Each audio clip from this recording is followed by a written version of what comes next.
Upon awakening, Jiang Wanli found herself transformed into the much-maligned false Saintess, a target of scorn for many. Within the ancient tomb, she casually discovered elixirs and magical artifacts. Her fiancé remarked, having enjoyed so many privileges, now that your identity as a Saintess is revealed as a fraud, these should rightfully be returned to Yining. Jiang Wanli merely replied, indeed. With a flick of her wrist, she collected all the elixirs and artifacts, leaving behind not even the remnants of herbs or iron filings. In the crypt, the azure dragon and vermilion bird vied to forge a contract with her. Her senior brother stated, the Saintess bears the responsibility of saving the world. The divine beasts ought to serve her. Let Yining establish the bond. Jiang Wanli nodded in agreement. However, she scoffed at the notion of binding the divine beasts against their will. She championed a philosophy of reciprocity, yet found herself without any tangible outcomes. As the trial concluded, Jiang Wanli came to a realization. This band of fools was not her punishment, and thus she elegantly made her escape. By a stroke of fate, she entered the most destitute sect in the entire continent. At the bottom? Down and out? Nonsense, she declared. The sect appeared dilapidated. With a mere gesture, she conjured a majestic entrance hall that rivaled the most prestigious sects. The sect's feng shui was poor. With a flourish of her sleeve, she unleashed a torrent of spiritual energy that swept through the space. Were there no disciples? Jiang Wanli glanced down, acknowledging that this was indeed a matter beyond her control. It did not impede her retirement plans. The senior brother, who had long guarded the desolate sect, gazed at its revitalized state with tears streaming down his face. What hardships had they endured before? Truly, the powerful never lament their circumstances. Yet, why was their formidable ally perpetually embroiled in battles against the will of the heavens? Chapter 1. Awakening as the False Saintess. Anyone who has lain upon a coffin board knows the irritation of being confined in a cramped, dark space. As Jiang Wanli turned over again, she pondered who she had offended to deserve such treatment. Before her lay a haze of chaos. A sharp sensation at the corners of her eyes made her uncomfortable.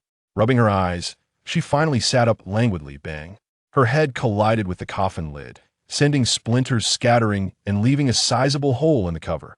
Raising her hand to brush aside the weight upon her shoulder, Jiang Wanli impatiently lifted the broken wood and cast it aside. Unable to deduce the situation while lying there, she slowly stood and emerged from the coffin. The surroundings remained dim. She absent-mindedly brushed off the debris clinging to her, sending clouds of dust swirling into the air. With a thought, Jiang Wanli raised her right hand, and a flicker of flame appeared at her fingertips, growing brighter until it illuminated her surroundings. Before her was a sealed chamber, or at least it appeared so to the naked eye. Intricate patterns adorned the walls, and delicate lines outlined peculiar designs. A cursory glance revealed it to be a burial chamber. 4 candle holders stood in the corners of the stone room, and with a swift motion, Jiang Wanli sent the flames toward each one. After circling the chamber, Jiang Wanli halted in the center, extending her spiritual sense outward, causing the surrounding spiritual energy to ripple. To her astonishment, she discovered an exceptionally powerful array of formations, numerous in number. Most of them were lethal traps a mere touch would spell death. Jiang Wanli contemplated, glancing at the gem-encrusted coffin, pondering whether these formations were meant to prevent her escape or to keep intruders at bay. However, such seemingly insurmountable killing arrays were trivial in her eyes. Stopping before a wall, Jiang Wanli extended her hand and pushed against it. To the untrained eye, her touch appeared gentle, yet the solid stone wall crumbled like parchment under her fingertips, collapsing in a thunderous crash. Behind the wall lay another dim chamber, where 3 figures sat, 2 men and 1 woman dressed in dark robes, seated in a meditative posture with their eyes closed, radiating spiritual energy. Jiang Wanli raised an eyebrow. It seemed they were engaged in breaking the formation. The IT was a type of illusionary array, born from inner demons. Uncertain of the circumstances, she hesitated to act impulsively. Instead, she restored the crumbled wall and leaned against it, observing the trio as they worked to dispel the array. As the fluctuations of spiritual energy began to stabilize, Jiang Wanli turned her gaze to the first man to awaken. Upon opening his eyes and seeing her, he furrowed his brow. "When did you arrive?" His tone was laced with impatience. Jiang Wanli straightened slightly, realizing he was indeed addressing her, and replied, "Just arrived." The man casually sent a surge of spiritual energy to the still meditating girl without even lifting his gaze. "That weren't you the one who said you'd never return? Huh, it seems that without the status of a saintess, you can forfeit your dignity as well." Detecting the sarcasm in his words, Jiang Wanli felt a vague sense of confusion but maintained her composure. Alas, dignity does not suffice as sustenance. The man hesitated, lifting his eyes to scrutinize her, his brow still tightly knit. Jiang Wanli leisurely added, "Nor can it be spent as currency." Despite its apparent futility, she nevertheless desired it. "Jiang Wanli, what trickery are you attempting?" With a raised brow, Jiang Wanli shrugged, opting not to respond. This man seemed to know her, yet she did not recognize him. Speaking too much could lead to missteps, and she needed to extract more information from him. "Where did you acquire that outfit? Didn't you proclaim daily as a saintess that cultivators should not concern themselves with clothing or sustenance?" Jiang Wanli glanced down at her ethereal resplendent red robe, lavish and striking. The garments, woven with gold threads and adorned with divine beasts, depicted a majestic dragon and auspicious creatures, clearly of extraordinary quality. Why was he so bothersome? His tone dripped with disdain for her, yet he continued to pry into trivial matters. Propping her head on her hand, she found no inclination to reply. As the man prepared to press further, the seated girl suddenly opened her eyes wide, panic etched across her face. No! Her face was slick with cold sweat, and her spiritual energy was in disarray. "Inin, Brother Xiaoting."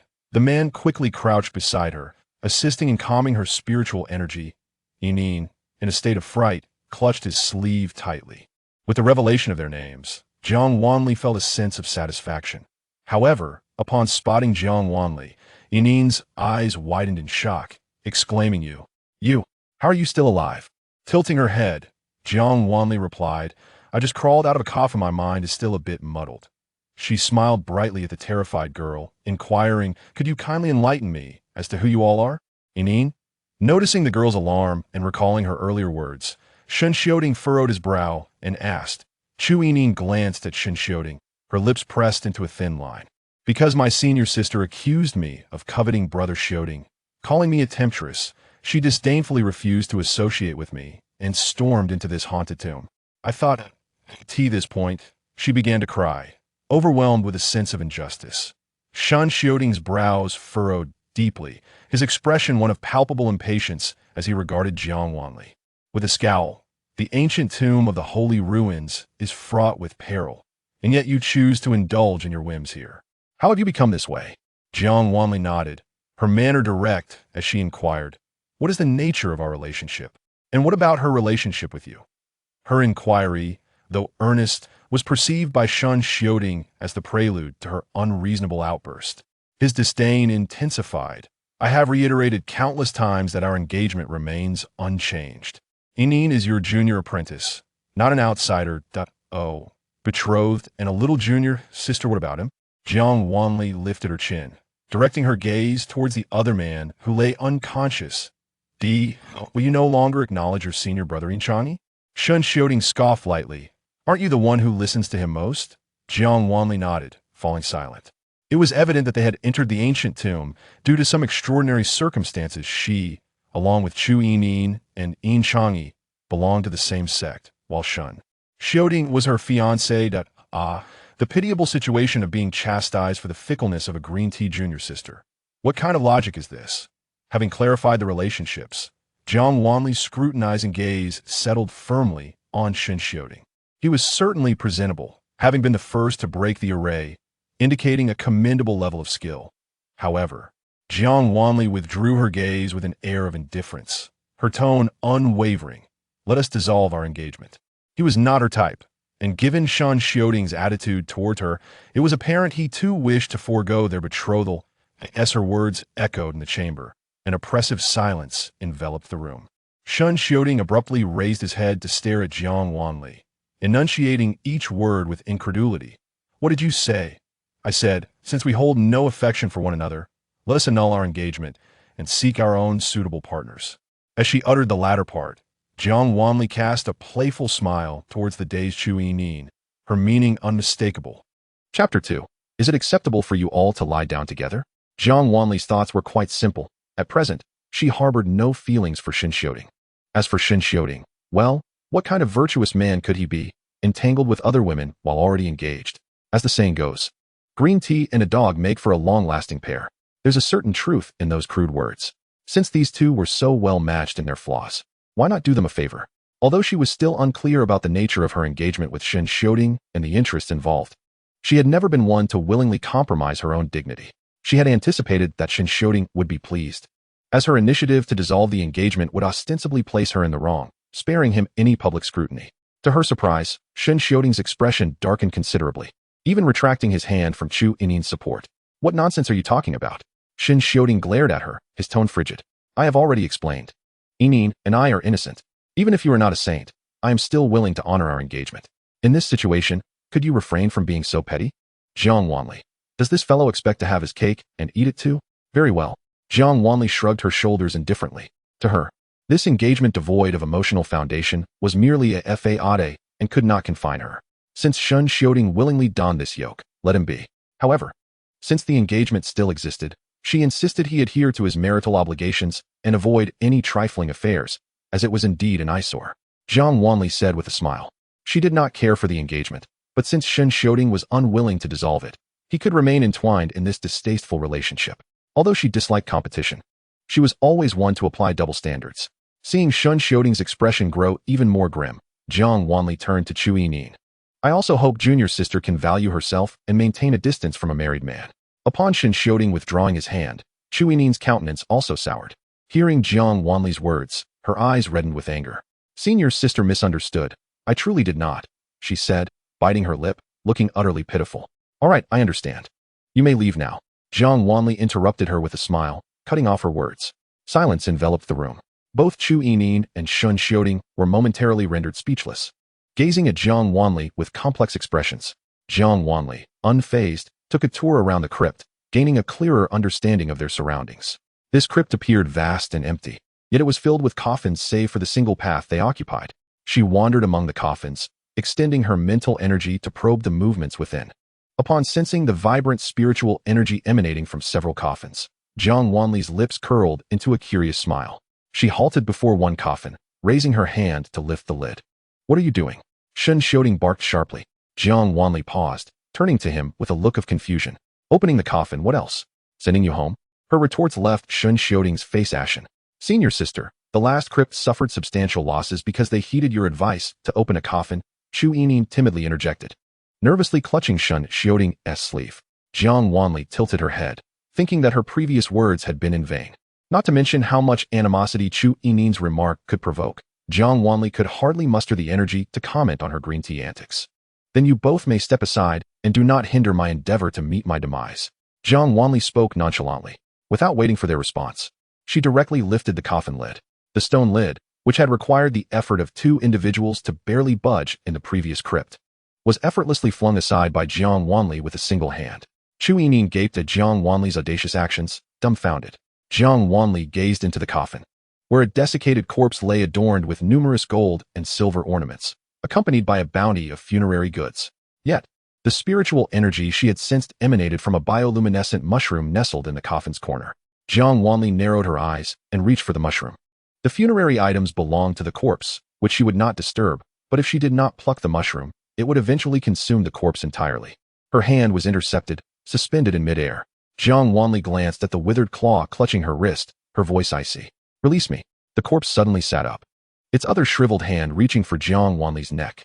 Jiang Wanli frowned.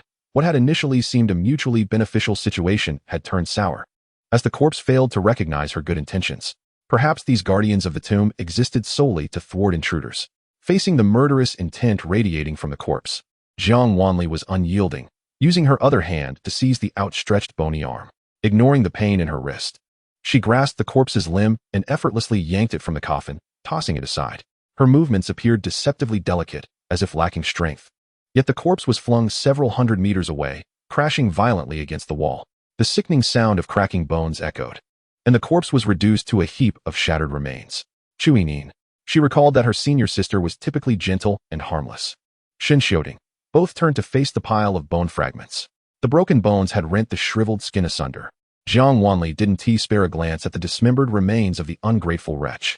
After plucking the mushroom, she approached the next coffin, employing the same method to easily fling the lid aside. This time, her emotions were evident as the lid was cast aside. It crashed down upon the half-reassembled corpse with a resounding thud. As the corpse was once again mercilessly crushed, Xianxiaoding and Chu Yinin's expressions shifted dramatically, yet they both wisely remained silent. Their faces were a tapestry of emotions, while Jiang Wanli offered them no acknowledgement. In a matter of moments, Jiang Wanli had opened dozens of coffins, casually dispatching dozens of corpses.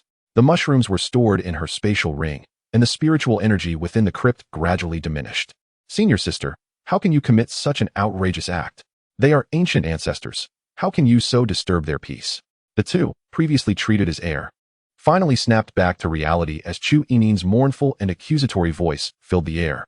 Jiang Wanli collected the last mushroom, and the spiritual energy in the crypt vanished entirely. Hearing her words, she slowly turned her head to face Chu Yinin. Upon witnessing Jiang Wanli holding a small corpse in each hand, Chu Yinin instinctively shivered. Retreating behind Xianxiaoding, Jiang Wanli wore a smile. Ancient ancestors, are you referring to these pitiful souls, devoid of spirit, manipulated to guard the tomb? TSK, is this the fortune of being unable to enter reincarnation for millennia, lying in a coffin as a watchman? Oh, but that's not quite right. If these mushrooms continue to grow, they might ultimately be devoured until not a trace remains, not only of this ghastly corpse, but even their lingering souls would be obliterated. If you so long for their tranquility, how about I gift you a mushroom for you to lie in? Jiang Wanli's tone was calm, yet laced with derision. Xianxiaoding barked, Jiang Wanli, do not go too far. Jiang Wanli replied softly, finally casting a glance at Xianxiaoding, as if conceding. Understood, understood. You may lie down too, let you all lie together. Chapter 3. The child who commands the dead. Xianxiaoding found himself momentarily speechless by Jiang Wanli's words, which bore a playful yet exasperated expression, as if she were saying, I have no choice but to indulge you. Simultaneously, he could not fathom how the previously gentle and obedient Jiang Wanli had transformed into someone so inexplicably unreasonable after losing her identity as the Saintess. As he witnessed the corpses staggeringly rise one after another, a look of sheer terror marred Chu Yinin's face. She clutched tightly to Xianxiaoding's sleeve, nearly concealing herself behind him. Jiang Wanli's actions seemed to trigger some hidden mechanism. Not only did the coffins she had disturbed begin to stir, but all the coffins around them also displayed signs of restlessness. The sounds of coffin lids clashing echoed ominously, sending shivers down their spines. Standing amidst the rows of coffins, Jiang Wanli sensed that the lid of the coffin beside her was about to be pushed open. With a graceful leap, she settled upon the lid, extending her long legs to firmly press down the adjacent coffin's cover. After executing this maneuver, she lifted her gaze to the last coffin she had opened. Inside lay a small corpse, appearing no older than 2 years. Unlike the other corpses, this one was remarkably well preserved. If one disregarded its pallid complexion, it resembled a sleeping child. Jiang Wanli propped her chin on her hand, patiently awaiting the child's resurrection. The fungi within this coffin had flourished exceptionally well, nearly matching the size of the child itself. It was only after this coffin was opened that the other coffins began to exhibit their eerie antics. Upon closer inspection, Jiang Wanli discerned the uniqueness of this particular coffin. While its exterior appeared unremarkable, the interior walls gleamed with a verdant hue, composed of jade-like material.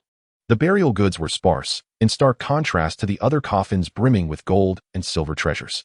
This coffin contained merely a pair of gem-encrusted golden bracelets, a jade pendant, and a finely crafted rattledrum. Jiang Wanli refrained from touching the burial items, her curiosity piqued instead by the small corpse. As soon as the child opened its eyes, it met Jiang Wanli's gaze. Master He has missed you dearly. The child's voice was sweet and innocent, and before Jiang Wanli could react, it had darted into her embrace. Oh, Jiang Wanli mused, feeling no malice emanating from the child. She looked down at the little one, who was nuzzling affectionately against her. It seemed to have finally absorbed enough vitality, for the child, now identifying itself as He gazed up at Jiang Wanli with a contented smile, expressing gratitude for her removal of the guiding spirit mushroom. The guiding spirit mushroom is an exceedingly rare spiritual herb, flourishing solely within the confines of the deceased's coffin, feeding off their spiritual essence and corporeal form.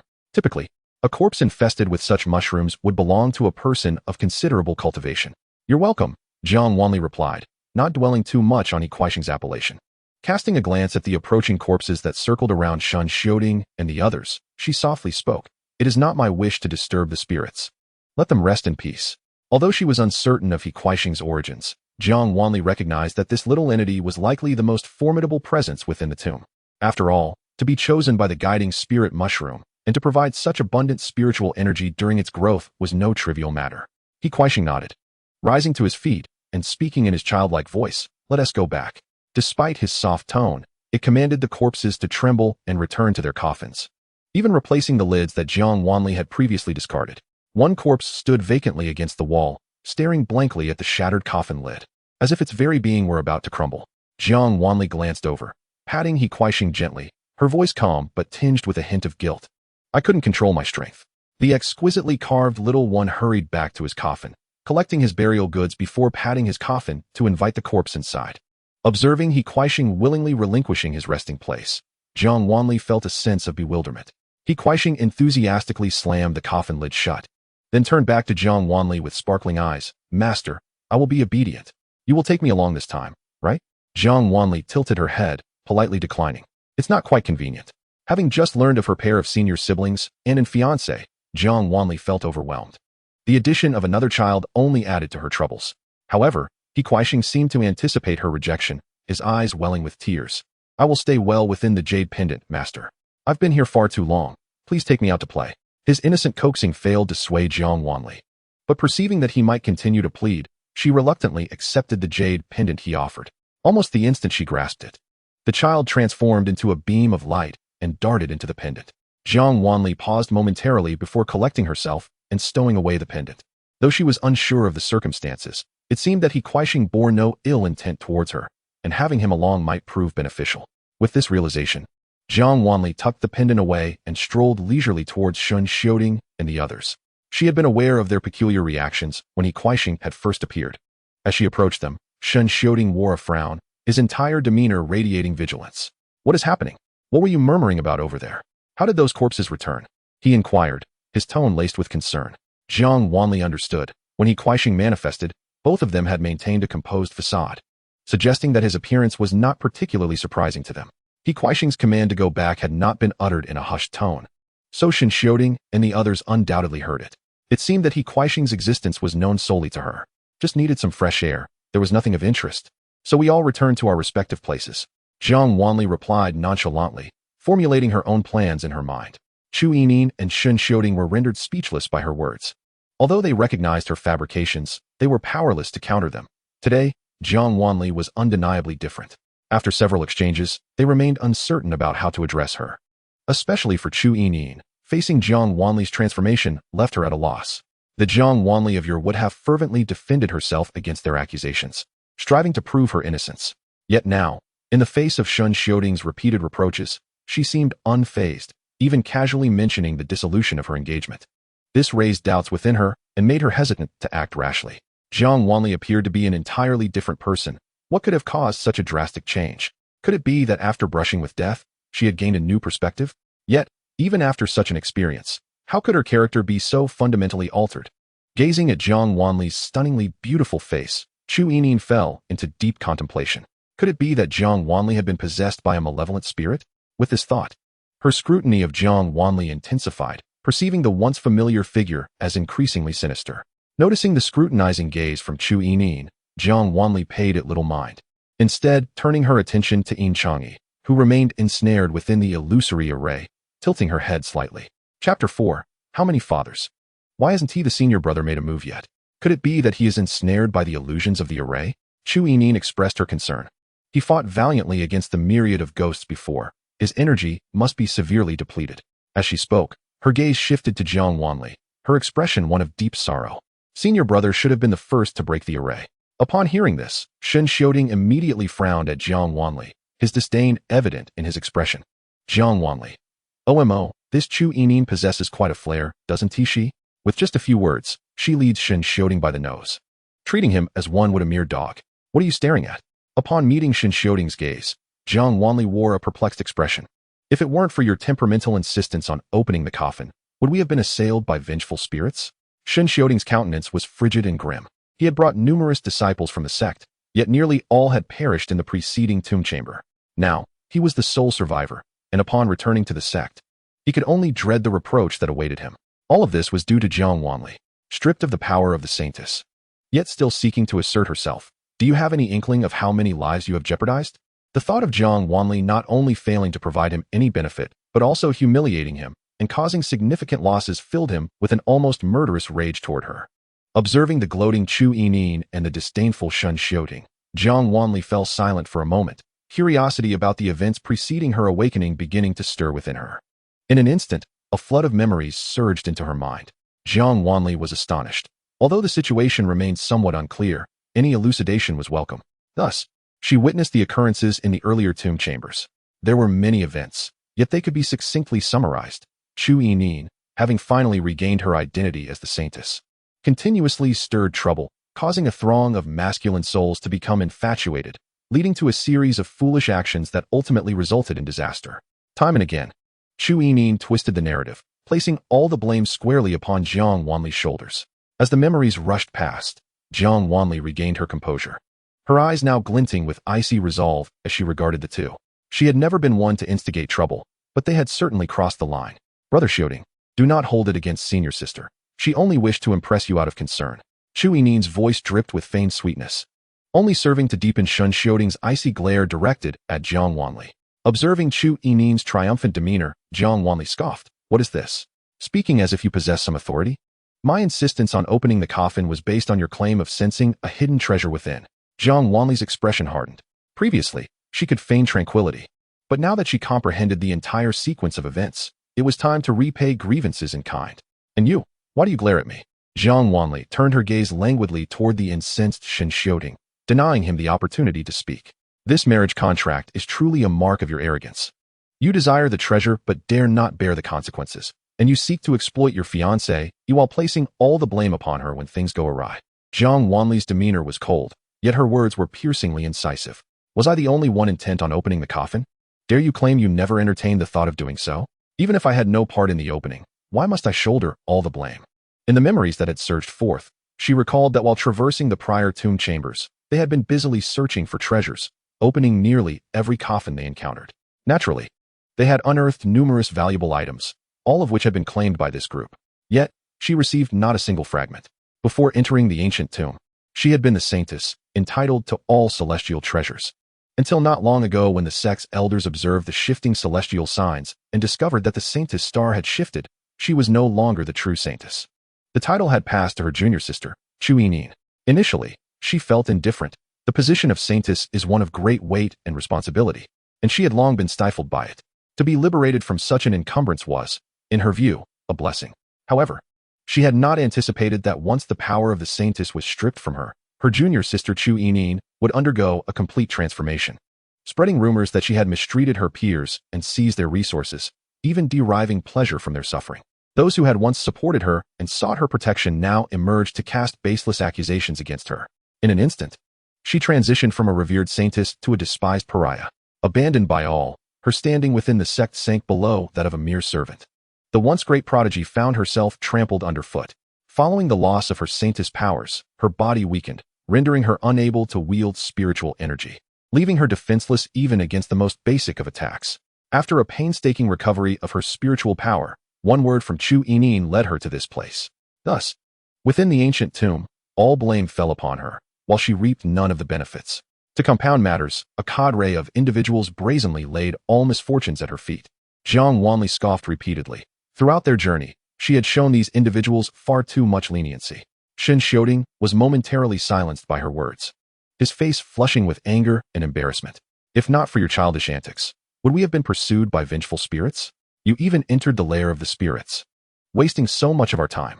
Jiang Wanli's gaze turned frigid as she regarded Xianxiaoding, her voice measured as she replied. Setting aside whether I entered the vengeful spirit's forbidden ground for personal reasons, tell me, did you spend more than 5 breaths searching for me after I departed? You dare accuse me of wasting your time? Have you no shame? Turning her attention to Chu Yining, Jiang Wanli's lips curved into a sardonic smile. With the power of the Saintess still bestowed upon you, you are still this feeble. I cannot ascertain whether I am the Saintess. But you.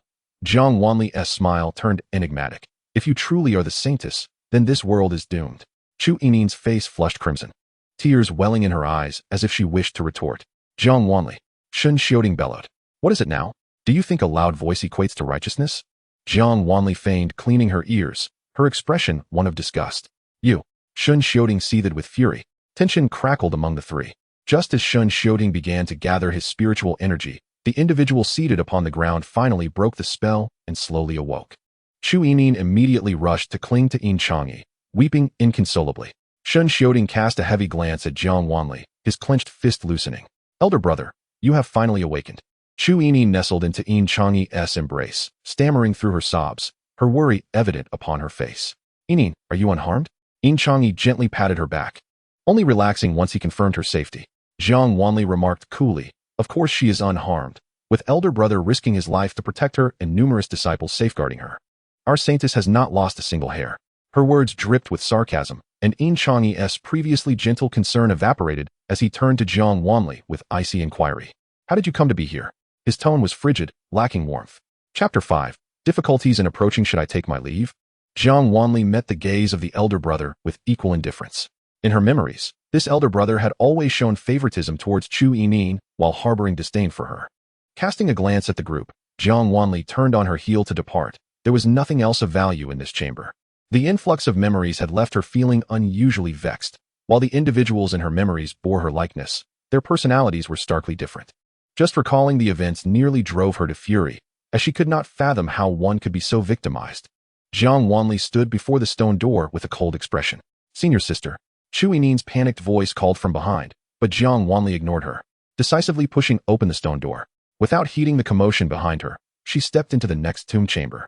Upon entering the tomb chamber, Jiang Wanli was immediately captivated by the distant high platform. The chamber was expansive, with a straight stone pathway leading directly to the end. Where the elevated platform stood adorned with a spirit herb that emitted a faint, ethereal glow. The herb's spiritual essence washed over the entire chamber, causing Jiang Wanli to squint slightly as the heaviness in her heart began to dissipate.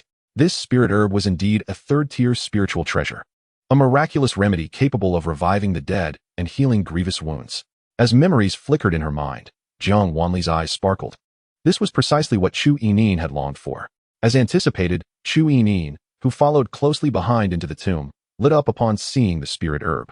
A surge of mental energy swept through the chamber, and an involuntary smile graced Jiang Wanli's lips.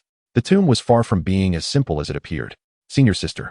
That is the huagu grass, Chu Yining exclaimed, her voice brimming with elation.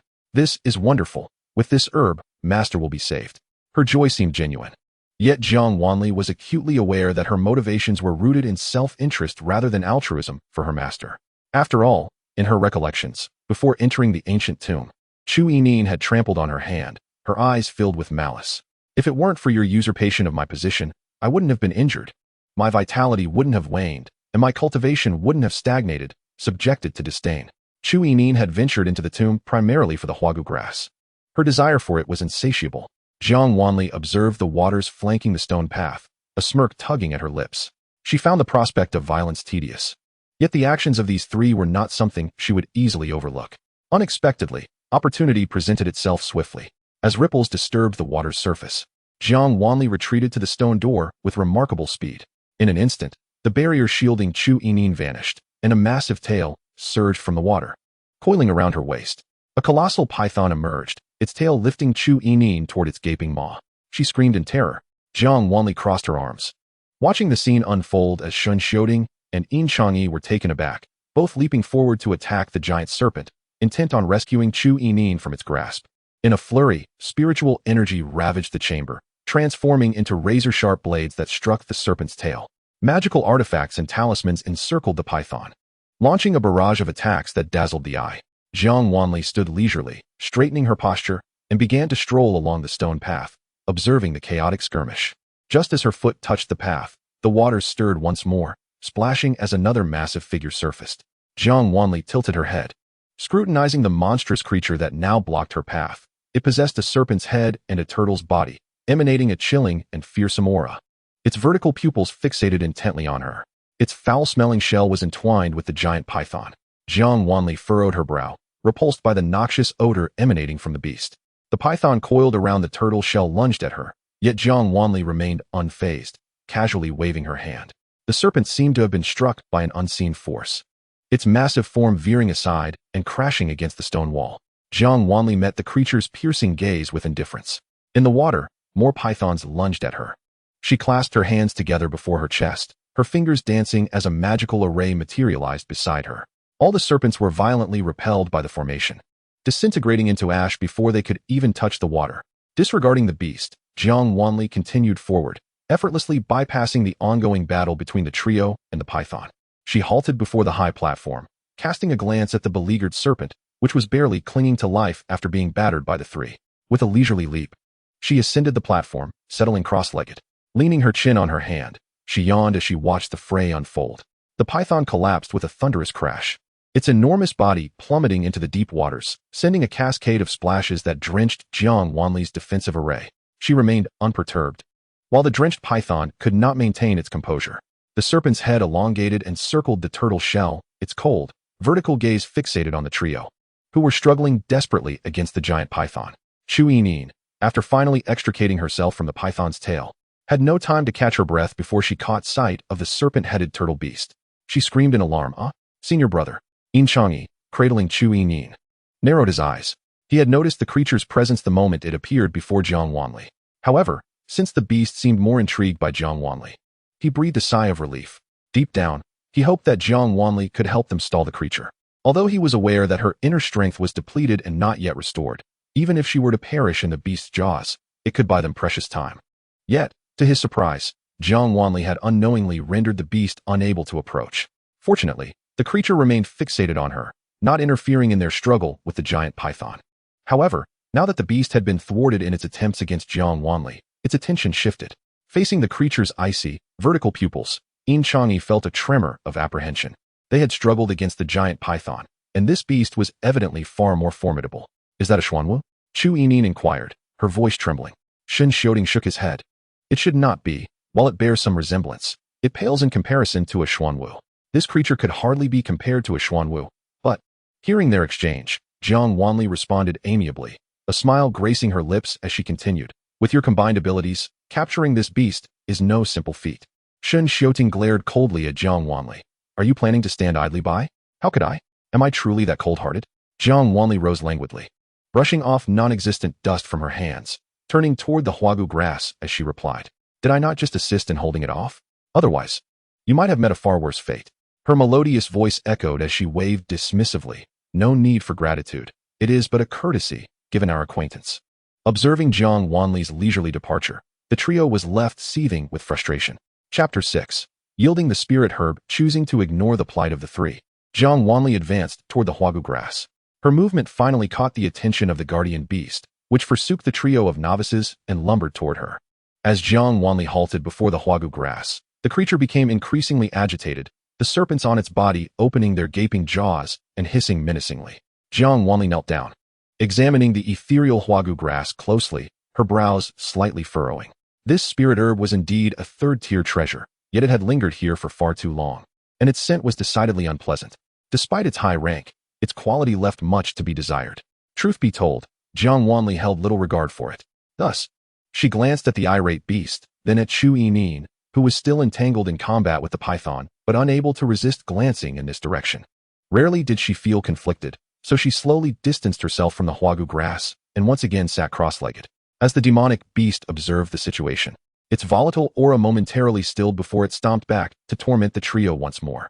The three individuals, while desiring to prevent Jiang Wanli from acquiring the huagu grass, were equally reluctant to confront the beast.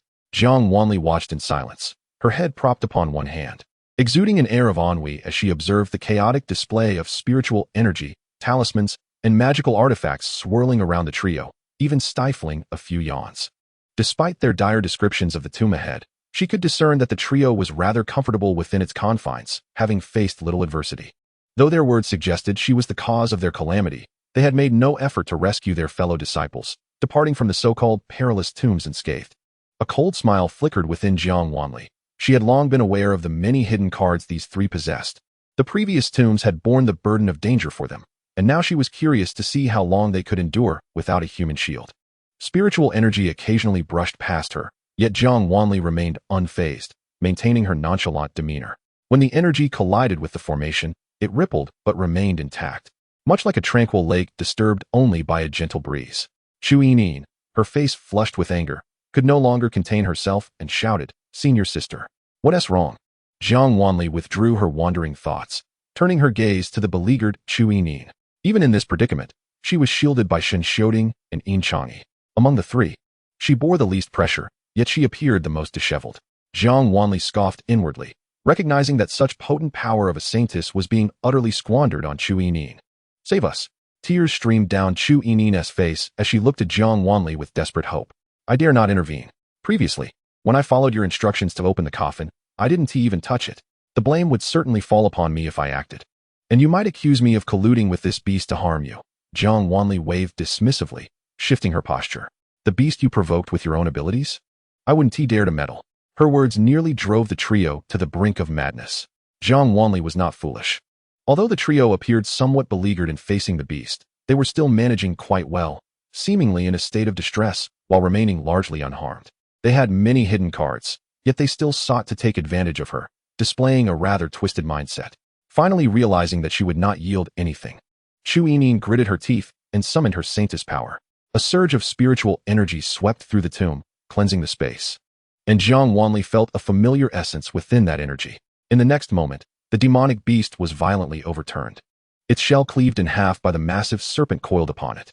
With a furious roar, the beast charged at Chu Yining, whose face turned icy. Just as the beast was about to sink its fangs into her neck, she unleashed a deadly formation, shredding the beast's head into fragments. The beast roared and thrashed. And as Chu Yining glanced at Jiang Wanli, a smirk appeared on her lips. In the next instant, she seemingly nonchalantly severed the beast's head in half. The residual energy, glinting with cold light, carrying the beast's flesh and blood towards Jiang Wanli. Jiang Wanli merely raised her gaze, too apathetic to even spare a glance, allowing the tempestuous surge of energy to collide with her defensive formation. The formation quivered slightly, absorbing the energy with ease. Under Chu Yining's astonished stare, the defensive formation flashed, and a surge of energy rebounded from where she had attacked, striking her with force. The usually composed woman was sent flying, akin to a rag doll, plunging into the depths of a pool.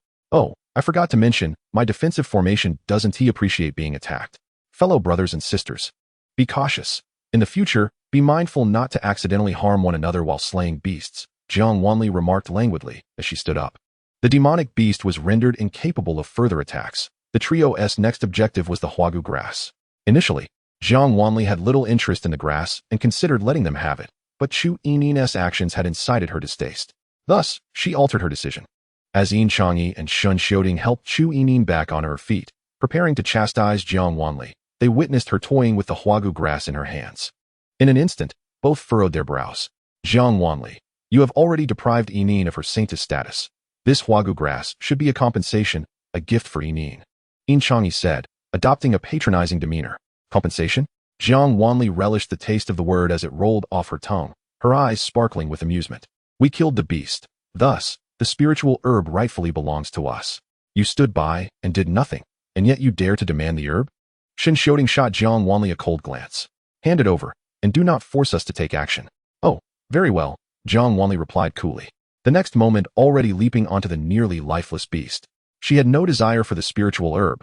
Keeping it would only complicate her journey. She understood well the adage that an innocent man should not be punished for possessing something valuable, and these three were intolerant of her holding the herb. However, she was equally unwilling to grant them their wishes.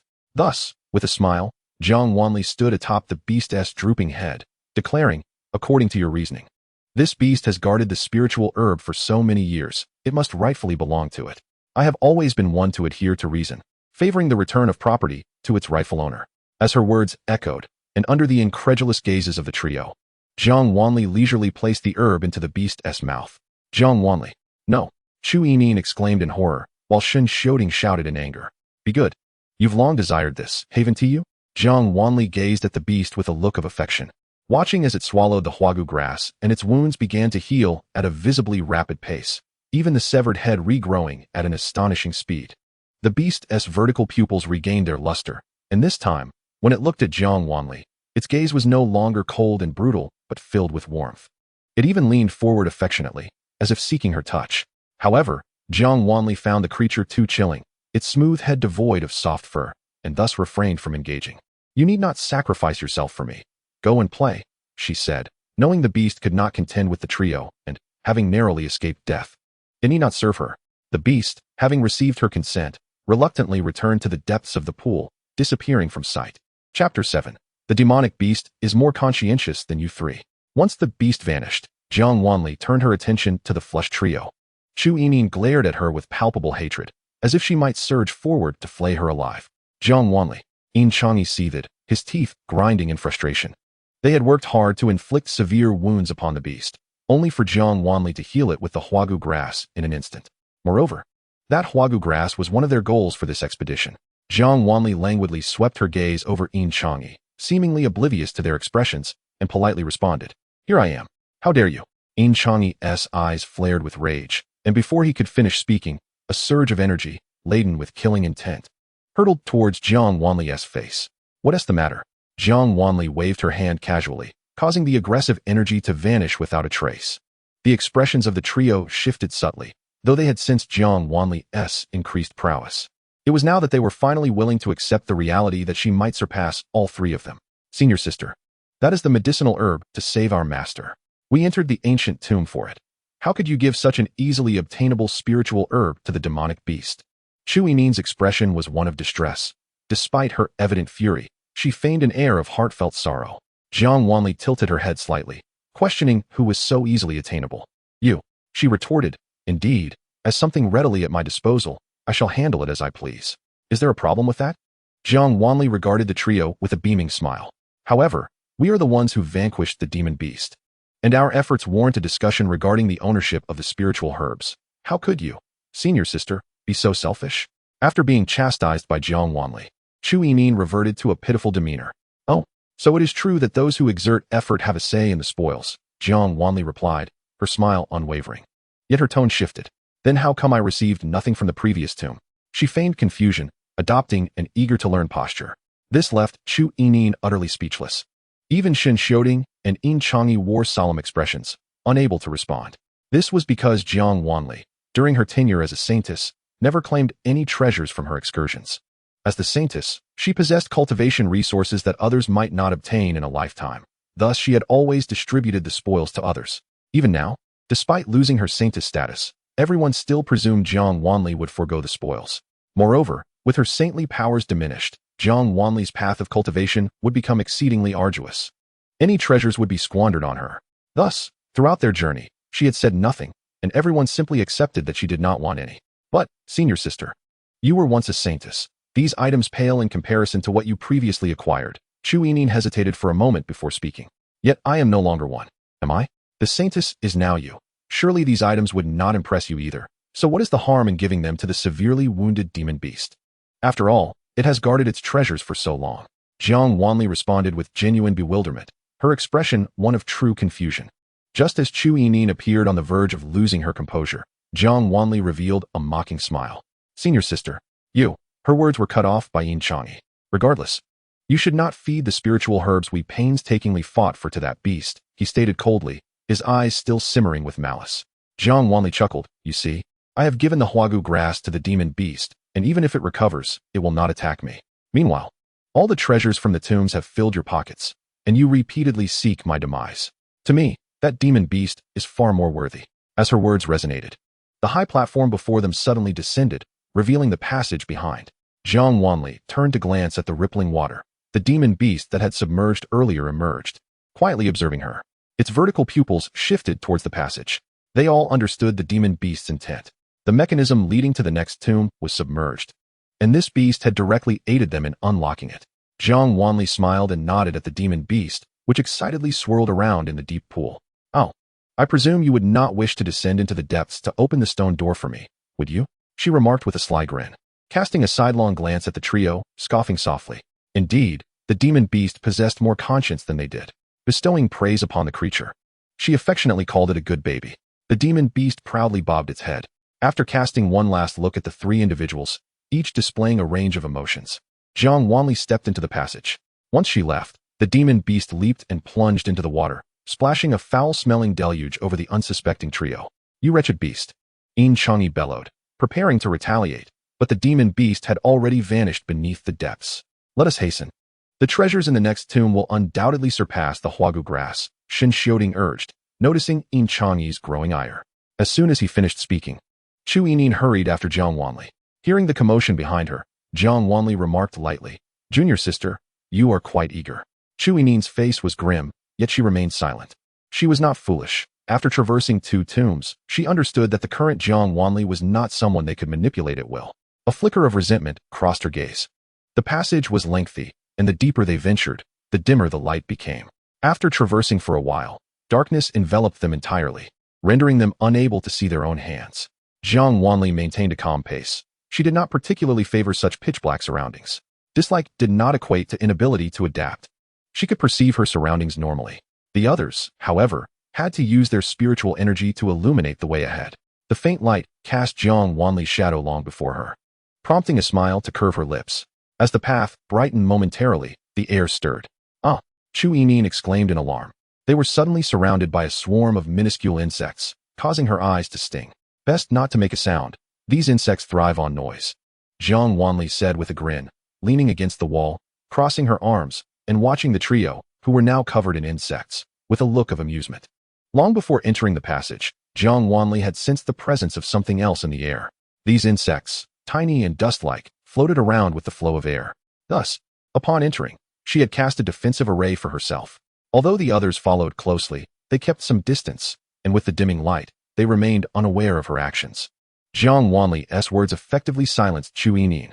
The 3 scrambled to fend off the insects. Soon, they realized the insects were drawn to light. But it was too late to retract their spiritual energy. They had to use their spiritual energy to eradicate the insects clinging to their bodies. Jiang Wanli remained unhurried, observing them eradicate the pests with an air of indifference, occasionally uttering remarks to provoke them. Exhausted by the onslaught of insects, the trio found Jiang Wanli's casual taunts infuriating, yet they could spare no attention for her. Chapter 8. How could slapping one's face be considered applause? The trio was not trapped by the insects for long. Jiang Wanli heard Xianxiaoding suggesting Chu Yining take a pill, and a hint of mockery danced in her eyes. Previously, when they had entered the tomb, they had insisted she lead the charge. In one tomb, when she was bitten by a venomous snake, despite their possession of antidotes, they had made various excuses. Ultimately, they were worried there would be no one left to serve as bait, and a novice disciple had to use spiritual energy to expel the toxins from her body. The novice's control over spiritual energy was not precise, and by the time the toxins were fully expelled, her meridians had sustained significant damage. Reflecting on this, Jiang Wanli instinctively lifted her leg, finding no abnormalities. Sensing a shift in the air, she lost interest and continued onward. Not long after, Jiang Wanli halted. In the darkness before her, something obstructed her path. Narrowing her eyes, she observed the peculiar object. It was a plump, pyramid-like mass resting on the ground, tapering to a smaller area at the top, culminating in a circular shape. The rhythmic sound of heartbeats and breaths echoed in the darkness, and the passage's acoustics amplified these sounds, creating an eerie sense of being surrounded by them. Had it not been for Jiang Wanli's ability to discern shapes in the dimness, she might have been startled by the sound. After all, in a darkness so profound that one could not see one's own hand, the sudden emergence of a heartbeat and breath could indeed instill fear, particularly as it was evident that the sound could not originate from a solitary entity. Jiang Wanli tilted her head slightly.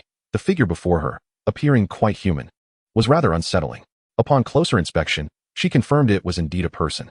Observing the cluster of individuals, Jiang Wanli extended her hand and gently tapped the face of the one at the top. They were alive. After a couple of taps yielded no response, she hesitated for a moment before applying more force. The sound of her palm meeting the cheek echoed distinctly in the corridor, not far away.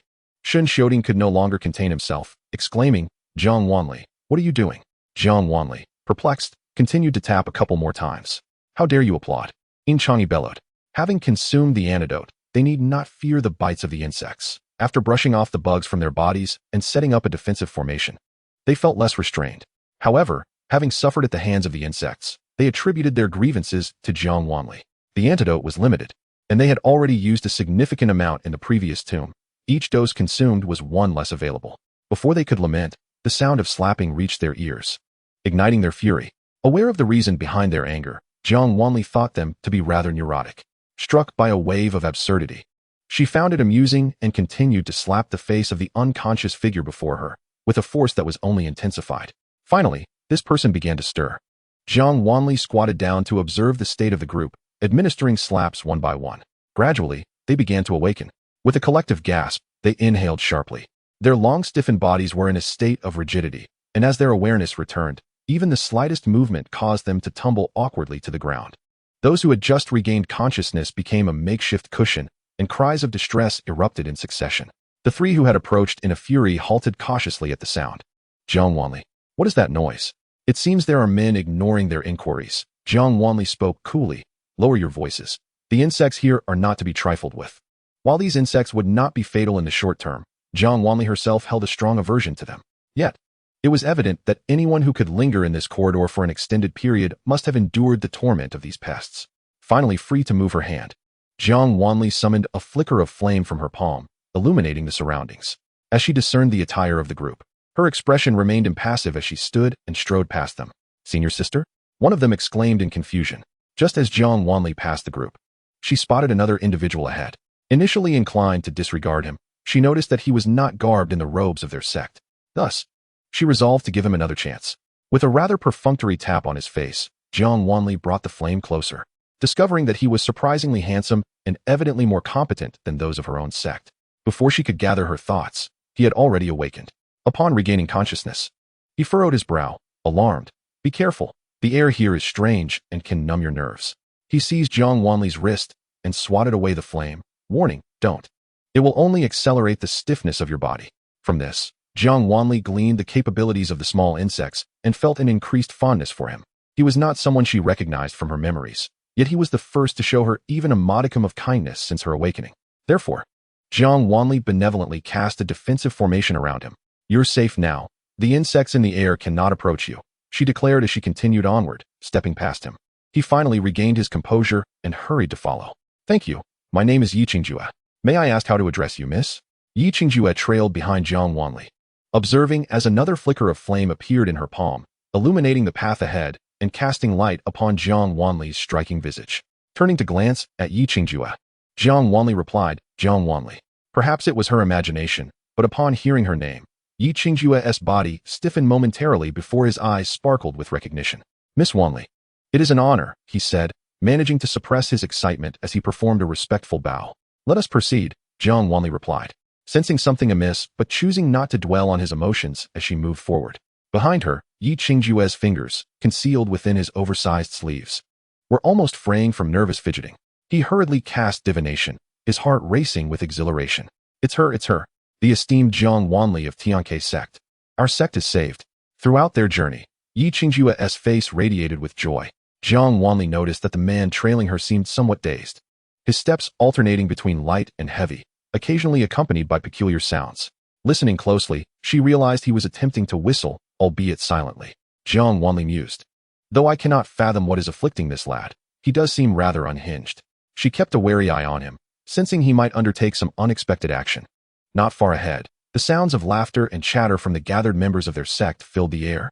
Yet neither Jiang Wanli nor Xianxiaaudiobooks cast a glance their way. Could you explain how you came to be here? Noticing Xianxiaaudiobooks' increasingly unusual demeanor, Jiang Wanli decided to intervene, inquiring directly. Chapter 9, a little tired. No longer willing to endure, Jiang Wanli understood that the appearance of these individuals here must be shrouded in mystery. In her recollection, these fellow disciples had fled in panic from the unleashed malevolent spirits and stumbled into that door of certain doom. Conversely, Jiang Wanli had been compelled by Chu Yinin to confront the malevolent spirits pursuing her companions. Yet, her memories following her entry through that door were blank. Jiang Wanli awoke from a coffin, while these fellow disciples, who had entered that door before her, now stood before her.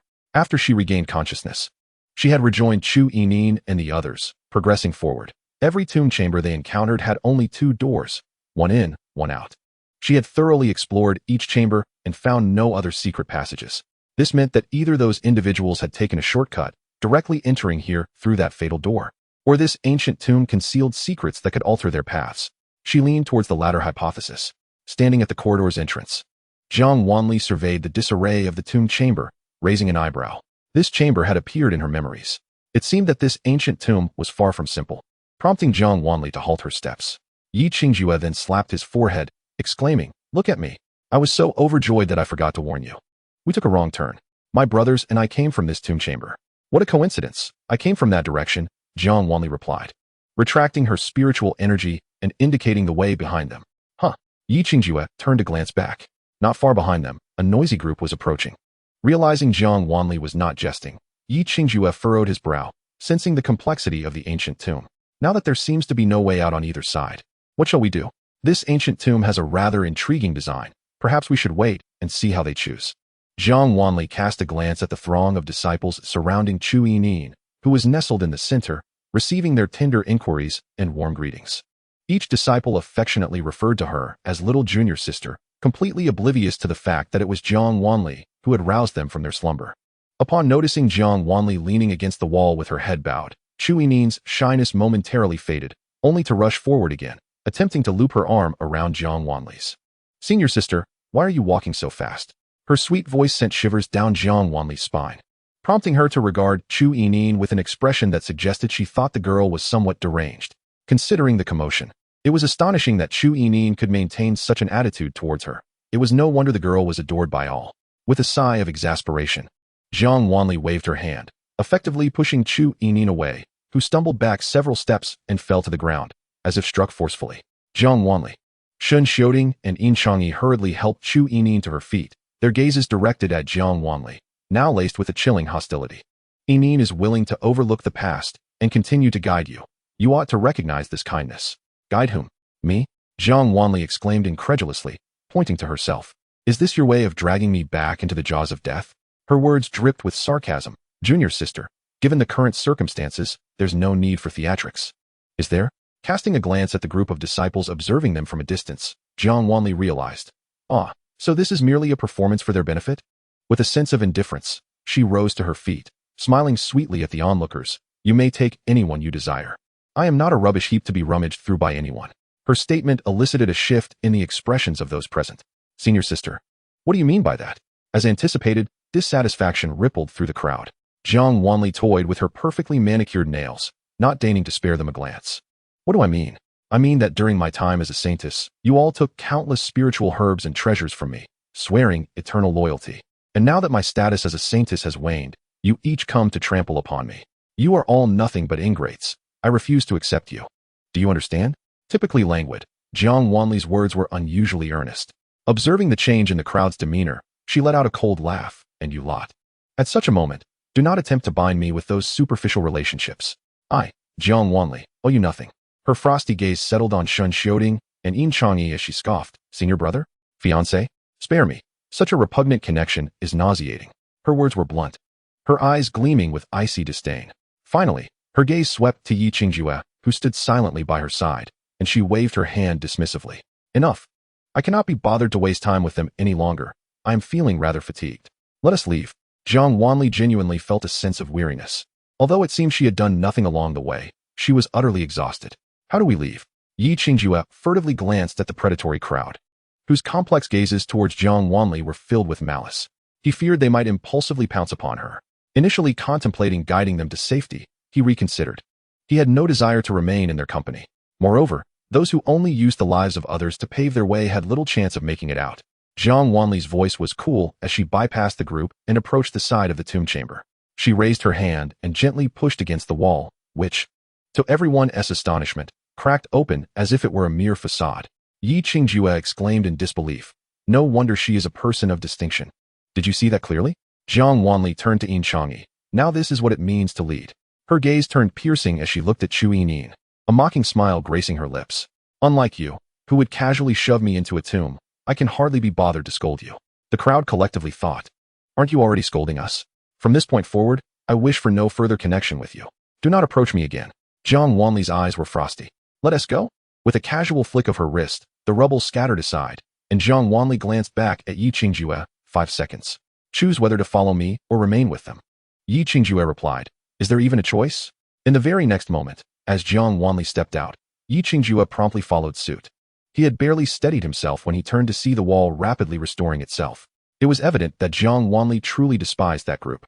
Judging by her earlier words, they were indeed a wretched lot. Anyone daring to provoke the esteemed Tianke sect was to be blacklisted and noted down. As he followed Jiang Wanli effortlessly, Yi Qingjue was horrified to discover her formidable strength. After demolishing a wall, It seemed she had lifted some restrictions, as she maintained a straight path, effortlessly passing through barriers, shattering walls as she went.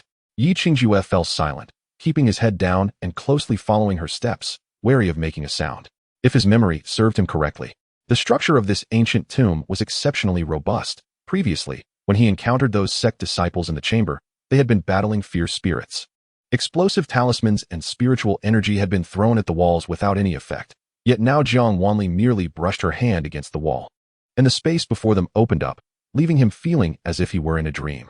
As they entered a grand and remarkable tomb chamber, Yi Qingjue remained in a daze. Chapter 10. The true Saintess. Seeing Jiang Wanli come to a halt, Yi Qingjue immediately stopped as well, fearful of inadvertently crossing her path and incurring her displeasure.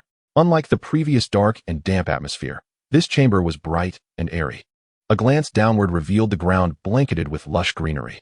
So many spiritual herbs. Yi Qingjue gasped, his voice trembling. Each herb here surpassed the quality of those seen in the previous chambers, many of which were thought to have gone extinct in the cultivation world, now growing like weeds in this sanctuary.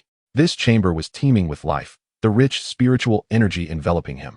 Merely inhaling felt as if his body were being cleansed by the very essence of the herbs. It was this chamber that rendered the entire tomb extraordinary. Yi Qingjue began to comprehend why such intricate mechanisms were set to ensnare them. In such a treasure-laden locale, one could hardly feel secure without taking precautions. The might of the beings who possessed these treasures was immense, and the dangers lurking within their tomb must be formidable. Recalling the previous encounters with vengeful spirits, monstrous beasts, and swarms of insects, Yi Qingjue felt a wave of anxiety wash over him. Had he not been fortunate, he might not have lived to see Jiang Wanli's arrival. What was even harder to accept was the realization that their perilous explorations had merely grazed the surface. From the route they had taken, it was likely that this chamber was circular, encircled by layers of chambers and passageways. Even though Jiang Wanli had charged straight in and effortlessly maneuvered through the walls, it had still taken time, hinting at the vastness and complexity of this ancient tomb. Moreover, throughout their journey, Yi Qingjue had not heard any sounds from behind. The walls were indeed as formidable as he had expected. Not everyone could possess Jiang Wanli's extraordinary abilities to simply break through walls. In normal circumstances, it is likely that anyone who enters the ancient tomb must comply with the wishes of its master, traversing through numerous trials and obstacles until they reach the center. Feeling somewhat vexed for not keeping count of how many walls they had passed, Yi Qingjue only realized they had been walking for quite a while, as the duration allowed ample time for his mind to wander in fanciful thoughts. Do you possess any storage treasures? Jiang Wanli's voice cut through the silence abruptly, startling Yi Qingjue into a straight posture. Coming to terms with Jiang Wanli's inquiry, he eagerly removed his qianquan bag and handed it over. Jiang Wanli did not accept it, but instead gazed intently at the center of the tomb chamber, her eyes narrowing slightly. Aside from what is on the altar, take whatever you desire from here. Yi Qingjue's mouth formed an astonished yes. He made his way towards the altar. Jiang Wanli paused momentarily to add, "It is best to take everything. Do not leave any for those ingrates." Initially hesitating, as he contemplated which spirit herb held greater value, Yi Qingjue's eyes suddenly sparkled with excitement. "As you command." His tone brimmed with uncontainable enthusiasm, and with that, he diligently began to uproot the herbs. As Jiang Wanli walked, she halted at a distance of 10 feet from the altar, her gaze falling upon a figure lying in a pool of blood. A flicker of surprise and confusion crossed her face, but it vanished in an instant, replaced by indifference. In the blood-stained puddle lay a girl who bore an uncanny resemblance to her, clad in the same disciple robes as Chu Yining and her companions. Her body was marred with countless wounds, most of which had scabbed over, yet it was evident that they were not mere superficial injuries. Beneath the brown stains of blood on her arms and legs, one could even glimpse the stark whiteness of bone, etched with deep gashes. Suppressing her strange feelings, Jiang Wanli's earlier suspicions were validated. From the moment she encountered Chu Yining and her group, she felt they had mistaken her for someone else. After all, the sister they described, both virtuous and pitiable, seemed entirely unconnected to her. Despite lacking any memories, Jiang Wanli was acutely aware that she could never show mercy to someone like that. With such oppression being inflicted upon her, it was inconceivable for her to tolerate it unless she had ulterior motives towards them. However, throughout her journey, she had found nothing about this group that warranted her ambition or manipulation. Thus, she had initially believed that Chu Yining and the others had misconstrued her identity. Suddenly, memories surged into her mind, leaving her bewildered. Yet, as long as she knew that Chu Yining and her companions were not virtuous, she felt justified in her mild retribution, albeit merely a minor lesson, for she sensed far too little of their emotions.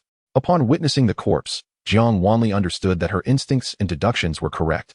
She was not the Jiang Wanli known to Chu Yinin and her companions, nor was she their senior sister. She merely bore a striking resemblance to the Jiang Wanli they spoke of. Feeling no surprise, she approached the woman lying on the ground. The girl lay in the pool of blood, her once white garments tattered and nearly torn to shreds, revealing a body that was a canvas of scars, drenched in blood. Her white attire had turned a dark crimson. Her eyes were slightly opened, devoid of any light, while her exquisite face was marred with blood and dark scabs. It seemed that before her demise, she had endured a fierce battle. Jiang Wanli knelt beside her, gently brushing away the filth that marred the girl's body. Rising, she removed her own resplendent red outer robe. Observing Yi Qingjue in the distance, who was eagerly uprooting herbs, Jiang Wanli casually cast a barrier and changed the girl's attire. Once she completed this task, she sat beside the girl, silently gazing at her serene countenance, saying nothing.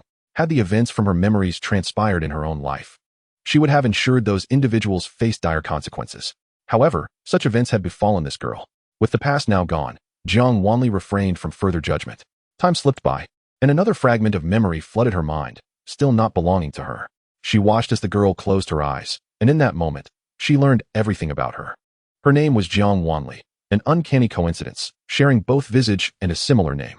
Standing, Jiang Wanli raised her hands slightly, and the surrounding spirit herbs were uprooted, cascading onto the seemingly slumbering Jiang Wanli. Rest assured, the wicked shall ultimately face retribution. They will not enjoy their ill-gotten gains for long. As Jiang Wanli observed the body of the buried Jiang Wanli, a rare smile graced her features. I have liberated you from that sect and annulled your engagement. In their eyes, I am you, thus you depart with dignity. They will forever live in fear of you and cherish your memory. You shall remain their eternal saint. Jiang Wanli spoke softly, her voice as gentle as a breeze that could disperse with the slightest gust. After uttering these words, the Jiang Wanli concealed beneath the herbs seemed to lift the corners of her lips slightly. Observing the spirit herbs levitating before him, Yi Qingjue was momentarily dumbfounded. Turning his head, he noticed the herbs clustering around Jiang Wanli, silently retracting his gaze. Chapter 11. A fractious egg? Oh, a fried egg.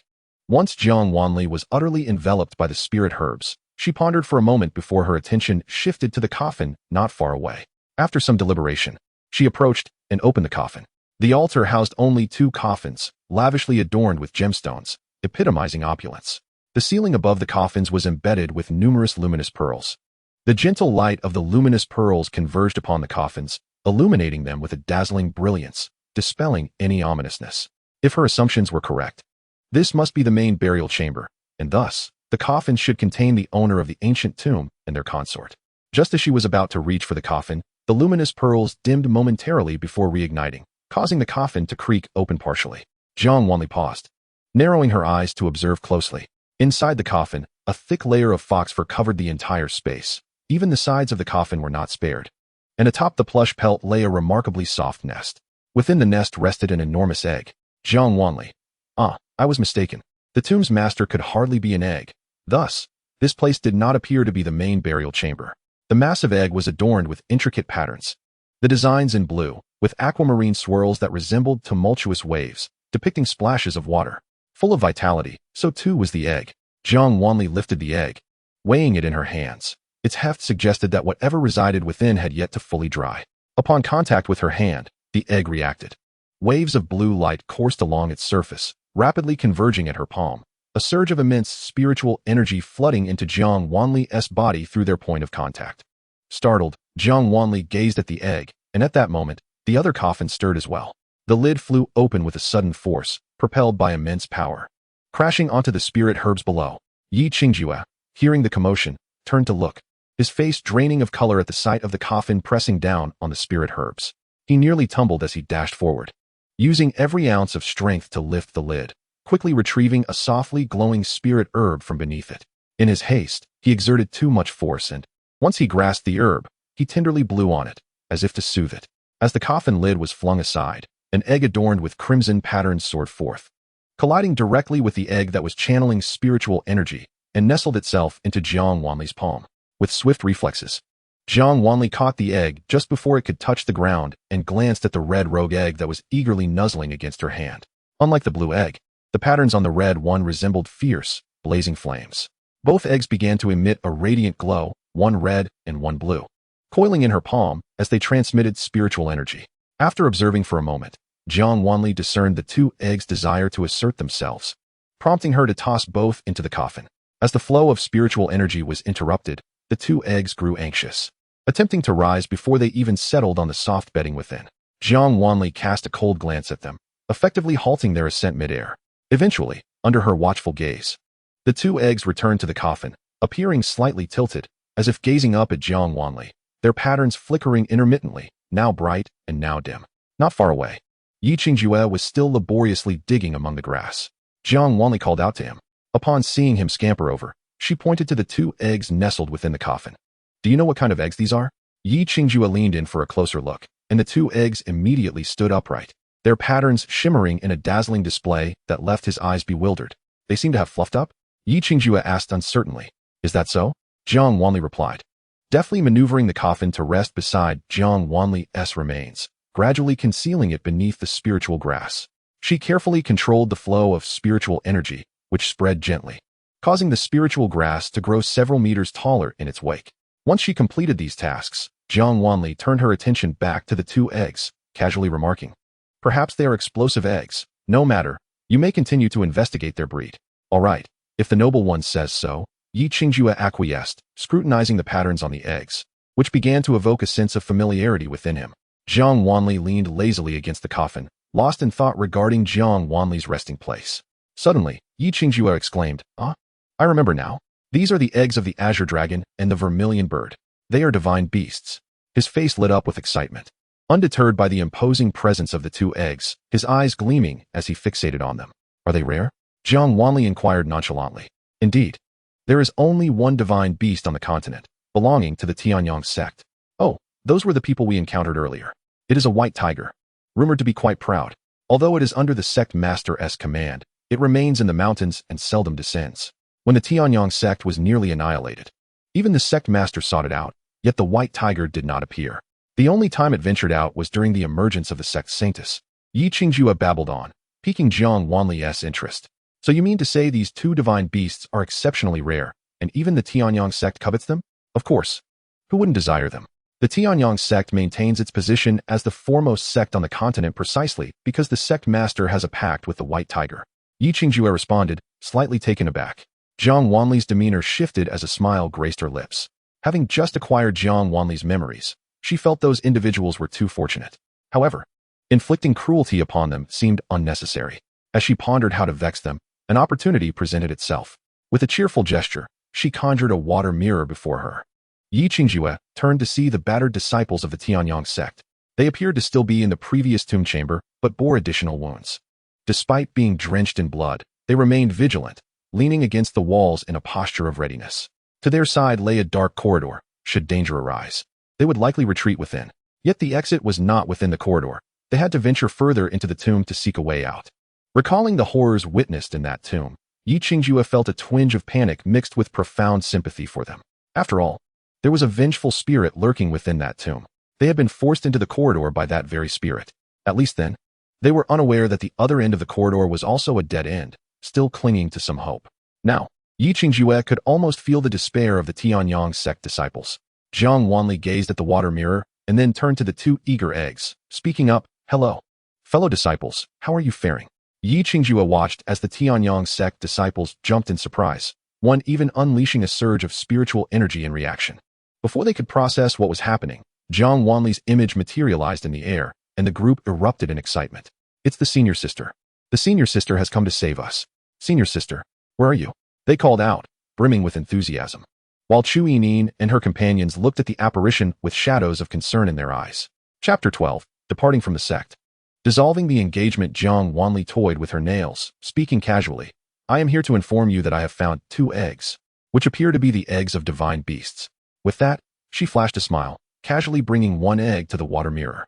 The other, feeling neglected, took flight and gently landed on her shoulder, affectionately nuzzling her cheek. With Jiang Wanli's hint, and upon seeing the patterns on the two eggs, Chu Yining gasped. Those are the azure dragon and the vermilion bird. Oh, you have quite the discerning eye, Jiang Wanli remarked playfully, stroking the two eggs, which seemed to take a liking to her. If I were to form a pact with them, the Tianyang sect would possess 3 divine beasts.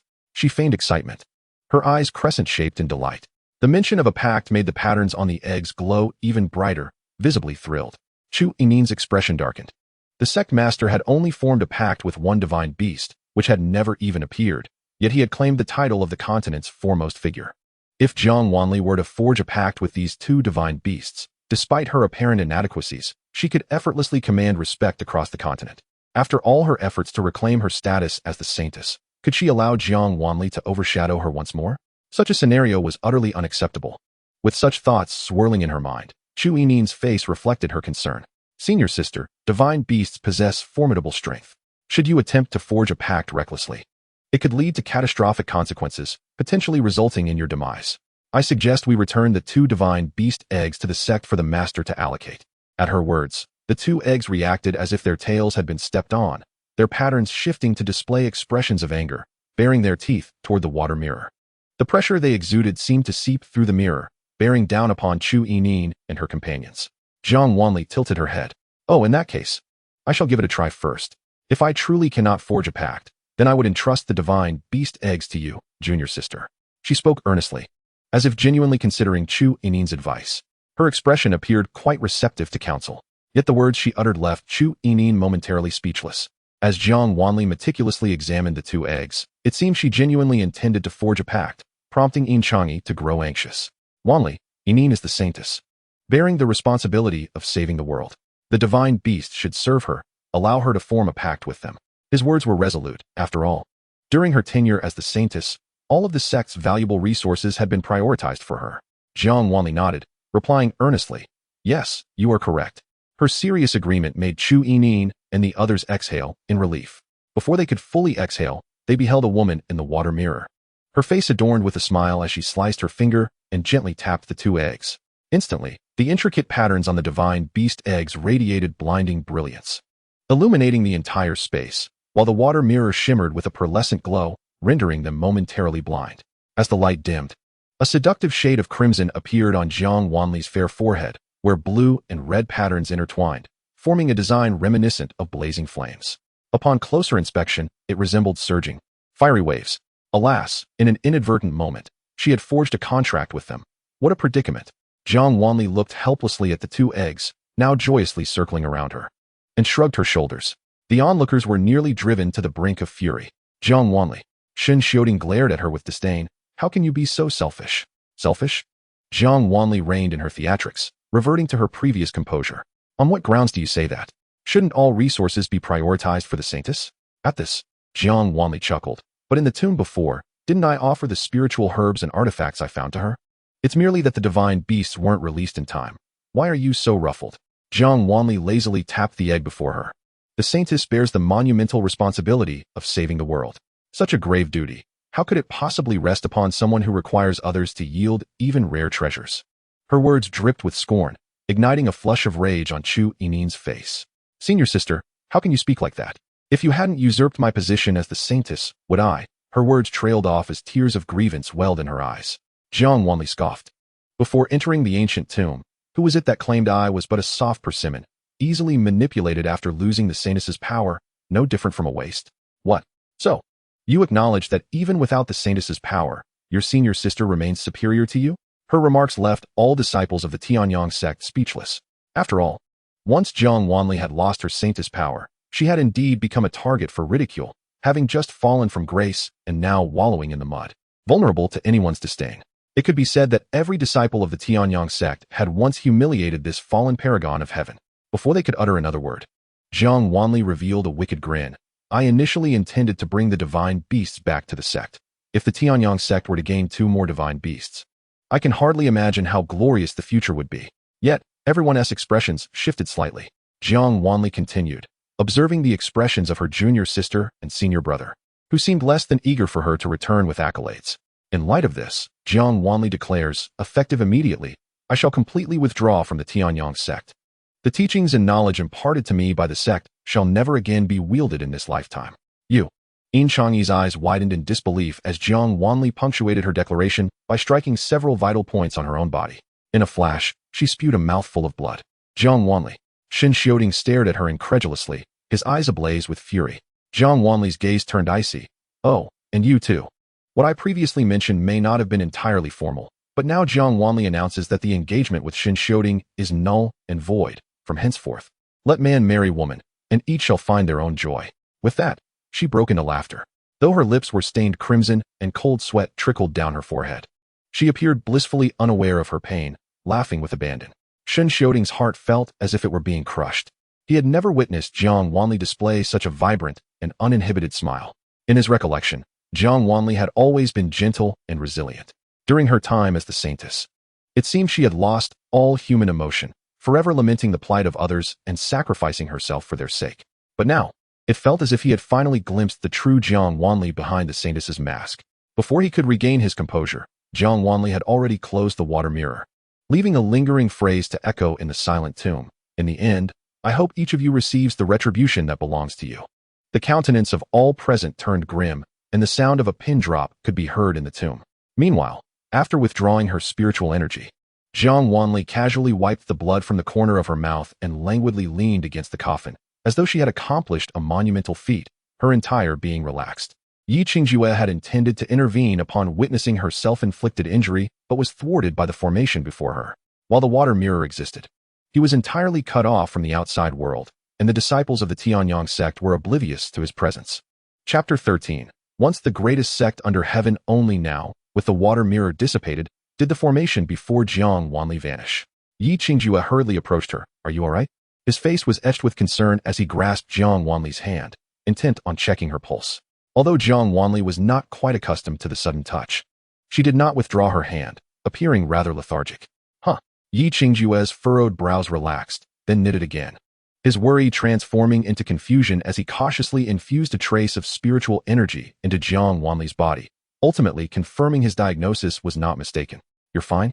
Yi Qingjue looked at Jiang Wanli in disbelief, only to realize that her complexion had returned, now a healthy shade of rosy white. No worries, Jiang Wanli stated, placing the 2 eggs into the jade pendant provided by He Qian, straightening her posture. It was merely an act. Otherwise, how could they have let me off the hook? Not that they would necessarily have spared me. With so many witnesses to my contract with the divine beasts and my self-diminishment, I am now perceived as a hidden treasure in the guise of a waste, and I can only imagine the ensuing chaos. Jiang Wanli's eyes sparkled with mischief. She temporarily allowed them to escape unscathed, as the debts owed were not hers to bear. Ultimately, this was not her concern. Furthermore, she had sensed Jiang Wanli's final emotion. She bore no hatred for this group, merely a desire for liberation. Liberation from the Tianyang sect, from the constraints of her Saintess identity, and from all that it entailed. However, should this group dare to cross her path in the future, she could not guarantee her mercy. Recollecting her thoughts, Jiang Wanli turned to Yi Qingjue. Have you gathered all the spiritual herbs? She glanced around, noting that the spiritual herbs in the tomb had been plucked nearly bare, with the remaining herbs containing negligible spiritual energy. While this was not the main burial chamber, the valuable treasures of this ancient tomb resided here. At this juncture, Jiang Wanli suddenly recalled the golden bracelet and jade pendant from He Qian's coffin, pausing momentarily before adding, they should be quite valuable as well. But that is of little consequence. As long as they do not fall into Chu Yinin's hands, it is sufficient. Ideally, I would leave no valuable items behind. Thus, Jiang Wanli's gaze fell upon the coffin she leaned against, deep in contemplation. Finally, in the astonished gaze of Yi Qingjue, she leisurely collected both the coffin and the luminous pearl from the tomb's apex into her jade pendant. Yi Qingjue thought to himself, while he had entertained similar thoughts, to rob an ancient tomb of its coffin seems rather audacious, doesn't he it? That should be all, Jiang Wanli remarked, brushing away non-existent dust from her hands. Here lay 2 coffins, one containing Jiang Wanli's remains, the other she had taken with her. The coffin housing Jiang Wanli's corpse had sunk several meters into the earth. Unless one's spiritual prowess vastly exceeded the norm, no one would be able to locate it. Jiang Wanli's wishes had been fulfilled, and she had found her peace. If she truly owes anything to Jiang Wanli, then perhaps they have settled their debts. Let us proceed. Jiang Wanli once again walked towards the end of the tomb chamber. Upon reaching the wall, she extended her hand to touch it, causing it to collapse, and she passed through with an expression as calm as ever. Yi Qingjue remarked, it seems she is genuinely unscathed. Noticing that Jiang Wanli had not waited for him, she turned back in confusion, prompting Yi Qingjue to hurriedly catch up with her. With Jiang Wanli's presence as a boon, the once terrifying tomb that had nearly claimed their lives transformed into a welcoming space. They had spent several days exploring its periphery, yet Jiang Wanli managed to lead him on a complete tour of the ancient tomb in just a few short hours. As he finally felt the warmth of sunlight after such a long time, Yi Qingjue was overwhelmed with emotion. Miss Wanli, Jiang Wanli, perched upon a tree, was examining the 3 living beings extracted from her jade pendant when she heard a voice from below. They had temporarily rested by a tranquil lake, a gentle breeze caressing the surface. After enduring the trials within the ancient tomb, Yi Qingjue emerged to find himself in a disheveled state. Apologizing to Jiang Wanli, he moved to change his attire. Jiang Wanli glanced at her own clothes. She had barely moved throughout the ordeal and found herself relatively tidy. While waiting for Yi Qingjue, Jiang Wanli exchanged glances with the 2 eggs and the child. Yichuan had severely scolded the 2 eggs within the jade pendant, and as soon as they emerged, they dove into Jiang Wanli's embrace, their patterns shifting to display their sorrowful cries. Jiang Wanli, perplexed, inquired, "Did you know Yichuan before?" Yichuan shook his head, stating he did not know them, but they certainly looked deserving of a scolding. The little one spoke with a fiery tone, causing the 2 eggs to spin around in a flurry, their patterns fluctuating between anger and grievance. Upon hearing Yi Qingjue call for her, Jiang Wanli unhesitatingly tossed the 3 back into the jade pendant, allowing them to resolve their disputes independently, choosing to ignore them. Jumping down from the tree, Jiang Wanli saw that Yi Qingjue had already tidied himself up, now looking quite dapper and refined. Upon their first encounter, Jiang Wanli had noted that he possessed a striking appearance, surpassing both Yin Changyi and Shun Xiaoding in charm. Miss Wanli, Yi Qingjue greeted her as she descended, bowing slightly. "Thank you for your rescue. This is the spiritual herb from the tomb." As he spoke, he reverently presented a bag to Jiang Wanli. Jiang Wanli, bewildered, replied, "Why are you giving me the spiritual herbs you unearthed?" Yi Qingjue appeared momentarily stunned. "I thought you might want them. I have no need for such items," Jiang Wanli stated, gently pushing the bag back toward him. "I do not enjoy alchemy, nor do I require pills, thus the herbs hold no value for me." "In that case, I truly appreciate your kindness, Miss Wanli." Yi Qingjue accepted the bag back and inquired, "Do you have a place to stay?" "I do not. Do you?" Jiang Wanli looked at Yi Qingjue, and to her surprise, saw his eyes light up. Her suspicions were confirmed. While Yi Qingjue held no ill intentions, he seemed quite eager to take her along. "To be frank, I am a disciple of the Xianxiaaudiobooks sect. Would you be interested in joining us?"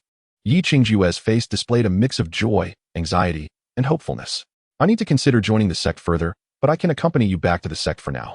Jiang Wanli contemplated, reflecting on the memories of Jiang Wanli and her unfavorable impressions of sects, yet she knew she could not generalize. "Miss Wanli, have you not heard of the Xianxiaaudiobooks sect?" Hearing her question, Yi Qingjue was momentarily taken aback. No. Jiang Wanli's fragmented memories were predominantly comprised of the misdeeds committed against her by Chu Yinin and her ilk, leaving her with scant information. You see, the Xianxiaaudiobooks sect was once the foremost sect in the world, the source of all cultivation methods. Yi Qingjue's anxious demeanor dissipated as he began to speak animatedly about the illustrious history of the Xianxiaaudiobooks sect. The foremost sect in the world? That sounds far more impressive than the continent's leading sect. Jiang Wanli nodded. Perhaps joining was worth considering. Chapter 14. A place not even comparable to a latrine. Is this a sect? Throughout their journey, Yi Qingjue recounted the venerable history of the Xianxiaaudiobooks sect, emphasizing its past glory. However, when it came to the present state of the sect, he simply stated, history has its ups and downs. Every sect experiences its periods of decline. And this is the low point for the Xianxiaaudiobooks sect. Jiang Wanli listened, agreeing, a sect that is too large can have its downsides. With so many demons and monsters, perhaps a decline is a blessing in disguise. Indeed, I share your sentiments, Yi Qingjue responded, wholeheartedly endorsing Jiang Wanli's perspective. Nonetheless, the Xianxiaaudiobooks sect was once the foremost sect in the world, with a profound foundation built over countless millennia of Taoist teachings, so even in its current state of decline, it should not be lacking in substance. Jiang Wanli pondered this as Yi Qingjue led her into a desolate mountain, completely failing to associate this barren place with the Xianxiaaudiobooks sect's current residence. As she gazed upon the thatched cottage before her, Jiang Wanli paused for a moment. Turning to Yi Qingjue, is this truly the Xianxiaaudiobooks sect? Her tone was calm, yet her face was filled with incredulity. This is merely temporary, Yi Qingjue replied sheepishly, indirectly admitting to the truth. How long has it been temporary? Ahem, nearly a century, I suppose. Jiang Wanli. She leisurely circled the thatched cottage, returning to the entrance, and gazed at the swaying wooden door in silence. You're telling me this is a sect? Jiang Wanli's calm expression cracked into a look of disbelief. It's just temporary. I am working diligently to earn money, and our sect will improve in time. Yi Qingjue coughed lightly. Previously, I was alone. I didn't pay much attention to the sect's appearance, which is why I haven't repaired it. As his words fell, Jiang Wanli seized upon a crucial detail. You are the only one? Ahem. Well, I am the sole inheritor of the 887th generation of the Xianxia sect. Jiang Wanli. Being the sole inheritor does not equate to being the only one. Of course not. I do not wish to be presumptuous. If Miss Wanli is willing to join, she can directly apprentice under my master and become my junior sister. Yi Qingjue's face was adorned with a hopeful smile. Casting a faint glance at Yi Qingjue, Jiang Wanli concluded that further inquiries would be futile. It would be better to witness the state of this sect for herself. From the outside, it was indeed challenging to assess. It seemed even the latrines of the Tianyang sect were more sophisticated than this shabby abode. Opening the rickety wooden door, Jiang Wanli stepped into the courtyard, which was minuscule, divided by a narrow path into two sections. One side cultivated with vegetables, the other housing a few chickens. Jiang Wanli halted her steps, observing, "Your chickens are on the brink of starvation. I shall go feed the chickens. Miss Wanli, please feel free to explore."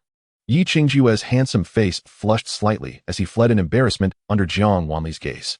Aware of Yi Qingjue's discomfort, Jiang Wanli chose not to dwell on the ailing chickens and entered the house. The layout of the room was immediately apparent. Upon entering, she found herself in the main hall, where a portrait hung directly ahead, depicting a woman wearing a mask. The woman stood tall and elegant, clad in red. Her hair elegantly styled, exuding an air of sternness. Adorned with a jade pendant at her waist, she wielded a sword pulsating with spiritual energy. The radiant colors enveloping her made her appear as though a deity had descended from the heavens. Jiang Wanli's gaze lingered upon the jade pendant adorning the woman's waist. Its design oddly familiar, yet rendered indistinct under the radiance of the holy light. Retracting her gaze, she surveyed the furnishings within the room. The entirety of the space was rather lackluster, save for the decor surrounding the portrait, which was somewhat acceptable. At the very least, a Nama table served as an altar. The other items appeared to be remnants of countless repairs, in a state of disarray. Jiang Wanli picked up a stack of bamboo slips cluttering the altar, revealing a fragmented history of the Xianxia sect, the records disjointed and scattered, suggesting a certain laxity among its members. The establishment comprised 3 rooms, with a door adjacent to the hall leading to Yi Qingjue's resting quarters. Jiang had just observed Yi Qingjue retreating towards the back of the dwelling, implying the presence of a kitchen behind. Exiting the room, Jiang Wanli stood in the courtyard, watching Yi Qingjue feed the chickens. It was not that she was incapable of living in modesty. Rather, the shabby conditions were a source of embarrassment. After finishing with the chickens, Yi Qingjue turned and spotted Jiang Wanli outside, his heart skipping a beat, yet he felt compelled to approach. "Miss Wanli, this is merely a temporary situation.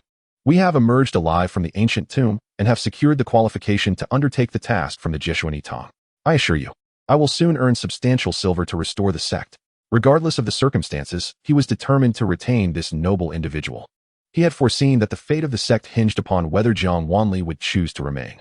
Jiang Wanli pursed her thin lips, her expression tranquil, for the sect was in a dire state.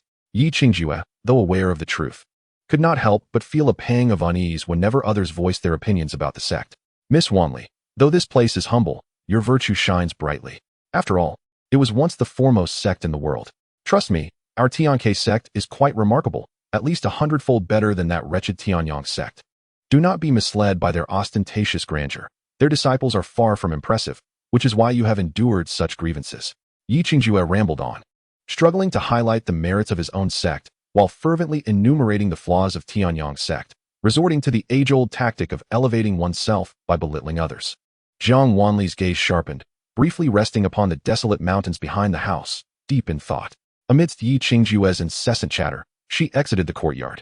"Miss Wanli, please grant me one more chance," Yi Qingjue pleaded, his voice thick with emotion. Standing at the foot of the barren mountain, Jiang Wanli sensed a fluctuation of spiritual energy. Curiously tilting her head, she extended a finger, her fingertip brushing against an invisible barrier. To Yi Qingjue, it appeared as though she merely touched the air. Yet in an instant, the space before them seemed to warp.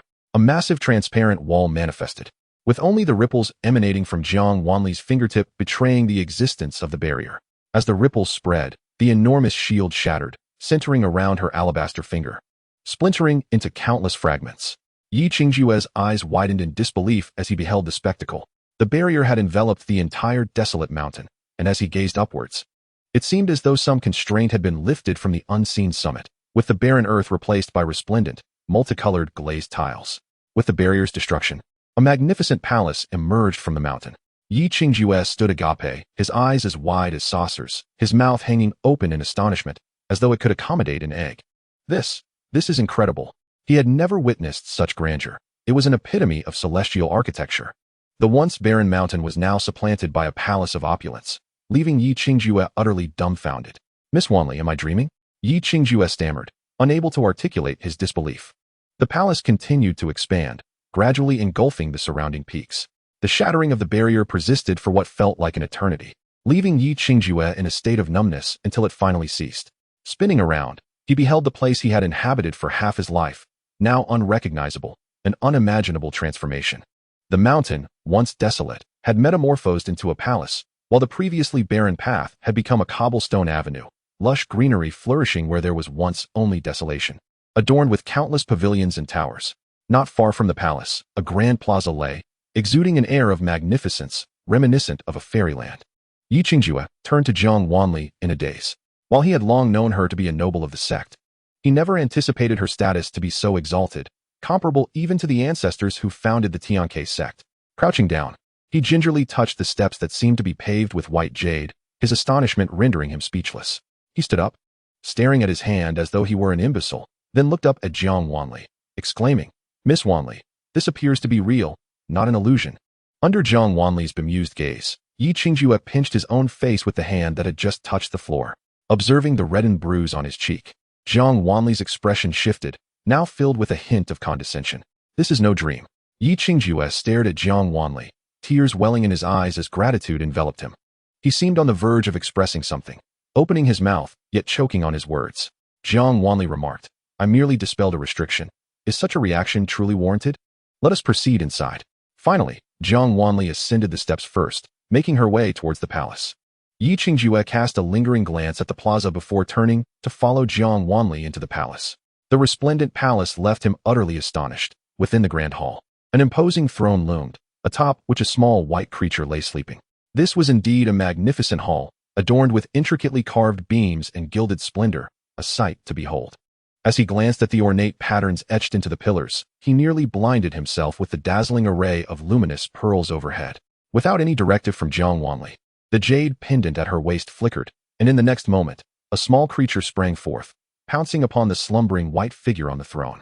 Yi Qingjue, bewildered, queried, "Who is this child?" The creature, in a fit of fury, grasped the white figure by the scruff of its neck and bellowed, "Is this your place? You dare to lie here? Get down."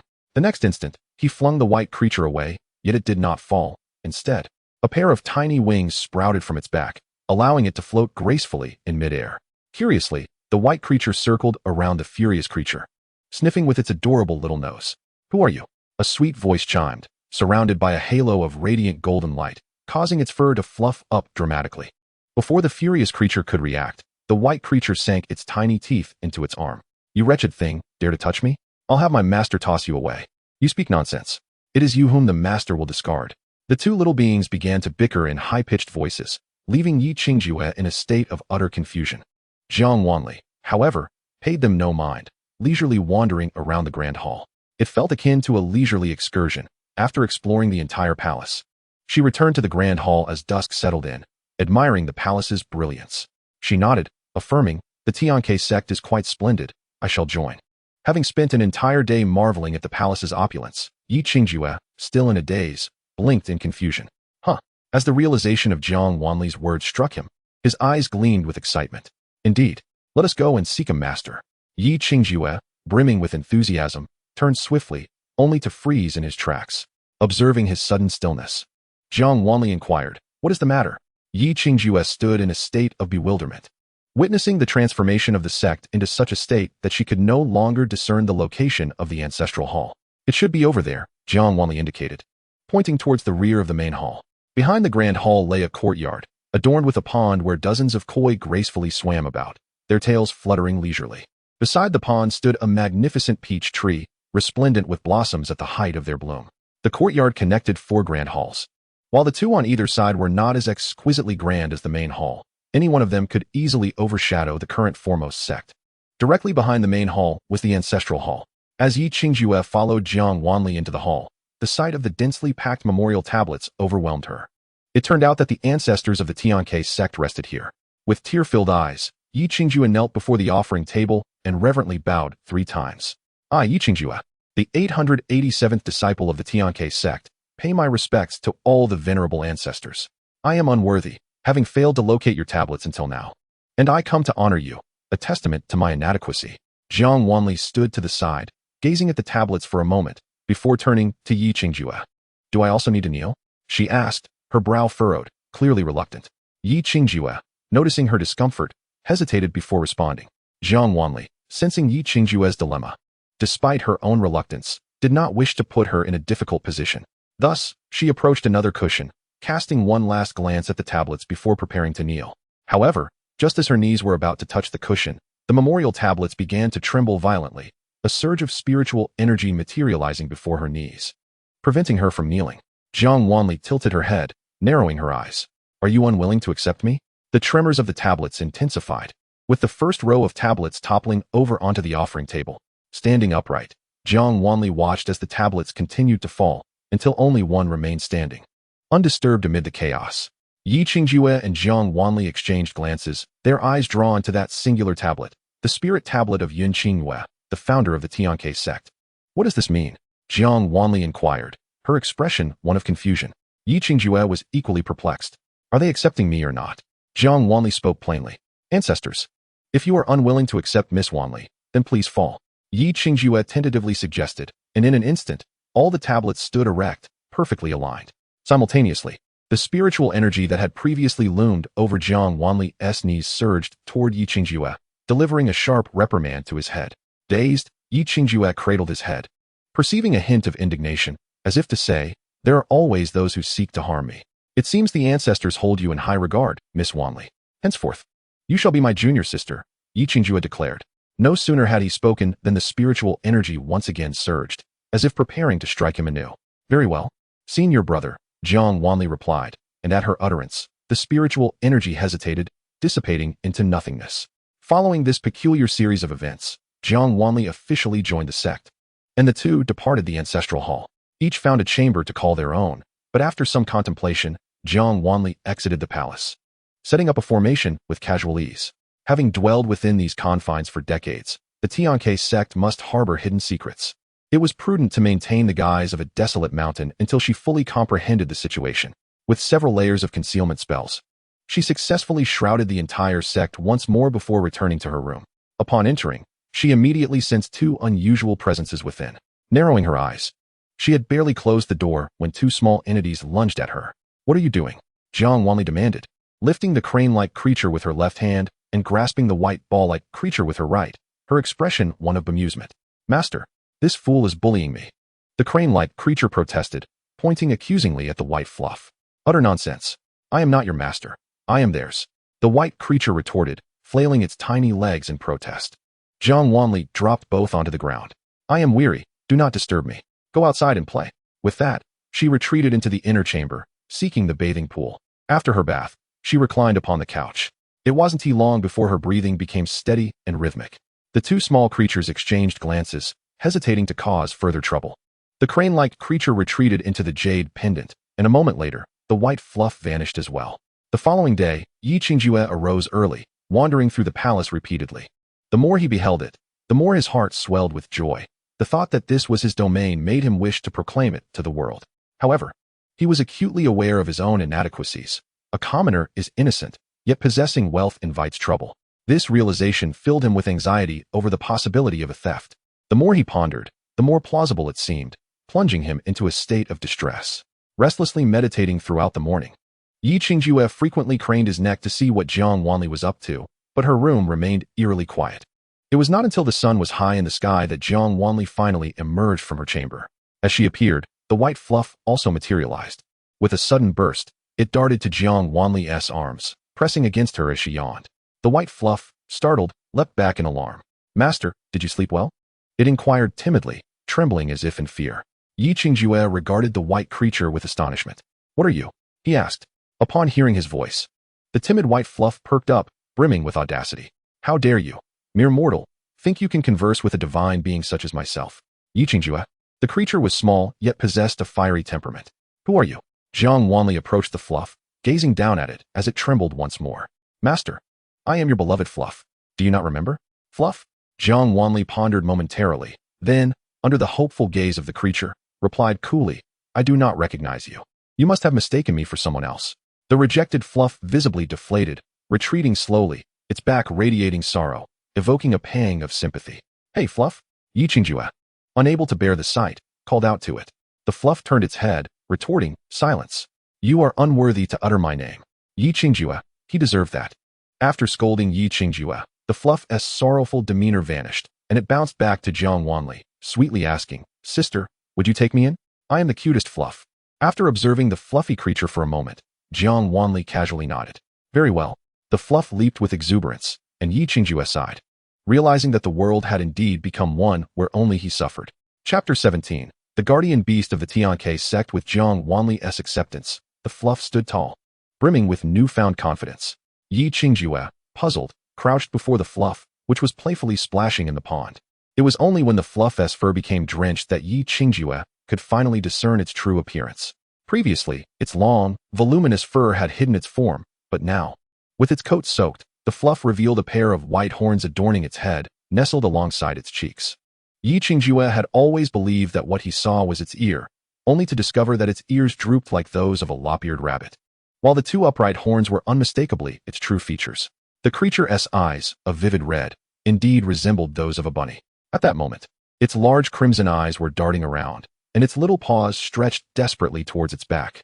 Unfortunately, the paws were too short, and after much effort, it could not reach its own back, leading its gaze to fall upon Yi Qingjue. When their eyes met, a soft voice resonated through the air. Ah, Rogue. The voice, though childlike, carried a surprising strength. Yi Qingjue stumbled back in shock, exclaiming, Hey, hey, hey, don't shout. The creature blinked its red eyes and replied, If you don't want me to shout, then do me a favor. What favor? Help me scratch my back? I can't reach it myself. And my dirty little owner won't like it. It pointed a tiny paw towards its back. Yi Qingjue sighed. All right, turn around. The creature happily complied. And to Yi Qingjue's astonishment, he discovered that it had wings concealed beneath its long white fur. Additionally, there was a tail on its backside, resembling that of a monkey, long and ending in a fluffy tuft. As Yi Qingjue studied it, a myriad of questions swirled in his mind. What on earth are you? With horns, wings, a tail, and the ability to speak human language? As he spoke, he continued his task of gently scratching the creature's back, revealing skin so delicate beneath the fur that even its veins were distinctly visible. The creature squinted its red eyes in pleasure and murmured, I am the guardian beast of the Heavenly Threshold sect. Yi Qingjue paused, taken aback. The guardian beast of the Heavenly Threshold sect? Then why haven't I seen you before? I have been a disciple of the Heavenly Threshold sect for 50 years. That's because you are too weak, it scoffed. Without achieving the nascent soul stage, you cannot perceive or breach the protective barrier of the sect, and thus lack the qualifications to see the true Heavenly Threshold sect. This is merely a basic formation. The creature's tone was explanatory, yet it left Yi Qingjue feeling somewhat defensive. Nascent soul stage? He was utterly astonished. There were hardly any in the entire continent at that level, and all were elder figures from the top 3 sects, most of whom were already over 100 years old. Are you implying that my junior sister has already reached the nascent soul stage? As he pondered this, he recalled how Jiang Wanli had effortlessly broken through the barrier, and he felt overwhelmed. His sweet, soft junior sister had actually achieved the nascent soul? Of course not. The creature said disdainfully. How can you assess my master by cultivation level? Yi Qingjue could see the creature's clear disdain for him. It no longer required his assistance. It took flight, shaking off the water from its body, using spiritual power to dry its fur, before transforming back into a plush ball and joyfully soaring away. Yi Qingjue was left in a state of shock, engulfed in self-doubt. The cultivation system in the realm of immortality included the foundational stages of qi refinement, enlightenment, valley breaking, golden core, nascent soul, out-of-body, spirit separation, integration, tribulation, and great ascension. Each stage was further divided into early, middle, and late phases. While there was no division after great ascension, in the entire continent, there was only one out-of-body expert, the master of the Shuani Hall. Nascent soul practitioners were also exceedingly rare. To his knowledge, there were no more than 4 across the continent, most of whom were concentrated in the first sect, the Tianyang sect. This meant that those capable of breaching the Heavenly Threshold sect's formation would not exceed 5 individuals in the entire continent. Therefore, the one who sets such a grand formation must at least be a powerful spirit separation expert, a figure who had not appeared in centuries. It was rumored that upon reaching the late out-of-body stage, one would enter the heavenly realm for cultivation, thus making it possible to step into the spirit separation stage before the end of their lifespan, ascending to an even higher realm. Once one entered the heavenly realm, it was generally impossible to return to this continent. Yi Qingjue's thoughts were tumultuous, and his gaze gradually fell upon Jiang Wanli, who was peacefully napping on a peach tree. Suddenly, Jiang Wanli jumped down and walked directly towards the mountain gate, exclaiming that someone was coming. Yi Qingjue was taken aback, but quickly followed suit. The Heavenly Threshold sect had fallen into disrepair for decades, with no visitors, leaving Yi Qingjue somewhat perplexed about who could be arriving. As they stepped outside the palace, all the pavilions and towers vanished, and Yi Qingjue turned to see the sect transformed back into its thatched hut state, his expression frozen in disbelief. "Do not worry, it's merely an illusion," Jiang Wanli reassured him, and Yi Qingjue snapped back to reality. They stood before the dilapidated hut, awaiting the arrival of their guest. When a chubby old man appeared, Yi Qingjue instinctively took a step forward.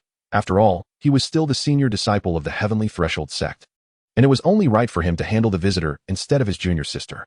The old man's gaze lingered on the thatched hut behind them for a long moment before he finally spoke. "May I ask, is this the Heavenly Threshold sect?" "Indeed," Yi Qingjue replied. "Oh, this is the Heavenly Threshold sect?" the old man exclaimed, his small eyes widening like copper bells. "Yes, I am Yi Qingjue, the senior disciple of the Heavenly Threshold sect. May I inquire about your identity?" Yi Qingjue maintained his good-natured demeanor, ignoring the incredulity in the old man's eyes. "I am the master of the 97th branch of Xuani Hall, here to invite the surviving cultivators from the sacred ruins' ancient tomb to test their cultivation." He slowly produced a bamboo slip from his bag, reading, "Yi Qingjue of the Heavenly Threshold sect, Jiang Wanli of the Tianyang sect. Is that you?" He scrutinized the two of them. "Yes. However, Miss Wanli has severed ties with the Tianyang sect and joined my Heavenly Threshold sect yesterday," Yi Qingjue clarified. "Severed ties with the Tianyang sect and joined here?" Upon hearing this, the old man's eyes widened, and he turned to Jiang Wanli, who had remained silent, asking, "Is this true?" "Yes," Jiang Wanli nodded. "You weren't coerced, were you? Our Xuani Hall maintains order in the cultivation world and would never allow such despicable acts of coercion in joining a sect," the old man inquired with a scrutinizing gaze. "No," Jiang Wanli replied calmly, adding, "Also, I've changed my name." Under the old man's watchful eyes, Jiang Wanli stated earnestly, "My name is Jiang Wanli." The old man blinked in surprise. "Jiang of the river, Wan of retention, and Li of the green pear? No longer Jiang Wanli." The old man raised an eyebrow.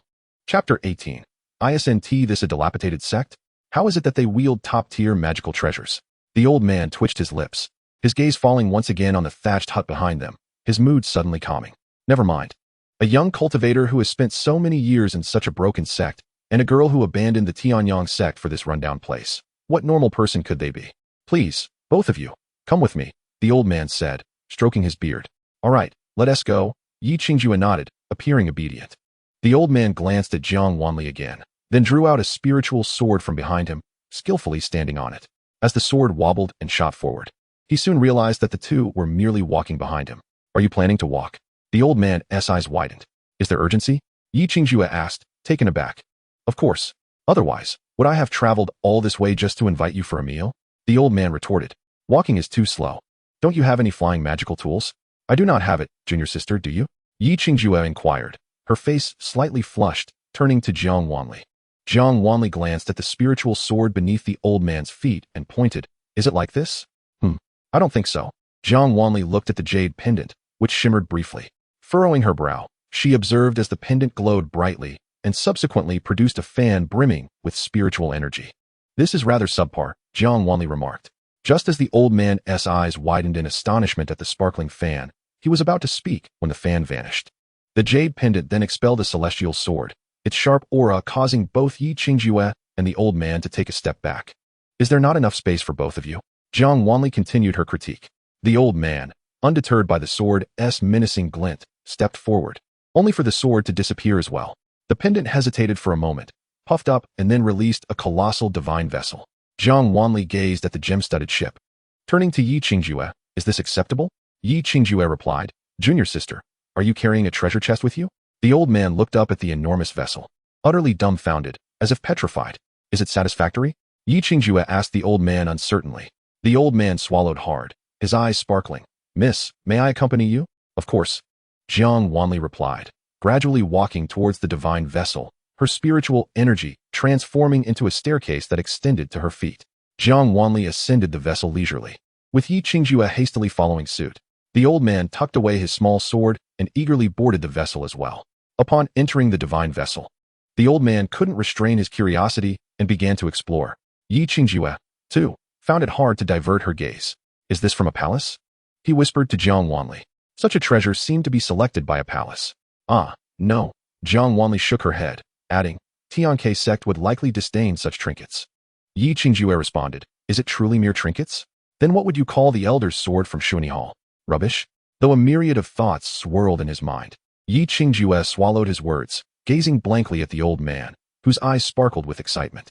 He thought to himself how fortunate it was that the old man had not heard Jiang Wanli's remarks. Otherwise, the blow to his spirit would have been unbearable. In the span of a tea ceremony, the divine vessel gradually descended, and the old man, bewildered, gazed down at his own Xuanli Hall, muttering, have we arrived already? It took me 5 days and nights to reach Tianke sect. Indeed, it is here, Jiang Wanli remarked, glancing at Xuanli Hall. Yes, the old man was utterly astonished. The vessel landed steadily at the entrance of Xuanli Hall, where the trio was immediately met with envious and curious gazes. As the old man disembarked, he quickly spotted the elders of Xuanli Hall standing respectfully in a row at the entrance.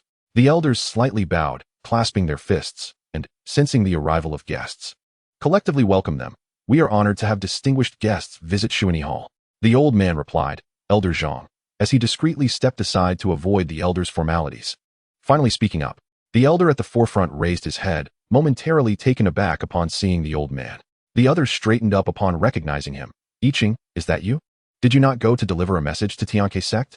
Yes, I have returned, Yiqing said, casually gesturing towards the 2 individuals who had descended from the divine vessel. These are the last 2 who emerged alive from the sacred ruins tomb, Jiang Wanli and Yi Qingjue. The elders of Xuanli Hall widened their eyes in disbelief, their gazes shifting from the resplendent divine vessel back to the 2 clad in simple garments. That vessel. The elder's expression grew complex, and after a moment's hesitation, he asked, is it truly theirs? Yiqing's expression mirrored the elder's complexity. It belongs to them. I will explain the specifics later. Wanli, please stow away the divine vessel. Noticing the increasing number of onlookers drawn to the vessel, Yiqing, concerned about potential disruptions, urged Jiang Wanli. Jiang Wanli exchanged a glance with Yi Qingjue before responding, all right. Huh. Although somewhat perplexed, Yi Qingjue complied with Jiang Wanli's request, hastily stowing the divine vessel into his bag of holding. Instantly, the previously deflated bag felt pleasantly full. Though it wasn't his own, a sense of satisfaction washed over him, as if his purse had become plump. Please, this way, Yiqing signaled to the elder, who finally reacted and ushered the 2 inside. May I inquire about the process of the cultivation assessment? Yi Qingjue asked Yiqing during their walk.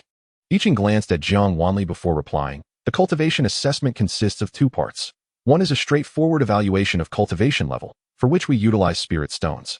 The other is an ability assessment, which is divided into 5 sections: alchemy, talisman crafting, formation arranging, weapon forging, and the physical strength test for body cultivators.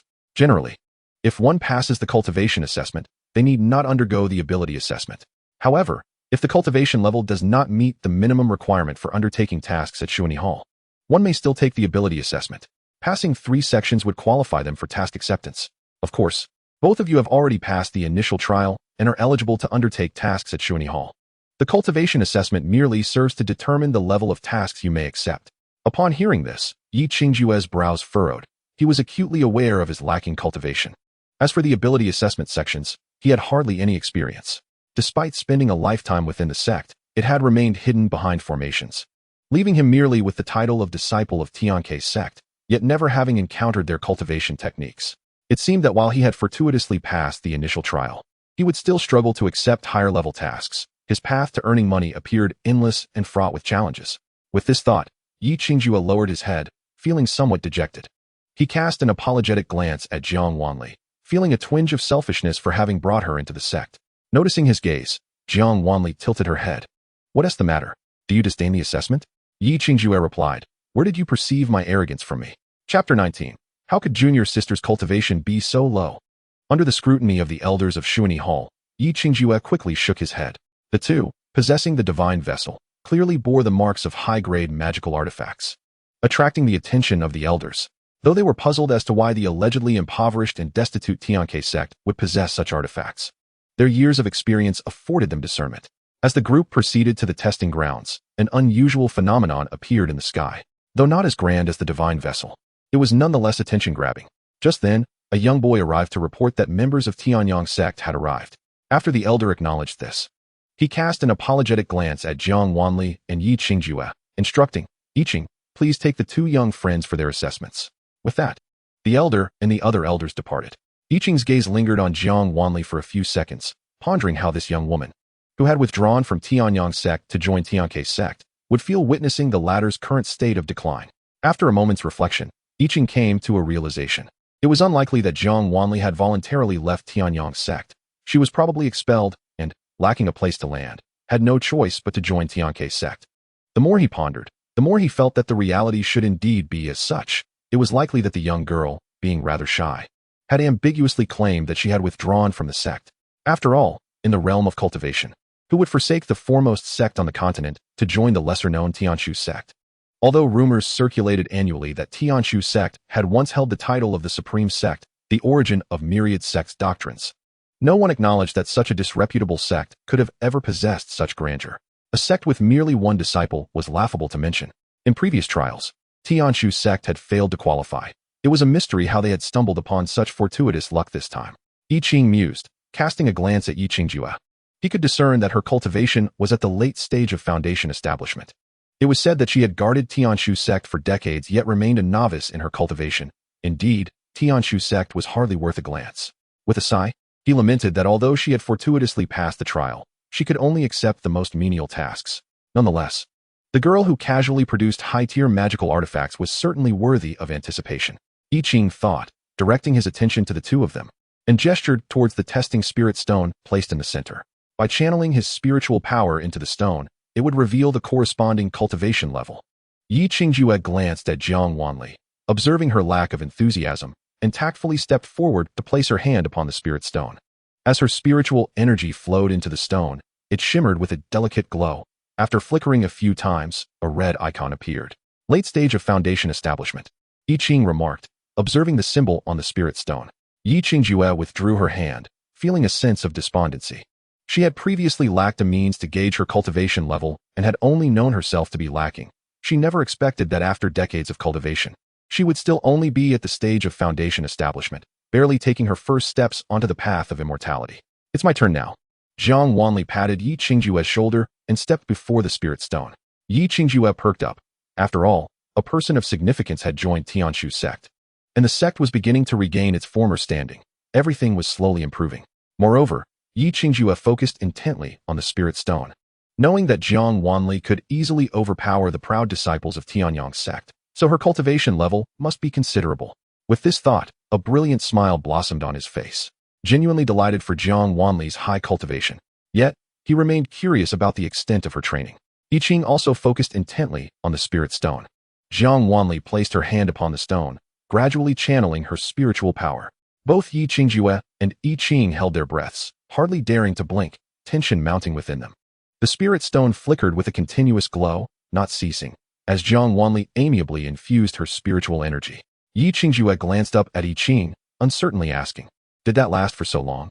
Gazing at the still glimmering spirit stone, Yiqing was equally perplexed. Such a phenomenon had never occurred before. Suddenly, a commotion erupted behind them, and Yi Qingjue turned to see disciples from Tianyang sect, led by Chu Yinin, entering the scene.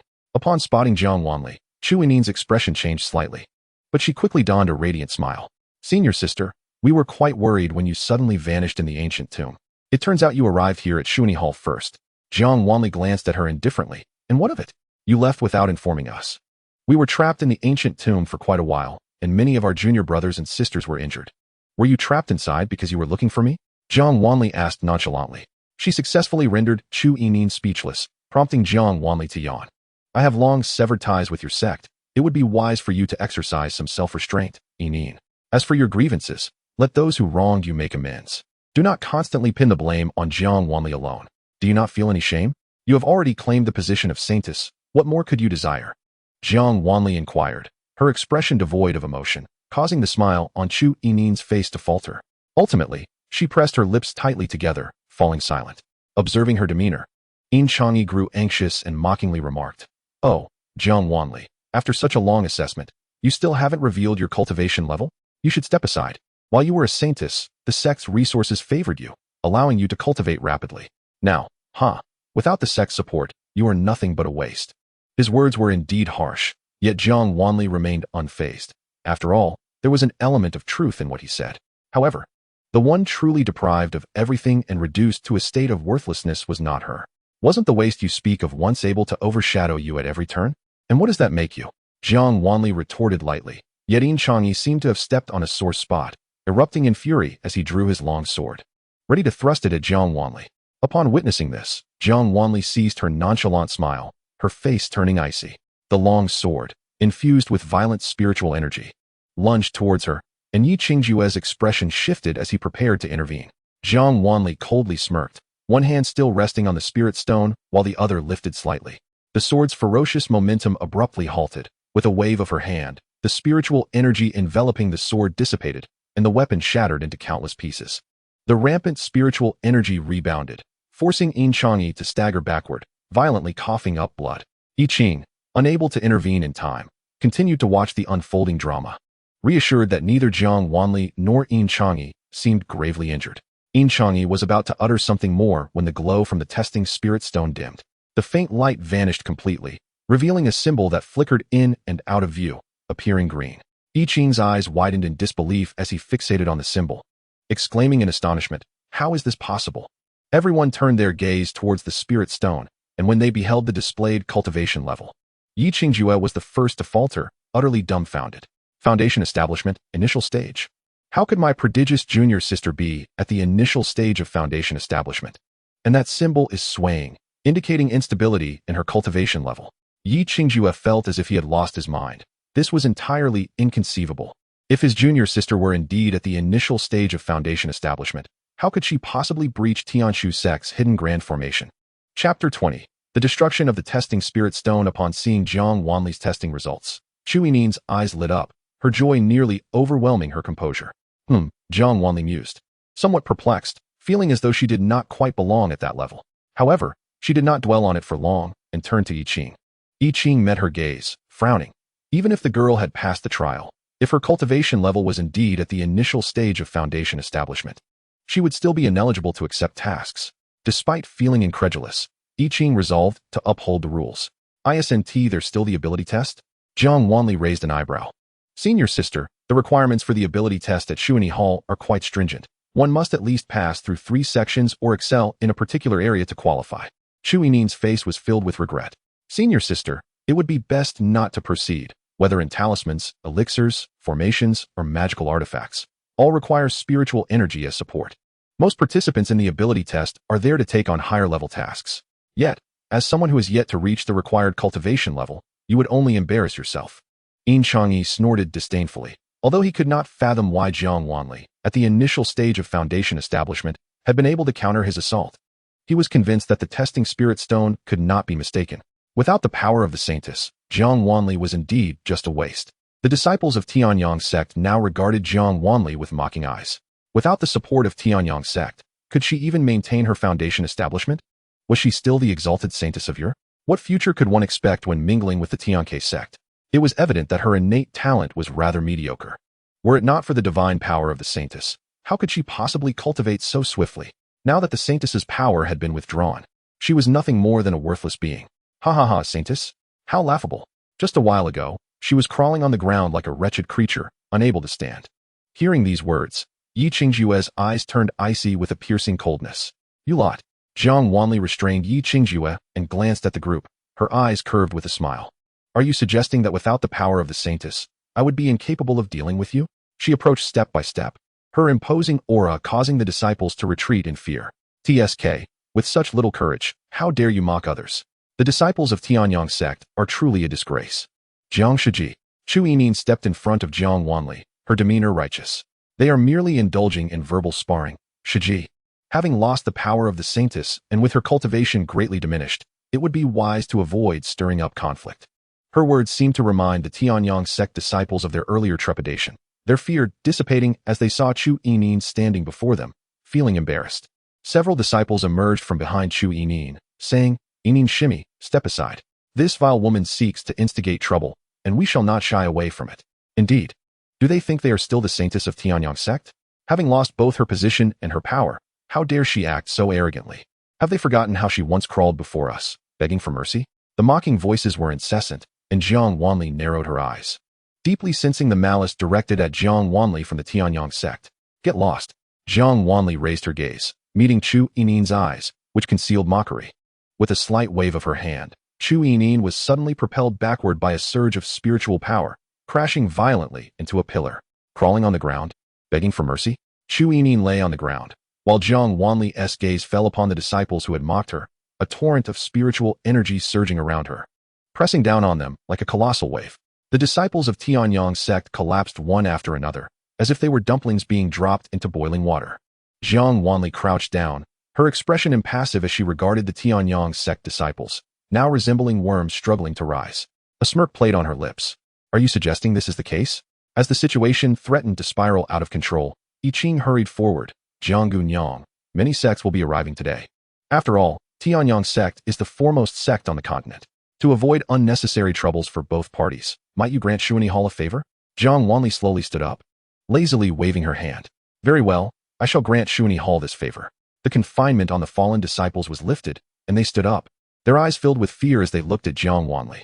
I Ching was equally startled, although Jiang Wanli's cultivation was evidently the lowest among them. That earlier pressure had even sent shivers down his spine. Jiang Wanli no longer paid attention to the disciples of Tianyang sect and turned to I Ching.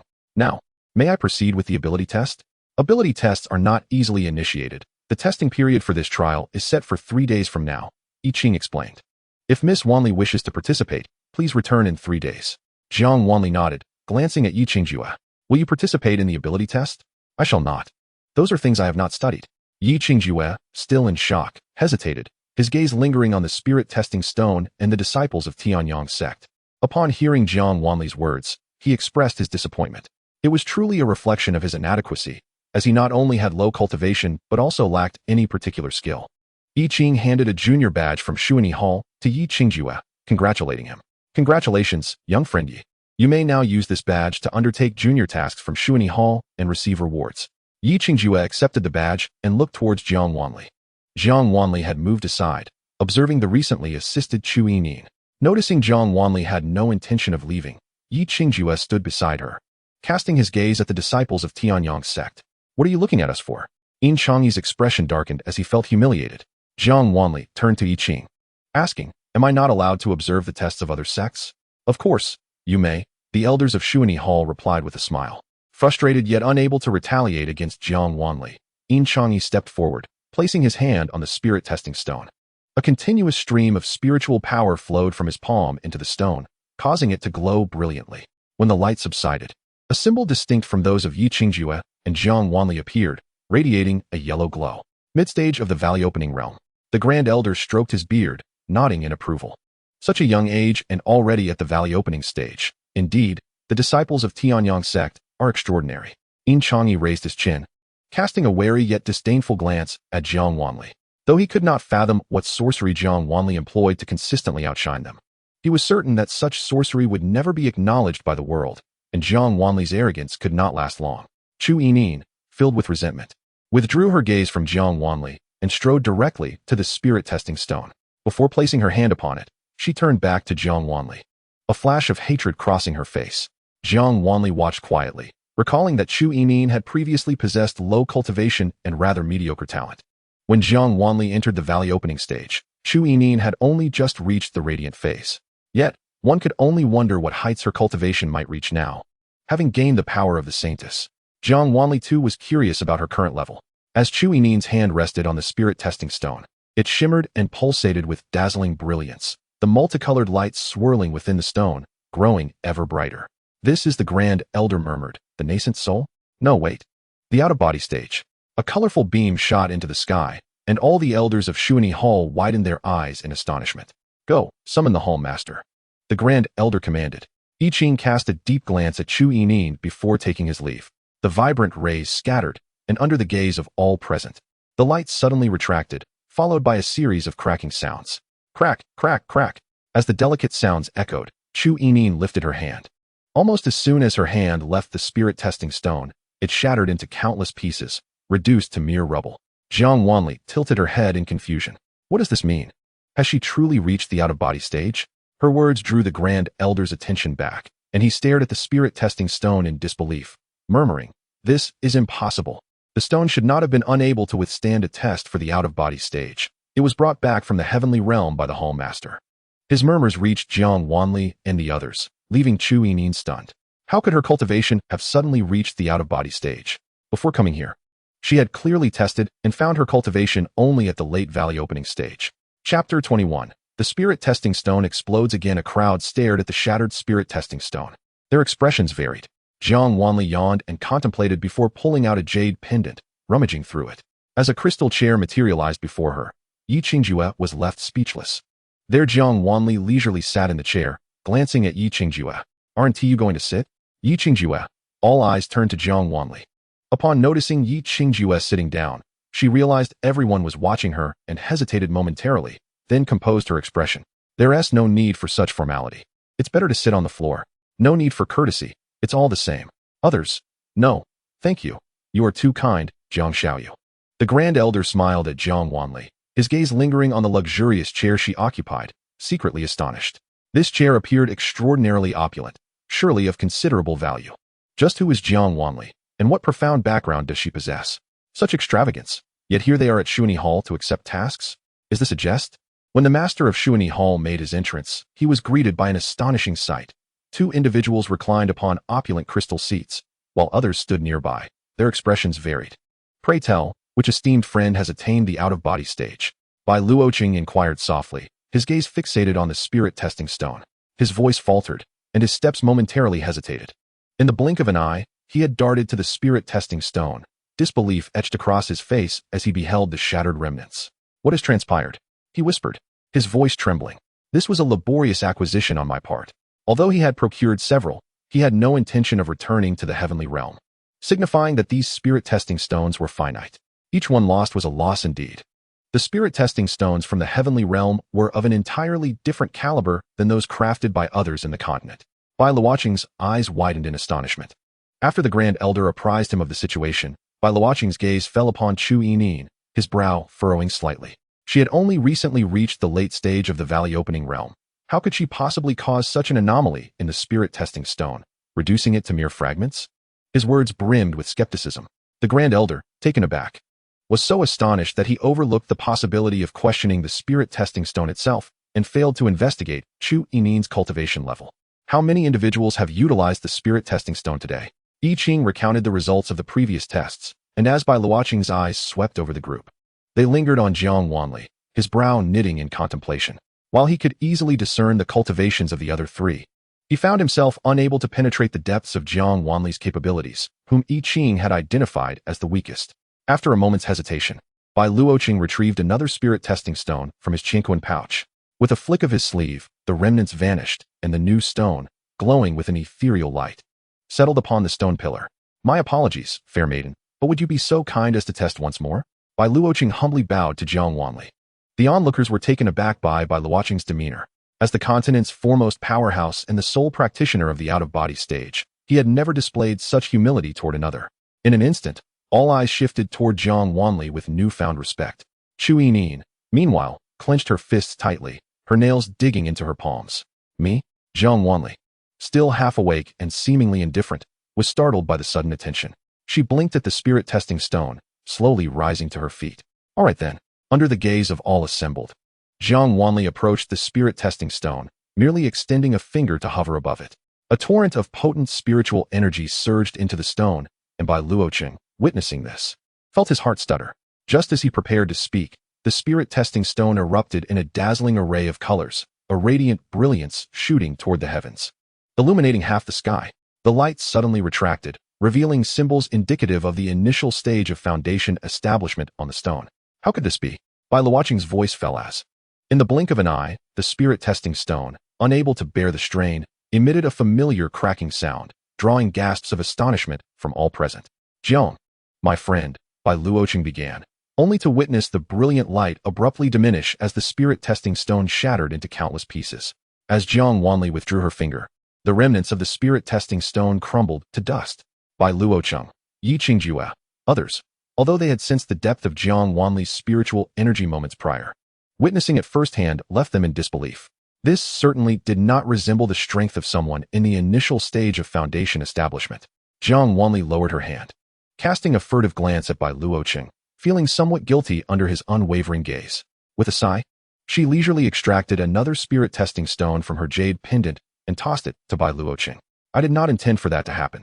Here, take this one instead, though I assure you I am not responsible for the previous one. As she spoke, her eyes subtly darted toward Chu Yinin. Chu Yinin, gazing at the spirit-testing stone in her palm, Bai Luoqing's expression sharpened. The quality of this stone was undoubtedly superior to those he had retrieved from the heavenly realm. He produced another spirit-testing stone from his Qinquan pouch, placing it upon the stone pillar, hastily storing away the one Jiang Wanli had given him before smiling and bowing once more to her. I am most grateful for your generous gift, and I would humbly request your presence, as I have several inquiries to discuss with you. Jiang Wanli glanced at Chu Yinin and the others, shaking her head. Perhaps another day. I merely came to observe today and shall depart once their tests conclude. Then allow me the pleasure of accompanying you, Bai Luoqing declared, producing a chair from his Qinquan pouch and placing it beside the crystal seat before settling down with an air of ease. In stark contrast to Jiang Wanli's opulent chair, Bai Luoqing seemed rather unadorned. The elders of Xuanyi Hall regarded the trio with a sense of embarrassment. Jiang Wanli nodded and retook her seat. The group then redirected their attention to Chu Yinin. During her testing, the disciples of the Tianyang sect had mistakenly believed she had reached the out-of-body stage. In their eagerness to regain face before Jiang Wanli, many had lavished her with flattery. Now, their expressions were tinged with discomfort. Master, when Jiang tested earlier, she clearly was at the initial stage of foundation establishment. The disciples of Tianyang sect have also tested her and found it normal until Chu tested, at which point the spirit-testing stone exhibited anomalies. The Grand Elder leaned in to inquire, puzzled. Bai Luoqing turned to glance at Jiang Wanli without intentionally lowering his voice. Upon his arrival, he had overheard the disciples of the Tianyang sect belittling Jiang Wanli while praising Chu Yinin. It must be that during Jiang's initial test, her input of spiritual energy was too minimal and gentle, causing the spirit-testing stone to delay in reflecting her cultivation level. It was only when Chu tested that Jiang's spiritual energy reached the core of the stone, resulting in the anomaly. Earlier, Jiang injected her energy with emotion, leading to greater fluctuations, thus allowing the stone to respond immediately. However, Jiang's energy is of a caliber unlike any other, and the stone's destruction revealing her cultivation as foundational is indeed perplexing. Upon hearing Bai Luoqing describe her energy as emotional, Jiang Wanli raised an eyebrow, maintaining her composure while feeling a twinge of guilt. Bai Luoqing's explanation left the disciples of the Tianyang sect blushing, and upon hearing this, Chu Yinin's face turned pale. The late stage of valley opening. At that moment, I Ching announced Chu Yinin's cultivation level. Valley opening, Jiang Wanli remarked. Her interest peaked as she looked toward Chu Yinin, her smirk akin to a dagger piercing through Chu's fragile pride. Huh. Jiang Wanli chuckled lightly, rising to her feet. I shall return in 3 days to participate in the ability test. For now, I take my leave. The Grand Elder of Jiang was about to stop her when Bai Luoqing stood and bowed first. Then I shall graciously await your arrival, Jiang Daoist. Chapter 22, Junior Sister. This makes me seem rather foolish. Jiang Wanli and Yi Qingjue departed, leaving the disciples of the Tianyang sect with varying expressions of dismay. Once everyone had left, I Ching could no longer restrain her curiosity and asked Bai Luoqing, Master, since Jiang Wanli's cultivation has evidently surpassed the foundation stage, why must she wait to participate in the ability test? Bai Luoqing, leisurely fanning himself with a folding fan he had produced from nowhere, replied, his eyes gleaming with shrewdness. Because she harbors many secrets, and I am equally intrigued as to how one at the foundation stage possesses such overwhelming spiritual power. I Ching, ensure she is well received when she visits Xuanyi Hall. If I am not mistaken, her cultivation exceeds mine, making her someone we cannot afford to provoke. I believe her participation in the upcoming ability test will indeed leave a small, yet significant impression on Xuanyi Hall. As the final words fell, Bai Luoqing's eyes curved into a gentle arc as he playfully patted the astonished I Ching, summoned by he, and took his leave. Jiang Wanli and Yi Qingjue wandered aimlessly through the bustling streets of Luoxiaking, the most prosperous city, where the vibrancy of life was palpable. Jiang Wanli was quite pleased at the prospect of lingering here a few more days. However, reality swiftly delivered a harsh slap to her face. To reside here?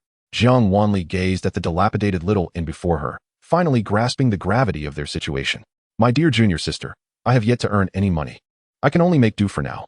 Yi Qingjue's handsome face flushed crimson, as their sect possessed almost no income. Previously, when he was alone, he could hardly bear to stay in an inn, often resorting to resting under a large tree at night. This time, despite having exhausted all their savings, they still needed to stay for 3 days. If they did not economize, they might find themselves without food in the following days.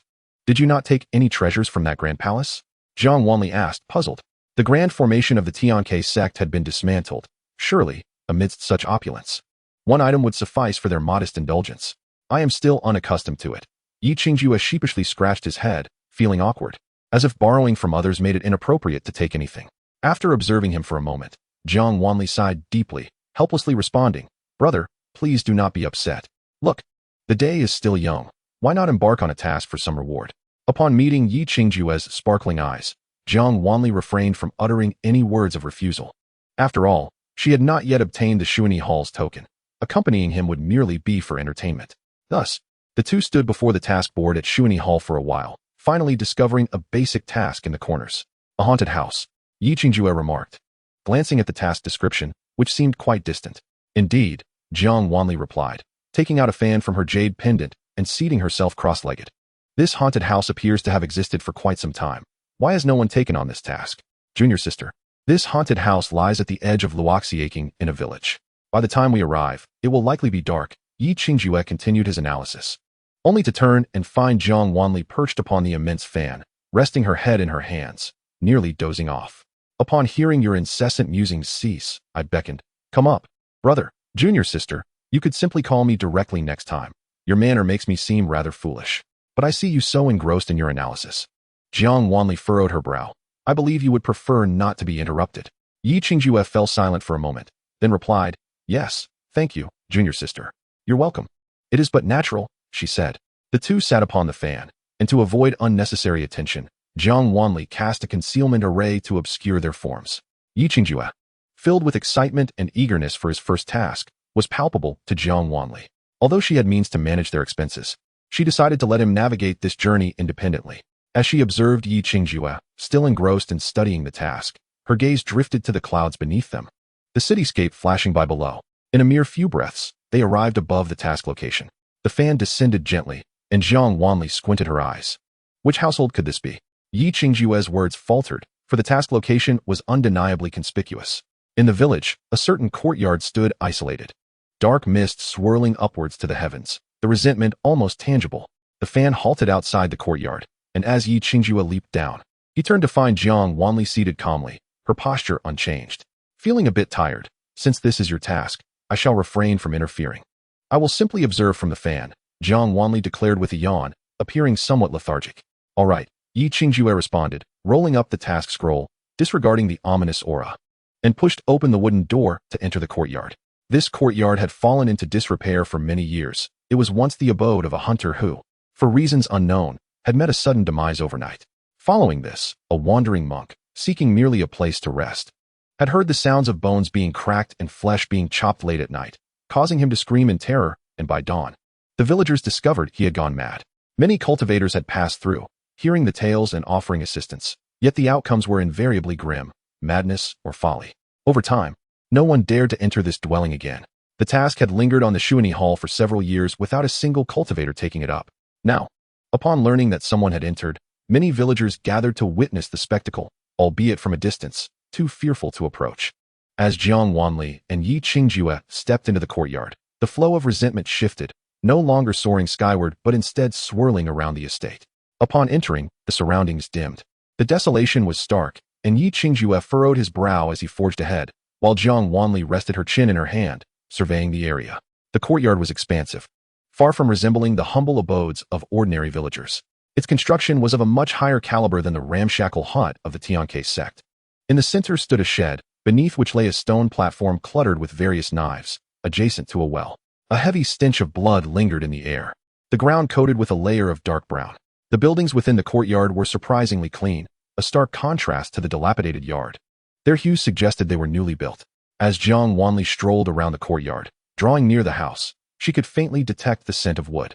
Ultimately, the fan halted before the door of the house, and Jiang Wanli rested her chin on her hand, observing Yi Qingjue as he searched for clues within the courtyard. Chapter 23. The Haunted House. According to the task scroll's description, it was a simple task of vengeful spirits seeking retribution. However, given that the task had remained unaddressed at Xuanyi Hall for such an extended period, it was likely that deeper mysteries lay beneath. As for those hidden truths, Jiang Wanli sensed a prying gaze from behind her and lazily glanced up at the eaves of the house. The light within the courtyard grew increasingly dim, as a wave of dark mist descended, gradually enveloping the entire area. Yi Qingjue paused before the shed, scrutinizing the knives on the stone platform. When they had first entered, the knives had been rusty, and the platform was in disarray, covered with fallen leaves that lay atop the blades. Now, however, the leaves appeared ghostly, transformed into crimson powder, blanketing the stone surface and seemingly spreading outward. The rust on the knives had faded, replaced by a blood-red hue. The heavy stench of blood rushed toward them. Yi Qingjue stared blankly at the knives, each of varying sizes standing upright, their points aimed directly at him. The sanguine aura expanded from the central stone platform, gradually saturating the entire courtyard. Jiang Wanli narrowed her eyes as the blood-red mist swept past her position. Thud, thud, thud. The sound of knives striking the stone platform echoed, quickly evolving into an overwhelming cacophony of clashing blades, each strike reverberating like a hammer upon the heart. The sound of flesh parting with a sickening crack echoed ominously, causing Jiang Wanli to focus her gaze. Before her stood a figure at the stone altar, one hand raised high, wielding a butcher's knife, and with a fierce downward stroke. Blood splattered everywhere. The man seemed oblivious to fatigue, relentlessly hacking at the object upon the altar. The gory scene revealed a skinned animal, drenched in blood, its identity indiscernible.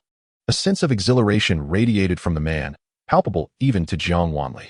Suddenly, amidst the crimson, the man let out a piercing scream, and his form inexplicably transformed into that of a frail scholar. Despite the scholar's intellectual demeanor, he emulated the butcher's savage motions, mercilessly chopping at the altar's contents. This time, Jiang Wanli discerned that the altar bore the remains of a deer. With each scream from the altar, the figure morphed anew. Yet their actions remained singularly focused on the frantic butchery. Blood continued to cascade, staining the surrounding floor a deep crimson. Jiang Wanli propped her chin on her hand, observing the macabre scene with a sense of confusion. Suddenly, a cry from Yi Qingjue pierced the air, drawing her attention.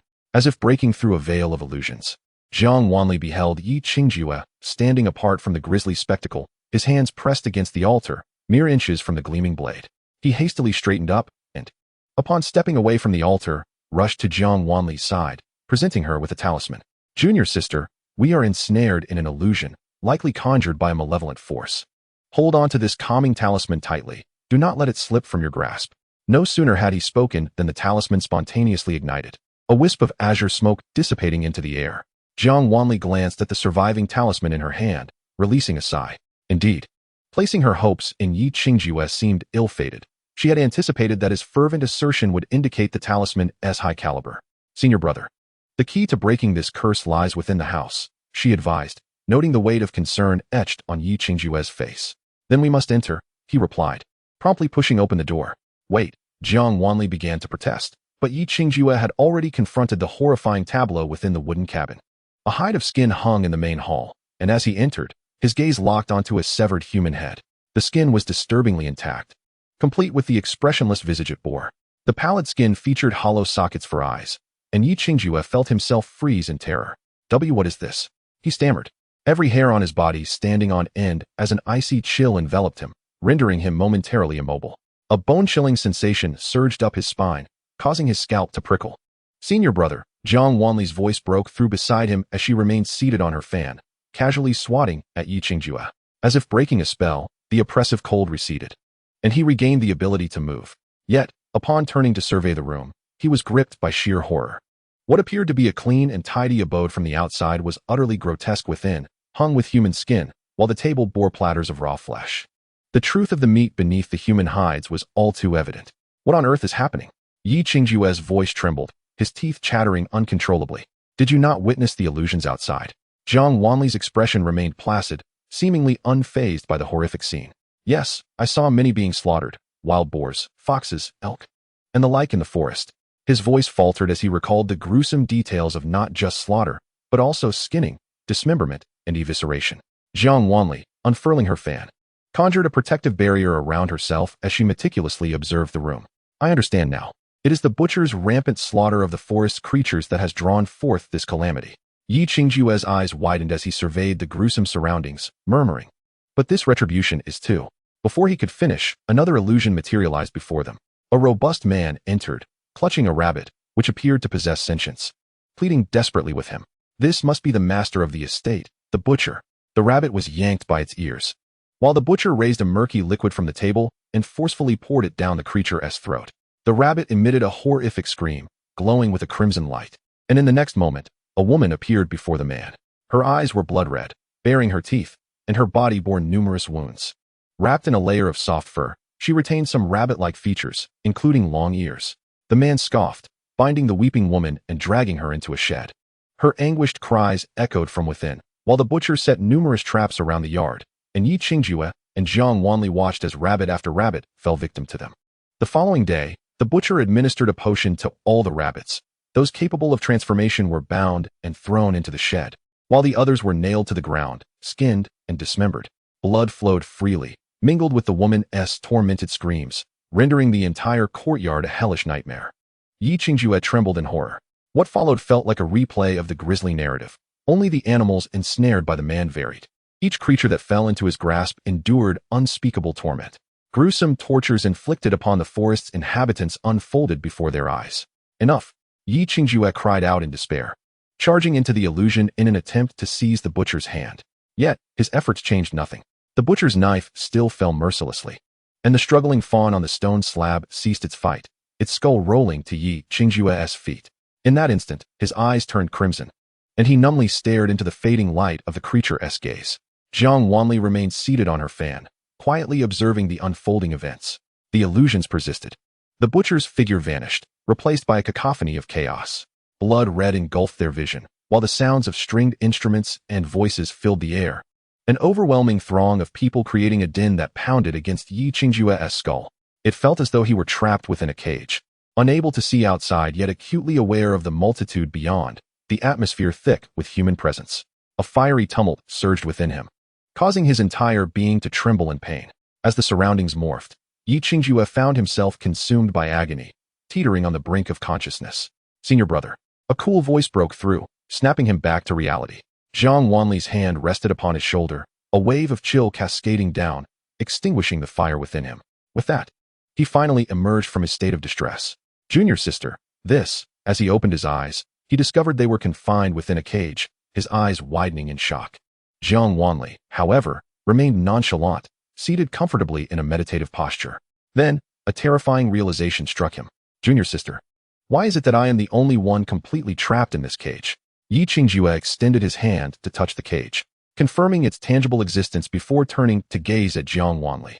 The cage on Jiang Wanli's side was evidently far more spacious. Even seated, she was completely unencumbered, whereas Yi Qingjue found himself unable to even turn around. The cage was exceedingly cramped, forcing him to curl his body within it, leaving no room for movement. Any attempt to shift would result in him colliding with the iron bars, filling him with frustration. Jiang Wanli drifted closer to Yi Qingjue, her fan coming to rest beside him. As she moved, the cage quivered slightly, as if reluctant to encroach upon her space. Observing the cage retreating from Jiang Wanli, Yi Qingjue gradually straightened his posture, looking around with a sense of discontent. They were inexplicably confined within a cage, surrounded by the cacophony of clinking cups and raucous voices. Suddenly, the sound of a gong echoed, plunging the surroundings into silence. The reverberation of the gong startled Yi Qingjue, nearly causing him to leap. The resounding clang felt as if it were being struck directly beside his ear, its immense volume leaving his head buzzing.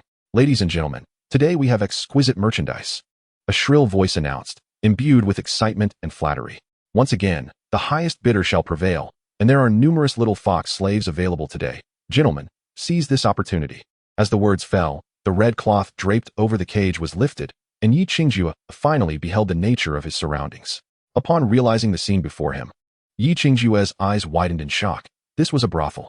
Jiang Wanli's voice drifted through the air, tinged with a hint of coldness.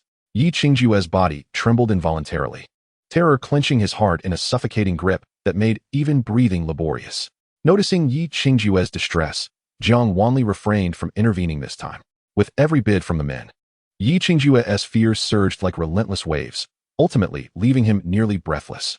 A chorus of excited voices erupted, each call resembling a death knell. They laughed. Yet Yi Qingjue felt an overwhelming urge to weep in anguish. 1 tael, 5 taels, 10 taels. The relentless bidding filled the air, the atmosphere charged with fervor. As everyone seemed to have gone mad, their eyes fixated on the cowering figure within the cage. Yi Qingjue felt dazed, and in the next moment, a searing pain shot through him. His vision blurred, and as clarity returned, he found himself confronted by a grotesque face, a man leering at him with an unsettling smile, extending his hand. Although the touch was hot and rough, those hands felt like cold, slippery serpents, causing Yi Qingjue's stomach to churn with nausea. Senior brother, Jiang Wanli spoke just in time, pulling the despairing Yi Qingjue back to reality. Freed from that nauseating suffocation, Yi Qingjue found himself drenched in cold sweat. Junior sister, before he could finish, he caught sight of a woman confined in a storeroom, her body marred with wounds. She had 2 gaping wounds on her head, and a pair of broken rabbit ears lay discarded at her feet. Her hollow eyes stared into the void, barely clinging to life as she lay among the straw. A piercing pain surged within him, and a tidal wave of hatred enveloped his heart. In an instant, myriad emotions flooded his being: despair, suffocation, loathing, and helplessness. Junior sister. As the vision slowly dissipated, Yi Qingjue's expression became tranquil, his head bowed, appearing deeply dejected. Jiang Wanli remained seated on her fan, seemingly untouched by the earlier vision. As all images vanished, Yi Qingjue finally noticed a woman seated at the head of the hall. The woman's complexion was ashen, her body hunched. Hands braced against the table, fists clenched, the veins on her hands protruding. Sweat drenched her long hair, and the scars on her face were grotesque, resembling centipedes that coiled around her fair cheek, rendering her presence sinister. Her labored breaths echoed within the room as her white dress became increasingly stained with blood. Beneath the crimson, 2 broken deer antlers sprouted from her head. "You are," Yi Qingjue began, but the woman shot him a fierce glare, her eyes brimming with murderous intent. "Get out," she bellowed, immediately spitting out a mouthful of blood. Yi Qingjue's heart jolted. The despair he had barely escaped now began to creep back in. "I advise you not to act rashly, or your soul will be scattered, and no one here will be able to protect you." Jiang Wanli finally descended from her fan, standing before the woman, bending slightly as she regarded her, speaking slowly. Her voice was languid, seemingly born of disinterest. Yet Yi Qingjue felt an inexplicable allure woven into her words. As soon as Jiang Wanli finished speaking, the aura of despair enveloping Yi Qingjue dissipated entirely, while the chill in the air appeared to intensify. "Yichuan." Jiang Wanli glanced around, her tranquil gaze radiating significant intimidation. As her words fell, Yichuan darted out. In his hand, he wielded a shimmering golden rope. The coldness in the room trembled, and a faint silhouette appeared wherever Yichuan passed. Upon returning to Jiang Wanli's side, the rope in his grasp seemed to be laden with something, trembling as if it were alive and struggling. "Do not harm them." The woman slumped over the table suddenly cried out, but under Jiang Wanli's gaze, her voice softened with trepidation. "They have never harmed the innocent. They have suffered greatly. Only this remnant soul remains. Please, spare them. Spare them, and you must leave this place."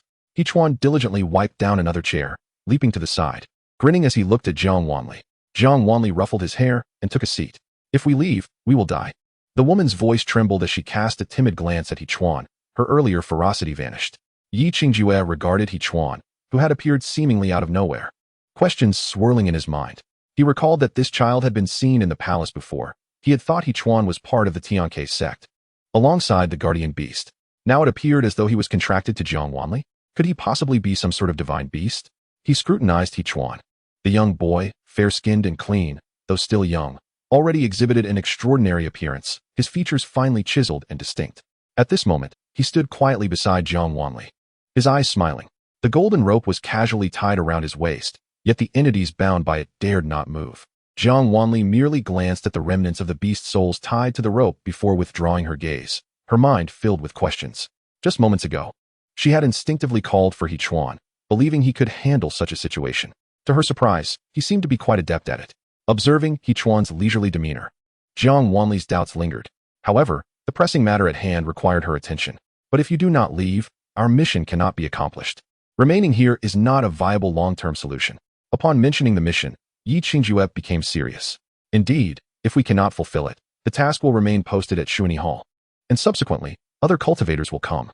As he spoke, Yi Qingjue's brow furrowed. "You have encountered other cultivators who have taken on this task, correct? This initial task has been posted at Xianxia Hall for so long. How could no cultivators have attempted it? It is most likely that previous cultivators accepted it, but failed to complete it, causing the task scroll to return to the Xianxia Hall's task board. Yes, many cultivators came at first, but they were all frightened away." "Frightened away?" Yi Qingjue, perplexed, retorted. "Cultivators are not children.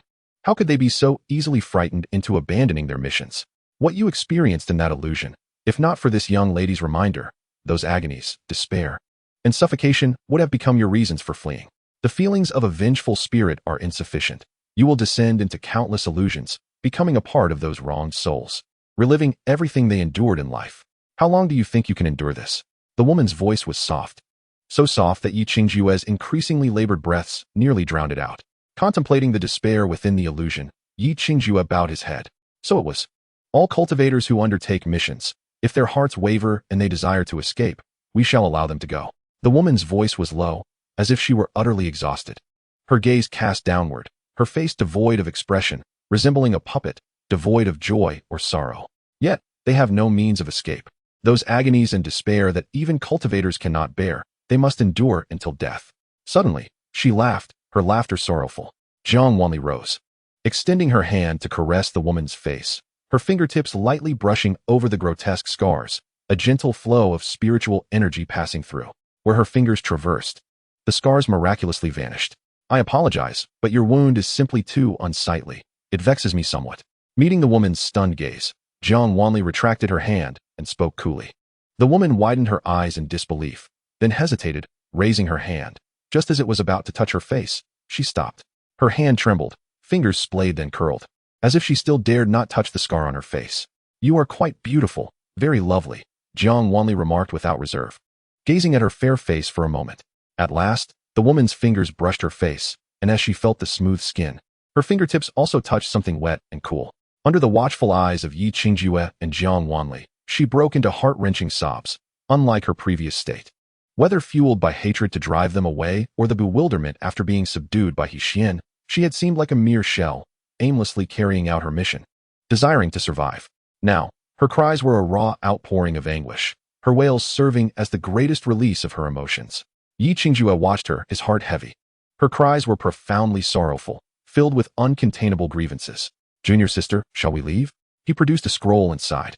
Although he did not wish to conclude his first mission in failure, ultimately, this haunted abode served as the last refuge for the tormented beasts. Understanding the circumstances, Xianxia found it impossible to administer harsh treatment to these lingering souls. They had not harmed the innocent, the monk, the scholar, the butcher. Everyone who came here had been brought by the remnants of the souls they had slain, nearly exhausting their last vestiges of spiritual energy, merely to assuage their own grievances. Even in death, they did not wish to become soulless and conscience-less vengeful spirits. They had not taken innocent lives. It was merely a matter of personal vendetta, which, in essence, is justifiable. If this were to occur among human families, it would simply be a matter of revenge, with neither party allowing external forces to intervene. However, it was regrettable that the butcher had preyed upon the most vulnerable of beasts. Thus, their retribution would invite human extermination. Perhaps, having just empathized with the enslaved beastmen, Xianxia felt a wave of desolation. This was the law of the world, beasts forever subjugated and controlled by humans. The principle of the survival of the fittest having faded among mankind, yet still firmly applied to the beasts. Even when other beings had gained sentience and evolved into demonic creatures, in the eyes of humans, they remained the lowest of species, ripe for enslavement and slaughter as long as one possessed the power. Had it been before, Xianxia would not have reacted so strongly. Yet, within the illusion, the woman's piercing screams and the dying cries of the beasts echoed in his mind long after. Chapter 25. Why are you so cold-blooded? Leave. Jiang Wanli turned to glance at Xianxia, shaking her head. No, we've come this far. It would be too regrettable to leave now. Xianxia replied. But I truly cannot bear to extinguish these souls who have suffered so at the hands of humanity. Enough, junior sister. They cannot linger much longer. Xianxia urged once more. Little did he know, as soon as he uttered those words, Jiang Wanli looked at him disapprovingly and chastised, knowing they cannot last much longer. Why do you not lend a hand? Brother, how can you be so cold-blooded? Xianxia exclaimed. Our mission merely involves dealing with the entities within this haunted abode. As long as we take them away, the haunted house will cease to exist. Jiang Wanli spoke matter-of-factly, her gaze sweeping over the ropes trailing behind Xian. Xian, take them all away. Understood, Xian replied, casually producing a golden bracelet, ready to gather all the lingering souls within it. The completely stunned woman stared at Jiang Wanli, her urgency palpable. But this is the place where our grievances are most potent. It is precisely because this resentment resides here that we can retain a shred of consciousness. If we leave this place, they will be uncontrollable. Her worried gaze fell upon the space behind Xian. Isn't it just resentment? We can collect it all together. Can't we? He Xian's triumphant voice rang out, and in the next moment, it felt as though the entire space was torn apart, swirling into a chaotic mass and merging into He Xian's golden bracelet. Don't bring back anything dirty, Jiang Wanli cautioned, and He Xian nodded, the golden bracelet shimmering brilliantly in his grasp. In an instant, the entire courtyard's atmosphere underwent a complete transformation. It felt as if the entire courtyard had been shrouded in dust, an ancient aura permeating the air, while the surrounding dark energy dissipated, leaving the courtyard appearing as if it had been abandoned for ages. Jiang Wanli turned her head to glance at the girl, tilting her head slightly. Now, it's just you left. As she spoke, she grasped the girl by the nape of her neck with one hand, while taking hold of Yi Qingjue's arm with the other. And in an instant, the three of them materialized outside the house. Almost the moment they stood still, He Xian had gathered all the resentment into the golden bracelet, his figure transforming into an afterimage, vanishing into the jade pendant at Jiang Wanli's waist. Inside the house, the human skin hanging about shattered into countless pieces, ultimately turning to dust that filled the room. Yi Qingjue felt a wave of nausea, and as he turned his head, he noticed that Jiang Wanli had once again retrieved her fan, seating herself upon it. The fan was adorned with a thin blanket, and Jiang Wanli had discarded her outer robe onto the ground, her legs dangling outside. She was in the process of putting on her boots. Yi Qingjue then noticed that her previous boots had also been lost, lying beneath her outer robe, exposing only the tip of a shoe.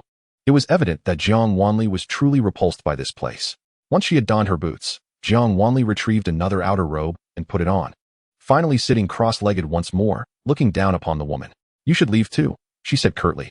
Yi Qingjue pondered for a moment, then silently exited the courtyard to change his clothes outside. He felt that unless he changed his attire, his junior sister would not permit him to board the flying artifact. The courtyard was left with only Jiang Wanli and the tattered woman. The woman looked up at Jiang Wanli, her voice trembling. I have nowhere to go. Can you take me with you? Her words were filled with trepidation, her eyes reflecting a timid vulnerability. Yes. After a prolonged wait, Jiang Wanli's voice finally broke the silence. However, it would be prudent for you to refrain from appearing in public in your current state. Take the time to recuperate, and once I have concluded my affairs, I shall provide you with a sanctuary. The woman nodded repeatedly. He Chuan, tend to her wounds. No sooner had Jiang Wanli's words left her lips than He Chuan materialized from the ether, circling the woman before guiding her back into the jade pendant. Once the matter was settled, Jiang Wanli cast a lingering glance at the blood-soaked courtyard, her lips pressed into a thin line.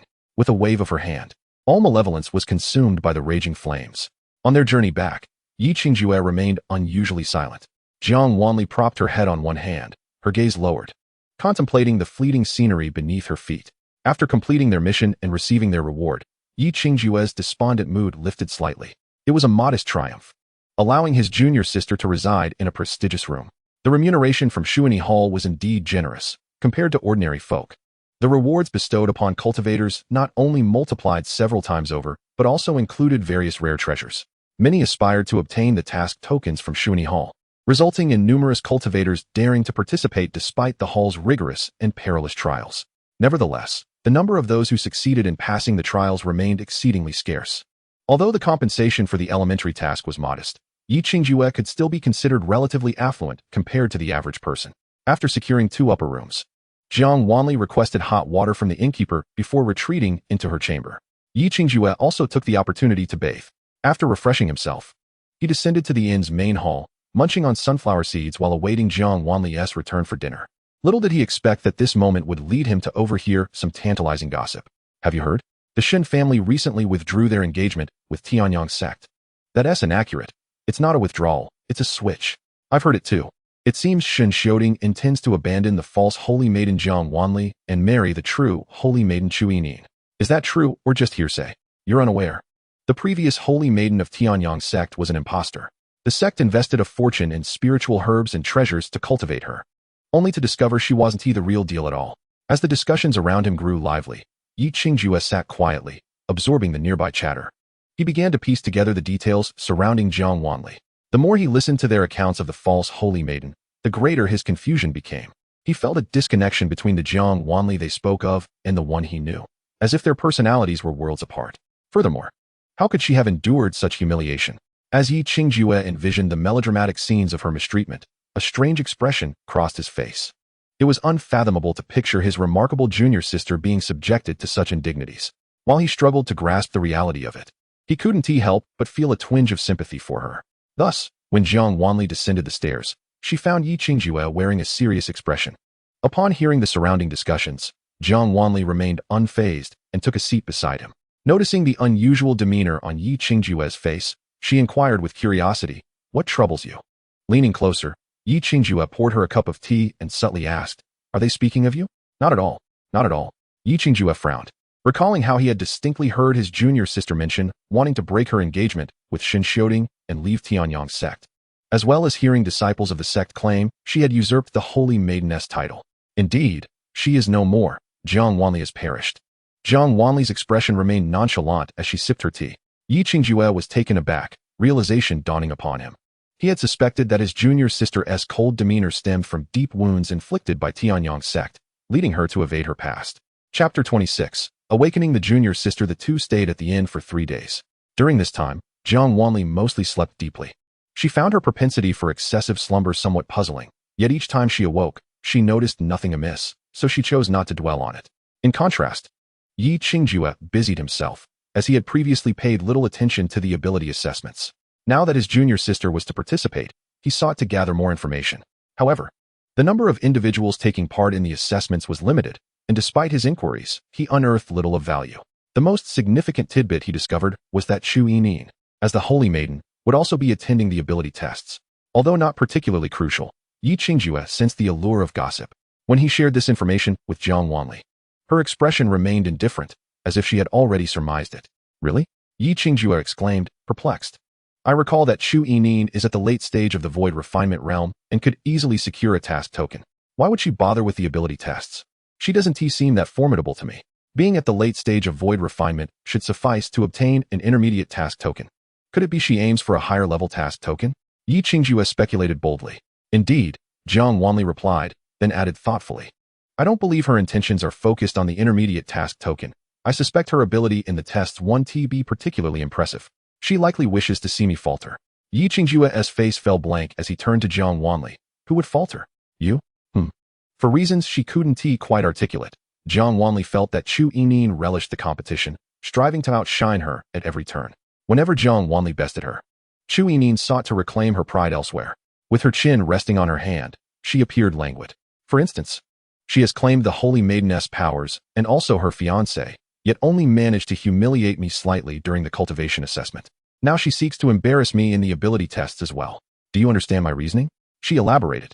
"I don't," Yi Qingjue replied, "but it sounds disrespectful. Junior sister, show her no mercy. Ah, brother, let us be more refined in our discourse."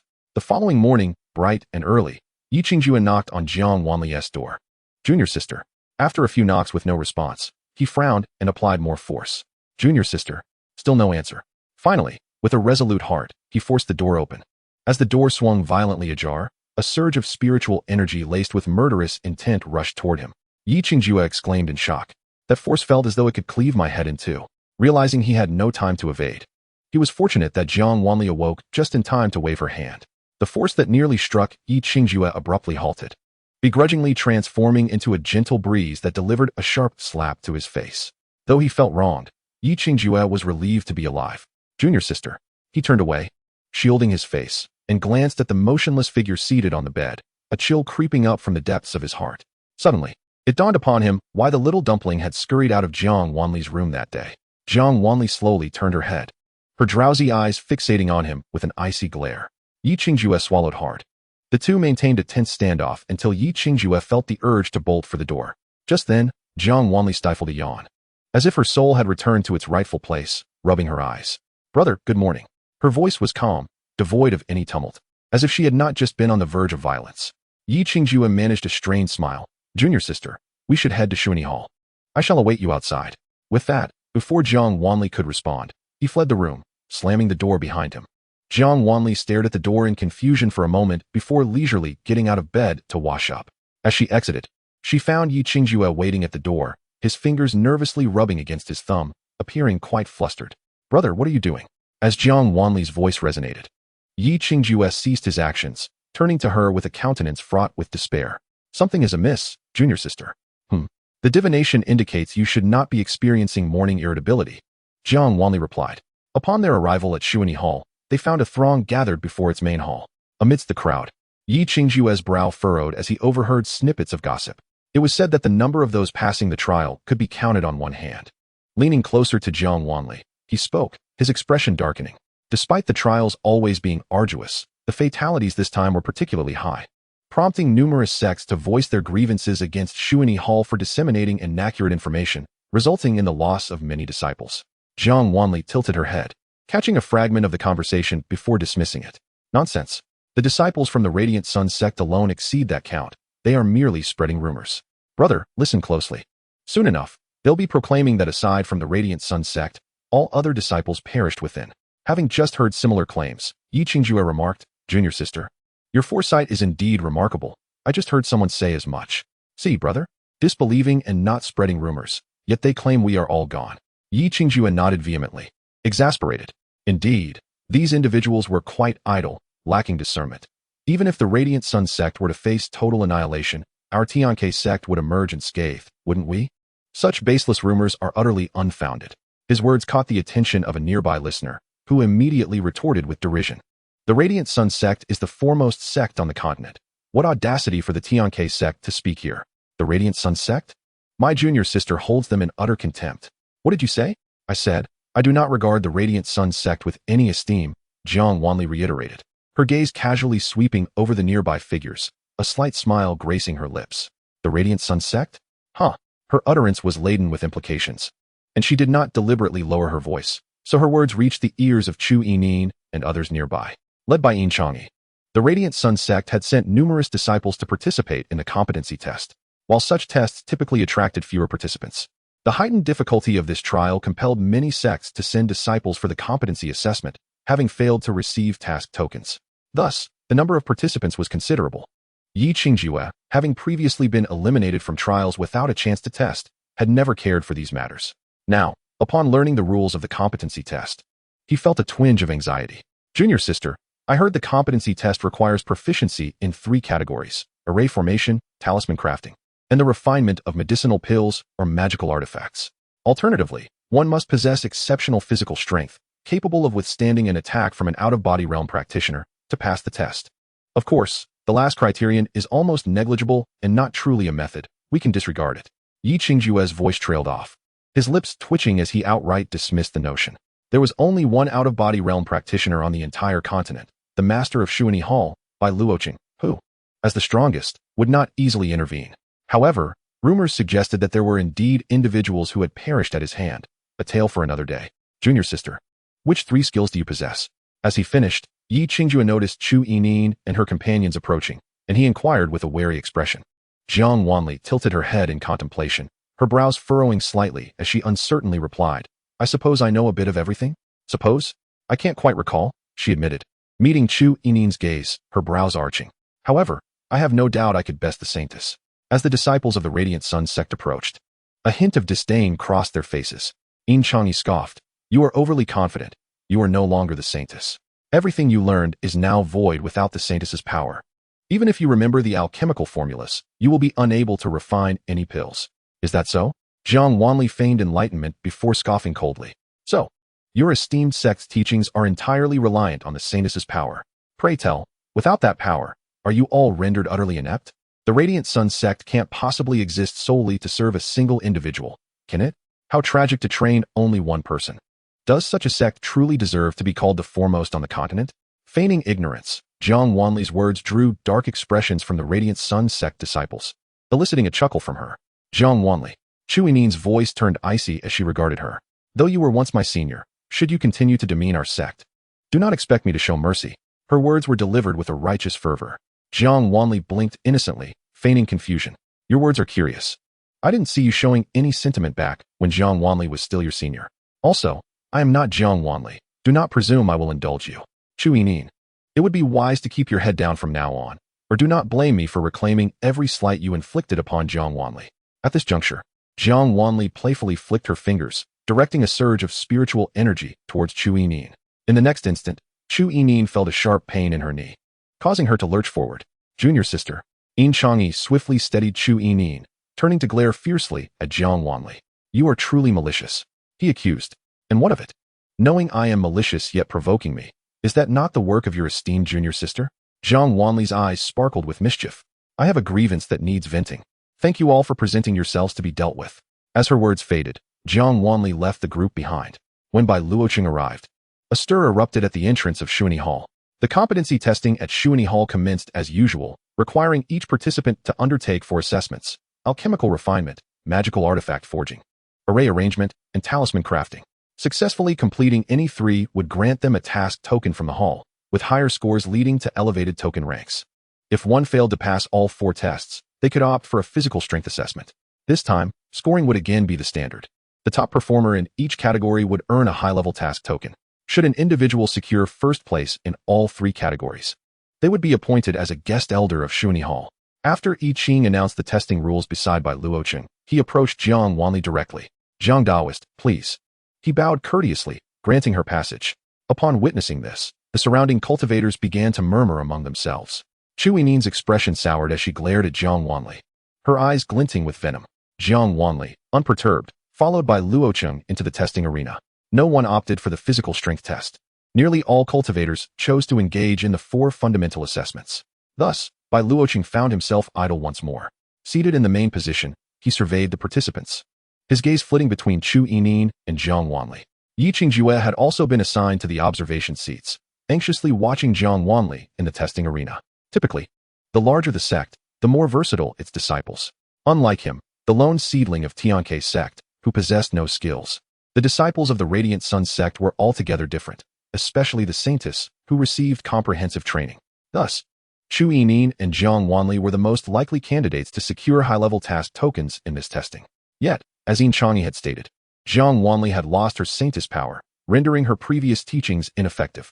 Consequently, Yi Qingjue's concern intensified.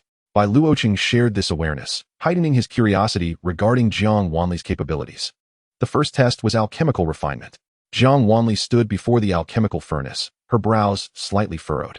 She attentively sensed the temperature within the furnace before lifting her gaze towards the herbal cabinet of Xuanyi Hall. The cabinet contained nothing but commonplace herbs, and the furnace itself was of the most ordinary kind. The evaluations conducted by Xuanyi Hall were relatively impartial, as no cultivator was distinguished based on the herbs used. Everyone commenced from the same starting point. As the incense burned down, a gong sounded, prompting the cultivators to rush towards the herb cabinet. Each individual scrambled to procure the herbs they required, hastily returning to their respective furnaces to commence the concoction of elixirs. Yet, Jiang Wanli remained still, her eyes cast downward upon the alchemical furnace, lost in contemplation. It was only after the majority had returned to their furnaces that she finally raised her gaze and ambled towards the cabinet, observing her slow pace in gathering herbs. Yi Qingjue couldn't help but feel anxious. By the time nearly all the cultivators had completed their selection and placed their herbs into the furnace, Jiang Wanli returned to her station, while those around her fervently wielded their spiritual energy to control the flames within their furnaces. Jiang Wanli directed her energy into the empty furnace. Onlookers were taken aback. Wasn't this a rather unnecessary endeavor? They were well aware that Jiang Wanli was cleaning the furnace, a step typically reserved for the crafting of high-tier elixirs. In the case of lower-tier concoctions, it was generally accepted that the more varied the herbs in the furnace, the greater the likelihood of success. This was because the control of temperature within the furnace required the presence of lesser herbs to serve as bait, allowing the alchemist to ascertain the optimal temperature. As the melting points of various herbs differed, a greater variety in the furnace yielded a more precise temperature control, thereby enhancing the chances of successful elixir formation. Unless one were a high-ranking alchemist, whose concoctions necessitated the use of only essential and rare herbs, the furnace would need to be scrupulously cleaned to prevent any interference with the properties of the spiritual herbs. However, high-ranking alchemists were typically overseen by their sects, and their processes were seldom witnessed by the general populace. Thus, cultivators were more accustomed to the method of testing temperatures with multiple herbs, having never witnessed anyone inputting energy into an empty furnace first. Consequently, many of the observers began to mock Jiang Wanli. It seems this girl is merely here to cause a ruckus. She's even confused the steps of alchemy. What is she doing inputting energy without any herbs? Is she not wasting her spiritual energy? It appears she has given up on the alchemical process altogether. The whispers of derision were incessant, yet Jiang Wanli remained oblivious. While the rich aroma of herbs wafted from the furnaces around her, she focused solely on her own, channeling her spiritual energy until the ancient furnace glowed a deep crimson. As she observed the temperature within the furnace steadily rising, Jiang Wanli's fingertips moved gracefully, causing the furnace to completely invert. from which rolled a golden stone the size of a pea. After expelling the impurities from within, she finally cast a single herb into the furnace. At this moment, she shed her earlier languor, fixating intently on the furnace as the fiery glow pulsated, while the other cultivators' furnaces began to reveal hues of red, indicating a gradual rise in temperature. Jiang Wanli's furnace astonishingly formed a layer of ice. Wisps of white vapor ascended, starkly contrasting with the surrounding furnaces. Bai Luoqing's eyes narrowed in concentration. Time seemed to stretch as the ice upon the furnace gradually melted, and in the blink of an eye, the furnace was once again enveloped in red. The juxtaposition of cold and heat caused the herbs within to shatter into fragments. Jiang Wanli poured out the now crisp herbs and set them aside. All eyes converged upon the seemingly fragile remnants, speculating on their purpose. Jiang Wanli set her furnace down and casually tossed in a few more herbs, her hand resting before the furnace as she continuously channeled her spiritual energy. While her other hand plucked a piece of herb, under the watchful gazes of all present, she brought the herb to her mouth. Crunch, crunch, the crisp sounds echoed. As she infused her energy, she munched on the herbs. The rhythmic cracking filled the air, and silence fell upon the crowd. Yi Qingjue remarked, "It seems my junior sister has taken some time to prepare a snack for herself." After consuming several crunchy herbs, Jiang Wanli's complexion brightened noticeably. Subsequently, under the scrutiny of the assembly, she tossed a few more herbs into the furnace, and her fingertips surged with spiritual energy, directing it straight into the furnace. An intoxicating aroma enveloped the entire testing ground. Jiang Wanli refocused her attention, her gaze fixed resolutely on the furnace as her energy enveloped it. The herbs within began to liquefy, forming a pool of fluid that swirled in the center of the furnace, carried by her spiritual energy. Jiang Wanli's expression remained calm as, while others were still in the liquefaction stage, flames suddenly erupted from her furnace. She had entered the purification phase. Bai Luoqing's eyes widened as she murmured, "Has she succeeded in liquefaction?" The first step in alchemical practice involves refining the herbs, a process that tests an alchemist's control over temperature. If one fails to maintain control, the herbs risk being scorched rather than liquefied. Scorching equates to failure. Hence, most alchemists exercise extreme caution during this stage, requiring prolonged attention to the flames, ensuring precise control. While nearly all present were still refining their herbs, Jiang Wanli had seamlessly transitioned into the purification stage within mere moments. Even high-ranking alchemists might not match her speed, as the faint crackling sounds erupted from her furnace. Bai Luoqing realized Jiang Wanli had indeed succeeded in refining the herbs, now purifying them by incinerating impurities. This stage also demanded meticulous control over temperature. The sounds of explosions echoed around her, yet Jiang Wanli's demeanor remained composed as she continued to expertly manage the furnace. The furnace spun beneath her fingertips, its speed escalating until it became a mere blur.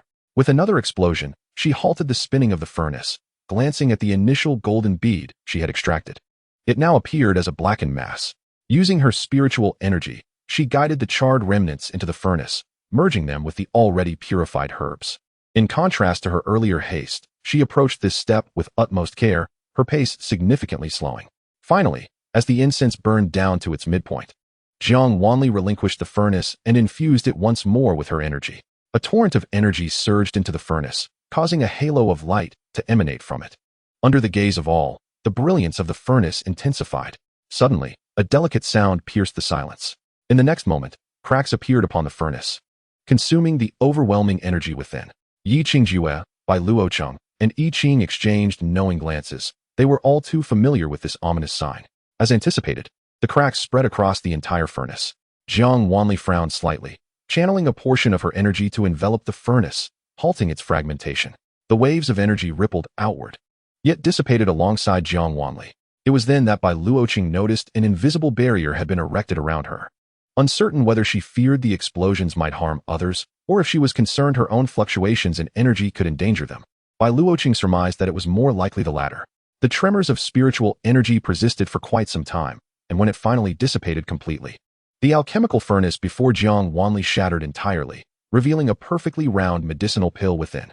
The obsidian pill was adorned with a faint luminescence, signifying its extraordinary quality. Jiang Wanli picked up the pill and placed it into a box on the tray. The incense had burned down to 2/3. She glanced at the others. Many who had experienced furnace explosions had already departed. Her eyes fell upon the array of dried herbs on the table, and she casually grabbed a handful before leaving her spot. Yi Qingjue stared blankly as Jiang Wanli approached, munching on the herbs, while a junior disciple behind her carried the medicinal pill. The fragrant aroma of the pill invigorated those nearby. Jiang Wanli stood before Yi Qingjue and offered him a piece of dried herb, suggesting, "Want to try? It's refreshing." Although she hadn't intended to share, the eager gazes of Bai Luoqing and Yi Qingjue fixated on the dried herbs in her hand, as if they might snatch it away. She then divided another piece for Bai Luoqing and handed a piece to Yi Qing as well. The three of them examined the dried herbs in their palms, listening to the crunching sounds as Jiang Wanli savored hers, their mouths watering uncontrollably. Ultimately, none of them could resist the temptation and sampled the herbs Jiang Wanli had given them. The crisp sounds echoed, and Bai Luoqing's eyes lit up with a swift motion. He snatched the half-empty tray of dried herbs Jiang Wanli had discarded. Under her watchful gaze, Bai Luoqing smiled sheepishly, his long sleeves sweeping, making the herbs vanish without a trace. Yi Qingjue, hoping to stealthily grab another piece, found his hand empty, his spirits plummeting. Jiang Wanli glanced at the remnants in her hand, suppressing the urge to give them all to Yi Qingjue. There would be more in the future, she reassured herself. Yi Qingjue's mood brightened instantly, casting a provocative glance at Bai Luoqing. As the incense extinguished, a gong sounded, signaling that all cultivators were summoned out of the testing grounds. The disciples of Xuanyi Hall collected all the successfully formed pills. Bai Luoqing examined each one before requesting the elders of Xuanyi Hall's alchemy division to identify and classify their quality. In this round of competency testing, most participants were disciples of Yelan sect, specializing in alchemy, artifact crafting, and talisman drawing. In every competency test, they typically dominated, and Xuanyi Hall tacitly allowed them to bypass trials and directly partake in competency assessments. The continent revered cultivation, and those with talent invariably entered large sects to practice their arts. Thus, alchemists, artifact masters, and talismanists were a rarity on the continent. Only major sects would invest resources in nurturing high-level disciples, yet their primary focus remained on magical arts. Cultivators from prominent families primarily engaged in array formations, seldom delving into the other three domains. Even if they desired to study, mastery remained elusive. Previously, Jiang Wanli, as the holy maiden of Tianyang sect, had a broad range of studies, excelling in both alchemy and talisman drawing. However, the knowledge she acquired at Tianyang sect was insufficient at Yelan sect. Although each sect had its own alchemy, artifact crafting, talisman, and array halls, true expertise was predominantly found within Yelan sect. Consequently, despite the relatively low cultivation levels of Yelan sect disciples, they were highly esteemed by various noble families. Medicinal pills, talismans, and artifacts, even formations, if one had the wealth, they could procure them from Yelan sect. This time, many disciples from Yelan sect participated in the competency test, and as each medicinal pill was presented, the accompanying cultivators wore expressions of pride. Medicinal pills, talismans, and artifacts were classified into 9 tiers, with each tier further divided into upper, middle, and lower grades. The best quality medicinal pill to have ever surfaced on the continent was the Huagu Dan, crafted by the head of Yelan sect's alchemy hall. Classified as a 6th-tier upper-grade pill, which reportedly consumed a century's worth of spiritual herbs, yielding only 5 pills. 3 of these were gifted to the top 3 sects on the continent, earning Yelan sect their protection. At this moment, the gazes of Yelan sect disciples were fixated on the medicinal pill before Jiang Wanli. The pill's radiant glow undoubtedly indicated it was of upper grade. The ability to concoct upper-grade pills, even a first-tier one, was a remarkable feat, suggesting that every step of the alchemical process was executed with near perfection. Should one possess a high-tier formula, the potential to produce high-tier upper-grade pills was indeed plausible. Despite their time in Yelan sect, they had seldom encountered upper-grade pills, and the surprise of finding one during the Xuanyi Hall competency test was unprecedented. After careful examination by the elders of Xuanyi Hall's alchemy division, one elder cautiously cradled the pill before Jiang Wanli, studying it intently. He inhaled its aroma, infused a hint of spiritual energy into it, and finally scraped off a layer of powder to savor. The moment the powder touched his tongue, his eyes widened in astonishment. Spring water pill, upper grade. What? A 5th-tier pill? An upper grade? All Yelan sect disciples were wide-eyed, their gazes fixed intently on the pill. Observing their reactions, Jiang Wanli felt a twinge of confusion. She nudged Yi Qingjue's arm and whispered, "Is a 5th-tier pill really that rare?" Before Yi Qingjue could respond, Bai Luoqing began to cough. "Do you realize that even the head of Yelan sect's alchemy hall can only produce 6th-tier upper-grade pills?" Jiang Wanli frowned but pressed her lips together, choosing not to elaborate further. The title of the foremost alchemist was undoubtedly hers. As she faced the fervent gazes of the crowd, an alarm rang in her mind, prompting her to discreetly step back. "May I inquire if you have already joined a sect? If not, would you mind having one? If you are already affiliated, would you consider switching? If not, would you mind adding another?" Jiang Wanli thought to herself that she was indifferent, but it seemed Yi Qingjue was rather concerned. What do you all want with my junior sister? Step aside. Yi Qingjue stood protectively in front of Jiang Wanli, driving away the throng of Yelin's sect disciples. With a sense of relief, Jiang Wanli settled into a nearby spot, languidly extending her hand toward Bai Luocheng. Bai Luocheng, perplexed, complied. Returning the dried herbs he had previously pilfered under Jiang Wanli's watchful gaze, while a group of people reverently admired the spring water pill. The sound of crunching echoed in their ears. As they continued to observe, all felt a pang of longing, incessantly swallowing. Enough, you continue eating on your own. Bai Luocheng, feeling vexed, realized he could not snatch from Jiang Wanli, leaving him in a state of discontent. Oh, Jiang Wanli remained obedient, sitting at a distance, continuing to nibble on the herbs. Junior sister, do you plan to participate in any other tests? Yi Qingjue inquired quietly as he edged closer.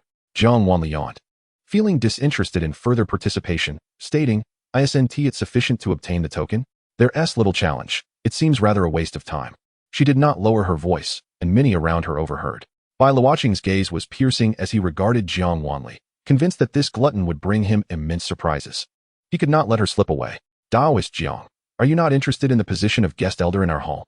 Bai Luocheng inquired, ignoring the fragrant herbs in Jiang Wanli's grasp. Although technically speaking, participation in at least 4 tests was required. Excelling in one specialty and securing the top position indeed qualified her to undertake advanced tasks. If a participant truly wished to abstain, Xuanyi Hall could do little to compel her. What are the benefits? Jiang Wanli initially intended to decline, but upon recalling the dire circumstances of the Tianke sect, she hesitated for a moment and inquired. Of course, there are opportunities. As an elder guest of the Xuanyi Hall, you may undertake all missions assigned by the hall, even those already claimed by others. If you are interested, you may participate in these tasks. Then why must I undertake these missions? Jiang Wanli responded, baffled. Isn't it enough for me to simply enjoy my leisure? Must I compete with others for tasks? Am I so desperate? Her genuine confusion was palpable. Bai Luocheng remarked. Yi Qingjue, implying that, while his statement suggested Jiang Wanli had priority access to all rewards from the Xuanyi Hall's missions, her reaction seemed reasonable in light of her sentiments. Ahem, upon becoming an elder guest of the Xuanyi Hall, you acquire half of its authority. What use is that? The resources of Xuanyi Hall are at your disposal whenever you require them, Bai Luocheng said with a smile, coaxing her gently. This includes medicinal herbs, spirit stones, and magical tools. As long as they are in the hall's repository, you may claim a portion each month. Jiang Wanli stroked her chin, appearing somewhat intrigued. Just as Bai Luocheng felt assured of her agreement, Jiang Wanli shook her head. I've thought it over, and I find I lack nothing. Bai Luocheng then recalled what I Ching had mentioned regarding Jiang Wanli's previously displayed high-grade flying artifact and the 2 valuable chairs she had brought out during the cultivation assessment. Perhaps you should abstain from participating. Let's just take the token and depart, she said, casting a glance at Chu Yinin and the others. She felt a sense of disinterest upon meeting Chu Yinin's resentful gaze, as she had initially expected some surprise from her, only to discover that the girl could not even place in the top 3. So weak, I had overestimated her before. The frustration that belonged to Jiang Wanli dissipated entirely, and Jiang Wanli looked at Chu Yinin with a sympathetic shake of her head. This person will likely live her entire life overshadowed by Jiang Wanli. Chapter 30. How much of a morning mood? It won't end in death, Jiang Daoyu. Consider this an opportunity to broaden your horizons. Why not participate in the remaining tasks? An older cultivator from the Yelin sect had appeared at their side, having overheard Bai Luocheng extend an olive branch to Jiang Wanli. Noting her stubbornness, he finally spoke. Talismans, magical tools, and formations are my weaknesses, Jiang Wanli added. I have a premonition that if I participate, something unfortunate might occur. If Jiang Daoyu incurs any losses, Xuanyi Hall will bear full responsibility, Bai Luocheng quickly countered. His demeanor indicated he was determined to have her participate. Jiang Wanli's eyes flickered as her spiritual energy swept across the entirety of Xuanyi Hall, pausing for a moment before she turned to Bai Luocheng. You previously mentioned that becoming an elder guest allows for unrestricted access to Xuanyi Hall's resources? Indeed. Very well, then I shall participate. Jiang Wanli's eyes sparkled, and her lips curved into a slight smile. At this sight, Bai Luocheng suddenly felt a chill run down his spine, instinctively clutching his purse. This does not bode well. I feel a financial loss is imminent. The alchemy competition was set for the following day, and Bai Luocheng diligently arranged accommodations for Jiang Wanli and Yi Qingjue. That evening, amidst Yi Qingjue's incessant chatter, Jiang Wanli borrowed the alchemical furnace from Xuanyi Hall, gathered some herbs, and settled into a chair to begin roasting snacks. Bai Luocheng, drawn in by the enticing aroma, soon joined them. Thus, the 3 of them surrounded the furnace. Jiang Wanli rested her chin on her hand, guiding her spiritual energy as the furnace spun at her fingertips. Will it explode? Bai Luoqing suddenly inquired. Merely roasting some herbs, it shouldn't. Jiang Wanli yawned, her tone lethargic. Observing her demeanor, Bai Luoqing genuinely felt the strangeness of certain individuals. Today, in the testing grounds, everyone had been entirely focused. Only a handful succeeded in refining pills within the span of a stick of incense. Yet Jiang Wanli not only had time to clean the furnace, but also roasted herself some food, managing to produce high-grade pills despite having wasted half the time. What an astonishing talent for alchemy. The Yellen sect would certainly not overlook such a promising individual. Tomorrow's refining event would undoubtedly attract a multitude of spectators. Lost in thought, Bai Luoqing instinctively reached out just as Jiang Wanli poured the herbs out. Yi Qingjue remarked, I thought I could take advantage of her distraction to eat a bit more. Jiang Wanli roasted 2 batches, sharing one with Yi Qingjue and Bai Luoqing, while saving the other for herself. Are you saving snacks for yourself? Yes.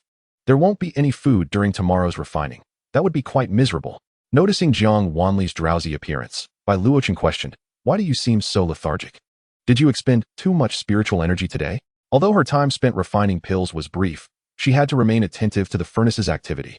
And surely the toll on her spiritual energy was considerable. Contemplating this, Yi Qingjue and Bai Luoqing felt a twinge of guilt. They had exploited a competitor's efforts for their own indulgence. How beastly of them. Both felt a pang of remorse, only to hear Jiang Wanli languidly state, I simply enjoy sleeping. There seems to be nothing particularly interesting happening.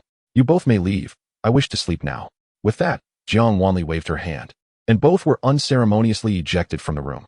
Yi Qingjue, Bai Luoqing, having no means to resist, they were indeed cast out, confirming Jiang Wanli's overpowering capabilities. This gem must be cherished at all costs. The two nibbled on the crispy herbal snacks as they parted ways. Once Jiang Wanli heard silence outside, she kicked off her shoes and climbed onto the couch. The next morning, Yi Qingjue stood before Jiang Wanli's door, lost in thought.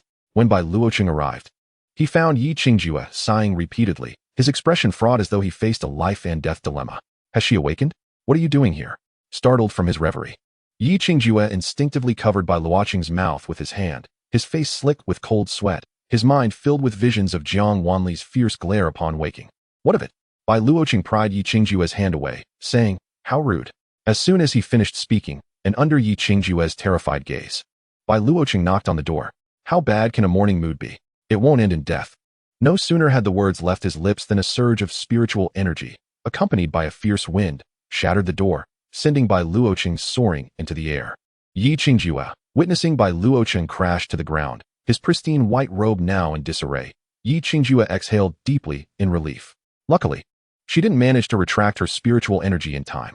That was close. It appeared that her morning mood was indeed more formidable than anticipated. Fortunate he had not acted impulsively. Bai Luoqing, feeling frustrated, picked himself up, clutching his pained chest, casting a resentful glance at the door, showing no intention of rising. Swallowing hard, Yi Qingjue snapped back from his moment of reprieve, stealthily peeking through the broken door to catch a glimpse of Jiang Wanli, who sat on the couch. Her chin propped up, her face a mask of irritation. Yi Qingjue, retreating his head, Yi Qingjue pretended nothing had occurred, observing with a calm demeanor as he continued to stand at the door, lost in thought. At last, some movement came from the room as Jiang Wanli emerged after freshening up, her gaze landing squarely on Bai Luoqing, who sat waiting at her door. Why is the esteemed hall master waiting here so early? Jiang Wanli inquired, puzzled. Yi Qingjue cast a furtive glance at Bai Luoqing, feeling a twinge of guilt that rendered her speechless. Taoist Jiang, do take a look, Bai Luoqing remarked, gesturing to the mark on his chest, a burn from spiritual energy. This morning, Taoist Jiang struck at me with such malice. I am deeply saddened. Under Jiang Wanli's scrutinizing gaze, Bai Luoqing began to cough violently. I came with the benevolent intention of inviting you to participate in the test, but upon merely knocking on the door, you sought to bring me to my demise. He lamented. Is he telling the truth? Jiang Wanli turned to Yi Qingjue. Sensing the dissipating hostility from Jiang Wanli, Yi Qingjue dared to nod. Indeed, he knocked, and was immediately thrown back by my sister's spiritual force. Oh, then perhaps I should concoct some elixirs to restore your health, Jiang Wanli suggested. Though her memory of the incident was hazy, she did not doubt Yi Qingjue's words. She understood that Bai Luoqing's injury was not so severe as to render him incapable of rising, and since he was merely playing tricks at her doorstep, it was likely an attempt to extract some benefit. As Jiang Wanli's words fell, the jade pendant at her waist flickered. A pill flew from the pendant, darting directly towards Bai Luoqing. This time, Bai Luoqing had learned his lesson, using spiritual energy to catch the pill. It seems Taoist Jiang was not entirely willing to part with this. He mused, smiling as he withdrew his spiritual energy, the pill resting in his palm, glowing faintly, indicating its high grade. Is it not a bit reluctant? Then why accept it? Jiang Wanli raised an eyebrow in inquiry. Since Taoist Jiang has so earnestly apologized, I shall reluctantly accept it, Bai Luoqing replied, his face adorned with a smile that betrayed his delight at having gained a significant advantage. Yi Qingjue's gaze shifted from Jiang Wanli's jade pendant to her. Curiosity piqued. Her pendant seemed remarkably versatile. The trio ambled toward the testing grounds for the artifact forging trial. The previously boisterous venue fell silent upon their arrival, and the crowd parted, creating a wide path for them. Jiang Wanli strode forward with an air of indifference, while Yi Qingjue and Bai Luoqing trailed behind her like obedient followers. As before, after announcing the trial rules, each participant entered their respective testing chamber. Unlike alchemy, crafting artifacts required each individual to occupy a separate stone chamber, as the forging process demanded greater spiritual energy and posed a higher risk. Many had perished due to improper forging techniques, causing the spiritual energy within artifacts to run rampant. Thus, the stone chambers for artifact forging were equipped with protective formations that allowed the blacksmiths to swiftly relocate in case of an outburst. Moreover, the chambers within Xuani Hall were constructed from special materials, each fortified with isolation formations. To ensure fairness in the competition, despite the chambers being sealed, they were also equipped with image transmission formations. Through the water mirror, spectators could observe the happenings inside. Upon entering her chamber, Jiang Wanli surveyed the array of spiritual mineral materials displayed on the wall, her brows arching slightly. It seemed Xuani Hall was quite affluent, possessing all the necessary materials for the tests, thus providing a pathway for talented practitioners from impoverished backgrounds to earn task tokens. Furthermore, practitioners without backgrounds entering the sect could also catch the attention of major sects through Xuani Hall's trials, potentially rising to become inner disciples of those sections. Jiang Wanli's gaze swept over the spiritual materials, and she sighed softly. However, the test remained exceedingly simplistic. Similar to alchemy, her selection of materials was limited, and the low-grade forging materials meant few options for crafting artifacts. She had almost only one viable choice if she wished to forge something presentable. After assessing all the materials, she decisively picked a few and returned to the forging table. The low-grade artifacts did not pique her interest, which was the primary reason for her reluctance to participate in further tests. There was no challenge, though she was unaware of her past identity. Jiang Wanli knew these trials were trifling to her. Summoning her spirit, she retrieved some medicinal herbs from her pendant and nibbled on them for a while. Consequently, all who were gazing at the water mirror witnessed Jiang Wanli pulling out a familiar crystal chair, settling herself at the forging table, and munching away. Yi Qingjue and Bai Luoqing exchanged glances, both visibly intrigued. Jiang Wanli, having satisfied her craving, brushed away her drowsiness before lazily tossing all the previously gathered stone and iron materials into the furnace. The artifact forging furnace was significantly larger than the alchemy furnace, and it was attached to the side of the forging table. The immense furnace glowed red from the flames, and the heat surged throughout the stone chamber. Although protective formations mitigated the intense heat, some ordinary practitioners struggled to endure it. Before long, many were sweating profusely, despite this being merely the initial step of melting the materials, not even the forging stage. Jiang Wanli remained seated on her chair, appearing drowsy and unconcerned about the fate of the materials she had cast into the furnace. She occasionally picked and chose more materials to add. Her demeanor suggested a complete lack of mastery over the forging techniques, as if she were merely going through the motions. Many spectators began to murmur among themselves. Is this the same girl who crafted a 5th-grade superior elixir yesterday? An elder stroked his beard, his brow furrowed as he inquired of a disciple beside him. Indeed, it is, the disciple replied. Junior brother, what do you think? The elder asked, turning to a robust man beside him, whose muscular arms bore numerous scars, clad in coarse linen. Such a nonchalant attitude towards artifact forging. This girl will surely fail to produce quality artifacts, the man scoffed derisively. Not necessarily. The elder countered with a grin. I heard she exhibited the same demeanor during alchemy, yet ultimately succeeded in crafting a 5th-grade elixir. It stands to reason that her innate talent is remarkable, and her peculiarities are not entirely surprising. The elder's eyes sparkled as he observed the water mirror. Since junior brother is not interested in her, you might as well refrain from competing for her attention. If the 3rd junior brother is not vying for her, I shall, brother. Our talisman hall has not seen fresh talent in ages, another elegantly attired elder chimed in. Meanwhile, the disciples, under pressure, focused intently on the water mirror, pondering how one could possibly excel in alchemy, artifact forging, and talisman crafting simultaneously. Bai Luoqing had long noticed the three figures, nudging Yi Qingjue gently. It seems your junior sister may soon be snatched away. Yi Qingjue, puzzled, followed by Luoqing's gesture towards the trio. The heads of the Alchemy Hall, Artifact Hall, and Talisman Hall of the Yelin sect have all arrived. Yesterday, Taoist Jiang crafted a 5th-grade elixir. Now, what do you think her abilities in artifact forging and talisman crafting will be? Yi Qingjue's expression darkened. The warmth of his smile replaced by a watchful intensity directed at the trio. Although he remained uncertain of his junior sister's true capabilities, he could not deny her strength and the genuine risk of her being taken away. Having finally attracted a formidable talent to the sect, he could not allow others to snatch her away. Yi Qingjue fixed his gaze on the trio, embodying a protective instinct akin to a mother hen guarding her chick. Bai Luoqing, witnessing this, couldn't suppress a chuckle. He too wished to bring this extraordinary woman into Shuni Hall. A 5th-grade elixir alone would be enough to make her coveted across the entire continent's sections. Moreover, lightly rubbing his subtly aching chest, Bai Luoqing felt a sense of helplessness. This woman was not only exceptionally capable, but also possessed cultivation that overshadowed everyone present. Jiang Wanli was oblivious to the fervent discussions her actions had sparked. She merely rested her chin on her hand, gazing at the furnace, yawning repeatedly. It was only when all the materials within the furnace had melted into liquid that Jiang Wanli leisurely rose, lifted her hand, and infused the furnace with spiritual energy. The furnace was manually operable, equipped with mechanisms to adjust both its tilt and the intensity of the flames within. However, Jiang Wanli had immediately employed the fiercest flames, melting all the materials into a molten state. At this moment, the fiery liquid within the furnace quivered precariously. Jiang Wanli manipulated the furnace with her spiritual energy, causing the vibrant liquid to nearly spill over multiple times, which left onlookers breathless with trepidation. The individual standing before the furnace, however, displayed little emotion, as her spiritual energy enveloped the furnace, causing it to tilt dramatically. Chapter 32.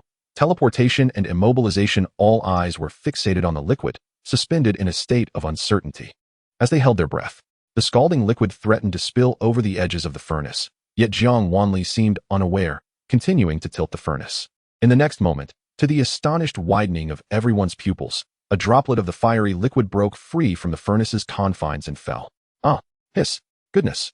A chorus of gasps filled the air, with everyone wide-eyed, some even unable to bear it and closing their eyes. Just as the scorching droplet was about to land on Jiang Wanli's face, she slowly stepped back, revealing a small bowl, the size of a spoon, that had somehow appeared in her hand. The bottom of the bowl housed a crystalline spirit stone. The liquid swirled within the bowl, emanating wisps of white vapor.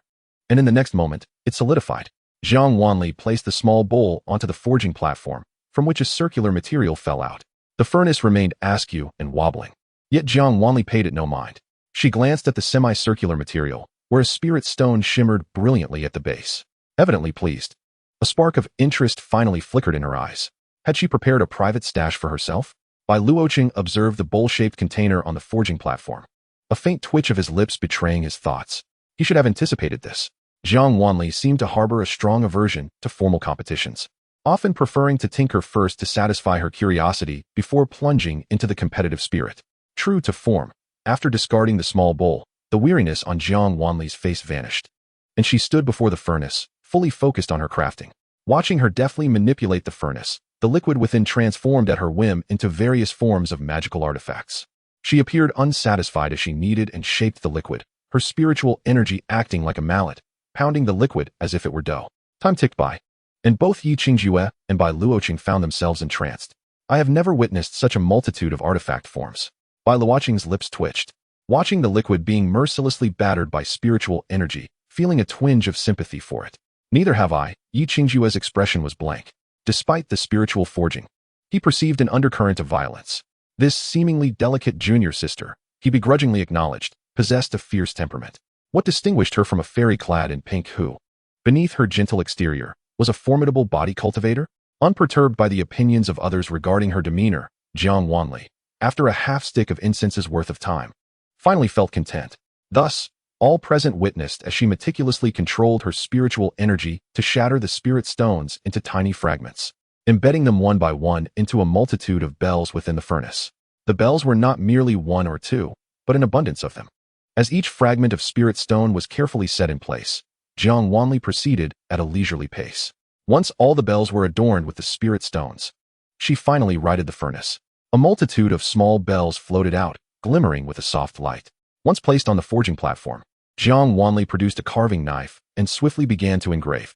Her hands moved with such speed that scarcely anyone could discern what she was etching. As she carved, she sprinkled in powder, instantly coating the bells in a layer of golden sheen. Upon completing the engraving of a single bell, it began to emit a gentle glow. Bai Luoqing's breath hitched. Another high-quality artifact? She haphazardly crafted one and produced a superior-grade magical tool? What materials had she utilized? How could the low-grade materials from Xuanyi Hall possibly yield a superior-grade artifact? The testing grounds erupted in a cacophony. The previously dismissive head of the Yellen sect's artifact hall widened his eyes, gripping the stone railing before him tightly, veins bulging on his arms. How could this be possible? Junior brother? How could those low-grade materials from Xuanyi Hall forge a fifth-tier artifact, let alone a superior one? As the words left his mouth, everyone around gasped in astonishment. Fifth tier? Superior? As the realization settled, they clearly observed the bells on Jiang Wanli's forging platform levitating, each bearing the emblem of a fifth-tier artifact. The ethereal artifacts circled around Jiang Wanli, and with a wave of her hand, they obediently settled onto a tray. The formations she had inscribed on the bells in a corner, a man's eyes glimmered as he intently focused on the fleeting patterns on the artifacts. Clenching his fists, eyes shining, he cast a deeply appreciative glance at Jiang Wanli's radiant face before vanishing from sight. As Jiang Wanli exited the stone chamber via the formations, not a single cultivator had emerged. Engaging in both play and crafting, she was the first to step out, observing the water mirrors of the other contestants. Jiang Wanli belatedly recognized a stark truth. The individuals here were rather weak. A peculiar feeling stirred within her, something she could not quite articulate. Thus she chose to disregard it. As she strolled leisurely towards them, Bai Luoqing instinctively rose to offer Jiang Wanli a chair. Congratulations, Taoist Jiang, on claiming the top spot once more. While the other cultivators had yet to complete their forging, it was evident that Jiang Wanli was the most striking figure in the entire testing event. Jiang Wanli jingled a bell, its clear chime resonating as she looked up at Bai Luoqing with a playful smile. Would you like one? Bai Luoqing smiled in return, reminding her, all test results belong to Xuanyi Hall. Oh, but these bells cannot be placed together. Jiang Wanli tossed one to Yi Qingjue and another to Bai Luoqing, a mischievous grin adorning her face. As the two were still examining the bells, in the next instant, Jiang Wanli shook the bell in her hand again. At the moment the bell chimed, both Yi Qingjue and Bai Luoqing felt a sudden heaviness in their bodies, stumbling in unison. Before they could react, Jiang Wanli shook the bell once more. Yi Qingjue and Bai Luoqing exchanged a glance, yet before they could speak, they found themselves switched in position, both facing away from Jiang Wanli, oblivious to what had transpired. Coming to their senses, Bai Luoqing turned to look at Yi Qingjue, his eyes widening in shock. A teleportation-type artifact? Teleportation, Jiang Wanli reminded them. Yi Qingjue, not turning back, hunched over, feeling his stomach churn violently, on the verge of retching. Bai Luoqing's expression grew complex, attempting to take advantage of Jiang Wanli's momentary distraction to return the bell, but just as he turned, his body became rigid. Bai Luoqing's expression changed dramatically. He was immobilized. Jiang Wanli flicked the bell, which emitted barely a sound. With a cheerful demeanor, she approached Bai Luoqing, meeting his astonished gaze, and added, "It can also immobilize you. Bai Luoqing, I feel nauseous. I need to vomit." Just as Yi Qingjue was on the verge of retching, Jiang Wanli finally gave the bell a casual shake, and both of them immediately relaxed. Bai Luoqing promptly tossed the hot potato into a tray, his gaze towards Jiang Wanli brimming with resentment. It appeared the concoction had been quite successful. Jiang Wanli also tossed the bell into the tray and then patted Yi Qingjue on the back. The disoriented Yi Qingjue suddenly felt her mind clear, and the turmoil in her stomach ceased entirely. Chapter 33. The Array family of Nangong. How did you do that? Though Bai Luoqing was reluctant to engage further, he could not resist leaning in to observe the dazzling bell in the tray. There's an array inscribed on it. Jiang Wanli, seated comfortably in her chair, seemed to have lost interest in the pile of bells. What about the tiny bowl you crafted before the forging? Bai Luoqing inquired curiously, recalling how Jiang Wanli had used some materials to create that small bowl, which she had tucked away after finishing her forge.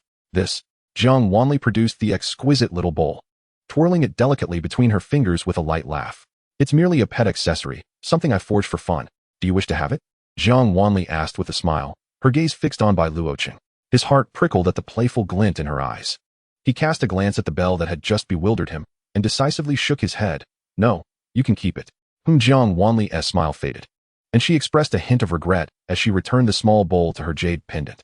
Bai Luoqing mused, fortunately, he is perceptive. Indeed. This fellow has not concealed his intentions well. As the forging test concluded, it was no surprise that after an evaluation by the master of the Xuani Hall's forging chamber, Jiang Wanli was once again crowned the undisputed champion. Upon announcing the rankings and the grading of the magical artifacts, Bai Luoqing clearly observed several individuals utilizing communication artifacts. Presumably, they were sending messages back to their sections. His lips curled upwards. It seemed the talisman test the following day would be quite lively.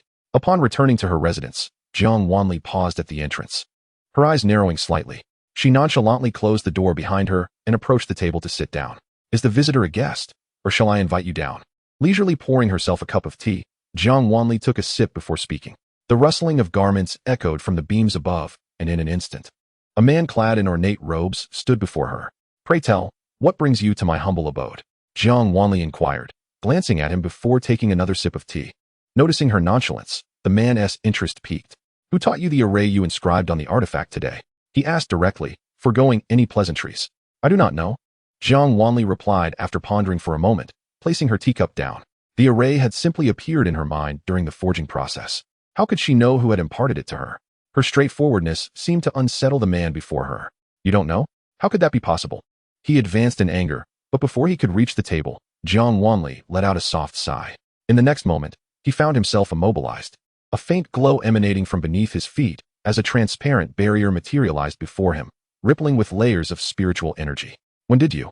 The man's eyes widened in disbelief as he gazed at Jiang Wanli. Oh, that would be on the first day I moved in, she replied, rising to stand before him. Now, who are you, and what is your business? After a brief silence, the man finally spoke earnestly. My name is Nangong, a member of the Nangong family. I was merely passing by Xuani Hall, drawn by the news of the testing. However, upon witnessing your array, I felt compelled to inquire.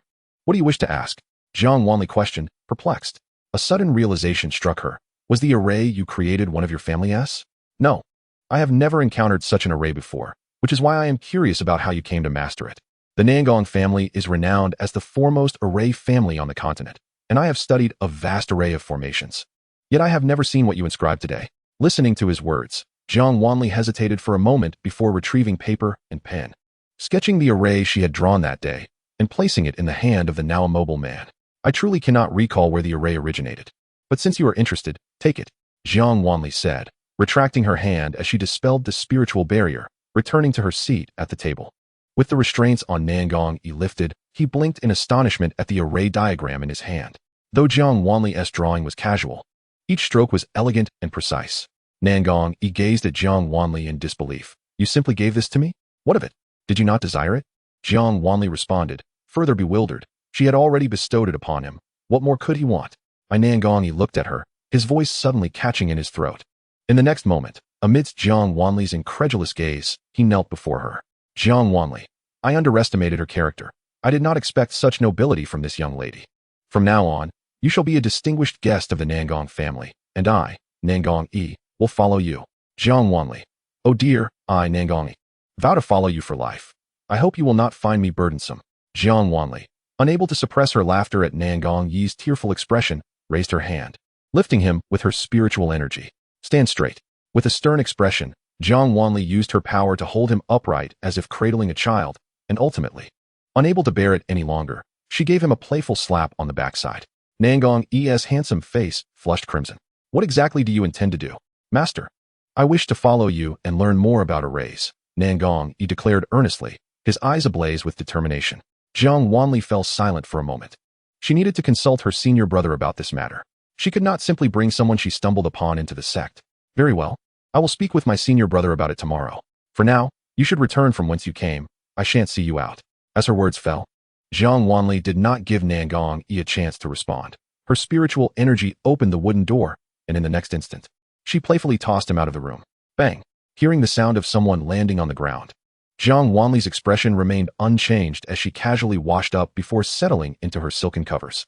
The following day, with the sun high in the sky, Bai Luoqing and Yi Qingjue exchanged glances as they beheld the figure standing at Jiang Wanli's door. May I ask who you are? The two approached Nangong from behind to inquire. Nangong turned to glance at them coolly, his expression unreadable, remaining silent. Noting the air of superiority about him, Bai Luoqing felt a twinge of confusion. Are you a friend of Jiang Dao? As he posed the question, he looked questioningly at Yi Qingjue. Yi Qingjue shook his head slightly. His understanding of Jiang Wanli remained that of a rather formidable individual, and the extent of her social circle was limited to the disciples of Tianyang's sect. Are you a disciple of Tianyang's sect? Yi Qingjue ventured. No. The lady within is my master, Nangong Yi replied with utmost seriousness. By Luoqing, Yi Qingjue? How shall I address you? By Luoqing's lips twitched. He found the epithet of master to be rather unbecoming for someone's follower, yet he decided to inquire about his name nonetheless. Nangong Yi. Are you of the Nangong family? Indeed. By Luoqing. That arrogant Nangong family, who looks down on everyone and kicks at will. To think they would willingly bow their heads to a mere girl, Jiang Wanli, is indeed remarkable.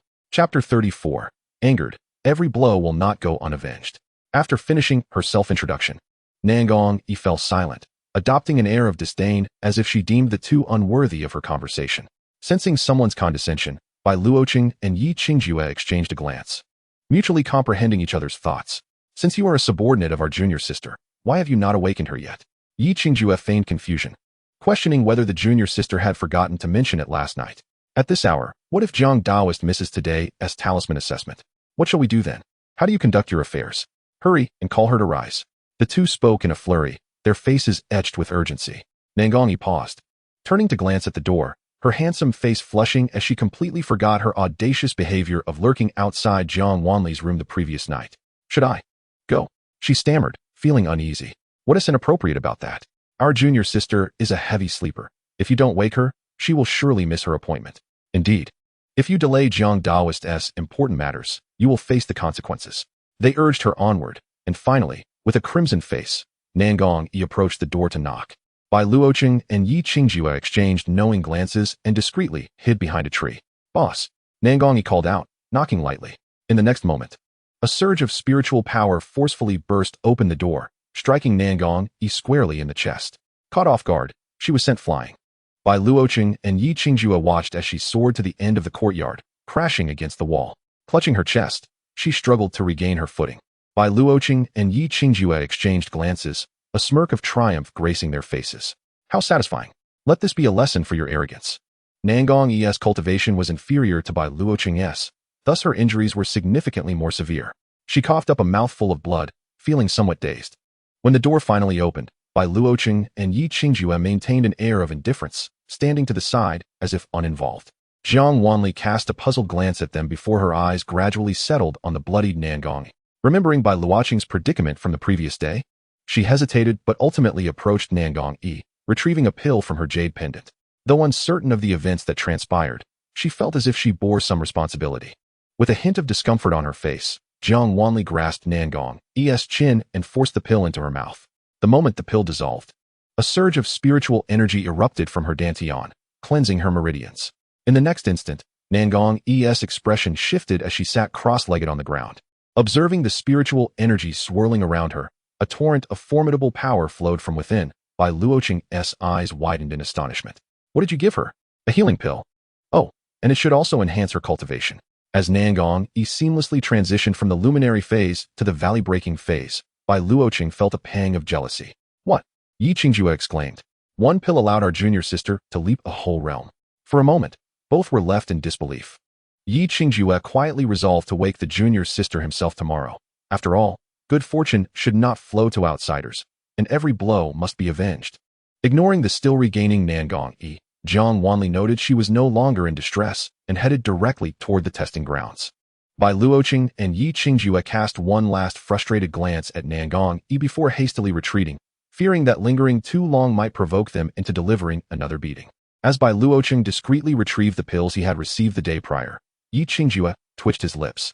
Earlier, he had been grateful that their junior sister had intervened just in time to prevent him from being struck. Now, it was clear that fortune and misfortune are often intertwined.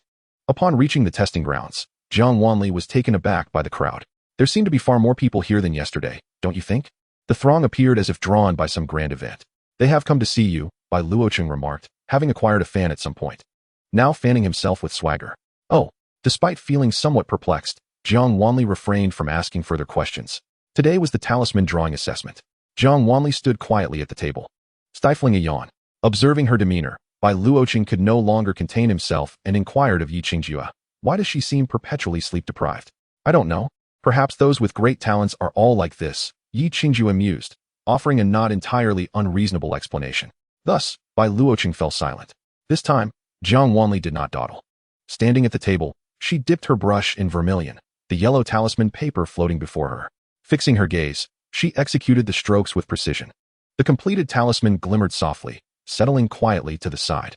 As Jiang Wanli exited the testing grounds, Bai Luoqing and Yi Qingjue had yet to embark on their next conversation.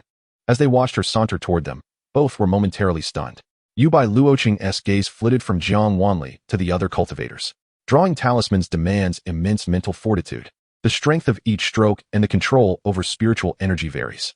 Thus, many cultivators in the testing grounds were drenched in cold sweat, unable to move their brushes further. Ultimately, drawing talismans requires a profound fusion of mental power and spiritual energy, with the former guiding the latter forward, propelled by spiritual energy to direct the brush's path. This imposes stringent demands on a cultivator's control over both their mental and spiritual faculties. While they were aware of Jiang Wanli's exceptional talent, could it truly be possible for her to draw a talisman in a mere second?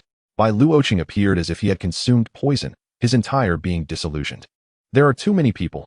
I'm a bit introverted, so I'll be leaving first, Jiang Wanli declared as she swept past the two, her pace unyielding as she hurriedly exited the testing grounds. Yi Qingjue remarked, introverted? Bai Luoqing added, so after showing off, she decides to flee? Once the gazes upon her were completely severed, Jiang Wanli finally slowed her pace. She wandered listlessly through Shuani Hall, knowing it would soon become her domain. Her wandering was not aimless. She paused in the back hall of Shuani Hall, narrowing her eyes. Expanding her mental energy, she sensed a familiar aura. Though uncertain of its nature, Jiang Wanli felt an undeniable determination to possess it. Nangong Yi, having successfully broken through to the valley-breaking phase, arrived belatedly. Observing the complex expressions on Bai Luoqing and Yi Qingjue, he scanned the testing grounds, but did not find the person he sought. Where's the boss? He inquired. Left. Left? She forfeited? Nangong Yi's eyes widened. Then he self-soothed. Well, it makes sense. Her formation skills are so impressive that it's normal for her to lack in talisman drawing. She has completed it, Bai Luoqing interjected, glancing at the tray held by a nearby disciple. Here, a high-grade 7th-tier talisman. Nangong Yi 7th tier? High-grade. In an instant, the atmosphere among the three became tense. Their gazes fixated on the talisman, expressions blank. Such a person truly exists in this world. Truly remarkable, our junior sister. Indeed, our boss is extraordinary. Impressive, Jiang Daoist. The three simultaneously exclaimed, drawing startled glances from those around them. Chapter 35. Snatching a person upon returning to her room. Jiang Wanli finally found the time to bring out He Su for some interrogation. Jiang Wanli placed the jade pendant upon the table, her fingers rhythmically tapping on its surface. On the third tap, He Qian appeared at her side, presenting a plate of medicinal herbs with an air of servility. Upon seeing the herbs in He Qian's hands, Jiang Wanli momentarily froze, then narrowed her eyes with curiosity. He Qian set the herbs on the table and leaned in from behind to massage her shoulders, inquiring, Mistress, do you have any commands for me? Are you aware of my circumstances? Jiang Wanli asked softly, seizing the opportunity to broach the subject directly since their first encounter had been too hurried for elaboration. I do not know. I only know that you are my mistress. And beyond that, I am unclear, He Qian replied, furrowing her brow into an adorable frown. I have been dormant for too long. Very well, what are those lingering souls? Jiang Wanli asked, crunching on the medicinal herbs. Rest assured, with my presence, they will remain unharmed for the time being. However, residing within the jade pendant is not a long-term solution. They require the consumption of more resentment to reconstruct their souls. More resentment? Jiang Wanli mused, resting her chin on her hand as she pondered, then nodded. I shall devise a plan. He Qian, you seem particularly knowledgeable about souls, Jiang Wanli probed. Recalling how she had instinctively summoned He Qian to resolve the issues with the lingering souls in the haunted house. At that moment, her actions had been purely instinctual. Indeed. Mistress, He Qian affirmed. With this confirmation, Jiang Wanli felt no urgency to clarify the nature of her relationship with He Qian, for it was evident they had known each other previously and shared a substantial rapport, as she was already well acquainted with He Qian's capabilities. Where did you acquire those elixirs? Jiang Wanli inquired, recalling the pills He Qian had brought her recently. They are those you crafted in the past, mistress. This jade pendant serves as your storage space, and I merely reside within it temporarily. All that is contained herein belongs to you.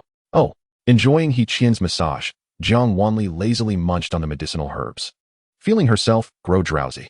Thud, thud, thud. The intermittent knocking at the door drew Jiang Wanli's attention, and she looked up in confusion. Junior sister? Came the tentative voice of Yi Qingjue from outside. Jiang Wanli, unwilling to rise, was about to ask He Qian to open the door when the voices of Nangong Yi and Bai Luoqing followed. Is she asleep? That shouldn't be the case at this hour. What if she is? Before the thought could fully form, as Jiang Wanli instructed He Qian to return to the jade pendant, the knocking intensified, accompanied by Bai Luoqing's voice. Friend Jiang. Outside, Yi Qingjue and Nangong Yi took a deep breath, and then Yi Qingjue, steeling himself, knocked on the door again, calling out, Junior sister. Friend Jiang.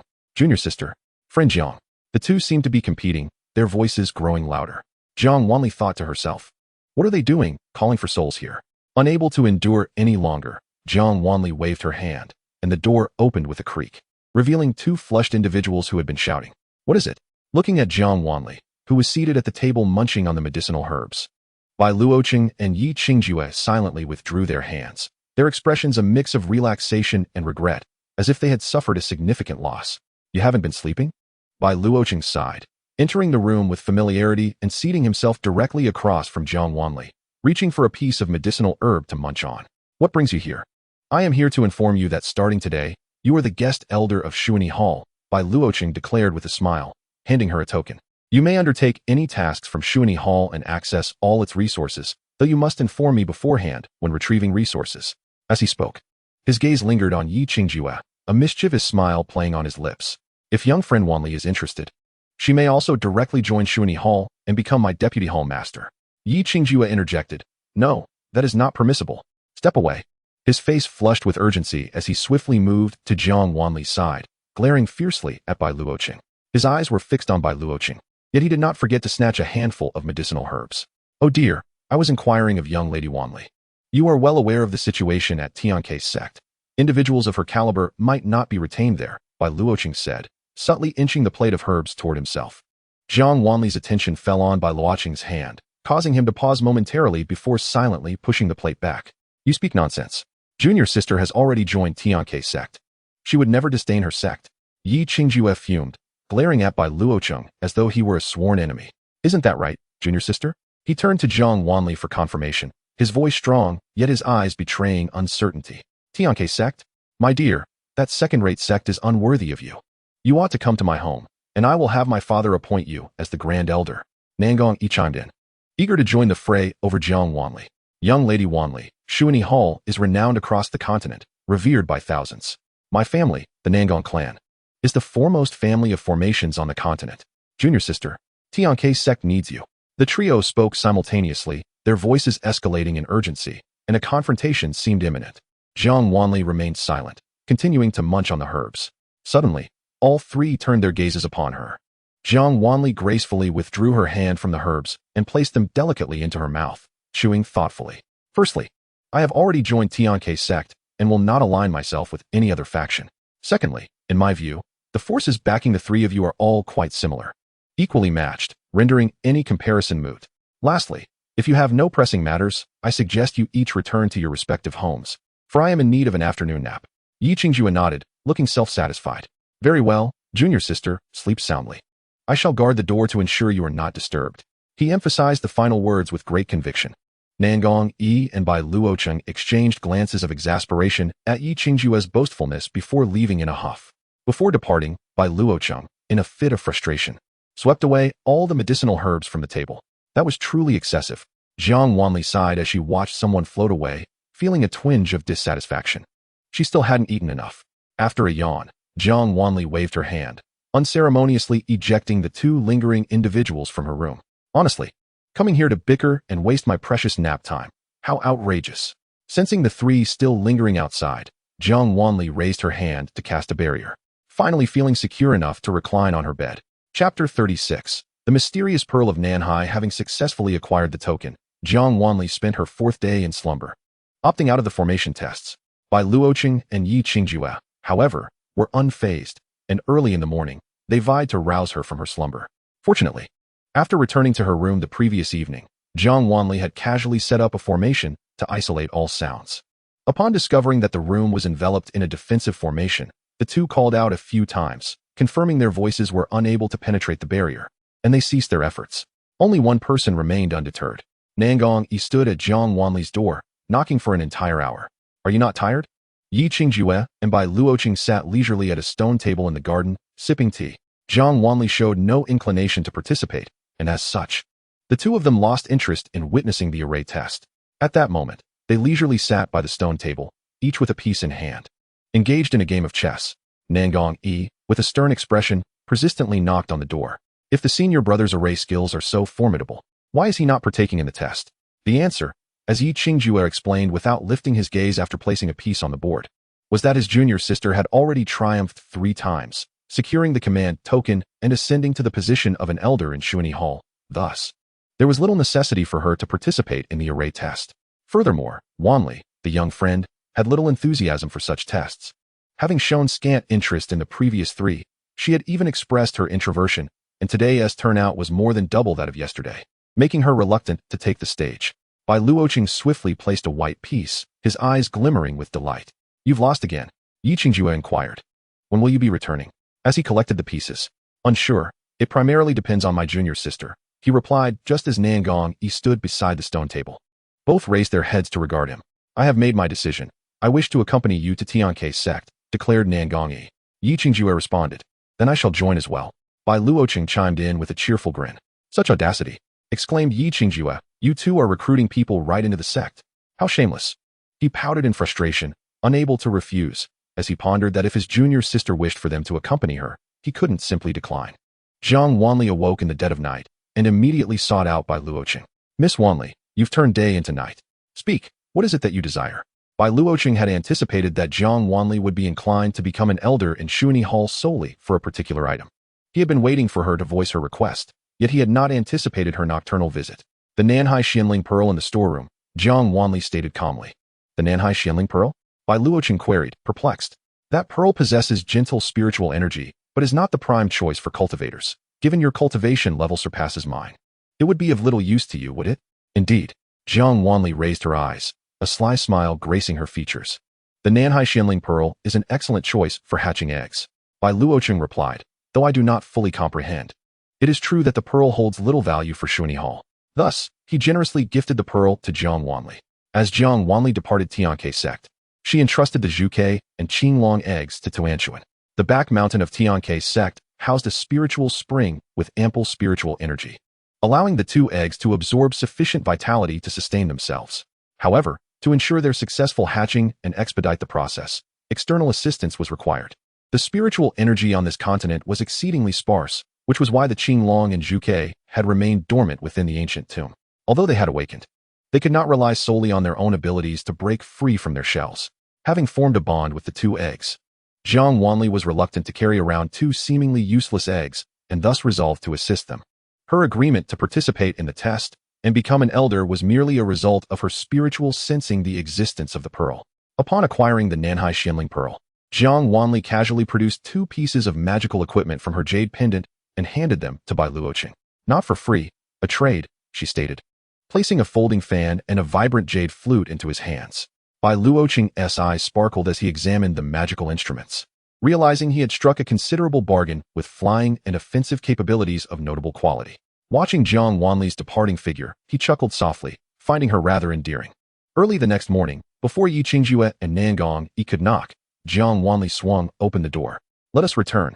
Meeting Nangong Yi's resentful gaze, Jiang Wanli paused in confusion for a moment, then recalled that she had yet to ask her senior brother if she could bring someone back to the sect. Senior brother, may Nangong Yi accompany us back? She inquired. As soon as she spoke, Yi Qingjue felt the searing gaze beside him.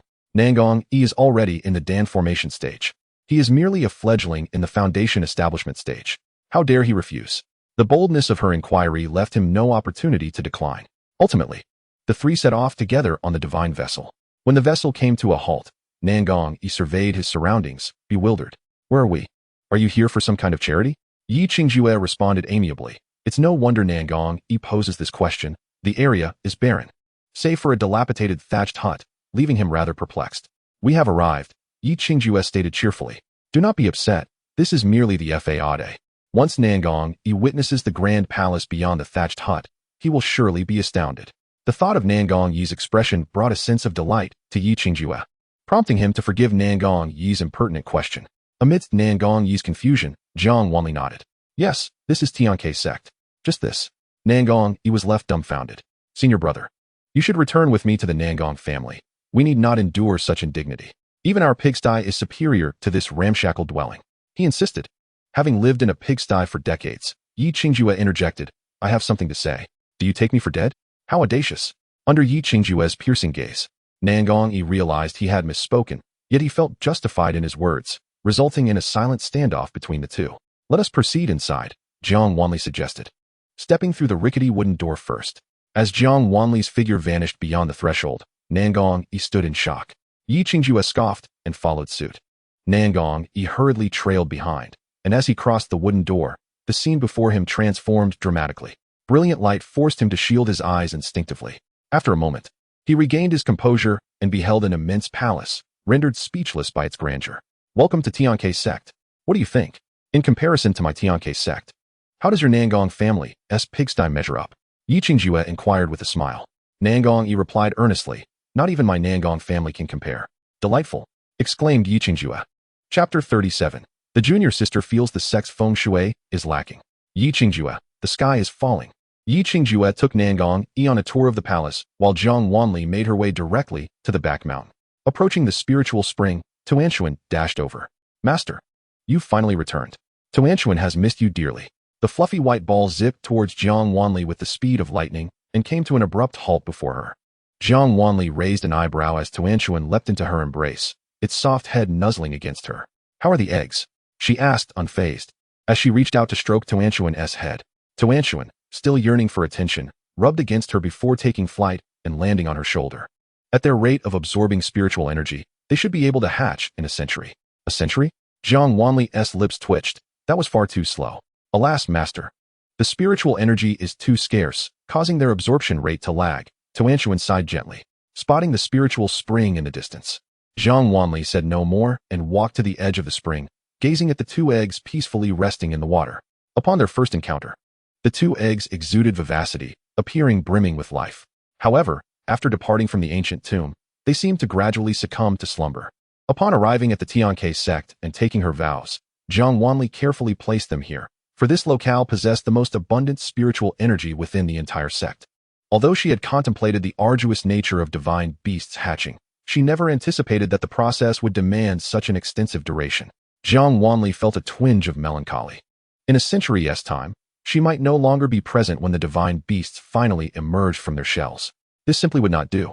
Retrieving the Nanhai Xianju, she cast it into the spiritual spring without a moment's hesitation. As the Nanhai Xianju plunged into the water, it completely merged with the liquid. The shimmering surface of the water, imbued with threads of spiritual energy, began to flow into the two eggs. The Nanhai Xianju had the ability to aid in their absorption of spiritual energy, thus potentially having the time required for them to hatch.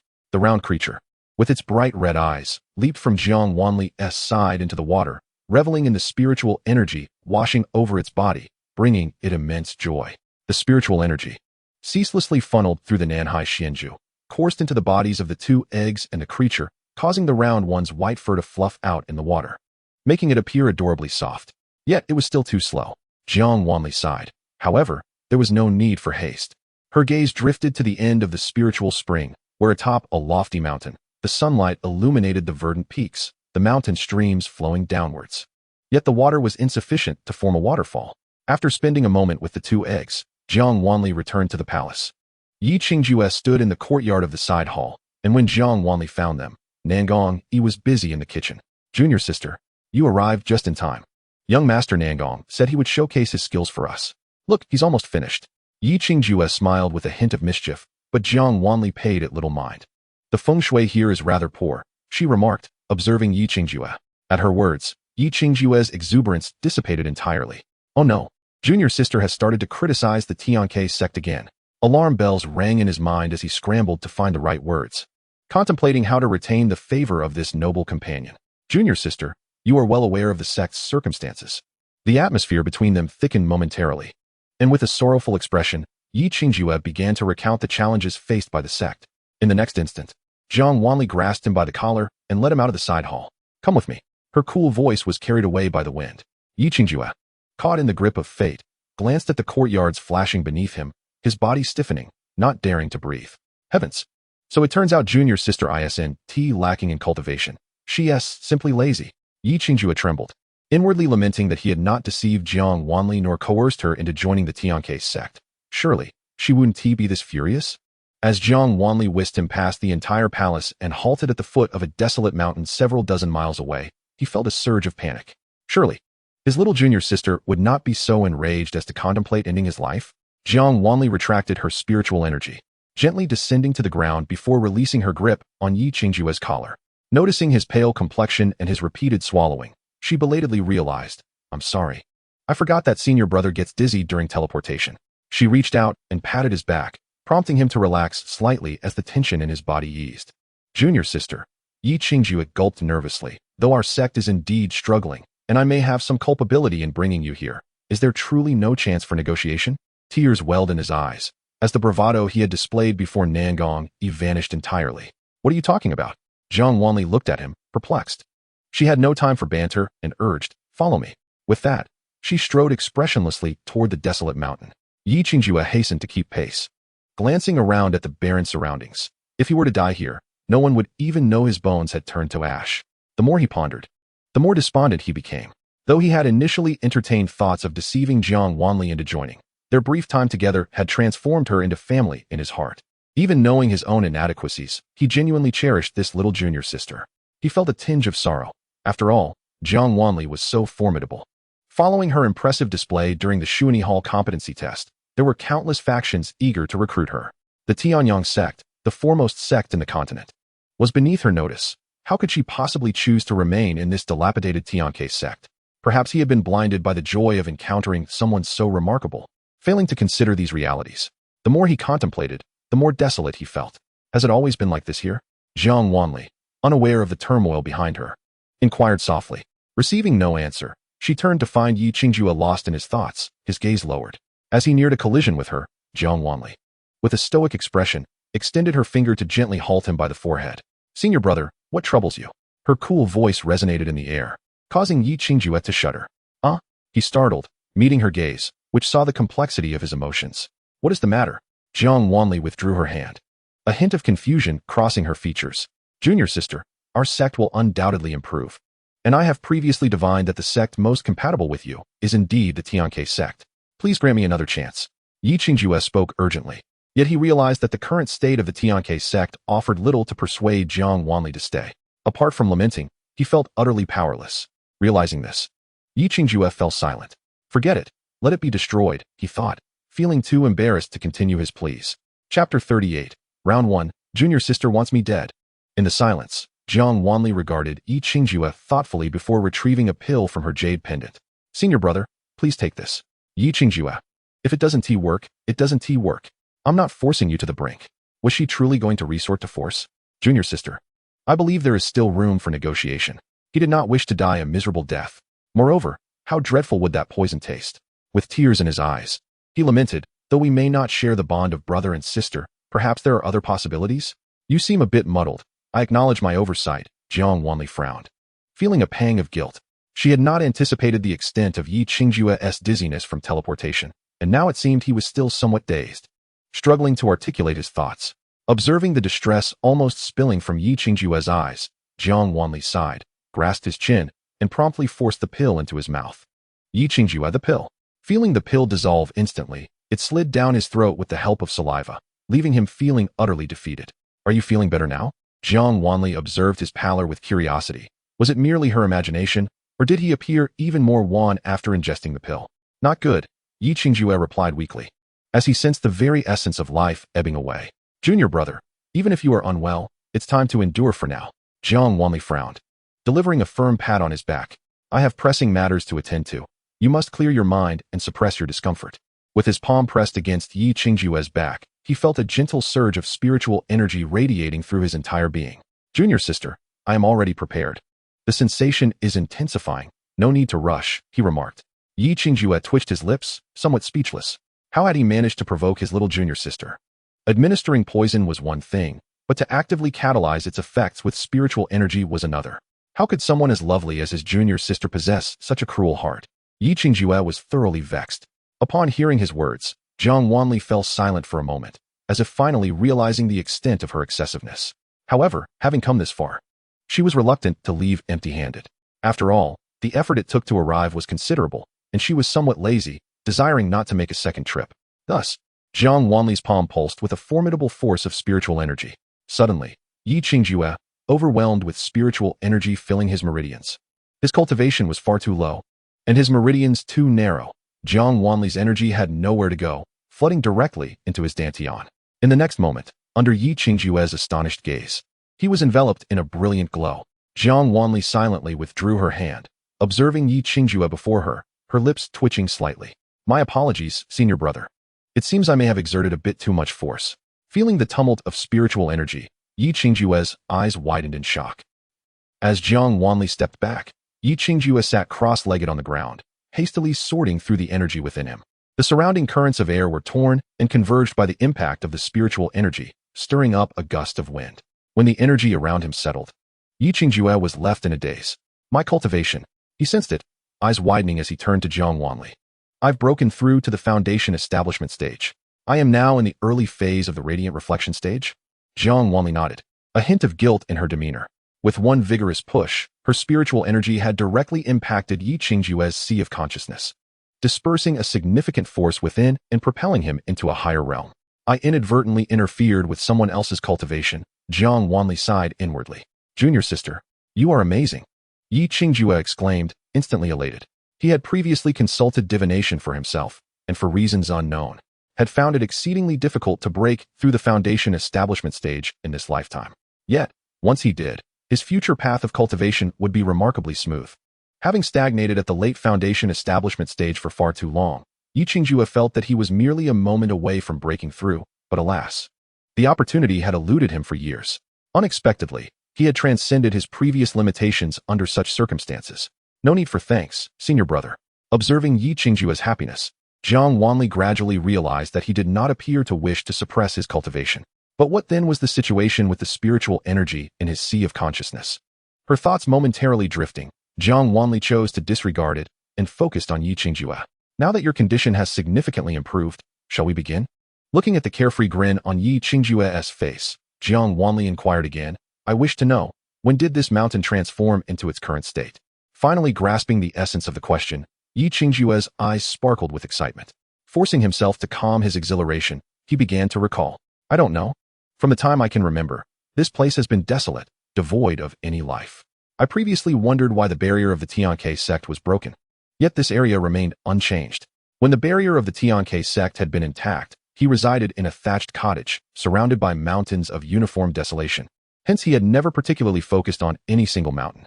However, after Jiang Wanli had dismantled the barrier, Yi Qingjue noticed that this particular mountain had remained unchanged. The palace was perched atop the mountain, surrounded by several peaks that belonged to the xianxia sect. After the barrier's dismantling, all the other mountains transformed from their previous barrenness into lush greenery, yet this mountain remained shrouded in yellow sand, devoid of any greenery. Although he had taken note of this at the time, he had not given it much thought. The following day, they departed from the sect, and the matter slipped from his mind. Now, at Jiang Wanli's prompting, Yi Qingjue scrutinized the towering mountain once more, his brow furrowing in suspicion. Could there be something amiss here? Unable to glean useful information from Yi Qingjue, Jiang Wanli's suspicions grew. She approached the mountain and tentatively reached out to touch it.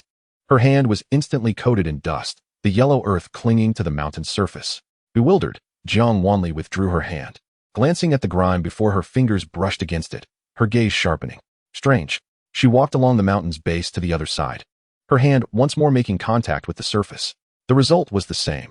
Her hand was again covered in yellow dust. Jiang Wanli inhaled deeply, her eyes filled with growing curiosity.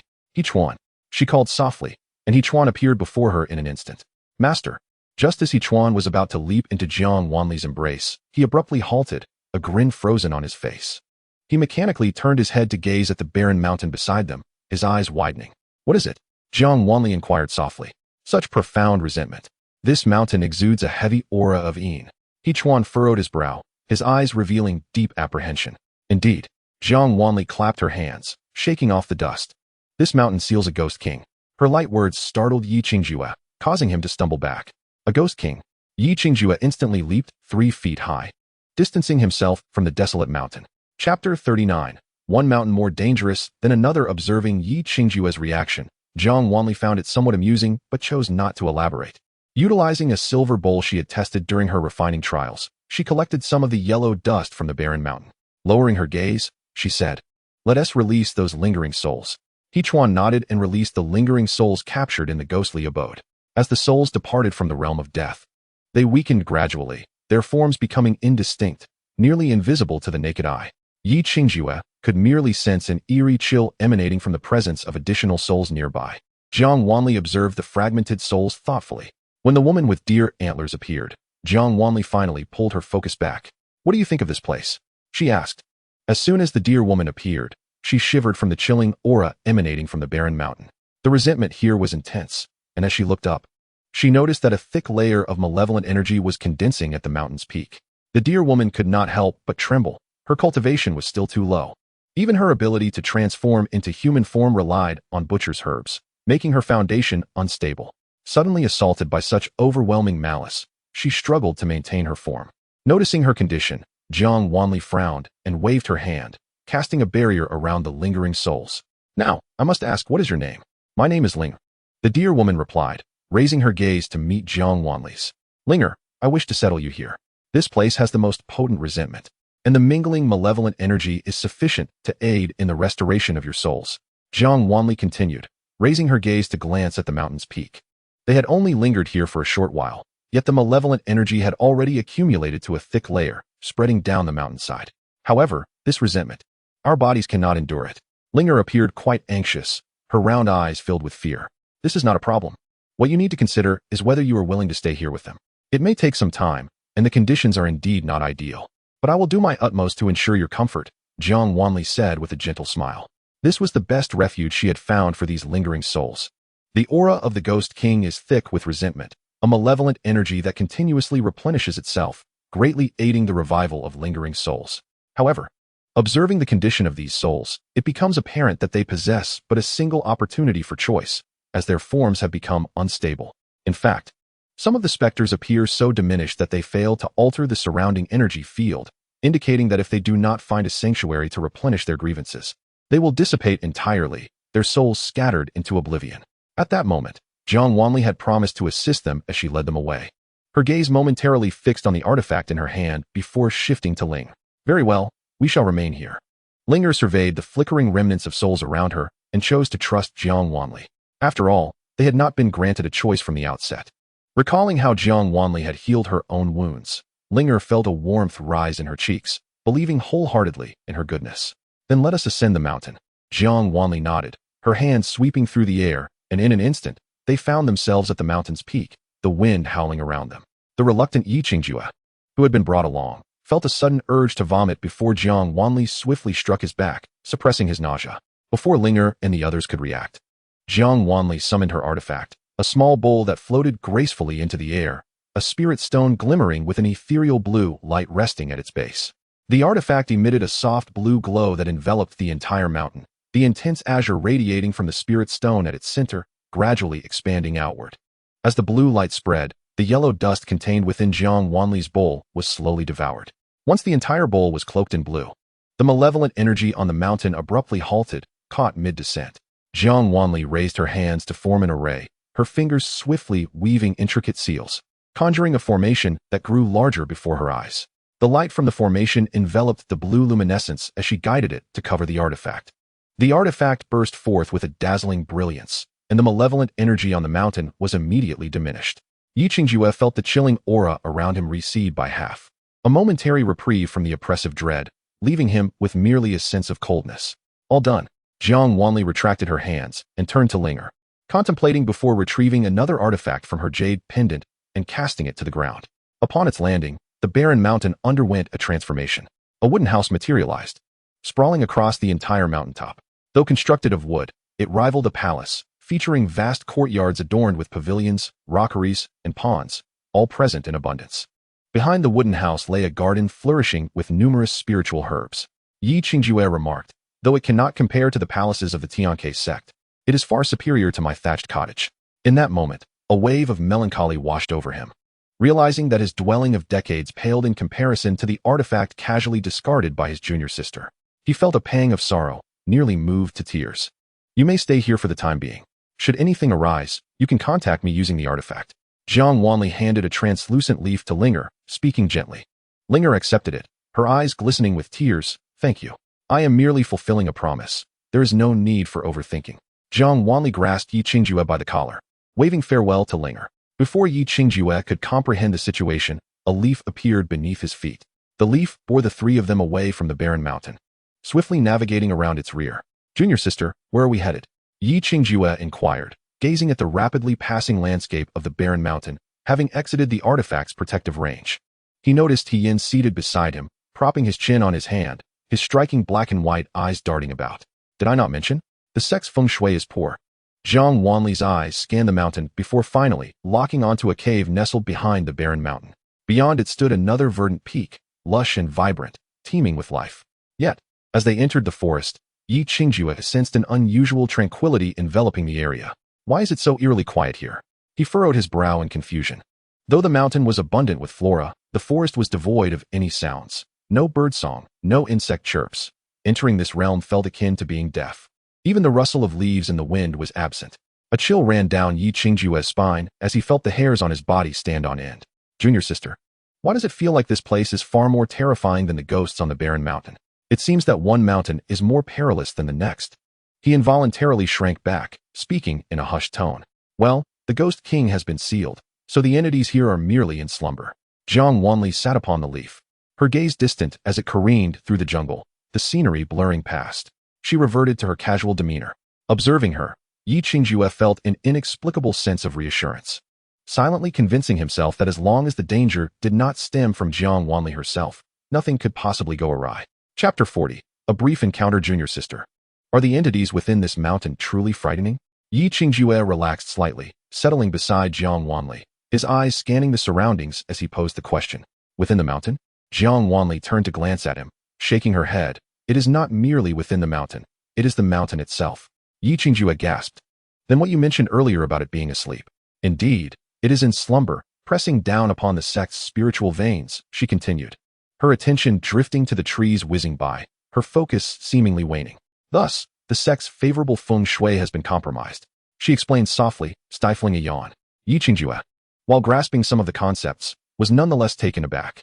Contemplating the mountain as a living entity somewhat alleviated his fear, for he had at least identified the source of his trepidation. As the trees sped past, he noticed that they appeared as if chiseled from the same mold. After observing for a while, Yi Qingjue couldn't help but twitch his lips. He wondered what manner of being lay sleeping here, so careless in its disguise. With an entire mountain of identical trees, all with leaves arranged in identical patterns. However, recalling that he had resided in the sect's palace for decades without discerning its true nature, he felt a wave of understanding wash over him. These mountains were hidden behind formations, unseen by anyone, and according to the Tuanzi's account, only those of extraordinary cultivation could hope to break these formations. At least, as Tuanzi indicated, the only one on the continent likely capable of doing so was Bai Luoqing. Yet, Bai Luoqing would not have the time to concern himself with their dilapidated sect. As these thoughts crossed his mind, a twinge of sadness enveloped Yi Qingjue. Suddenly, a childish voice broke through his somber reverie, pulling his gaze toward Hien, who was fixated on a cave not far ahead. Rising to his feet, Hien smirked slightly. Master, I have found it. With that declaration, he formed a hand gesture, unleashing a surge of spiritual power toward the cave. Yi Qingjue gasped in shock as he watched the cave shatter under the onslaught of spiritual energy, sending stones flying. Are we just going to barge into someone else's territory like this? No introduction at all. The potency of the spiritual energy was formidable, yielding immediate results. The previously silent trees began to stir, as if a switch had been flipped. Their branches flailed wildly, producing a rustling cacophony. The sunlight above was obscured as Yi Qingjue looked up, horrified to witness the trees on either side shooting upward, their canopies intertwining to form a vast net that gradually enveloped them. With a deft flick of her brow, Hien swiftly formed hand seals, unleashing a torrent of immense spiritual energy that obliterated the encroaching trees into splinters, all under the astonished gaze of Yi Qingjue. Junior sister, are you not going to intervene? Although Hien appeared childlike and unlikely to face severe punishment, setting the mountain ablaze could lead to dire consequences. If a fire breaks out here, it would be no trifling matter. As she gazed up at the towering inferno, Yi Qingjue turned with great difficulty to look at Jiang Wanli. Jiang Wanli interjected, halting Hien's impending spiritual assault. Just as Yi Qingjue exhaled in relief, Jiang Wanli waved her hand, and the roaring flames surged with the wind, rapidly spreading to the horizon. Yi Qingjue, dumbstruck by the fiery spectacle, shuffled further among the leaves, seated in silence. He found Xian's initial sparks of fire already enough to send shivers down his spine, and with Jiang Wanli's intervention, he realized the futility of his efforts. After all, his junior sister was simply too powerful. Yet, the flames conjured by Jiang Wanli brought him a sense of reassurance. After all, whatever she did was undoubtedly correct. He only needed to bide his time patiently. As expected, the flames blazed fiercely, and the trees creaked ominously. Those engulfed in fire began to flail chaotically, leaving Yi Qingjue in a daze. How could one accurately describe the antics of these trees? After a moment of contemplation, he concluded they resembled a frenzied dance of demons. The trees, consumed by the flames, twisted and writhed like worms, exhibiting comically exaggerated poses. Suppressing laughter, Yi Qingjue couldn't help but chuckle when he noticed one tree entwining itself with others, causing them to stumble. Ha! Before he could feel embarrassed, he heard Xian burst into laughter, pointing at several other trees. Yi Qingjue focused his gaze and instantly understood the source of her amusement. A group of trees had twisted together into peculiar shapes, and as they were incinerated, they left behind a pile of ashes, forever capturing the image of a large pig's head. Ha! Xian continued to laugh, as more comical shapes emerged around them, each more absurd than the last. Yawning, Jiang Wanli surveyed the trees on either side, waiting until the last ember faded. Only then did she rise, leisurely speaking. I am Jiang Wanli, a disciple of the Xianxia sect, here to pay my respects. I kindly request the esteemed elder to grant me an audience. Though her tone was gentle, Yi Qingjue sensed an unusual seriousness emanating from her. Observing the surrounding devastation, he found himself genuinely perplexed. In ancient times, one would offer greetings before resorting to conflict. Now, it seemed his junior sister preferred to establish dominance before seeking an audience. Truly, the world was becoming increasingly fantastical. Yi Qingjue and Xian both rose to their feet. The once dark ground began to shift, fog rising to envelop the entire mountain, rendering the scene a hazy white. Yi Qingjue waved his hand, causing the mist to swirl with his gesture. Jiang Wanli made a casual motion, parting the fog as if it were sliced by light, and a path was carved through with her formidable spiritual energy. Esteemed elder, I hold you in high regard, so please refrain from theatrics. Her voice was soft, yet laced with an undertone of peril. Almost immediately after her words, the surrounding mist dissipated completely, and Yi Qingjue's vision cleared to reveal a figure standing at the cave's entrance. It was an elderly man with hair and beard as white as snow. Standing at the cave's mouth, his piercing gaze fixed upon them. Despite his age, he radiated vitality, and his somewhat murky eyes sparkled with cunning. Upon seeing Jiang Wanli perched atop the leaves, his eyes widened, the cloudiness within them dissipating momentarily, rendering them almost clear. You have finally arrived. His voice, carried by the wind, trembled slightly. Jiang Wanli remained silent, observing him intently, tilting her head. Do you know me? I do not. Yi Qingjue interjected. If you do not know her, why do you appear so fulfilled? Oh, Jiang Wanli's expression remained unchanged, as though the old man's reactions were of no concern to her. However, I am aware of your purpose for coming here. The elder stroked his snowy beard, regaining his shrewd demeanor, a sly smile playing on his lips. They halted at a distance of about 10 feet from the cave, and Jiang Wanli inclined her head. Might the esteemed elder take a step forward to fulfill my request? This is a treasure I have sought after with great toil. Do you think I will simply walk away at your behest? The old man retorted, his eyes bulging in indignation. Treasure? Jiang Wanli turned to survey the surroundings, where only ashes remained, the once vibrant forest now entirely consumed by flames. Do you know whose presence lies beneath these ashes? I care not for who it is. If you want me to leave, you shall find that impossible. Jiang Wanli's gaze lowered slightly. Very well. If you refuse to depart, then remain here forever. With that, Jiang Wanli seized her parley, forming intricate hand seals. And at the moment her fingertips touched, the flames that had already been extinguished roared back to life, soaring toward the heavens. To sever a spiritual vein and claim it for oneself, hastening the downfall of great clans, such audacity for one so aged. Jiang Wanli's eyes turned icy as she regarded the elder. This spiritual vein has been nurtured by the Xianxia sect for millennia. To sever its lifeblood is an act of brazen audacity. Her initial nonchalance evaporated, her voice crystalline as her fingers moved swiftly, the inferno igniting once more. More ferocious than before, Yi Qingjue stood transfixed, his mouth agape at the towering flames. An array? When did this happen? Moments ago. Xian and Jiang Wanli had been carelessly igniting the mountain, and he had perceived no trickery. Little did he know, his junior sister had already set the array in motion. The sky turned crimson, the searing heat enveloping them, as tongues of flame licked the verdant leaves beneath their feet. Yet, Jiang Wanli did not so much as blink, commanding the flames to stretch toward the mountain's peak. The entire mountain appeared to be engulfed in flames. Observing the scene, the elder remained unfazed, futile. This mountain is a manifestation of the continent's strongest artifact, the only ninth-grade item that has gained sentience. No one on this continent is capable of destroying it. He regarded Jiang Wanli with a smug grin, seemingly indifferent to the raging inferno, his smile exuding arrogance that dispelled the kindness he had once displayed. Yi Qingjue, who had assumed the elder was benevolent, shuddered at this new expression, suddenly feeling a profound discomfort. In stark contrast to his previous benevolent demeanor, he now exuded palpable malice. He snorted, her youthful visage brimming with menace. Yi Qingjue instinctively heightened his vigilance. The flames surged forward like a colossal dragon, roaring with heat as they hurtled toward the elder's cave. Boom! The fire dragon collided with a barrier, the flames diminishing in intensity. Jiang Wanli remained composed, quietly observing the elder, her fingers weaving intricate patterns that left Yi Qingjue feeling dizzy. The flames surrounding the cave intensified, encircling it completely. The inferno spreading outward from the cave's center like a vast spider's web, ensnaring the entire mountain in its fiery grasp. Suddenly, the mountains appeared to be adorned with crimson veins, flickering tongues of fire dancing amidst the rocks. The elder cast a disdainful glance around him. Despite the allure of your aura, he scoffed, if you dare to covet my master, you must be prepared for death. His voice, aged and gravelly, sent shivers down one's spine. Stunned by the greed and lasciviousness reflected in his gaze, Yi Qingjue clenched his fists tightly, appalled by the elder's blatant disrespect towards his junior sister. Even more agitated was Xian, who charged forth as soon as the elder's words fell. The young man in red, enveloped by the raging flames, was surrounded by a dark crimson aura that solidified into a tangible presence, wrapping around Xian completely. The malevolent energy overshadowed even the flames themselves. Jiang Wanli, observing the scene, slowed her movements, her gaze fixed intently on the diminutive figure. While she was uncertain of Xian's strength, she was certain it was formidable. She was eager to see what this child was truly capable of.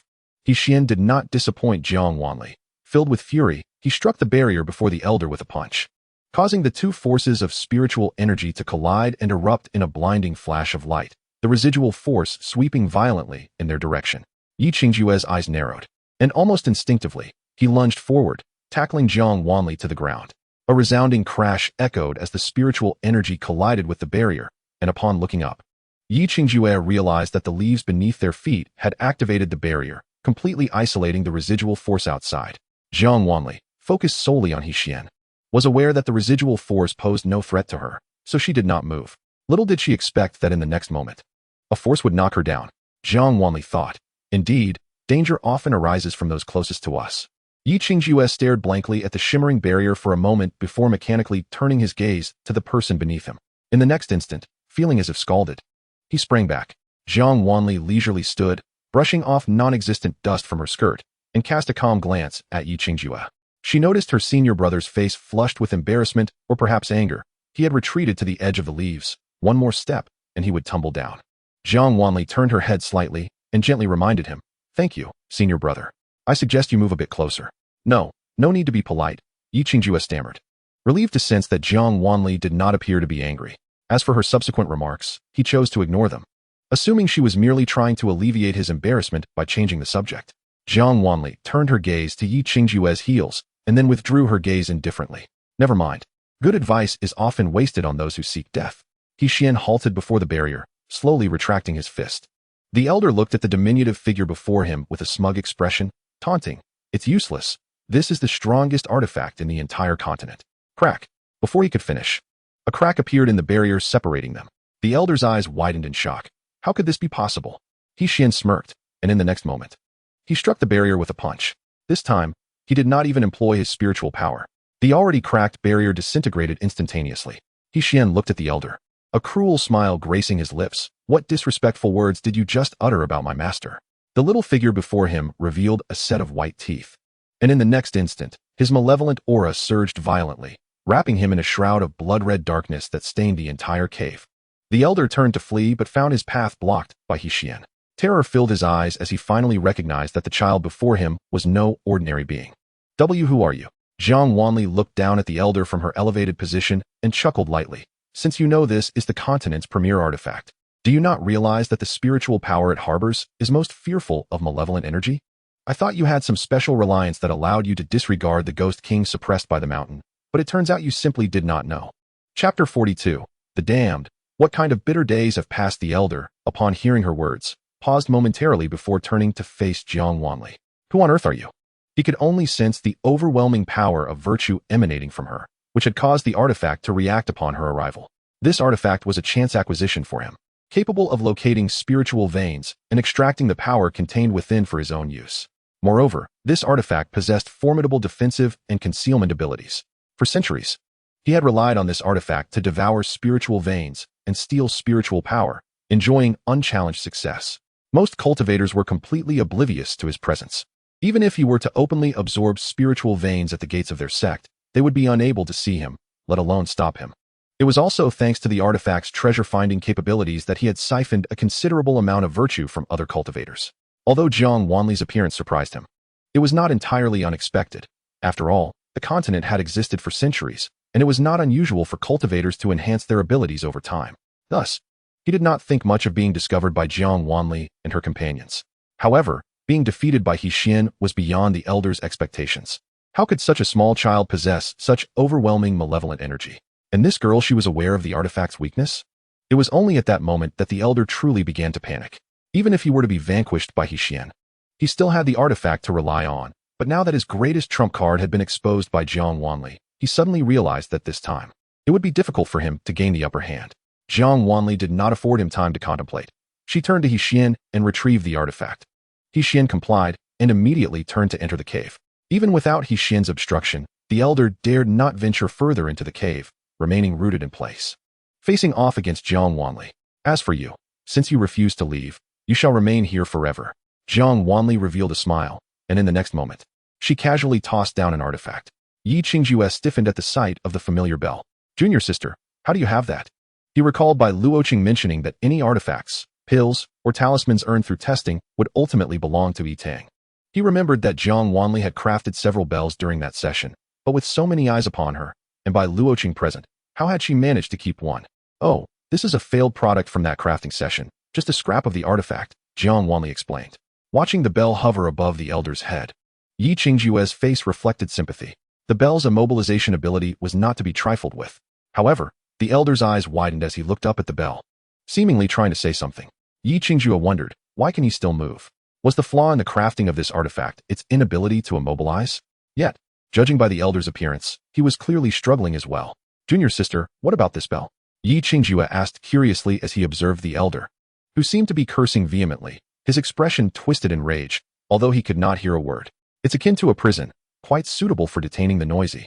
Jiang Wanli replied coldly, a smile gracing her lips.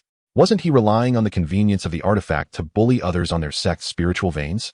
Since he enjoys the feeling of being unseen, let him be forever hidden from all. The corners of Jiang Wanli's mouth turned upward as the bell emitted a brilliant light, and in an instant, the elder vanished along with it. Yi Qingjue stood dumbfounded, staring at the spot where the elder had just been, swallowing hard. He was not dead. He simply would never be discovered again. Perhaps, this too was a fulfillment of his wishes. Jiang Wanli elucidated. Yi Qingjue continued to gaze intently at that spot, attempting to discern even a hint of the remnants of the magical artifact Jiang Wanli had spoken of. Alas, despite the trembling of the ash-laden mountain beneath her feet and the burning strain in her eyes, she could not catch a glimpse of the old man making his appearance. The ashes upon the mountain swirled towards the cave, revealing the verdant life buried beneath. The sight was truly magnificent. The inky earth rapidly converged towards the center, as vibrant hues expanded, seemingly devouring all decay and remnants. Yi Qingjue watched the green waves rising beneath her feet, spreading towards the cave, until the last vestige of darkness was entirely consumed. In the next moment, a blinding light erupted from within the cave, blinking against the brightness. When Yi Qingjue reopened her eyes, she found herself staring at the vibrant mountains beneath her, dumbfounded. A magical artifact could truly overshadow an entire mountain range? Lowering her gaze, she noticed ripples emanating from the mountains, and before she could fully comprehend, she was jolted by the overwhelming surge of spiritual energy. Standing at the edge, Yi Qingjue finally succumbed to gravity's pull under Jiang Wanli's watchful gaze, tumbling down. Jiang Wanli yawned as she observed the falling Yi Qingjue, having already mentioned for her to come closer. The force of the fall was mitigated by the spiritual energy, allowing Yi Qingjue to land with relative grace. However, as the immense spiritual power struck her crown, she fell into silence. The energy, seemingly boundless, surged into her body, and even while standing still, Yi Qingjue could feel it crashing against her meridians. Just moments ago, she had felt a twinge of pity for the old man. Now, she wished to extract him and subject him to 1,000 tortures. What a wretched existence had he endured. Such prodigious spiritual energy could allow thousands of cultivators to shatter their shackles and elevate their realms. Yet it had been hoarded by a single individual for so long. Merely contemplating it caused her heart to ache. Having just advanced due to Jiang Wanli's spiritual energy, Yi Qingjue now felt the force surging through her limbs, completely relaxing her body. As Jiang Wanli approached leisurely, holding the retrieved artifact, Yi Qingjue sat cross-legged beneath a tree, her spiritual energy circulating around her. Hisho glanced at Yi Qingjue with mild disdain, muttering, "So weak." Jiang Wanli, unfazed by Hisho's candid assessment, merely toyed with the artifact, reclining lazily against the tree trunk. This artifact possessed intriguing qualities. Shaped like an umbrella, its ribs were crystalline and translucent, refracting dazzling rainbow hues under the onslaught of spiritual energy. Just this single umbrella, when placed within the cave, completely concealed the spiritual veins within a 100-mile radius. With energy continuously flowing into the cave, absorbed by one solitary individual. Yet, the old man's talent was truly lacking. Otherwise, how could he have remained so low in cultivation despite possessing such an artifact? Jiang Wanli could not be bothered to ascertain his level of cultivation. If he could not even contend with Hisho, he was hardly worthy of her concern. "Master, the artifact bears a familiar aura," Hisho remarked, observing the crystalline umbrella. "When I entered the cave, the artifact had retracted on its own.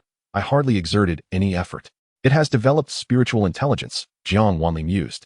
Casting her gaze upon the umbrella, her eyes lowered, recognizing it as a top-tier treasure imbued with a formidable spiritual energy foreign to this continent.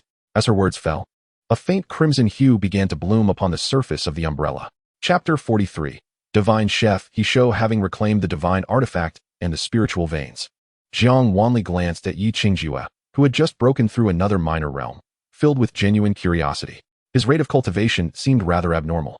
Observing the flow of spiritual energy around Yi Qingjue, Jiang Wanli's brows furrowed slightly.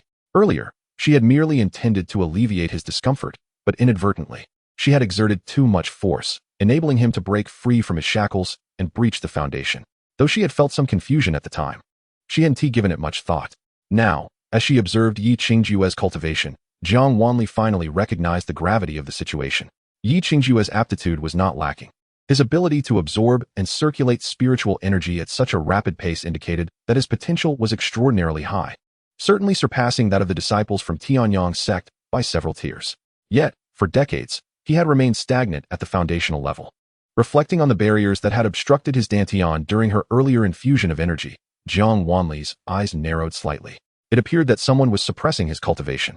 "It seems someone is indeed hindering his progress," Hisho whispered. Jiang Wanli nodded in agreement, and they both fell into contemplative silence. Casting a glance at the desolate mountains ahead, she turned to survey the clustered peaks surrounding the sect, her heart fluttering with excitement. Unexpectedly, what appeared to be a fallen sect concealed so many secrets. Everything was beginning to take on an intriguing dimension. After half a day's meditation, Yi Qingjue transitioned from the early to the mid-stage of his breakthrough, emerging from his contemplation as darkness enveloped the world. Beneath the night sky, Jiang Wanli and Hisho sat to one side, each holding a roasted chicken, small enough to fit in the palm of their hands, savoring their meal with delight. Before them, a fire crackled, roasting several more chickens. The golden-brown skin of the roasted birds crackled enticingly, with droplets of oil sizzling into the flames, sending flickering tongues of fire leaping upward as the aroma wafted irresistibly into the air. Initially, Yi Qingjue felt indifferent, but upon witnessing Hisho devour a chicken leg and Jiang Wanli tearing off a piece of crispy chicken skin, his stomach audibly betrayed him. Jiang Wanli glanced up, swallowing the morsel in her mouth. "Senior brother, please sit." As he settled down, Hisho promptly offered him a roasted chicken. "Thank you." Yi Qingjue accepted the chicken and began to gnaw at it. It was far more delectable than he had anticipated, and he found his eyes widening in surprise. "Junior sister, you can cook?" he asked casually, causing Jiang Wanli to momentarily pause in her actions. "I roasted it," Hisho replied nonchalantly, casting a glance at Jiang Wanli before adding, "Master typically does not cook. Had it been her, it might have already grown cold by now." Coughing lightly, Jiang Wanli refrained from rebuttal. Yi Qingjue fell silent, observing the unformed little bundle before him. Unable to shake the impression that he show's youthful appearance often led him to forget the extent of his formidable capabilities.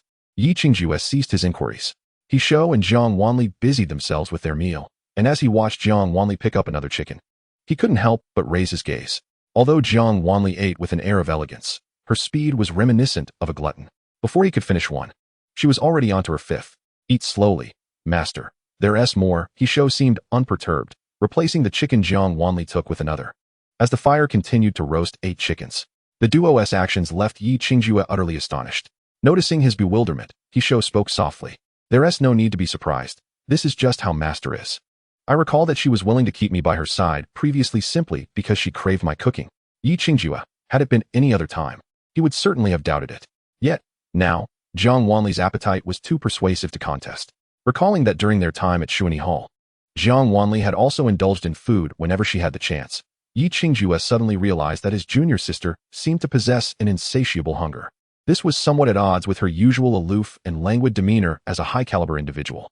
After finishing their meal, He Shou quietly tidied everything away, warming Yi Qingjue's heart and evoking a curious sense of morality within him. As the night deepened, Jiang Wanli casually tossed out a magical artifact, and they each retreated to their respective wooden cabins for rest. At this moment, Yi Qingjue was struck by a sudden realization. Previously, in Luoxia town, he had been unable to afford lodging at an inn and had dragged his junior sister along to accept the task. His junior sister was truly indulgent. Despite having ways to enjoy fine food and comfortable accommodations, she willingly accompanied him in his aimless escapades. A twinge of bittersweet emotion swelled within Yi Qingjue as he lay down, feeling a pang of guilt for having previously thought his junior sister might wish him harm. How foolish of him. After a moment of introspection, he felt as though he had forgotten something important. Never mind, it was inconsequential. Thus, he drifted into a blissful slumber. In the side hall of the Tianke sect, Nangong Yi sat in the courtyard, gazing up at the luminous moon while tending to a table laden with cold dishes, a sense of melancholy enveloping him. Yi Qingjue had instructed him to perform admirably, which had prompted him to enter the kitchen. Yet now, having prepared an impressive array of dishes, he found the Tianke sect eerily devoid of any presence. A sudden sneeze erupted from Nangong Yi, his brow furrowed as he glanced at the nearly cold food. He hastily rose to set another formation to keep the dishes warm. Early the next morning, Yi Qingjue encountered He Qian at the front of the wooden cabin. He Qian was seated cross-legged atop a large tree, almost entirely concealed by the lush foliage. Yi Qingjue stealthily emerged from the cabin and dared to stretch his limbs. This movement caught He Qian's attention, who let out a light chuckle, prompting Yi Qingjue to finally notice him in the tree. "You're up quite early," Yi Qingjue exclaimed, astonished. "Do you assume everyone is like the master?" He Qian replied, looking down at him with a hint of disdain. "Rest assured, the master sleeps soundly. Ordinary noises won't rouse her. Of course, calling her is a different matter." With no intention of descending from the tree, He Qian remained perched while Yi Qingjue summoned his spiritual energy and agilely climbed up to sit beside him. Curiosity piqued, Yi Qingjue inquired, "What is your relationship with my junior sister?" "She is my master. Have you been with her for long?" Yi Qingjue observed He Qian, struggling to reconcile the strength of this seemingly innocent child. Recalling how He Qian had held his own against the old man yesterday, Yi Qingjue was intrigued by how his junior sister had come to take this little one under her wing. "I've forgotten. I slept for too long," He Qian replied nonchalantly, shedding the childlike demeanor he occasionally displayed in front of Jiang Wanli, such as when he sought her affection or coaxed her into concessions. However, in this moment, disregarding his appearance, Yi Qingjue found himself misled by He Qian's aloof and composed nature, which seemed wholly uncharacteristic of a child. Yi Qingjue paid little mind, for apart from his appearance, He Qian exhibited no traits that could be linked to childhood. "The master is formidable, so you had better not lag behind," He Qian advised before nimbly descending from the tree. Watching He Qian retreat, Yi Qingjue felt a sense of unease wash over him. He had previously only focused on bringing Jiang Wanli into the fold to revitalize the sect, never considering just how powerful she truly was. Reflecting on the odd behavior of the sect's ancestors when she joined, he felt a spark of realization. Could it be that the strange phenomena they exhibited were in response to the belief that he was unworthy of being Jiang Wanli's senior brother? He muttered to himself, growing increasingly convinced of his newfound insight. Chapter 44. The sect lacks members. As the trio entered the palace, they were immediately met with an overwhelming aura of resentment. Jiang Wanli halted, casting her gaze upon the individual stationed at the palace's entrance, tilting her head slightly. "Where have you all been?" Nangong Yi, holding a large pot, wore dark circles under his eyes as he fixed a penetrating stare at the three, making them feel rather uneasy. Upon noticing the pot in his hands, Yi Qingjue suddenly recalled what he had forgotten the previous day. My apologies, Brother Nangong. We went to the back mountain yesterday to handle some matters. It became too late, so we rested outside. Yi Qingjue's eyes darted around as he spoke softly, unable to meet Nangong's gaze. Surely you didn't go an entire night without sleep? He asked, his voice laced with guilt. Nangong nearly lost his temper, wanting to upend the pot over Yi Qingjue's head. Not just a single night without sleep. I set up 50 or 60 formations throughout the night so that you could enjoy a hot meal. Now it was clear they had feasted well and suffered no hardships. They had simply forgotten about him. Are you hungry? He asked, forcing a smile despite his fatigue. Before He Qian and Jiang Wanli could respond, Yi Qingjue eagerly exclaimed, starving. I'm famished. I didn't eat anything yesterday. Brother Nangong, you truly are understanding and considerate. He Qian and Jiang Wanli exchanged glances, puzzled by Yi Qingjue's eccentric behavior. However, the prospect of food upon waking was enough to brighten Jiang Wanli's spirits. Consequently, Yi Qingjue led Nangong ahead, with He Qian and Jiang Wanli instinctively following. As they observed the three enjoying their meal, Nangong seemed to have finally achieved some long-sought goal, contentedly allowing Yi Qingjue to coax him into sleep. Yi Qingjue gazed at the abundant spiritual energy nourishing the entire sect, nearly moved to tears. Indeed, the Tianke sect was thriving once more. He felt as though he had struck gold.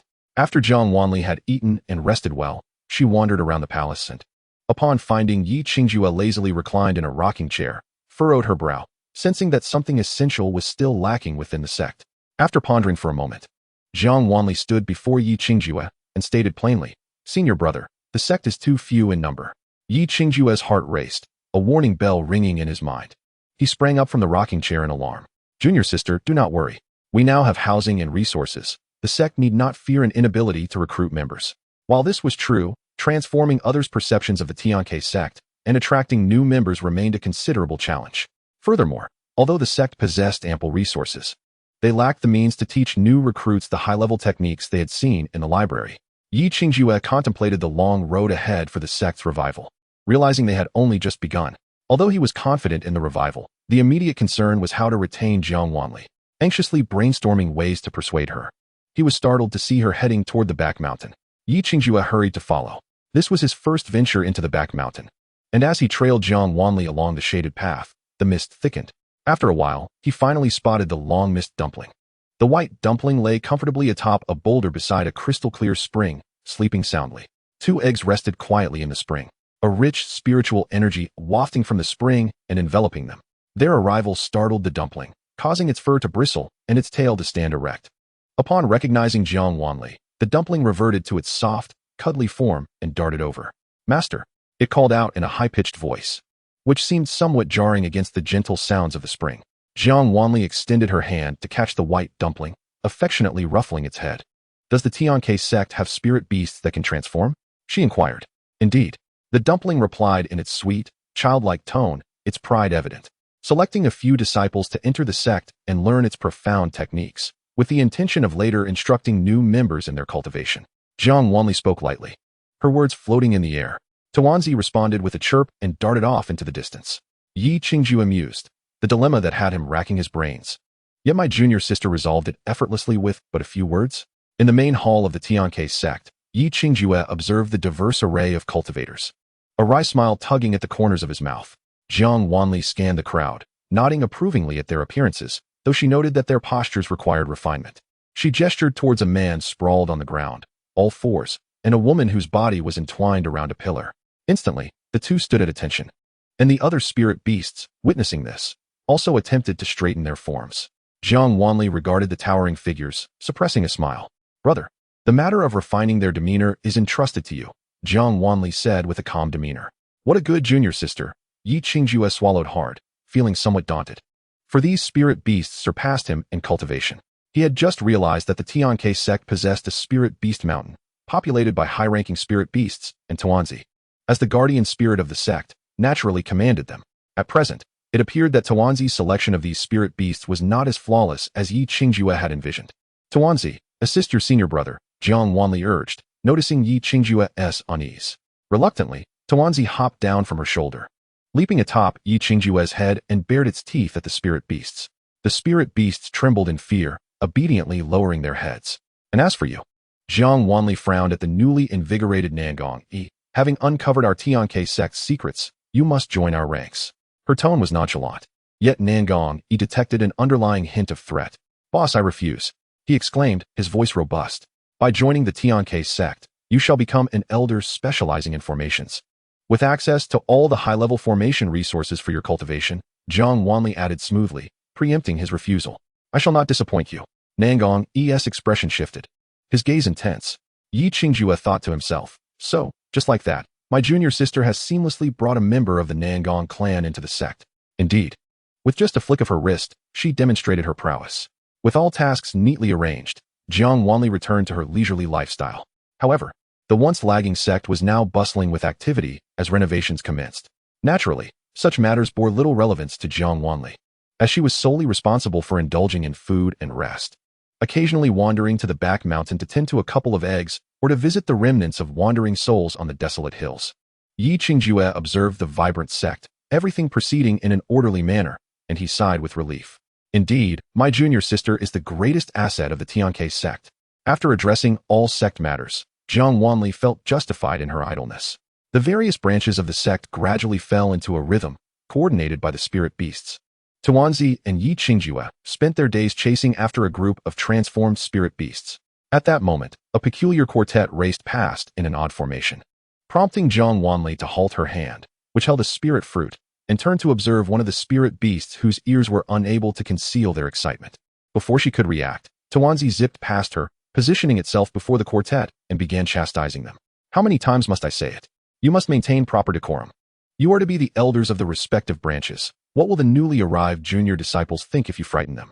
The four spirit beasts trembled in fear, one even letting out a burp. After their transformation, they appeared ethereal and otherworldly, seemingly profound and inscrutable masters of the immortal realm. Yet now they quaked like quail under Tuanzi's scolding. This scene was truly unbecoming. Thus, under the imploring gazes of the four spirit beasts, Jiang Wanli set down her fruit, picked up a plate, and sauntered back to her quarters. There, she casually erected a barrier, insulating herself from all sounds, and savored her fruit in peace. That evening, Jiang Wanli made her way to the side hall during mealtime, which had now become Nangong Yi's exclusive space for studying formations, generally off-limits to others except during meals. From a distance, she noticed a crowd gathered at the entrance of the side hall, with the interior ablaze, casting a crimson glow across half the sky. What on earth is happening? Jiang Wanli casually tossed the fruit pit into a flower bed, swallowed the sweet flesh, and lazily turned her gaze towards the side hall. Inside, a complex array of formations unfolded, one after another, deadly traps set in place. Yi Qingjue found himself ensnared near the entrance, frost coating his hair and brows. His movements sluggish as he painstakingly navigated the edges of the formation. Nangong Yi had set numerous formations, and as soon as Yi Qingjue entered, he was trapped. He Chaoyuan leaped down from a tree, appearing unconcerned, and began explaining the situation to Jiang Wanli. How long has he been trapped? Jiang Wanli raised an eyebrow, observing Yi Qingjue's condition, which suggested he had been ensnared for quite some time. About the time it takes to burn an incense stick, He Chaoyuan replied, glancing at the flames beyond the frost. This is truly a case of ice and fire. Beyond the icy formation lay a fiery one, where a figure darted about, yet found no way to escape. Yi Qingjue trembled in the cold, while Nangong Yi, trapped behind, was scorched by the flames with nowhere to flee. Jiang Wanli watched for a moment before sighing. The road ahead is long and arduous. With that, she lightly tapped her toes and soared to the top of the high wall, from where she could observe the multitude of formations within the side hall. Besides the two deadly traps ensnaring Yi Qingjue and Nangong Yi, there were dozens of other formations, each with distinct functions. Jiang Wanli couldn't help but smile wryly. Nangong Yi was certainly playing with fire. Focusing her mind, she flicked her fingers, unleashing several streams of spiritual energy that swiftly shattered the focal points of the various formations. The formations within the side hall dissipated, revealing the disheveled duo trapped within. One was covered in frost, while the other bore scorch marks. Jiang Wanli tossed them each a porcelain vial for healing. Their expressions were grim as they departed, leaving the culinary duties to the observing He Chaoyuan. Jiang Wanli sighed. It appeared that revitalizing the sect would present some challenges. She contemplated whether to venture out and entice a few individuals to join the sect. After all, relying solely on them, how could the Tianke sect ever find its footing? As this thought began to take root, it swiftly spiraled out of control. Early the next morning, Jiang Wanli bid farewell to Yi Qingjue and Nangong Yi with solemnity, issuing her instructions before departing. Yi Qingjue and Nangong Yi exchanged glances, their eyes filled with resentment. They stood before the gate of the Tianke sect, gazing intently as Jiang Wanli stepped into the light, evoking a poignant sense of abandonment akin to that of left-behind children. Jiang Wanli chose not to employ a flying artifact and ambled alongside He Chaoyuan. After 2 days of travel, they finally encountered signs of civilization. As dusk descended, they entered a tranquil village. Despite the encroaching darkness, every household was shrouded in darkness, save for a solitary temple that flickered with candlelight. Jiang Wanli traversed the village, making her way to the temple at its far end. The architecture of the temple was peculiar, resembling a lotus flower, with petals layered upon one another, concealing the entire structure behind formidable walls.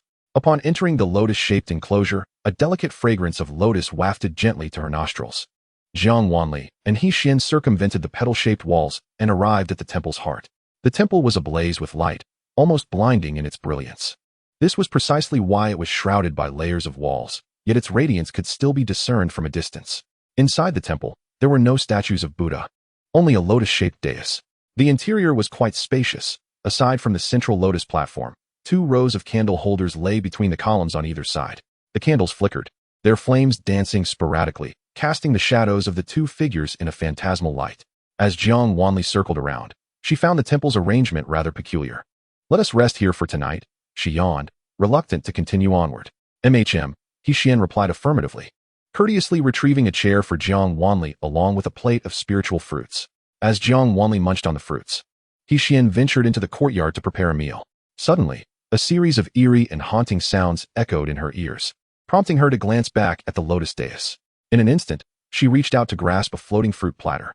Turning her head, she noticed a pair of pitch-black little hands clutching the edges of the platter, confronting her defiantly. "Let go." Jiang Wanli's voice was soft, but the dark hands remained unmoving. After a moment's hesitation, she retracted her hand, swiftly sweeping the spiritual fruits from the platter. She had released it too quickly. The owner of those hands clearly had not reacted in time and fell backward with a thud. Jiang Wanli watched good-naturedly as the hands gradually revealed their owner, a filthy little girl who landed on the ground with a soft exclamation. "Who are you?"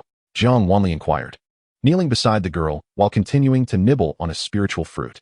The little girl, with red-rimmed eyes, gazed at the fruit in Jiang Wanli's hand, tears streaming down her cheeks.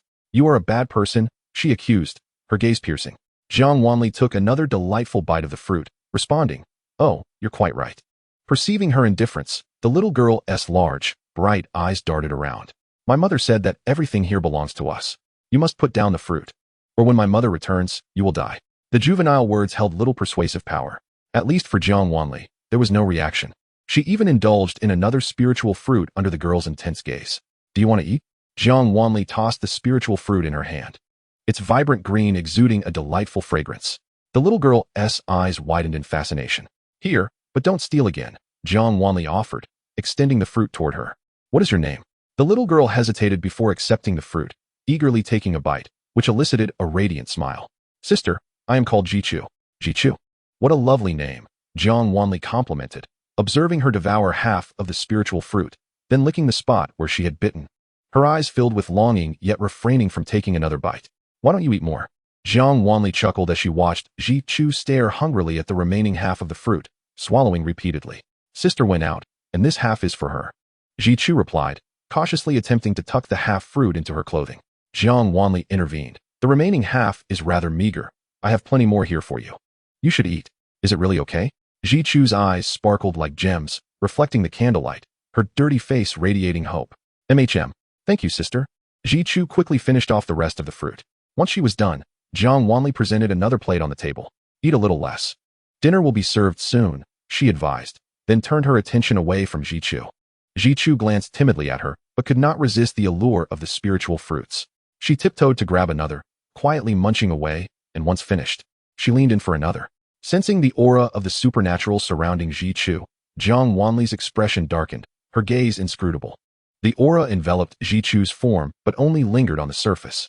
If Jiang Wanli was not mistaken, Jichu should be a human child, albeit shrouded in a thick layer of supernatural energy for reasons unknown. The little girl had only been able to turn invisible due to the aura's influence, allowing her to conceal her presence. Jiang Wanli observed the dim red aura flickering around her, tilting her head. The supernatural energy was scant, diminishing rapidly. This was likely why she had revealed herself so easily after falling. The spirit protecting Ji Chu seemed to possess limited prowess. When He Xian returned with the meal and noticed Ji Chu, his expression remained unchanged, his gaze sweeping over her. "Master, dinner is ready."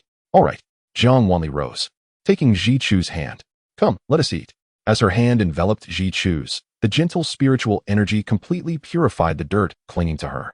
By the time Jiang Wanli led Ji Chu outside, the little girl appeared transformed, a clean and fair-skinned maiden, her striking black and white eyes wide open, clad in oversized, tattered garments that looked as though they had been borrowed from an adult.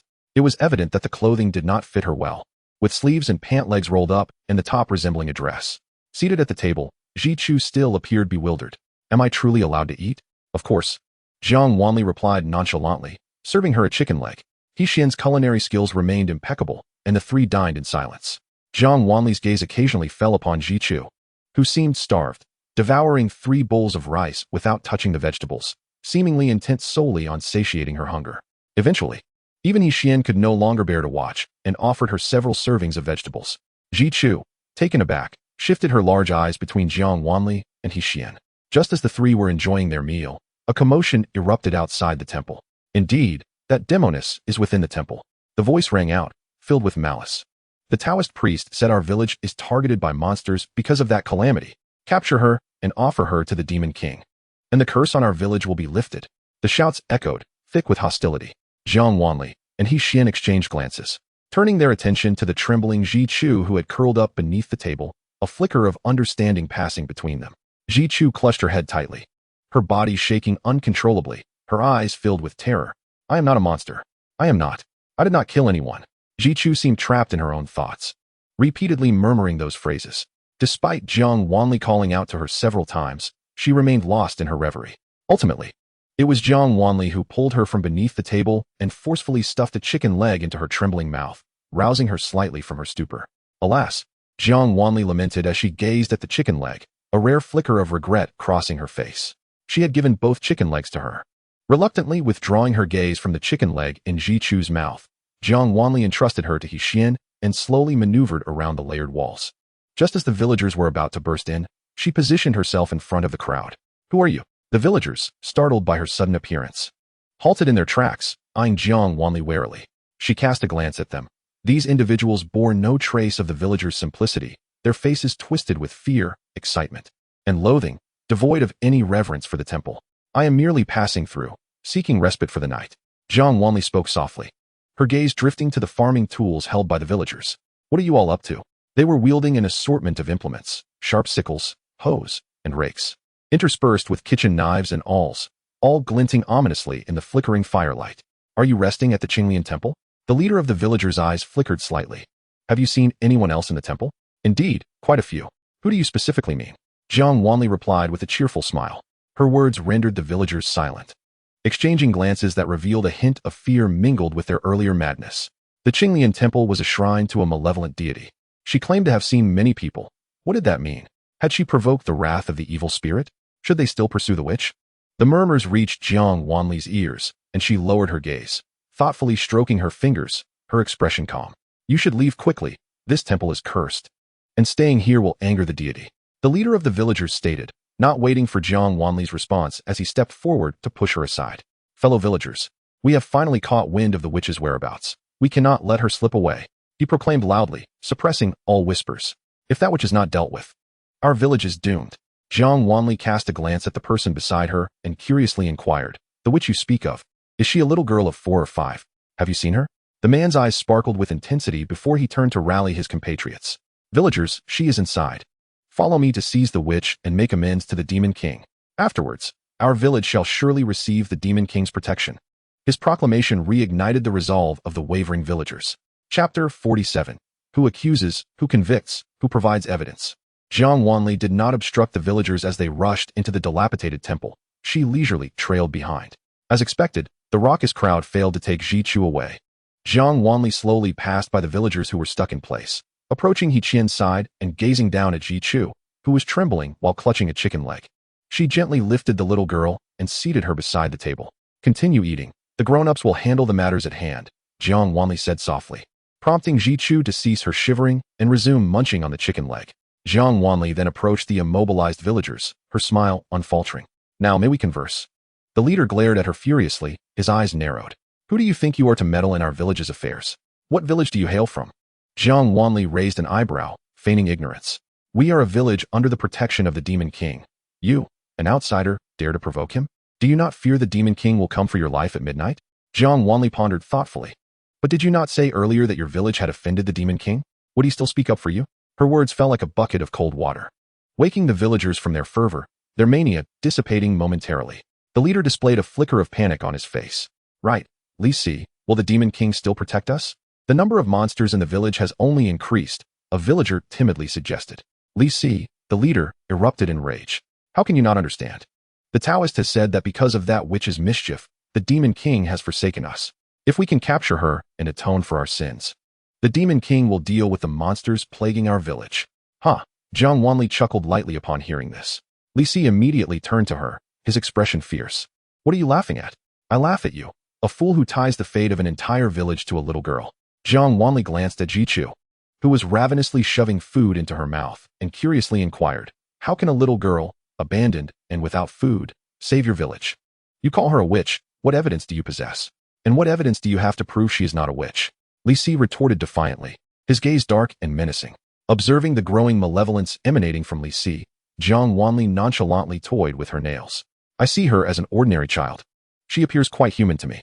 Since you claim she is a demon, you must follow the reasoning. Who accuses, who convicts, who provides evidence? Do you not comprehend this logic?" As her words fell, the oppressive aura surrounding Li Si was suddenly diminished, causing his expression to shift dramatically.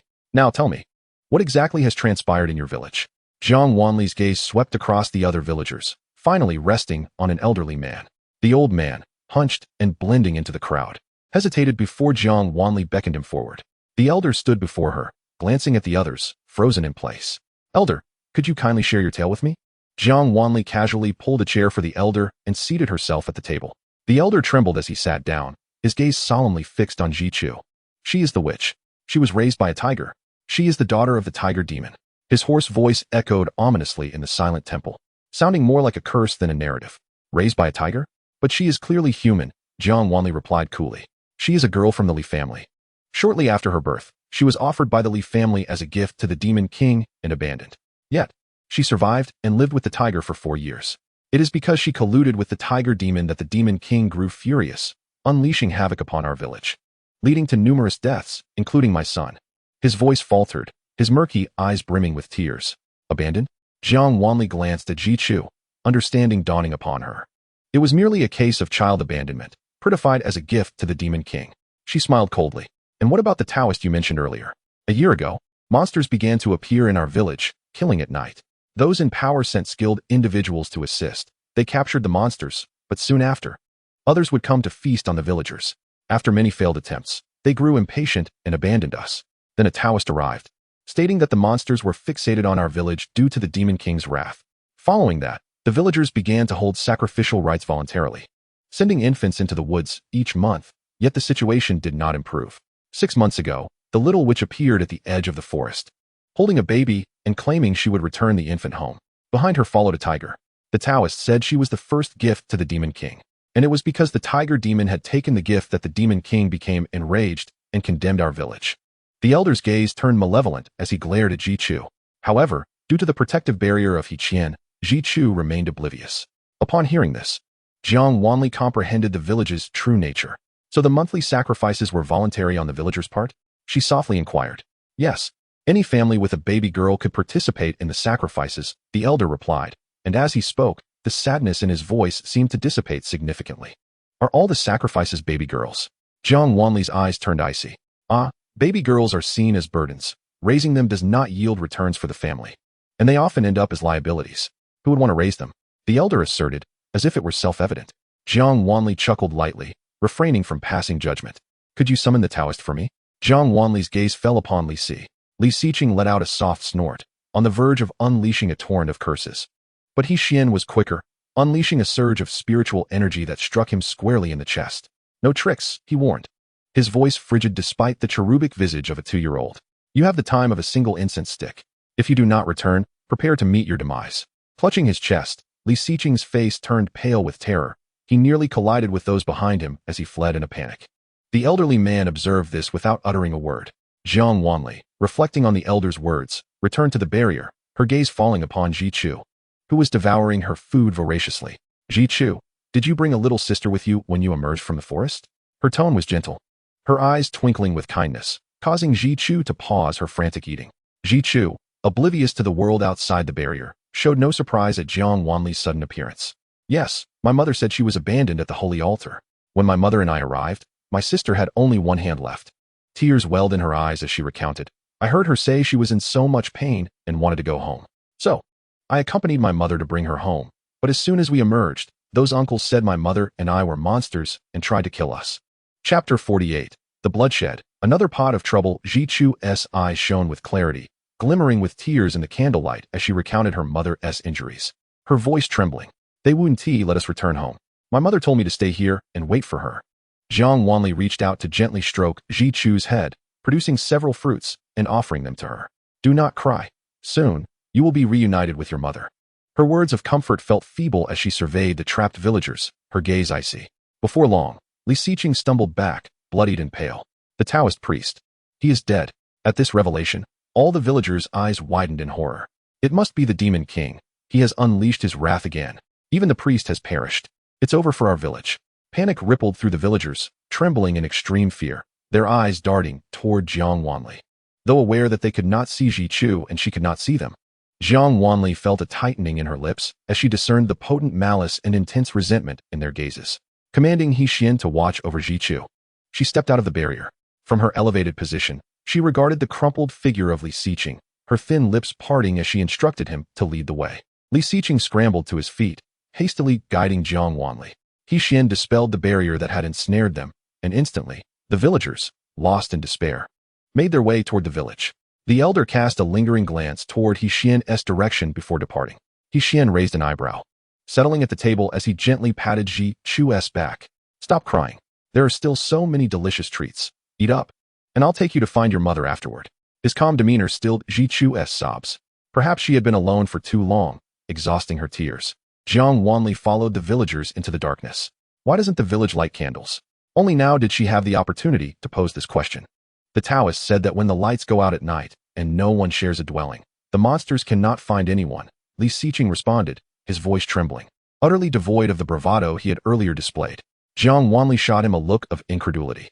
You actually believe that? The Taoist possesses formidable powers and is willing to rescue us. It is only natural to trust him. Li Xiqing stammered, his voice quaking.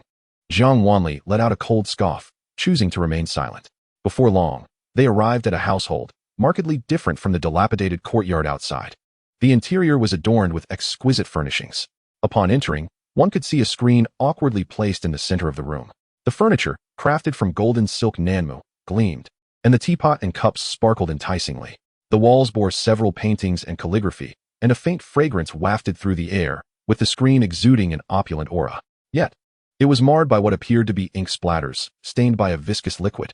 Li Xiqing trembled at the doorway, unwilling to advance further, his eyes filled with dread. Jiang Wanli glanced at him, then enveloped herself in a barrier before maneuvering around the screen to assess the situation behind it. Indeed, the scene was one of utter carnage. It was no wonder Li Xiqing appeared as he did. The mere fact that he had the strength to return to the temple spoke volumes of his mental fortitude. Behind the screen lay a gruesome tableau, blood splattered everywhere, with a body that could scarcely be recognized as human. Half of a corpse lay sprawled on the floor. Torn in two at the waist, the lower half vanished, while the upper portion bore deep claw marks. Jiang Wanli surveyed the scene with a furrowed brow, realizing it indeed resembled the work of a beast. Her attention was drawn to the bite marks on the corpse's neck. She used her spiritual energy to flip the body over. The man's features were obscured, his face mangled beyond recognition. With a slight arch of her brow, Jiang Wanli exited the room. As she passed a pale-faced Li Xiqing, the corners of her lips lifted slightly. Many villagers observed her emergence, rushing in to see for themselves. They barely laid eyes on the horrific scene before bolting back outside in a panic. Jiang Wanli settled herself at a stone table in the garden, watching them stumble out, clutching the walls as they retched. As her spiritual consciousness expanded, she cast a detached glance over the gathered crowd, her eyes glinting with amusement. Sensing movement behind her, she disregarded the villagers, rising to venture toward the back of the small house. There, a tiger lay convulsing on the ground, its breathing shallow, its body marred by bloodstains, indicating severe injuries. Its claws were caked with blood and shredded flesh, and its furry face bore traces of dried blood. Sensing her presence, the tiger struggled to open its eyes, gazing at Jiang Wanli with a quiet intensity. Jiang Wanli casually set up a barrier to shield the area from outside scrutiny, then retrieved a healing elixir, offering it to the tiger while channeling some spiritual energy to help it stabilize the chaotic energy within. In a matter of moments, the tiger's wounds began to mend. "You are Jichu's mother?" Jiang Wanli inquired. The tiger's eyes suddenly sharpened, letting out a fierce roar. "Quite intimidating," Jiang Wanli remarked candidly, then intensified the flow of spiritual energy to it. As its wounds healed significantly, she quelled the disruptive energy within, finally speaking again. "Jichu is still at the Qinglian temple. Please go retrieve her. It is time we returned this burden to them." The tiger lowered its gaze, retracting its hostility. Slowly rising to its feet, it glanced at its injuries before kneeling before Jiang Wanli, emitting a low growl. Jiang Wanli shifted her body aside, urging, "Hurry along now." The tiger leaped over the courtyard wall and vanished from sight. Sensing movement behind her, Jiang Wanli smirked slightly as she observed Li Xiqing leading a group around the back of the house, heading directly toward her. She stealthily ascended to the rooftop, surveying them from above as they searched for the so-called culprit. Upon seeing the bloodstains on the ground, Li Xiqing's face contorted with rage. That beast must have fled. "Damn it," he spat. A villager trailing behind him questioned, "Li Gu, are you certain it was that beast? It has been captured for so long without causing any harm." The doubt in the villager's voice darkened Li Xiqing's expression. "Surely, you've all seen the wounds on the Taoist? Who else could have done this besides that beast? Do not forget, it was that beast that stole the Demon King's offerings, leading to the deaths of so many in our village." His words effectively quelled any lingering skepticism among the villagers.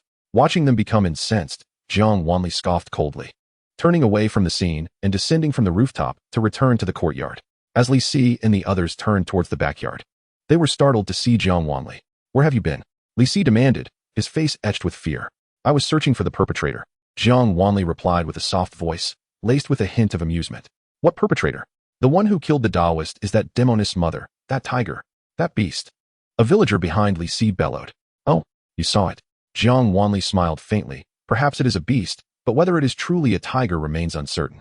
Chapter 49. The secrets of Qinglian village. The villagers were somewhat perplexed by Jiang Wanli's words, yet they still felt Li Si's assertions were more credible.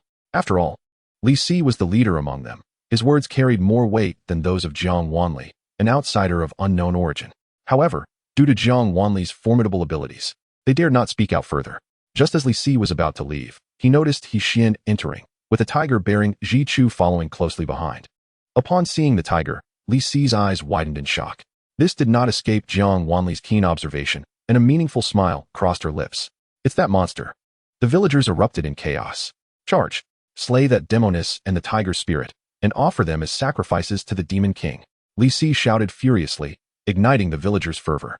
"Huh? Do you truly believe you can kill them?"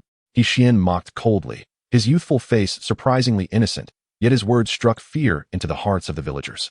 They glanced between He Xian and Jiang Wanli with trepidation. "We are few in number," Li Si urged.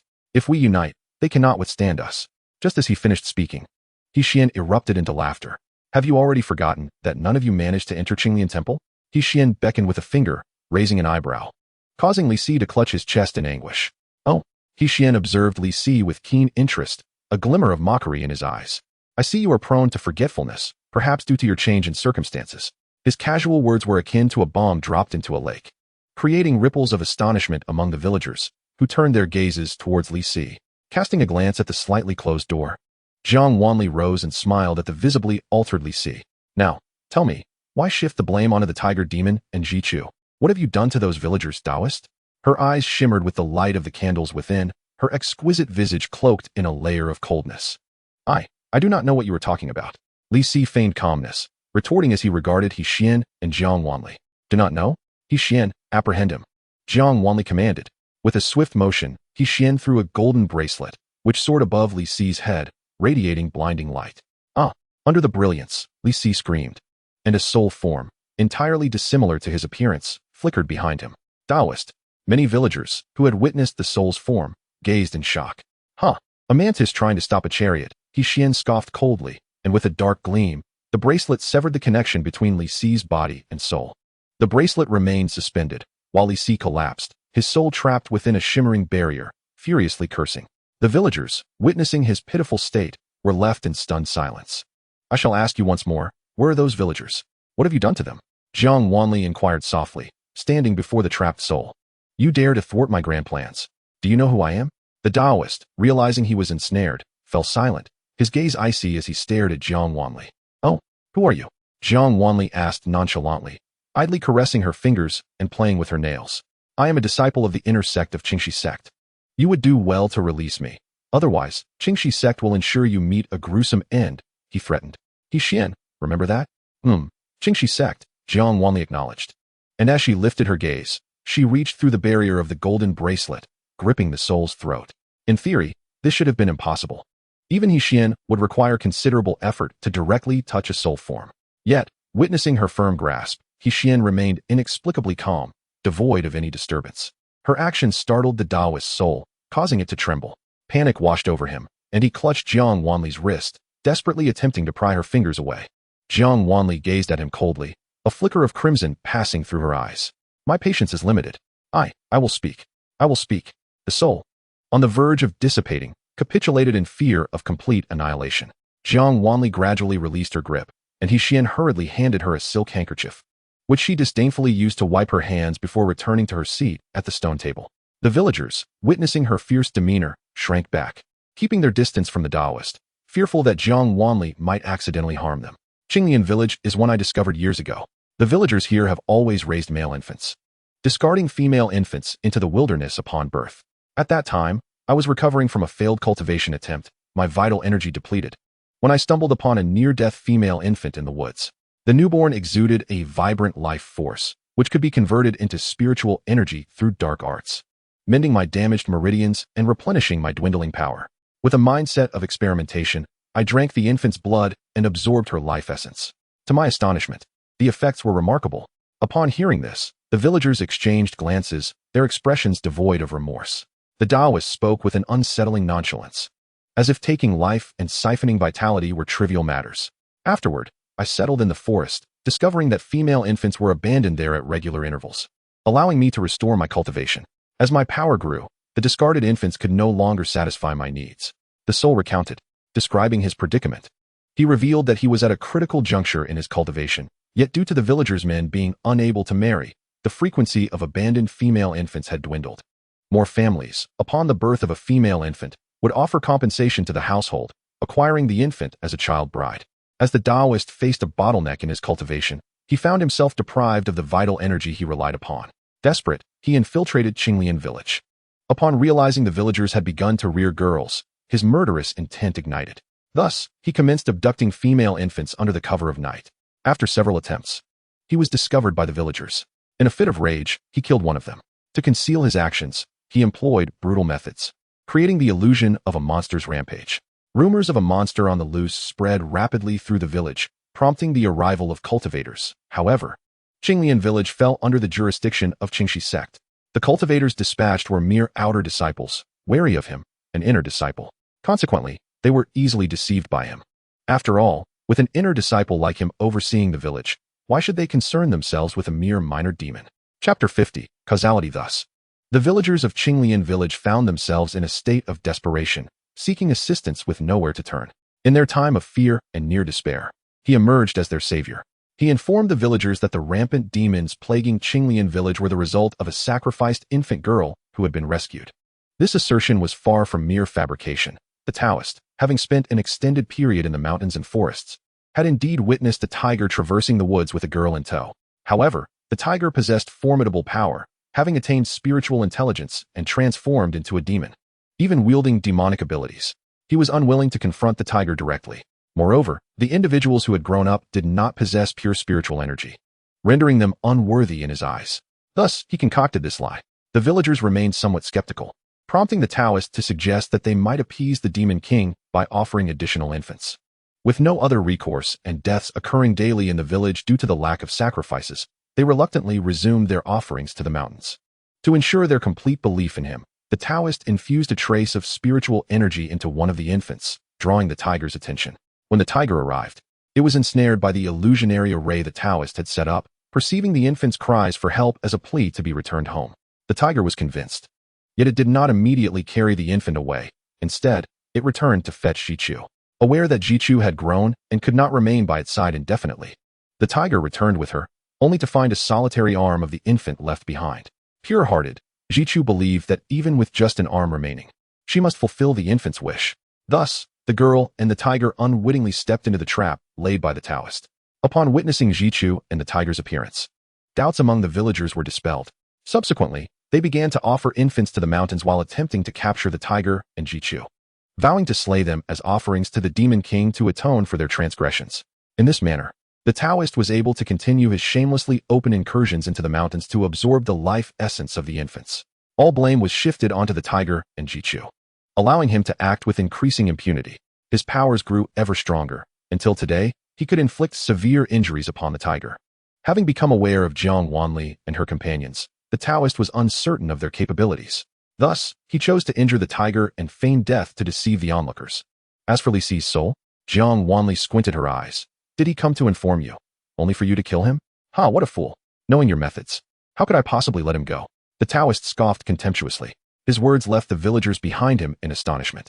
As they gazed at the Taoist, confusion filled their eyes. They realized they had been deceived all along, laboring for their enemy. Ah, self-inflicted calamity, you deserve your fate. Jiang Wanli's gaze swept over the villagers, finally resting upon the Taoist. To pave the way for your ascension with the lives of so many innocents, this crime demands retribution. As a cultivator, to indiscriminately slay the innocent, to revel in bloodshed, is a sin deserving of utter obliteration. The realm of cultivation is indeed a jungle of the strong preying upon the weak, yet your words are laughably absurd. The spirit, though uneasy, retorted defiantly. I am a disciple of the inner sect of Xianxia's sect. Should I perish, they will not spare you. I can agree to depart, if you release me. The spirit looked at Jiang Wanli, its tone somewhat ingratiating. Survival of the fittest? Jiang Wanli chuckled coldly. Well said. Now, I am stronger than you. I shall ensure your soul is scattered to accompany those girls in death. Heavenly flame. Jiang Wanli spoke softly, and under the Taoist's fearful gaze, a mocking smile graced her lips. Annihilate him. Yes, master. Almost immediately, the golden bracelet upon the Taoist's head erupted with blinding light, more dazzling than before. The intense radiance illuminated the night, enveloping the entire village in a brightness akin to day. Ah! The Taoist screamed in agony, causing the villagers behind him to tremble uncontrollably. The light from the golden bracelet persisted for a considerable time, and as it dimmed, the cherubic faces of the infants appeared in the air. Their features were serene, their pudgy faces adorned with innocent, sparkling eyes, exuding an endearing charm. They were the infants whose life essence had been consumed by the Taoist. Their energy had fused with the Taoist's soul. Now that he was dead, his soul scattered. Their spirits were liberated. One by one, the ethereal children smiled at Jiang Wanli before dissipating into the ether. Jiang Wanli watched quietly until night fell once more. She sighed softly. At last, these poor children can embark upon the cycle of rebirth. As light rain began to fall, Jiang Wanli extended her hand, only to find the raindrops were a deep crimson. The rain upon her was water, but upon the villagers, it was blood. They too bore a share of this blood debt. Jiang Wanli lowered her hand, the blood dripping into the earth. She observed the villagers before her, kneeling and weeping, writhing in their anguish. The blood seemed to carry the grievances of the infants, returning all that they had suffered back to their parents. Jiang Wanli glanced at Jichu, and upon meeting the girl's bright eyes, she smiled. Jichu leaped down from the tiger's back and ran to Jiang Wanli, while the tiger knelt on its forelegs, bowing deeply to Jiang Wanli before turning to depart stealthily, unnoticed by Jichu. This was an act of entrustment. Jiang Wanli gazed down at Jichu, who seemed to realize her mother had not followed. She turned to search. Your mother has matters to attend to. You must follow us for now. Jiang Wanli gently patted Jichu's head, speaking softly. Concerned that Jichu might protest, she was surprised when Jichu nodded understandingly. I know. Mother said that once she cultivates to human form, she will come to find me. The girl's radiant smile reflected the shadows of countless girls. Jiang Wanli nodded, taking Jichu's hand, and without looking back, they departed from Qinglian village. On the way, Jiang Wanli inquired about the Qinglian temple, initially intending to divert the girl's attention. She was taken aback when Jichu began recounting the tale. The Qinglian temple originally enshrined the guanyin of childbirth, but for a time, only infant girls were born in the village. The villagers were furious and smashed the statue of guanyin. Afterward, demons ran rampant, and they believed part of the cause was the statue, so they dared not enter the Qinglian temple again. When my mother took me into the temple to hide, She deliberately made some noise to scare off the bad people. Jichu chattered on, her face glowing with pride when speaking of the tiger. Jiang Wanli understood. At that time, the villagers were uncertain whether Jichu and the others were in the Qinglian temple, and after vandalizing the statue of Guanyin, their misfortune would certainly leave them feeling guilty. Moreover, the tiger had gone out to divert most of the attention, ensuring Jichu was safe within the temple. Furthermore, Jichu still bore the tiger's demonic energy, allowing her to conceal her presence. It must be said that sometimes, beasts are better suited to parenthood than certain humans. Contemplating this, Jiang Wanli let out a soft sigh. Chapter 51, Qingxi Sect Before Dawn. Jiang Wanli returned to Qinglian Temple with the two children. Observing the lotus pedestal within the temple, a playful expression crossed her face. The Guanyin of childbirth, the vandalized statue. The villagers here were indeed quite ignorant. In the short term, it was certainly not the time for them to bear offspring. With a mischievous thought, Jiang Wanli wandered around the temple once more, ultimately discovering fragments of the shattered statue. She crouched before a pile of stones, the rough surfaces still bearing traces of paint. On a few seemingly intact stones, one could faintly discern the benevolent and gentle smile of Guanyin, the goddess of mercy. Jiang Wanli gradually pieced together the statue, using her spiritual energy. As she gazed upon the towering figure, she tilted her head to glance at Qian, who was approaching. Master. Yes, let's put it away. Since they have no need for deities, there is no reason for her to remain here. Jiang Wanli caressed her fingers, her gaze lowered, betraying no emotion. Understood. Qian responded, storing the statue within the jade pendant. Master, why did that Taoist attempt to seize a body? He pondered aloud. Having thought about it on his way back, it seemed to him that the Taoist's actions were superfluous. The act of body snatching would inevitably deplete one's soul power, and most individuals would not conceive of such a nefarious scheme. Jiang Wanli let out a light laugh. Naturally, it was out of necessity. You did not enter the crime scene. You did not witness the horrific state inside. The Taoist was embroiled in a struggle with the tiger demon. It appeared that the tiger demon sought him out. In their conflict, the demon's powers were superior. Though it sustained severe injuries, it ultimately claimed the Taoist's life. The injuries on the Taoist were indeed inflicted by the tiger demon, with a fatal wound to his throat. However, when the tiger demon departed in its wounded state, the Taoist must have still clung to life. Thus he sacrificed part of his body to inscribe a formation on the screen to assist in his body snatching. Subsequently, his soul left his body, lingering in the room, ready to seize the body of anyone who entered. When Li Si sought him out and entered the room, he was immediately overtaken. As for why he was covered in blood, it was likely because the Taoist, after seizing Li Si's body, used the blood to conceal the formation on the screen, inadvertently staining himself. Having absorbed Li Si's soul, the Taoist became aware of our existence, which prompted his hurried return to relay the message. Given this, his hidden identity seems secondary. Qian lowered his gaze, speaking with keen interest. Indeed, that Taoist is quite arrogant, underestimating us. His body snatching was not out of fear of us, but rather a desperate measure. After traversing the rear courtyard of the Qinglian temple, Jiang Wanli entered the temple and spotted Jichu soundly asleep on an imperial concubine chair. She turned her head to Qian and teased, "You are quite competent. From now on, Jichu will be entrusted to your care." Qian glanced at the little one and remained silent. A night without dreams passed. As the first rays of morning sunlight fell upon Jiang Wanli, she was still deep in slumber. Jichu crouched in front of Jiang Wanli, her large, bright eyes fixed upon her. Just as she was about to speak, she caught Qian's gaze and retracted her neck, stifling her words. Having been abruptly taken out of the temple by her brother upon waking, Jichu was informed by Qian that she could either play outside or quietly wait inside the temple for Jiang Wanli to awaken, with the strict instruction to remain silent. Disliking the village, Jichu was naturally reluctant to stay outside, so they returned to the temple. They waited for several hours, during which Jichu began to feel drowsy. Finally, Jiang Wanli stirred awake. Upon opening her eyes and meeting Jichu's pair of distinctly bright eyes, Jiang Wanli's aura shifted momentarily before returning to calmness. She said nothing, rising to wash up outside the temple, then stifled a yawn and beckoned the two little ones to set off. After all, they had business to attend to. As they departed the village, the entirety of Qinglian village was engulfed in a morose silence. Jiang Wanli paid little attention to it. Their self-inflicted tribulations shall yield consequences far beyond this. Adjacent to Qinglian village lay a bustling little town. As Jiang Wanli and her companions leisurely entered the town, the sun blazed down mercilessly. Little Jichu, having roamed the mountains with the tiger demon since childhood, was relatively accustomed to long journeys. However, Jiang Wanli found it somewhat taxing, so upon entering the town, they took refuge in an inn. The inn was crowded, and the trio ordered a variety of dishes, sitting in the bustling hall where they overheard much news. The most prevalent topic was the recent recruitment event by the Xianxia sect. It was said that malevolent creatures had appeared in the territory governed by the Xianxia sect, which was seeking talented individuals to investigate alongside the sect's disciples. It was also an opportunity for trial. Those who performed exceptionally would be granted direct entry as inner disciples of the Xianxia sect. The sect had annually recruited only outer disciples, and it was rumored that the teachings of the inner and outer sects were vastly different. This was a rare exception indeed. Yes, that's why I must go. I must become an inner disciple. The hall buzzed with excitement. Jiang Wanli raised an eyebrow and turned to Xian, the Xianxia sect. Indeed, according to that Taoist, he was an inner disciple of the Xianxia sect, and all the towns and villages within 100 miles fall under its jurisdiction, Xian replied, his face impassive. As expected, Jiang Wanli's eyes flickered with intrigue, the corners of her lips curling slightly. It seemed the Xianxia sect had quite a reputation. One could only wonder how many talented individuals this so-called trial would attract. Noting the glint in her eyes, Xian nodded. Yes, master, we can go take a look. Very well. Resolute in her decision, Jiang Wanli added a chicken leg to Jichu's bowl. Just as she placed it in Jichu's bowl, she took one for herself.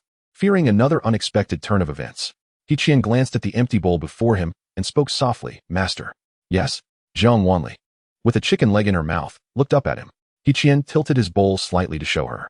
Jiang Wanli mumbled, Jichu, serve some dishes for Xian. Her words were muffled. While we are out, you two siblings must help each other. Xian cast a glance at Jichu, who was a year older than him. Though he had reservations, he found himself unable to argue. At their current sizes, Xian was 2 years old, while Jichu was over 4. They certainly appeared to be siblings. Yet throughout their journey, it was evident that Xian was the one taking care of Jichu. He rolled his eyes internally. Jichu, with trembling hands, managed to pick up the chicken leg that had remained untouched in her bowl and placed it into Xian's bowl. Xian gidge, eat. Jichu's eyes sparkled as she smiled, revealing her incomplete set of teeth. Xian, despite having a 2-year-old's body, possessed a full set of pearly white teeth. Comparing his teeth to Jichu's, he couldn't help but chuckle. After serving some meat to Jichu as well, Xian finally began to gnaw on his chicken leg. Jiang Wanli observed the interaction between the two little ones with satisfaction. The long journey ahead posed a challenge, as she had no experience in caring for children. Thus, she would rely on the two little ones to support one another. Jiang Wanli extended her spiritual energy, scanning the cultivation levels of the various practitioners within the inn, and shook her head slightly. It appeared that the recruitment task would not be so straightforward. Among so many people, there was not a single capable fighter. Chapter 52. Once, twice, thrice, and 4 times that night, Jiang Wanli returned to her room early. In the deep of the night, she suddenly opened her eyes, quietly listening to the movements outside her door. The sounds were faint, but Jiang Wanli's spiritual energy detected 2 individuals lingering at her door. Are you certain she is staying here? Yes, she is alone with 2 children. The innkeeper said it is this very room. Though they attempted to lower their voices, Jiang Wanli heard them clearly. Let us take action. They must not leave alive. As the low voice fell, a subtle noise emanated from her door. One of them affixed a talisman to the door, and a spiritual energy hole appeared instantly. The 2 entered without a care, moving stealthily towards the bed. Jiang Wanli's lips curled into a faint smile. As they surrounded her, she sat up, drawing aside the curtain. Her eyes, brimming with mirth, met the startled gazes of the 2 intruders. Jiang Wanli sat cross-legged on the couch, regarding her unexpected visitors with a raised eyebrow. What brings you here at such a late hour? Her voice, clear and playful, revealed that she did not recognize them. Realizing she had seen through their intentions, the 2 men said nothing further and lunged at her with their knives. Wanli's smile vanished as she flicked her fingers, effortlessly severing both blades, which clattered to the ground. Glinting ominously, the men exchanged a glance, shock reflected in their eyes. Noticing their bewilderment, Wanli seized the curtain and flung it outwards, the soft fabric ensnaring the duo with surprising strength, binding them securely. Descending from her perch, she lit a candle and took her seat at the table, scrutinizing the 2 disheveled men. In the candlelight, her serene countenance radiated an enchanting beauty that was utterly captivating. The 2 men, momentarily taken aback, stammered, "Who are you?" Resting her chin upon her palm, she languidly yawned and replied, "You invade my quarters in the dead of night with intentions to harm. And now you inquire about my identity?" Upon hearing this, they froze, and one of them, as if struck by a fly, turned pale. "Miss, we apologize. We have mistaken you for someone else. Please, in your magnanimity, spare us." "Mistaken?" Wanli savored the word, arching an eyebrow. "Spare you? If I lacked the means to defend myself, I would already be a lifeless corpse. You brandished your weapons. And now you wish me to forgive you simply because you've realized your error? Is that not somewhat naive? She asked with a playful smile. We truly have the wrong person, they lamented, their expressions morose as they exchanged glances. Very well then, enlighten me. Who is it that you intended to kill? Wanli poured herself a cup of tea, but just as she took a sip, her eyes narrowed. Almost instantaneously.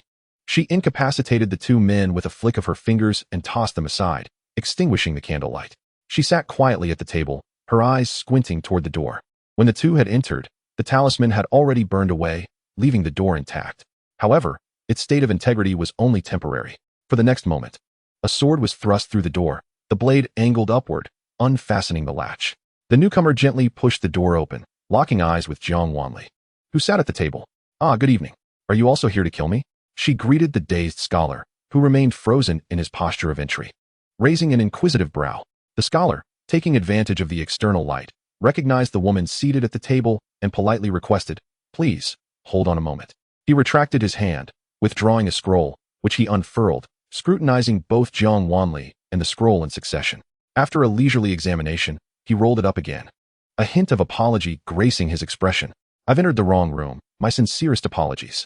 Before he could close the door, Wanli interjected, Since you've come all this way, why not stay for the night? Your presence won't be missed. No sooner had she spoken than an overwhelming surge of energy appeared behind the scholar, forcefully pushing him into the room, the door slamming shut behind him. Before he could utter a word, Jiang Wanli swiftly snatched the cloth from the table and bound him, casting him beside the other two captives. The first pair were rugged, sporting scruffy beards and clad in hunting attire. The scholar, in stark contrast, possessed a more refined appearance, dressed in a scholarly blue robe. As Wanli crouched before the three, contemplating her next inquiry, a commotion arose at the entrance. This evening is quite lively, she remarked, rising just as someone knocked on the door. Master, are you asleep? Not at all. Come in, she replied languidly as she settled back at the table, pouring herself another cup of tea. Yichuan opened the door, holding a length of rope that trailed into the corridor. As he entered, he tugged at the rope, bringing in a throng of individuals. They broke into our room, seemingly intent on our demise, he explained, carelessly tossing them toward the table, causing them to tumble into a heap. Jichu followed closely behind, her eyes sparkling. Upon entering, she leaped in front of Jiang Wanli, exclaiming, Sister, do behave. Allow the master to conduct her affairs, Yichuan said, gently pulling her aside. The two little ones found their seats, while Yichuan poured each a cup of spirit brew and presented a platter of spirit fruits between them. Jiang Wanli set aside her tea, savoring the spirit brew before taking a bite of the fruit, then lowering her gaze to the heap of individuals. Yichuan had bound 5 of them, all clad in night attire and masked, clearly not of noble intent. It seems more are on their way. Let us wait a moment longer, she mused, resting her chin on her hand, munching on the spirit fruit with an air of indifference. A fleeting glance at the 3 already ensnared revealed to Yichuan that they were indeed not the last. As anticipated, the latter part of the night saw several more visitors, whom Yichuan adeptly entertained. As dawn's light began to break, Jiang Wanli yawned, surveying the multitude within her room with a lackluster expression. Now let us speak. What brings you all here at such an hour? The captives, having been restrained for hours, appeared haggard, their nerves frayed. Upon hearing her voice, they were all taken aback. You may go first, Jiang Wanli said, retrieving the scroll from the scholar's waist and slowly unfurling it. As you can see, the woman I intend to kill is the one depicted in this painting. However, you bear a resemblance to her, and thus, I have made an error. The scholar explained, the woman in the painting is of unremarkable appearance, save for a single vermilion mark between her brows, which renders her strikingly alluring despite her otherwise ordinary features. Jiang Wanli shared a knowing glance with Yichuan, who understood her intent. Holding the scroll up for the others to see, he asked, Is this the target of your pursuits? Upon hearing this, every person present nodded vigorously. Why do you wish to kill her? Jiang Wanli inquired. This is a bounty from the Xianxia sect. She is said to be traveling with 2 children, 1 boy and 1 girl. Should she be slain, a reward of 1,000 taels of gold shall be granted. If the children are escorted back to the Xianxia sect, the reward is 10,000 taels. The scholar's voice was hoarse as he spoke. Upon hearing this, Jiang Wanli understood the reason behind their mistaken identity. After all, a lone woman traveling with 2 youngsters was indeed a rarity. Chapter 53. Since I've shielded you from disaster, I shall accept the reward. Jiang Wanli glanced at Jichu and Yichuan. A bounty from the Xianxia sect? What crime has that woman committed to warrant such a price? Her curiosity piqued. She spoke casually, lacking any semblance of reverence for the Xianxia sect due to her previous encounters with Taoists. It is said she stole a secret treasure from the Xianxia sect and absconded with the young master of the sect, the scholar divulged, struggling against his bindings. We truly have mistaken you for someone else, Mississippi. Please, release us. The others echoed his sentiments, expressing their sincerity. We were merely enticed by the bounty we saw. Yet you sought to take a life. How could you expect to be let go so easily? Even if it was a mistake, if I, particularly these two young ones, lack the strength to defend themselves, would they not become victims of your blades? Jiang Wanli smiled sweetly, signaling He Chuan to bind them securely at the entrance of the inn for some contemplation. Yes, mistress, He Chuan acquiesced promptly, leading the group of captives out of the room, with Ji Chu bouncing along at the rear. Observing the assassins bound together like a string of grasshoppers, Jiang Wanli's expression remained indifferent. Her outwardly manifesting spiritual energy gradually receded, and a glimmer danced in her eyes, accompanied by a subtle smile at the corners of her lips. These individuals had indeed found the right place, albeit the wrong room. It was uncertain whether it was mere coincidence or a deliberate act by that woman. But all these people had converged upon Jiang Wanli.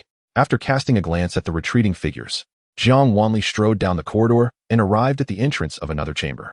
Sensing the fluctuations of spiritual energy emanating from the door, her gaze sharpened slightly, and a cold smile graced her lips. She had suspected as much. How could everyone be mistaken, even though their features bore resemblance? The imposing demeanor of those individuals suggested a readiness to execute a wrong killing rather than let any potential target escape. It was implausible that no one had noticed another woman accompanying two children throughout the night. It turned out that she had placed a magical artifact on her door, redirecting anyone who entered that room to the adjacent one. Jiang Wanli turned to glance at her own room, reaching out to touch the doorframe, causing the air before her to ripple as if she had pierced an invisible barrier. Upon withdrawing her hand, she found herself holding a small, exquisite copper mirror. The mirror's frame was adorned with a multitude of gemstones, exuding an air of luxury. Jiang Wanli toyed with the copper mirror, her interest piqued. When the door swung open, a surge of spiritual energy followed, striking directly at her chest. Jiang Wanli calmly sidestepped the attack and then turned her attention to the interior of the room. Inside, a woman sat at a table, her head adorned with a conical hat, veiled by a light gauze that obscured her features, rendering them elusive. She was clad in white. Having just set down a teacup in her hand, Jiang Wanli entered the room with composure, spotting two children lying on a couch. She was indeed grateful for the young lady's care. With a smile, Jiang Wanli seated herself directly across from the woman, placing the copper mirror on the table. Her words laced with mockery. It was fortunate that the young lady was unoccupied. A cool voice emanated from beneath the hat, to which Jiang Wanli lightly chuckled, retorting that the statement was not entirely accurate, for her companion had brought considerable trouble. What do you intend to do? Jiang Wanli turned her gaze toward the two children, inquiring about the rumor that the young lady not only pilfered the Qingxi sect's treasure, but also abducted its young master. And what of it? The woman lifted her gaze, her eyes penetrating through the gauze to rest upon Jiang Wanli. I wish to know, what is that treasure? And which young master do you speak of? Huh. That depends on whether the young lady possesses the capability to survive long enough to find out.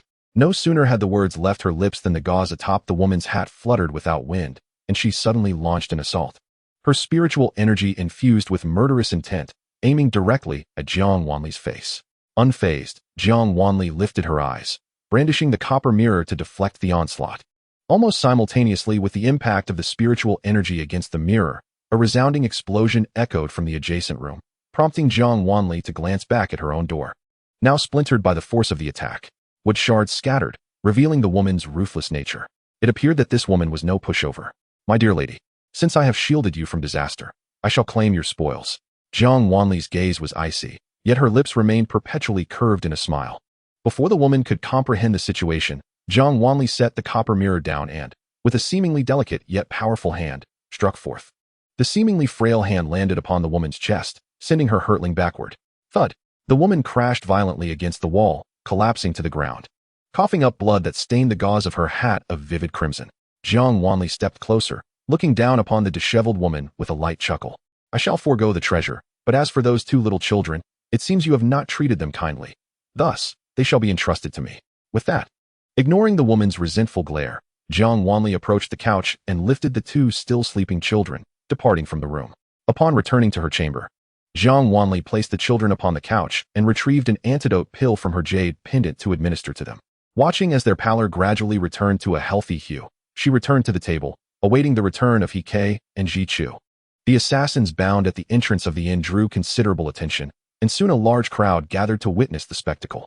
Upon learning they were assassins, Many began to denounce them, even hurling rotten eggs. The atmosphere at the inn's entrance was bustling with excitement. Jiang Wanli, feeling rather bored, sipped her tea and caught a glimpse of the woman's swift departure, a smile gracing her lips. When He Ke and Ji Chu returned, they immediately noticed the two children lying on the couch. Ji Chu, intrigued, approached and gazed at the children with wide, curious eyes. The two children were of a similar age to Ji Chu and appeared peaceful in their slumber. Were they poisoned? He Ke glanced at the children's necks, where a sinister black line coiled around their fair skin. It seemed that this woman had some grievance with the Xianxia sect. But to lay hands on children was indeed a lowly act. Jiang Wanli spoke softly, idly playing with her teacup, which spun gracefully between her fingers, the liquid within swaying, yet never spilling a drop. In response, He Ke snorted disdainfully, asserting that someone who would drag innocent children into their vendettas was undoubtedly no virtuous character. Jiang Wanli remained silent, her gaze fixed coldly on the two children. It seemed fortune favored her without much effort. Now, all that remained was to await the Xianxia sect to summon them for the trial. Jiang Wanli paused in her actions, sipping her tea. When the two children awoke, they neither cried nor fussed, simply exchanging wide-eyed glances with He Ke and Ji Chu.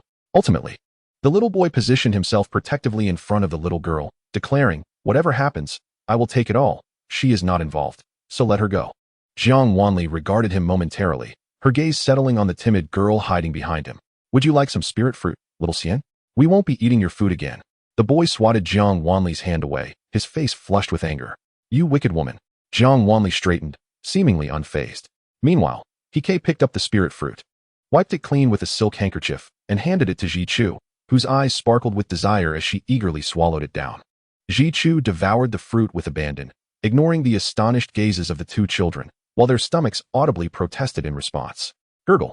At that moment, Ji Chu paused mid-bite, holding half a spirit fruit aloft as she looked at the two children, their cheeks flushed. Ji Chu extended her hand, her pale palm still cradling two additional spirit fruits. The boy shyly cast a glance at Jiang Wanli, only to find her seated at the table, seemingly uninterested in their plight, causing his embarrassment to deepen. "Here," Ji Chu encouraged, having swallowed the half-fruit. "Thank you." The boy hesitated for a moment before reaching for the spirit fruit, ultimately handing it all to the timid girl behind him. "Brother, you should eat too." The girl took only one fruit, looking up at Ji Chu with a sweet smile. "Thank you." Her voice was as sweet as her name, making Ji Chu feel a twinge of bashfulness. "I'm sorry, sister." The boy stood up from the couch and approached Jiang Wanli, standing tall and straight, gazing at her with clear, innocent eyes. "No need for apologies. It's merely a matter of mutual benefit. It is said that returning you to the Xianxia sect will earn a reward of 10,000 taels. Jiang Wanli smiled, explaining to him. The boy lowered his gaze.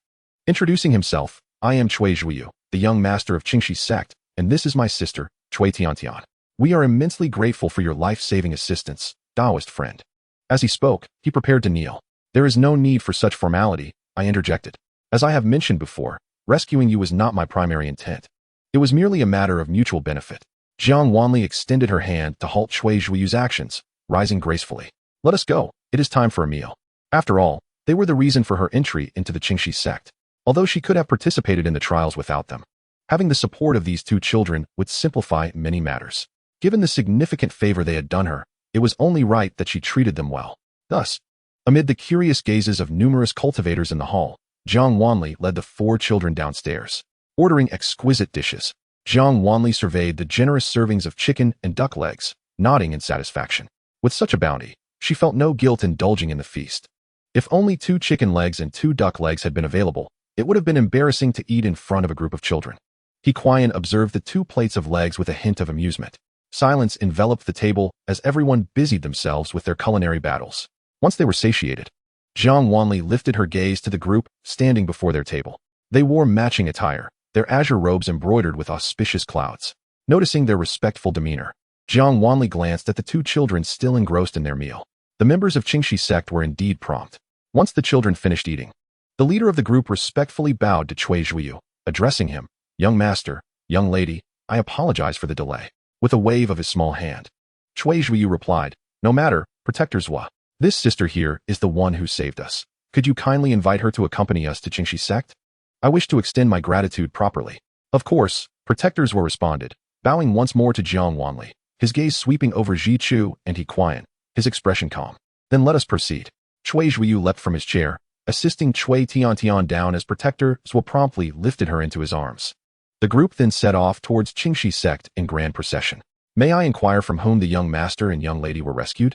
Protectors were asked during their journey. He Qian and Ji Chu occupied the carriage, while Jiang Wanli sat beside the coachman, one leg raised and swinging outside. Protectors will place Cui Zhuyu and Cui Tiantian in the carriage ahead and walk behind, continuing his inquiry with Jiang Wanli. The woman wore a wide-brimmed hat, her face obscured by a veil. I could not discern her features, Jiang Wanli replied softly. In truth, she was aware of the woman's appearance. For a mere veil could not conceal much from her spiritual perception. However, the relationship between Qingxi sect and that woman remained unclear. Although the woman could potentially be a villain, she held little regard for Qingxi sect herself. While she could refrain from harboring resentment towards the children, her feelings towards the sect were far from favorable. May I ask, to which sect do you belong, and where are you headed? Protectors Wu inquired, his eyes glinting with curiosity. Jiang Wanli replied nonchalantly, I do not belong to any sect. I merely ventured out to broaden the horizons of these two children. By chance, I encountered your esteemed young master and young lady in peril and rescued them. I have also heard that your sect is holding trials. Might I inquire if I am eligible to participate? Upon hearing this, Protectors Wu promptly clasped his hands in salute. You are a benefactor of Qingxi sect. If you are interested in the trials, you are most certainly welcome to join. In that case, I am most grateful, Jiang Wanli replied. Your words are too kind. Protectors Wu studied her intently, unable to discern any hidden motives behind her stunning countenance. After a prolonged gaze, his heart raced uncontrollably, prompting him to hastily divert his attention and relay the necessary information to Jiang Wanli before dashing to the front carriage. Throughout the journey, Jiang Wanli maintained a serene smile. They soon arrived at Qingxi sect. Standing before the majestic mountain gates, Jiang Wanli gazed upwards, marveling at the imposing peaks. She mused whether this sect possessed considerable strength or if Tiang sect was merely in a state of decline. As for Tianyang sect, she had little recollection. Perhaps because Jiang Wanli had not paid much attention to the sect's circumstances. From her memories, she was unaware of what Tianyang sect was like. Nonetheless, being the foremost sect in the continent, it was unlikely to be in disarray. After witnessing Shuani Hall and Tiang sect, Jiang Wanli began to ponder whether the resources of this continent were too scarce, leading to the lackluster development of the sections. However, it seemed that was not the case. While the disciples might be relatively weak, the construction and establishment of the sect were commendable. Upon entering the mountain gate and observing the guarding disciples, Jiang Wanli lowered her gaze, formulating her plans. Protectors Wu escorted them to the guest quarters. After bidding farewell to Cui Zhuyu and the others, she exchanged no further words. With Protectors Wu's assurance, she returned to her room to await the commencement of the trials. According to Protectors Wu, this trial was fraught with peril. Hence Qingxi sect was actively recruiting capable individuals to participate. During the trials, I kindly ask that you stay close to us. I will do my utmost to ensure your safety, while these two young friends shall remain at the sect with the young master and young lady, Protectors was stated. Jiang Wanli glanced at He Qian and nodded. Very well, I appreciate your assistance, Protectors Wu. In the guest room, Ji Chu dozed off, while He Qian gently nudged her shoulder, suggesting she rest on the bed.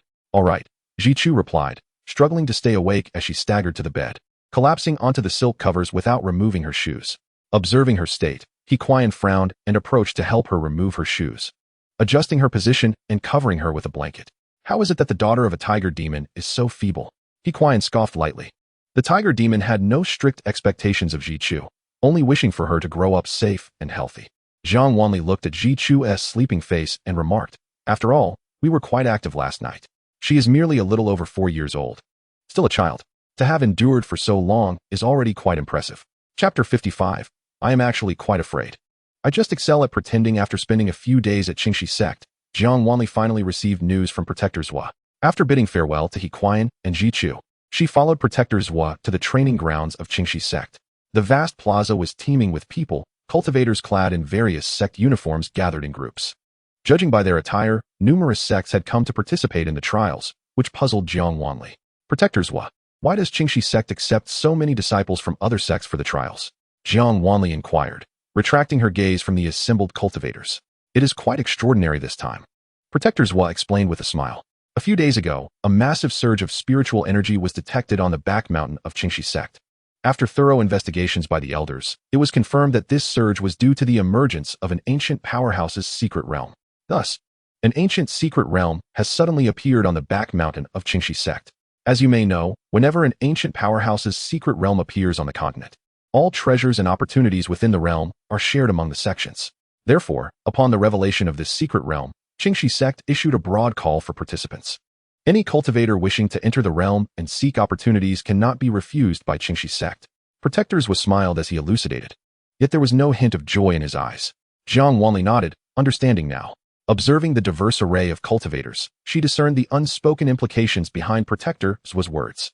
Xianxia sect did not bar any cultivators from participating. Thus, once inside the secret realm, survival would be a matter of fate. Sensing the gravity of the situation, Jiang Wanli furrowed her brow slightly. If this secret realm truly belonged to an ancient powerhouse, it would undoubtedly be fraught with peril. One could only wonder how many lives this seemingly minor trial would claim.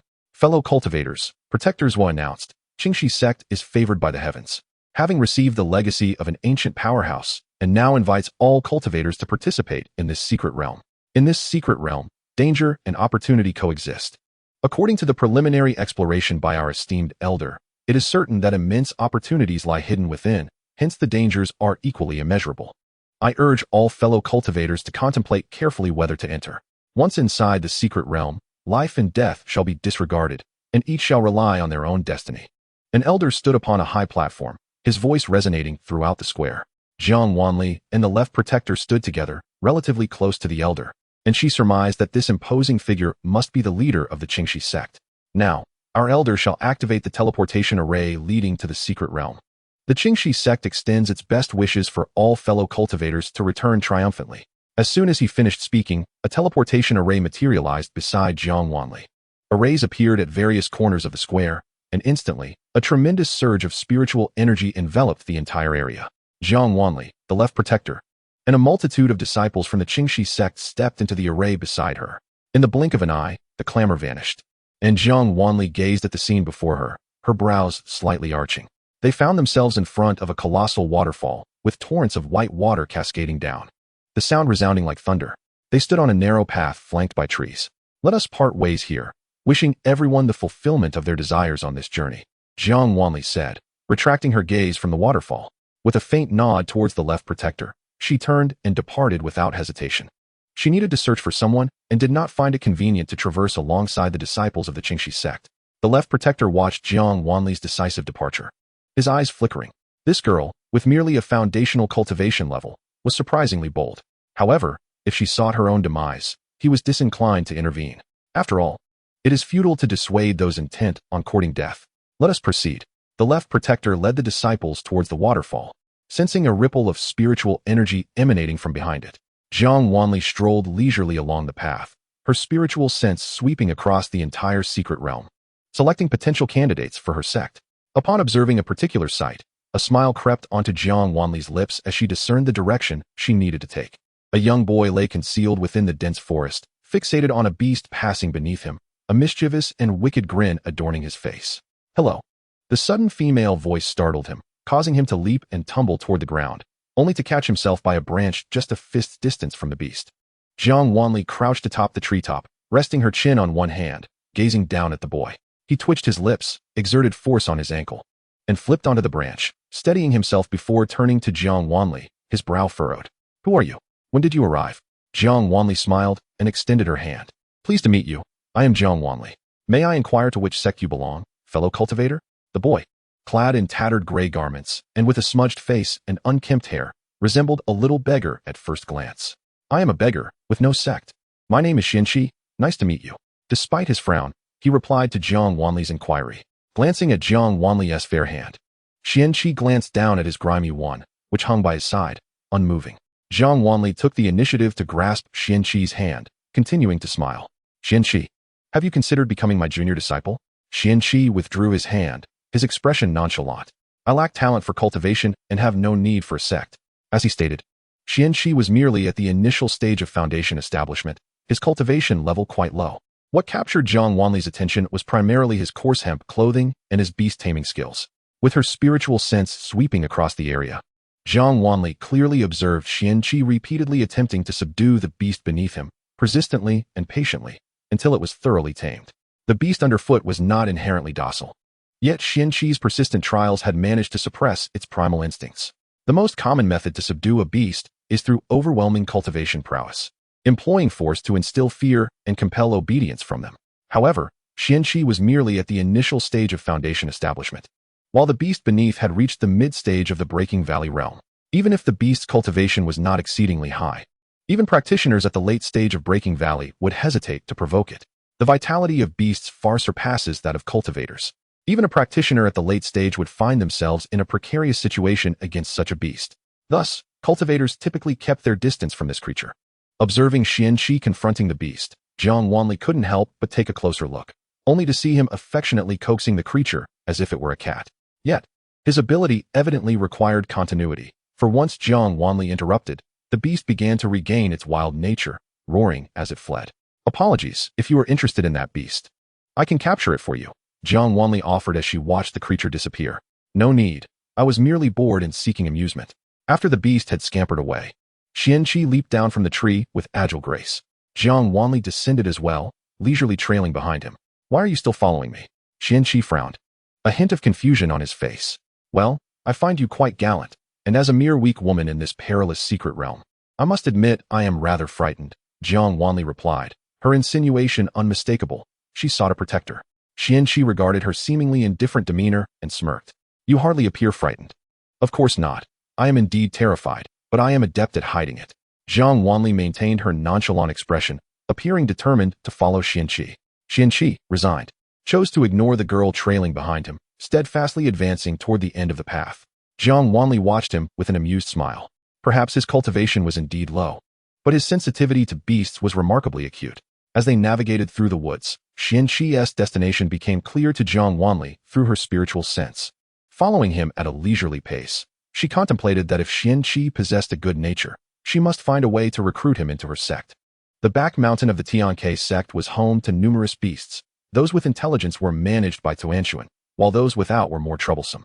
The beasts roamed freely in the back mountain, and Tuanshuan's control over them was notably weak, as it too was a creature of the wild. Jiang Wanli believed that for the Xianxia sect to thrive, beast tamers were indispensable. As they traversed the dense forest, Xianxi halted at the edge, whispering, "Shill." He turned his head, placing a finger against his lips. Jiang Wanli nodded, and in the next moment, Xianxi swiftly climbed the tree, extending his hand toward her. Although he was uncertain how Jiang Wanli had appeared beside him earlier, he had realized that, as she claimed, she indeed seemed rather inexperienced. Xianxi did not mind leading her, for he too was unseasoned. If peril truly arose, he would simply abandon Jiang Wanli to make his escape. Jiang Wanli grasped Xianxi's hand, unburdened by any psychological pressure, fully relying on him for support. With considerable strength, Xianxi effortlessly hoisted her up into the tree. The two concealed themselves amidst the branches, gazing toward a cave on the opposite side of the forest. The cave, carved into the mountain, was vast and seemed to penetrate the very heart of the mountain, with the sounds of beasts' snores echoing thunderously from within. Before the cave, a group of individuals approached cautiously. Upon recognizing the attire of the group, Jiang Wanli felt a sense of exasperation. Not long ago, she had bid farewell to the disciples of the Xianxia sect. At this moment, the left protector stood at one side of the cave, with the Xianxia sect disciple closely following, attempting to enter the cavern. The rumbling snores of the monstrous beast seemed to reverberate throughout the entire secret realm, causing even the trees beneath Jiang Wanli's feet to tremble slightly from the sound. Jiang Wanli found a comfortable branch, sat cross-legged, and rested her chin in her hand, observing the scene before the cave. Given the cacophony caused by the beast, it wasn't long before numerous cultivators arrived. The disciples of the Xianxia sect had already ventured into the cave, while the other cultivators cautiously spread out around it. It appeared that this spectacle would not conclude anytime soon. Jiang Wanli yawned languidly, pulled out a collection of spiritual fruits, and tossed one to Xianxi. Though somewhat irked, Xianxi understood Jiang Wanli was right. With high-level cultivators present, there was no way for him to approach, no matter how curious he was. Jiang Wanli took a bite of the spiritual fruit, chewed a few times, and suddenly halted her movements. In the next moment, the roar of the beast echoed through the forest, accompanied by a gust of wind bearing a vile stench. Jiang Wanli, sensing an ominous aura in the wind, reacted swiftly, erecting a protective barrier almost instantaneously as the beast's roar began. The gale was thwarted by the barrier, swirling away to either side. In the aftermath of the tempest, the leaves turned withered and precarious. Jiang Wanli frowned in distaste, withdrawing her hand. Intriguingly, the trees within the barrier remained unchanged, and only the trees beneath them continued to flourish within a radius of several miles. What a foul odor! Xianxi twitched his lips, feeling a lingering dread. Thankfully, other cultivators had preceded them, or else he dared not imagine the consequences. Jiang Wanli eyed the fruit in her hand and tossed it away without hesitation. She then handed the remaining spiritual fruits to Xianxia. The two of them gazed towards the cave entrance. All the cultivators had pallid faces, with several clutching their stomachs and retching uncontrollably. Before they could regain their composure, a thunderous flatulence erupted, shaking the ground. Boom! Jiang Wanli's expression changed dramatically. She flung a magical artifact to shield the entire tree. As the gale swept through, all the precariously swaying leaves fell to the ground, making the tree they were crouched beneath particularly conspicuous. Xianxi's lips twitched, turning to Jiang Wanli. It seemed this beast was quite substantial. One could tell. Moreover, it appeared to have a rather poor digestive system. Yes, one could feel it. If they felt this uncomfortable from such a distance, one could only imagine the plight of the other cultivators. Jiang Wanli and Xianxia simultaneously turned their gaze towards the cave. Sure enough, all the cultivators were sprawled haphazardly on the ground. Even the Qingxi sect disciples who had initially entered the cave had been blasted out by the tremendous flatulence. Hanging from the trees in front of the cavern, Jiang Wanli noticed the left protector neatly perched atop the treetops, his expression grim. Just as she was about to marvel at his remarkable endurance, the next moment, the left protector rolled his eyes and fell from the tree. Jiang Wanli. It was not an illusion. The cultivators of this continent were indeed weak. They couldn't even withstand a single fart from a beast. Thud, thud, thud. The trees trembled, and the cave seemed to quiver. Jiang Wanli and Xianxia focused their attention. A colossal beast emerged from the cave. It was nearly the same size as the cave itself. As it reached the entrance, its front paws lay flat on the ground, slowly inching its massive form out. The beast resembled a small mountain, covered in stones, its yellowish hue suggesting a lack of cleanliness. It crawled out of the cave inch by inch, shaking off the debris from its body. The creature was not particularly appealing. At a glance, it resembled a wild boar. Its tusks jutted from its snout, and its enormous body seemed poised to crush its 4 short legs at any moment. Do you wish to do anything to it? Jiang Wanli inquired softly, her curiosity piqued. Absolutely not. Xianxia rolled his eyes, retracting his initial enthusiasm, observing the beast's chaotic presence among the fallen cultivators. Despite the multitude of unconscious practitioners lying around, the beast showed no intention of violence. It wandered among them, seemingly searching for any remaining prey. Seeing all the cultivators incapacitated, it appeared profoundly disappointed, huffing and puffing. Suddenly, it turned its gaze directly towards Jiang Wanli and Xianxia. Upon locking eyes with Jiang Wanli, its eyes brightened instantly. Jiang Wanli. She sensed an unsettling lust in the beast's gaze. The beast's heavy panting intensified as it charged towards the only surviving tree, drooling as it ran. Observing the creature's demeanor, Xianxia felt a mix of terror and shock. It seemed it was in heat. The hesitant words struck Jiang Wanli like thunder on a clear day, sending chills down her spine. The beast halted before the tree, its murky eyes fixated on Jiang Wanli. Panting heavily, drool soaked the fallen leaves around it. Watching the remnants of flesh in its mouth, Jiang Wanli could no longer contain herself and swiftly knocked Xianxia unconscious. In the next moment, her gaze turned icy as she faced the beast, a raging fire igniting within her. How dare this creature show her such disrespect? Filthy, foul, and lewd. A flash of murderous intent gleamed in Jiang Wanli's eyes as she swiftly formed hand seals. Just as the beast leaned forward to touch the magical artifact shielding the giant tree, she raised her right hand and struck downwards. A bolt of heavenly lightning descended in response to her motion, crashing onto the beast before her. Chapter 57. Confrontation and alliances. It seemed insufficient to quell her anger. With a cold demeanor, Jiang Wanli summoned lightning after lightning, the thunder rumbling and the sky flashing, illuminating half the heavens. The entire secret realm trembled. Even some cultivators who had been knocked unconscious by the beast began to shiver. Jiang Wanli paid no mind, relentlessly striking the beast with bolt after bolt of lightning, reducing the creature, resembling a small mountain, to a charred and tender state. Its rocky exterior crumbled away in layers, revealing a blood-stained interior, before the blood could even seep out. It was obliterated by the subsequent strikes, leaving behind scorched remnants of dark blood. The beast howled and screamed in agony, its cries haunting. Jiang Wanli's expression remained icy, showing no mercy. It was unclear how long she continued this onslaught, but eventually, the beast collapsed. Jiang Wanli, quick on her feet, summoned another bolt of lightning to redirect the beast's fall, ensuring it did not crush the unconscious cultivators. The beast crashed heavily to the ground, kicking up a cloud of yellow dust. Jiang Wanli felt a sense of relief. Observing the beast's lifeless form, she composed her expression before waking the unconscious Xianxia. Xianxia. Jiang Wanli gently shook the boy, who frowned and slowly regained consciousness. Upon opening his eyes, he was met with a look of horror directed at Jiang Wanli. Stumbling back in fright, just as he was about to lose his footing, Jiang Wanli reached out to catch him. Do you want the beast's inner core? Ignoring the complex expression on Xianxi's face, she gestured downward with her chin. Yes. Despite his underlying fear, the immense temptation overshadowed it, causing Xianxi to immediately forget Jiang Wanli's terrifying demeanor. Jiang Wanli smiled as she pulled him down from the tree.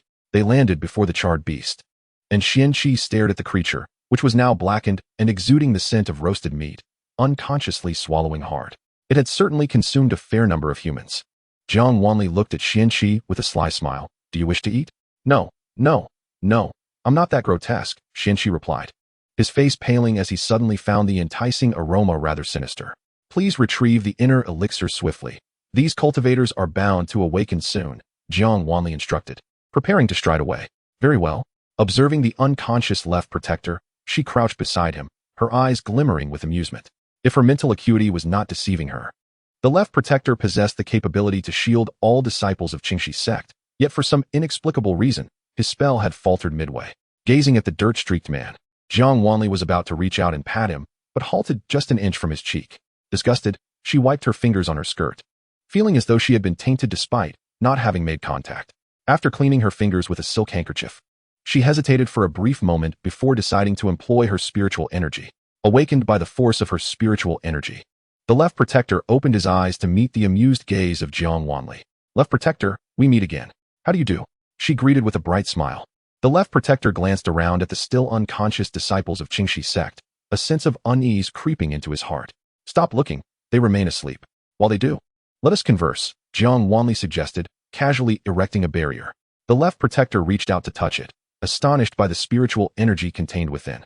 You are not at the initial stage of foundation building, he remarked, his expression darkening. Who exactly are you? I am Jiang Wanli. And you, left protector, seem to have a hidden agenda concerning the disciples of Xianxi's sect. What is your true identity? Upon hearing her words, the left protector's countenance changed drastically, and almost as soon as she finished speaking, he made his move. A flash of cold light appeared, but Jiang Wanli lowered her gaze, deftly pinching the blade of the dagger between her fingertips. Her demeanor remained calm and unruffled, yet her delicate fingers prevented the dagger from advancing even a fraction. Do not be hasty. Perhaps we are allies? Jiang Wanli spoke softly, her smile fading, and an icy aura enveloping her. The left protector scrutinized her for a prolonged moment. His lips pressed tightly together before ultimately retracting the dagger. I am Dugu Qianting, a descendant of the Dugu clan. I infiltrated Xianxi's sect seeking vengeance. Leaning against the stone behind him, he appeared to have lost his earlier vigor, his eyes reflecting a stillness akin to stagnant water. I have been within Xianxi's sect for 17 years, yet I have not encountered my nemesis, nor do I possess the capability to overturn his reign. As you can see, all I can do is occasionally employ deceit to diminish Xianxi's sect's strength. Removing the left protector's mask, Dugu Qianting seemed to crumble further. Jiang Wanli observed him quietly, gently caressing her fingers with the silk handkerchief. Are you weary? She inquired softly after a long pause. Indeed, I am uncertain how much longer I can endure, he replied with a self-deprecating smile, his eyes glistening with unshed tears. 18 years ago, Xianxi's sect brought calamity upon us, luring ferocious beasts into the Dugu territory, leading to the deaths of over 5,600 of my kin. The remaining clan members were cursed by the beasts, doomed to live no longer than 30 years. I am now 29. Soon, I shall reach my end. Jiang Wanli raised an eyebrow. So you kidnapped the young master of Xianxi's sect, intending to slay those two siblings? Yes, but I did not anticipate you intercepting us, Dugu Qianting retorted coldly. Despite the myriad sins of the sect leader, he remains under divine protection. Jiang Wanli shook her head. You and that woman are not of the same ilk. She must have been acting on your orders to abduct the young master of Xianxi's sect, yet you do not intend to kill them, do you? Under the frigid gaze of Dugu Qianting, Jiang Wanli rose, looking down upon him. That woman indeed acted against the two children, yet she spared their lives. Cui Zhuyu and Cui Tiantian were rescued by me. She exhibited no intent to strike again. I deliberately exposed a weakness at the inn, yet she refrained from taking the children away.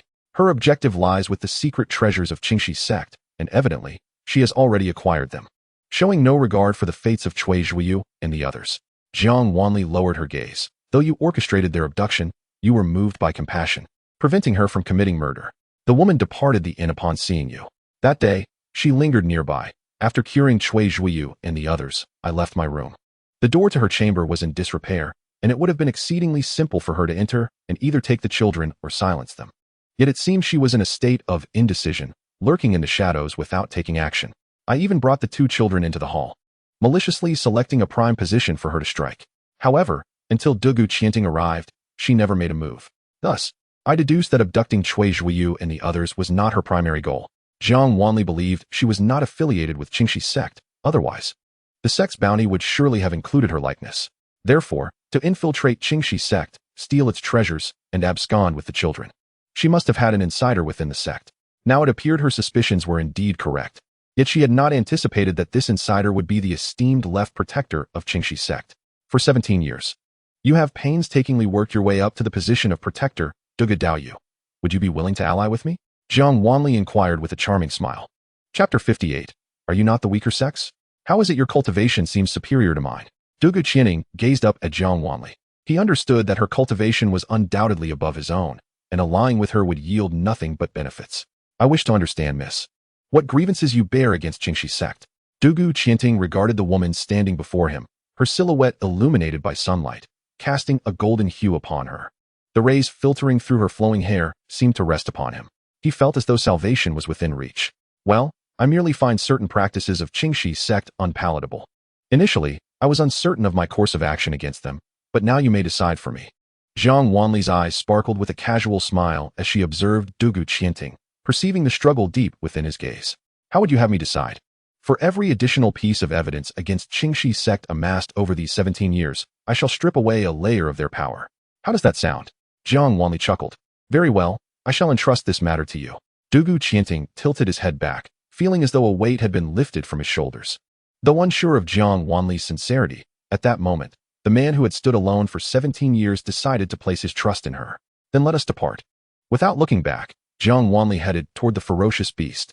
Dugu Qianting rose to his feet, his gaze widening involuntarily at the sight of the beast's corpse, which resembled a small mountain. Did you slay this creature? He asked, his voice trembling. I initially intended to keep it discreet. But if revealing this will lead you to anticipate my strength, then yes, it was I. Jiang Wanli's voice was soft. I prefer that others remain unaware. Understood. Dugu Qianting said, a smile of relief gracing his lips. This ferocious beast was formidable. He had only ever hoped to escape its grasp, never considering hunting it down. Bringing the disciples of Qingxi sect into the fray was not only a strategy to avoid blame, but also a means to diminish their ranks. However, the beast had not sought to kill them, which left him somewhat regretful.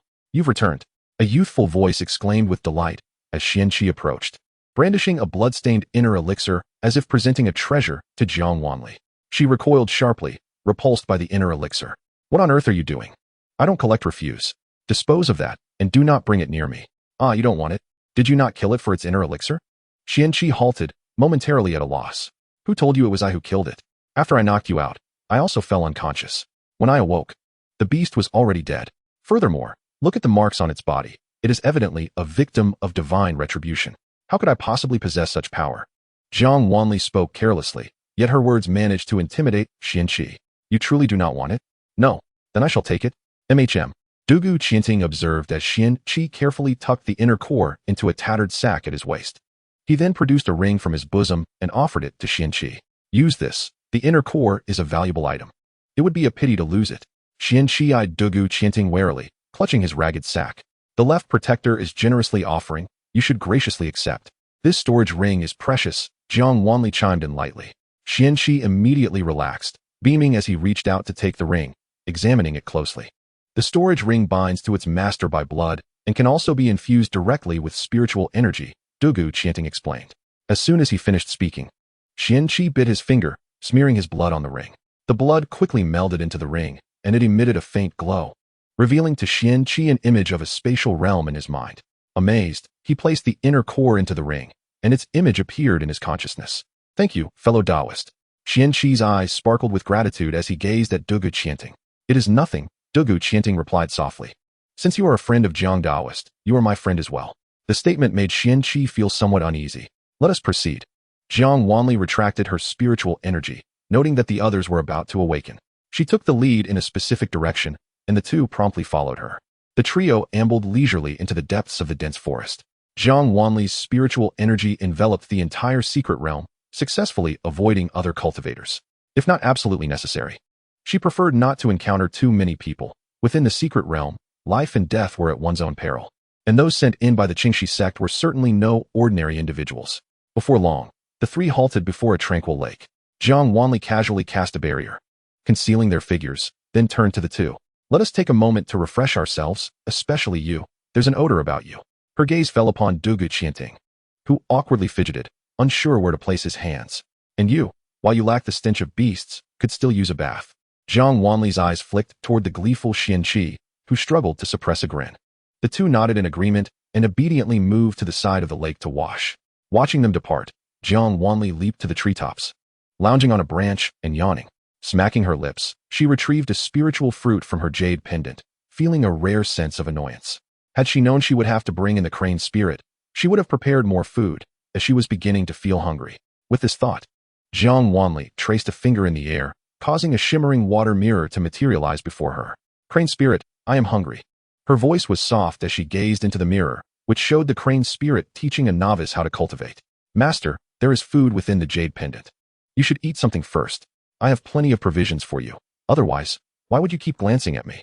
Upon hearing this, Jiang Wanli's consciousness scanned the jade pendant, revealing an abundance of delicacies. Though the pendant is with you, I can still access items from it. Do not worry, master. I will not let you go hungry. The crane spirit's small face was serious. Jiang Wanli sighed contentedly, praising, good crane spirit. You practice at your own pace. I shall eat first. As her words fell, the water mirror closed, and the crane spirit's helpless expression vanished from view. Jiang Wanli jumped down from the tree, setting up a small barrier before shedding her clothes and diving into the water. When she emerged, refreshed and dressed, Dugu Qianting and Xianxia had yet to return. Jiang Wanli dispelled the barrier, conjured a table and 3 chairs from her jade pendant, and laid out several dishes upon the table. Without waiting for the two, she seated herself and began to eat. When Dugu Qianting and Xianxia returned, Jiang Wanli was leisurely munching on a chicken leg, noticing the fish in their hands. She swallowed her morsel and beckoned them to sit down. Let us grill them first. After exchanging bemused glances, Jiang Wanli's gaze landed on the fish they carried. I shall go fetch some wood, Xianxia offered. No need for such trouble. As the words left his lips, Dugu Qianting used his spiritual energy to levitate the fish before Jiang Wanli. With a wave of energy, the fish was swiftly gutted, its entrails vanishing into nothingness, and the scales entirely removed. Jiang Wanli picked up a jar of wine from the table and poured it over the fish, cooling it thoroughly. Setting the jar down, she raised her hand, and a flicker of flame enveloped the fish. In the blink of an eye, the fish was perfectly cooked, exuding an appetizing aroma. Xianxia stared in awe, his mouth agape, astonished at the fluid control of her spiritual energy and the precision with which she managed the cooking. Isn't Xianxia a delicate maiden? Why does it seem your cultivation is superior to mine? Chapter 59. The Army in the Desert. After enjoying a delightful meal, the trio set forth once more. Observing Jiang Wanli effortlessly retracting the table and chairs, Xianxia was left speechless. Are you not the daughter of a prestigious family? He inquired. The items Jiang Wanli summoned were evidently extraordinary. He had noticed during the meal that the dishes were crafted from crystal and glass. Particularly, the wine jar was lush and vibrant, its fragrance rich and far beyond the means of an ordinary household. One might say so. I entered the secret realm merely to broaden my horizons, not wishing to stake my life. Henceforth, I entrust the journey to you both. Xianxia immediately thumped his chest, reassuring her, fear not. After sharing a meal, I will do my utmost to protect you. Dugu Qianting remarked, look at how easily the child has been swayed. This naive Xianxia was indeed extraordinary. Watching the boy's radiant smile, he began to understand why Jiang Wanli chose to accompany him. Although it was said that the two would look after Jiang Wanli, she still led the way among the three. As Xianxia and Dugu Qianting followed Jiang Wanli, they suddenly stepped from the dense forest into the vast desert, both taken aback. Behind them lay lush green woods, shaded trees, and verdant grass, teeming with life. Before them stretched an endless expanse of yellow sand, desolate and bleak. Jiang Wanli stepped forward, heading toward the heart of the desert. Though Xianxia and Dugu Qianting were puzzled, they did not question her. Their senses heightened as they followed closely behind, vigilant of their surroundings. The golden sands stretched endlessly, and as the sun descended, it hung low at the horizon, leaving only a sliver visible. Under the twilight, a layer of lifelessness settled upon the sands. The surroundings fell silent, except for the sound of their footsteps in the sand. When Jiang Wanli suddenly halted, Dugu Qianting and Xianxia tensed. Jiang Wanli took a step back, turning to the two. If I were to say that there are treasures beneath this sand, would you be interested in digging? Dugu Qianting and Xianxia exchanged glances, stepping forward in unison to squat down and began digging, responding to Jiang Wanli's inquiry with action. After a brief moment, as the sun fully set and darkness enveloped them, a gust of wind swept through, causing Xianxia to examine a bone he had unearthed closely. Ah! Upon recognizing what kind of bone it was, he exclaimed, tossing it far away. "TSK, such disrespect. Bring it back," Jiang Wanli remarked coolly. As the chilling aura of Xianxia dissipated, it silently withdrew to retrieve the bones. In stark contrast, Dugu Qianting exhibited a remarkable composure, employing a magical artifact to enhance their efforts. Before long, a vast pit emerged before them. Although shallow, its expanse was considerable, densely filled with an array of skeletal remains. Xianxia gaped at the bones within, swallowing hard. "Was this truly the treasure you spoke of?" "Indeed." Jiang Wanli nodded, leaping into the pit to scrutinize the bones carefully. Circling around them a few times, she halted in the center, crouched down, and began to sift through the yellow sand covering the remains. Dugu Qianting and Xianxia observed Jiang Wanli as she retrieved several peculiar mushrooms from her jade pendant, placing them around the bones. Raising her hands, she swiftly formed a complex series of hand seals. As her arms ascended slowly from her sides, a formidable surge of spiritual energy swept over the entire pit, casting a luminous glow upon the bones. With her hands elevated slightly, Jiang Wanli lowered her gaze, quietly observing the mushrooms at her feet. Above her, a tapestry of spiritual energy unfurled gradually. The clash of clanging armor resonated like thunder, deafening to the ears. The yellow sands billowed, revealing a grand army traversing the endless desert. Dugu Qianting and Xianxia stood transfixed, awestruck by the vision unfolding above Jiang Wanli. The world fell silent in the wake of the army's passage, the only sound being the somber clatter of armor, reverberating with solemnity. As they approached an oasis, they encountered a ferocious beast lurking deep within the thicket. Recognizing the creature, Xianxia and Dugu Qianting exchanged astonished glances. This beast was more savage than any they had previously encountered, mercilessly decimating half the army with its singular might. Blood flowed freely, severed limbs strewn across the ground, forcing the remnants of the army to retreat from the dense forest. In the desolation of the desert, they appeared to have made a grave decision. Their faces etched with sorrow as the survivors sat in isolation, resolutely carving their wrists, awaiting death in silence. They offered their flesh in sacrifice, dedicating their souls to establish a grand formation. After tens of thousands of years, the formation began to reveal its secrets. Within the vision, the treasures they once possessed were transported underground by the formation. Their bones remained buried beneath the yellow sands, lost to time. Gradually, as the eons passed, the formation weakened. The imagery shrank and morphed rapidly, radiating outward from the formation's center, thus revealing the origins of this hidden realm to Xianxia and Dugu Qianting. The army's demise had precipitated the downfall of a powerful figure, who, in a fit of despair, sacrificed his own soul, locating the army's resting place. Yet was ultimately powerless to reclaim the treasures they had transported. Consumed by rage, he met his end. His lingering resentment transformed into a spirit, arriving at this place to eternally seal the secrets concealed by the army. Until this day, Jiang Wanli kept her eyes closed, allowing the spiritual energy to dissipate before finally opening them slowly. The ancient landscape depicted in the vision was devoured by the might of the powerful, vanishing completely from sight. The once majestic mountains, dense forests, lakes, and deserts transformed into barren wastelands. As time marched on, the land rejuvenated, once again becoming mountains and rivers, filling the conspicuous void. The location of the Xianxia sect was, in fact, this very secret realm. Jiang Wanli cast her gaze downward at the rapidly withering spirit-calling mushrooms beneath her feet, feeling a twinge of regret. Previously, while rummaging through the ancient tomb, she had only managed to find a few of these mushrooms, and now, it seemed, the remnants of the souls had completely drained them. Just as she released her grip, the mushrooms turned to ash, mingling with the yellow sands.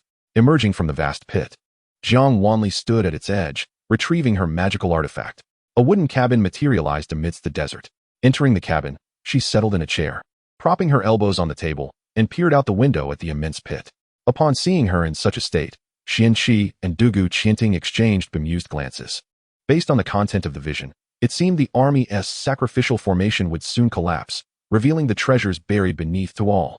At this moment, it appeared that their only course of action was to wait. Exchanging a glance, the two men bid farewell to Jiang Wanli and instinctively retreated to another room.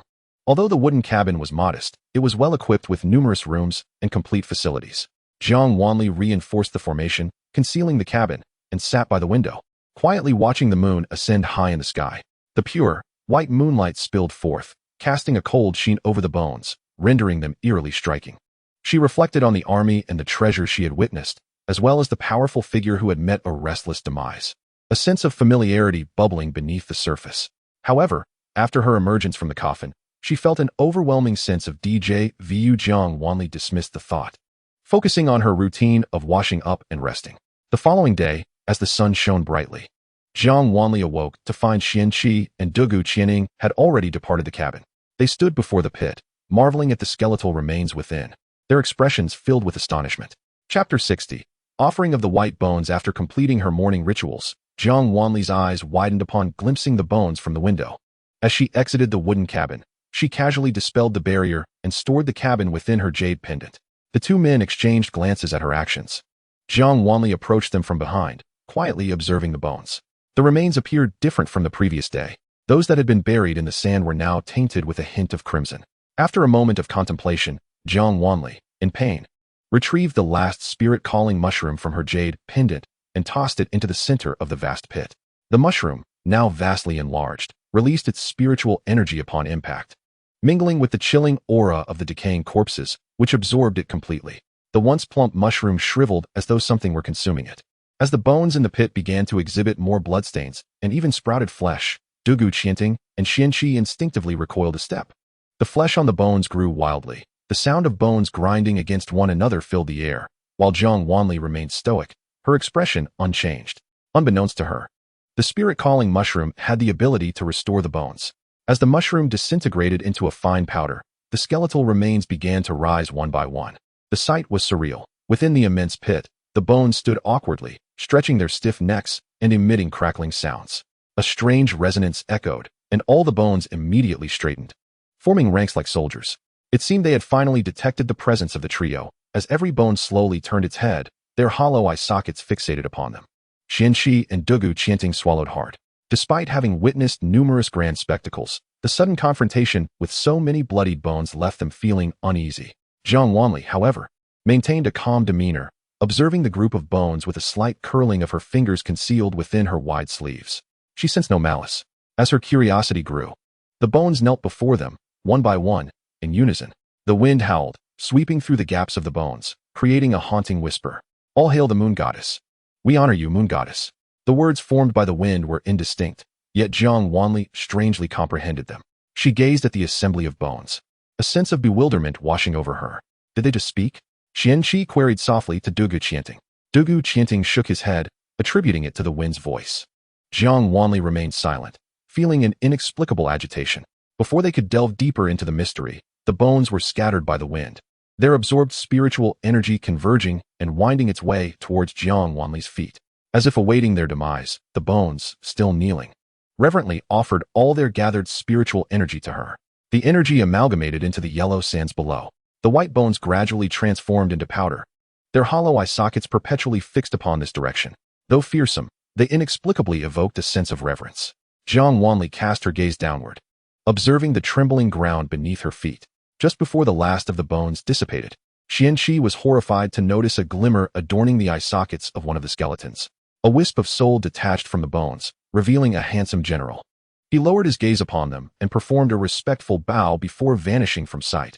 As if his long-held aspirations had finally been fulfilled, his smile radiant. A silvery sheen spread across the pit before them, and the spiritual energy merged into the yellow sand. In the next moment, the yellow sand beneath their feet began to swiftly cascade away, raising a platform beneath them. Emerging from the sand was a colossal palace. In the vision of spiritual energy, this palace appeared to be the temple of that formidable being. The temple ascended from the yellow sand, towering before them. An inexplicable sense of melancholy washed over Jiang Wanli as the tremors of the sand ceased, and the majestic hall opened its grand doors. After being buried under sand for a millennium, the temple finally re-emerged into the light of day. Jiang Wanli stepped forward towards the temple, while Xianxia and Dugu Qianting, recovering from their shock, hurried to follow suit. The temple still bore traces of yellow sand, and as Jiang Wanli entered, the sand seemed to halt its descent, as if afraid of tainting her. The interior of the temple was dimly lit, with luminous pearls on either side gradually illuminating the ancient architecture. Jiang Wanli walked straight into the depths of the temple, seeking the chamber of the great being's final resting place, as indicated by the scroll.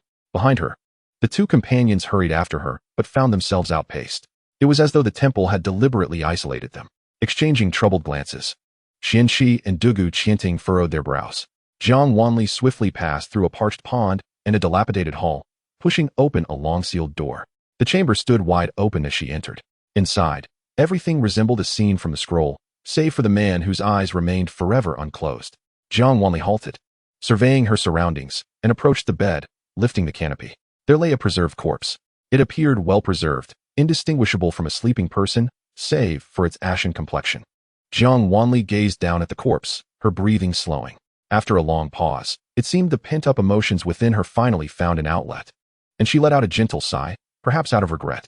Lowering the canopy, she exited the chamber, locking away all her complex feelings with the corpse in that chamber, which would never again see visitors. Upon returning to the main hall, she found Xianxia and Dugu Qianting searching frantically. Her sudden appearance startled them. "Where did you come from?" they questioned, perplexed, as if she had materialized out of thin air. They had just followed Jiang Wanli, clearly seeing her head toward a certain direction, yet upon arriving at that spot, there was no exit to be found. After a thorough search, they discerned only an entrance, with no sign of an exit. Just as they were growing anxious, Jiang Wanli reappeared. Jiang Wanli glanced back at the door she had entered, then withdrew her gaze. Shaking her head, "I do not know." Since the temple master was unwilling to allow others to enter, she deemed it best not to intrude. The two exchanged glances, and Dugu Qianting remarked, "Well, as long as you're fine, that's what matters. After all, the treasures are right here." He turned his attention to the resplendent glazed box resting upon the main seat in the hall. Jiang Wanli followed his gaze, her attention captured by the opulent box. She approached it slowly, standing before the exquisitely crafted glazed container. As she sensed the fluctuations of spiritual energy within, an odd feeling washed over her. A voice within urged her not to open it, lest she find herself regretting the decision. However, curiosity ultimately triumphed over her sixth sense. Jiang Wanli lifted the lid of the glazed box. Inside lay a spirit root, resembling a spine, yet shimmering like crystal, radiant with light. The moment she opened the lid, a torrent of spiritual energy surged forth, instantly enveloping the entire hall. As Jiang Wanli felt this energy, her heart brimmed with confusion. This spiritual energy seemed to share a source with her. Yet, gazing at the spirit root, she felt an inexplicable resistance. With a cold expression, she was about to close the glazed lid when, in the next instant, the spirit root vanished without a trace. Both Xianxia and Dugu Qianting stood in stunned silence, instinctively searching for it. However, Jiang Wanli's face turned ashen, for the spirit root now rested within her jade pendant. Chapter 61. The wall mural. Gazing at the crystalline spirit root, Jiang Wanli's eyes were cold and resolute, yet she made no move to discard it. She could sense that the spirit root was of the same origin as herself, yet for reasons unknown, she could not bring herself to feel close to it. However, this was not the time for such musings. Observing the two still searching, she spoke lightly. "It must be a relic of an ancient power. Without the seal of the glazed box, it has returned to its master." Her words held no fault. After all, they were in someone else's secret realm. And given the unpredictable nature of such places, anything could occur. Furthermore, Xianxia and Dugu Qianting had considerable trust in Jiang Wanli, so they harbored no suspicions. Merely lamenting the loss, Jiang Wanli surveyed the opulent hall, adorned in gold and jade, and beckoned the two to gather some treasures. Since they had come this far, they could not leave empty-handed. Aside from the peculiar spirit root, the grand hall was filled with many rare and exquisite treasures. Behind the columns on either side lay countless gleaming jewels, while the tables on either side of the hall were laden with wooden boxes adorned with gemstones. Dazzling in their splendor, though not as exquisite as the crystal-glazed box, Xianxia and Dugu Qianting eagerly opened the boxes, marveling at the neatly arranged elixirs, talismans, and magical artifacts within. It seemed these items were purposefully placed here. The temple was indeed intriguing. Could it be that the temple's master had foreseen the arrival of visitors and prepared these treasures for them? That seemed unlikely, if such were the case. The conditions for entering the temple would surely have been stringent, otherwise anyone could enter, rendering these treasures meaningless. Upon hearing Xianxi's speculation, Dugu Qianting pondered for a moment before countering. Xianxia nodded in agreement. After all, their entrance into the temple had appeared effortless. Jiang Wanli reclined upon the main seat, crossing her legs as she observed the two opening box after box, revealing treasures that would incite fervent competition among cultivators in this realm. Yet, they were not enough to pique Jiang Wanli's interest. Noticing the sparkling eyes of Dugu Qianting and Xianxia, she glanced at the treasures with indifference, failing to feel any excitement. "Hiss," 5th grade mid-tier elixirs, 4th grade upper-tier elixirs, and 6th grade upper-tier elixirs. Wow. This is an invisibility talisman, 6th grade upper tier. A blasting talisman, 7th grade. This magical artifact is so exquisite. I wonder what it does. It appears to be an offensive type. The astonished exclamations of Dugu Qianting and Xianxi filled the space as they opened every box, their excitement unceasing. Yet neither of them reached out to take any of the items. Once all the boxes were opened, their eager gazes turned towards Jiang Wanli. Miss Jiang, shall we take all of these? Jiang Wanli, lost in her own thoughts, snapped back to reality at their words, looking at the neatly arranged wooden boxes. She nodded. You may divide them among yourselves. Immediately, Dugu Qianting and Xianxi rubbed their hands together, gathering all the treasures to divide into 3 equal portions. When Dugu Qianting handed Jiang Wanli a box filled to the brim, she hesitated momentarily. Upon seeing it filled with high-tier magical artifacts, talismans, and elixirs, she glanced at the two who were smiling at her. With a single glance, she could discern the rank of the items within the wooden box before her, and thus she recognized that the contents were of the highest caliber among them. Without uttering much, under the gaze of the two, Jiang Wanli stored the box into her jade pendant. Although she had no immediate need for it, she accepted it since it had been apportioned to her by the others. At worst, she could accompany them later to seek additional treasures. Though she found the items unimpressive, if they were to appear on the mainland, they would undoubtedly spark fierce competition. Xianxi and Dugu Qianting were well aware of this. It was not that they lacked ambition, but rather, should these treasures fall into their possession, they might become targets of many once they exited the secret realm. A common man is innocent, but possessing jade may bring about misfortune. They did not possess the capability to safeguard such treasures. While they were uncertain of Jiang Wanli's hidden strengths, it was evident that she was the most formidable among them. Even Xianxi, the weakest in cultivation, could sense her immense power. After thoroughly scouring the grand hall for treasures, the trio prepared to exit, only to find that the path they had taken had vanished. Upon stepping through the grand door, they were greeted by a long corridor.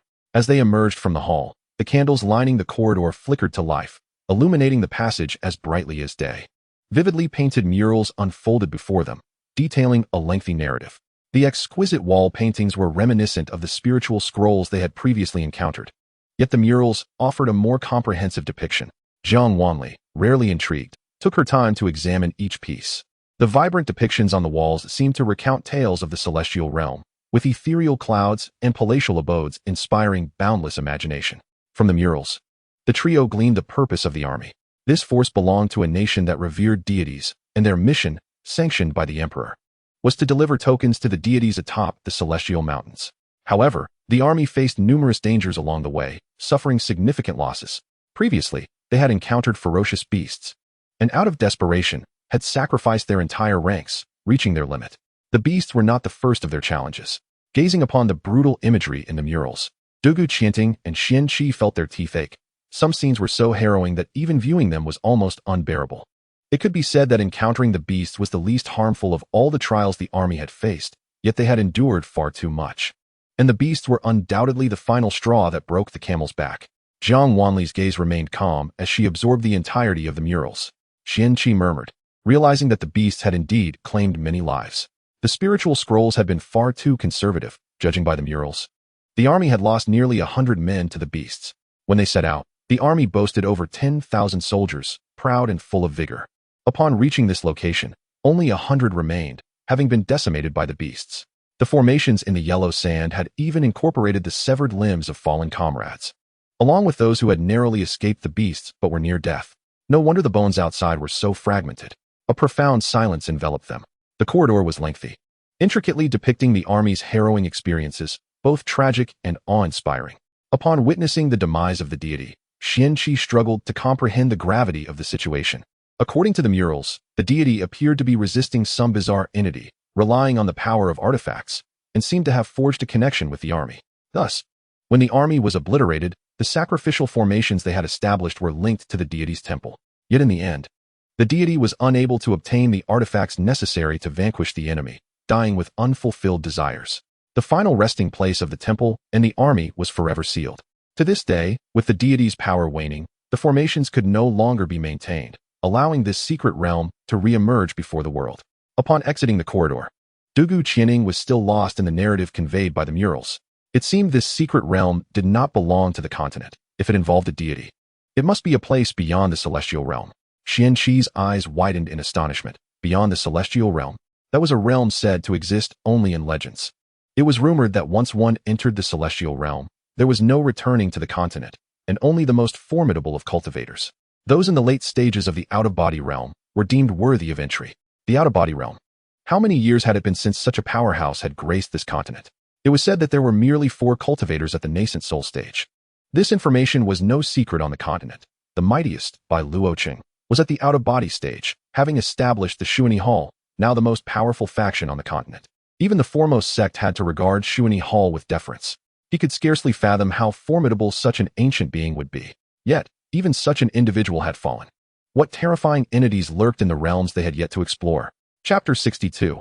In the underworld, I await my return. Jiang Wanli remained silent, instinctively noting the contents of the murals before turning to the two. Have you not discerned any discrepancies? What? Xianxi was jolted back to reality by her words, gazing at her in bewilderment. The items within the temple are far too few, Jiang Wanli replied calmly. If this truly is the abode of the deity, how could there be so little? The two, having been trapped in the grand hall, were unaware and had refrained from questioning, for they had remained in one place for so long. Jiang Wanli had previously wandered off, leading them to suspect that she might have discovered more treasures. However, within the secret realm, opportunities must be seized individually. Though they had their suspicions, they did not pry further. Now, hearing Jiang Wanli's sentiments, it seemed she was also dissatisfied with what she had acquired. The two thought they had been quite content already. After all, any single item taken from this temple would be exceptionally rare across the entire continent, coveted to the point of bloodshed. Artifacts, elixirs, and talismans above the 5th rank were exceedingly scarce on the continent. Unbeknownst to them, the individual before them could effortlessly concoct even higher-tier spiritual medicines and treasures. Hearing Jiang Wanli's words now, they felt a sense of disagreement. However, Jiang Wanli did not afford them the opportunity to respond, turning instead to stride out of the corridor. I believe I have a notion of where the deity's treasures are stored. Let us proceed. The two exchanged puzzled glances. Yet they said nothing more and hastened to follow Jiang Wanli's lead. Jiang Wanli harbored little interest in the deity's treasures. Rather, she felt an inexplicable curiosity regarding this army and wished to uncover what they had endured. If her instincts were correct, this was not the only sacrificial formation. The army had likely made sacrifices during each calamity, for the murals could not possibly be so detailed without such occurrences. Moreover, the deity's treasures were likely scattered across the sites of the army's misfortunes. When she first entered the secret realm, her spiritual awareness had encompassed the entire area. Yet she had overlooked many aspects due to lack of attention. Now, she was eager to explore the secret realm thoroughly. As they followed Jiang Wanli, the two soon realized something was amiss.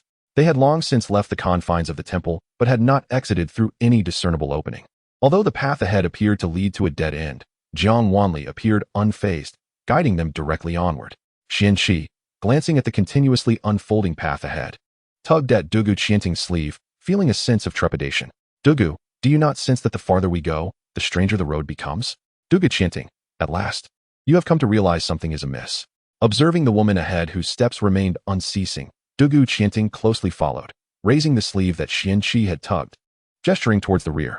Xianxi glanced back, startled by the earth closely trailing his heels. It seemed that with every step Dugu Qianting pulled him forward, the ground shifted forward as well.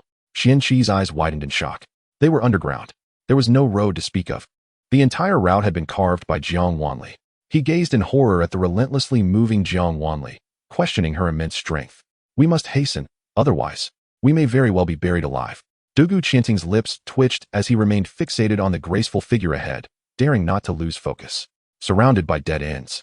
Had they not followed Jiang Wanli, they would have been ensnared in the depths below, unaware of their distance from the surface.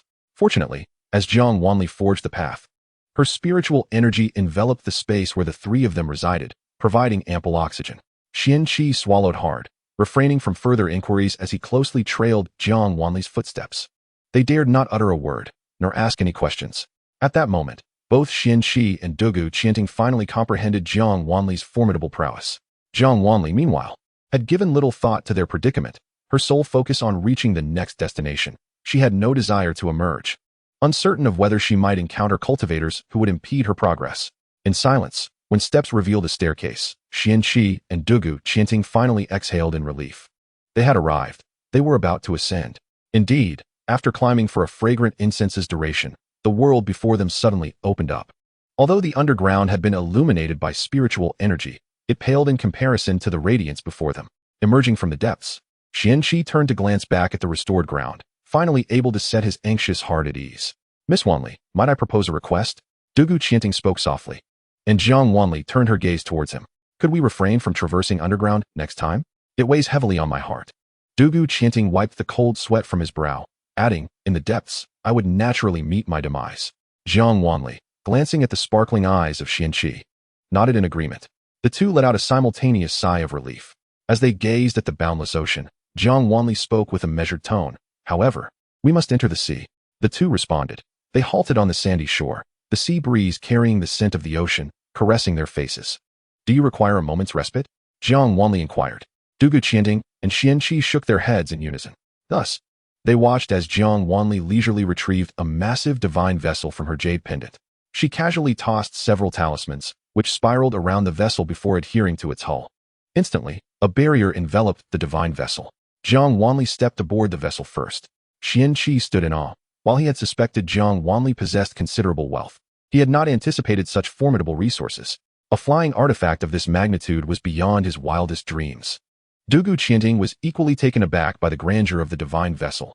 Even as the left guardian of Qingxi's sect, he had never encountered such an exquisite flying artifact. The two followed Jiang Wanli aboard, marveling at the vessel's craftsmanship with eyes brimming with wonder.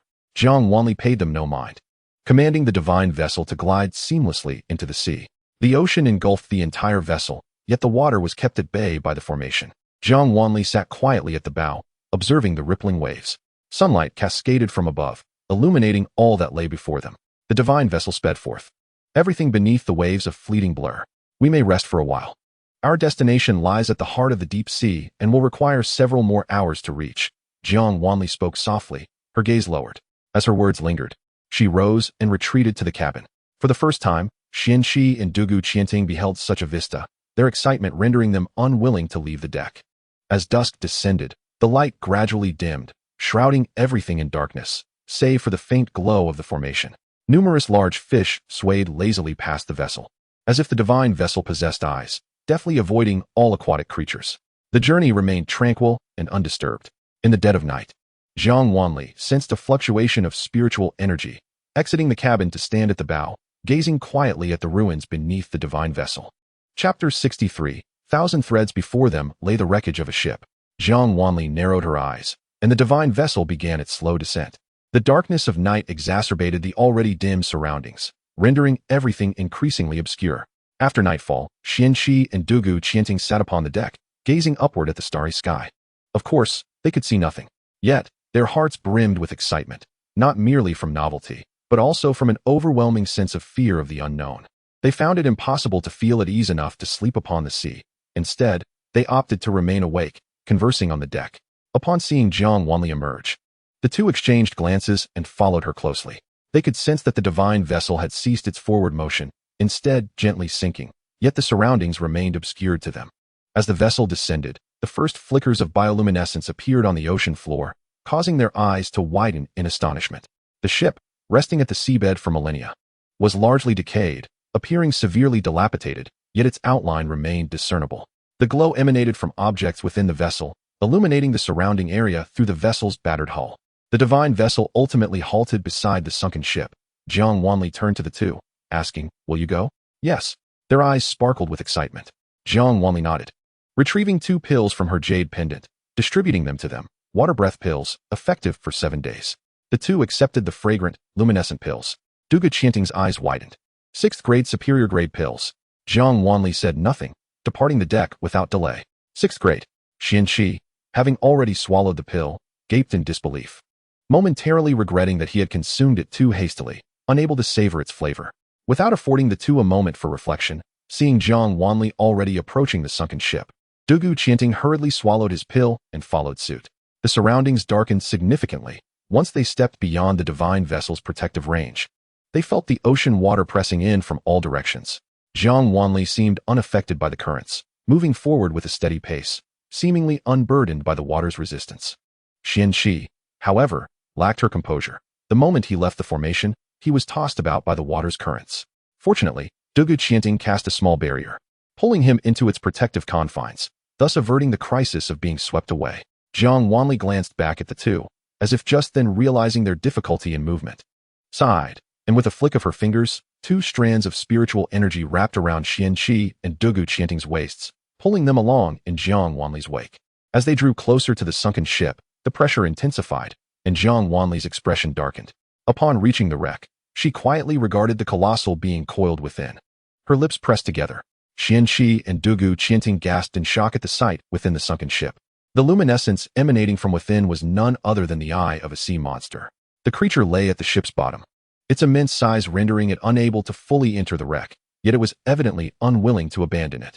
Thus, it lurked at the depths, half of its soft body wedged inside the vessel, its enormous eyes darting about, observing everything within the sunken ship.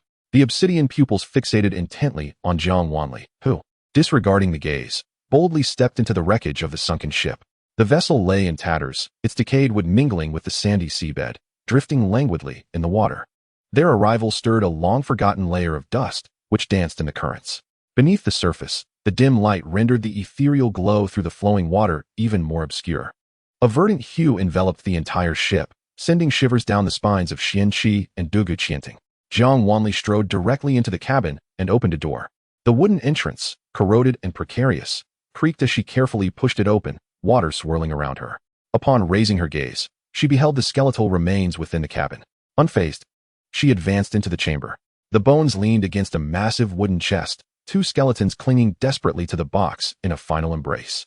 Their grip remained steadfast, even in death, as they clung to the chest. Jiang Wanli merely cast a cursory glance before unceremoniously tossing the two aside, for treasures surely awaited within. Suddenly, the two found themselves face to face with the bones, their faces paling in terror. Hearing Jiang Wanli's words, they quelled their panic, bowed before the remains, and began to deliberate on how to open the chest. The cabin seemed devoid of peril. With that grotesque creature around, no other beasts dared intrude upon this sunken vessel. Jiang Wanli quickly surveyed the space and spoke softly, assuring them that the ugly creature could not enter for the time being, allowing them to breathe easy. Apart from the chest, the cabin was littered with decaying tools. Jiang Wanli's consciousness swept through the area, fixing her attention on the floor. Within the body of the sea monster, something appeared to be concealed. The spiritual energy was potent, yet Jiang Wanli furrowed her brow in perplexity. There were numerous rooms within the ship, each containing a wooden chest, with nearly all the skeletal remains clustered nearby. It struck Jiang Wanli as odd. If there were treasures, why scatter them across various chambers? Would it not be wiser to consolidate them for better protection? With these thoughts clouding her mind, Jiang Wanli lowered her gaze, meticulously probing the contents of the chest with her mental power. Just as Xianxia and Dugu Qianting struggled to pry apart the tightly intertwined skeletons to access the chest, Jiang Wanli's pupils constricted. Spiritual energy surged forth, entwining Xianxia and Dugu Qianting with the water currents. As Jiang Wanli's expression turned grim, "Allow me," she declared. The two were swiftly drawn aside by the spiritual force, turning to see Jiang Wanli standing before the chest, momentarily stunned. With a decisive motion, she opened the chest, and a torrent of crimson erupted forth. The chest spewed forth a red substance, which mingled with the water, swiftly staining the surrounding sea of vivid scarlet. The spiritual energy entwined around their waists dissipated, transforming into two protective barriers around Xianxia and Dugu Qianting. As Jiang Wanli focused on the relentless flow of red from within the chest, gathering her own energy, the spiritual force enveloped the entire chest, confining the crimson essence, gradually compressing it and expelling the water. When all the red matter lost buoyancy and settled at the bottom of the barrier, Xianxia and Dugu Qianting were horrified to discover that the crimson substance was alive. A flicker of flame ignited within the barrier, scorching the red matter, which writhed chaotically. "Is that Qinzi?" Dugu Qianting murmured, eyes fixated on the writhing entities. "What is Qinzi?" Xianxia inquired, bewildered. The red powder resembled diminutive insects, struggling and darting about as they were seared by the flames, inciting a surge of crimson within the barrier. These peculiar creatures, said to rapidly drain blood and reproduce upon even the lightest touch, could sap a person's life force in mere moments, leaving them as mere husks. Xianxi's eyes widened in alarm, involuntarily retreating. Moments? Wouldn't that mean one would become a desiccated corpse almost instantly? Jiang Wanli regarded the skeletal remains with a cold expression. It seemed evident that the army's demise was largely due to these Qinzi. Dugu Qianting, upon hearing this, approached the remains, and when he noticed the multitude of tiny holes dotting the bones, a chill coursed through him. Chapter 64. The ship's bottom was riddled with numerous holes, suggesting that some members of the army had succumbed to the xianxia. To safeguard the others, those aboard the ship had been abandoned. Perhaps all aboard had perished, prompting the army to forsake the vessel, leaving behind its treasures. As they traversed the wreckage, they encountered no fearsome beasts. Although Jiang Wanli perceived the army's combat prowess to be lacking, the sea was eerily tranquil. The murals depicted a bizarre tableau, suggesting that crossing this ocean had cost the army half its strength. Yet, every mural was laden with profound information. Jiang Wanli merely noted the general location, relying on her mental power to navigate, paying little heed to the details of the artwork. Xianxia were impervious to fire and water, truly terrifying. Jiang Wanli navigated the cabin with haste, opening each chest, discovering xianxia concealed within nearly every one, even lurking in the skeletal remains. Her gaze hardened as she confined all the xianxia within barriers. Each room now hosted a fireball, within which the crimson tide surged tumultuously. The chests brimmed with magical artifacts and elixirs, which Jiang Wanli distributed to her companions. Xianxia and Dugu chanting discerned that she was searching for something. Standing at the vessel's bottom, Jiang Wanli gazed down at the sea monster, her eyes glinting with cold resolve. Taoist Jiang, what are you seeking? Dugu chanting inquired cautiously. Observing her demeanor. A person, Jiang Wanli replied, her voice flat, sending a shiver down both their spines. One who should have perished long ago. Her gaze settled on the sea monster, a cruel smile curling her lips. Infuriated by her mirth, the previously calm sea monster erupted in fury, its enormous eyes swiveling, reflecting the figures of the three. With a derisive snort, Jiang Wanli cast her companions aside. You should leave now. Almost simultaneously as Xianxia and Dugu chanting were forcibly sent back to the divine vessel, the decaying ship collapsed with a thunderous roar, sending a thick cloud of dust billowing, obscuring the seabed. The tremendous currents crashed against the barriers surrounding the divine vessel, producing a deafening sound.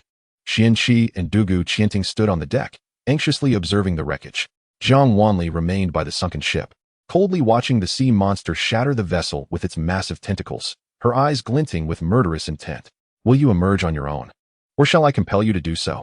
Jiang Wanli's voice rang clear. The water suddenly surged, the current vanishing as it swept past her, only to be followed by a colossal tentacle. Jiang Wanli smirked, extending her hand. Xianxia clearly witnessed a hand formed from spiritual energy in Jiang Wanli's grasp, crushing a tentacle thicker than a sunken ship. In the next moment, the tentacle shattered, and the monstrous creature let out a terrifying roar. It appeared that I must indeed summon your assistance. As Jiang Wanli's voice faded, she vanished from sight. Dugu chanting searched frantically, yet could not catch a glimpse of her graceful figure. The ocean floor was left with only the immense beast still bellowing. Both were somewhat anxious. Where had she gone? Bang! In the next instant, the colossal creature's body exploded in segments. They exchanged horrified glances. Jiang Wanli materialized before the fallen, mud-splattered remains of the creature, holding a person aloft.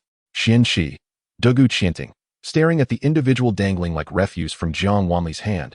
Both were astonished. Was there truly a person in the depths of the ocean? This sunken ship was a relic from eons past. Could this individual be from that time? Recalling Jiang Wanli's earlier words, they felt a chill of dread for this person, thinking he should have perished long ago, if he were indeed from a millennium ago. Having endured such an extended period in the abyss, could he still be considered human?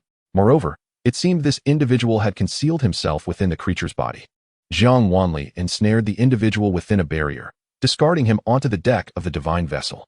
She crouched before the trembling figure, narrowing her eyes. Perhaps he could scarcely be termed human. His body was hunched, half desiccated, as if devoid of flesh, merely skin stretched over bone. The other half of his body appeared swollen and pallid from exposure to the water, presenting a grotesque sight. Were it not for Jiang Wanli's assertion that this was a person, Xianxia would have mistaken him for a monster. You are the one who brought Xianxia into the military. Jiang Wanli spoke softly, her expression serene. The man opened his mouth, emitting incoherent sounds. And only then did Xianxia and Dugu chanting realize his mouth was empty, lacking teeth and tongue. Yet he seemed eager to communicate something. Jiang Wanli scoffed coldly. A traitor deserved no sympathy, and now you reap what you have sown. They are all dead, having failed their mission. And that deity awaited in vain for the items you were to deliver. You are responsible for this. Your punishment is justly severe. Her voice was steady, each word seeming to pronounce his death sentence. I surmise you did not merely bring Xianxia. The military must have encountered numerous extraordinary events, all of which are inextricably linked to you, are they not? Jiang Wanli scrutinized the creature before her, now devoid of human form, observing the transformations that had befallen it. The withered body was a consequence of Xianxi's incursion. The absence of tongue and teeth was punishment for deceit. The shattered bones of hands and feet were due to the taint of forbidden blood. Jiang Wanli sneered, "You deserve to die."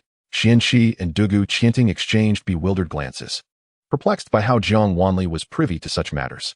However, judging by the half-dead man's response, her assertions appeared to hold truth.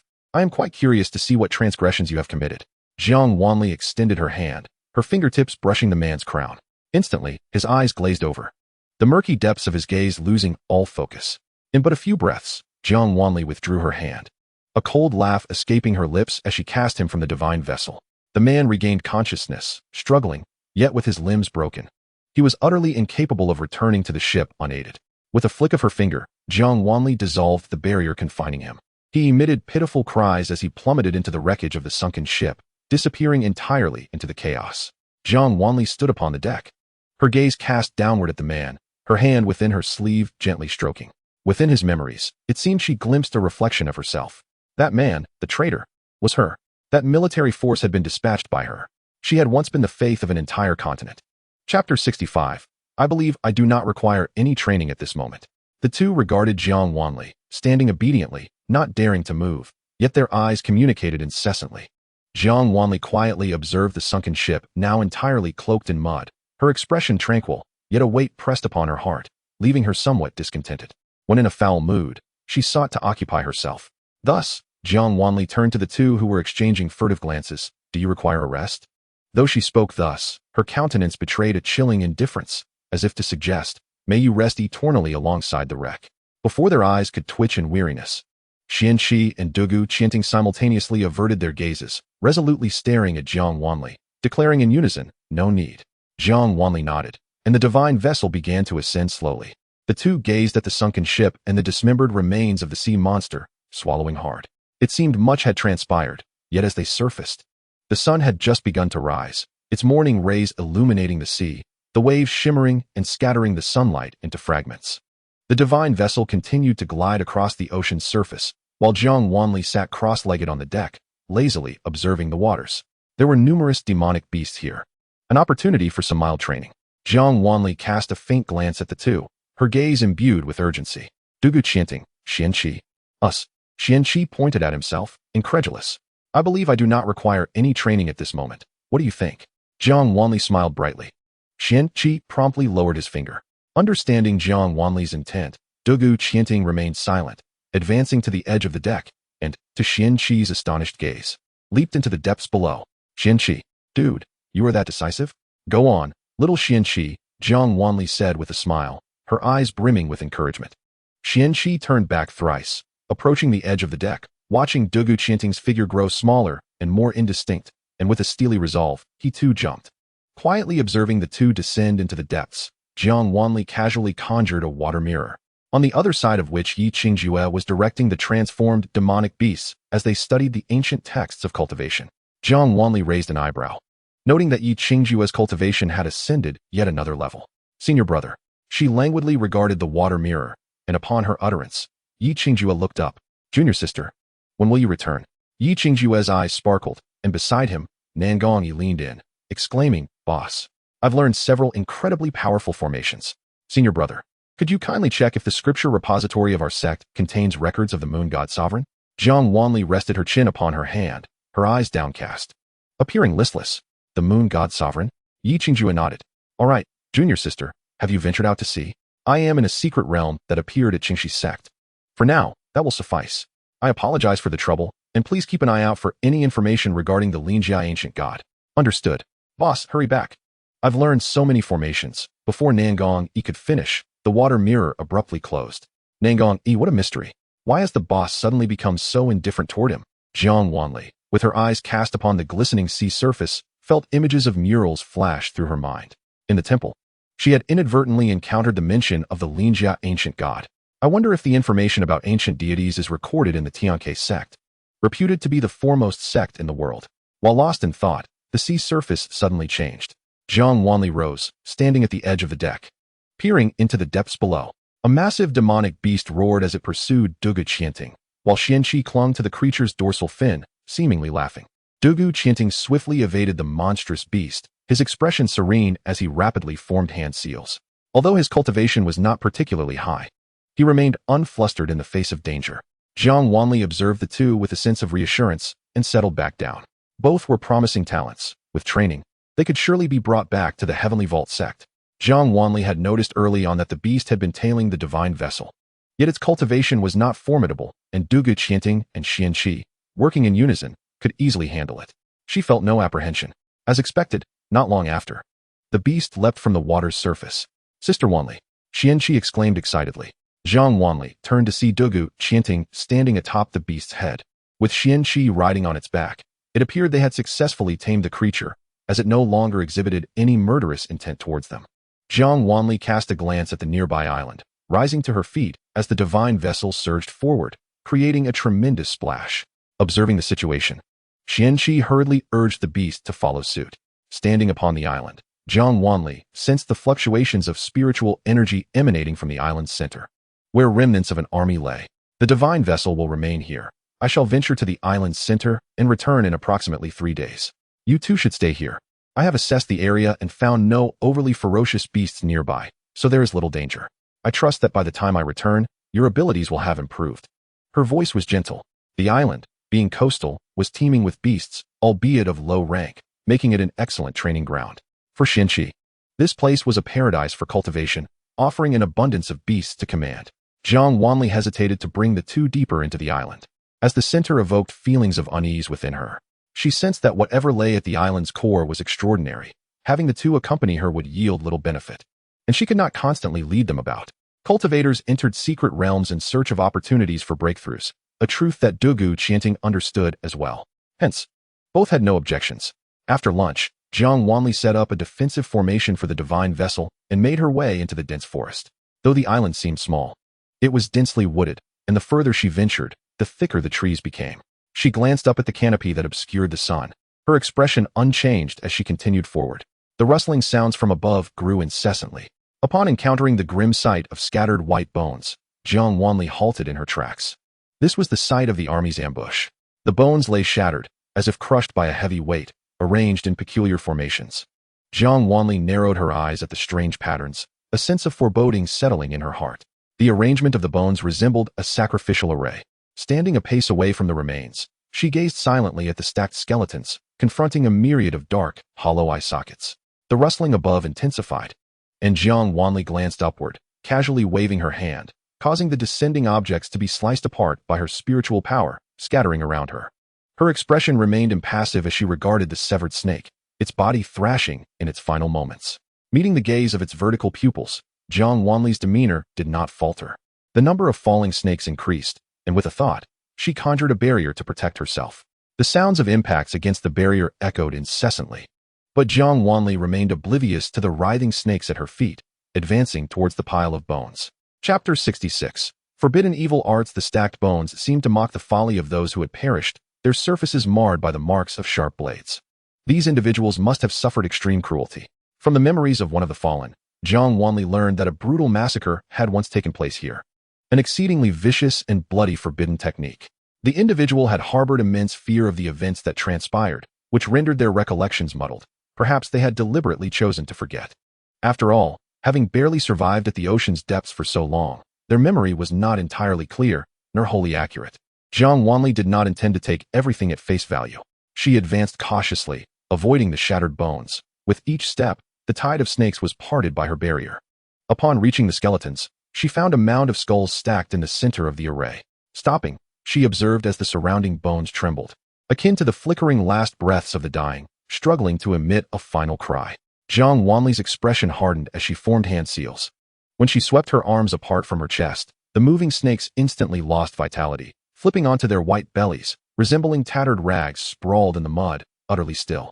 Raising her hands slightly, she unleashed a wave of sacred light-infused spiritual energy that radiated outward in ripples. Where her energy passed, the bones ceased their trembling, settling into silence. Jiang Wanli closed her eyes momentarily, summoning her soul power to envelop all the bones. The skeletons appeared to come alive, shifting and gathering, their skulls separating as they sought their respective body parts. The sacred light-infused energy swept across the entire island, emanating a warm, yet formidable aura. When Jiang Wanli opened her eyes again, the bones had been meticulously reassembled, each skeleton returning to the earth as a complete entity. Welcome, Moon God Sovereign. Thank you, Moon God Sovereign. The whispers of the seemingly dying echoed, filled with reverence. Jiang Wanli quietly surveyed the tranquil land, remaining silent. Indeed, in another realm, she was a deity. She should exist in a manner akin to the ancient god Linjiagu, the master of this secret realm. But why had she found herself within the confines of this continent's coffin? Jiang Wanli pondered. Could it be that the sacred ruins were her tomb? Lost in thought, Jiang Wanli subtly shifted to evade the icy breath that surged towards her with alarming speed. A clump of hair fell to the ground, writhing incessantly. Who are you?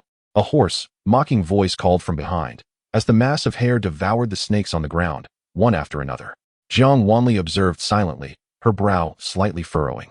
She retaliated with a surge of spiritual energy directed at the clump of hair. Enveloped in flames, the hair, along with the snake corpses, was reduced to ashes.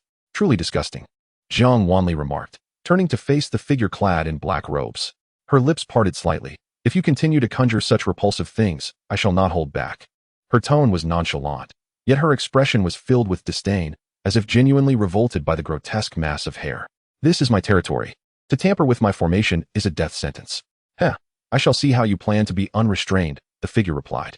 Jiang Wanli recalled the memories she had gleaned from the traitor and noted the absence of this individual's figure, tilting her head slightly. You claim this is your formation? Then, did you slay these people?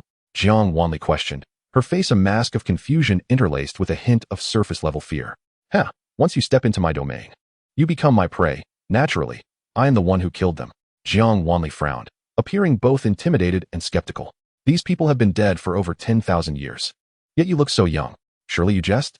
It was evident that the figure before her, though cruel, was rather simple-minded, essentially foolish. Upon noticing Jiang Wanli's doubtful demeanor, the figure became agitated. What 10,000 years? You speak nonsense. These individuals have only been here for a few thousand years. Do not attempt to deceive me. They are indeed my victims. Jiang Wanli raised an eyebrow, realizing that time within this secret realm did not flow consistently.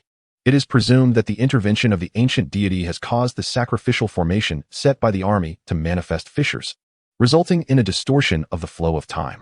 While over 10 millennia have elapsed in the temple, merely a few thousand years have passed in the coastal waters and here. Jiang Wanli has accepted this reality rather well.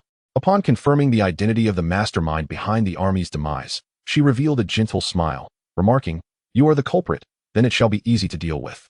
As her words fell, her gaze returned to its placid state, tinged with a hint of coldness. The previous trepidation dissipated entirely as she gazed at the man in the black robe, advancing towards him step by step. His visage was shrouded in a veil of mist. Yet Jiang Wanli discerned it clearly. Such petty tricks were rendered futile before her. The man's face was marred with festering sores, and his body bore numerous unsightly blemishes. Clear signs of the backlash from forbidden sorcery.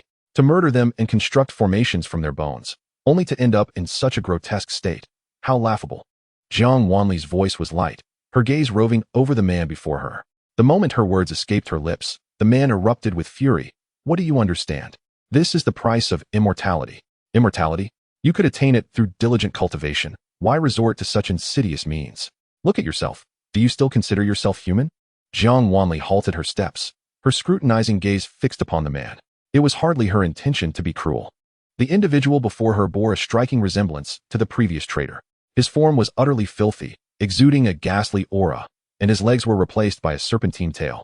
His body matted with hair and pus-soaked knots, presenting a horrifying sight. She paused at a distance of 10 paces from him, her expression rife with disdain. This is the method of immortality taught to me by that deity. It cannot be wrong. At this, a vague silhouette flashed through Jiang Wanli's mind. A remnant of the traitor's memories. Her suspicions were corroborated. The calamity befalling the army was perhaps not mere coincidence. Although the soul-searching technique could extract memories, it would also distort the memories of the subject, rendering them vague and incomplete. Jiang Wanli furrowed her brow. The only useful information she might glean from this man was likely about the so-called deity.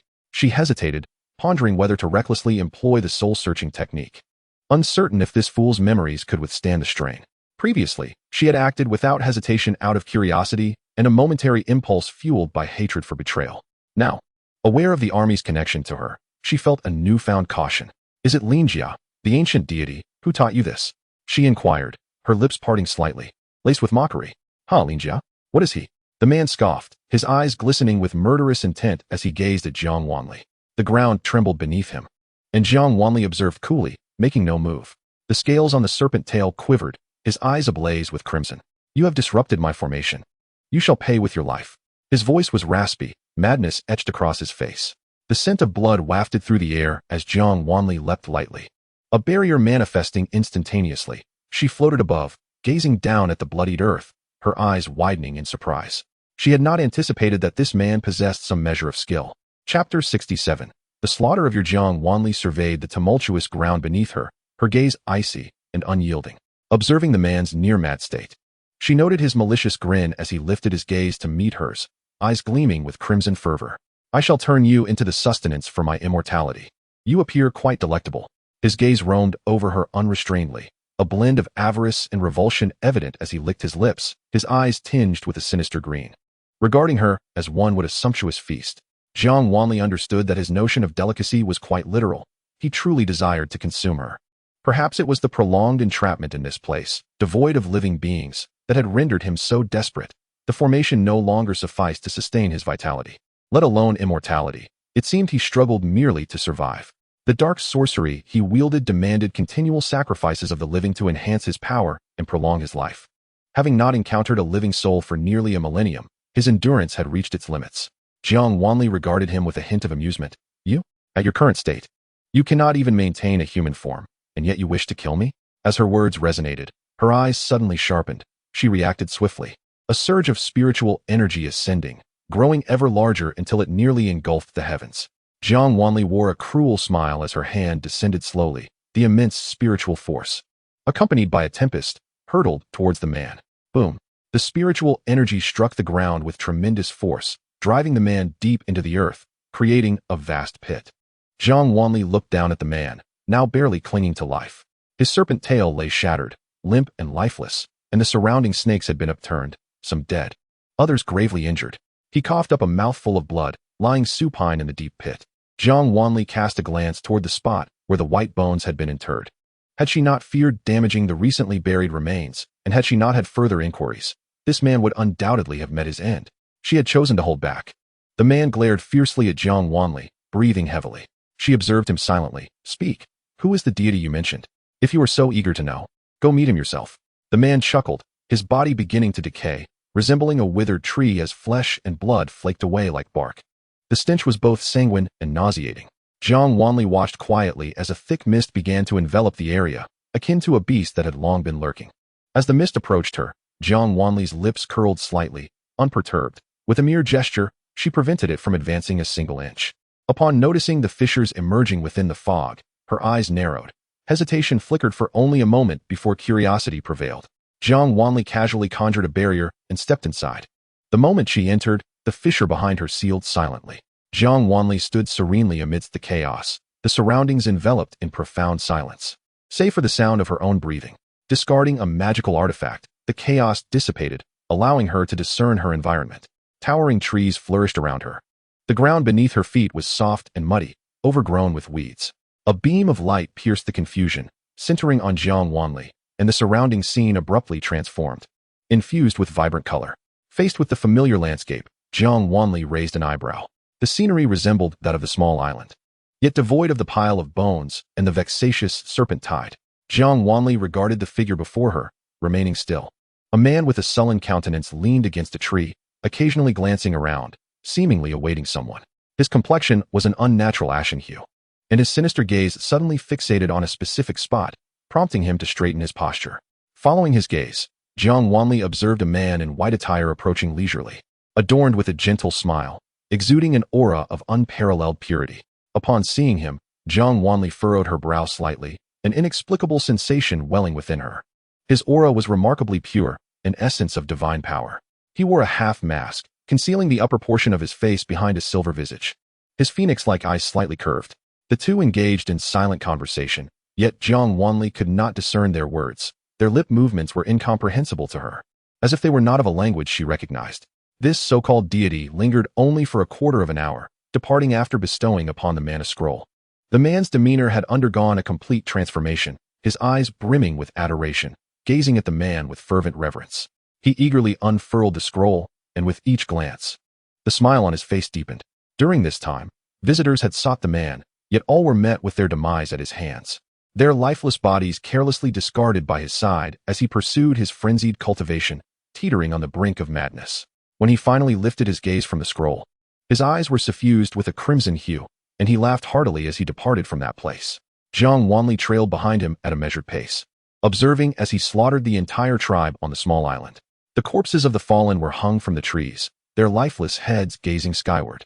The man sat cross-legged beneath the cadavers, savoring the malevolent energy that emanated from them. This seemed to be a twisted ritual of sacrifice. For Jiang Wanli clearly saw dark clouds gathering above the grove, coalescing into the shape of a formation. She pondered for a moment, but could not recall any memories of this formation. The man gazed at the increasingly defined pattern, excitement flickering in his eyes. When an army arrived on the island, the man's face was alight with exhilaration. He looked skyward at the formation, murmuring incantations and fervently kneeling in reverence. Above the forest, thunder roared, and bolts of lightning struck fiercely, scorching the trees and seemingly shattering some form of barrier beneath the earth, causing the soil to churn. The troops walking beneath the trees observed the quaking ground with trepidation. Jiang Wanli watched in silence as a torrent of serpents descended from the trees, not ordinary serpents, but those whose eggs had been implanted within the bodies of the tribe members he had slaughtered. The serpents, hatched amidst the corpses, carried with them a tempest of resentment and malevolence, falling like raindrops amidst the thunder. The army found no refuge. The serpents ravaged through their ranks, while the man grinned maliciously, weaving through the chaos and reaping their lives. Jiang Wanli's fingers curled slightly as she listened to their agonized cries, witnessing their desperate resistance as they clung to the box at their center. The box they surrounded contained the resplendent spiritual root, which now lay nestled within her jade pendant. With a fifth of their forces lost, the general fought desperately to carve a bloody path, leading the remaining troops to safety. After all, there was but a single adversary. Even with the serpent's assistance, it was impossible for him to claim them all. As the bulk of the army retreated, the man did not pursue them. He gazed at the wounded left behind, madness glinting in his eyes. Jiang Wanli observed as he drove serpents into the bodies of the living, their anguished writhing on the ground as they pounded desperately at their abdomens. Chapter 68. How can a weak ally so eagerly rush to their own demise? Subsequently, he savagely executed those individuals, employing extraordinarily cruel methods, tormenting them until many sought to end their own lives, only to have their hands and feet severed, tongues cut out, rendering even the act of dying impossible. Jiang Wanli's expression remained calm, but her hand, hidden within her sleeve, tightened into a fist, veins standing out on the back of her hand. Her aura grew increasingly terrifying as she watched them struggle in pain. She raised her hand and struck fiercely at the man. The scene before her shattered completely, and all bloodshed fell into silence. In an instant, Jiang Wanli suddenly pivoted, unleashing a surge of spiritual energy that hurtled into the darkness. The scene dissolved, and the surrounding darkness gradually returned, amidst the scattered glimmers of light. A pure white figure stood silently in the shadows. The killing intent of her spiritual energy shattered the man before her. Jiang Wanli regarded the figure in white with icy eyes, recognizing him as the one who had taught him the dark arts, enabling him to intercept the army. It is a mere statement, the man chuckled softly. How long has it been since we last met? His voice was warm, his words laced with affection as he gazed tenderly at Jiang Wanli, the space before them gradually illuminated by a glow. The luminescence scattered, floating between the two. You know me. Jiang Wanli furrowed her brow, feeling a sense of distaste for his familiar demeanor. Our connection goes beyond mere acquaintance. The man's eyes, hidden behind a mask, remained fixed upon Jiang Wanli, the corners of his mouth curving upward. You have indeed found your way here, though a tad later than I had anticipated. Jiang Wanli, uninterested in riddles, directly inquired, Who are you, and who am I? Who you are, you shall come to know in due time. As for you, you were once the belief of an entire realm, my faith, the deity of all in the upper realm, the ancient god, Moonfall. Or perhaps you are more familiar with the title, Moon God Venerable. I am your faith? Jiang Wanli scoffed. If memory serves, it was I who dispatched this army. If you were truly so devoted to me, why would you teach that man dark arts to intercept my people? The man continued to smile at Jiang Wanli. Because you chose the wrong person, selecting that worthless Linjia. Jiang Wanli's thoughts began to coalesce into a melodramatic narrative, but she swiftly halted her wandering mind, regarding the person before her with an expressionless face. We shall not conspire together if our paths diverge. As her words fell, she had already appeared before the figure, reaching out to grasp the man's shoulder. Jiang Wanli chuckled lightly. Your words may not be trustworthy. I prefer to see for myself. Once uttered, she summoned her spiritual power, striking directly at his consciousness. Her spiritual force was repelled, causing Jiang Wanli to raise an eyebrow in surprise.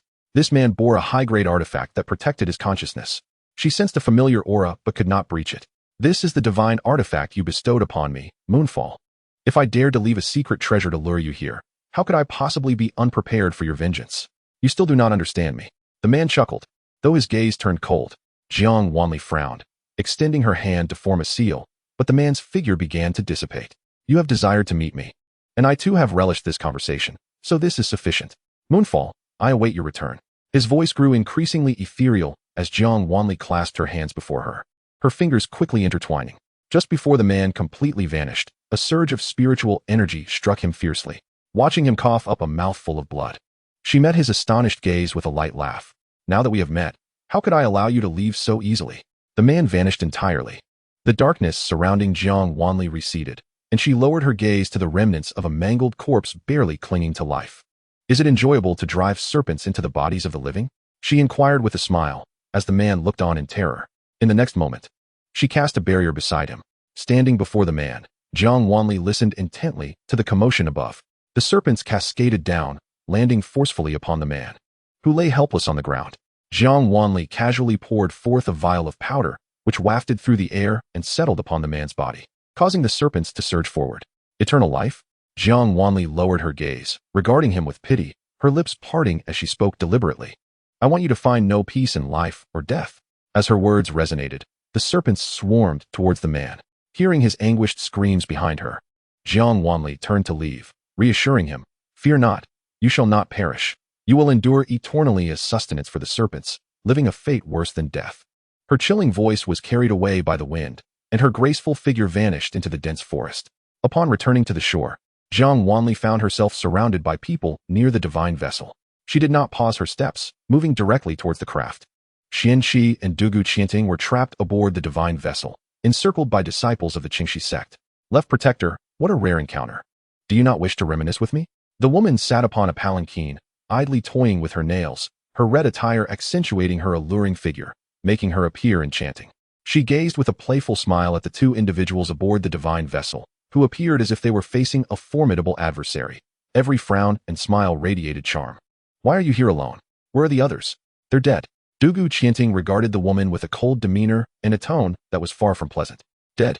That cannot be, for I have managed to rescue a few and learn some intriguing tidbits. The woman smiled coyly, clapping her hands, and a group of individuals was ushered out from the prison. Dugu Qianting's eyes flickered as he recognized the disciples of Xianxia sect that he had abandoned. Previously, he refrained from taking action because their life tokens were still in his possession. He held no concern that they might escape alive. Yet, he was taken aback that this woman had dared to enter the secret realm. Did the sect master send you in? Dugu Qianting's gaze was icy, his mind racing with thoughts. Not at all. I merely happened to complete a task and, feeling rather bored, decided to explore. Who would have thought I would inadvertently stumble upon a group of forsaken disciples? Sui Ling observed Dugu Qianting, covering her mouth with a smile. It seems our left protector harbors some secrets from us, having abandoned the disciples of the sect to depart alone. That would not sound good if it got out. That assertion is mistaken, for when did I abandon them to flee? I merely encountered a demonic beast, and after being attacked, we became separated. I too sustained grave injuries, and by the time I regained consciousness, they had long vanished. Is that so? Yet, someone has overheard some rather intriguing matters. Dugu? Sui Ling giggled, her gaze fixed intently on Dugu Qianting. But I remember that the left protector's surname is Qian. Dugu Qianting's expression remained unchanged, yet a tempest brewed within him. How could this be? At that time, those individuals were all unconscious. He could sense that their auras were faint, and it was absolutely impossible for anyone to be awake. How could their conversation with Jiang Wanli have been overheard? Jiang Wanli leisurely emerged, casting a glance at the encircling crowd, raising an eyebrow. Might I inquire if there is a reason for surrounding our vessel? No reason at all. Our left protector is simply being a bit mischievous. I am merely here to escort him back. Sui Ling turned to Jiang Wanli, her eyes shimmering playfully. You seem rather weak at the initial stage of foundation establishment. Why would you rush into the secret realm to seek death? Upon hearing this, Dugu Qianting and Xianxia exchanged glances, both swallowing hard, then turned their sympathetic gazes toward Sui Ling. This familiar plot development was reminiscent of their own past experiences. Jiang Wanli lazily nodded. And what's wrong with that? Caught off guard by her retort, Sui Ling's smile became even more enchanting. Yet your face captivates me so. Why not do this? You join me, and I shall protect you. What do you say? Jiang Wanli scrutinized Sui Ling before nodding. Very well, but those two I found are rather feeble as well. Since you are so kind-hearted, perhaps we should take them along. Considering your attire, I presume you wouldn't mind bringing along a few more? Sui Ling cast a lingering glance at Dugu Qianting, her smile radiant as she replied, bringing you two along is certainly no trouble. As for him, her gaze remained fixed on Dugu Qianting as she lightly spoke. Xianxia sect shows no mercy towards traitors. Sui Ling's eyes glinted with malice as she lazily leaned against her palanquin, looking down at Jiang Wanli. How about this? You kill him, and I shall take you back to Xianxia sect, allowing you to replace him as left protector. How does that sound? Oh, do you wield such power within Xianxia sect? Jiang Wanli, under the scrutiny of the crowd, slowly returned to the deck of the divine vessel, casting a doubtful glance at Sui Ling. Not at all. I was merely jesting. Sui Ling chuckled. Those mingling with traitors are to be executed without mercy. As her words fell, her smile brightened further. She waved her hand lightly, and a surge of spiritual energy struck the divine vessel fiercely. Jiang Wanli exhaled softly, contemplating. This right protector is indeed beautiful, yet rather inscrutable. The protective barrier of the vessel had thwarted her attack. Jiang Wanli perched casually on the vessel's railing, her legs dangling lazily as she regarded the right protector with affectionate eyes. Why didn't you strike at me earlier? Prior to her arrival, Sui Ling had already made a move against the divine vessel, and she must have realized that the barrier was beyond her capacity to breach. Thus, she deliberately delayed, waiting for Jiang Wanli to return to the divine vessel. A glint of cunning sparkled in Sui Ling's gaze. Jiang Wanli smiled, opening her palm. Is this the reason? Upon seeing the object within her palm, Sui Ling's smile froze, her expression turning cold. Lying in her fair palm was a talisman ensnared by dark energy, emanating a chilling aura. Jiang Wanli, disinterested, observed the pulsating talisman in her palm, and, before Sui Ling's eyes, a flicker of flame erupted from her hand, incinerating the talisman to ashes. The cries of agony echoed, and within moments, the wails of myriad ghosts faded into silence. At such a young age, engaging in such ill pursuits, this ghost talisman is certainly no good. Jiang Wanli casually brushed off the ashes from her palm, once again fixing her gaze on Sui Ling, whose features had contorted into a mask of rage. How is it possible? You are merely a novice in the foundation establishment stage. How could you possibly sense the presence of a ghost talisman? No, even cultivators in the rotation stage cannot so easily destroy a ghost talisman. Who exactly are you? A hint of wariness finally surfaced on Sui Ling's face. Jiang Wanli regarded her with a smile. Who I am is of little importance. What matters is that your left protector is under my control and cannot return. Should you wish, you may also become my captive. The atmosphere between the two became increasingly peculiar, as Sui Ling stared intently at Jiang Wanli. Just as everyone anticipated she would strike again, Sui Ling instead burst into a fit of laughter. Very well. Under the astonished gazes of all, Sui Ling stepped down from the palanquin and slowly approached the divine vessel. Jiang Wanli casually opened the barrier, allowing her entry.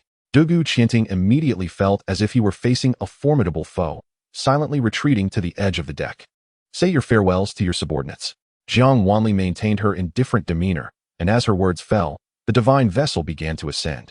All the disciples of Xianxia sect watched in shock as both protectors were simultaneously taken captive, rendered speechless. Jiang Wanli observed the retreating figures of the Xianxia sect disciples, a slight smirk gracing her lips as she spotted those few who had originally belonged to Dugu Qianting's team.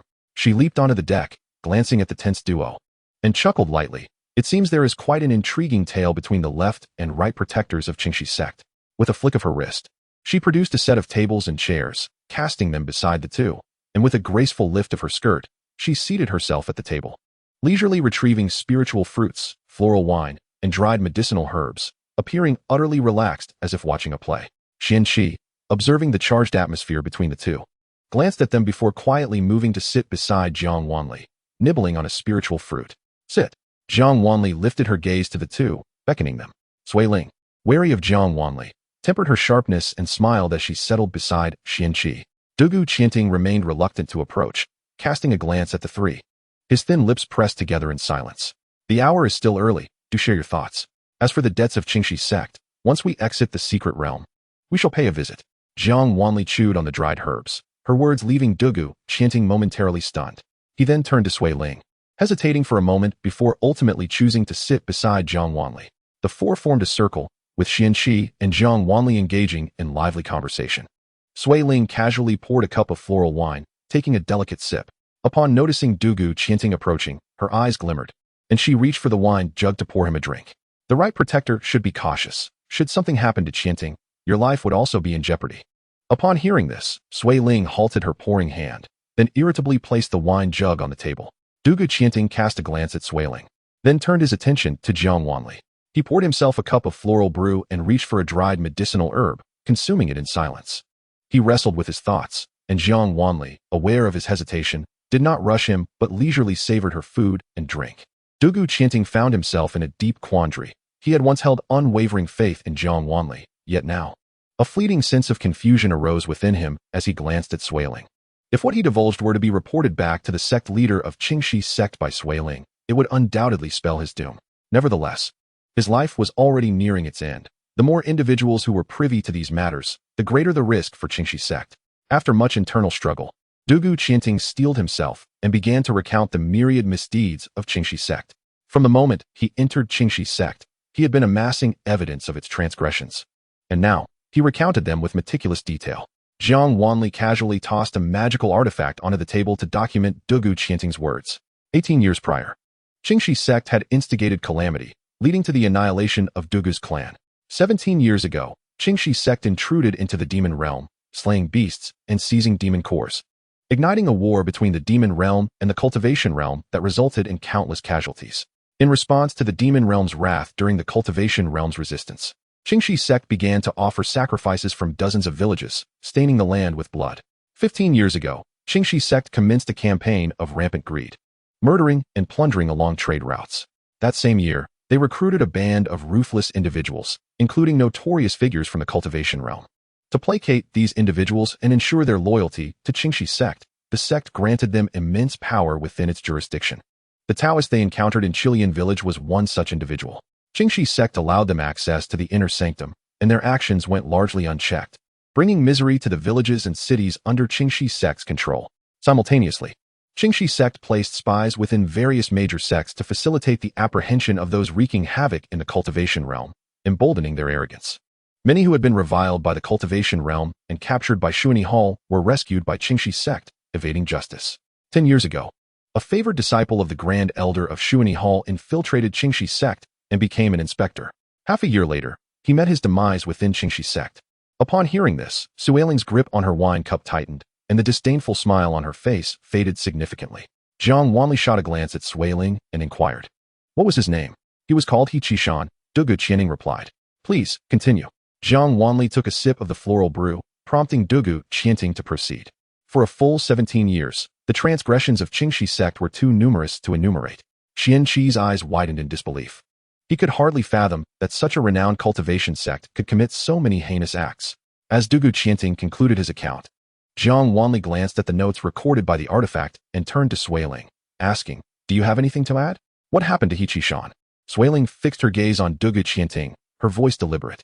The official narrative within the sect claims he committed an offense in Xuanyi Hall, leading to a pursuit by them.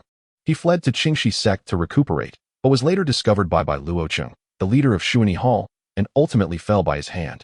The sect leader once stated that Xuanyi Hall had issued a secret order to eliminate He Qishan, yet under the guise of inspecting various sects, he was sent to Qingxi's sect. When he died, the Grand Elder of Xuanyi Hall came to Qingxi's sect to demand accountability, but was dissuaded by Luocheng. The matter was left unresolved. However, my investigation suggests that Xuanyi Hall never issued a kill order against He Qishan. He was indeed sent to Qingxi's sect for inspection, but he uncovered some of Qingxi's sect's unsavory dealings and was subsequently ensnared in a plot designed by the sect leader. Jiang Wanli observed Sui Ling's pale visage and leisurely took another sip of the floral brew before curiously asking, "What was your relationship with him? Was he a lover, a father, or perhaps a brother?" At her words, both Dugu Qianting and Xianxia turned their attention to Sui Ling. "You're mistaken. The sect leader has said that he was killed by your design." Sui Ling glared fiercely at Dugu Qianting, her eyes cold and piercing. Dugu Qianting was momentarily taken aback. "Is that truly the reason you wish to kill him?" Jiang Wanli, intrigued, shifted her gaze between the two and finally chuckled. "This is also the reason you ventured into the secret realm." As Dugu Qianting looked at her with confusion, Jiang Wanli reclined in her chair, languidly explaining, "She didn't learn your secret from those individuals. You must have been outfitted with a listening device by her. Those so-called informants from Qingxi's sect are mere fabrications. However, there must be trusted confidants of the sect leader among her disciples. Everything she has said thus far is merely a ruse to provoke you into revealing your identity in public. After Jiang Wanli finished speaking, she turned to Suiling. Am I correct? Humph, Suiling scoffed, yet her gaze remained fixated on Dugu Qianting. You are far too gullible. Qianting could never have killed Shan. Jiang Wanli regarded Suiling with a tender gaze. One can only wonder how long you've held on to this belief. You had best have only recently discovered it. Otherwise, I shudder to think of how naive you truly are. Though her words lacked grace, the sincerity on her face was unmistakable. On what basis do you say that? You are wholly ignorant of our sect's affairs, Suiling retorted, her face flushed with indignation. Because when Shan died, Qianting had just joined Qingxi sect. His youth aside, his low cultivation level is easily overlooked. Most importantly, he had no involvement in the sect's core matters. In fact, he may never have even met Shan. He has neither the motive nor the capacity to kill Shan. With Jiang Wanli's words, Suiling seemed to turn to stone. Her anger had not yet dissipated, but her expression now bore a comical daze. Indeed, if Shan were truly so formidable as to attract the attention of Shuni Hall, how would someone of no power or influence dare to touch him? Even if they had the audacity, they could not possibly escape unscathed under Shuni Hall's scrutiny. Xianxia chimed in, processing the implications.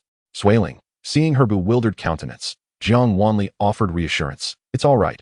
No one can foresee every eventuality. You are simply more innocent than others. So what is Shan to you?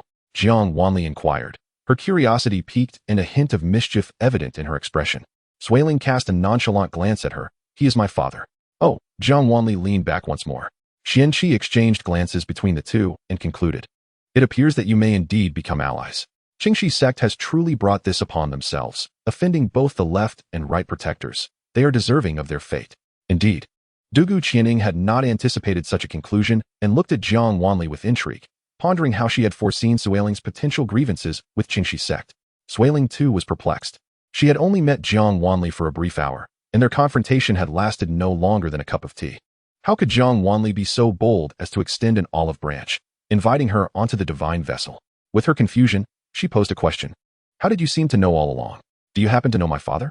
Jiang Wanli turned to Suiling, letting out a sigh. It is because your animosity toward Qianting is palpable. You wish to kill him. At this revelation, Dugu Qianting was left speechless. You went so far as to use puppets to impersonate his subordinates, and even placed ghostly seals on me, Jiang Wanli remarked, taking a piece of dried medicinal herb to chew and swallow before continuing her discourse. It appears that you harbor no desire to allow him to return to the Qingxi sect, unwilling even to grant him a formal trial, instead merely wishing for his demise. However, from Jiang Wanli's perspective, it seems that Dugu Qianting remains blissfully unaware of Suiling's murderous intentions towards him. He is solely preoccupied with the fear of exposure. Thus, Jiang Wanli deduces that Suiling has likely been deceived. After all, Dugu Qianting never considered that there might exist a personal vendetta between himself and Suiling. Later, when you discovered that you could not eliminate Qianting at my hands, and as I intended to take him away, you recklessly pursued us. This was because you had neither extracted the words you longed to hear, nor could you return Qianting to face punishment. Nor did you find an opportunity to strike him down. You followed in hopes of finding a chance to kill him, did you not? Jiang Wanli regarded the two with a calm demeanor, stating that her biases against the Qingxi sect led her to presumptively attribute all malevolence to them. Given your hostility towards him, it is highly likely that you were misled. Thus, she ventured to bring you aboard the divine vessel, relying on mere chance to be correct. Chapter 71. Evidence of the Qingxi sect. Jiang Wanli's composed monologue left everyone speechless. Indeed, Dugu Qianting had not detected Suiling's intent to kill him. Since her arrival at the Qingxi sect, Suiling had always acted independently, seeming to harbor animosity towards all, including the sect master. She resembled a rose, captivatingly beautiful yet bristling with thorns, ensuring that anyone who approached would suffer a prick. On the surface, the Qingxi sect appeared amiable and benevolent, known for its leniency. Yet Suiling was entirely different from the disciples within the sect. Now, Dugu Qianting began to understand why. So, when did the sect master inform you of this matter? Jiang Wanli inquired softly, directing her gaze towards Suiling, who held tightly to her wine cup.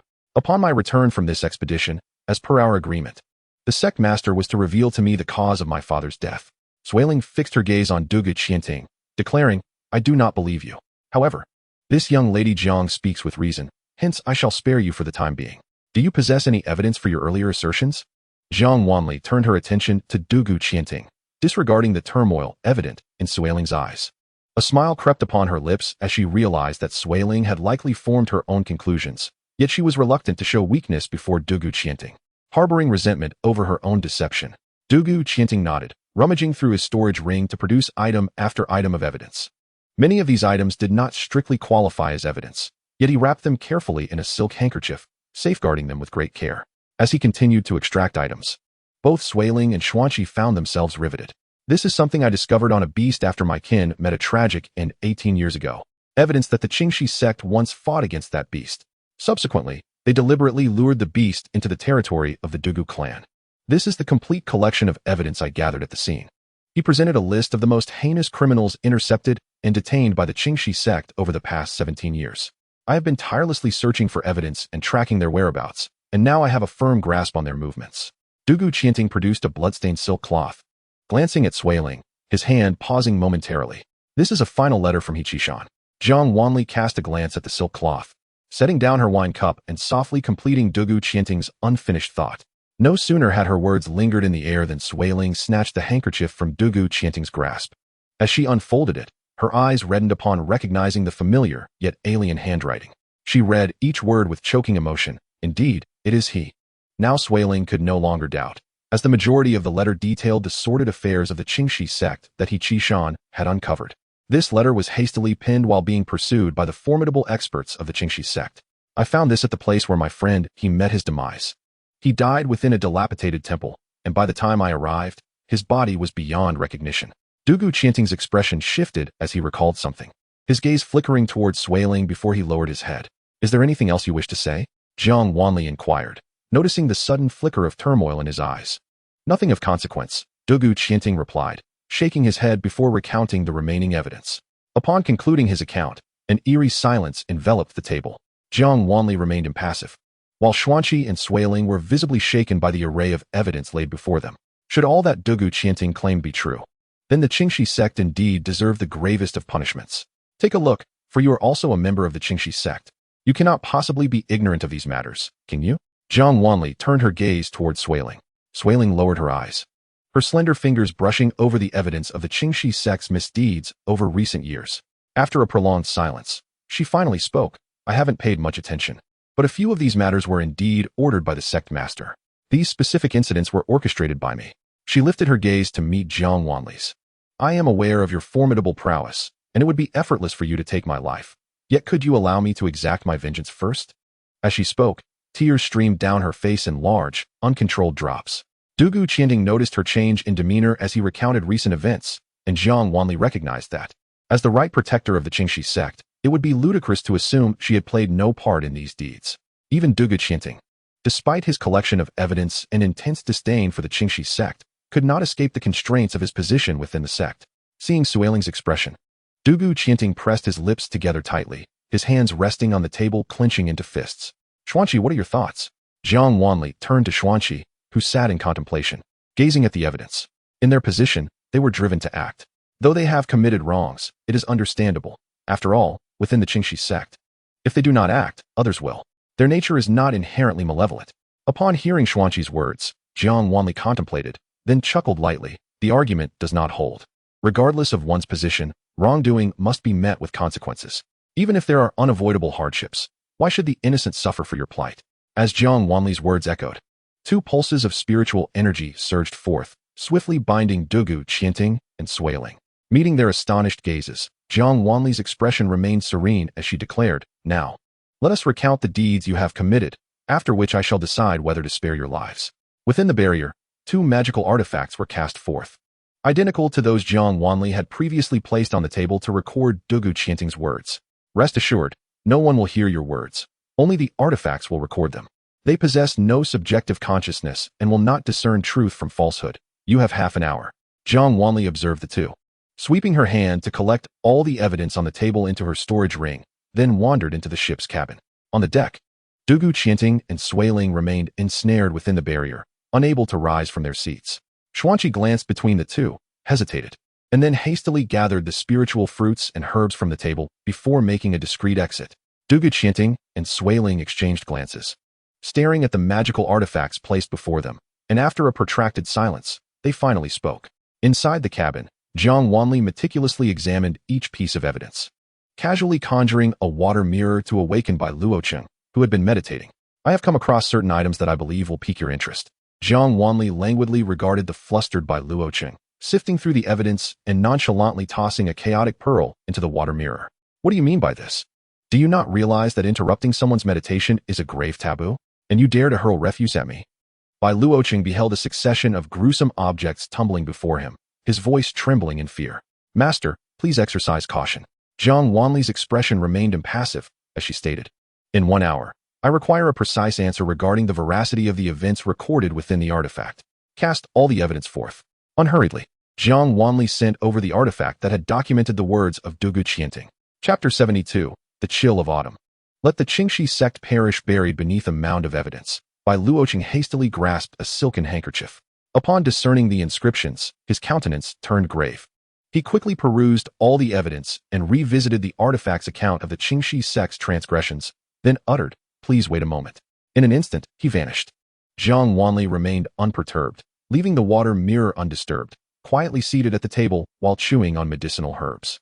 Within less than half an hour, Bai Luoqing reappeared in the water mirror, his expression ominously dark. Where did you acquire these items? They were gathered by the left protector of the Qingxi sect, Qianting. Among them, several incidents have the corroboration of the right protector, Suiling, Jiang Wanli replied, munching on another piece of medicinal herb before turning her gaze to the water mirror. What do you think? Is it true? Bai Luoqing's expression soured further. These events have indeed transpired, though their traces have been meticulously concealed. Previously, I dispatched individuals to investigate. Yet they returned empty-handed. Master Bai, this is untenable. Your Xuanyi Hall is likely infested with vermin, Jiang Wanli remarked with a smile, her words laced with mockery. I surmise that as the mightiest force on the continent, Xuanyi Hall must be rife with spies from various sections. It would be unfortunate if the vermin completely devoured it, especially since the master has no intention of departing anytime soon. Wouldn't you agree? As her words fluttered away, Jiang Wanli lifted the storage ring filled with evidence, casting a cheerful glance at the taciturn Bai Luoqing. As for the Qingxi sect, let it perish in this chilling season. Her words fell lightly. Yet Bai Luoqing gazed at the radiant woman, unable to suppress a smirk. Very well. Although Jiang Wanli had long surmised that Bai Luoqing was likely indifferent to the trivial matters of Xuanyi Hall, she was astonished by the apparent incompetence of such a grand force. Bai Luoqing, it seemed, was deeply engrossed in cultivation, his role in Xuanyi Hall merely nominal, with most affairs overseen by the elders.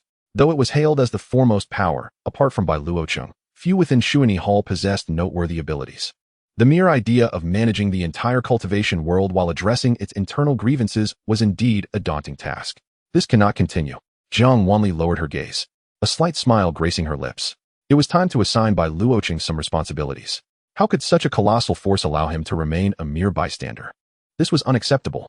Glancing at the time, she noted that half an hour had already slipped away. Exiting the chamber, she spotted Xianxia seated at the edge of the deck, gnawing on a spirit fruit, while the two within the barrier remained silent, gazing vacantly at a certain spot. With a flick of her finger, Jiang Wanli retrieved 2 artifacts. Under their watchful eyes, she quickly reviewed their accounts. With Bai Luoqing's corroboration, Jiang Wanli poured a cup of floral brew for each of them. The deeds you have committed will be evaluated by Xuanyi Hall. Until then, I must ask you to endure and remain here. Miss Wanli, Dugu Qianting called out, stopping her in her tracks. My time is short. May I request a final wish before I depart? Noticing her gaze upon him, Dugu Qianting spoke solemnly, his eyes dim and his complexion pale. Ah, right, I nearly forgot. The Dugu family is cursed by a malevolent beast, doomed to perish before the age of 30. Standing before Dugu Qianting, Jiang Wanli extended her hand, her slender fingers traversing the barrier to rest upon his brow. Before he could react, a warm current surged from his forehead, coursing through his limbs. Ultimately, the spiritual energy coalesced at his dantian, lingering for a time before returning along his meridians to his brow. As Jiang Wanli withdrew her finger, a shadowy essence clung to it. She let out a soft snort, pinching the dark energy between her thumb and forefinger until it dissipated entirely, brushing her fingertips to rid them of a layer of black ash. All done. The curse is lifted. You now have ample time to atone for your sins. Her voice remained calm, her expression unperturbed. Dugu Qianting stared at her in a daze, eventually coming to his senses, his gaze falling upon the black ash on the deck. The Dugu family had long suffered under the weight of this curse, with his kin meeting tragic fates at the age of 30. For 18 long years, he had bid farewell to countless loved ones with tears, and now, he stood as the last of his lineage. He ought to have died alone. Now, Dugu Qianting laughed and wept, his expression a tumult of emotions. Jiang Wanli paid him no mind and turned to leave. Thank you, miss. I, Dugu Qianting, shall henceforth obey your will, whether it be to traverse mountains of blades or seas of fire. I shall not hesitate to face death. Dugu Qianting knelt on both knees, bowing deeply to Jiang Wanli's retreating figure, his voice quivering yet resolute. He believed that the vengeance of the Dugu family could finally be avenged. The Dugu family, long scorned for over a decade, would finally see their grievances addressed. Swaling observed Jiang Wanli's silhouette, momentarily stunned. Dugu Qianting, confess the truths you have concealed to Swaling. Jiang Wanli instructed before disappearing completely from the deck. The barriers of the two individuals immediately overlapped. Very well. Dugu Qianting rose, meeting Swaling's gaze, steadied his emotions, and shared his suspicions. Xianxia, unable to hear the conversation within the barrier and filled with curiosity, hastened to question Jiang Wanli as she entered the cabin. She placed the two artifacts side by side, her eyes flickering with intrigue. What has he concealed? He concealed the fact that Xianxiaaudiobooks Hall dispatched He Qishan to oversee Qingxi sect due to a secret letter they received, detailing several notorious incidents that had stirred the entire continent, all attributed to Qingxi sect. Thus, after deliberation, the elders of Xianxiaaudiobooks Hall resolved to send someone to investigate Qingxi sect clandestinely. To avoid attracting attention, they even took an additional step by appointing inspectors from all sections. Naturally, the most capable disciple, He Qishan, was sent to Qingxi sect to conduct the investigation. Dugu Qianting likely believed that, had it not been for his letter, He Qishan would not have met his demise. While this was indeed the case, He Qishan's visit to Qingxi sect yielded no useful information and resulted in his tragic death. The Grand Elder, distraught, demanded a thorough investigation, yet after prolonged efforts, it remained unresolved. Not only did they fail to capture any evidence of Qingxi sect's wrongdoing, but they also lost a valuable ally. Jiang Wanli couldn't help but sigh. Xianxiaaudiobooks Hall, despite its title as the foremost power on the continent, was utterly incapable of contending with Qingxi sect. It was likely that there were hidden machinations within Qingxi sect as well. On the deck, Dugu Qianting's voice was soft, and no sooner had he finished speaking than Swaling violently threw him to the ground. She sat atop him, gripping his neck tightly, her eyes crimson. It is you. Her voice was hoarse. Had it not been for you, he would never have gone to Qingxi sect. Her words fragmented. Dugu Qianting gazed at her with calmness. His eyes bloodshot and his face flushed, yet he did not struggle. He made no attempt to resist Swaling's relentless grip. Yes, it is my fault.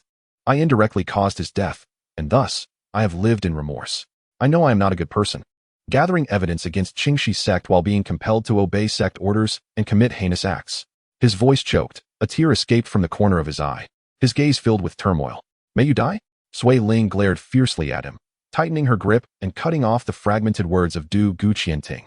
Chapter 73. How to Alleviate Woes. Only with medicinal herbs. Listening to the commotion outside, Xianxia turned to glance at Jiang Wanli, who was leaning against the doorframe with her arms crossed, and softly inquired, Aren't you going to save him? Jiang Wanli lowered her gaze, her right fingers rhythmically tapping against her left arm. No, he won't die. Xianxia leaned forward, observing Dugu Qianting, who had ceased his struggles. He swallowed hard, sensing the intense hatred that Swaling bore for him. I truly believe that the right protector genuinely wishes for his demise.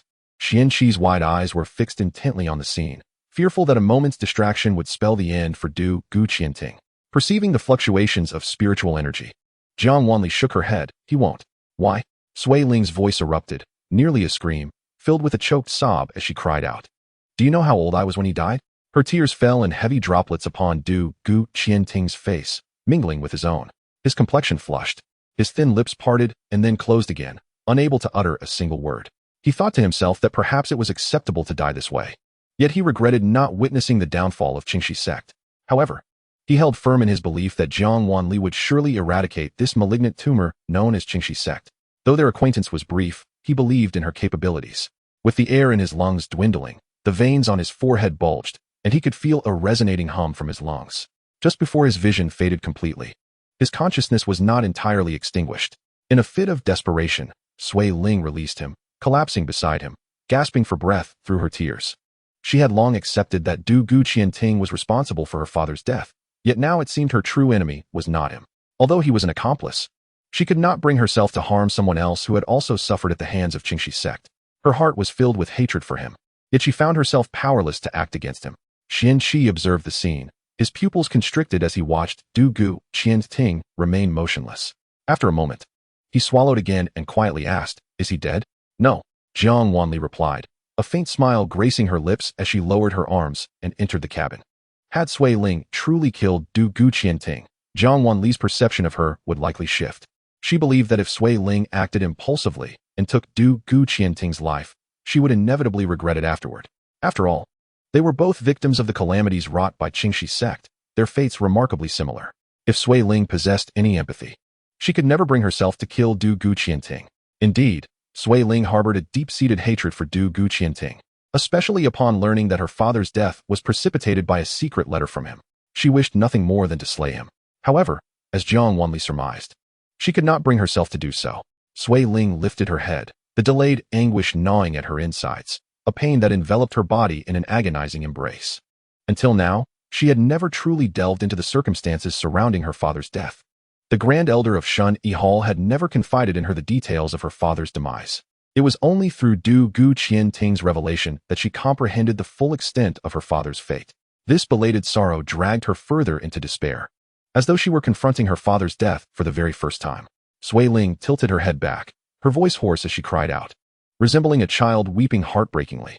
Du Guqianting lay beside her, raising an arm to shield his eyes. Though he did not weep audibly, tears streamed down his cheeks like pearls from a broken string, impossible to wipe away. As if influenced by Sui Ling's grief, he finally succumbed to tears. This man, who had not revealed his emotions since entering Qingxi's sect at the age of 12, now found himself overwhelmed, as if a dam had burst within him. Xianxia, witnessing the scene, lowered his gaze and also entered the cabin. How do you know he won't die? Xianxia asked, sitting across from Jiang Wanli as he observed her absently toying with her ring. Because she isn't a villain, Jiang Wanli replied softly. Only the incompetent cast blame upon anyone who might be involved in unfortunate events, seeking to eliminate them to mask their own inadequacies. He Xishan died due to Qingxi's sect, not by Du Guqianting's hand. If Sui Ling wishes to accuse him, then what of the people from Shun Yi Hall? Are they not also accomplices in He Xishan's death? Jiang Wanli produced the blood letter, passing it over the chaotic orb, and instantly she held another exquisite handkerchief, identical to the blood letter. This is... Xianxi's eyes widened in astonishment as he gazed at the two identical blood letters in her hands. It would be better to return it to her, given it is her father's relic. However, Shun Yi Hall would also require a copy. Otherwise, how could they justify their crusade against Qingxi's sect? Jiang Wanli chuckled softly, tucking away the replicated blood letter and exiting the cabin with the authentic one. She approached the two and asked, "Have you cried enough? It's time for vengeance." Her words seemed to cast a spell upon them, halting their actions as they swiftly composed themselves. Jiang Wanli seated herself at the table, leisurely sipping a cup of floral brew. The two sat opposite her, their eyes red and fixed upon her intently. Jiang Wanli placed the blood letter before Sui Ling, who cautiously cradled it, her eyes welling up once more. In front of them, Jiang Wanli remained silent, consuming the medicinal herbs. Sui Ling, observing Jiang Wanli, abruptly snatched the medicinal herbs she had just picked up. When Jiang Wanli glanced back, Sui Ling stuffed a large handful into her mouth. Jiang Wanli, remaining silent, retrieved another bag of medicinal herbs and poured them onto a plate. Casting a look at the dazed Du Guqianting, she urged, "Eat, there's plenty." As her words fell, Du Guqianting, with reddened eyes, also grabbed a generous handful of medicinal herbs and stuffed them into his mouth. It seemed they were both desperately in need of an outlet for their pent-up emotions, and they had chosen to indulge in food. How can one alleviate worries? Only with medicinal herbs. Jiang Wanli said nothing further, slowly replenishing their supply of herbs, again and again. Xianxia observed the trio with some confusion, yet he wisely took a seat at the table, watching the two devour their food. Once they had finally calmed down, Jiang Wanli took a piece of medicinal herb, chewing leisurely, and casually offered one to Xianxia as well. "I have already sent word to Shun Yi Hall regarding the situation with Qingxi's sect. It is likely they will act swiftly." Shun Yi Hall. Upon hearing this, Du Guqianting's composure faltered once more. His eyes widened as he gazed at Jiang Wanli, his expression growing increasingly despondent. "What's wrong? Do you not trust Shun Yi Hall?" "I have communicated with Shun Yi Hall, and they have not taken action against Qingxi's sect." Du Guqianting replied with a bitter smile, turning to Jiang Wanli. "Shun Yi Hall will not deal with Qingxi's sect. However, Jiang Dao, your cultivation is profound, if only you." Jiang Wanli shook her head. "Until Qingxi's sect encroaches upon my interests, I will not engage in any unethical actions against them." As soon as she finished speaking, Du Guqianting's gaze darkened completely, his spirit seemingly shattered. Indeed, even if Qingxi's sect was utterly wicked, they had not infringed upon Jiang Wanli's interests. Even if she possessed the strength to obliterate Qingxi's sect, what justification did she have for doing so? They had only known each other for a few short hours. How absurdly naive of him to think that Jiang Wanli would come to their aid. Dugu Qianting chuckled bitterly to himself, reflecting on his own blindness and innocence. Chapter 74. The blooming of the plum blossom is but a minor foundation. Jiang Wanli discerned the despondence of Dugu Qianting and, with a mischievous smile, remarked, "You should place your trust in Xuanyi Hall. Even if you do not, you might as well extend a modicum of trust towards Bai Luoqing." Dugu Qianting's eyes widened in disbelief. Bai Luoqing? Are you referring to that Bai Luoqing? Could it be that there is another Bai Luoqing in Xuanyi Hall? Jiang Wanli picked up some medicinal herbs and began to chew, clearly observing the uplift in the emotions of the two individuals. She nodded to herself, realizing that Bai Luoqing indeed held a considerable reputation among them. However, the hall master of Bai has always remained aloof from the affairs of Xuanyi Hall. Typically matters, both great and small, are handled by the elders. Dugu Qianting hesitated before speaking. This time, he will take action. Jiang Wanli replied lightly, adding with a smile, "If he were not to intervene, then Xuanyi Hall would be rendered unnecessary." Her words, delivered with an air of nonchalance, cast a pall over the three at the table. Though they were uncertain of the basis for Jiang Wanli's confidence, they found it curious that none dared to question the veracity of her statement. Thus, Dugu Qianting and Sui Ling felt a sense of relief, despite their yearning for personal vengeance. The overwhelming strength of their adversaries had gradually eroded Dugu Qianting's pride over the years. His greatest hope now was merely to witness Qingxi sect reap the consequences of its own misdeeds. As they prepared to regroup, more troubles loomed on the horizon. Jiang Wanli's voice turned cold as she spoke, and in that instant, the divine vessel trembled violently. The vessel's underside was struck repeatedly, sending the three tumbling. They hastily regained their footing, only to see Jiang Wanli unhurriedly collecting the floral brew, spiritual fruits, and medicinal herbs from the table before leisurely making her way to the edge of the deck. The three exchanged glances and quickly followed suit. Below the divine vessel, a colossal beast roared and crashed against it once more, with an elder perched atop its back. Jiang Wanli recognized him as the individual who had spoken during the Qingxi sect's unveiling of the secret realm. Initially, she had assumed he was the sect master, but from Dugu Qianting's recounting, it was clear he was merely an elder. "Third elder, what brings you here?" Sui Ling inquired, frowning disapprovingly. "By the command of the sect master, I am to escort the two guardians back to the sect," the third elder rasped, a grin spreading across his face as he nodded in Jiang Wanli's direction. However, when his gaze fell upon Dugu Qianting and Sui Ling, it flickered with a cold glint. Jiang Wanli, intrigued, turned to glance at the uneasy duo. "The trial has not yet concluded. Once the exploration of the secret realm is complete, we shall return." Dugu Qianting replied with a composed demeanor. "There is no need for that. The sect master has decreed that the most vital treasure within the secret realm has already found its master, and the two guardians need not waste time within," the third elder stated, his smile evaporating as he directed his gaze at the two. "Are you two guardians planning to defy the sect master's orders?"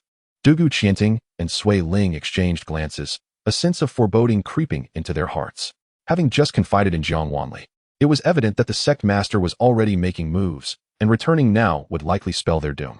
"I would advise you both to accompany me, lest you unwittingly involve these two fellow practitioners," the third elder warned. "Indeed, he speaks the truth," Jiang Wanli interjected, preempting the hesitation of the two. The trio on the divine vessel looked at her in astonishment. The third elder's face broke into a wide grin, but before he could utter a word, Jiang Wanli casually hurled a surge of spiritual energy towards him. Without affording him an opportunity to evade, the energy struck the ground before him, causing the beast beneath him to emit a pained roar. "What is the meaning of this?" The third elder's expression darkened, his eyes narrowing as they fell upon Jiang Wanli's seemingly innocuous smile. "My divine vessel is exceedingly valuable. What was it that you just did to it?" Jiang Wanli inquired, her gaze fixed on the beast beneath him. "It crashed into my vessel without provocation. Do you expect me to remain unperturbed?" The beast quivered under her gaze, its fur bristling in fear. The mark left by her spiritual energy had singed its back, and though the damage appeared minimal, the creature was evidently terrified, trembling as if ready to flee. Seeing the beast's reaction, the third elder's brow furrowed. "If you were not harboring someone from our sect, I would not have taken such actions," he retorted, his eyes narrowing dangerously. "That is of no concern to me. After all, you initiated the confrontation." Jiang Wanli replied with a smile. "However, I am indeed quite intrigued by your sect. Since the two guardians are my captives, I kindly request the third elder to lead the way to meet your sect master." With her intentions unmistakably clear, the third elder's expression turned frigid.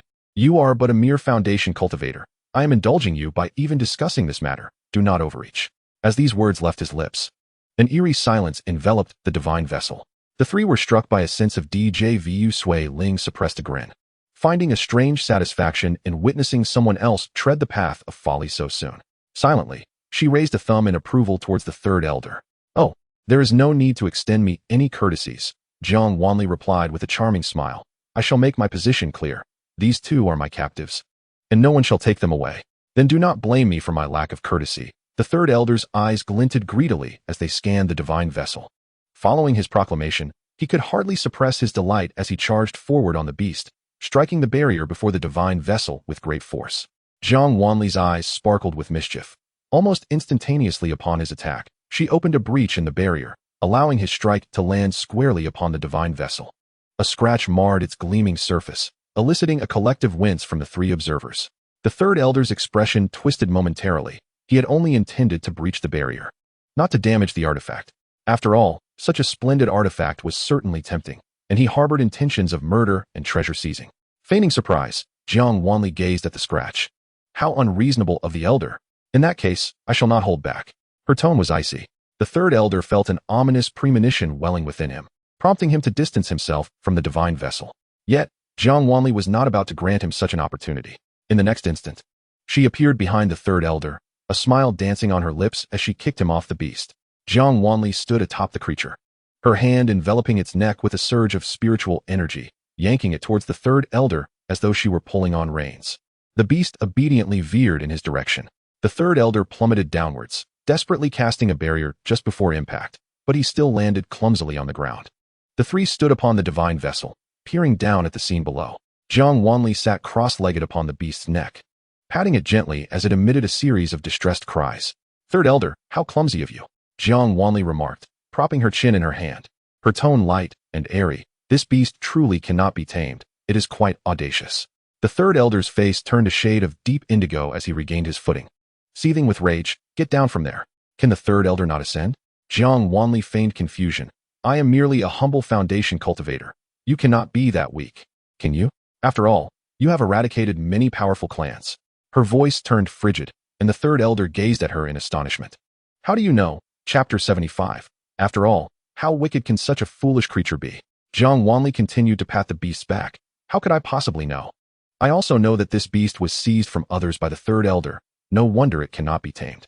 The third elder tilted his head back, casting a venomous glare towards the two individuals on the divine vessel. "You have indeed betrayed the sect." Du Qianting and Sui Ling exchanged a glance, their hearts sinking. Those matters had only been disclosed to Jiang Wanli, who had been in their company the entire time. It was impossible for her to have leaked any information. Upon hearing these words, Jiang Wanli raised an eyebrow, her interest piqued. In an instant, she comprehended the situation. "Oh, you have committed arson, murder, and plunder, yet you still worry about others speaking ill of you?" Jiang Wanli spoke lazily, having understood the third elder's intentions and now finding no desire to parley further.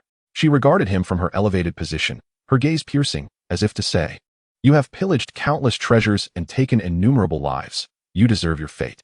The air around the third elder suddenly shifted as Jiang Wanli's deep-set eyes flickered with a shadowy light. Almost simultaneously, he let out a blood-curdling scream. The trio, perplexed, looked up and soon realized that a myriad of blue lights had begun to surround the third elder. He was ensnared within a barrier, those ethereal blue and silvery lights swirling around him, resembling sentient beings. Jiang Wanli's fingertips glimmered with a trace of blue light, which she slowly infused into the barrier. The moment the third elder made contact with the blue light, he began to wail in agony, though he bore no visible injuries. It was as if he were suffering immensely. Jiang Wanli lowered her gaze, seemingly lost in contemplation.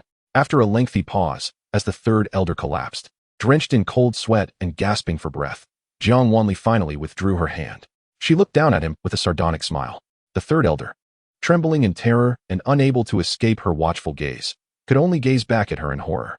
"I shall spare your life for now. I want you to witness your master descend into the abyss," Jiang Wanli whispered, her voice reminiscent of a malevolent spirit's murmur. The third elder quaked, his pupils dilating. His eyes filled with dread as saliva dribbled from his mouth, eventually causing him to faint. Jiang Wanli sighed. "Self-inflicted tribulations are indeed inescapable. Let us proceed to Qingxi sect to settle our accounts." Her voice was light and airy, echoing aboard the divine vessel. The three exchanged glances, with Du Qianting and Sui Ling's eyes shimmering with anticipation. Jiang Wanli remained seated atop the beast, gradually retracting her spiritual energy. The old man was correct. The secret realm no longer held the aura of spiritual entities. There was no need to linger. It would be better to venture outside and observe the unfolding drama. The third elder was bound to the beast's tail feathers, while Xianxia and the others descended from the divine vessel to stand atop the creature's back. As they gazed at the slowly drifting divine vessel above, the trio was curious, yet refrained from asking too many questions. After all, Jiang Wanli must have her reasons for acting thus. The four of them, along with the beast and the divine vessel, made their grand exit from the secret realm. On the beast's back, Sui Ling awkwardly requested the life and death token from Du Guqianting.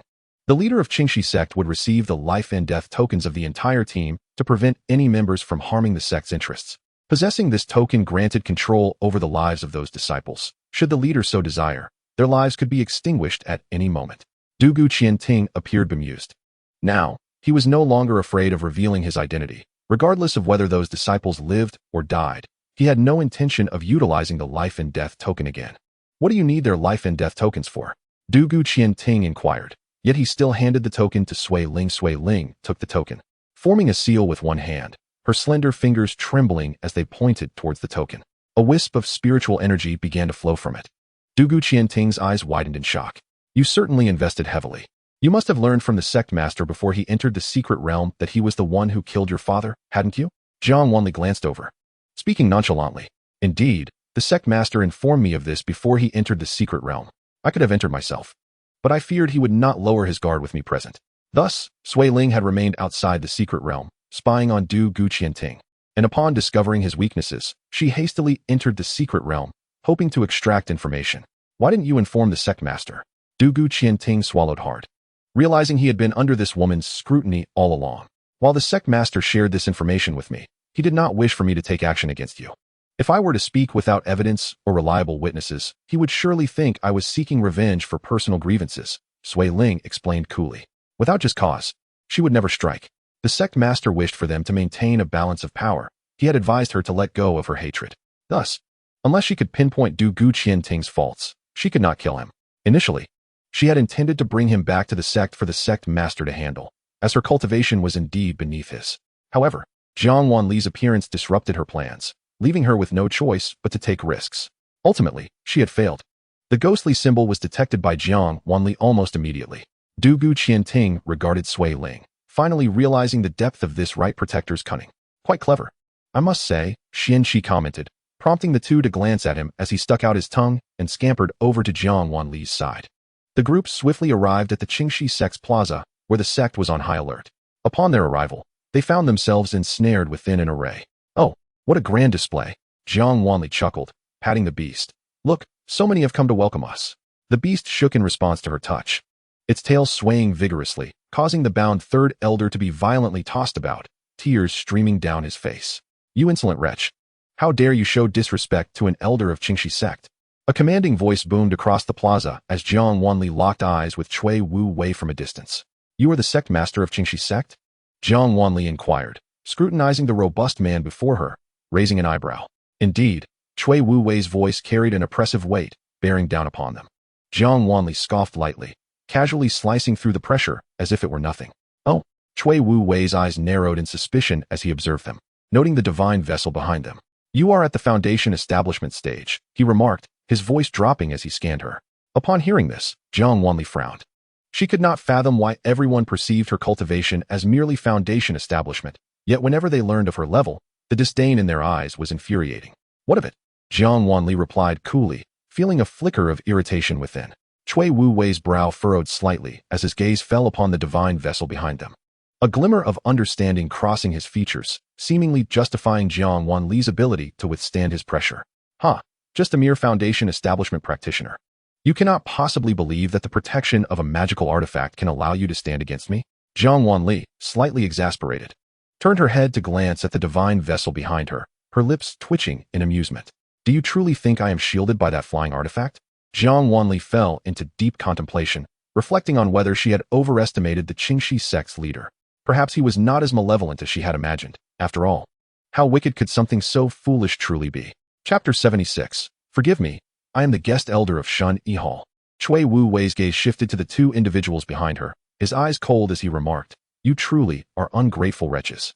How foolish of me to expend so much effort on you. Upon hearing this, Du Gu Qianting and Sui Ling's expressions turned icy, their gazes fixed on him, filled with animosity. Yet, neither spoke, standing silently behind Jiang Wanli. Cui Wuwei seemed to have finally discerned something amiss. On the back of the beast, 4 figures stood, 3 of whom were positioned behind Jiang Wanli, subtly exuding an air of leadership emanating from her. A flicker of confusion crossed his mind, and as his gaze fell upon the 3rd elder's tail, comprehension dawned, causing his complexion to shift slightly. He was acutely aware of the prowess of the 2 guardians flanking him. It was inconceivable that they could render the 3rd elder so helpless. However, the remaining 2 were merely at the initial stage of foundation establishment. Deep in thought, he furrowed his brow, regarding Jiang Wanli with a scrutinizing gaze. Who exactly are you? Cui Zongzhu truly had a short memory. The young master and young lady of your esteemed sect were saved by me, though we have yet to meet. Does Cui Zongzhu not harbor any gratitude? Jiang Wanli chuckled lightly. It appears that your son and daughter have been fortunate enough to receive the assistance of a fellow cultivator. I apologize for my rudeness. Therefore, in consideration of the fact that you once rescued my child, if you release my sect's elder and the 2 guardians, I shall overlook past grievances and allow you to depart unscathed. How does that sound? Cui Wuwei commanded his disciples to withdraw slightly, making a considerable commotion. On the surface, it appeared as if he was easing the blockade against Jiang Wanli and her companions. However, it was, in fact, a demonstration of the overwhelming strength of Qingxi's sect. A clear indication to Jiang Wanli that should conflict arise, his side possessed an insurmountable advantage. Jiang Wanli scoffed softly, thinking Cui Zongzhu was rather naive. At his age, how could he still aspire to have it all? His audacity was somewhat excessive. Not to mention that the 3rd elder had brought this upon himself by first shattering my magical artifact. My retaliation was merely a response. Furthermore, the 2 guardians of your sect were captives I had painstakingly acquired. How could I simply release them? Cui Wuwei's frown deepened, and his expression darkened.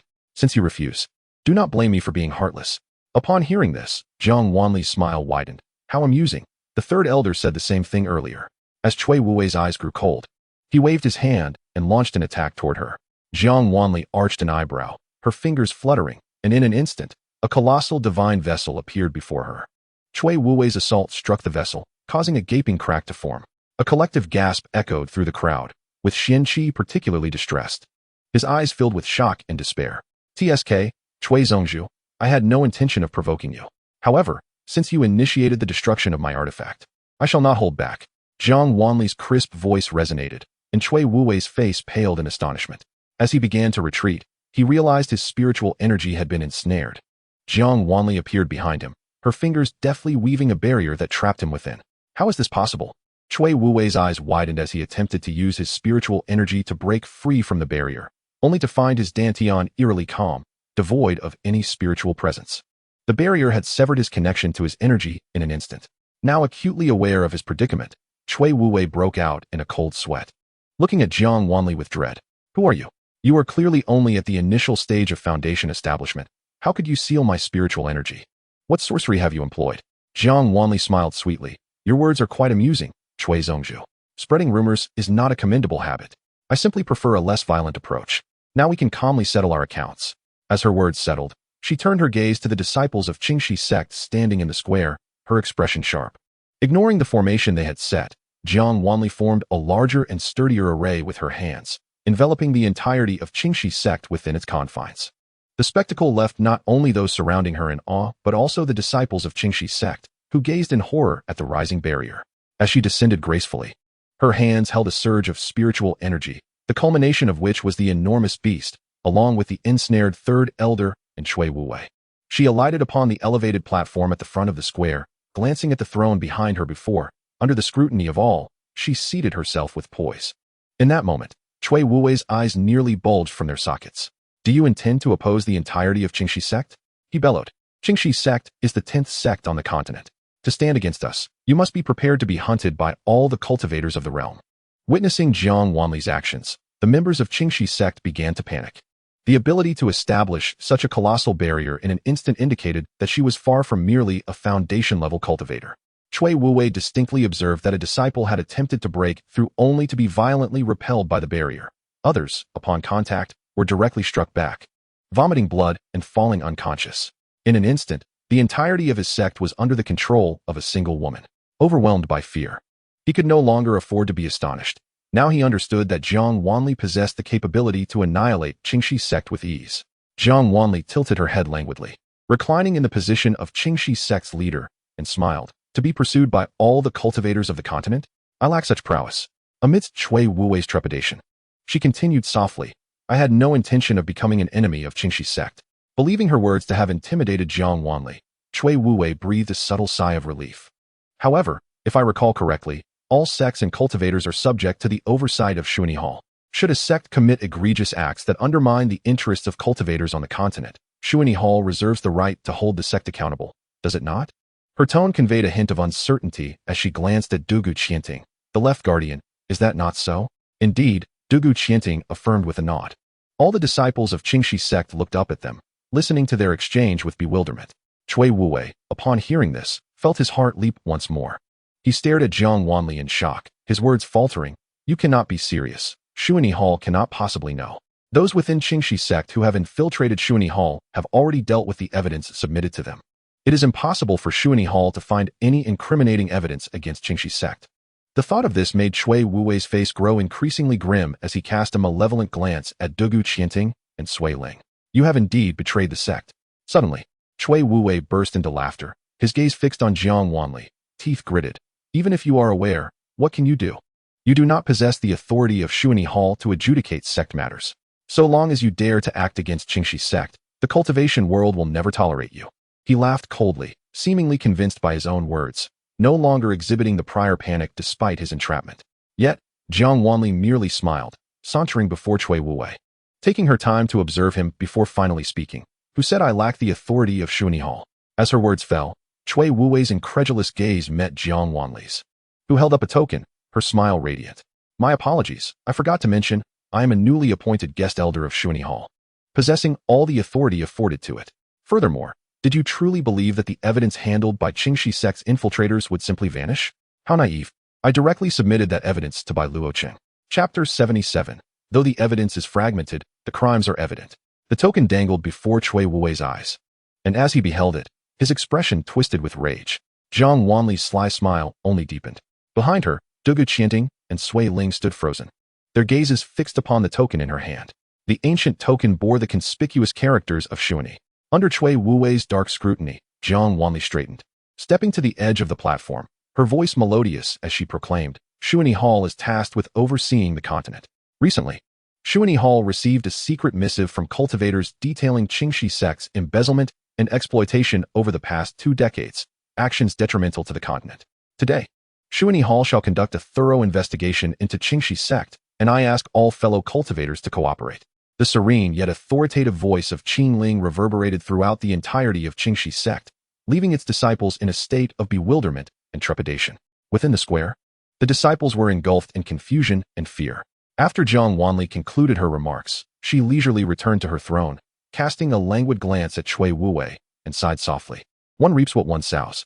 She sensed that numerous individuals were hastening towards this location, and thus, she could rest assured that the troubles of Qingxi sect were no longer her concern. Master. The moment He Xian heard Jiang Wanli's voice, he guided Ji Chu to her side, and soon after, Cui Zhuoyu and Cui Tiantian approached as well. Upon witnessing Cui Wuwei ensnared, astonishment flooded the faces of Cui Zhuoyu and Cui Tiantian, swiftly followed by indignation. Cui Zhuoyu turned to Jiang Wanli and said, Taoist Jiang, it seems inappropriate to imprison my father without concrete evidence, especially since the verdict of Xuanyi Hall has yet to be finalized. Without evidence? Jiang Wanli pondered this phrase, then chuckled lightly.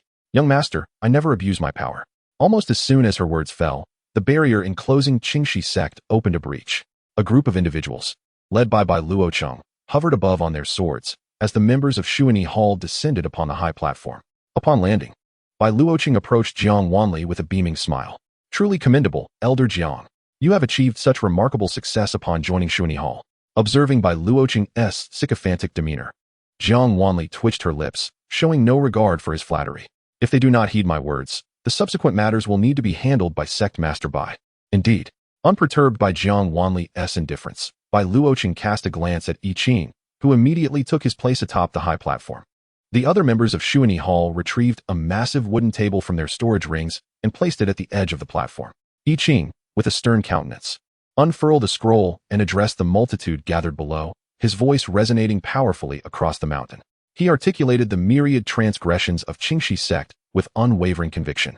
In the year 642 of the Sui era, 18 years ago, a ferocious beast known as the Fierce Howler emerged within the territory of Qingxi sect, inflicting countless injuries. After several days, this beast inexplicably appeared within the jurisdiction of the Dugu family and vanished 100 days later. Following this, Shuani Hall conducted an investigation and discovered that the Dugu family had perished, with only a handful of survivors left. Recent evidence confirms that the Fierce Howler was indeed transported by Qingxi sect using secretive methods, leading to the downfall of the Dugu family. A profound silence enveloped the crowd. As I Ching's few words encapsulated the demise of an entire noble family, thousands of lives lost. The Fierce Howler, an ancient and malevolent creature, thrived in the shadows, preying upon the living, with a particular taste for human flesh. While the reasons for its appearance remained a mystery, the actions of Qingxi sect were indefensible. In the year 643 of the Sui era, 17 years ago, turmoil erupted at the border between Sui continent and the demon realm, with the demon clan launching relentless assaults. Shuani Hall rallied various sects to confront this threat, resulting in the loss of nearly 400,000 cultivators. By the year 645, the demon clan was ultimately defeated and retreated to their realm. Recent evidence indicates that the invasion stemmed from Qingxi sect disciples who brutally slaughtered demon beasts to seize their demon cores, and during the ongoing conflict, Qingxi sect drove the residents of numerous villages, including Qiuling Village, Shangyuan Village, Luosi Village, Huoqi Village, Tingluo Town, and Qingyuan Town, into the demon realm, where they faced extermination at the hands of the demons. Simultaneously, Qingxi sect callously sent large numbers of frontline cultivators into the demon realm, resulting in a massacre where countless cultivators bled upon that cursed land, their heroic souls never to return. I Ching's voice trembled as he spoke, and the disciples of Qingxi sect were visibly shaken, many quivering in disbelief. The weight of their brutal past pressed heavily upon their hearts, suffocating them with its enormity. They could hardly fathom that someone could be so depraved as to sacrifice their own people to the enemy amidst battle, even betraying frontline cultivators to quell the wrath of the demon clan. Anger ignited in the gazes of many, their eyes fixed with fury upon the bound Cui Wuwei, flames of rage roaring within their chests. In the year 645 of the Sui era, Qingxi sect expanded its influence, ruthlessly slaughtering merchants along Qingxi Road and plundering their goods. To date, the merchants who have perished at the hands of Qingxi sect's brigands have reached a staggering million, half of whom met their tragic ends at the hands of death row inmates rescued by Qingxi sect. Over the years, Qingxi sect has rescued a total of 1,367 death row inmates, their notorious deeds spreading throughout the cultivation world, inciting numerous storms and resulting in the deaths of countless cultivators and civilians. With each indictment laid bare, the disciples of Qingxi sect fell into a profound silence. Each crime carried the weight of thousands of lives, trampled underfoot. Jiang Wanli listened intently, her posture gradually straightening as her hands clenched unconsciously upon her knees. No words were exchanged. The square echoed solely with I Ching's voice, which had grown hoarse, tinged with suppressed sobs. In the hearts of all present lingered a singular thought. Qingxi sect could not escape its fate of utter annihilation. As I Ching concluded, a half-hour had passed, during which the onlookers solemnly gazed upon the high platform, witnessing the grim artifacts laid upon the long table, each stained with blood. Though the evidence was fragmented, the crimes were irrefutable. With reddened eyes, I Ching turned to Cui Wuwei, a palpable intent to kill emanating from his gaze. Cui Wuwei hung his head low, concealing his expression. Cui Zhuyu and Cui Tiantian stared at him in shock, their faces filled with bewilderment. Cui Wuwei, do you plead guilty? Bai Luoqing inquired softly. Standing before him, his demeanor tranquil, yet devoid of his usual calmness, an ominous aura surrounding him. Huh. Cui Wuwei finally raised his head, directing his gaze toward Dugu Qianting and Sui Ling. To think you both are aware of so much. Had I known, I should have never spared your lives when you sought to join Qingxi sect. His eyes glinted with malice. Jiang Wanli's expression darkened as she swiftly unleashed a surge of spiritual energy, striking Cui Wuwei in the chest, instantly staining it with blood. Blood splattered, yet was contained by the barrier. Bai Luoqing's gaze turned icy as he spoke coldly. At this juncture, even if your soul were to dissipate, you could hardly atone for your sins. I advise you to disclose the identities of the wicked individuals rescued by Qingxi sect, for perhaps it may spare the lives of your daughters. Chapter 78, The Master's Taboo. Cui Wuwei cast a glance at the dazed Cui Zhuyu and Cui Tiantian, sneering. Do you think I care for their lives? Whether you choose to kill or maim, it matters not. As long as there remains a single person in Qingxi sect, it shall never perish. His audacious laughter caused the others to involuntarily frown, while Cui Zhuyu and Cui Tiantian trembled with fear. Jiang Wanli observed the two children, then flicked her fingers, splitting a surge of spiritual energy that entered their foreheads. The two immediately closed their eyes and collapsed backward. Dugu Qianting swiftly caught them. Looking toward Jiang Wanli, a father's sins should not befall his children. If they were unaware and did not partake, there is no need for them to know of the ensuing matters. Jiang Wanli replied softly, to which Dugu Qianting nodded. Sui Ling took one child each, cradling them. Sect Master Bai, I leave the ensuing matters in your capable hands. Jiang Wanli spoke gently. I shall take away the guardians of Qingxi sect. As for these two, I will temporarily take custody of them. Bai Luoqing nodded in agreement. Jiang Wanli departed with her companions. After this day, Qingxi sect would cease to exist. As for the repercussions left in its wake, they would fall upon Shuani Hall. Given Shuani Hall's gross negligence, it was likely that a thorough reckoning awaited them in the future. By the way, as Jiang Wanli journeyed halfway, she turned to Bai Luoqing and gestured towards her divine vessel with a subtle lift of her chin. The master of Qingxi sect and the third elder have damaged my artifact. Bai Hall Master, after you compensate, do remember to deliver it to me. Bai Luoqing glanced at the vessel, noting two visible damages, momentarily rendered speechless. He was certain that had Jiang Wanli not consented, these two individuals would never have dared to lay a finger on her divine vessel. Yet, since Jiang Wanli had spoken, he was bound to provide an explanation at some point. Very well. With Bai Luoqing's promise secured, Jiang Wanli turned her gaze to Hexian. Bai Hall Master, should the need arise, I possess a method that renders Cui Wuwei trapped between life and death. I hope Shuani Hall will not grant him an easy demise. If he meets with any unfortunate accident, should he perish unexpectedly, please inform me.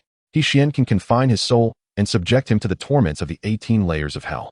Upon hearing this, Hexian turned to Bai Luoqing, nodding in acknowledgement. Their eyes met, both filled with astonishment. A child capable of inflicting such tortures upon a soul? What manner of being was this? Despite their shock, he did not doubt Jiang Wanli's words. Thus, he nodded and accepted the message slip she tossed his way, watching as they departed. Jiang Wanli cast a lingering glance at Cui Wuwei before leaving without a backward glance. She despised witnessing such scenes of judgment. Shuani Hall, being the foremost power on the continent, would undoubtedly handle matters with due diligence. Remaining there only left her feeling a suffocating sense of frustration. She had never been one to force herself to linger in uncomfortable situations, so she resolved to leave all subsequent matters to Shuani Hall. Upon reaching the gates of Qingxi sect, Jiang Wanli produced another divine vessel and ascended aboard. The members of Dugu Qianting's group watched in wide-eyed astonishment, for if memory served, had she not just left a vessel for Bai Luoqing to seek compensation? How could she possibly possess another? In response to the puzzled gazes of the onlookers, Hexian maintained his calm demeanor as he took Ji Chu by the hand and followed Jiang Wanli's lead. There is not merely one divine vessel, he stated lightly. This group was truly naive. If he recalled correctly, Jiang Wanli had already bestowed a vessel upon Yi Qingjue earlier and had left another with Bai Luoqing. It seemed evident that her favored mode of travel was indeed this divine vessel. The others marveled. Is she truly so extravagant? Once aboard the divine vessel, Hexian promptly arranged a set of tables and chairs. After Jiang Wanli settled down, he urged Ji Chu to sit before he retreated into the cabin. Jiang Wanli glanced at the still unconscious Cui siblings, and with a flick of her finger, a stream of spiritual energy flowed from them back to her fingertips. They gradually awakened. I'm hungry, she stated, not bothering to elaborate further. Before they could voice their hunger, Jiang Wanli rapped on the table and spoke first. The atmosphere at the table became strangely charged, as everyone harbored their own thoughts. Jiang Wanli playfully engaged Ji Chu, inquiring about her cultivation progress. Ji Chu excitedly praised Hexian's prowess, while Cui Zhuyu and Cui Tiantian observed her with a hint of envy in their eyes. Dugu Qianting and Sui Ling fidgeted, struggling to suppress their exhilaration and unease. Their excitement stemmed from the fulfillment of vengeance. Qingxi sect was finished. Their unease arose from their own involvement with Qingxi sect, and Jiang Wanli's demeanor suggested she would not let the matter rest easily. Xianxi remained composed, quietly observing the interactions between Jiang Wanli and Ji Chu. Mealtime. Hexian's voice rang out, drawing everyone's attention to the cabin. He swiftly emerged with plate after plate of delectable dishes. Dugu Qianting and Sui Ling stared in disbelief at the youthful Hexian, barely 2 years old. You cooked? Xianxi exclaimed, his eyes widening in shock. All of this is your doing. Indeed, Hexian replied, quickly placing the dishes down and distributing bowls and chopsticks before settling beside Ji Chu. Jiang Wanli effortlessly picked up her chopsticks and savored her meal. Delicious. The others exchanged incredulous glances. Is she serious? You let a 2-year-old prepare your meal. Try it. Xian's culinary skills are exceptional, Jiang Wanli encouraged, glancing at Ji Chu, who was enjoying her food heartily. With a mix of trepidation and curiosity, the group finally began to eat, their expressions shifting to delight as the delicious flavors overwhelmed any lingering guilt. While mistreating a child is indeed wrong, Xian's culinary talent was simply too remarkable to overlook. After satisfying their appetites, Jiang Wanli stifled a yawn, feeling a bit disinterested. She leisurely returned to the cabin, while Xian stopped Dugu, chanting from following her. Master hasn't slept in a long time. I advise you not to disturb her now, or you might face dire consequences. Dugu chanting chuckled at the earnest expression on the small child's face, while Ji Chu nodded vigorously in agreement. They had been warned of the repercussions of disturbing Jiang Wanli's rest, and though she did not know the extent of the danger, she firmly believed it. Seeing the two children's earnestness, Dugu chanting could only shake his head and comply. The group remained seated at the table, while Cui Zhuyu and Cui Tiantian lapsed into silence, staring into the void. Xianxia stood at the edge of the deck, curiously observing the world beneath the divine vessel. Dugu chanting and Sui Ling watched as Xian continued to instruct Ji Chu in her cultivation. The atmosphere aboard the divine vessel remained relatively harmonious. Jiang Wanli slumbered deeply until the following midday. Dugu chanting attempted to seek her a few times, but was thwarted by Xian. Where are we now? Jiang Wanli inquired as she approached Xian, gazing down at the bustling city below, her brows arching in intrigue.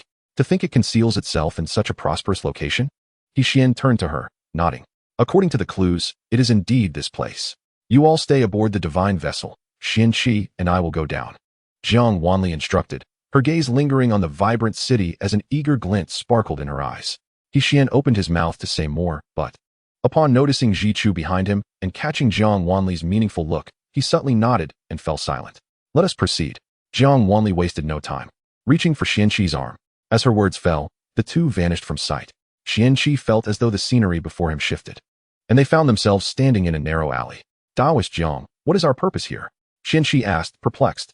From her earlier conversation with Xian, it seemed they had come in search of something. Did Cui Wuwei not say? As long as there remains a single soul from Qingxi's sect, it has not truly perished.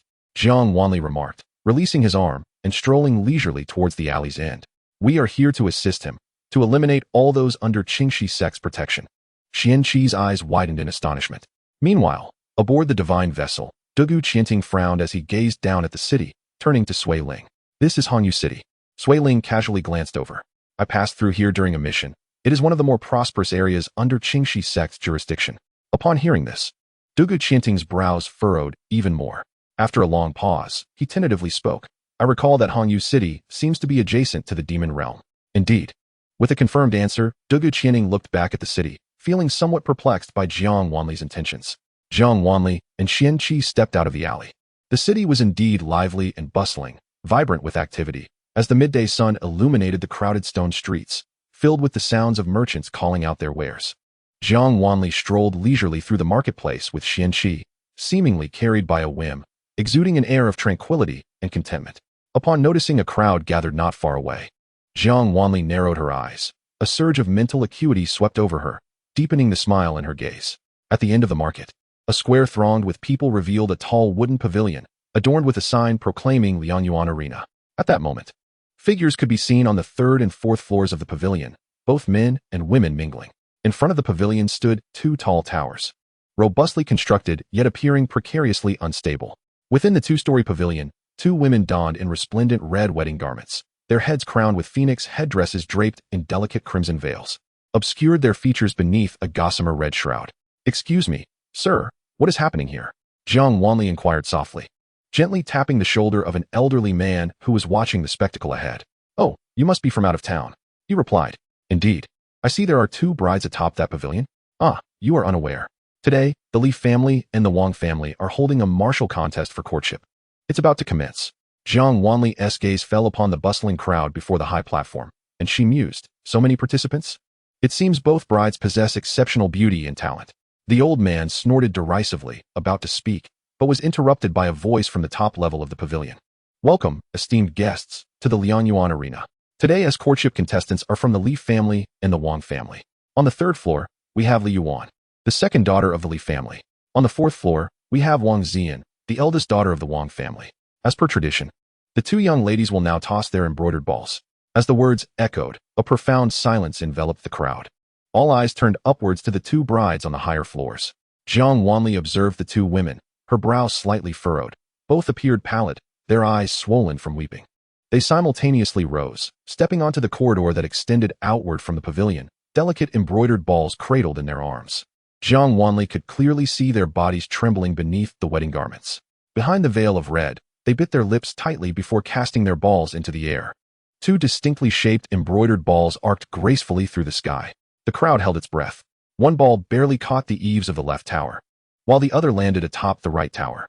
Jiang Wanli noted that after the balls settled, the Wang daughter began to tremble violently, terror evident in her eyes, nearly losing her balance. Her ball had landed on the left tower. Why is she so frightened? Jiang Wanli wondered, glancing at the Li family, only to see their daughter's face turn pale as well, while the Li family members exhaled in relief, joy illuminating their faces. TSK, TSK, TSK. One ascends to the clouds while the other plummets to the mire, remarked the old man, his expression one of delight in the unfolding drama. Jiang Wanli, sensing an ominous premonition, refrained from further inquiry and continued to observe the towers. Soon, a crimson glow enveloped both precarious towers, casting an eerie ambience over everything, particularly around the embroidered balls, which appeared as though they were two human heads in the shadows. As the red light dissipated, the two towers stood tall and imposing before the crowd. Jiang Wanli gazed upward, her brows raised in surprise. These towers were evidently high-grade magical artifacts, resembling a space akin to that of a mustard seed. Yet it was clear that these towers contained more than just one space. As she scrutinized the towers, a sense of unsettling familiarity mixed with an inexplicable aversion washed over Jiang Wanli. The towers radiated an aura of malevolence. Moments ago, they had seemed no taller than 7 or 8 floors, even shorter than the wooden pavilion. Now they loomed ominously, evoking trepidation. Yet, among the gathered crowd, save for the Wang family and the two brides, no one appeared daunted. Rather, they wore expressions of fervor. A vague sense of foreboding lingered within Jiang Wanli. With a sweep of her mental energy, she examined the two towers, discovering they boasted 99 levels, each a distinct space, indeed a treasure of spatial secrets. Her gaze shifted to the embroidered balls. The one suspended from the apex of the right tower was now out of sight, while the one from the left tower dangled quietly from the second-tier eaves. Li Yuan enters the Xianyuan Tower, level 18. Wang Ziyan enters the Xianyuan Tower, level 2. A cold voice echoed, causing both brides to tremble. Without granting them a chance to resist, the moment the white-clad woman's words fell, a magical array manifested beneath their feet, enveloping them in crimson light. They barely had time to exclaim before vanishing from sight. They entered the tower, Xianxia remarked, furrowing his brow in hesitation.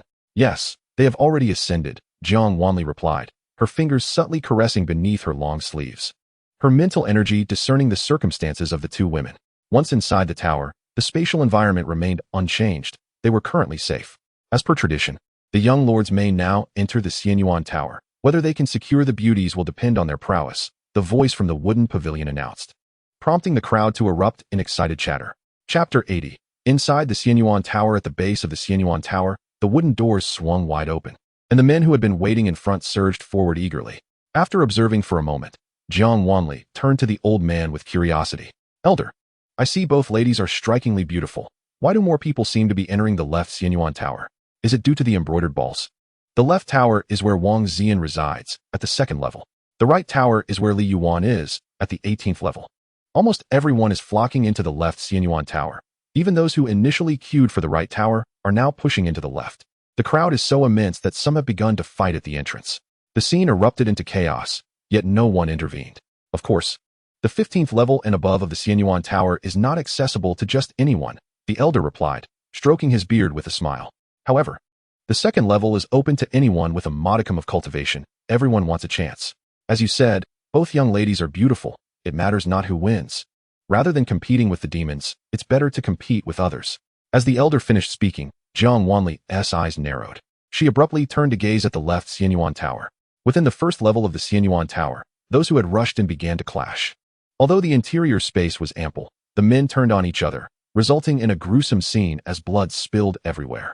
Jiang Wanli's expression hardened as she scrutinized the tower. Those outside could not glimpse what transpired within, yet the old man seemed to have long anticipated this. It is indeed the realm of the youth now. Only they can savor that young lady's company. Alas, if I were a few years younger, I too would partake. After all, That Wang family girl is truly a paragon of beauty. Xianxia looked at the elder in shock. Elder, you appear to be in your twilight years. How could you possibly? Not at all. I am merely in my 20s. Xianxia's eyes widened in disbelief. How is that possible? You look at least 80. Elder, you must be jesting. Such a notion. I've merely entered the Xianyuan Tower a few times and secured a bride or two. That is all. Jiang Wanli seized upon a crucial piece of information. Entered the Xianyuan Tower a few times? Secured brides? Indeed. The experience of a bride. His unfinished sentence was abruptly cut off by Jiang Wanli's grip on his neck, her gaze icy. Xianxia, this man is yours to handle. Do not let him escape. As Jiang Wanli's voice faded, she cast a deep glance at the elder, and in an instant, her figure flickered, appearing before the entrance of the left tower. The man engaged in combat before the tower was sent flying by her single slap. Standing before the tower, Jiang Wanli felt an invisible pressure. Was the tower before her denying her entry? Her eyes gathered a tempest, her voice icy and resolute. Open. As her words fell, her spiritual power surged forth like a crimson tide, instantly toppling everyone around her to the ground. The barriers at the tower's entrance shattered in response. And as Jiang Wanli stepped inside, she casually erected another barrier. If this were a fair contest for marriage, it would be one thing. But it seemed this immortal source tower was no benign entity. Moreover, this so-called arena was tainted with ulterior motives. A foreboding thought crept into her mind. No sooner had Jiang Wanli entered the tower than a glint of cold light shot toward her neck. With a clash, a dagger shattered. And the guard at the entrance looked at Jiang Wanli in confusion. A woman? His eyes then lit up, and he reached out toward her. Jiang Wanli felt a shiver at the lustful glint in his gaze, her eyes narrowing slightly. Before his hand could reach her, she let out a cold laugh, waved her right hand, and the man was immediately hurled away by overwhelming spiritual power, disappearing from sight. The first level of space was vast. Yet nearly everyone had congregated in this vicinity. After sending the man flying, Jiang Wanli raised her gaze toward the approaching crowd of men. A throng encircled her, astonished that such fortune could be found on the first level. Indeed, I only encountered that young lady on the third level last time, one remarked. Jiang Wanli remained still, observing them as she listened to their words, her lips parting slightly. So, the so-called contest for marriage means that all who ascend to the level where the bride resides are deemed victors? She mused with a hint of mockery. Oh, but the young lady's words are misleading. Each level has a limit on participants. Not everyone can contest for the bride, one attempted to retort. But before he could finish his lewd utterance, Jiang Wanli's expression turned icy, her lips curling into a cruel smile. All who entered this tower were lecherous men coveting the bride's beauty, and the group surrounding her was comprised entirely of shameless rascals. With a smile, she lifted her gaze, surveying the men one by one, her hands slightly raised. In the next moment, the very space around her began to howl. The air surged, rushing past as if laced with blades, causing the crowd to scream in agony. Jiang Wanli observed calmly, her hands raised higher, the winds intensifying, leaving all who approached her bloodied and battered. Begone! Her lips parted to utter a single word, and sensing her wrath, a tempest roared forth, sweeping everyone into the sky. This expanse of space stretched infinitely, shrouded in chaos, seemingly harboring endless dangers, save for the faintly illuminated stone path that extended from the tower's entrance for several yards. There, the staircase wound upward, leading to the second level. Jiang Wanli paid no heed to the rising screams. The tempest had engulfed everyone into the chaotic void. Beyond the reach of light, this place resembled a secret realm, suitable for cultivation. Since they dared to enter, they must bear the consequences of their actions. Jiang Wanli approached the staircase, gazing at the barrier before her. Upon it was inscribed a large numeral 99. She stepped forward, and as she turned, she noticed the numeral jump to 98.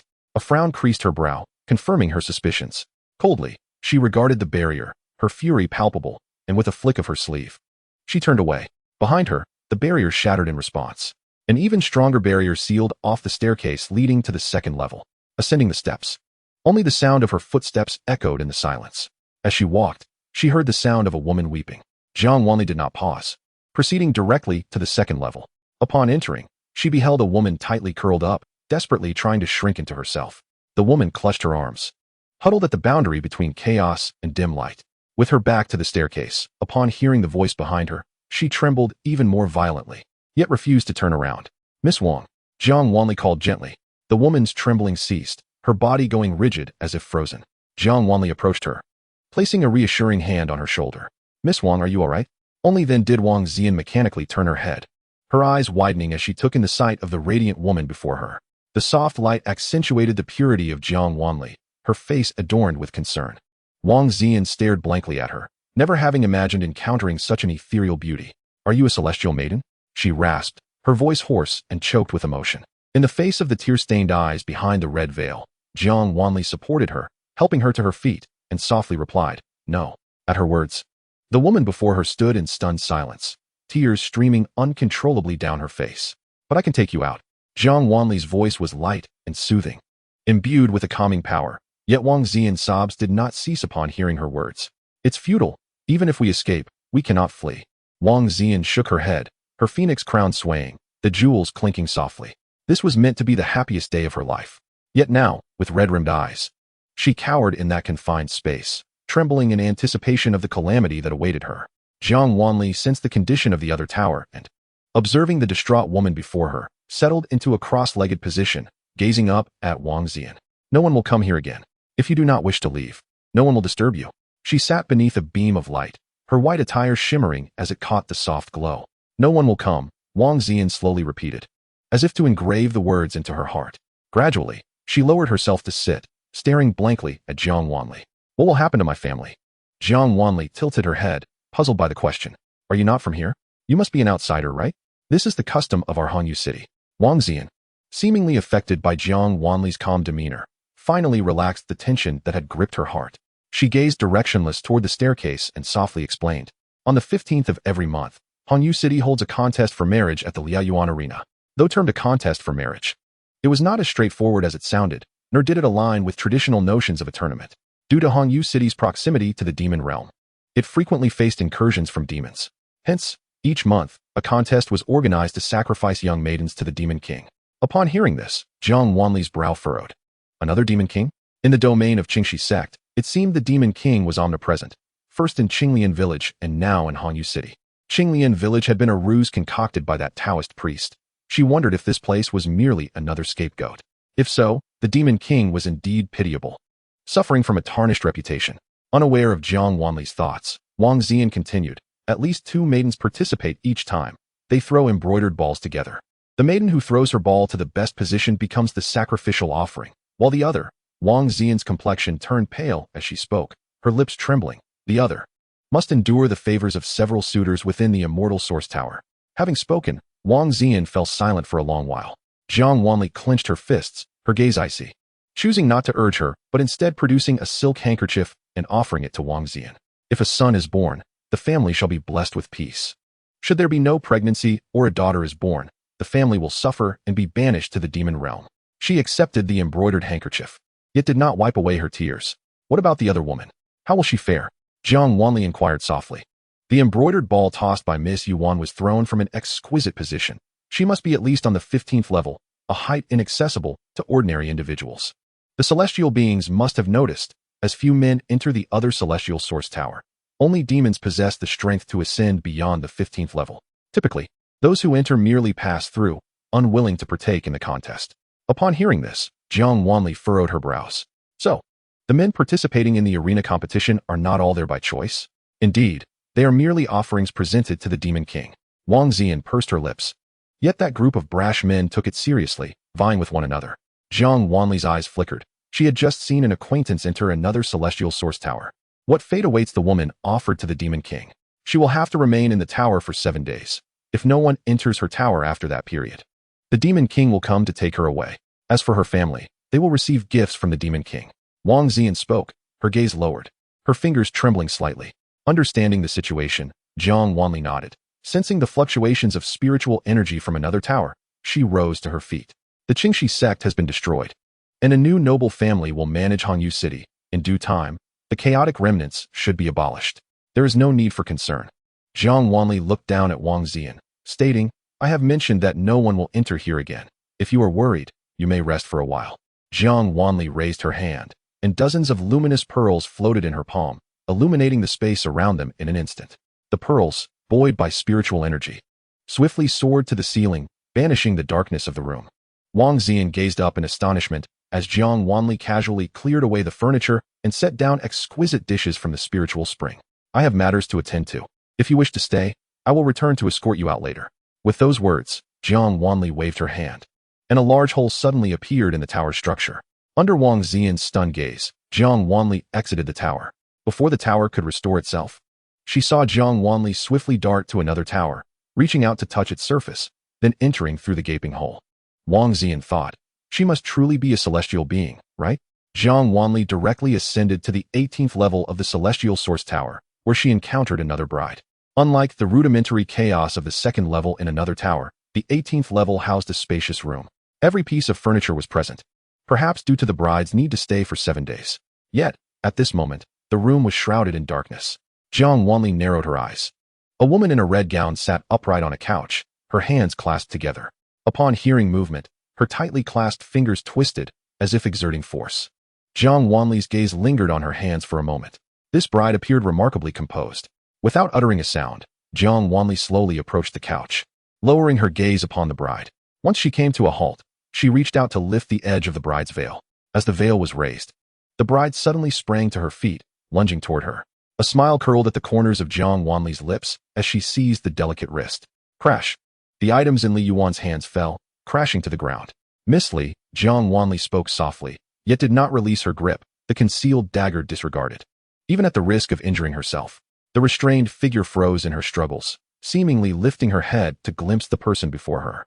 However, the room was too dark, and with a layer of red gauze in between, she could not see clearly. Who are you? Li Yuan's cold voice broke through the silence, her brow furrowed. Are you Wang Xian? No, that cannot be. She should be in another tower. Who on earth are you? How did you come to be here? Li Yuan remained still, her questions flowing incessantly, revealing genuine confusion. My name is Jiang Wanli. I am here to rescue you.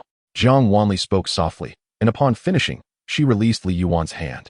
Chapter 82. Seeking to end this calamity within 7 days, Li Yuan murmured, "Rescue me."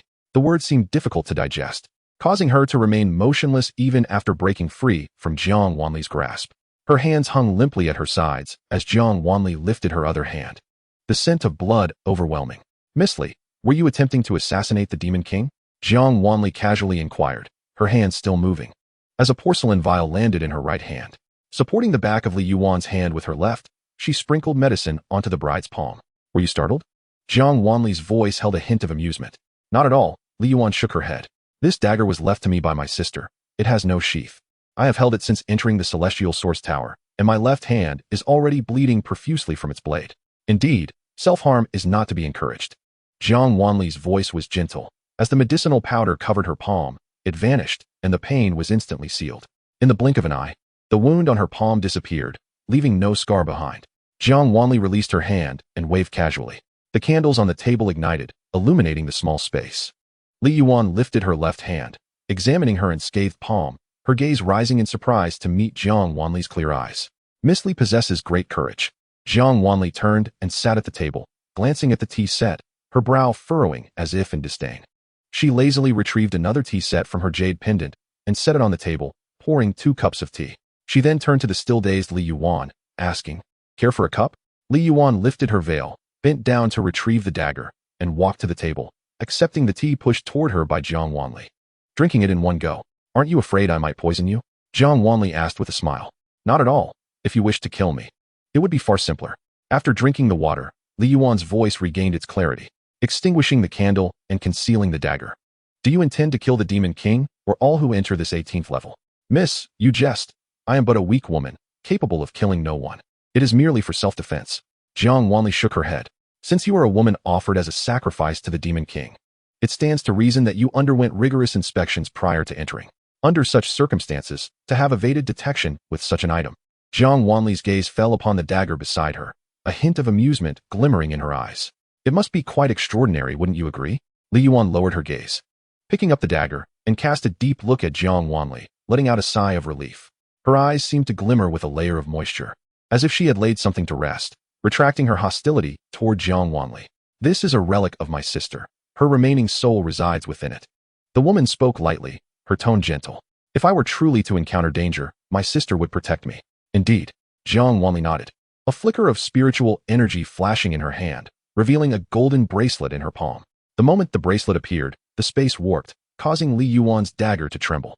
Li Yuan was taken aback, raising her gaze toward the dagger drawn close to Jiang Wanli's hand, her eyes wide with astonishment. Although she was aware that her sister's remaining soul resided within the dagger, she had never witnessed any unusual phenomena. The dagger, pressed closely against the golden bracelet, eagerly absorbed the soul energy emanating from it. What kind of magical artifact is this? Li Yuan gazed intently at the bracelet in Jiang Wanli's palm and inquired. It is known as the Earth Spirit, capable of nurturing the remnants of souls. Jiang Wanli lowered her gaze upon the golden bracelet, recognizing it as a magical artifact belonging to He Xian. He Xian possessed two golden bracelets, one named Heavenly Soul and the other Earth Spirit. The Heavenly Soul can nurture and preserve living souls, ensuring they do not disperse even after departing the body. Conversely, the Earth Spirit nurtures the souls of the deceased, rendering them more complete and thus eligible for rebirth. Although Jiang Wanli did not fully comprehend He Xian's abilities, she instinctively sensed that He Xian could be of assistance in certain situations. Long before she exited the ancient tomb with He Xian, he had recounted the significance of his two golden bracelets. At that time, He Xian's explanation of their functions was somewhat vague, but Jiang Wanli discerned that He Xian held a position of dominance over souls. As they journeyed together, He Xian's powers were continually validated. Residual souls, malevolent energies, and even ghostly auras were effortlessly managed by He Xian. Moreover, the jade pendant given to her by He Xian allowed him to enter it at will. Even if they were separated by vast distances, he could instantly appear by her side. All of He Xian's treasures were stored within the pendant, granting Jiang Wanli the right to utilize them. At that moment, the Earth Spirit in Jiang Wanli's hand shimmered brilliantly, its golden light showcasing a dazzling array of gemstones, each vying for attention under the flickering candlelight, exuding opulence. The dagger lay closely against the Earth Spirit as Li Yuan observed quietly, her eyes devoid of avarice. "Thank you," she murmured after a prolonged silence. "Although I am aware that my sister's lingering soul resides within the dagger, I cannot provide proof. My family believes I have gone mad due to my sister's passing." "Did your sister perish during the martial arts competition?" Jiang Wanli placed the Earth Spirit on the table, allowing the dagger to rest against it, appearing indifferent to the bracelet's significance. "Yes, my sister entered the first level of the Immortal Source Tower. She was frail and weak, unable to throw the embroidered ball into the tower. As soon as she entered, those men went berserk. She did not last even 7 days. Within half an hour, her body was ejected from the Immortal Source Tower." Li Yuan's voice was soft, her expression unperturbed, while Jiang Wanli studied her, her fingers gently stroking. "Do both brides have to remain for a full 7 days?" Li Yuan glanced at the dagger and nodded. "Indeed. My sister was neither the first bride to die in the Immortal Source Tower nor the last. The only bride who emerged alive from the tower went mad 2 days after returning home, setting her family ablaze. It is said that this was due to her family's concern over her not being pregnant, leading them to bring a beggar into the household." Just hearing this sent a chill down Jiang Wanli's spine, while Li Yuan spoke with a calm demeanor, recounting a tale that seemed to bear no relation to her own life. "What became of the brides above the 15th level?" Jiang Wanli inquired. "I do not know. The brides above the 15th level have not been seen since entering the tower. It is said they were taken by the Demon King." Jiang Wanli nodded. "Then let us await the Demon King." She leisurely produced several plates of dishes and set them on the table. Li Yuan furrowed her brow slightly. "Are you planning to stay?" "Yes, you must be hungry. Let us fill our stomachs first." Jiang Wanli arranged the dishes and handed Li Yuan a pair of chopsticks, pushing the Earth Spirit aside as she began to eat. Watching Jiang Wanli devour a chicken leg with remarkable speed, Li Yuan swallowed hard and silently reached for a piece of meat. The two remained silent, focusing on their meal. After satisfying their hunger, Jiang Wanli brought out a platter of spiritual fruits and absent-mindedly nibbled on them. "Miss Jiang, the calamities in Hongyu City have persisted for a long time. I wish to take action to sever this disaster within these 7 days."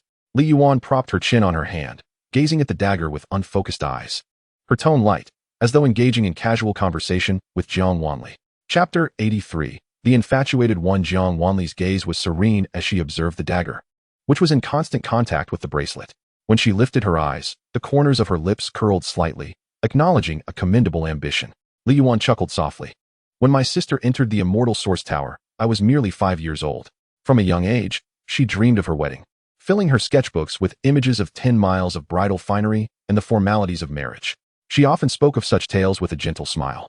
She once had a beloved, and it seemed she was destined for a splendid marriage and a life of happiness. Yet, for reasons unknown, starting from a certain day, demons frequently invaded, and many perished in Hongyu City. Numerous cultivators flocked to Hongyu City during that time. It was truly chaotic." Jiang Wanli lowered her gaze, realizing that this turmoil coincided with the Qingxi sect's brutal slaughter of demon beasts to obtain demon cores, inciting the wrath of the demon realm. She felt puzzled. According to the investigations by Duga Qianing and Shuani Hall, The demon realm's chaos arose when the Qingxi sect coerced many villagers and townsfolk into the demon realm to placate its fury. Given that Hongyu City was adjacent to the demon realm, how had it managed to escape disaster? Lost in thought, Jiang Wanli propped her chin on her hand. My sister's beloved ventured into the demon realm and never returned. Li Yuan spoke softly, her voice tinged with an unusual note. Just as Jiang Wanli was about to respond, her gaze suddenly sharpened, focusing on the staircase. Someone ascended to the 15th floor. This is indeed intriguing. Jiang Wanli smiled and rose, leisurely approaching the staircase, quietly observing the darkness below. Miss Li, it seems this tournament must continue. As her words fell, the sound of a chair toppling echoed from behind her. Jiang Wanli turned in confusion to see Li Yuan standing at the table. What is it? Jiang Wanli asked. And nothing. Li Yuan's voice remained calm, but she realized her own lapse in composure. She turned to Jiang Wanli with an apologetic smile and righted the chair. Watching her pick up the dagger and sit down on the bed, covering herself with her red veil, Jiang Wanli narrowed her eyes slightly. The commotion from the 15th floor was quite loud, with the sounds of spiritual energy clashing incessantly. Jiang Wanli withdrew her gaze, continuing to observe the staircase. In less than the time it takes to brew a cup of tea, footsteps echoed from the staircase. The footsteps were uneven, indicating that the newcomer, though having navigated the preceding levels, had sustained injuries. When a face emerged before Jiang Wanli, her brows raised in surprise. Oh, it truly is you, what a coincidence. Jiang Wanli's smile broadened as she regarded the scholar-clad man, her voice uplifting. Yang Tingxian did not anticipate encountering Jiang Wanli under such circumstances. He was momentarily taken aback. Then his expression shifted dramatically as he turned to flee. Isn't he a bounty hunter? Why is he here for the tournament? Jiang Wanli casually waved her hand, conjuring a barrier to block Yang Tingxian's path, thwarting his escape. Well, what a surprise, Mississippi. What brings you here? Yang Tingxian managed a strained smile, reluctantly approaching Jiang Wanli as he beheld her cheerful countenance. As Jiang Wanli observed him ascend the stairs, she noticed when he stepped onto the last step and caught sight of the bride seated on the bed, his pace faltered, seemingly relieved. I came for you. Jiang Wanli slowly returned to the table, poured a cup of tea, and lifted her gaze to Yang Tingxian, who lingered at the stairway. When you barged into my room, I assumed you were merely an ordinary assassin seeking the bounty on the woman who abducted the Qingxi sect's young master. I never expected you to be a disciple of the inner sect. Jiang Wanli chuckled lightly, still a death row inmate of Shuni Hall. Yang Tingxian's eyes instantly turned cold, his smile evaporating as he regarded Jiang Wanli with a wary gaze. What do you intend to do? Nature has apprehended you. Yet, considering your acquaintance with Miss Li, I shall grant you both some time together. Jiang Wanli set down her teacup and turned to the silent Li Yuan, playfully inquiring, What say you?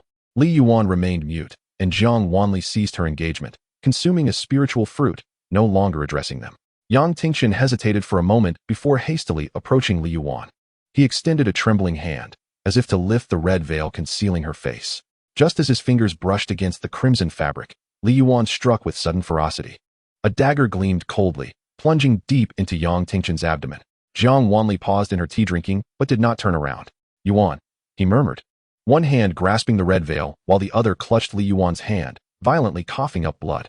Li Yuan trembled, withdrawing the dagger only to drive it in again, each thrust seemingly a release of pent-up fury, until Yang Tingxian could no longer maintain his stance. As he fell, the red veil was finally torn away, revealing his gaze upon her face, and his pupils dilated in shock. You, but his voice faded into silence. For a fleeting moment, the air was thick with silence. The next instant, Jiang Wanli heard a woman's choked sobs. With a soft sigh, she drained her cup and turned to Li Yuan. You are aware he is a demon. You have been awaiting him. Jiang Wanli's voice was gentle, yet it struck like thunder, shattering Li Yuan's defenses completely. Those who ascend to the 15th level of the Immortal Source Tower are no ordinary beings. Thus, should a bride be sent to the 15th level or beyond, it effectively extinguishes any thought of a man entering the tower. Jiang Wanli had suspected as much when she witnessed Yang Tingxian's entry into the tower. Hence, her prior inquiry to Li Yuan. Was she to slay the Demon King, or a man? Li Yuan's target was the Demon King, which implied that Yang Tingxian was at the very least not an ordinary mortal. Yet, why then, being a demon yourself, do you seek his death? Jiang Wanli gazed at the crumbling Li Yuan, her voice ethereal, yet her words held Li Yuan in place, silencing her tears. How do you know? Li Yuan's eyes were red-rimmed as she met Jiang Wanli's gaze. Jiang Wanli discerned the murderous intent swirling within her eyes. Because you are not the true Li Yuan, yet you are indeed the younger sister of the Li family's eldest daughter. Jiang Wanli's gaze fell upon the dagger in Li Yuan's grasp, her expression serene. I surmise that you have concealed the genuine Li Yuan, seeking to protect her. And this man? It seems he is named Yang Tingchen. Yang Tingchen harbors affections for Li Yuan. Therefore, under the guise of Li Yuan, you infiltrated the immortal source tower to eliminate those who covet her. Li Yuan fixed her gaze upon Jiang Wanli, wordless. Does the Li family owe you a debt of gratitude? Jiang Wanli poured another cup of tea, not drinking it. Instead, idly spinning the cup, her countenance tranquil, her tone suggesting an invitation for a heart-to-heart conversation. Indeed, Li Yuan is my sister. At last, Li Yuan spoke. Looking at Jiang Wanli, your cultivation is unfathomable. I do not wish to be your adversary. What do you wish to know? Why seek Yang Tingchen's death? Jiang Wanli turned her attention to the woman clad in red, sitting before the corpse of the man. In truth, you need not involve yourself in this life. He ascended to the 18th level of the immortal source tower for Li Yuan, bearing grievous wounds. Even without your intervention, his time is limited. Chapter 84. Sister, I know that his feelings for Li Yuan are sincere. The woman lifted her gaze to the lifeless figure before her, trembling as she gathered him into her embrace, her touch gentle. I too hold genuine feelings for him. Her voice was barely audible, yet Jiang Wanli heard her clearly.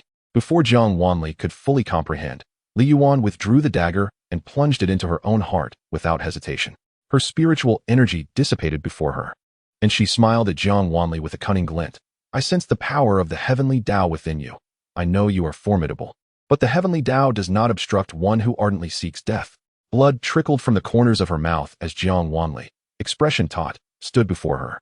The ethereal energy that had lingered around the woman gradually returned to Jiang Wanli's fingertips. She spoke the truth. Even with Jiang Wanli's formidable strength, she could not save one who was resolute in their desire for death. Thank you, Li Yuan chuckled softly, a cough escaping her lips as a glimmering red orb floated from her heart, swaying gently in the air. It has been long since anyone has treated me with such tenderness as my sister did. She gazed affectionately at Jiang Wanli, the orbs above them flickering in and out of light. The woman reclined upon the couch, cradling her silent lover, closing her eyes. Jiang Wanli observed her form shift, a fluffy fox peacefully slumbering. The red orb radiated brilliantly, revealing the woman's demon core. What followed was a tale, a story from 17 years past. She was known as Little Li, having grown up alongside Yang Tingchen. The Xianxia sect ravaged the demon beasts in the demon realm, causing many to flee into Hongyu City. The border between the human realm and the demon realm was protected by barriers they would not dare cross unless absolutely necessary. It was during this tumult that Yang Tingchen and Little Li entered Hongyu City, breaching the barriers between the realms, both sustaining severe injuries. It was the eldest daughter of the Li family, Li Yuan, who rescued them. The woman tenderly bandaged their wounds and offered them shelter. They were immensely grateful to her. At that time, Li Yuan was merely 7 or 8 years old, yet she took great care of them. They spent a joyful time within the Li household. Later, Li Yuan was born, and Li Yuan was overjoyed, adoring her little sister. Grateful for Li Yuan's kindness, they naturally cherished Li Yuan as well. However, such happiness was fleeting. Even as the demon realm faced defeat in the war against the cultivation world, Hongyu City, adjacent to the demon realm, continued to suffer from demon incursions. The Xianxia sect dared not confront the demons again, turning a blind eye to their chaos, until the ritual to sacrifice a demon king emerged in Hongyu City. When Li Yuan was 12, she was selected to participate in the arena competition. Little Li nearly lost her mind. She wished to take Li Yuan's place, having discovered that her heartthrob seemed to have feelings for their cherished little sister. Despondent, she valued Li Yuan immensely. To protect her, she even confessed her identity to Li Yuan. Yang Tingchen had developed affection for Li Yuan, while Li Yuan already had someone in her heart. Only she remained alone. If calamity were to befall anyone among them, it was most fitting that it should be her.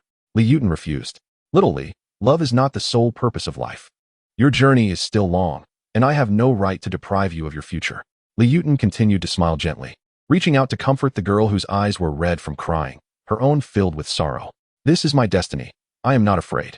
Li Yuan consoled Little Li, just as she had when they first met, gently helping the two little demons who had just entered the human realm to let down their guard completely. If I truly depart, I entrust Yuan to you. She is still young. I know Tingchen cares for her, but if she does not wish it, Little Li, you must help her. She gazed intently at the sobbing Little Li, demanding a promise. Little Li acquiesced. Later, Li Yuan indeed went to the auspicious arena. Before leaving, she drugged all three of them. This was her only act of harm against them. When Little Li awoke, Li Yuan was already dead. She was grievously wounded, her snow-white skin marred by horrific scars. In that fateful year, Li Yuan was but 5 years old. She was unable to behold the lifeless form of her elder sister, yet succumbed to a grave illness shortly thereafter. During that tumultuous period, Yang Tingqian was overwhelmed with worry, delicately cradling Li Yuan in his arms, fearful of any misfortune befalling her. Upon awakening, Xiao Li gazed at the bewildered Li Yuan, suppressing the resentment that simmered within her heart, and remained with the Li family until this very day. Li Yuan was ultimately chosen as a sacrificial offering. Yang Tingqian initially intended to whisk her away from this fate, but Xiao Li would not permit it. Should Li Yuan depart, the Li family would face utter destruction. Thus, she concealed Li Yuan, exhausting her demonic powers to transform into her likeness. When Yang Tingqian professed his affections, Xiao Li had already taken Li Yuan's place, listening to the heartfelt declaration of the one she cherished, only to reject him with a heart full of animosity. Offended by her words, Yang Tingqian left in anger. Draped in a bridal gown, much like her sister had once been, Xiao Li adorned herself with exquisite beauty. Gazing at the reflection of a somewhat familiar visage in the mirror, she chuckled softly, "Sister, today I too shall wed. If you were here, would you attempt to stop me?" The dagger resting on the table glimmered ominously, yet remained still. With a gentle sigh, Xiao Li mused to herself, "Indeed, sister. Your sole wish was merely to protect your beloved younger sister." At the auspicious arena, upon seeing Yang Tingqian standing before the Xianyuan Tower, Xiao Li's gaze deepened. The resentment she had harbored for years finally erupted. She contemplated that if Yang Tingqian had not arrived, she would slay the Demon King to safeguard Li Yuan's future. Yet, should Yang Tingqian appear, she would view it as a means to fulfill her selfish desires. She would not allow him to return to Li Yuan's side. She understood that Li Yuan regarded Yang Tingqian merely as an elder brother, but as long as he lived, he would never permit another man to enter Li Yuan's life. As anticipated, she awaited the moment. The 15th floor of the Xianyuan Tower was accessible to the demon clan. In her early years, she had been oblivious. But after gaining wisdom, she fell in love with the demon she had trained alongside. Later, Xiao Li found herself cherished by a human girl, enveloped in familial warmth. She became entranced by the gentleness of humanity, viewing her as a sister, her mind forever anchored in the innocence of her nascent intelligence. Her fate had been sealed the moment she encountered Li Yuan, as she stubbornly upheld her promise to her sister, for Li Yuan was the one Li Yuan cherished most, and she would fight fiercely to protect her. The crimson-hued bead descended slowly, casting a soft red glow upon the bridal attire of the fox spirit. Jiang Wanli looked down at Xiao Li and sighed gently. The dagger nestled against Xiao Li's chest shimmered with ethereal light, and a phantom appeared before Jiang Wanli. The figure bore a serene and gentle countenance, reaching out to caress the fox's ears, stroking her once lustrous fur. "Foolish sister," the phantom sighed softly, before vanishing from sight.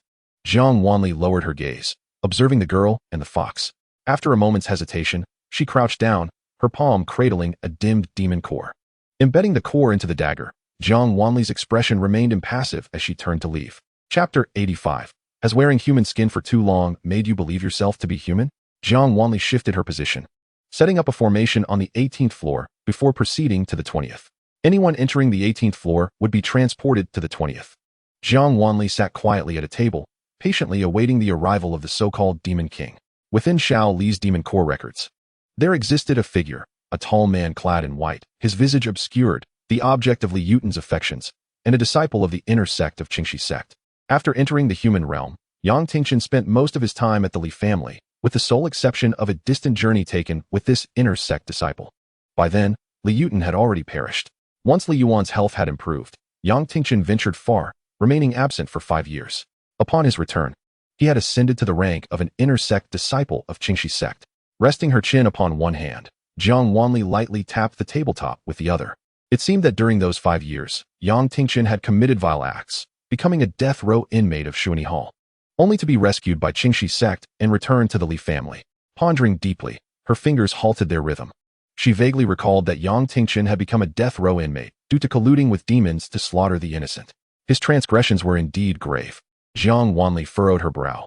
As a demon, it was not surprising for him to conspire with his kin in the massacre of cultivators, but what had triggered such actions? Just as she delved deeper into her thoughts, a disturbance arose at the staircase. Jiang Wanli lifted her gaze, only to behold a man appearing at the stairway. Ascending the final step and surveying Jiang Wanli with a keen eye, the man was suffused with thick, demonic energy, vibrant red tendrils swirling around him. Yet he exuded an intense sense of incongruity, akin to a Buddhist disciple wandering in the netherworld, his aura clashing violently with the surroundings. The presence he emanated felt profoundly disjointed. Jiang Wanli narrowed her eyes and questioned, "You're the Demon King?" The man strolled leisurely towards Jiang Wanli, scrutinizing her calm demeanor with a penetrating gaze. If I recall correctly, the one entering the Xianyuan Tower should be the second daughter of the Li family, Li Yuan. With that single inquiry, Jiang Wanli comprehended that this individual was not the Demon King, and she discerned the source of his dissonance. It seems you have orchestrated this auspicious arena. A slow smile crept upon Jiang Wanli's lips as she regarded the man before her. He nodded in acknowledgement. Indeed. It is I. He seated himself before Jiang Wanli with an air of self-awareness, gazing at her with unabashed admiration and desire. Resting his chin upon his hand, he expressed curiosity. How did you gain entry into the Xianyuan Tower? Only one woman may enter at a time. Li Yuan is on the 18th floor. How did you arrive on the 20th? You are neither a demon, nor do you possess great cultivation, and being a woman, it is implausible for you to enter through the front gate of the Xianyuan Tower. You pose an excess of questions, Jiang Wanli replied lightly. The man immediately straightened, realizing the weight of her words. To tell you to die would be rather cruel. I am, after all, a person who cherishes beauty. Oh, your compassion for beauty can be saved for Shuani Hall, Jiang Wanli retorted. As her words fell, she smiled sweetly at him, her aura suddenly turning frigid as the space around them warped. The man sprang to his feet, turning to flee. Jiang Wanli rose slowly, advancing towards him with a silver-blue light cradled in her hands. The radiance formed a circle, quietly enveloping the area, confining them within its bounds. You, Jiang Wanli yawned, her gaze sweeping the surroundings before settling back upon the man before her, pathetically weak. This Xianyuan Tower deserves far better than to be associated with you. The man glared at her, his anger palpable, as Jiang Wanli dragged him back to the 15th floor. Yang Tingchen has followed you for so long. Yet you covet the one he loves. How utterly heartless of you. Jiang Wanli's eyes fell upon the pair of resentful souls before her, her tone tranquil. Huh, merely a beast. The man scoffed. Jiang Wanli turned to face him. And are you not also a beast? Just a thief of a cultivator's body, after wearing human skin for so long. Do you truly believe yourself to be human? At this remark, the man's previously composed facade finally cracked, revealing a glimpse of panic. Who are you? How do you know? Observing his terror, Jiang Wanli maintained her calm demeanor. Who assisted you in seizing this body? The man's expression shifted, genuine fear overtaking him as he trembled, his features appearing grotesque. After lingering for half an hour, confirming that no one else would arrive, Jiang Wanli finally led him out of the Xianyuan Tower. She emerged from the crowd, leading a captive amidst the astonished gazes of onlookers, guiding him to the inn. Upon sensing the abrupt surge of malevolent energy surrounding the establishment, Jiang Wanli's lips curled into a subtle smirk. She was poised and ready, merely awaiting the fish to bite. As she sat at the table, consuming her meal, the man before her glared with malevolence, warning her to release him swiftly, as his allies had already sought reinforcements from the demon realm. He insisted that if she freed him now, it would not be too late. Otherwise, upon the arrival of his comrades, her demise was inevitable. Jiang Wanli chewed thoughtfully, swallowing her food before responding. Are you attempting to threaten me? She asked, feigning surprise. Your life is currently at my mercy. In such circumstances, shouldn't you be more concerned about the arrival of your reinforcements and whether you can salvage your life? The man choked momentarily, his face reddening as the realization dawned on him, falling silent thereafter. What do you truly wish to ascertain from me? Jiang Wanli leisurely finished her meal, then moved to her desk, perusing a bamboo scroll while completely disregarding him. At that moment, even the dullest of minds would grasp that Jiang Wanli had no intention of killing him. Rather, she was using him as bait. Are you Zhou Qiyuan? Jiang Wanli inquired, casting a glance at the man. He was recorded as having been engaged to Li Yutan in the year 647, having joined the city guard in 650, and subsequently vanishing within the demon realm, leaving no trace thereafter. It was due to his disappearance that Li Yutan was selected as a sacrificial bride. That same year saw numerous cultivators vanish within the demon realm, many perishing at the hands of the Qingxi sect, their souls never to return. The suffering was not confined to the deceased alone. When one person perishes, the fates of those connected to them inevitably shift, particularly for those closest. Li Yutan, upon being chosen as a sacrifice, had harbored hopes that perhaps her beloved would rally the city guard to intimidate the demon clan before her own sacrifice. Yet, upon ascending the stage of destiny, she learned that the city guard had been utterly annihilated, lost at the boundary between realms, and thus, she became the sacrificial offering. One can only imagine the depth of her anguish, her hopes shattered, her beloved's fate unknown, and her own purity soon to be forsaken. Jiang Wanli sighed, turning to the man, her eyes glinting with malice. Suddenly, she felt he had grown far too comfortable as a captive. Though she had no penchant for torturing prisoners, indulging in a bit of playfulness was not out of the question. Thus, Jiang Wanli dragged him from the inn and, under the astonished gaze of the crowd, suspended Zhou Qiyuan from the great tree outside the inn. An ethereal blue light swirled around him, and he immediately began to scream in agony. Jiang Wanli's expression remained calm as she deftly set up a barrier to muffle his cries, then turned back to the inn. Chapter 86. The fish has bitten. Jiang Wanli gazed at the blue spiritual energy in her hand, seated quietly by the window. The silver-blue glow reflected in her eyes as she glanced at Zhou Qiyuan, who was curled in pain, her other hand also enveloped in spiritual energy. Her spiritual power exhibited two hues. The first, nearly invisible, was what she had always utilized, indistinguishable from others. However, when her emotions turned ruthless, her energy instinctively shifted to a chilling blue-silver. This hue was more frigid, penetrating the skin to reach the very soul, akin to the cool light of the moon. Remembering the words of the mysterious figure encountered in the secret realm, who spoke of the moon god, Jiang Wanli's gaze deepened.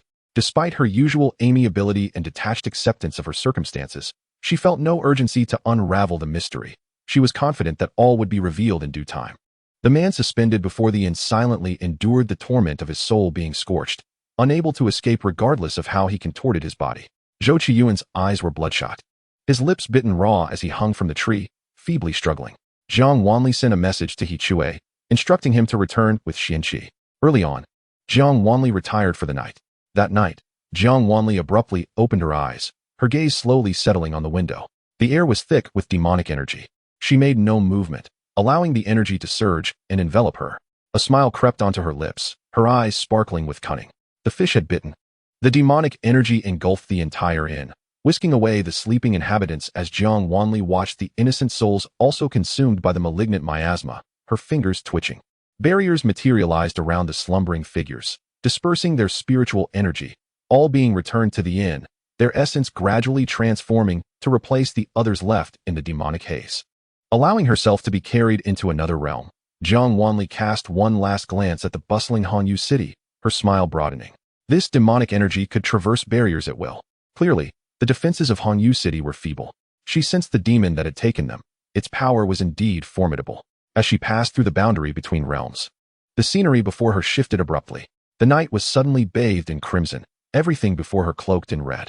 Jiang Wanli blinked, allowing her eyes to adjust to the demon realm's palette before curiously surveying her surroundings. Beyond the barrier lay an entirely different world.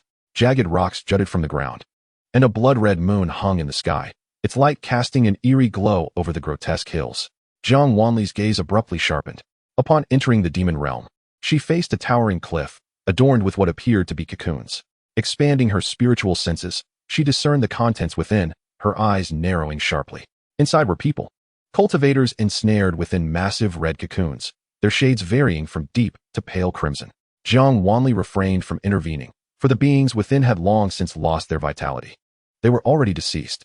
The cliff was densely populated with such cocoons, and Jiang Wanli's expression darkened. These must be the unfortunate souls who had perished in the demon realm, some warriors who had participated in the conflict, other citizens driven in by the Xianxia sect.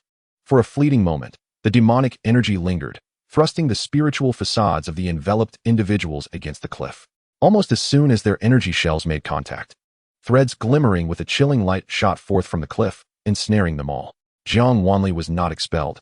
She and Zhou Qiyuan were drawn deeper into the abyss. Along the way, they encountered 3 such cliffs, their smooth, jagged surfaces starkly confronting the barrier, seemingly meant to intimidate any unwitting humans who stumbled into the demon realm. Many demons within this realm were known for their cruelty and bloodlust, and grotesque creatures that fed on the essence of their kin were rife. Lacking intelligence, they mercilessly claimed the lives of their brethren. Though these lesser demons possessed lower powers, their ferocity was undeniable. Armed with claws and fangs, and oozing venom, the chances of survival for any human who wandered into their midst were slim. Observing the bizarre sights that whizzed by, Jiang Wanli maintained an impassive expression. She witnessed a group of lizard-like beasts devouring a massive creature and saw bloodied birds flapping their wings, pecking out the eyes of greedy onlookers. In this realm, grotesque and bloody spectacles unfolded incessantly. Jiang Wanli, repulsed, shut her eyes, choosing not to gaze upon the unsightly scene. Animals, despite their inherent adorability, lost all semblance of dignity in their transformation into demons. Many demons, in their pursuit of power, had forsaken their true selves, losing their minds and even the basic instinct of fear, resembling mere walking corpses as they confronted their own demise. Countless bewildered creatures, bereft of their wits, have been abandoned in this place, preying upon one another. This is indeed the arena of the survival of the fittest. As the pace of advancement slowed, Jiang Wanli leisurely opened her eyes. Upon doing so, she was met with a pair of crystalline orbs, her brows furrowed slightly. Before her, a tiger cub gazed intently, its large eyes fixed upon Jiang Wanli, lying obediently amidst the aura of the supernatural. Jiang Wanli turned her head to glance around, discovering that many entities were ensnared within the ethereal energy. Yet, these creatures remained docile, seemingly intimidated by the tiger, even when suddenly swept away by the mystical force. They remained silent, huddling in fear. All the animals stood at attention, even as they were tossed about by the supernatural winds. But the tiger before her lounged in a posture of relaxed comfort.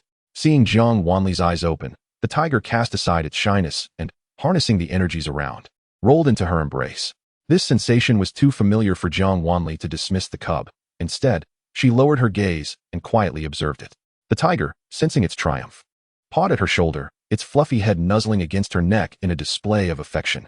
Jiang Wanli reached out to pat it, but the cub was unyielding, and after a couple of attempts, she sighed and withdrew her hand, adopting a posture of resignation. The little tiger seemed to revel in its success, rubbing its large head against Jiang Wanli's neck once more. As the supernatural energy waned, Jiang Wanli steadied herself on the ground. Just as she regained her footing, she grasped the nape of the tiger and set it down. The tiger, appearing somewhat disgruntled, attempted to climb back onto her. Did it not have any sense of its own weight? Jiang Wanli took a step back, declining its advances. Upon seeing the tiger pause, tears welled up in its large eyes. Jiang Wanli remained impassive, her heart devoid of any tumult. They halted before a palace, which, rather than being truly regal, resembled the remnants of an ancient beast. The palace's grotesque form seemed as if a monstrous entity had gaped its maw before them. Bathed in the crimson glow of the moonlight, the palace was draped in bloodied bones, casting a sinister aura. Jiang Wanli could not suppress her disdain. Was this not the realm of the supernatural? It resembled a ghostly domain. Who were they trying to frighten? The little tiger, sensing her distaste, immediately bared its teeth at the palace, asserting its position. Nearby, Zhou Qiyuan, battered and on the brink of collapse, raised his gaze toward the palace, a glimmer of light returning to his eyes. Chapter 87. You heartless woman. Jiang Wanli narrowed her eyes, surveying the palace before her, her concealed hand itching with anticipation. Cough. Who dares to lay a hand upon me? The envoy of the supernatural realm. A deep, gravelly voice echoed across the skies, reverberating in a manner that stirred the very soul. Jiang Wanli furrowed her brow, raising her hand to form a seal across her chest, shielding herself from the supernatural energy embedded in the voice. Glancing down, she noted the little tiger, its fur bristled, its eyes gleaming with ferocity. Meanwhile, Zhou Qiyuan appeared rejuvenated, as if he had finally returned to his element, gradually regaining some strength from the supernatural energy. My king, it is she. She dares to strike at me. It is evident that humans regard us with contempt. Reinvigorated, Zhou Qiyuan slowly rose from the ground, clutching his chest, his gaze toward Jiang Wanli filled with murderous intent. This woman, he thought, was an enigma capable of scorching his very soul through this vessel. Such a being must not be allowed to remain. With this thought, Zhou Qiyuan's eyes darkened, and he began to wail. My king, you must take action on my behalf. I heeded your command to gather intelligence in the human realm. And this woman, in a fit of rage, destroyed the intelligence network I painstakingly established, subjecting me to countless humiliations. Were it not for my resilient spirit, I would never see you again. As his words fell, he began to weep. Jiang Wanli observed, somewhat bemused. She had not realized he was such a dramatist. Watching the man's exaggerated performance piqued her interest, and after he had lamented for a while, she delivered a merciless critique. Cry, cry, cry. All you know is to weep. The blessings of the supernatural realm have been squandered by your tears. And how unseemly you look while crying, TSK. As her words lingered, the surrounding supernatural energy momentarily stilled, and the man abruptly choked, his cries ceasing. It is true, do cease your weeping. The fortunes of the supernatural realm, amassed over millennia, must not be squandered by your lamentations. The voice of the demon king resonated again, though it bore a childlike quality. Upon hearing this, Jiang Wanli raised an eyebrow. Had she inadvertently spoken the truth, and the demon king believed her? The man begrudgingly swallowed his words, retracting his theatrics, his gaze becoming cold as ice. Jiang Wanli, however, had no desire to engage further with him and sauntered directly into the palace. The dim and eerie palace was suffused with supernatural energy, and at the entrance, the aura appeared almost tangible. Jiang Wanli effortlessly sliced through the energy, unveiling the grand door of the palace. Zhou Qiyuan, witnessing this, broke into a cold sweat. And when Jiang Wanli waved her hand, the barriers on the palace door shattered instantly. Jiang Wanli leisurely pushed open the grand doors and entered, her demeanor as if she were entering her own abode. The little tiger trailed behind her, glancing back curiously with each step. Zhou Qiyuan hesitated for a moment, gritted his teeth, and followed suit. Perceiving the intrusion, the voice of the demon king brimmed with anger. Halt! Did this king grant you permission to enter? Didn't you invite me from afar? Wouldn't it be rather impolite not to meet me? Jiang Wanli retorted nonchalantly, her voice light and laced with mirth, as though conversing with an old friend. The demon king seemed momentarily taken aback by her words, falling silent. Jiang Wanli strode forward, disregarding the gruesome remnants of bloodshed that marred the corridors, and made her way to the grand hall. Upon spotting the figure seated upon the throne, Jiang Wanli's brows lifted slightly. The demon king, furrowing its brow in contemplation, suddenly sensed a familiar presence and abruptly lifted its gaze, locking eyes with Jiang Wanli. You are Jiang Wanli? Jiang Wanli narrowed her eyes, a smile brightening her face. Ah, you are the demon king? A high-pitched scream erupted simultaneously with her inquiry, drowning out her voice. A girl, no older than 7 or 8, leapt from the throne and darted behind it, peeking out cautiously at Jiang Wanli. You. Why are you here again? The words were laced with both fear and anger. Jiang Wanli surveyed the grand hall. Though chairs were present, they were covered in a dark, ominous substance that was hardly inviting. Thus, she slowly retrieved a chair, settled herself, and raised her gaze toward the girl hiding behind the throne. Didn't you invite me here? At this, the girl's eyes widened in disbelief, and then she glared fiercely at Zhou Qiyuan. Did she harm you? Zhou Qiyuan, still grappling with the shock that the demon king was merely a young girl, had not regained his composure. Upon hearing the question, he hastily nodded. Yes, my king. It was indeed her. Upon saying this, he noticed the girl's eyes welling with tears. She unleashed a surge of supernatural energy, propelling Zhou Qiyuan across the room, where he crashed against the stone wall and crumpled to the ground like a rag doll. You fool. She truly bullied you, and you allowed it. Even if you were to perish, it would be your due punishment. How dare you bring her into the supernatural realm? The girl's voice was filled with exasperation, her expression one of frustration. Zhou Qiyuan coughed up a mouthful of blood, collapsing on the ground, devoid of strength, as blood poured from his mouth. Witnessing this, Jiang Wanli felt a flicker of curiosity. Have we met before? She gazed at the hidden girl and sincerely inquired. Of course, I remember. 90 million years ago, you came to the demon realm and utterly destroyed my dwelling. Surely, you haven't forgotten that. The demon queen's petite face flushed with anger as she glared fiercely at Jiang Wanli, yet she remained too timid to step out from behind her throne. Jiang Wanli replied, That sounds quite commendable. Are you certain it was 90 million years ago? She delicately stroked her fingers, her countenance rife with skepticism as her gaze towards the demon queen conveyed disapproval. For children who tell lies must face consequences. How could I possibly be mistaken? I have painstakingly rebuilt this palace for 90 million years, and it was only completed yesterday. At this point, the demon queen's eyes glistened with unshed tears. You heartless woman. You have no idea what I have endured over these 90 million years. I only just moved from the abode of the pig demon a few days ago. You cannot fathom how foul it was. Jiang Wanli remarked. Zhou Qiyuan, no wonder the demon queen's orders were relayed by General Pig before. I have been residing in the homes of other demons daily, witnessing their chaotic habits, all thanks to you. Upon hearing this, Zhou Qiyuan fell silent. It became clear why the demon queen's whereabouts were said to be unpredictable and elusive. It was because she was homeless.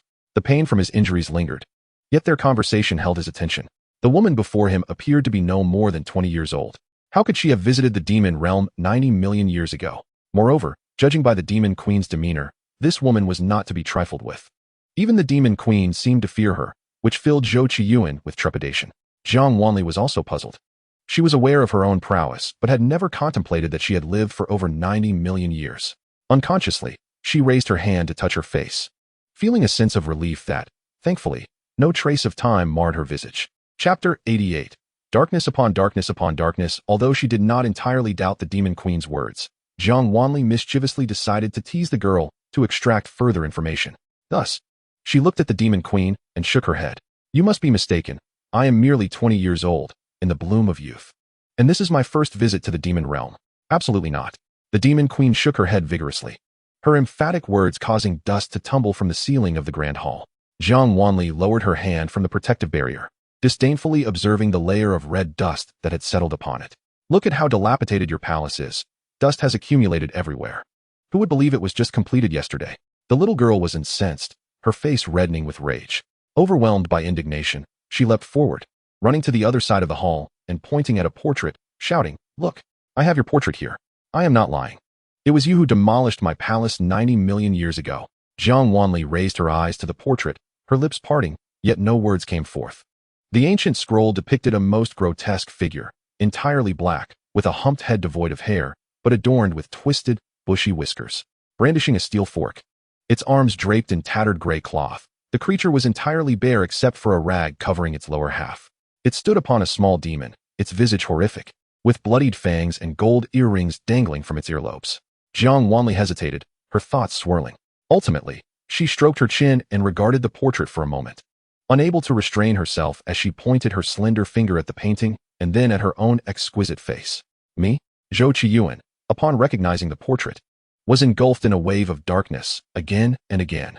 Hadn't they said the woman before him was formidable and should not be provoked? Why did it feel as though the Demon Queen was dangerously testing the boundaries of her existence? The Demon Queen nodded vigorously.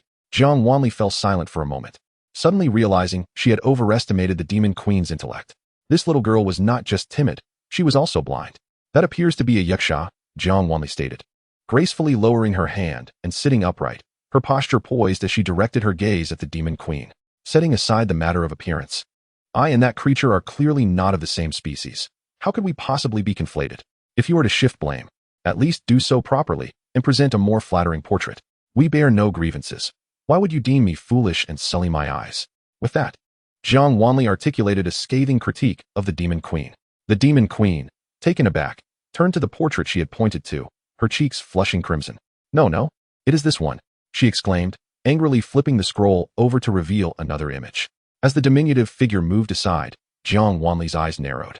The new portrait depicted a woman with skin like refined jade, a heart-shaped face, delicate brows, and captivating eyes, her lips resembling pearls glistening in the sun. Clad in a red robe, one hand held a sword while the other formed a seal at her chest, a smile gracing her features. Indeed, it was her. Jiang Wanli squinted, her lips parting slightly. "This one does bear a resemblance to me." "What do you mean a resemblance?" "That is you," the little girl exclaimed, her frustration palpable. "The last time you came, you entered my palace without a word, adamantly declaring that my demon kin had long caused chaos in the realm of cultivators, and that you would punish us, smashing my palace to ruins. You were the one who set up the barrier between the demon realm and the human realm." The Demon Queen's face turned red with fury, two horns suddenly sprouting from her head, and a tail thrashing behind her, revealing her indignation. Hearing this, Jiang Wanli replied nonchalantly, "Well then, if you say it was I shall accept that." The Demon Queen retorted, "The evidence is irrefutable. Why does she still appear to be denying it?" Watching the petite figure nearly succumb to her own rage, Jiang Wanli remained unmoved, casting one last glance at the painting before rising to her feet. "Should I take action? It would undoubtedly be due to your demon kin's heinous deeds, and you need not feel wronged." Having gathered sufficient information, she no longer wished to linger in this exchange. Once again, if it were not for this individual causing turmoil, leading to the tragic demise of countless young women in Hongyu City, I would not have been compelled to intervene. If one has erred, they must face the consequences. Her words were frigid, devoid of the previous languor she had displayed. However, the Demon Queen refused to concede, insisting, "You are mistaken. He is my envoy from the demon realm, sent to aid your human cultivators." This statement piqued Jiang Wanli's interest as she glanced at the frozen Zhou Qiyuan, a smile gracing her lips as she returned to her seat, eager to hear more. The Demon Queen, seemingly undeterred, boldly attempted to reclaim her throne. Yet, under Jiang Wanli's scrutinizing gaze, she hesitated for a moment, ultimately refraining from taking her rightful seat. Instead, she boldly sat upon the back of Zhou Qiyuan, who lay immobilized on the ground. "This cultivator died before my throne. I found him pleasing to the eye, and it would be a pity for him to perish, so I allowed the demons to seize his soul, sustaining this body's life. Yet, far too many cultivators entered the demon realm. When humans first breached the barrier, they slaughtered my kin, and we fought back, only to face a massive invasion. Although countless cultivators entered our realm, luckily, I managed to confine them within the barrier, sparing my demon subjects from disaster." According to the Demon Queen, while the Xianxia sect had mercilessly slaughtered her kin, when the demons retaliated, the entire realm of cultivators began to hunt them down. They could no longer endure the oppression, leading them to cross into the human realm.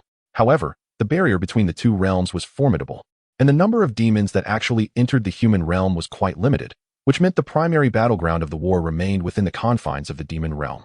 The conflict lasted for 2 years, during which both factions suffered devastating losses. Subsequently, the demon race suffered a significant defeat and withdrew from the borders. However, upon the return of humanity, a group of individuals remained stranded at the boundary between the two realms. After recuperating, the demon king contemplated expelling these people, yet they seemed ensnared by some force, unable to breach the barrier. Reluctantly, the demon king decided to sustain this group. Nonetheless, their fiery tempers led them to seek death daily, much to the demon king's exasperation, who was also unwilling to resort to execution. Why not kill them? Jiang Wanli expressed her skepticism regarding the benevolence of this demon king. You see, it is not as simple as that. I too wish to eliminate them. But those cultivators possess a striking beauty. Observing the diminutive figures before her, she could not help but twitch her lips in disbelief.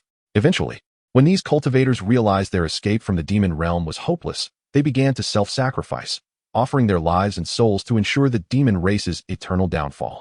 Just as the demon king was burdened by these troubles, Zhou Qiyuan arrived. Returning empty-handed, he met his demise at the feet of the demon king. Thus, upon the recommendation of a demon, the demon king acquiesced to his suggestion and assisted him in seizing a new body, becoming Zhou Qiyuan. Remarkably, this half-human, half-demon Zhou Qiyuan was not hindered by the barrier, directly entering the human realm's Hongyu city.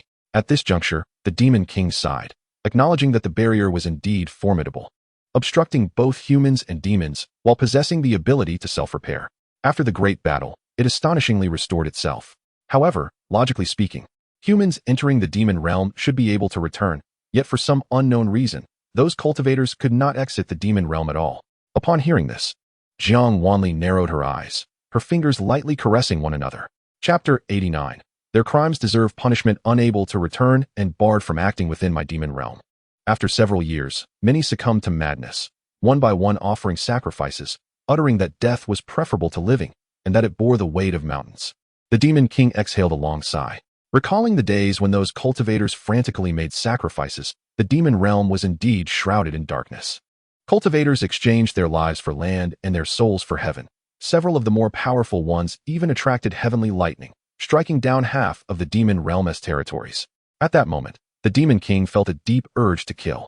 Yet, those individuals were utterly unafraid. They seemed to long for death. Even more astonishingly, some produced sets of red wedding gowns from nowhere and adorned themselves. When the demon king dispatched demons to eliminate a cultivator, unexpectedly, that cultivator's vengeful spirit wreaked havoc throughout the demon realm that very night, disturbing the peace of the entire realm. It took immense effort to banish that vengeful spirit. After such an ordeal, they had to reconsider before attempting to eliminate cultivators again. Those cultivators kept the demon king from enjoying restful nights and meals.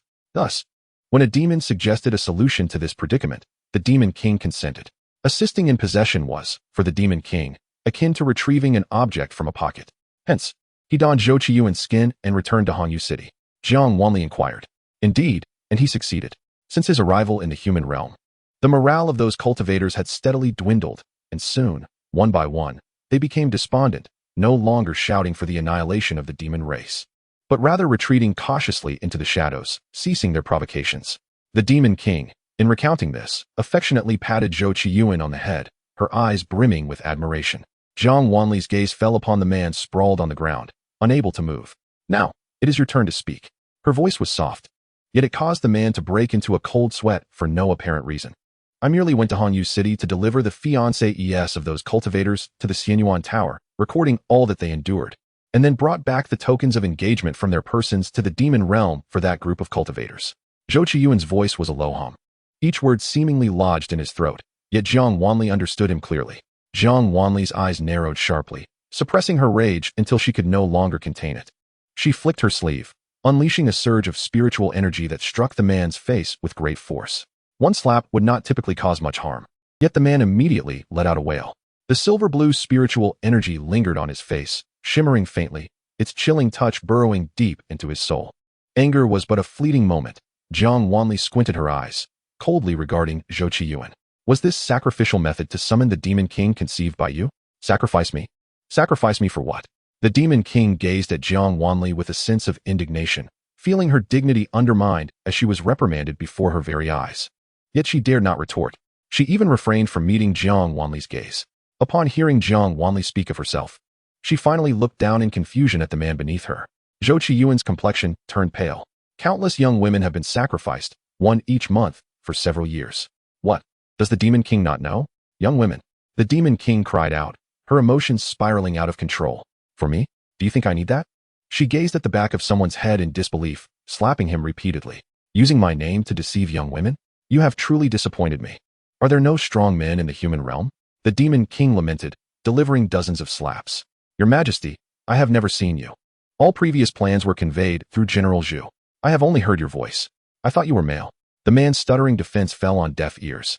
As the Demon King was too consumed by her own fury, Jiang Wanli maintained a placid expression. The little demon had a point, after all.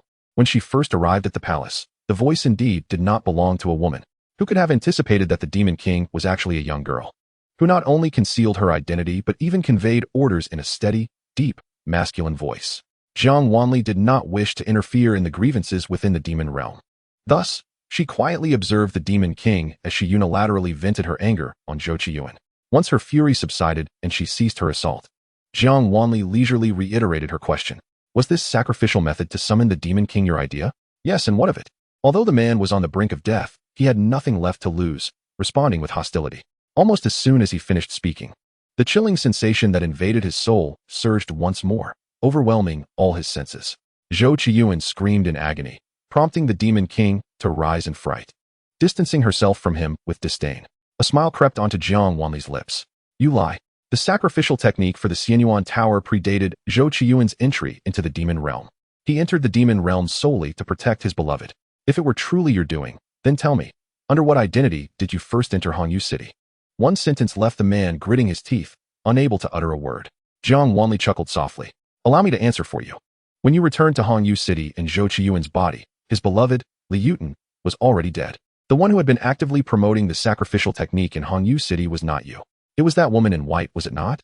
Jiang Wanli's gaze sharpened, observing the man's face drain of color. That woman was neither human nor demon. Not human, not demon. Then what is she? The Demon King was utterly perplexed. She is a seductress.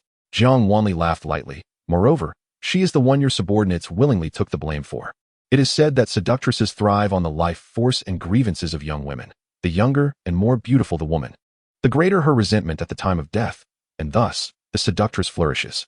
The woman in white on the good fate arena was so youthful, yet remained hidden from view, fearing the daylight, and was so malevolent as to harm countless women.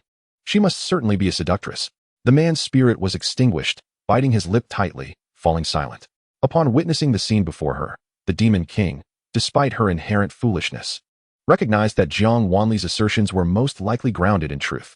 After all, she had never doubted the words of Jiang Wanli, a fact that held considerable weight. You, a mere demon, have fallen for a ghost?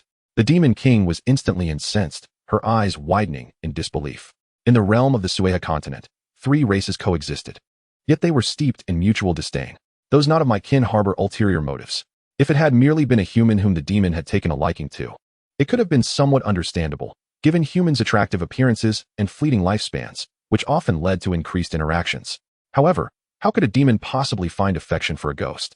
The only commonality between the demon race and humanity was their shared contempt for the ghost tribe. Those shadowy beings, whose mere presence could diminish one's lifespan, were either shunned or violently eradicated. The Demon King was perplexed, although this little demon lacked any remarkable accomplishments. She was nonetheless an envoy of the demon realm and dared to conspire with the ghost tribe to harm humanity. Such treachery deserved the harshest punishment. Chapter 90. The entire demon shall shatter. Jiang Wanli rose, a radiant smile gracing her features as she regarded the Demon King. Allowing your subordinates to wreak havoc in the human realm, causing the demise of countless lives and the shattering of families, she said, and with each word, the Demon King's complexion grew paler. The little demon, trembling with fear, cast a terrified glance at Jiang Wanli, her tail anxiously swaying behind her. She was all too familiar with this demeanor. It was this very woman, clad in crimson, wielding a sharp sword, who had once swept through the demon realm alone. 90 million years ago, as Jiang Wanli approached her throne, she had exuded the same aura. Her voice was calm, her expression icy, and her energy contained. Yet in the next moment, she had upended the entire hall with her bare hands, unleashing her spiritual power in a thunderous display, reducing her temple to rubble. Now, Jiang Wanli seemed to merge with the figure of her past self, articulating the transgressions of the demon realm with precision. The Demon King. Even the slightest movement of her toes foretold the impending doom. Thus, she gazed at Jiang Wanli in terror. A smile appeared on Jiang Wanli's lips, her gaze benevolent as she gathered her spiritual energy. Seemingly struck by a thought, she retracted her energy, observing the demon king, who seemed to exhale in relief, and extracted his soul, instructing her to handle it herself. The demon king, nodding vigorously like a quail, scuttled to the side of Qiu Yuan, forming a hand seal, and disregarding the pleas of the wretched soul at her feet, directly extracted his essence. She looked at the soul before her with revulsion, then mercilessly confined it within a small copper furnace. Rest assured, it shall be refined for 81 days, leaving not a trace of its essence. Having completed this, the demon king, fearing Jiang Wanli's wrath might linger, hurried to explain her actions, seeking to take credit. Jiang Wanli's gaze lingered momentarily on the copper furnace in her hands. Then she averted her eyes. Take me to the place where the cultivators are besieged. Very well. The demon king eagerly led Jiang Wanli outside. Glancing at the drowsy little tiger, Jiang Wanli hesitated for a moment before sighing, picking it up and following the demon king. The little tiger seemed disenchanted with the demon realm, lacking vitality since entering the demon king's palace, with no recollection of how it had arrived. Nestled in Jiang Wanli's embrace, it affectionately nuzzled against her, filled with attachment, and then relaxed, closing its eyes. As they reached the entrance of the demon king's palace, the demon king abruptly halted, turning on her heel with lightning speed.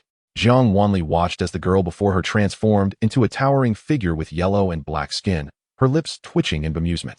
The demon king glanced back at Jiang Wanli, reminding her, "It's me.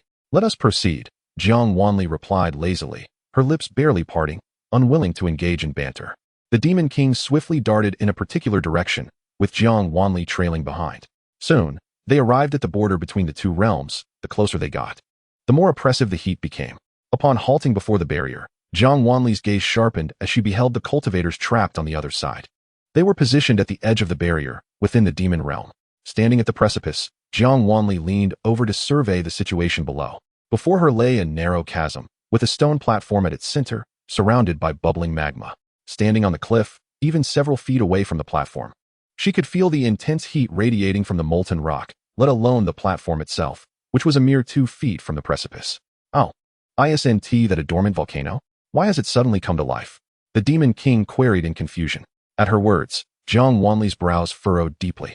Observing the cultivators ensnared on the stone platform, she leapt down. The barrier seemed not to impede outsiders. As she landed firmly on the platform, many cultivators turned to look at her. Their gazes were vacant and unfocused, their faces devoid of expression. Just as the demon king had stated, they were all clad in red robes, adorned with dragon and phoenix embroidery, resembling bridal attire. On their frames, the garments appeared ill-fitting, many having been torn due to the men's broader physiques. Her appearance seemed to elicit no interest from this group. They merely stared blankly at her, showing no reaction.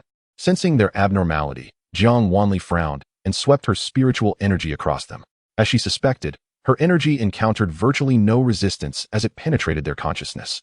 This was exceedingly rare. Typically, individuals with even a semblance of self-awareness would not permit another spiritual energy to invade their minds. These cultivators had evidently lost their sense of self, trapped in mere shells. Glancing at the formation confining them, Jiang Wanli's expression turned steely. This formation was no ordinary containment array. Those ensnared within were incessantly devoured by the power of their own souls. Furthermore, the formation possessed formidable spiritual energy. Ordinarily, if someone were to enter, their soul would be consumed within 2 years. Yet, the cultivators before her had evidently only recently lost consciousness, their soul power having been detached for no more than 3 days. Observing the bridal garments adorning them, Jiang Wanli turned to glance at the demon king. Perhaps Qiu Yuan was indeed cruel, but he had granted this group a bit more time to live. Their hearts, filled with hatred, had allowed their souls to persist. However, to exist in despair and fury might be more agonizing than death itself. Jiang Wanli sighed inwardly, reaching out to touch the formation. Her intention was to seize the formation's essence, yet as her spiritual energy began to flow from her fingertips, the formation shattered piece by piece. Jiang Wanli barely had time to sense a familiar, eerie aura before the formation collapsed entirely, its essence dissipating. She froze, her fingers brushing against her own, her gaze icy. It seemed her actions had been predicted, which left her feeling quite displeased. As the formation disintegrated, the cultivators within lost all vitality, their heads drooping, their eyes clouding over until a layer of white mist enveloped them. Their lips curled into faint smiles as they gazed at Jiang Wanli, expressing gratitude. After years trapped in enemy territory, they were finally liberated. The demon king, witnessing the instantaneous demise of the entire group, widened her eyes in shock. What has transpired? How could you allow them to perish? Do you not understand how terrifying it is for a spirit to die in bridal garments and become a vengeful ghost? Her voice was tinged with urgency, her childish tone revealing her distress. With a flick of her hand, Jiang Wanli caused all the remains of the cultivators to cross the boundary of the two realms, returning to the human world. Observing this, the Demon King swallowed her words. Lapsing into silence, humility restored as she stepped back to stand behind Jiang Wanli. Jiang Wanli cast a lingering gaze around her, her lips curling slightly as she returned to the precipice. From a distance, she beheld the grotesque yet magnificent Demon King's palace, and with a mere flick of her hand, thunderbolts cascaded down, shattering the colossal structure into smithereens. The Demon King, trailing behind her, appeared momentarily petrified. Jiang Wanli's fingers moved with deliberate slowness, and soon, an innumerable array of corpses soared towards her. These were the bodies of the cultivators that had been suspended against the mountain wall. In light of your ignorance, I shall administer a slight reprimand this time. I will reinforce the barrier, and thereafter, the demon realm and the realm of cultivation shall maintain their respective boundaries. I trust the Demon King will manage her subordinates well. The Demon King stood frozen in place, as if she might shatter into 1,000 pieces. Chapter 91 Smash. It's all gone. After constructing my palace for 90 million years, it has collapsed. Just like that, it's vanished. For a long moment, the Demon King's eyes brimmed with tears, her murmurs rising in pitch as disbelief washed over her, her gaze directed at Jiang Wanli filled with accusation. Jiang Wanli maintained an expression of indifference, asserting, I acted for your own good. Had you not been preoccupied with erecting your palace for the past 90 million years, you would bear significant responsibility for the war between the realms of cultivation and demons years ago. You are aware that I hail from the other side, and it would not be prudent for me to favor you. It is only because you do not appear malevolent that I refrained from taking direct action against you. Upon meeting the tear-filled eyes of the Demon King, Jiang Wanli hesitated momentarily. The Demon King still bore the facade of a dashing, yet wicked man. Yet her frosty demeanor was marred by tears, rendering her both eerie and pitiable. Jiang Wanli cleared her throat. If you perceive it this way, know that the thunder was a necessary punishment. Striking your palace is far preferable to striking your head. Wouldn't you agree? At these words, the Demon King paused. Falling into contemplation, Jiang Wanli sighed softly.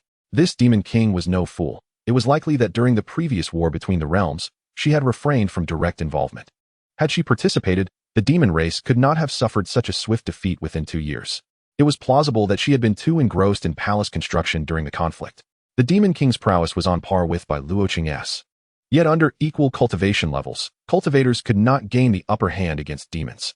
Jiang Wanli had no intention of confronting the Demon King directly, for the entirety of the demon realm fell under her jurisdiction, and it was rare for this young lady to be averse to conflict. Should she falter, one could only speculate what sort of Demon King might emerge in her place.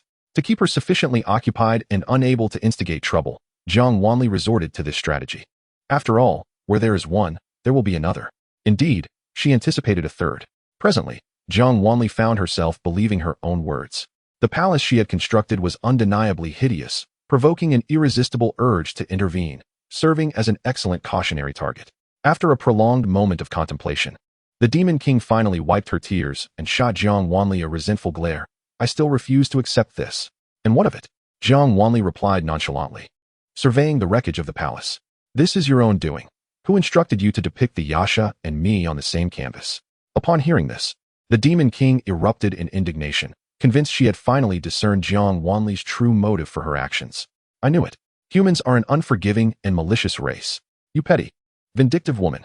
I detest you, she exclaimed, her fury palpable, yet her imposing height of nearly 6.5 feet and her black robe rendered her appearance somewhat ludicrous. Oh, Jiang Wanli nodded. I understand now. With that, she turned her gaze to the final corpse, Zhou Qiyuan, as he passed through the barrier, returning to Hongyu City. Until we meet again, I hope you can make your palace more aesthetically pleasing. With her words lingering in the air, Jiang Wanli disregarded the Demon King and turned to leave. The Demon King, infuriated, shouted in vain, utterly helpless.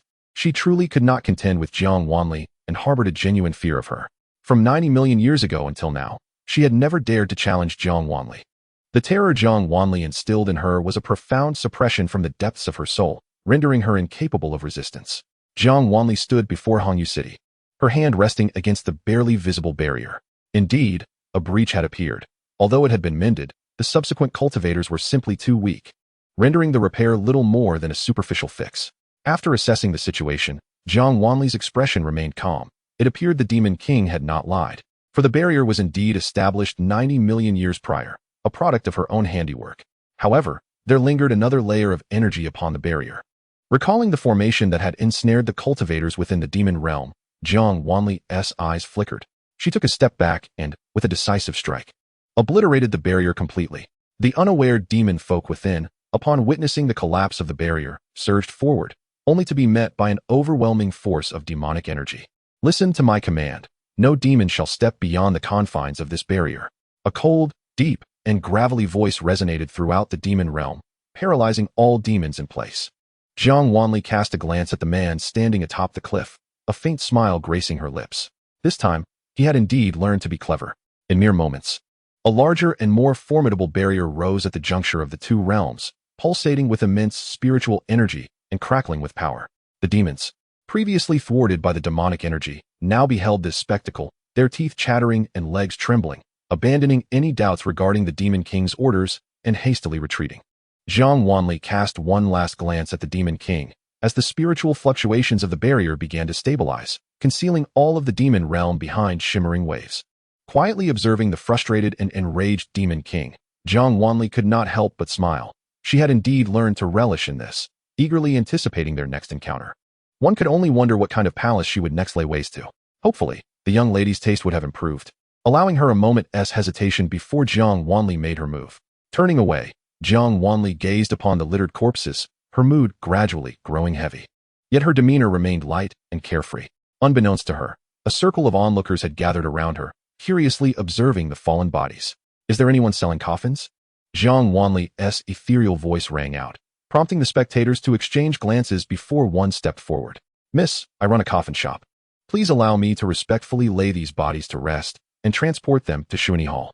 Jiang Wanli retrieved a hairpin adorned with jade and emerald beads from her jade pendant, its value immediately apparent. She handed the hairpin to the man, asking, will this suffice? The man accepted the hairpin, feeling the gentle pulse of spiritual energy emanating from it, its warmth and clarity evident.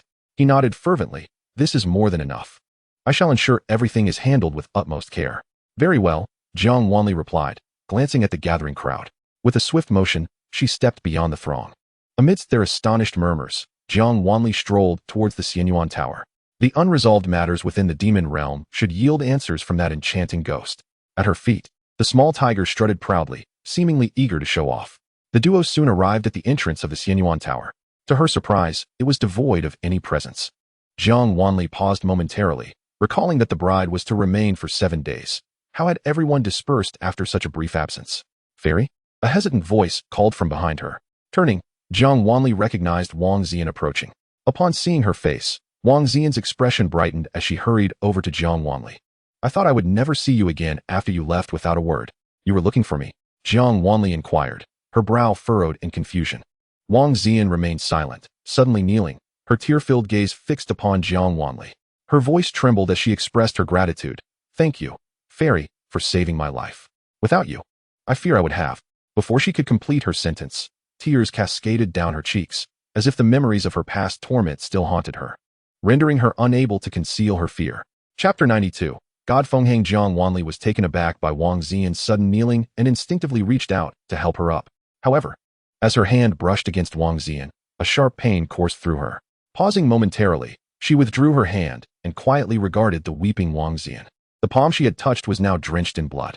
Nearby, the small tigers first stood on end, hissing and growling at Wang Xian, as if ready to pounce and attack her. No worries, I have matters to attend to. Please step aside for the moment, Jiang Wanli reassured. And without regard for the little tiger's protests, she swiftly summoned it into her jade pendant, alleviating her concerns.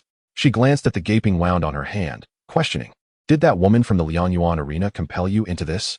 Wang Xian's eyes were red-rimmed, her voice choked with emotion. I'm sorry. I had no choice. She threatened my entire family. I could not refuse. Wang Xian collapsed to the ground, sobbing uncontrollably, disregarding the decorum expected of a lady. Strangely, she seemed more aggrieved than the victim herself.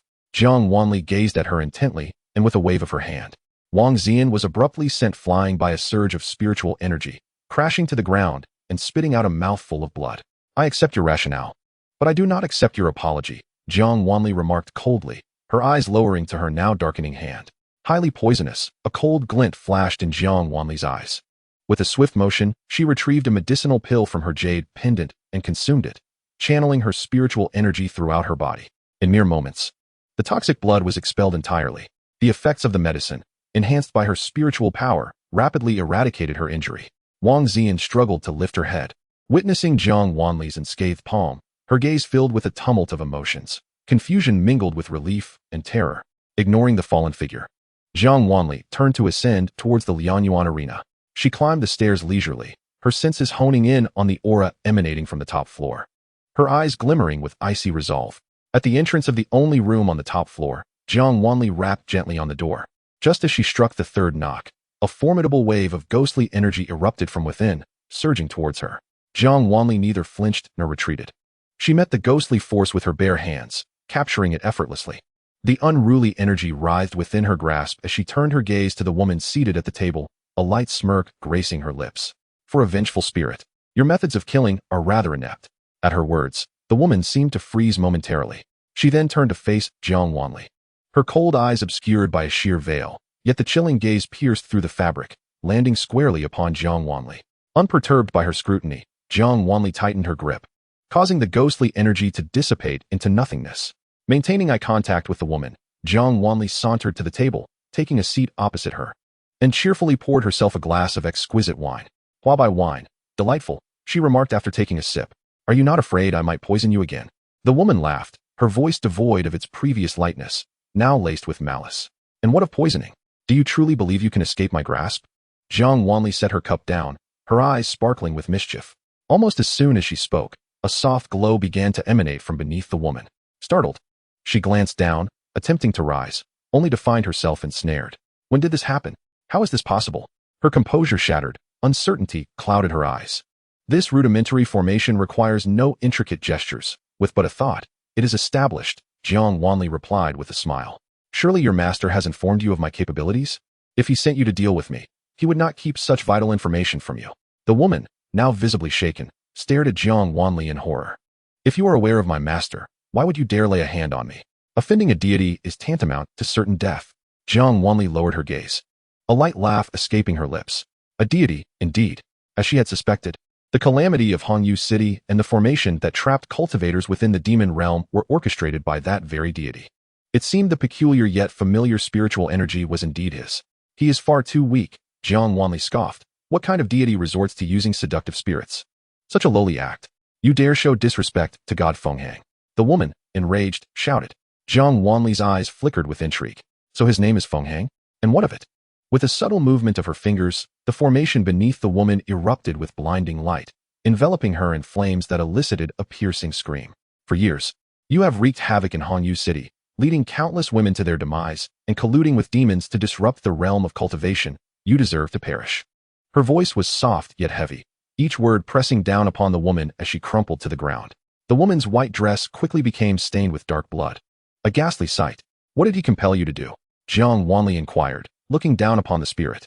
I would rather die than betray God Fenghang. You have the audacity to kill me. The woman's conical hat tumbled off, revealing her grotesque visage, a far cry from the beauty she once possessed. Having lost her allure due to her waning power, her face now resembled a peeling wall, flesh disintegrating to expose her cheekbones, starkly white and horrifying. Jiang Wanli observed her in silence, watching as her fallen flesh turned black and eventually dissipated into wisps of ghostly energy, consumed by the formation. The spirit's once proud beauty shattered, leaving behind a skeletal visage. In her agony, she writhed on the ground.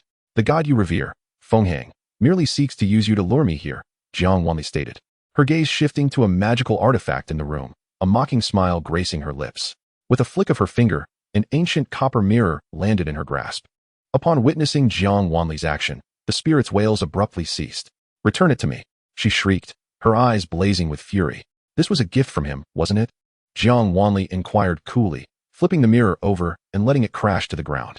This is a high-tier artifact capable of monitoring your every move, which means he can witness your current plight, Jiang Wanli observed with pity. This artifact also serves as a deadly weapon. Should you entertain any treacherous thoughts, it will detonate, scattering your soul. Since he is now privy to your every ordeal and shows no intention of granting you release, it seems he wishes for you to convey something on his behalf. The copper mirror lay shattered before the spirit, reflecting her bloodied face, ugly and terrifying. The spirit stared at the mirror, shaking her head in disbelief, murmuring, "Impossible." Jiang Wanli sighed softly. "Since you have gone to such lengths to orchestrate this encounter, it is only fitting that you reveal yourself now." No sooner had she spoken than the spirit let out a heart-wrenching scream.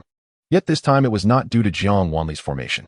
The copper mirror shone brilliantly, akin to the sun's rays, casting light upon the spirit. Within the mirror, a figure of ethereal grace appeared, adorned with a half-mask, smiling as he surveyed everything beyond the reflection. "Truly useless, you cannot even handle such a trivial matter."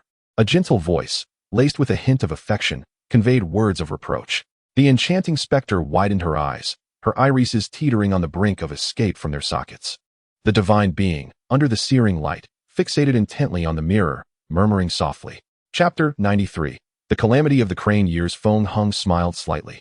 The radiance in the bronze mirror dimming, his ethereal form emerging behind it. He no longer cast a glance at the curled-up specter, instead gazing with almost covetous admiration at Jiang Wanli's visage. "My esteemed one, we meet again at last." His voice was soft, the delicate lips concealed beneath his mask curling upwards, imbued with a sense of delight. Jiang Wanli resumed her nonchalant demeanor, declaring, "I did not wish to see you." "How could you say such a thing? We were inseparable in the past." Feng Hung feigned sorrow, his tone growing somber. The scene, witnessed by the specter, drew wide-eyed disbelief as she stared at Jiang Wanli. "He calls her my esteemed one. You mentioned the past. Presently, it appears you are quite intent on my demise." Jiang Wanli scoffed, her laughter devoid of warmth, her icy gaze fixed upon Feng Hung's ethereal form, utterly disinterested in the pleasantries. "How could I ever bear to do so?" Feng Hung's voice was gentle, a smile gracing his lips. "I am all too aware of your power, my esteemed one. If I truly wished to end your life, would I dispatch merely a specter? That would be a most humiliating endeavor." Jiang Wanli remained silent. "My esteemed one, it is time to return. I have been guarding this realm in your stead." Feng Hung's eyes, hidden beneath his mask, held an abyssal depth, his gaze toward Jiang Wanli imbued with a predatory intensity. "Is that so?" Jiang Wanli retorted with a light scoff. "Perhaps we ought to discuss the matter of the Hongyu City and the Xianyuan Tower? How could you forget? The Xianyuan Tower was originally crafted by you, my esteemed one. Countless cultivators relied upon it to ascend." Upon hearing this, Jiang Wanli's eyes narrowed slightly. It was no wonder the Xianyuan Tower felt so familiar.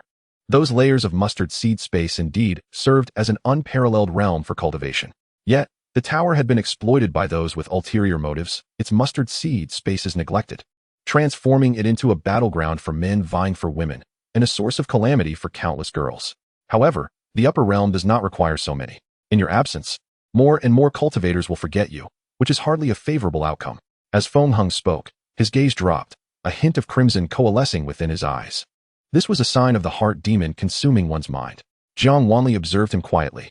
When Feng Hung raised his gaze again, his black pupils had turned a dark crimson, gazing at Jiang Wanli with longing. "It seems the time has come. My esteemed one, I await your return." With those words, his ethereal form vanished, and the bronze mirror shattered with a resounding crash. The shards pierced into the specter, eliciting a chorus of pained cries. The fragments seemed imbued with a tremendous spiritual power. Even in their shattered state, their brilliance did not wane as they penetrated the specter's body. In mere moments, the specter's form was corroded and dissolved by the shards. Jiang Wanli quietly regarded the pool of dark liquid, pressed her lips together, and turned to exit the room. She stood before the two Xianyuan towers, extending her hand to dismantle the bizarre array upon them. The mottled blood-red hue clinging to the towers vanished instantly, revealing two exquisite structures akin to glass, resplendent in the sunlight. As Jiang Wanli touched the tower's surface, the information regarding the Xianyuan Tower flooded her mind. For thousands of years, the Crane Years continent had witnessed millions of cultivators, yet secret realms remained scarce, leaving little opportunity for these practitioners to enhance their skills, resulting in many passing before reaching the nascent soul stage. In a million years, the Crane Years continent may face catastrophic obliteration, should the cultivators maintain their current abilities. The entire continent's beings would stand no chance of survival. Linjia, Feng Hung, Xianyin, do you possess any brilliant strategies? This is a divine artifact I forged in the upper realm, the Xianyuan Tower.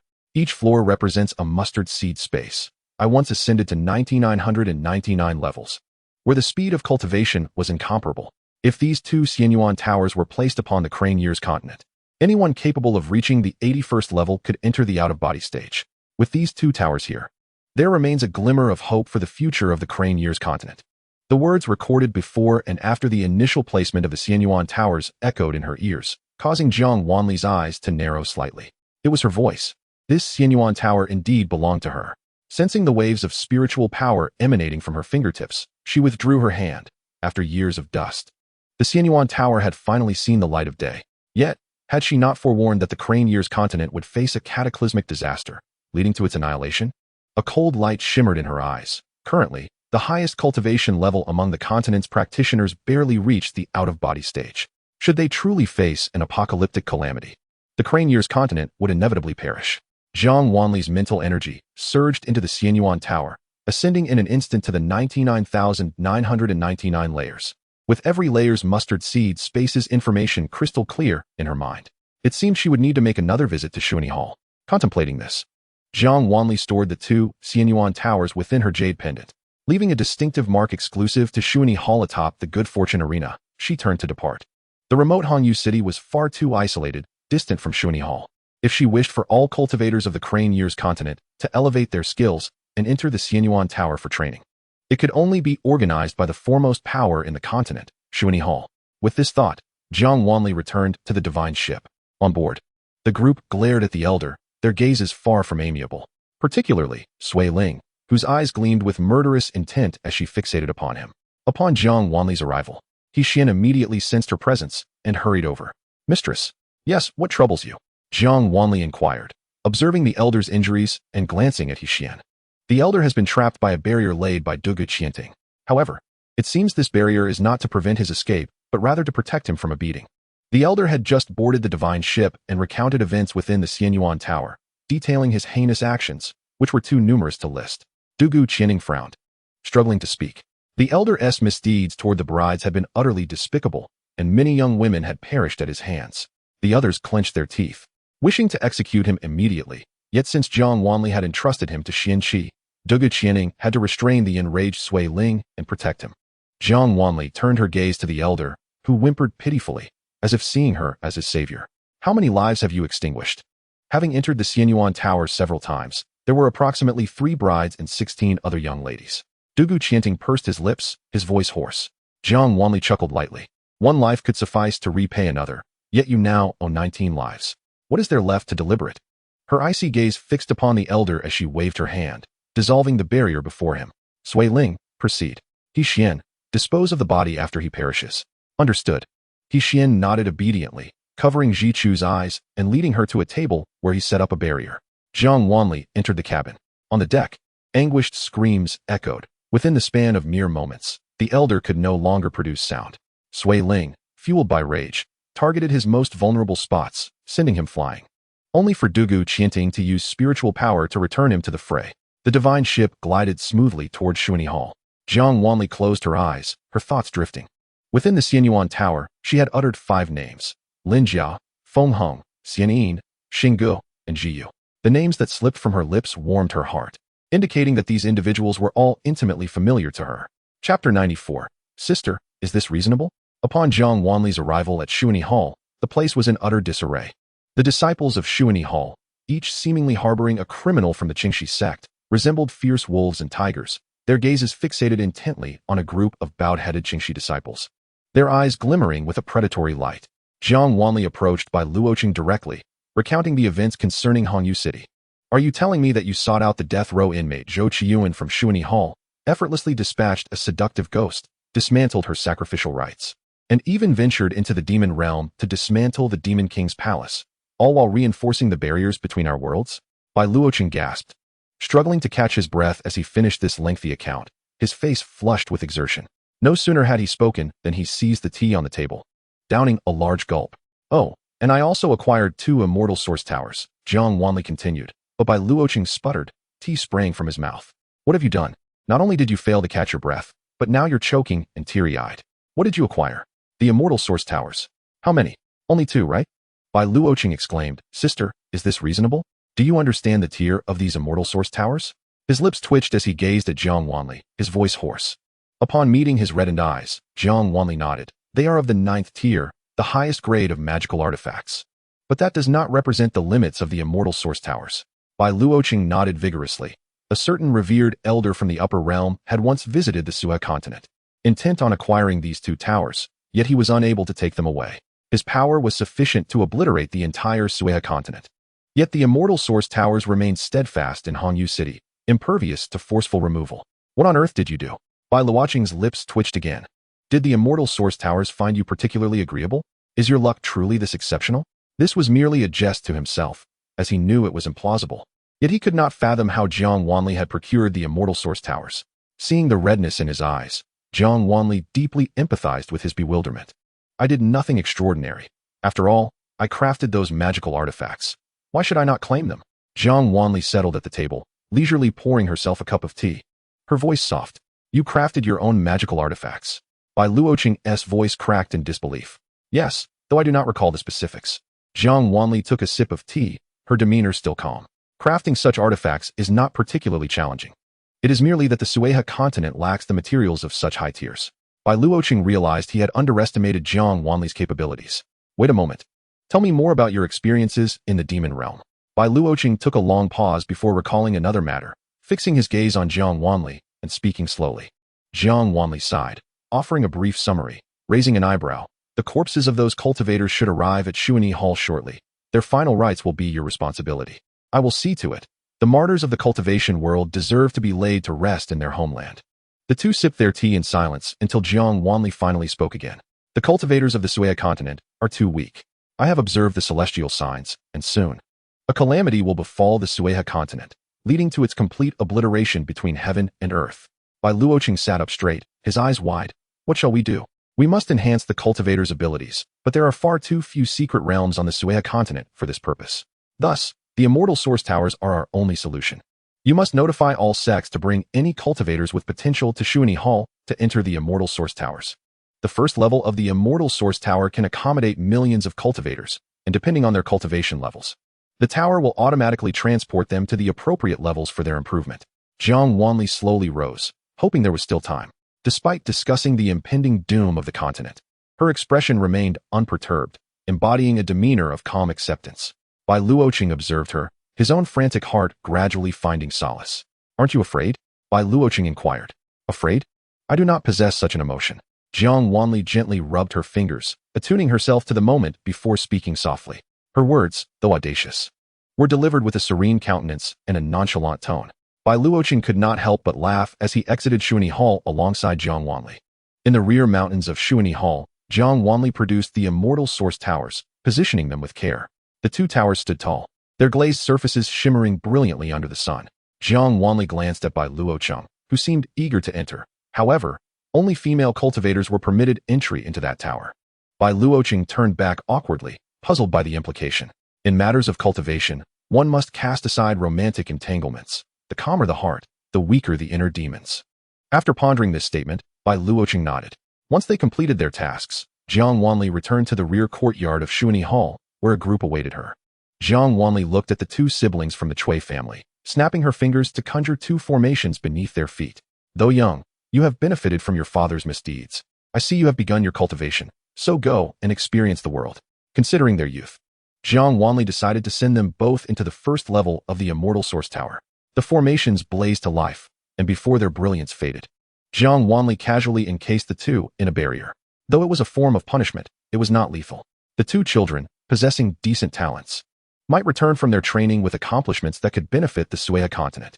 As for the other two, Jiang Wanli turned to Sui Ling and Dugu Qianting.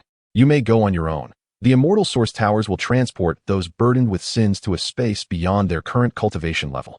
Whether you live or die will depend on your own fortunes. If you perish, it will be a means of atonement. Should you survive against the odds, your debts will be cleared. Her voice was gentle, yet despite her youthful appearance, she spoke with an authority that brooked no refusal. Even though she was an elder of Xuanyi Hall, her aura was even more formidable than Bai Luoqing's. Sui Ling and Dugu Qianting exchanged glances before kneeling in unison, expressing, "Thank you, fellow cultivator, for avenging us. Should we be fortunate enough to survive, as you said, we shall not hesitate to brave any dangers." Jiang Wanli remained silent, waving her hand, and the two vanished from sight. Standing nearby, Xianxia met Jiang Wanli's gaze, initially expecting her to send him to the immortal source tower as well. However, Jiang Wanli narrowed her eyes, observing him for a long while before finally sighing. Your cultivation talent is lacking. Her words fell like a bucket of cold water, leaving Xianxia momentarily stunned as he lowered his gaze, pressing his lips tightly together. However, your beast-taming talent is quite high. How about this? Jiang Wanli continued in a guiding tone. I shall send you to the demon realm. Xianxia felt darkness enveloping him once more. Had he truly committed any wrongdoing? Jiang Wanli produced a scroll and handed it to him. I will send you to the demon king. You must give her this scroll, and she will not make things difficult for you. Xianxia opened the scroll to find a depiction of a night demon, and the darkness returned to his vision. Am I truly safe sending this unsightly creature? This hardly seems like a fitting gift. He glanced at Jiang Wanli, searching for any hint of jest in her expression. Yet, there was none. Her face remained impassive. Xianxia silently withdrew his gaze, contemplating the feasibility of this path. The scroll had been acquired by Jiang Wanli, after all. As the back bore her own likeness, she had erased her image, leaving only the night demons. The demon king would likely hang this painting in her grand hall, suggesting it held some significance and was easily recognizable, a perfect token to convey. Are you willing to go? If you prefer, you could also lead a fulfilling life on the Suea continent, Jiang Wanli inquired softly. I will go. Xianxia bit his lip, refusing to back down. Perhaps he could live a life of ease, but he was unwilling to settle for mediocrity. Since he possessed the ability and the opportunity, why not take a chance? He bore no grudge against Jiang Wanli and believed she would never harm him. Jiang Wanli lowered her gaze and stated, When you can command the myriad beasts and send word to me, I shall come to retrieve you. She then handed a jade leaf to Xianxia, who accepted it in silence and nodded. Chapter 95. The betrayal of the white tiger with a direct teleportation to the demon king's palace. Jiang Wanli turned her attention to Ji Chu. Yichuan silently placed himself behind Ji Chu, saying, Master, her talents are lacking. There's no need to involve her in matters of salvation. Indeed, Jiang Wanli replied, furrowing her brow as she looked at Yichuan. I believe Ji Chu possesses commendable potential. Given time, she will surely achieve greatness. It remains to be seen how well you can guide her. Her tone carried a hint of jest, prompting Ji Chu to peek from behind Yichuan and smile sweetly. I also think I'm impressive. Yes, impressive, Yichuan replied nonchalantly, pushing her head back down. I believe I can train her well. Very well, Jiang Wanli said, stretching lazily. It has grown late. Let us rest. Will the master not dine? Yichuan inquired with surprise. Jiang Wanli shook her head, fatigue evident. Upon hearing this, Yichuan nodded and led Ji Chu out of Jiang Wanli's chamber. After a quick wash, Jiang Wanli lay down on her couch, feeling her stomach. Not hungry. She soon drifted into slumber. Meanwhile, Xianxia gazed at the ruins before him, brow furrowed. An overwhelming aura of demonic energy enveloped him, yet this did not appear to be the demon king's territory. Just as he pondered this, a girl emerged from the wreckage, resentment etched on her face, a massive bundle strapped to her back and another in her hand. She was covered in dirt and looked quite disheveled. Upon seeing Xianxia, the girl's eyes widened in disbelief, and she exclaimed, How can there still be human cultivators? Weren't they all taken away? Hello, may I ask if this is the demon king's palace? Xianxia inquired sincerely, unaware that Jiang Wanli had reduced the palace to rubble. Indeed, the girl huffed, struggling to crawl out of the debris, casting her burdens at Xianxia's feet. You were left behind by that woman? Her tone dripped with schadenfreude. Xianxia hesitated for a moment, then stated, Jiang Wanli sent me here to find the demon king. Who? Jiang Wanli. The girl immediately straightened up, asking, What does she want? She had declared not to pursue me anymore. I have come to learn the art of beast mastery. Xianxia gazed at the girl in surprise, unable to believe she was the demon king. King, is your chamber ready? Are we leaving now? Just then, a pig demon appeared behind the girl, respectfully inquiring. Xianxia's expression sharpened as he regarded the girl, stating, This is what Jiang Dao you entrusted me to bring you. The demon king cursed as she took the scroll, her face paling upon seeing the figure of a night demon, as if she had swallowed 1,000 flies. Understood, she replied impatiently, tossing all her belongings to the pig demon. The art of beast mastery, is it? Follow me. Xianxia cast a glance at the heaps of debris, filled with doubt, yet wisely refraining from asking further questions. His intuition warned him that inquiring might provoke the girl's ire. The following day, Jiang Wanli awoke only when the sun was high in the sky. She leisurely strolled to the main hall of Shun Yitang. Noticing a considerable number of cultivators had already arrived. Standing before the Xianyuan Tower, Jiang Wanli sighed. She casually set up a formation, enclosing the 2 towers within it. After completing this, she entered the Xianyuan Tower and, on the 99th floor, established a teleportation array. With Yichuan and the others, Jiang Wanli stepped into the array, immediately returning to Tianke sect. This journey had spanned several months, and upon her return, her first order of business was to visit the back mountain to check on the 2 divine beast eggs. After months of nurturing from the Nanhai Xianling pearl, the eggs had doubled in size, nestled comfortably in the spirit spring, where soft, melodic hums could be heard. Wash, wash, fluffy dumpling, wash, wash, master likes it. Jiang Wanli stood by the spirit spring, and the dumpling, hiding behind the eggs, sensed her presence, halting its humming. It soared up, darting towards Jiang Wanli. Master, you're back. The youthful voice brimmed with affection, as the dumpling flew while hurriedly drying its fur, fluffing up before diving into Jiang Wanli's embrace. Gazing down at the affectionate dumpling nestled in her arms, Jiang Wanli gently stroked its head. Quite nice, very cuddly. After assessing the condition of the divine beast eggs, Jiang Wanli's brows slightly furrowed. With the Nanhai Xianling Pearl's assistance, the eggs should hatch within a few years. While she was patient about waiting, the impending challenges facing the Yueshu continent made her anxious. Thus, with a flicker of intent, she prepared to store the 2 eggs within her jade pendant when she felt a surge of spiritual energy emanating from it. Jiang Wanli's eyes glimmered as she retrieved the small tiger. Upon sighting the tiger, the dumpling immediately fluffed up in alarm. The tiger, heedless of its surroundings, leaped into the spirit spring, emerging with its fur gleaming white. White tiger, you traitor! The dumpling's fur bristled, shooting towards the tiger, extending its small paw in accusation. You heartless creature, how dare you return? Truly shameless. Have you forgotten how resolutely you left Tianke sect? I am utterly astonished. You have tarnished the name of divine beasts. Get out. The dumpling, akin to a cat whose tail had been stepped on, fluffed up and pointed at the white tiger, its youthful voice imbued with surprising aggression. The white tiger shook off the water, lifted its head, and let out a roar. The indignant dumpling, startled, quickly dove back into Jiang Wanli's embrace. Leaning against Jiang Wanli's chest, it seemed to regain its courage. What are you roaring about, you dead traitor? Tianke sect does not welcome you. Leave. Jiang Wanli glanced down at the dumpling, then turned her gaze to the white tiger. White tiger. Although she had long suspected this little tiger was no ordinary creature, Jiang Wanli had not associated it with the divine beast, the white tiger. After all, she was aware that the white tiger had been contracted by the sect master of Tianyang sect. The demon realm lay some distance from Tianyang sect. How could the white tiger have left its domain to venture here? Yes, master, that's it. 300 years ago, it betrayed the sect and joined Tianyang sect. The dumpling exclaimed indignantly, its paw trembling as it pointed at the white tiger, clearly infuriated. The white tiger was originally from Tianke sect? Why don't you scold Xianwu? Is it because you are afraid? The white tiger flicked its tail and sauntered to the ground, its body drying off with the help of its spiritual energy. Looking at Jiang Wanli, it spoke in a hoarse voice. White tiger pays respects to the master.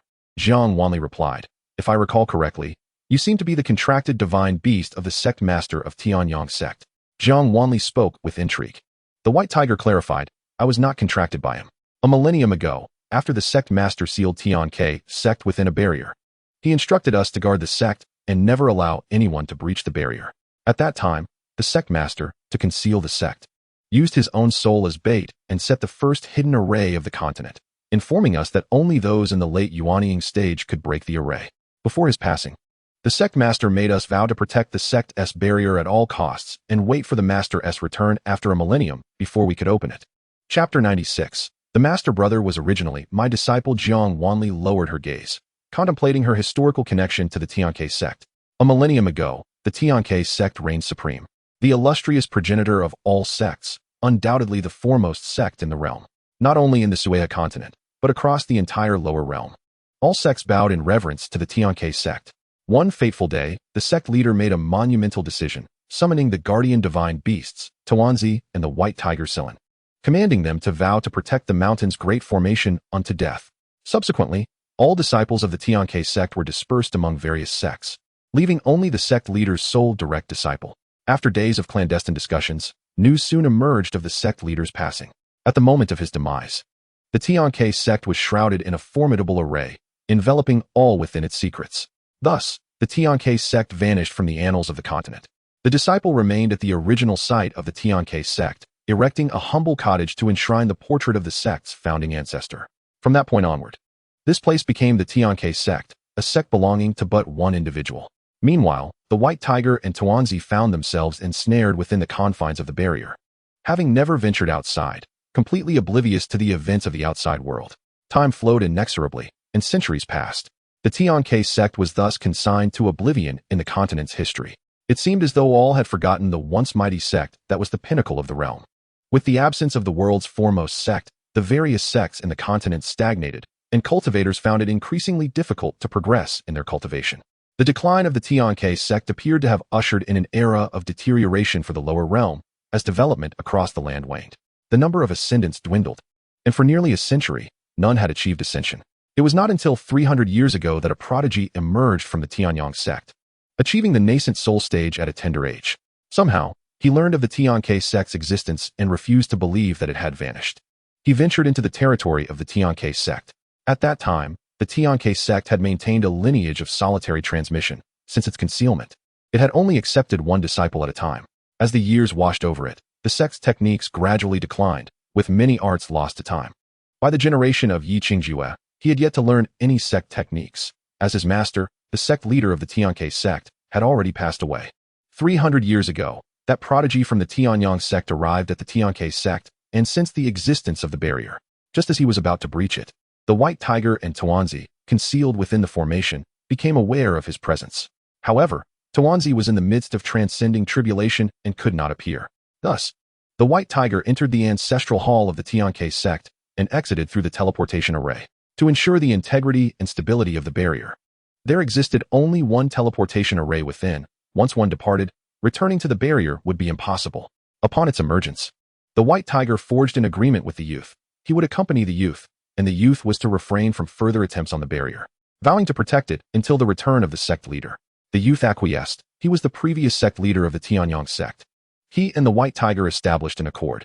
Even if he were to perish, as long as the white tiger remained within the Xianxiaaudiobooks sect, the barrier of the Xianxiaaudiobooks sect would not be revealed to the world. Thus, the white tiger stayed within the Xianxiaaudiobooks sect for a century.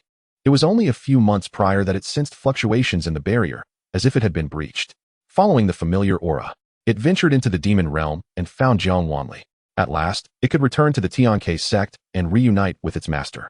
Tuanzi, having listened to the white tiger's tale, fell silent. Jiang Wanli furrowed her brow, realizing that she was the founding sect leader of the Xianxiaaudiobooks sect. She blinked, her tone calm. Both Tuanzi and the white tiger nodded in agreement. Her master was a legend across the continent, the very faith of the entire land. Tuanzi became animated, recounting tales of the master's past glories. I will forever remember the sight of the master descending from the heavens, wielding the sword Tingmo, shattering myriad laws with a single strike. Tingmo? Is it the master's treasured sword, the finest sword under heaven? Jiang Wanli mused, slightly furrowing her brow, as she seemed to lack the habit of wielding a sword. Let us put that aside for now. Jiang Wanli turned to the white tiger. You have not formed a contract with anyone from the Xianxiaaudiobooks sect? Huh. As a divine beast, to lower myself to the Xianxiaaudiobooks sect is already a tremendous favor. How could I possibly form a contract with them? The white tiger flicked its tail, its expression filled with disdain. Jiang Wanli nodded. That is good. The Xianxiaaudiobooks sect does not seem to harbor good people. Had you formed a contract with them, we might have had to clash in the future. Upon hearing this, the white tiger froze, its entire demeanor shifting. I recall the founding sect leader was named Xianxiadrama. Jiang Wanli traced her fingers thoughtfully, realizing why she felt an inexplicable fondness for the Xianxiaaudiobooks sect. She was, after all, one of its own. Did that mean Xianxiadrama was her disciples' descendant? With this thought, Jiang Wanli's expression stiffened. Little did she expect that her master brother was, in fact, her distant descendant. Xianxiadrama is but a relic of the past. I am now Jiang Wanli. There is no need to reiterate that I am the founding sect leader of the Xianxiaaudiobooks sect. For now, I am the 887th generation disciple of the Xianxiaaudiobooks sect. Jiang Wanli spoke softly, and Tuanzi and the white tiger exchanged glances, both nodding in comprehension. Tuanzi nodded vigorously before suddenly pausing. Wait, master. The Xianxiaaudiobooks sect has existed for countless generations. How could you be the 887th generation? Jiang Wanli replied. That is a question for the various sect leaders of the Xianxiaaudiobooks sect. However, given the sect's dwindling talent and its closure for millennia, it is already a miracle that any legacy remains. It is not worth placing undue blame. This is not of great importance, Jiang Wanli spoke gently, as the two beasts exchanged another blank look before nodding again in confusion. Having learned about the Xianxiaaudiobooks sect, Jiang Wanli inquired further about the details. Yet both beasts were unaware of the reasons behind the sect leader's decision to conceal the sect. Jiang Wanli opted not to dwell on it. The truth would eventually surface. Collecting 2 divine beast eggs and the Nanhai Xianling pearl into her jade pendant, Jiang Wanli departed from the back mountain. The arrival of Hewan and Jichu filled Xianxiadrama with joy, tears glistening in his eyes as he gazed at Hewan. Where's my junior sister? Master has gone to the back mountain. Hewan cast a glance at Xianxiadrama, raising an eyebrow. After months apart, he was surprised to see that Xianxiadrama had already entered the early stage of core formation. Yi Qingjue nodded and turned to Ji Chu. And who is this? Her name is Ji Chu. I see. She must be the new disciple brought back by my junior sister.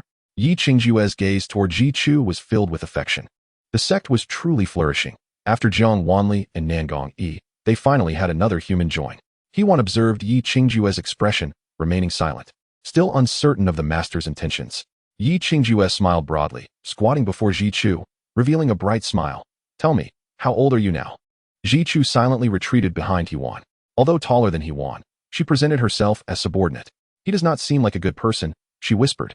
Her words were meant as a secret, yet the perceptive Yi Qingjue heard them distinctly. Yi Qingjue replied, How presumptuous of you. Chapter 97. Only 3 months remaining initially. Jiang Wanli intended to discuss matters with Yi Qingjue, but upon discovering her identity as the founding ancestor of the Xianxiaaudiobooks sect, she reconsidered and chose not to seek him out. Jiang Wanli retrieved a crimson umbrella from her jade pendant, narrowing her eyes. With a single thought, she found herself at the rear of the desolate mountain, the site of the spiritual vein of the Xianxiaaudiobooks sect. Several months prior, she had completely liberated the spiritual energy within the spiritual vein, thereby nourishing the entire Xianxiaaudiobooks sect. Jiang Wanli sensed her surroundings and opened her umbrella at the thickest part of the spiritual vein. This artifact could concentrate spiritual energy into a singular point. Severing the spiritual vein was not advisable. Thus, the only option was to consolidate a segment of the spiritual energy and subsequently transmit it via an array. Jiang Wanli channeled her spiritual power, manipulating the artifact to absorb a portion of the energy from the spiritual vein. This amount of energy would not impact the cultivation of the Xianxiaaudiobooks sect disciples, but could yield immeasurable effects on the cultivators within the Xianyuan Tower.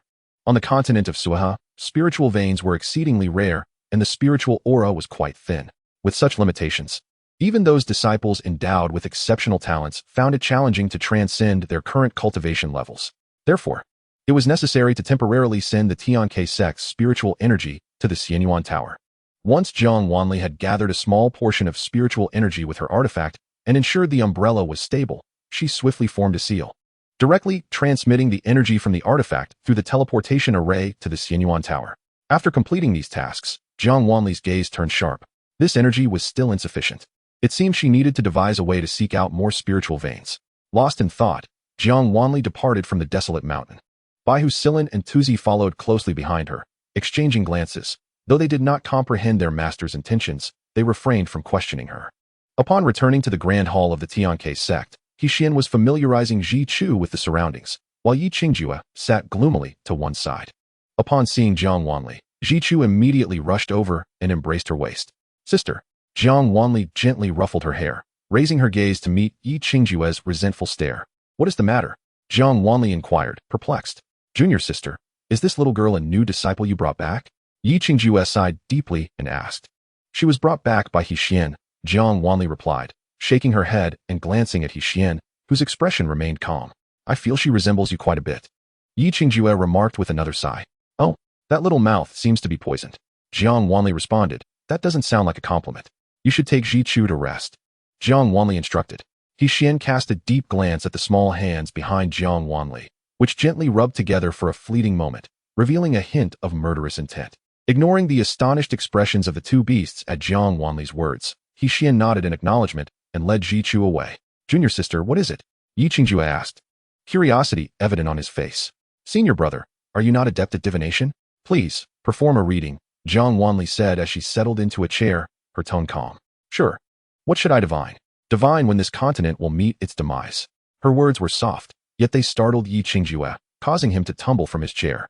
Junior sister, to divine the fate of the entire continent? Yi Qingjue murmured, his gaze vacant. Yes, it should be within the near future. You should be able to divine it. Jiang Wanli's voice was gentle, yet it struck like a thunderclap, leaving Yi Qingjue trembling with fear. The day of destruction is near. After enduring much hardship, the Xianxiaaudiobooks sect was finally poised to thrive, only to be told that the entire continent was doomed. Observing Yi Qingjue's distraught demeanor, Jiang Wanli sighed. Senior brother, even so, there are still ways to mitigate the situation. I only wish to know how much time we have left. Yi Qingjue suddenly regained his composure. Right. Junior sister is so formidable. She must have a plan. I will calculate it now. Unlike the previous casual readings, Yi Qingjue adopted a serious expression. Sitting cross-legged on the ground, forming seals with his hands, and closing his eyes. Spiritual energy swirled around him. Jiang Wanli raised an eyebrow. Indeed. Her senior brother was exceptionally gifted, and without the confinement of spiritual energy, his cultivation was progressing rapidly. Unhurried, she casually conjured a water mirror, searching for areas rich in spiritual energy. The images within the water mirror flashed by. Mountains, lakes, rivers, deserts, grasslands, and forests appeared in quick succession. Finally, the image settled in the depths of the ocean. Jiang Wanli's eyes narrowed. The South Sea. A slight smile graced her lips. Just right. She was in need of the South Sea's Xianling pearl. Yi Qingjue suddenly opened his eyes, and Jiang Wanli promptly closed the water mirror, directing her gaze toward him. Noting the pallor of Yi Qingjue's face and the beads of cold sweat on his forehead, Jiang Wanli's expression tightened. It seemed the results of the divination were not as one would hope. Junior sister, Yi Qingjue gasped, turning to Jiang Wanli, his voice trembling. The Sueha will perish in 3 months. His fragmented words conveyed his terror. Tuzi and Silin exchanged horrified glances. In 3 months, the Sueha continent would face an unprecedented calamity, at which point the entire continent would cease to exist. 3 months? Jiang Wanli was momentarily taken aback. She had not anticipated such urgency. Senior brother, summon Nangongi. We must head to the South Sea. At that moment, Yi Qingjue could hardly afford to dwell on fear. He hastily rose and dashed toward the hall's exit. Jiang Wanli watched his departing figure, her gaze profound. She reached out to reopen the water mirror, observing the serene figure on the opposite side. Master Bai, there is someone you must pay special attention to. Only she, upon entering the Xianyuan Tower, must exert every effort to enhance her cultivation. Jiang Wanli's voice was cold, her eyes glinting with icy light. Oh, who is it? Chu Yinin, Jiang Wanli replied, her lips barely parting. Bai Luochen paused, recalling dimly that this Saintess seemed to have a personal vendetta against Jiang Wanli. Yet, so much time had passed, with Jiang Wanli's cultivation level. Wouldn't it be a simple matter to deal with Chu Yinin? Why the need for this particular warning now? Bai Luochen furrowed his brow. Jiang Wanli's words were undoubtedly more than they appeared. She is the Saintess. When the Sueha continent faces destruction, she may be able to assist. Jiang Wanli spoke softly. Ever since she awakened and Jiang Wanli transmitted her memories, she had understood that the Saintess of the Tianyang sect was the faith of the entire continent, and the power of the Saintess could save the world. This belief was deeply ingrained in the Sueha continent. The Tianyang sect had maintained its position as the foremost sect on the continent because of the emergence of the chosen daughter. Although no calamity had befallen the Saintess since ancient times, no one truly comprehended the extent of her power. Nonetheless, given this notion, the title of Saintess being inherited for millennia implied that when the time of annihilation arrived, the Saintess would undoubtedly possess abilities beyond those of ordinary individuals. There would be a task that only the Saintess could undertake. The Sueha continent could still endure for 3 months. Yet Jiang Wanli was all too aware of Chu Yinin's capabilities. With her current strength, she could accomplish nothing. Jiang Wanli narrowed her eyes. This was merely one aspect. She would not allow such a woman to dictate the fate of the entire continent. The path of the Saintess was simply a precaution. She gazed toward the clear sky outside the grand hall, her eyes shimmering with dark intent. Regardless of the calamity that approached, she would not permit the Sueha to meet its demise. Chapter 98. Just like that, she becomes the queen of the sea, Bai Luochen remarked, looking at Jiang Wanli with newfound gravity. Do you know what will transpire? I don't know the specifics, but it appears that the end of the Sueha continent is imminent in 3 months. Jiang Wanli's voice was calm, yet her words sent Bai Luochen nearly leaping from his seat. Observing his serious demeanor, he began reviewing the lists of disciples from various sects who had entered the Xianyuan Tower. Bai Luocheng's hands trembled as he turned a few pages, eventually casting aside the roster in frustration. Forget it. I shall simply apprehend the person directly. As his words fell, the figure in the water mirror vanished. Jiang Wanli closed the water mirror and turned her gaze towards the front of the grand hall. Nangong, he was being dragged in by Yi Qingjue. Jiang Wanli said little, foregoing even the use of a flying magical artifact, and directly formed hand seals to lay down a teleportation array before the grand hall, leaving Tuzi and Silin behind. Jiang Wanli vanished with Yi Qingjue and Nangong into the array. Silin and Tuzi exchanged glances, a silent agreement passing between them as they set off to seek Hexian. When Jiang Wanli and her companions landed, Yi Qingjue's face was as pale as a ghost. His lips pressed tightly together as he trembled uncontrollably. Before he could retch, Jiang Wanli delivered a sharp slap to his back. Nangong, still in a daze, stared at the boundless ocean before him, bewildered. Boss, why have we come to the seaside? To hatch an egg, Jiang Wanli replied, her lips parting to utter those 2 words. Nangong was left with a head full of questions. Before he could process this, he saw Jiang Wanli retrieving the divine ship and walking straight onto it. Yi Qingjue and Nangong hurriedly followed suit. as she stepped onto the divine ship. A protective barrier formed around it, and once all three were on deck, the ship surged towards the center of the South Sea. Feeling the sea breeze whip at their faces, like a series of slaps, Qingjue and Nangong finally began to regain their senses. The divine ship was swift. In mere moments, the land completely vanished, leaving only the vast expanse of water surrounding them. Nangong sat obediently on the deck, muttering incantations under his breath. "What are you mumbling about?" Qingjue asked, taking several deep breaths to steady himself, intrigued by the peculiar sounds emanating from Nangong. "I have been researching a killing formation. Once perfected, any creature that enters it will cease to exist. What if Junior Sister were to enter it?" Qingjue was astonished by the power of this formation, comparing it to the strongest person he knew. Nangong seemed to recall nearly being struck down by Jiang Wanli. Shuddering at the thought, if our boss is still groggy, no matter how powerful the formation, it would be futile. Indeed, Qingjue nodded, recalling Jiang Wanli in her sleepy state. Just then, a steady, deep breath interrupted them. Both turned to see Jiang Wanli with her eyes half closed, and they both instinctively shivered into silence. In the midst of the silence, Qingjue pondered quietly. If calamity were to descend upon them while Junior Sister was asleep, would the disaster also be halted? Lost in thought, the divine ship suddenly came to an abrupt halt, sending Qingjue and Nangong tumbling into a heap. Jiang Wanli had somehow moved to the edge of the deck, gazing out at the surging waves with narrowed eyes. A colossal figure emerged beneath the divine ship, a massive hand grasping the bow and halting its advance. Jiang Wanli cast her gaze downward at the enormous hand, her expression indifferent. Both Nangong and Qingjue were taken aback. Even the pinky finger was larger than they were. What in the world is that? The massive hand was covered in blue veins, adorned with seaweed and barnacles, presenting a grim gray hue that resembled a corpse submerged for centuries. Jiang Wanli glanced at the two of them. "We've arrived, let us disembark." The two exchanged confused looks. Observing that the hand showed no signs of releasing its grip, Jiang Wanli did not hesitate. She reached out, grasping each of them by the back of their collars. The array beneath their feet blazed with light. Qingjue and Nangong squinted, and when the radiance faded, they found themselves enveloped by the cerulean waters, shimmering light dancing above them. They were within a barrier, and they could finally see the entirety of the enormous hand. Beneath the divine ship lay a gigantic figure, a fish. Its massive body featured a fish tail on the lower half, while the upper half resembled that of a man. He seemed to be seated at the ocean's floor, one hand propped against the seabed while the other extended, palm facing upward, obstructing the path of their divine ship. This being was entirely a shade of grayish-blue, with a countenance of great authority, adorned with a flowing beard.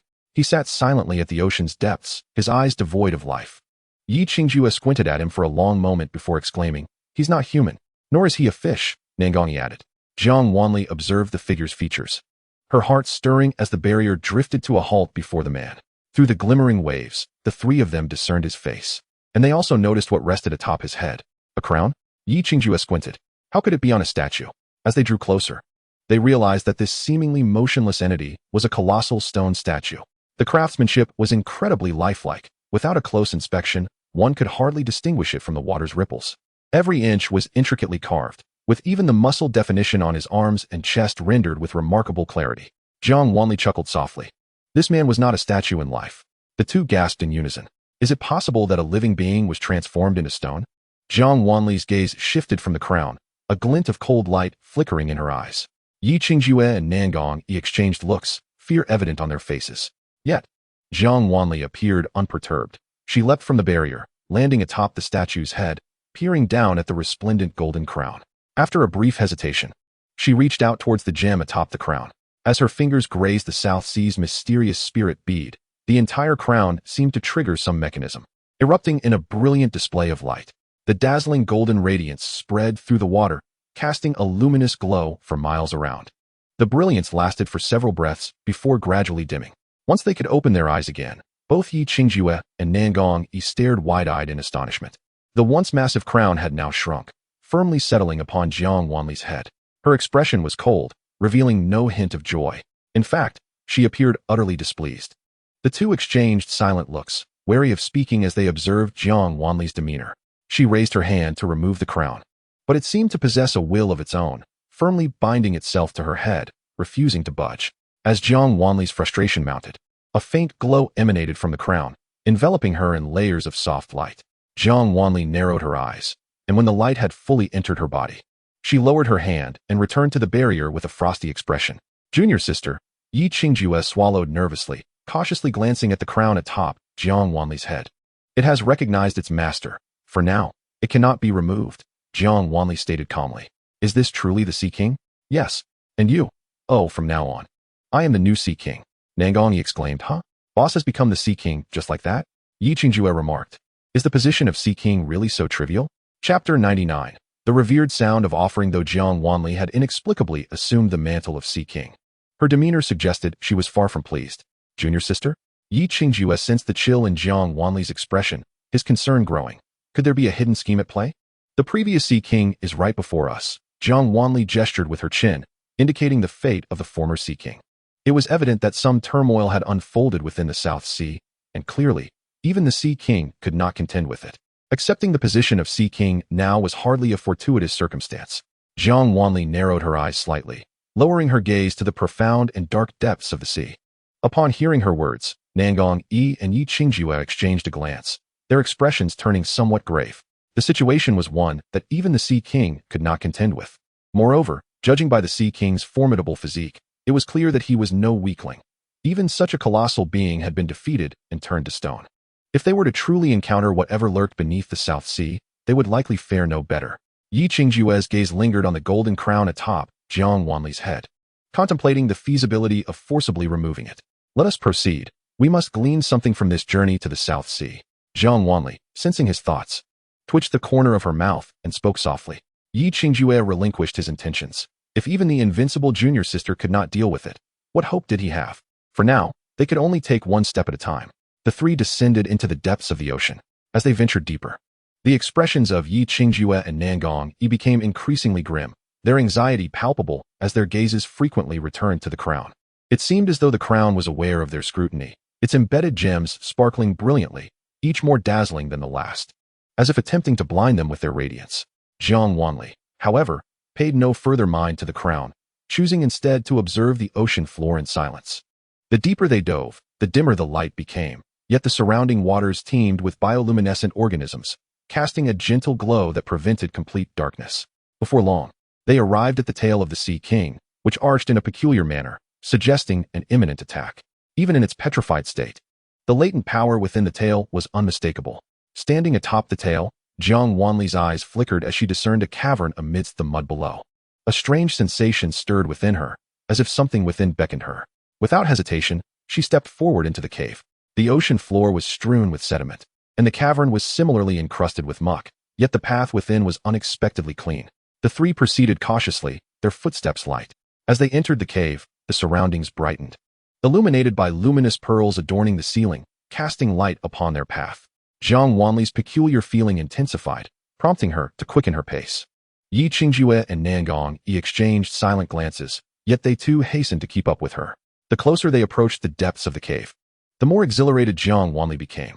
It felt as though something she longed to encounter awaited them ahead. Who dares intrude upon the Sea King's palace? A melodious and ethereal voice suddenly resonated, echoing throughout the cavern. At the sound, Jiang Wanli paused, a flicker of delight rising within her. Who are you? She inquired.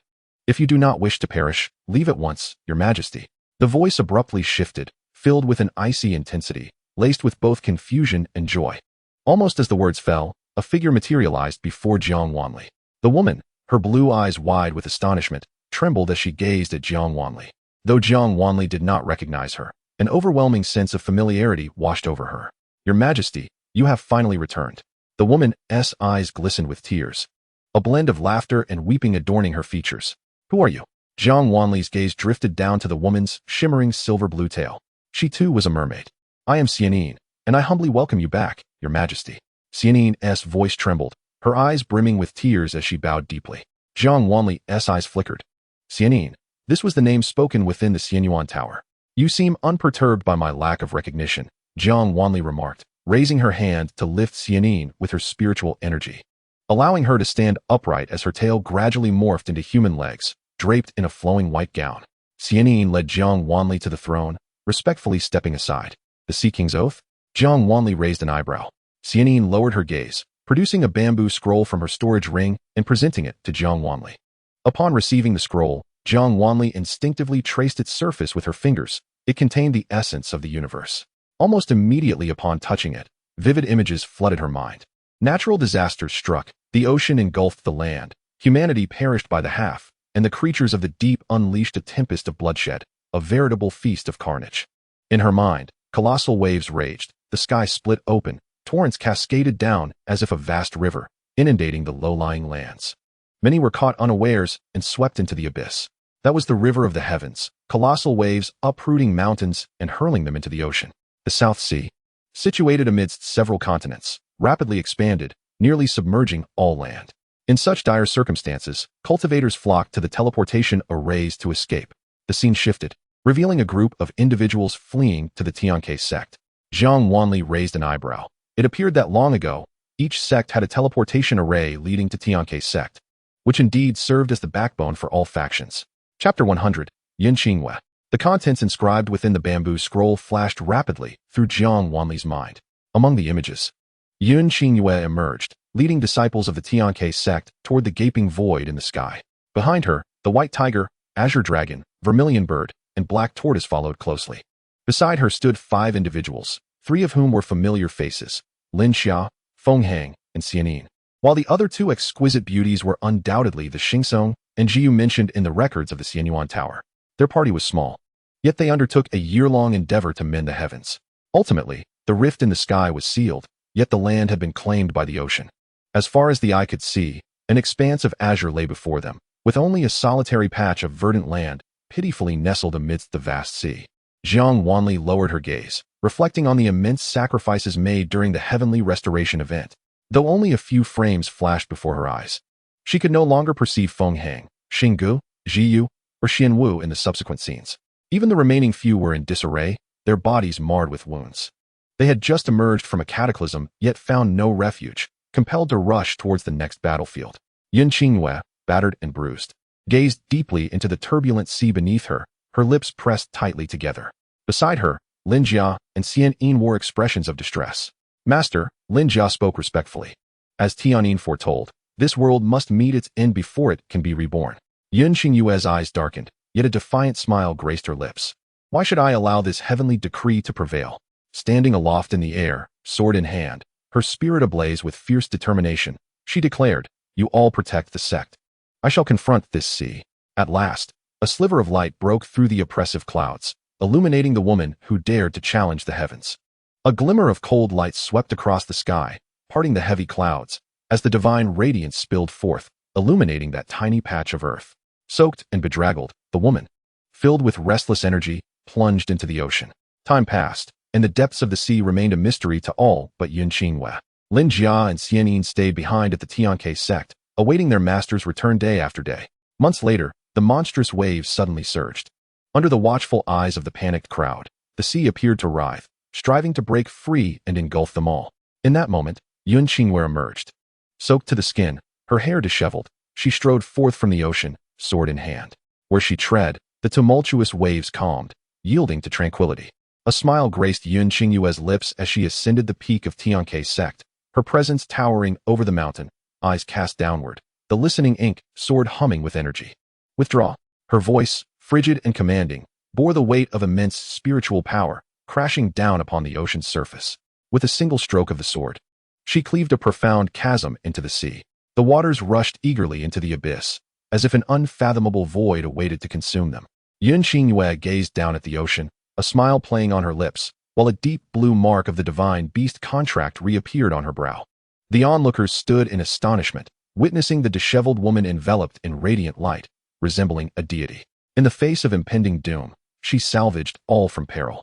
At that moment, Xianxia became the epitome of faith in this world. All bowed before her, and she truly ascended to the status of divinity, wielding the power of countless believers. After saving the world, she harnessed the power of the ocean, becoming the inaugural Sea King. Beneath the heavenly mandate, she boldly slapped the face of destiny. As the heavens threatened annihilation, she saved everyone, mocking the incompetence of the celestial order. Thereafter, Xianxia's standing among cultivators soared above that of the heavenly decree. Following her salvation of the world, she successfully ascended, becoming the first cultivator to do so. Her ascension prompted widespread reverence for the doctrines and techniques of the Xianxia sect, solidifying its status as the foremost sect in the realm. Jiang Wanli's gaze fell upon Xianyin. You have lingered here for over 90 million years. Have you ever harbored resentment towards me? Never, Xianyin replied, her voice gentle. I willingly sacrificed for the vitality of this land. Her eyes lowered, brimming with reverence. Jiang Wanli scrutinized her for a long while before returning the bamboo scroll. This record, containing the essence of these countless years, must be as dear to you as family. Indeed, Xianyin affirmed with a sigh. The Sea King's oath dictates that one must not consume the land for personal gain, regardless of the reasons. Humanity must not be exterminated. Do so many not adhere to this covenant? Jiang Wanli inquired, her gaze heavy with sorrow. Xianyin pursed her lips, remaining silent. Jiang Wanli sat in the master's seat, casting her eyes upon Xianyin, a hint of melancholy lingering in her depths. Xianyin, you have overstepped your bounds. Her voice was soft, laced with compassion. Xianyin lifted her gaze, smiling. Your perceptiveness remains sharp, even in the absence of your memories. Xianyin straightened, fixing her gaze upon Jiang Wanli. Outside the hall, pairs of glowing green eyes appeared beyond the barrier, watching the people within with predatory intent. Xianyin's elation and reverence vanished, her countenance chillingly cold. Why is it that despite my relentless efforts in cultivation, I cannot break through to ascend? Her voice bore a hint of bitterness. Lin Jia is dead. Feng Hang, Xinggu, and Ji Yu are missing, while I languish at the ocean's depths. Yet you have ascended. Why, master? Her eyes brimmed with resentment, and under her gaze, one felt ensnared by a venomous serpent, shivering with cold. I have awaited your return. Now that you have come back, the Sea King's oath is void. If another calamity befalls the world, and I replace your position, shall I not ascend? Xianyin's laughter echoed, her demeanor bordering on madness. Lin Jia and Yi Qingjue instinctively recoiled behind Jiang Wanli, alarmed by her state. Listening to her words, Jiang Wanli felt a pang of anguish, intertwined with the bitterness of betrayal. Though devoid of memories, she was resolute that she would never coerce Xianyin into any action. This burden was too heavy, she would not bear it. The Sea King's oath cannot bind you, Jiang Wanli stated, gazing steadily at Xianyin, remaining motionless. Indeed, the Sea King's oath cannot restrain me, for I am no longer the Sea King, Xianyin replied, laughter spilling forth, echoing throughout the grand hall. I only resent that Lin Jia chose to close the path to ascension merely to pave the way for you. Xianyin narrowed her eyes. I have long pondered why Lin Jia would act thus, but then I realized. Feng Heng once said, no matter where you are, you will become everyone's faith. If anyone threatens your position, he and Lin Jia would not hesitate to unleash a massacre. In those days, my cultivation was only beneath you and Feng Heng. Had I ascended, my merits in the upper realm would have rivaled yours.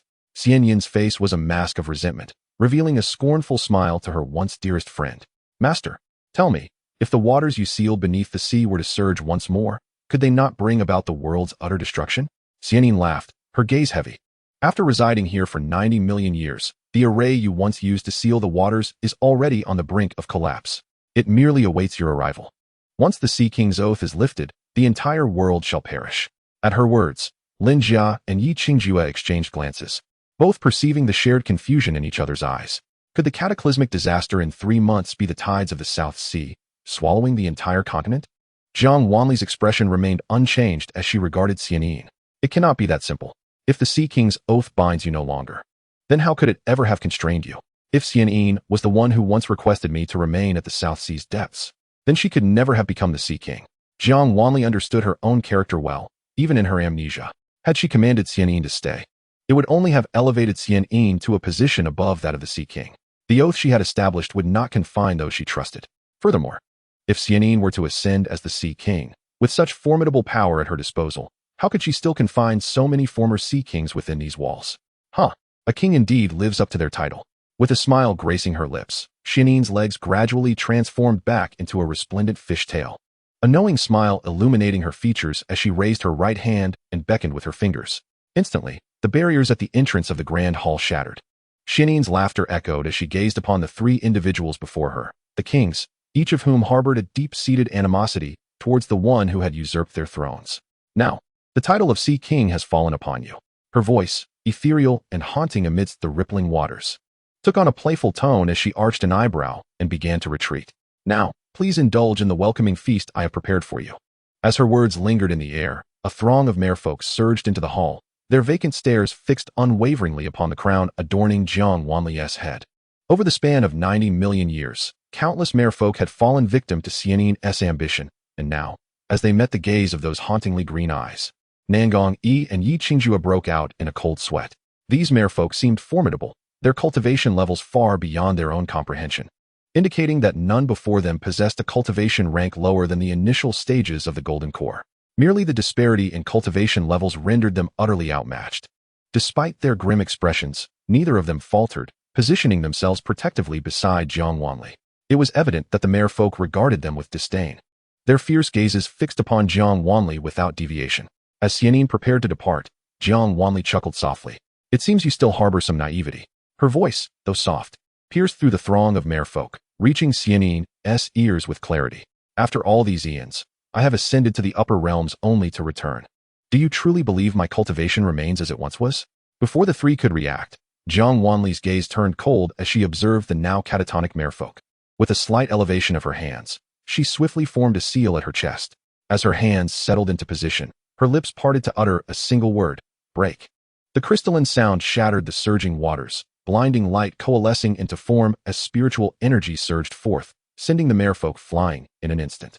The shock wave created by this force caused the grand hall to tremble precariously, the merfolk being slammed against the walls, suspended by the water's buoyancy to avoid being crushed into the ground, though many were still thrust against the stone. Exchanging a glance filled with astonishment, Nangong Yi and Yi Qingjue were taken aback. Yi Qingjue turned to observe a merfolk embedded in the wall beside him, silently marveling at the depth of entrapment. Realizing that it was impossible to extricate them, it was clear that Jiang Wanli was genuinely enraged. Her gaze was icy as she addressed Xianxian, insisting that there was no need to waste time. After preparing for 90 million years, she should unleash whatever method she possessed. The merfolk, utterly incapacitated, floated helplessly in the water, occasionally obstructing the line of sight between the two. Though mere paces apart, it felt as if an insurmountable chasm separated them. Xianxian narrowed her eyes at Jiang Wanli, a reminiscent smile gracing her face, wishing for a return to the past, her voice barely above a whisper. She expressed a longing for bygone days, her eyes reflecting a fleeting sense of confusion. Jiang Wanli regarded her in silence, watching as Xianxian suddenly burst into laughter, the previous confusion vanishing. She produced a large eyeball, its size comparable to her palm. The eye whirled about, its vertical pupil scanning the surroundings, and upon noticing the crown atop Jiang Wanli's head, its pupil constricted. Frowning, Jiang Wanli had yet to react when the vertical pupil locked onto her gaze. In an instant, Jiang Wanli felt her entire being stiffen as her body began to petrify. Observing this, Xianxian's smile broadened, and even the eye in her hand appeared to gleam with delight. The pupil spun excitedly within the white sclera, the entire eye exuding an air of exhilaration. Yi Qingjue and Nangong Yi watched in horror as Jiang Wanli transformed into a stone statue, their faces turning pale. "Junior sister, leader," they exclaimed in unison, standing beside Jiang Wanli, cautiously attempting to touch her, yet uncertain of what they could do in such a dire situation. Xianxian let out a haughty snort, casting a disdainful glance at the two, before storing the eyeball away. With a casual wave of her hand, a surge of spiritual energy struck the two, forcefully embedding them into the wall as well, the energy laced with a vengeful intent. As they were thrust into the wall, both displayed expressions of surprise, only to be met with a sudden flash of dark light at their waists, causing them to tilt their heads in unison and lose consciousness. Observing their collapse, Xianxian scoffed derisively, remarking on their evident decline, noting how her once formidable allies had become so utterly ineffectual. Turning her gaze back to the petrified statue, she laughed gaily, approaching Jiang Wanli and poking her stone face with a finger, her eyes crinkling with amusement. "Even if you have returned from the upper realms, what does it matter? There are many who wish to see you perish. Having resolved to take action against you, do you think I lack the means?" Withdrawing her hand, she gestured, and a formation appeared beneath Jiang Wanli's feet, a teleportation array. Xianxian stood before Jiang Wanli, a smile adorning her face as she admired her exquisite features, their silhouettes elongated by the light beneath them, casting grotesque shadows against the stone walls of the hall. In the next moment, both vanished without a trace. Almost simultaneously with their disappearance, a faint glow flickered at the waists of Nangong Yi and Yi Qingjue, rousing them from their stupor. The gentle light cradled them as they gently descended to the ground, both wearing bewildered expressions as they exchanged glances. Nangong Yi was the first to touch his head. "I felt nothing at all when I was slammed into the wall," he remarked, perplexed. Yi Qingjue began inspecting his own body when he suddenly glanced down, his gaze resting on his waist. There, unbeknownst to him, hung a shard resembling glass, emanating a warm light. Chapter 102, Apologies. "But the artifact upon which you rely is of my creation. Yi Qingjue hurriedly pulled Nangong Yi, who was twisting to inspect his back for any hidden tricks. And lo and behold, he too discovered a shard at his waist. What is this? Yi Qingjue inquired. Only then did Nangong Yi notice the shard's presence. Puzzled as he held it up to examine.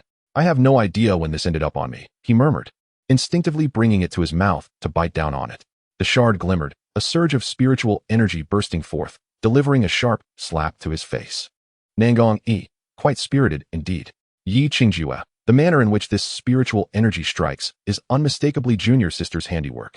It seems she has left this to protect us. She must be safe, Yi Qingjue concluded. Nangong Yi glared at the shard, contemplating how to retaliate, and upon realizing it was left by Jiang Wanli, his anger dissipated. As he lamented, how do you know it was left by the leader?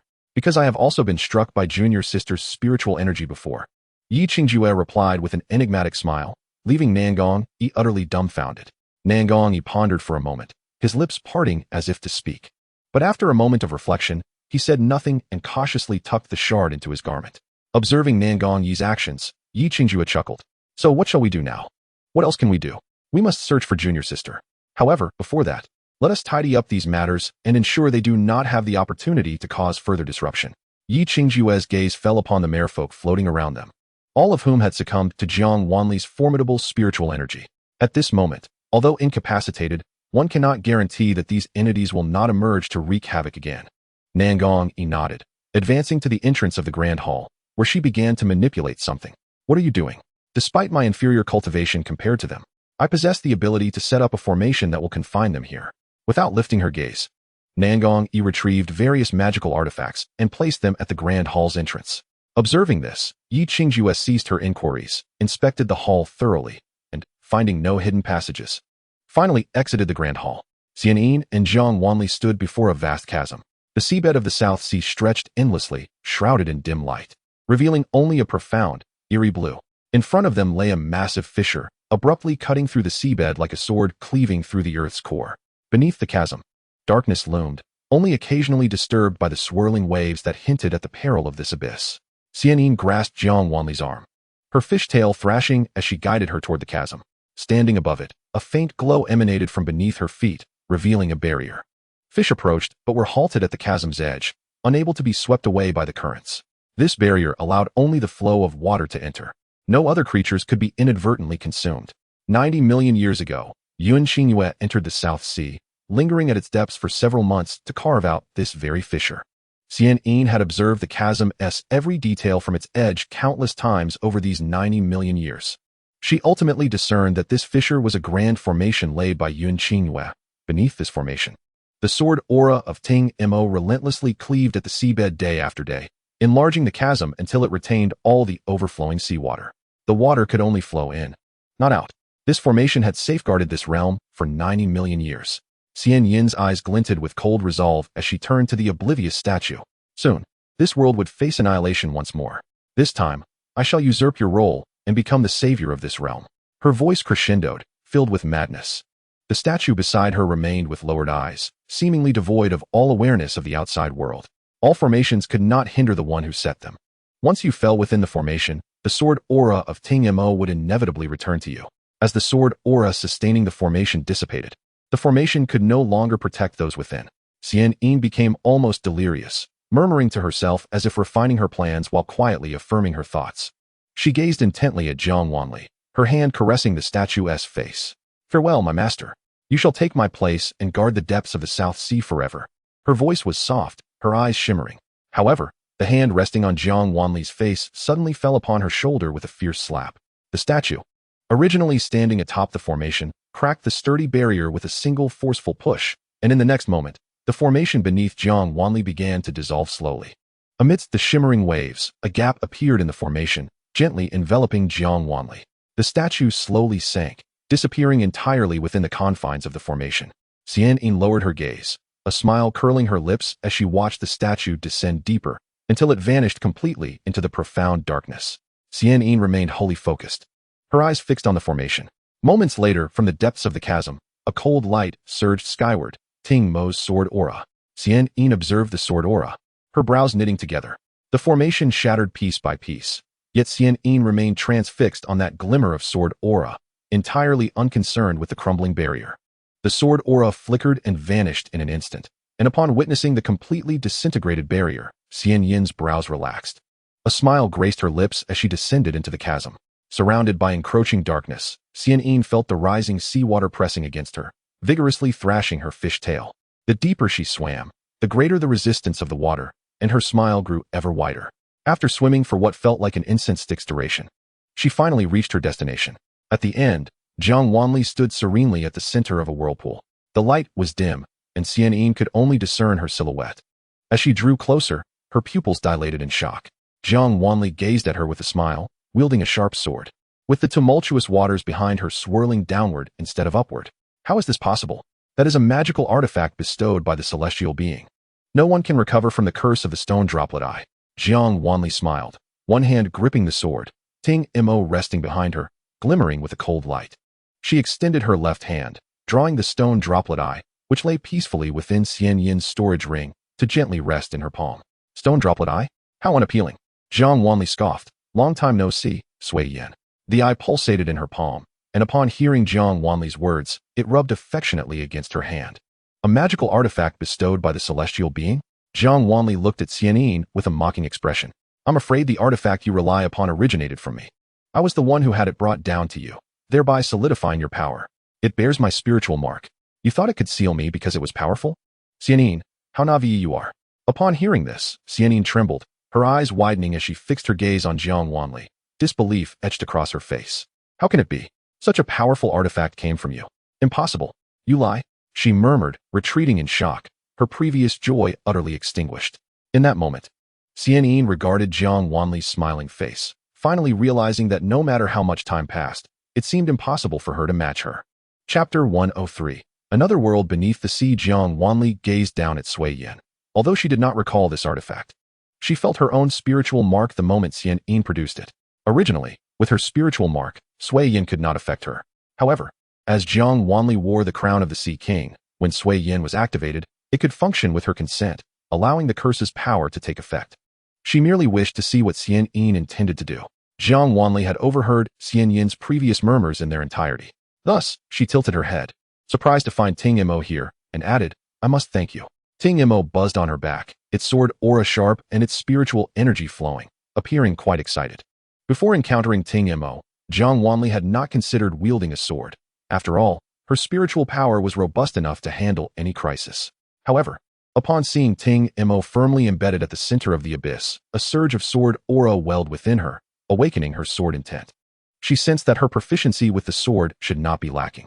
As she grasped Ting Mo, her sword intent intensified, achieving a true unity with the sword. The memory of once cleaving through the South Sea with a single stroke flashed in her mind. Jiang Wanli turned to glance at the abyss behind her. Beneath the fissure of the South Sea, there lay hidden truths. The waters here surged violently, swirling and battering against their bodies. Yet Jiang Wanli, bearing Ting Mo, repelled all incoming waves with her sword aura. After Xian Yin's earlier breakdown, she finally regained her composure, lifting her gaze toward the profound waters, sensing the rising tide. This was indeed a perplexing phenomenon. Upon first seeing Jiang Wanli, Xian Yin had noticed that the waters behind her swirled downward, while beyond the abyss, it appeared as if all the water was boiling, bubbling up. Upon careful observation, Xian Yin realized that the water was indeed flowing towards her from Jiang Wanli's direction. A cold smile crept across her face. Even if you have recovered, what does it matter? The formation has been shattered, and the sea is overflowing. You once cleaved the seabed and spent months establishing this array. Even with your enhanced cultivation now, it is impossible to restore it instantaneously. This world has met its end. As for me, I shall emerge in humanity's moment of despair, offering them hope and aiding them through their tribulations. This time, the power of belief in this realm shall belong to me, and I shall ascend. Xian Yin coldly gazed at Jiang Wanli, her voice hoarse from exertion as she shouted. Upon finishing, she erupted into an uncontrollable laugh. Jiang Wanli observed her silently, her eyes filled with pity. If the sea were to inundate everything, do you truly believe you can command it to recede once more? She inquired with curiosity. Xian Yin scoffed. For 90 million years, I have been preparing for this moment. Ah, that may very well disappoint you, Jiang Wanli replied, a hint of acknowledgement finally gracing her countenance. Her words, however, were merciless. The sea would never again engulf the land. Even with the formation dismantled, the waters could not escape this abyss. Her voice was soft yet resolute. Xianin's laughter faltered as she fixed her gaze intently on Jiang Wanli. What do you mean by that? Jiang Wanli chuckled lightly, tilting her head back as she wielded her sword, forcefully slashing. A tremendous sword aura, infused with spiritual energy, cleaved open the rift above them, allowing the light of the heavens to descend, though not blinding. It dispelled much of the surrounding gloom. The sediment above collapsed, cascading downwards, while Jiang Wanli quietly regarded Xianin, allowing the debris to fall around them. The stone walls crumbled, large chunks plummeting as Tingmo hummed in response, the sword aura forming a protective formation above Jiang Wanli, shattering and scattering all debris. Xianin was not so fortunate. She flailed her fishtail, evading the falling stones. The collapse of the seabed rock wall continued for an extended period, and when the dust finally settled, Xianin swayed her tail in astonishment, staring at the open expanse above. The formation had dissipated, the rift had crumbled, and the waters surged unimpeded in all directions. Yet, the sea within the rift remained encircled around them, refusing to surge forth from the depths. What is the meaning of this? Xianin glared at the sky above, her voice hoarse with bewilderment. Jiang Wanli smiled softly. Do you truly believe that Tingmo lies dormant here for no reason? 90 million years is a considerable span. Ample time to accomplish many things, such as transferring the sea water beneath the cataclysm through the fissures of various realms. She felt it, behind her, from the abyss. A dry aura that did not belong to the South Sea. With a sweep of her mental energy, Jiang Wanli raised an eyebrow. Indeed, she never left hazards unaccounted for. How could she allow such a cataclysmic disaster to rise again? Jiang Wanli turned, casting her gaze toward the abyss. With the formation's restraints lifted, the sea beneath the rift surged freely toward the depths. Beneath the South Sea, a colossal underwater waterfall formed. The torrent cascaded swiftly downward, the waves expanding outward violently. Illuminated by the aura of Tingmo's sword, it appeared both mysterious and magnificent.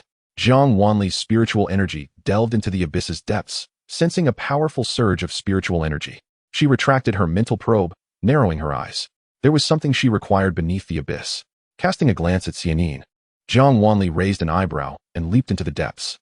A figure swiftly followed behind her, and Jiang Wanli's smile deepened. Though Xianin had once been her dear friend, the current her, harboring a heart set on destruction, would never be allowed to escape alive. With this thought, Jiang Wanli's gaze turned frigid, the surrounding waters rippling, the sound of the rushing current deafening. She plummeted straight down, plunging alongside the waterfall's torrent into the abyss. As the ground drew nearer, Jiang Wanli made no move to alter her trajectory. Xianin witnessed her crash into the muck, and in the next instant, as the spiritual energy rippled, Jiang Wanli vanished without a trace. Indeed, beneath this abyss, there was still a vast universe.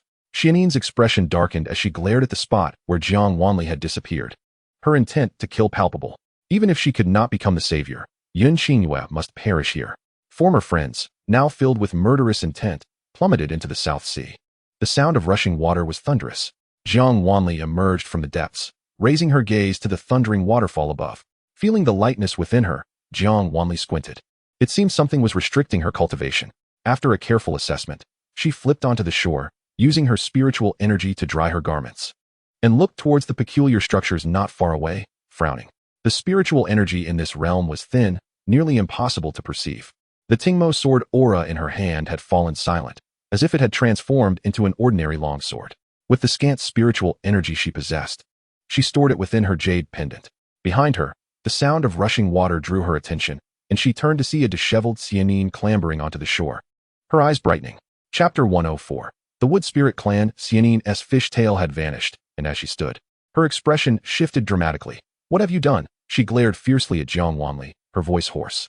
Jiang Wanli chuckled lightly. Your spiritual energy has been restricted. No. It has been completely sealed. She sensed it and spoke in surprise.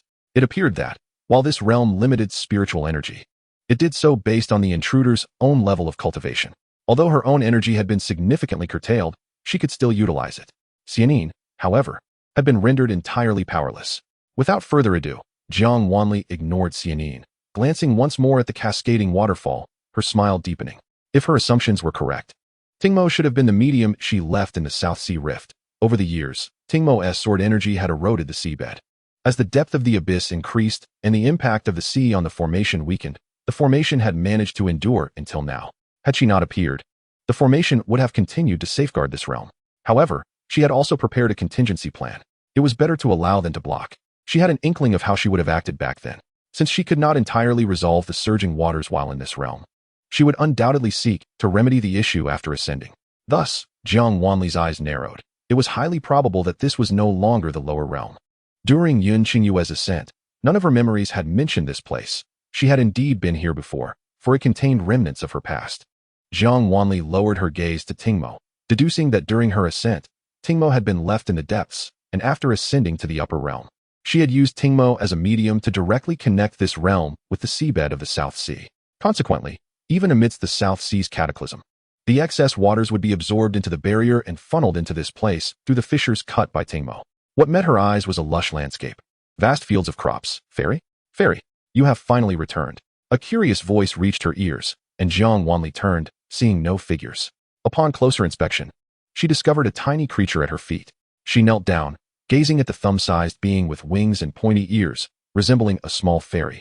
Yes, I have returned, Jiang Wanli replied softly, concerned that her voice might be too loud for the little creature's delicate ears. The diminutive sprite soared into the air, circling around Jiang Wanli, joyfully weaving intricate patterns that signified his elation. How delightful! The chieftain will surely be overjoyed. The little fairy produced a whistle from around his neck and blew with all his might. In an instant, Jiang Wanli noticed a dark shadow approaching from a distance. Darting toward her, a large throng of thumb-sized beings arrived in a flurry, chattering excitedly before her, their voices brimming with joy. It has been so long. The fairy has finally returned to see us. Fairy, look. We have cultivated the finest grains in the entire continent. Fairy, fairy, look at me. I truly adore you.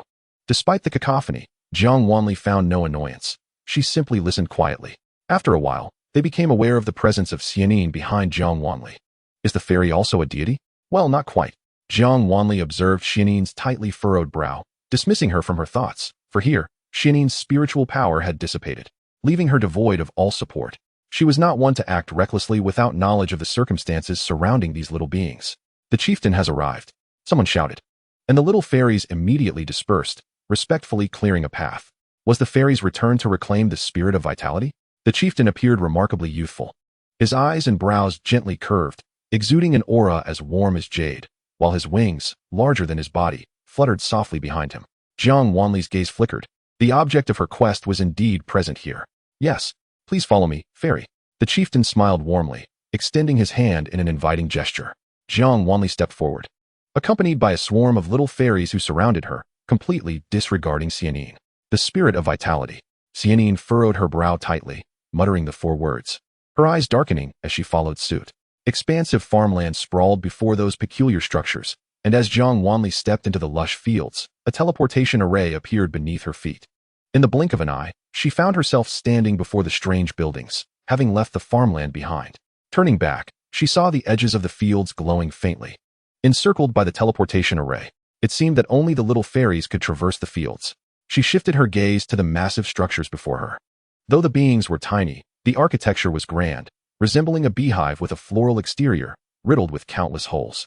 The spirit of vitality was placed in its nurturing abode, and as the fairy had stated, its nurturing power had been depleted, rendering it incapable of aiding us in the birth of new life. The chieftain spoke softly. His gaze lowered, his voice tinged with melancholy. The birth of new life. Jiang Wanli lowered her gaze. The spirit of vitality, aside from nurturing new beings, could also expedite the hatching of 2 divine beast eggs. However, upon hearing the chieftain's words, Jiang Wanli raised an eyebrow. Was it truly so difficult for their clan to reproduce? Indeed, had the fairy not come here millions of years ago to introduce a water source to this realm, our clan would have long been extinct. The chieftain glanced up, somewhat sheepishly meeting Jiang Wanli's eyes. The fairy not only provided us with an inexhaustible water source to irrigate our fields and sustain our existence, but also lent us the spirit of vitality, sparing us from the brink of extinction. The fairy's grace is such that the wood spirits could never repay it. Even if they were to serve as her slaves for eternity, we ought not to harbor further hopes. But since the spirit of vitality lost its nurturing power, our clan has not witnessed the birth of a single newborn. The wood spirits. Jiang Wanli raised an eyebrow. Records indicate that the wood spirits are inherently benevolent, dedicating their lives solely to labor, making them one of the most industrious races, toiling from dawn till dusk in the fields. Possessing formidable planting capabilities, they can convert all necessary elements into optimal crops. Conversely, their reproductive abilities are exceedingly weak, with a single wood spirit potentially never bearing a descendant throughout its life. If they lack fertile land to cultivate satisfactory grains, they may succumb to despair. It is a race prone to internal strife. In simpler terms, without fields to sow, without harvests to reap, they could wither away in anguish. To this day, the last newborn in their clan was born 8,000 years ago. As the chieftain spoke, a look of wistfulness crossed his face, his wings beginning to flicker dimly, clearly trapped in a cycle of emotional turmoil. I have a solution. Observing his wings flickering with increasing dullness, Jiang Wanli swiftly interjected, cutting off his self-reproach. The chieftain's eyes brightened immediately, fixing his gaze upon Jiang Wanli. All the wood spirits gazed at her with eager eyes, their faces alight with joy. The wood spirits, by nature, are simple and do not engage in conflicts, focusing solely on their own patch of land. When the cataclysm of the South Sea unleashed devastation, flooding this realm, the wood spirits and Jiang Wanli formed a mutually beneficial relationship. She genuinely cherished the wood spirits, for the spiritual herbs they cultivated were of exceptional quality, perfect for creating delectable dishes. Chapter 105, The Prophetic Scroll. Jiang Wanli turned to glance at the verdant fields, her eyes curving into a smile. The wood spirits must not face extinction. She still needed their spiritual herbs. With this thought, Jiang Wanli retrieved the spirit of vitality. The so-called spirit of vitality was a verdant gemstone, within which a dark green figure resembled a curled-up infant cradling a plump egg. As the spirit of vitality detached from its sanctuary, the infant gradually faded, merging into the gemstone, leaving no trace behind. Only the egg remained within the gem. Once the last vestige of vitality was drained from the spirit, it would vanish entirely. The spirit of vitality is a consumable item, and they are exceedingly rare. Each one is invaluable. Although the spiritual energy provided by the spirit of vitality is limited, its capabilities for nurturing and hatching are unparalleled. Upon acquiring the spirit of vitality, Jiang Wanli's eyes shimmered as she directly cast it into her jade pendant, placing it alongside the two divine beast eggs. The spirit of vitality, which had long been dim, began to emit a soft glow once more, enveloping the two eggs completely. Jiang Wanli withdrew her spiritual energy and turned her attention to the peculiar building before her, requesting the chieftain to lead the way to the largest structure. A grand procession entered the beehive-like edifice. Jiang Wanli surveyed the spacious hall and nodded, indicating that this would suffice. As her words fell, under the watchful eyes of all the wood spirits, she waved her hand, and a towering statue materialized upon the high platform. The wood spirits stood dumbfounded, gazing at the colossal image. Before them stood a benevolent goddess, her eyes gently closed, a smile gracing her lips, one hand cradling a chubby infant while the other formed a gesture at her chest. The statue was severely damaged, with many intricate carvings blurred and several parts broken, the arm that held the child missing a section. The statue of the goddess of childbirth. The wood spirits widened their eyes in astonishment. Yet, this goddess of childbirth appeared woefully dilapidated, her body marred by cracks and scars. Remnants of axes and knives etched upon her visible form, her headpiece lost, leaving only her bun. Fairy, the chieftain furrowed his brow. Why is the statue in such a state? The actions of the ruffians at the previous sanctuary. Jiang Wanli gazed at the statue of the goddess of childbirth. This was merely a rough restoration she had undertaken. The statue had suffered greatly, and its repair was beyond her solitary strength. In other words, even if she could restore the statue, the divine power would not endure. Only by possessing the strength of faith could the statue be restored to its former glory, regaining the divine majesty it once held, thereby offering assistance to its believers and fulfilling their heartfelt wishes. The villagers of Qinglian village, having desecrated and insulted the guanyin of childbirth, had already lost her protection. The statue that belonged to them could scarcely be revived. Only by once again possessing pure faith could this guanyin of childbirth bestow her blessings upon her believers. This pure strength of faith, if embodied by a person, would lead Jiang Wanli to doubt their ability to awaken the statue. However, the Muling clan was different. Their hopes were exceedingly pure, and with sincere prayers, the guanyin would surely grant them their desires. Upon hearing this, the clan leader's gaze deepened, and he flew to the statue of the guanyin, using his sleeve to wipe away the dust that coated it. He was so small, and the guanyin appeared monumental to him. He was even less significant than the vermilion dot on her brow, yet he did not relent, his wings fluttering as he meticulously cleaned the grime from the statue's face with his pristine robe. Observing this, the other Muling also silently approached the statue, busying themselves. And as they moved, the once dusty guanyin statue gradually became cleaner. With solemnity and reverence, they each descended to kneel at the feet of the statue, bowing 3 times in unison. "O God, protect our Muling clan," intoned the clan leader, and the others echoed, "O God, bless the Muling clan, prospering through the generations." Witnessing the devout demeanor of the Muling, Jiang Wanli flicked her fingers, infusing a surge of spiritual energy into the statue. The statue of the guanyin emitted a soft glow, which floated gently among the mewling like feathers, ultimately settling within the abdomen of one clan member. That mewling gazed down at her slowly swelling belly, while an elder beside her reached out to take her pulse, his eyes widening in astonishment, sparkling with excitement. Clan leader, an ayur is with child. As if boiling oil had met water, the silence shattered in an instant, and all the mewling erupted into joy. The pregnant mewling's eyes brimmed with tears as she reverently bowed before the statue of the guanyin, fervently expressing her gratitude. Thank you. Thank you. Her thanks tumbled forth in a rush, overwhelmed by emotion, while the rest of the mewling began to cheer, bowing repeatedly before the statue. They cried tears of joy, embracing one another, and soon, high-grade spiritual herbs and fruits were offered in abundance, filling the space at the statue's feet. Jiang Wanli observed this spectacle with a gentle smile, realizing she had indeed found a rightful place for the statue. Given the mewling's devoutness, it was certain that the strength of faith for this guanyin would flourish in the days to come. The clan leader flew to Jiang Wanli's side, retracting his soiled sleeve, and bowed gracefully, expressing his gratitude for the immortal once again rescuing the mewling clan. Your kindness shall be remembered for generations to come. Should you require anything, the mewling clan will do everything in our power to fulfill your needs. Jiang Wanli smiled lightly, waving her hand to envelop the clan leader in a gentle aura of spiritual energy, straightening his posture. There is no need for such formality. This statue has rested in dust for far too long, and I am simply pleased it has found its rightful place. The clan leader chuckled, assuring her that the mewling would provide the highest veneration for this deity. Clan leader, a prophecy has emerged. As the two conversed, the mewling suddenly stirred, an exclamation echoing from the crowd, prompting the clan leader to turn swiftly. Immortal, do you recall the 2 prophetic slips obtained eons ago? Jiang Wanli narrowed her eyes slightly. Prophetic slips? I believe you might have forgotten, as so much time has passed. However, I have remembered them for you. Eons ago, you lent us the spirit of vitality, which bestowed upon us 2 infants on the first day. Whenever the mewling clan gives birth, a prophetic slip appears, and those 2 prophetic slips foretold of you. I recall them well. The slips read, betrayal by kin and rebirth through nirvana. I wonder, which of these prophecies are you currently experiencing? The clan leader's gaze fell upon Xianxian, who stood at the entrance, observing them with a cold demeanor, and he inquired gently. Jiang Wanli pressed her lips together. The phrases betrayal by kin and rebirth through nirvana felt as if they had been ground to dust in her heart before she could articulate them. Perhaps both are being endured, she said with a soft laugh, though I cannot recall. Chapter 106. The final chance neither of these phrases could be deemed favorable. The clan leader regarded Jiang Wanli quietly, a gentle smile reappearing on his face. Well then, perhaps it is best that you do not remember. I am sure a benevolent being such as yourself can transform all calamities into blessings. May your words prove true, Jiang Wanli replied with a light laugh. But why is it that the prophetic slips generated during the mewling's births pertain to me? The mewling has always taught that prophetic slips must be granted to those who bestow great blessings and merits upon us.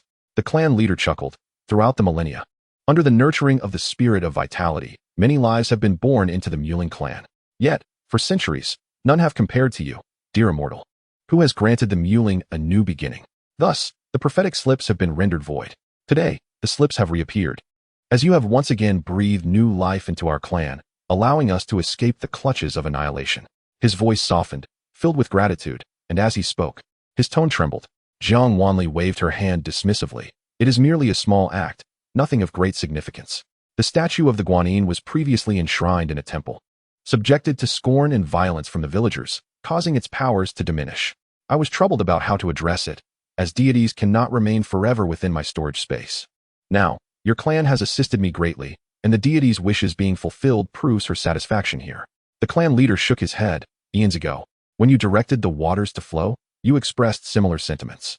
We of the mewling clan do not comprehend the convolutions of the outside world, nor the balances of your interests. To receive your assistance and overcome peril time and again is already a stroke of fortune.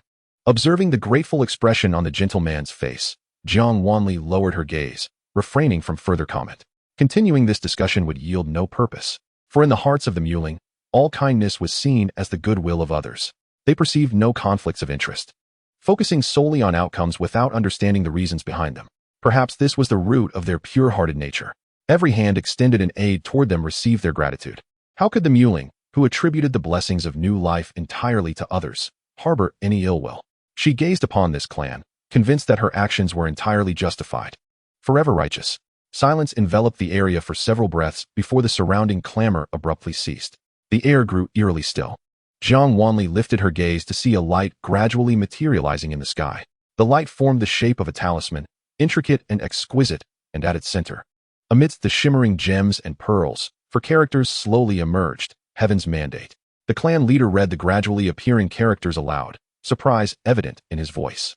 He turned to Jiang Wanli, realizing that she had successfully weathered the storm and was now destined for greatness. The path ahead would likely be smooth. Jiang Wanli smiled lightly, not placing much weight on this so-called prophecy. Let us hope so, she murmured softly. Immortal, would you like to take what you left here eons ago? The clan leader, noticing her lack of enthusiasm, ventured to inquire. What is it? Jiang Wanli raised an eyebrow. She has successfully acquired the spirit of life, achieving the purpose of her journey, while remaining indifferent to other matters. However, the items she left behind eons ago undoubtedly hold profound significance. When the fairy entered my realm of wood spirits, she mentioned that 2 friends had yet to ascend, and the path she left was prepared for their ascension. As the clan leader spoke, his gaze subtly fell upon Xianxian, who stood at the entrance. Yet this path is not an easy one. You once stated that if these 2 friends were to stray from the path, they would lose their chance at ascension, and thus you would grant them a final opportunity to enter the path of ascension. Jiang Wanli was momentarily taken aback. When she arrived at this place, she should have already ascended, for she had done so after the calamity of the South Sea. The complete resolution of the South Sea disaster was also a merit of this realm. Xianxian had also mentioned that at the time, Fengheng, Xinga, and Jiu were all missing. Xianxian had been monitoring the Sea King beneath the South Sea, while Linjia likely perished only after her ascension. Clearly, the path she left for those 2 friends was evident. Jiang Wanli lowered her gaze, realizing that she had already had her suspicions upon seeing the prophecy earlier. Betrayed by all, she chuckled softly, turning to Xianxian, her eyes enveloped with emotions difficult to articulate. One friend would likely no longer be of use. It seems the fairy foresaw today's events eons ago. That individual must be the one she wished to guide, the clan leader inquired with a smile. This path is fraught with peril. I have indeed strayed from the right course. Since I made my decision eons ago, let her enter. Jiang Wanli averted her gaze and walked directly towards Xianxian. The words exchanged between them echoed in Xianxian's ears as she stared blankly at Jiang Wanli's approach. So, do you wish to enter the path of ascension? Though she already knew Xianxian's answer in her heart, Jiang Wanli still asked. She could not recall any hidden dangers in the path she had previously left for ascension. Yet she understood that she would not show favoritism to friends who had strayed. Therefore, the path of ascension would undoubtedly be fraught with danger, and perhaps even more terrifying than a swift death. I shall enter. Xianxian gazed intently at Jiang Wanli, a smirk gracing her lips. I am aware of your methods. Those who betray you meet a grim fate. In the struggle between the victors and the vanquished, I cannot avert the calamity of the world, nor can I replace you. Living holds little meaning. However, I will undoubtedly ascend. I am not weaker than you. Xianxian's demeanor remained cold, still unwilling to concede that she was inferior to Xianxiu. Jiang Wanli observed her quietly. If your resentment towards me stems from Linjia's death, I have no words to offer. One sentence rendered Xianxian speechless, her eyes gradually reddening. In the grand hall of the South Sea Cavern, Jiang Wanli witnessed the memoirs belonging to Xianxian. She did not overlook the abnormal frequency of Linjia's appearances throughout the memories. Frame by frame, it was all Linjia. The recorded images of the events paled in comparison to the interactions between Linjia and Xianxian. In Xianxian's recollection, she was the protagonist. The records held warmth, concealing Xianxian's fondness for Linjia. At that time, Xianxiu, knowing her ascension was imminent, was deeply anxious about the South Sea affairs. Thus, Linjia volunteered to descend into the South Sea to become the overseer, safeguarding the formation beneath it for Xianxiu. Upon learning of this, Xianxian pleaded with Xianxiu to grant her the position of overseer. After weighing both sides, Xianxiu acquiesced. Therefore, Xianxian entered the depths of the South Sea, overseeing the Sea King and protecting the formation. Meanwhile, Linjia remained at the Tianke sect, becoming the youngest supreme elder, holding a status above that of the sect leader. They had once promised to ascend together. Subsequently, Linjia died. Upon hearing this news, Xianxian was devastated. In her memories, she was even unaware of the reason behind Linjia's death. Chapter 107 Do not look. Jiang Wanli harbored suspicions regarding Linjia's demise from her observations within the secret realm of Qingxi sect. That very realm was left behind by Linjia. Linjia's temple resided within, yet according to the information gleaned from the secret realm, Linjia should have already ascended to become a celestial deity. He must have perished in the upper realm, with Fengheng's involvement as well. Jiang Wanli's mind was a blank slate regarding her friends after awakening. She retained no memories, not even of her own lineage. So she bore no resentment for forgetting Linjia and the others. In time, all would be revealed. Just as now, She had left behind too many traces. She would traverse these places one by one, and eventually, everything would become clear. Xianxian gazed at Jiang Wanli, her eyes eventually lowering, her voice choked with emotion. We had promised to ascend together, yet he willingly met his demise for you. I hate it. She gritted her teeth, filled with resentment, towards Jiang Wanli. For me? Jiang Wanli recalled Xianxian's earlier words, noting that Lin Jia had sealed the ascension pathways of this realm, which had struck her as peculiar. Ascension is a decree of the heavenly order. When a cultivator's cultivation reaches a certain level, they are destined to travel to another realm for the sake of balance. Her prolonged awakening had revealed to her that the cultivators of this realm were relatively weak, at least in the Sueha continent. Thus, it was not surprising that no one had ascended. However, now it seemed that the stagnation in the cultivation of the continent's practitioners might be due to other reasons. If it were not for you, why would Lin Jia seal the path to ascension? Before his death, he had sent me a message, stating his intention to close the path to ascension, but did not disclose the reason. Shortly thereafter, he perished. Since then, no one from the Sueha continent has succeeded in ascending. Xianxian's eyes glimmered with a cold light as she regarded Jiang Wanli, her gaze laced with mockery. The once savior of the world, Xianxiu, rendering the entire continent's cultivators devoid of any possibility of ascension is truly laughable. A person like you. And yet you deserve the faith of the entire continent? Jiang Wanli lowered her gaze, remaining silent. However, Xianxian's words concealed considerable information. Lacking the full picture, she chose not to argue. Presently, with her memories lost, she could not recall anything, and there was no need for her to dispute it. Jiang Wanli looked at Xianxian. I am unaware of these matters now, but the truth behind Lin Jia's death will eventually become clear. This is not your justification for wishing to bring about the world's end. To annihilate the world and then save it is hardly commendable. Even if you succeed, you cannot ascend through merit alone. On the contrary, because you have harbored thoughts of destruction, your ascent will be exceedingly arduous. Since you have made your decision, then go ahead.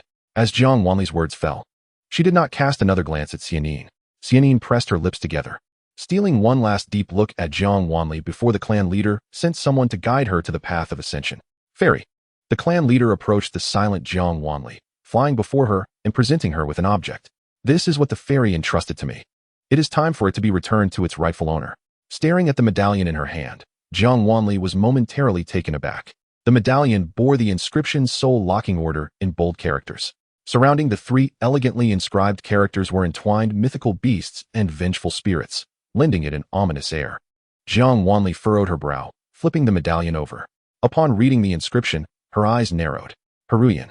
A glimmer of cold light flashed in Jiang Wanli's eyes as she infused a wisp of spiritual energy into the medallion, and everything within it instantly materialized in her mind. When was this entrusted to the clan leader? For quite some time, Jiang Wanli gazed calmly at the man. It was during the 3rd month after the celestial maiden's arrival. The clan leader chuckled lightly, recalling that the maiden had appeared rather pallid then, merely stating that the token contained the lingering souls of old friends, and urged him to safeguard it well. One day, should she return, he was to return the token upon her departure. The celestial maiden has now concluded all matters and likely will not linger here any longer, he remarked, a deeper smile dancing in his eyes. Surely, the maiden foresaw all of this eons ago. Although her memories have yet to return, it is certain that every step she takes has been meticulously arranged by fate. Jiang Wanli clutched the token, allowing a soft smile to grace her lips. Indeed, I had set everything in motion millennia ago. Her eyes glinted slightly, expressing gratitude to the clan leader for maintaining his promise over countless years. Should the Wood Spirit clan face any difficulties in the future, the clan leader need only speak. Then I thank the celestial maiden, he replied, as Jiang Wanli departed. The Wood Spirit clan bestowed upon her an abundance of spiritual herbs and elixirs, filling her jade pendant to the brim. She emerged from the waterfall and returned to the depths of the South Sea. Instead of placing the token within her pendant, she tucked it into her garment. Throughout her journey, Jiang Wanli maintained a serene demeanor, her interest waning, while the rested quietly behind her, still as a statue. Upon emerging from the chasm, she spotted 2 familiar figures blocking the edge of the crevice, their faces etched with seriousness as they scrutinized the abyss below. Engrossed in discussion, they remained oblivious to her presence. Observing this, Jiang Wanli summoned the Suizhan and flung it forth. Suddenly, an eye appeared between Yi Qingjue and Nangong, its dark vertical pupil swirling as it regarded the two. After concluding his statement, Nangong stroked his chin in contemplation, only to be met by the chilling gaze of the eye. Instantly, a scream from Nangong echoed throughout the crevice. In the next moment, Yi Qingjue followed suit. The 2 men, pale with fright, were rendered speechless. Don't look, you'll turn to stone. No, don't let it see us. Ah, they shrieked in terror, fleeing in all directions. Suizhan blinked, its vertical pupil glimmering with mischief as it playfully chased after them. Ultimately, the two, thoroughly terrified, found themselves cornered. And in a moment of exasperation, Nangong Yi clamped a hand over Suizhan's eye. Yi Qingjue exclaimed, "What are you doing?" Seeing Nangong Yi firmly grasping Suizhan, his voice trembled. "Didn't we say it mustn't see us? Covering it means it can't see us, right?" Nangong Yi shouted back, his voice quivering but resonating with authority. "Oh, right. That seems effective. At least we haven't turned to stone yet." Yi Qingjue nodded. "You mustn't loosen your grip." Thus, Nangong Yi stretched out his arm, gripping Suizhan tightly, feeling the eye balling against his palm, his expression contorted in disgust. "This is revolting. Better than turning to stone," Yi Qingjue consoled. The atmosphere between the two grew heavy, and it was at this moment that Jiang Wanli stood behind them. "Suizhan, come forth." With a light command, the eye slipped from Nangong Yi's grasp, languidly returning to Jiang Wanli's palm. As they watched the eye roll around in her hand, ingratiating itself, both men were momentarily taken aback by Jiang Wanli's unscathed demeanor. Nangong Yi and Yi Qingjue exchanged incredulous glances. "Is it friendly now?" Chapter 108. The emergence of the azure dragon and vermilion bird on their way back. Yi Qingjue and Nangong Yi wore blank expressions, still processing Suizhan's obsequiousness. "So, from the very beginning, turning to stone was your own trap?" Yi Qingjue's lips twitched, though he had suspected as much. He could hardly believe that even the magic artifact used for the summoning was property of Jiang Wanli. "I merely wished to see what she intended to do. It was merely a counter-strategy," Jiang Wanli replied. At this juncture, she suddenly directed Suizhan at Nangong Yi and Yi Qingjue, her lips parting slightly. "Suizhan, attack." Once more, the two found themselves facing the vertical pupil, which had morphed into a narrow slit, emanating a chilling aura. Both froze momentarily, upon regaining their senses. Their instinct was to shield their eyes. Yi Qingjue's heart sank. "No way, my junior sister hasn't been possessed, has she?" Jiang Wanli's laughter rang out, and the hands that covered their eyes parted slightly, allowing them to glimpse her. "Suizhan only affects the Sea King. Otherwise, the summoning would not have spared you." Jiang Wanli's voice echoed as she retracted Suizhan and ambled forward. The two exchanged glances, resigned to follow her. "Boss, did you know from the start that you would turn to stone?" "Yes." "When did you find out?" "When the Sea King blocked our path." The two gasped. "So that was right when we arrived? How did you know?" Yi Qingjue inquired, bewildered. "The statue that obstructed us was the previous Sea King. The crown, a symbol of the Sea King's power, has settled upon my head, and I am unable to remove it." Jiang Wanli gestured towards the crown still resting atop her head, elucidating. "Given that there exists something hostile towards the Sea King, it was inevitable that I would be targeted upon assuming the title." They exchanged glances, left speechless. This realization was, indeed, quite straightforward. Jiang Wanli's expression remained placid, her attention momentarily drawn to the crown atop her head. The Sea King's position could not be taken lightly. It was likely that the crown recognized her presence, given her past as the South Sea's Sea King. Jiang Wanli sighed. However, with the calamity of the South Sea now resolved, there was no longer a need for a Sea King to govern. Having utilized Suizhan to break the curse of the previous Sea King and entrusted the other deranged merfolk to him, Jiang Wanli departed the South Sea with her companions amidst his profuse gratitude. Aboard the divine vessel, Yi Qingjue and Nangong Yi were left in a daze. "Are we heading back now?" "Yes." Jiang Wanli seated herself at the table, producing 2 divine beast eggs, removing the crown, and placing it between the 2 eggs. The crown was adorned with shimmering blue jewels. Jiang Wanli placed the spirit of vitality within the crown. The South Sea's Xianling pearl and the spirit of vitality simultaneously nurtured the 2 divine beast eggs, causing the patterns on the eggs to grow wildly, and in an instant, the eggs were entirely enveloped in these designs.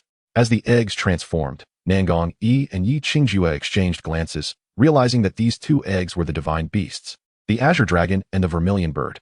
Nangong Yi's eyes sparkled with excitement, fixated on the eggs without blinking. The spirit of vitality felt the energy of the divine beast eggs, gradually morphing into a nest-like form that enveloped both eggs. Meanwhile, several South Sea Xianling pearls radiated with brilliance. The blue and green lights intertwined, illuminating the scenes beneath the shells of the eggs. Within the enormous eggs, 2 silhouettes began to take shape, and the excitement of Yi Qingjue and Nangong Yi was palpable. Not long after, 2 beams of light soared into the sky. Jiang Wanli stood on the deck, glancing back at the 2 eggs. Cracks appeared on the eggshells. Azure and red lights shot skyward, intertwining and illuminating half the sky. Jiang Wanli watched quietly as 2 colossal ethereal figures emerged in the heavens. A dragon spiraled through the air, its azure luminescence outlining its majestic form, while its colossal body soared skyward. Beside the azure dragon, a fiery crimson light pierced through the blue glow, as a massive bird with blazing wings boldly entered the fray. The two divine beasts seemed to be engaged in a contest, intertwining rapidly in the heavens, colliding and separating in an instant, leaving trails of dazzling light that left onlookers spellbound. Beneath the immense phantasm, atop the divine vessel, two eggs, fully immersed in azure and crimson hues, began to crack. As the phantom hovered above them, the eggs shattered completely, revealing two small beasts. The azure dragon and the vermilion bird had hatched. Almost immediately after breaking free from their shells, the azure and crimson figures vanished from sight. Yi Qingjue and Nangong Yi were momentarily taken aback, blinking in surprise. On the table, the light emanating from the spirit of vitality gradually dimmed. Upon returning to its original form, the shadow of the central egg also dissipated. And under their watchful gazes, the spirit of vitality crumbled piece by piece.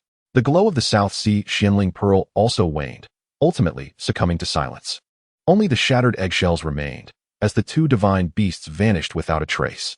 Both gazed at Jiang Wanli, and upon recognizing the two divine beasts, their lips twitched slightly. The azure dragon and vermilion bird perched on either of Jiang Wanli's shoulders, nuzzling affectionately against her face. Jiang Wanli's expression remained serene, the two seals on her forehead flickering with increasing brilliance. Song Xian pays respects to the master. Qi Jin pays respects to the master. The two divine beasts chimed in with crisp voices, their tones brimming with uncontainable joy.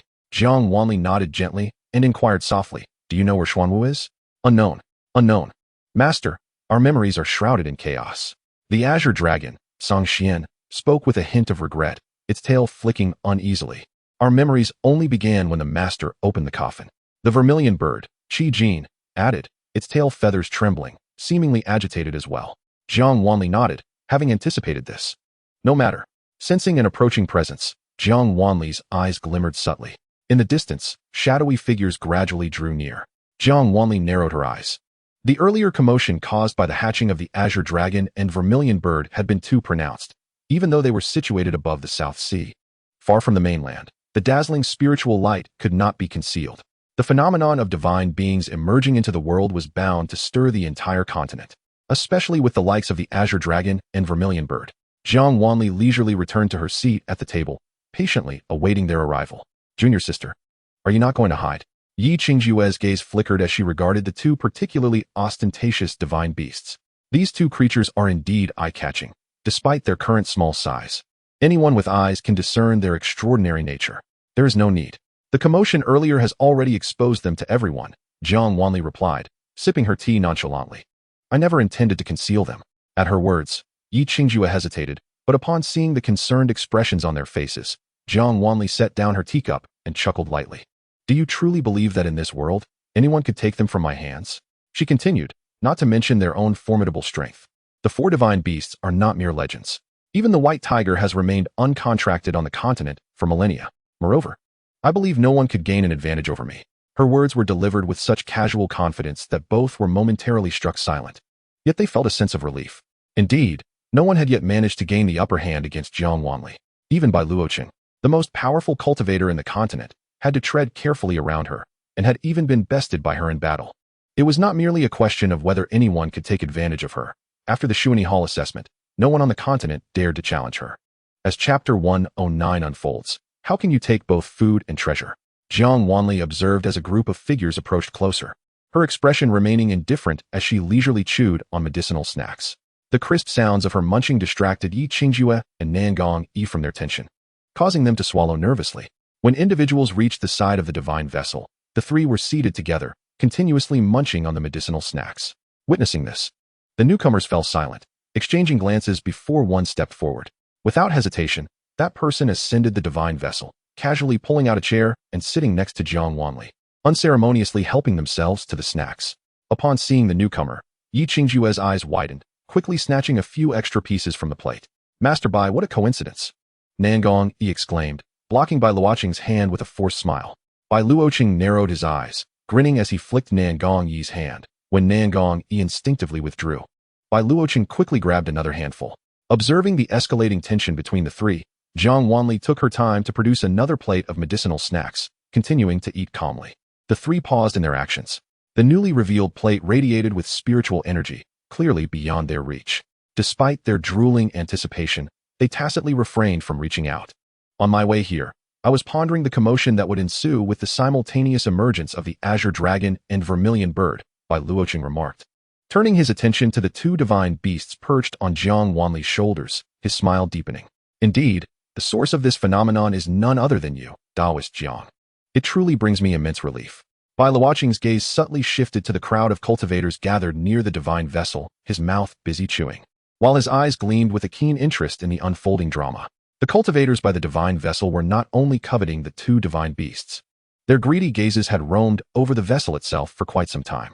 Bai Luoqing had set up a barrier as he entered, effectively shielding the others' prying eyes. Taoist Jiang, do take care. After all, calamity is near. These individuals are elder-level figures within their sects, and we may need their assistance later. I ask that you show some leniency.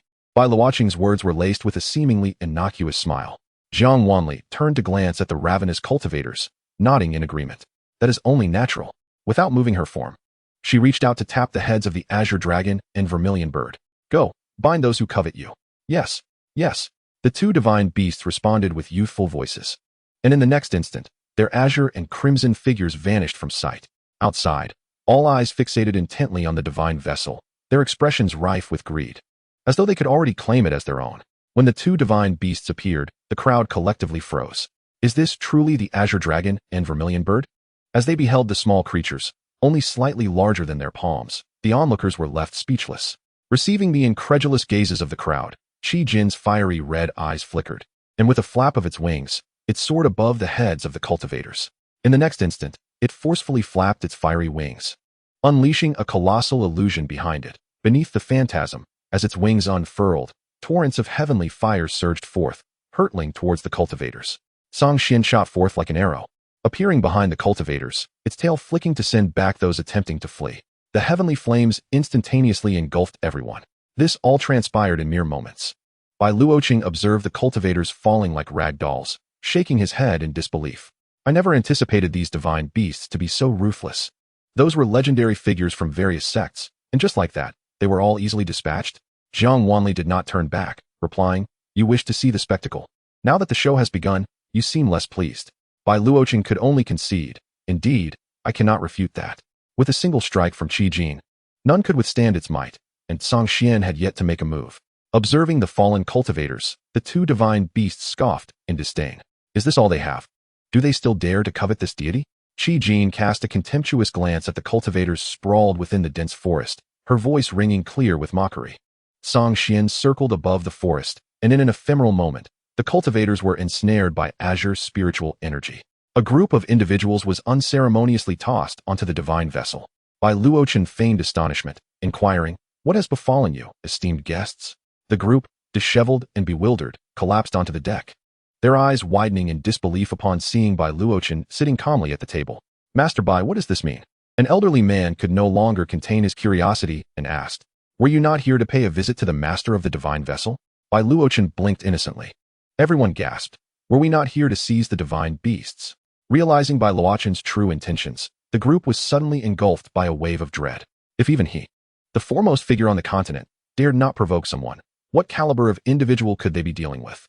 For decades, there had been no word of anyone whom Bai Luoqing feared. Soon, among the bound cultivators, one recognized Jiang Wanli. Is it you? Are you the master of the divine beasts? Suspicion flickered across their faces. Meeting the inquisitive gazes of the other elders, he hastily continued, She is the one who, just months ago, triumphed in the competency test at Shuani Hall, securing the top 3 positions. She is also the newly appointed guest elder of Shuani Hall, who recently single-handedly dismantled the Qingxi sect. Upon hearing this, everyone froze, their ires shifting towards Bai Luoqing.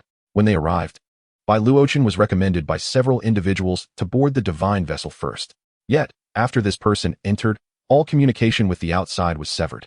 When the divine beasts appeared, they had assumed Bai Luoqing had been bested, only to discover that he was acquainted with the master of the divine beasts. Enraged, the crowd directed their frustrations at Bai Luoqing. Master Bai, this is quite unbecoming of you. Not at all. We merely sought to spar with Elder Jiang. Now that the victor has been determined, Elder Jiang will not make things difficult for you, will she? He smiled amiably at Jiang Wanli, who nodded in agreement. To dispel any lingering doubts about my abilities, I shall reluctantly engage in a spar with you all." As soon as Jiang Wanli's words fell, an oppressive aura descended upon them, instilling terror. Before they could react, those bound like a string of grasshoppers were pressed forcefully to the ground, unable to lift their heads. "Well then, do you believe I am worthy of claiming the divine beasts?" Jiang Wanli chuckled, as the two divine beasts returned to her shoulders, exuding an air of pride. At that moment, all those who had harbored covetous thoughts towards the divine beasts relinquished their desires. Even without direct confrontation, they felt an overwhelming pressure emanating from her, far more formidable than that of the divine beasts. Her cultivation surpassed even that of Bai Luochen. No wonder he treated her with such respect. The group nodded in unison, acknowledging, indeed, only Elder Jiang is worthy of being the master of the divine beasts. Jiang Wanli lifted the oppressive aura, and then casually dropped another bombshell. "I forgot to mention, the white tiger of Tianyang sect is now also my contracted divine beast." The entire assembly gasped in shock. The elders of Tianyang sect, unaware that the white tiger had left their sect, stared at Jiang Wanli in disbelief. Assuming she intended to seize the white tiger, their expressions soured, filled with astonishment. An elder from Tianyang sect exclaimed, "But this is a divine beast, not just any ordinary creature, and you already possess two. Must you take everything?" Chapter 110. The realm of heaven. Confronted by the astonished gazes of the crowd, Jiang Wanli chose silence. Even Bai Luochen was taken aback. What had Jiang Wanli just claimed? She had contracted 3 of the 4 divine beasts? 3. These were divine beasts, not mere cabbages one could find on the streets. Bai Luochen stared blankly at Jiang Wanli, having known she was exceptional, but never had he fathomed the extent of her prowess. A profound silence enveloped the divine vessel, the atmosphere thick with tension. Only Qi Jin and Song Xian exchanged glances, their eyes glinting with intrigue. They had not forgotten the grievances aired by the dumpling regarding Si Lin on the back mountain of Tianke sect. As they journeyed, an unusual tranquility settled over the divine vessel. Everyone remained obediently huddled on the deck, scarcely daring to breathe. Jiang Wanli turned to Bai Luochen and initiated conversation. "I have heard that upon reaching the out-of-body stage, cultivators may have the opportunity to ascend to the realm of heaven. Master Bai, you are already in the late stages of out-of-body. You must have visited the realm of heaven, correct?" Upon hearing this, Bai Luochen's leisurely demeanor shifted slightly as he observed the elders who occasionally glanced their way. He rose from his seat. "Elder Jiang, I have not been to the realm of heaven, but I do possess some information. Let us discuss it in the cabin." He winked at Jiang Wanli, who understood, standing to follow him into the cabin. Yi Qingjue and Nangong exchanged glances, their gazes turning fierce as they regarded the group of cultivators. Yi Qingjue remarked, "How bold to openly seize my junior sister's possessions. What a band of brigands." Nangong added, "And they dare to stare. Coveting our leader's belongings is a crime deserving of death." The murderous intent emanating from the two surpassed even that of the divine beasts, sending chills down the spines of the cultivators. Though their cultivation levels matched those of the two, they remained bound and powerless to wield their spiritual energy. Faced with the fury of the two, they could only huddle together, attempting to minimize their presence. Inside the cabin, Jiang Wanli casually established a formation, sitting at the table and producing medicinal herbs, spiritual fruits, and flower brews, setting the stage for what appeared to be an intimate conversation. After Bai Luochen took his seat, he placed his right hand on the table, rhythmically tapping it. He seemed to be contemplating how to broach the subject, his lips pressed together. After a prolonged silence, he finally spoke. "The realm of heaven does not seem to serve merely as a stepping stone for ascension. Rather, it resembles a cage that ensnares all high-level cultivators." Bai Luochen's voice was cold, as if recalling something ominous, his complexion paling slightly. Jiang Wanli paused her pouring of flower brew, though her expression remained inscrutable. "What leads you to say that?" "When I first broke through to the mid-out-of-body stage, I entered the realm of heaven. The circumstances were peculiar." Bai Luochen's eyes narrowed as he accepted the flower brew Jiang Wanli offered, yet he did not drink. A distant look clouded his gaze, as if he were lost in a memory. When Bai Luochen had just reached the late out-of-body stage, it was in the dead of night. At that time, he was in seclusion, having spent months overcoming the mid-out-of-body bottleneck. Back then, Shuani Hall had yet to be established, and he was still within a rather dilapidated sect. How dilapidated was it? Only 2 individuals comprised the entire sect, himself and his master. Though it was labeled a sect, it had no name. His master merely stated that they had once been glorious. To this day, Bai Luochen remained unaware of which sect or school he belonged to. He had been taken in by his master, who was a reclusive figure residing in the depths of the mountains. He had never encountered another soul. After reaching adulthood, when his master passed away, he was left to live alone on the mountain, dedicating each day solely to cultivation. day in and day out. After an indeterminate number of years, he finally attained the late out-of-body stage. Almost immediately after achieving this, a peculiar formation appeared beneath him. The formation was strange, manifesting directly beneath him before he could react, and he was transported to the realm of heaven. As Bai Luochen recounted this, his expression grew serious. In the realm of the heavens, numerous cultivators reside, all of whom are formidable beings at the late stage of the out-of-body realm from various continents of this world. Some have recently entered this celestial domain, while others have practiced here for centuries, millennia, or even tens of thousands of years. Curiously, regardless of their duration in the heavens, all possess the same cultivation level, late stage out-of-body. Upon hearing this, Jiang Wanli narrowed her eyes slightly. After cultivating for 10,000 years, they remain at the late stage of out-of-body. Indeed, Bai Luochen lowered his gaze. Jiang Wanli furrowed her brow. Logically, those who could cultivate to the out-of-body stage from this world should possess remarkable talent, especially since this realm's cultivation methods are relatively primitive and spiritual energy is scarce. Those who enter the heavens are undoubtedly the elite. How could they remain stagnant at the late stage of out-of-body even after 10 millennia?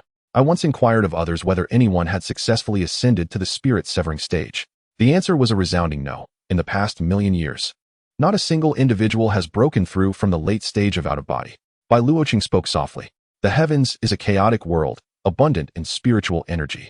With each breath, the energy circulates through the meridians, theoretically allowing for exponential growth in cultivation. However, the reality is quite the opposite. Bai Luochen has dwelled in the heavens for 100,000 years, and throughout that entire duration, his cultivation has not advanced at all. He finally realized something was amiss. Thus, he ceased his daily practice and began to wander through the heavens.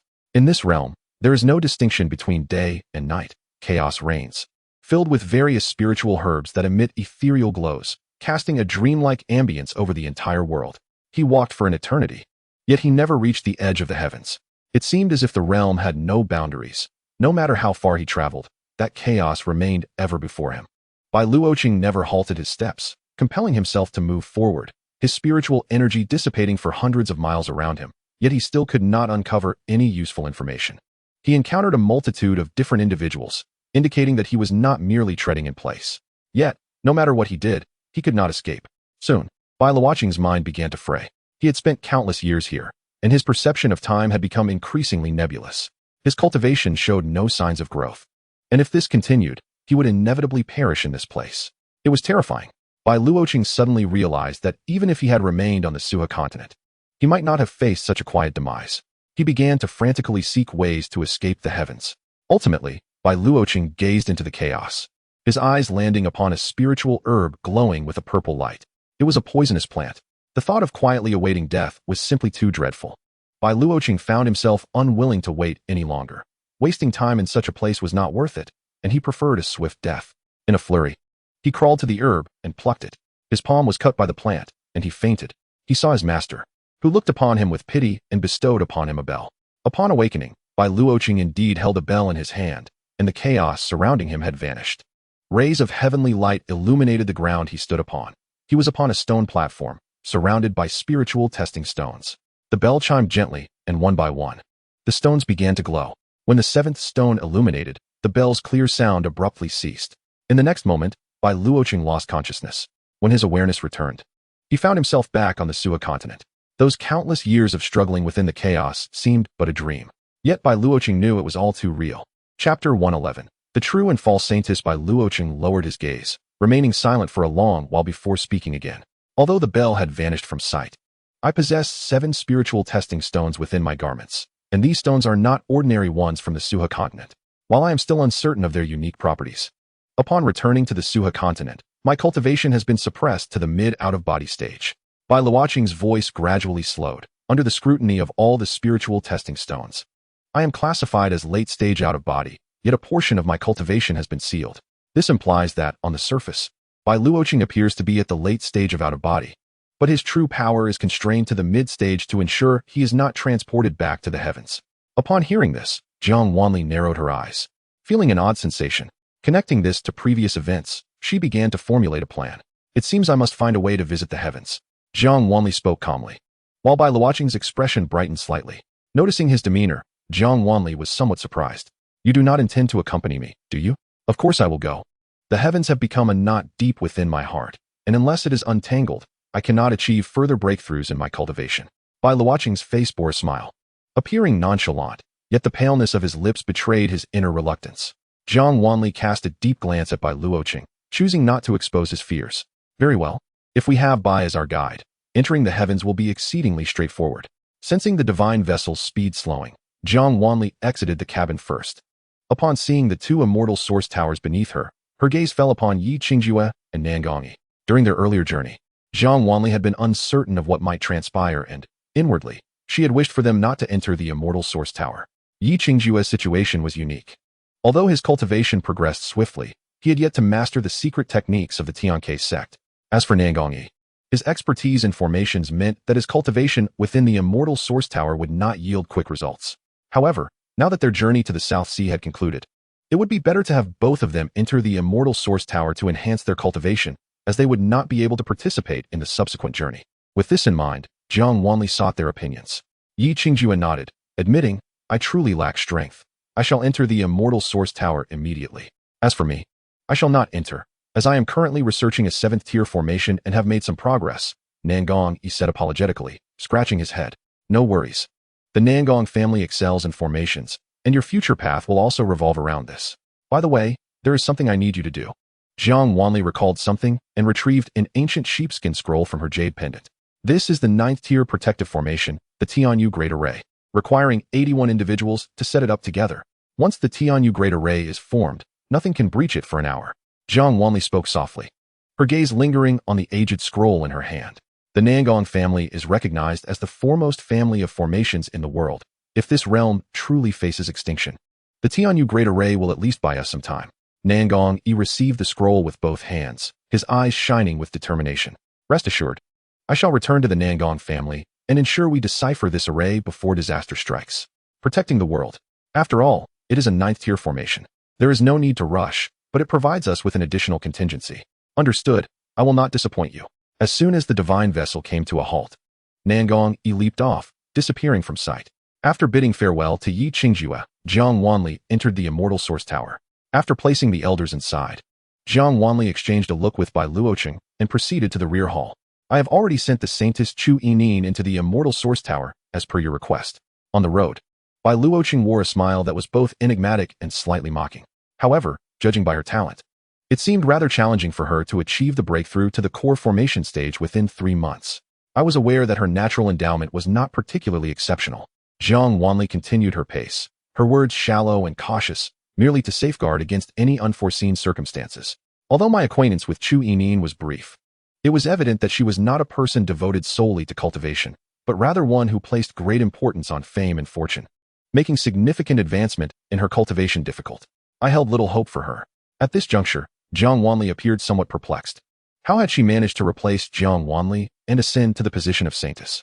Upon hearing this, Bai Luoqing, though bemused by Jiang Wanli's outsider perspective, proceeded to explain, when you joined the Tianyang sect, during the master-disciple ceremony, a celestial phenomenon occurred.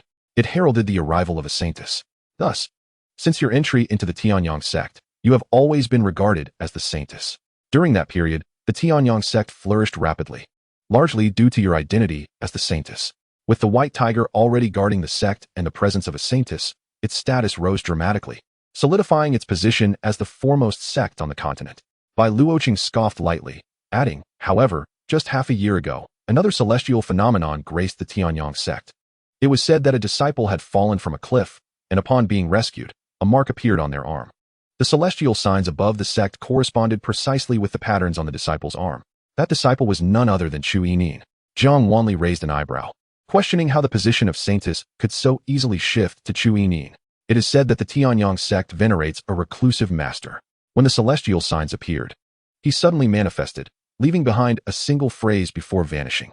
Within the sect, it is rumored that this master has awaited the arrival of the true Saintess for thousands of years, and now that the genuine Saintess has emerged, he has ascended. Jiang Wanli frowned slightly. Ascended? In this realm, that term is exceedingly foreign. The revered master had proclaimed that Chu Yinin was indeed the true Saintess, and the celestial signs heralded the transition of Saintesses. On that day, the Tianyang sect was enveloped in vibrant hues, and the symbol representing the Saintess lingered for an hour until the master ascended, causing the signs to dissipate. Jiang Wanli lowered her gaze, falling silent. If the master spoke truthfully, Then Chu Yining was indeed the Saintess, and Jiang Wanli's plight was exceedingly tragic. Yet, upon hearing such claims, one could not help but wonder if that master was merely a charlatan. There were too many uncertainties, and presently, I held little hope for Chu Yining. Jiang Wanli spoke softly, her eyes icy. Did that person truly ascend? Presumably, though he did not enter the celestial realm, Bai Luocheng replied, harboring doubts. Upon reaching the late stage of exit the body, all cultivators are supposed to be transported to the celestial realm. Given his circumstances, no cultivator should have been able to escape. Nonetheless, that individual had indeed ascended to the higher realms.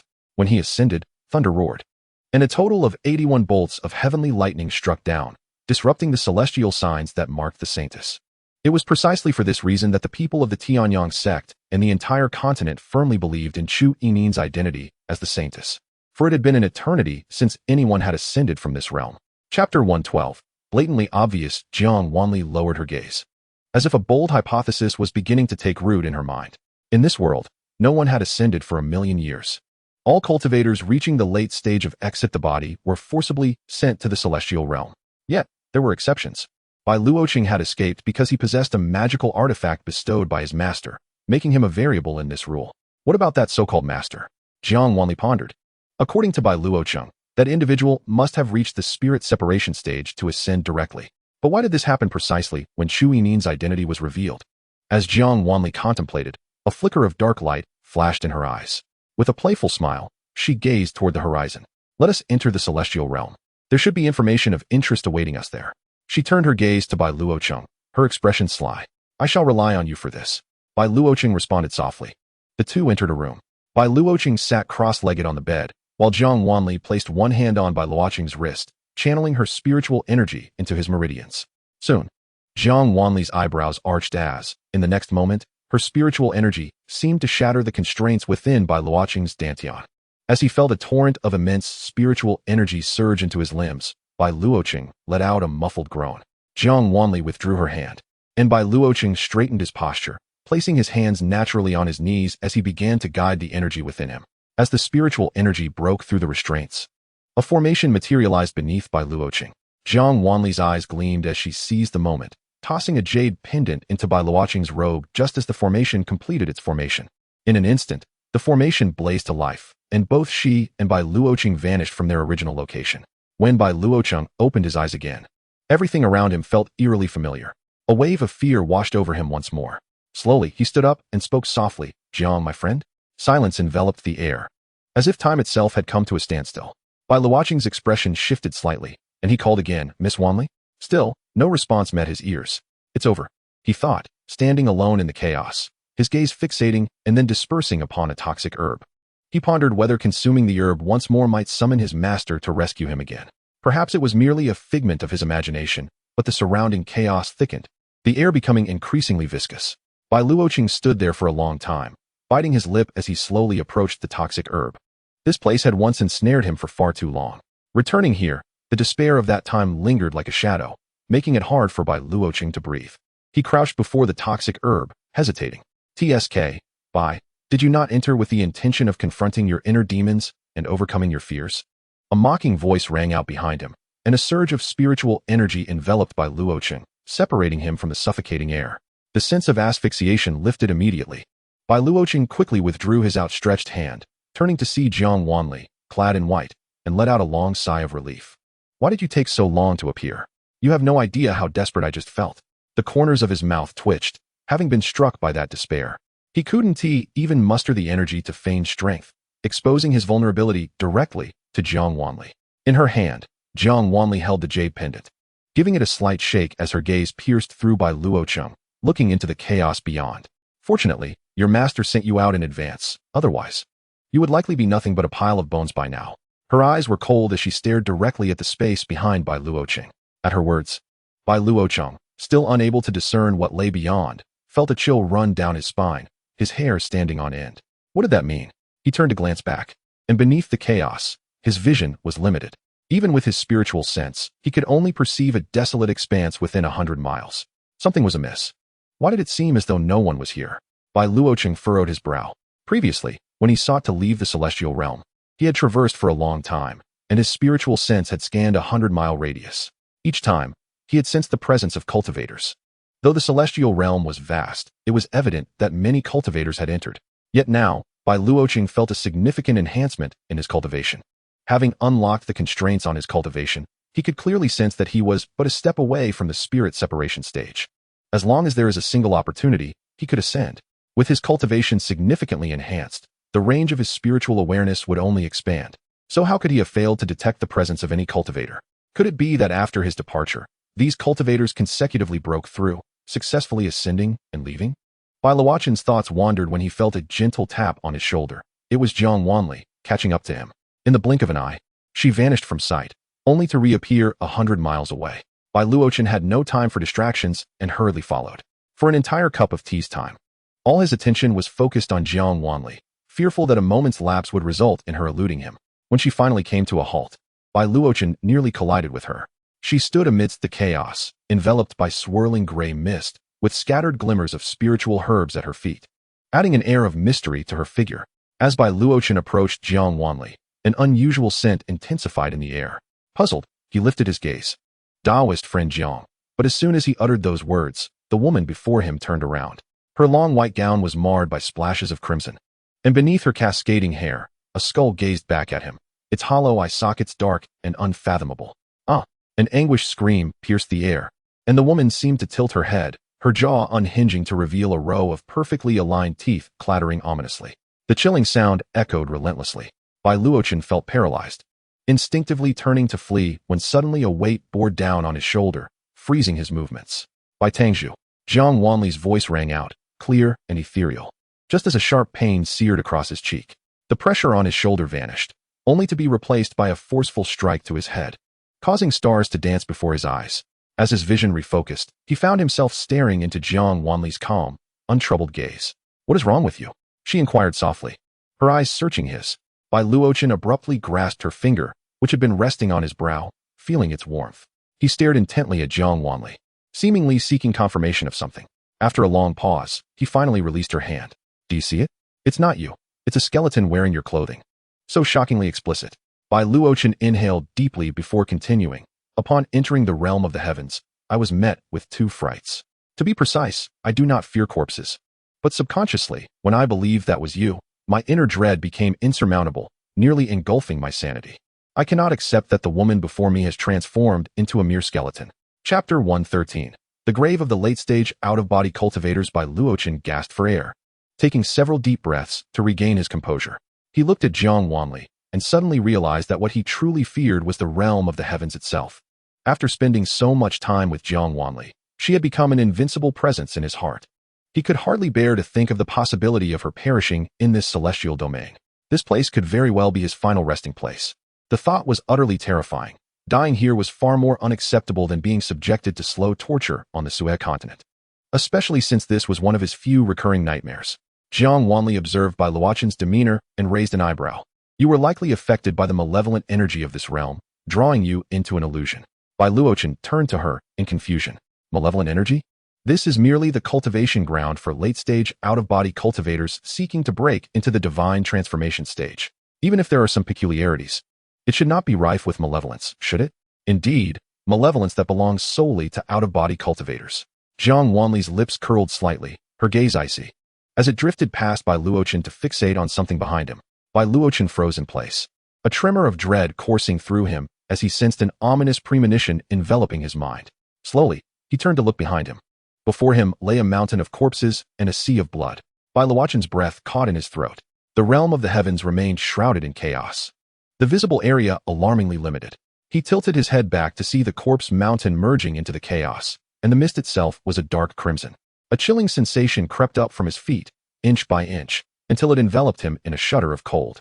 Piles of bodies were strewn about, each bearing various wounds, some with missing limbs, all bearing the marks of excruciating death. Bai Luoqing cast his gaze downward and noticed the spreading bloodstains, only to realize he stood in a pool of dark, crimson blood. His boots seemed to have vanished, and he could feel the sticky sensation beneath his feet. Jiang Wanli's eyes were cold as she remarked, "We have arrived too late." Her expression remained calm, yet an oppressive darkness surrounded her. Bai Luoqing finally suppressed the urge to retch that rose in his throat. What had transpired here? We will find out by taking a closer look. Jiang Wanli stepped toward the mountain of corpses. A wave of putrid stench assaulted them, But Jiang Wanli remained unhurried, advancing towards the mountain. She lifted her gaze to the bodies ensconced in chaos, narrowing her eyes. Bai Luochen followed closely beside her, feeling an increasing chill in his heart. These individuals were all late-stage, out-of-body powerhouses, capable of shaking the Sueha continent to its core with just one of them. In the Sueha continent, an out-of-body cultivator held the power to annihilate an entire sect. Yet here, all of them had perished within the realm of the heavens. What was meant to be a staircase to ascension had become a grave for all late-stage, out-of-body cultivators. What could possibly have led to this? Although Bai Luochen had suspected something was amiss within the realm of the heavens, he never imagined that this place, long revered by cultivators for millions of years, would now present such a horrific sight. They had toiled and trained, their extraordinary talents and relentless efforts finally allowing them to enter the realm of the heavens. So close to ascension, yet they were forever trapped here.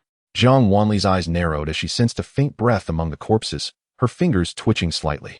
With a gentle application of spiritual energy, she carefully uncovered a child from the mountain of corpses, cradling him gently before Bai Luochen and herself. Bai Luochen gazed at the barely alive child, his eyes wide with disbelief. How could a child be here? Instinctively, he reached out to probe, only to realize that the child had not even begun to cultivate, his dantian entirely empty, devoid of any trace of spiritual energy. Bai Luochen withdrew his hand in shock. Watching Jiang Wanli remain composed, methodically tending to the child's wounds and offering him some water. The child's garments were soaked in blood, yet he bore no severe injuries. Perhaps due to his prolonged concealment among the dead. His face was pale, gasping for breath, and his cracked lips bore traces of blood. When Jiang Wanli ceased her ministrations, the child fell into a deep slumber, perhaps overwhelmed by the realization of his rescue after so long without sleep. Jiang Wanli looked at the child in her arms and, after some contemplation, cast a barrier around him, allowing him to be drawn along with her by her spiritual energy. He was likely the sole survivor. Jiang Wanli's gaze swept over the towering piles of corpses, and when she returned her attention, a layer of frost had settled upon her expression. How could there be a child here? He hadn't even begun his journey of cultivation. Bai Luochen could no longer contain his curiosity and finally spoke up. It is quite normal to have children, as you mentioned. If all cultivators entering the celestial realm are unable to ascend to the next level and step into the split spirit stage, thereby achieving successful ascension, it becomes exceedingly easy for their Dao hearts to be damaged, leading them down the path of demonic cultivation after enduring stagnation for thousands of years. When they realize their inability to leave, aside from those who, like you, might entertain morose thoughts of death, there are others who may willingly accept to pass the rest of their lives here. Jiang Wanli spoke in a subdued tone, suggesting that after countless millennia spent trapped in this place, they might indeed conclude their life's journey here. Bai Luochen, initially perplexed, suddenly grasped her meaning as Jiang Wanli gazed at the child. You imply that this child is the offspring of a cultivator who is trapped here. Otherwise, could there be any other possibility? Jiang Wanli retracted her gaze, her form flickering momentarily. In an instant, she reappeared. Let us depart. There are no living souls left here. Jiang Wanli's voice was soft, the barrier behind her following in her wake. Bai Luochen fell into silence, trailing behind her. What exactly is going on here? After navigating through the chaos for a considerable time, Bai Luochen spoke again, his words strained. It is quite simple. The celestial realm is a deception. There are those who do not wish for the cultivators of the lower realms to ascend to the upper realms. Jiang Wanli's voice was barely above a whisper, her steps causing the thin mist to swirl around the hem of her garments. Bai Luochen was taken aback. To attain enlightenment and ascend is the natural order. Who would dare to defy the will of the heavens and commit such malevolence? Upon hearing this, Jiang Wanli's eyes narrowed slightly. She recalled the words of Xianxian, who claimed that Linjia had closed the ascension pathway. Previously, she had been perplexed, as all practitioners understood that reaching the late stage of the out-of-body phase would grant access to the celestial realm, where one could cultivate until reaching the split spirit stage to ascend. What, then, was meant by Xianxian's mention of the closure of the ascension pathway? After Bai Luochen recounted the circumstances surrounding the celestial realm, Jiang Wanli finally comprehended the meaning behind Xianxian's statement. It turned out that it was not her prolonged seclusion in the depths of the sea that had led her to incorrect information, but rather that she possessed knowledge that surpassed that of anyone else in the world. Contemplating this, Jiang Wanli furrowed her brow, her thoughts swirling until a realization struck her. Xianxian's cultivation level. Even though Xianxian had rarely engaged in combat, Jiang Wanli had sensed early on that Xianxian had already attained the late stage of the split spirit. Chapter 114. A deception lasting millions of years. In truth, from the very first encounter with Xianxian, a sense of unease had crept into her heart. but she had been swept away by joy, dismissing it. Following the subsequent events, when Xianxian opted to pursue the path of ascension, she had chosen to ignore it. Now reflecting upon it, since Xianxian had already reached the split spirit stage, why did she remain in this world without ascending?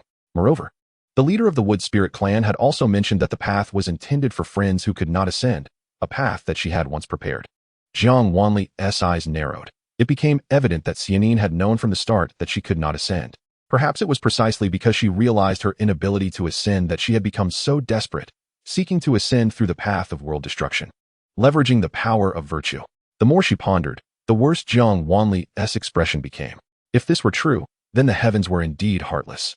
Had this world already been forsaken by the divine order?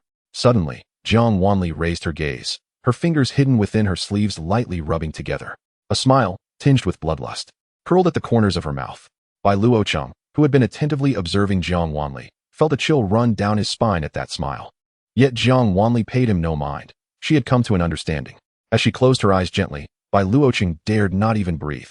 A tremendous surge of spiritual energy radiated outward from Jiang Wanli, sweeping across the surroundings like a stone cast into a lake. The tranquil facade of the celestial realm was utterly shattered. Waves of spiritual energy cascaded outward, cleansing the entire domain. The chaos gradually dissipated, revealing the true visage of the celestial realm. It remained boundless, yet the once ethereal dream had been supplanted by desolation. Bai Luocheng gaped in astonishment at the celestial realm. Now enshrouded in thick layers of earth, a desolate expanse devoid of anything but the soil beneath his feet. He cast a bewildered glance at Jiang Wanli. Jiang Wanli, still with her eyes half closed, felt the cleansing of energy had yet to cease. When a dark red light shot into the sky, she abruptly opened her eyes. Vanishing almost instantly, Bai Luocheng glanced at the floating child beside him and refrained from recklessly pursuing Jiang Wanli, primarily because she had disappeared too swiftly for him to discern a direction to follow. After silently assessing the disparity between them, Bai Luocheng sighed and chose to remain in place, deciding it was wiser to wait for Jiang Wanli's return. The dark red light in the distance grew increasingly bright, nearly blinding him. Bai Luocheng withdrew his gaze, suddenly recalling something, and extended his spiritual awareness. He discerned that the mountain of corpses was gradually being consumed, and a sense of shock mingled with creeping dread seized his heart. The more intense the red light became, the faster the mountain of corpses vanished. Bai Luocheng frowned and gazed towards the horizon where the red light spread, his unease magnifying infinitely. When a silver-blue light shot skyward, Bai Luocheng's furrowed brow relaxed, and the suffocating tension within him dissipated. He watched as the silver-blue light grew brighter, eventually matching the intensity of the dark red light, slowly beginning to devour it. The consumption of the mountain of corpses came to a halt. The silver-blue light gradually encroached upon the ominous red glow. In mere moments, the red light vanished completely. The silver-blue radiance belonging to Jiang Wanli now dominated the entire expanse of the sky. Beneath this brilliance, Jiang Wanli strolled toward him. Behind her, countless pure white lights dispersed. Those were the souls of the cultivators. Bai Luocheng's eyes widened as he beheld the wisps of souls ascending ever higher, their spiritual power spreading across the entire celestial realm. The oppressive aura of out-of-body stage cultivators engulfed the barren land. Underneath the heavenly light, amidst the myriad of souls, Jiang Wanli walked leisurely towards Bai Luocheng. Behind her, the souls of the cultivators dissipated into the vast starry sky, illuminated by the silver-blue light. Bai Luocheng stood spellbound, raising his gaze to the stars that had inexplicably filled the sky. Beneath the heavy night sky, the stars twinkled, yet the silver-blue radiance was strikingly brilliant. Bai Luocheng gazed at Jiang Wanli, momentarily entranced, as if he beheld the ethereal and noble lunar goddess. He was entranced. Bai Luocheng. Jiang Wanli's voice broke through his reverie, and he snapped back to reality, the vision of the exquisite celestial maiden fading away, replaced by Jiang Wanli's puzzled expression. "What are you thinking about?" Jiang Wanli inquired. In an instant, Bai Luocheng's handsome face flushed crimson as he averted his gaze from her, stammering that he had merely been blinded by the light. "Yet you were staring blankly just now." Jiang Wanli frowned, suspecting he might have been possessed by some malevolent force. No, I merely happened to think of the moon from my homeland." Bai Luocheng lowered his head, avoiding Jiang Wanli's gaze, speaking in a low voice. Even so, he could still feel her scrutiny. After a lengthy silence, that gaze finally shifted. "Let us go. I have discerned the truth about the celestial realm." Jiang Wanli's voice was gentle as she stepped toward one side of the celestial realm. She remained unhurried, the sleeping child still trailing behind her. The previous tug-of-war between the two lights seemed merely a figment of his imagination. Bai Luoqing turned his head to glance at the night sky, which had quietly returned to its desolate darkness. After the fleeting visual feast, an overwhelming silence enveloped him, the only solace for the traveler being the faint twinkling of distant stars. What could be the meaning of this? A light chuckle escaped Bai Luoqing's lips as he felt an unexpected relaxation wash over him, the weight on his heart dissipating. He caught up with Jiang Wanli and inquired. Noticing the buoyancy in his tone, Jiang Wanli cast a curious glance in his direction. In this realm, the path to ascension was fraught with peril, yet one need not enter the heavenly domain. The transition to the later stages of spiritual detachment was a protracted deception lasting millions of years. Jiang Wanli spoke softly, her few words pinning Bai Luoqing's south smile in place. His laughter faltered, and even his body stumbled momentarily under the weight of her chilling revelation. Jiang Wanli paused, her gaze drifting to the distance, her voice remaining ethereal. Since the emergence of the heavenly domain, no one had ever ascended from this continent. It had been forsaken by the will of the Heavenly Dao. Bai Luoqing opened his mouth, yet found himself unable to utter a single word. It was as if Jiang Wanli's pronouncement had stripped him of his ability to speak. He seemed to wish to articulate something, yet remained voiceless. Jiang Wanli regarded him quietly, and thus, this world was on the brink of catastrophe. The impending calamity, the annihilation of existence, was the will of the Heavenly Dao. Bai Luoqing suddenly shuddered, while Jiang Wanli's eyes lowered slightly, her lips parting to utter the final 4 words, "Cannot be defied." Bai Luoqing trembled uncontrollably. Although he had long anticipated the arrival of disaster in 3 months, Jiang Wanli's meticulous planning had instilled in him a sense of calm. Perhaps her remarkable tranquility had lulled him into a false sense of security, causing him to overlook the impending destruction of this world. Everyone was on the verge of death. Now, the stark reality lay bare before him, delivering a resounding slap to his face, awakening him from a blissful reverie.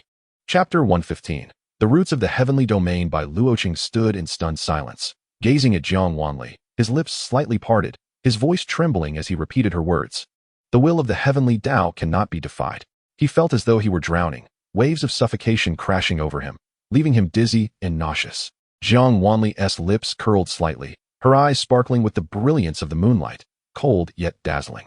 If it is indeed the will of the Heavenly Dao, then we should extinguish this very Dao. Bai Luoqing's thoughts ground to a halt at her audacious proclamation, and he blinked away the sting in his eyes. Had Jiang Wanli just carelessly uttered something of monumental significance? What was she implying with that innocuous fade? To extinguish this Heavenly Dao? He stood agape, watching as Jiang Wanli strolled leisurely into the distance. Suddenly, a realization struck him. The reason Jiang Wanli was an invincible presence in his mind was not solely due to her unfathomable cultivation, but also the serene aura that surrounded her. Regardless of her circumstances, she remained unflustered, as tranquil as still water. Observing her composure instilled a sense of calm within Bai Luoqing, prompting him to hasten his pace to catch up, the heaviness in his heart lifting. So, are we to venture forth? Bai Luoqing speculated inwardly. Jiang Wanli shook her head. It was time to unveil the secrets of the heavenly domain. They stood amidst the thin mist, the chaos receding as moonlight poured down, illuminating this world in its cold yet sacred glow. Remembering the souls of the cultivators devoured by the crimson light moments ago, Bai Luoqing hesitated before speaking. How did those cultivators meet their demise? They were all formidable beings of the later stages of spiritual detachment. How could they all have perished silently in this heavenly domain? Jiang Wanli's gaze fell upon a towering ancient tree not far away, her eyes cold and sharp. She gently tilted her chin, indicating. Bai Luoqing turned to look. The immense tree seemed to pierce the heavens, its sprawling branches and lush foliage forming a forest of one. It obscured half the sky, and in the silver moonlight, the shadows cast by the giant tree seemed to conceal a great beast, sending shivers down one's spine. When had this tree appeared? Bai Luoqing was taken aback. The heavenly domain was an endless expanse of grassland, dotted with peculiar flora, but all were lowly shrubs, scarcely reaching one's ankles. He had never seen this colossal tree in the heavenly domain before. If it had existed from the beginning, it was impossible for Bai Luoqing not to have noticed, for it was simply too towering, dominating half the sky, rising into the clouds, with an overwhelming presence. Just now, this was the true visage of the heavenly domain. Jiang Wanli spoke indifferently, stepping into the tree's shadow. Bai Luoqing hesitated for a moment. Filled with curiosity, yet refraining from further inquiry, he followed closely behind. As soon as they stepped beneath the giant tree, everything around them transformed. Warm sunlight cascaded down, illuminating their surroundings with sudden brilliance. Bai Luoqing shielded his eyes from the blinding light, adjusting to the unexpected radiance before lifting his gaze to survey the area. Was this a paradise? Bai Luoqing murmured. No wonder he felt this way. The beauty before him was beyond mere words. Picturesque bridges over flowing streams, the melodious chirping of birds, fragrant blossoms, and a quaint little town bustling with life. As he beheld this scene, it felt as if something in his mind had been instantaneously stripped away. He took a step forward, entranced. Jiang Wanli turned to glance at him, sighed, and playfully slapped the back of his head. A chilling stream of spiritual energy surged through Bai Luoqing's limbs, jolting him back to reality. He turned to Jiang Wanli, and in that instant, the vibrant springtime and lively bustle faded into nothingness. Bai Luoqing found himself staring blankly at the desolate remnants of a broken bridge, withered trees, and crumbling walls, finally fixating on the countless graves surrounding him. Did you not inquire as to how those cultivators of the later stages met their end? Jiang Wanli's eyes glinted with a cruel light. This is how they died. Her voice was sharp, each word akin to a blade, piercing through Bai Luoqing's nerves. Having been trapped here for so long, like many others, their hearts had been damaged, and those who sought to end their lives were not few. Yet they had not the opportunity, nor had they. Jiang Wanli surveyed the graves, some new, some old. When they fell into utter despair, their willpower weakened, and upon entering this illusion, they would become irrevocably lost. Ultimately, they would perish within the very illusions they yearned for, with no hope of escaping the trap. Bai Luoqing broke out in a cold sweat, witnessing the starkly different scenery before him, feeling an overwhelming desolation within. Upon entering the heavenly domain, everyone had been filled with ambition, eager to ascend to greater heights. Yet, they became ensnared here for a century, a millennium. Before death, they would finally break down, realizing they could not ascend, but instead would die namelessly in this place. They had once been the pride of heaven, their innate talents and cultivation beyond the reach of others, yet they met the most tragic of fates. Such despair was only to be expected. Even the most ordinary individuals, trapped in a place devoid of interest, with no means to alter their fate despite their efforts, would inevitably lose their sanity as they watched their lives slip away in chaos. Did not cultivators dedicate their entire lives to the pursuit of ascension and elevation? Here, however, all hopes were utterly severed. In that fleeting moment, Bai Luoqing finally comprehended why those cultivators would willingly immerse themselves in this fatal illusion. To perish here meant their souls would be absorbed by this tree, and what it nourished beneath its roots was the very essence of this celestial realm. Jiang Wanli cast her gaze downwards, seemingly weary, as she flicked her hand. A dark orb fell upon the broken bridge. The obsidian sphere appeared to come alive, rolling across the bridge before wedging itself into an inconspicuous crevice at the edge. In the next instant, the illusion seemed to dissolve like an ink wash painting saturated with water, transforming into black lines that blurred and dispersed. Bai Luoqing raised his eyes, and the towering tree reappeared before him. Jiang Wanli stood beneath it, sword in hand.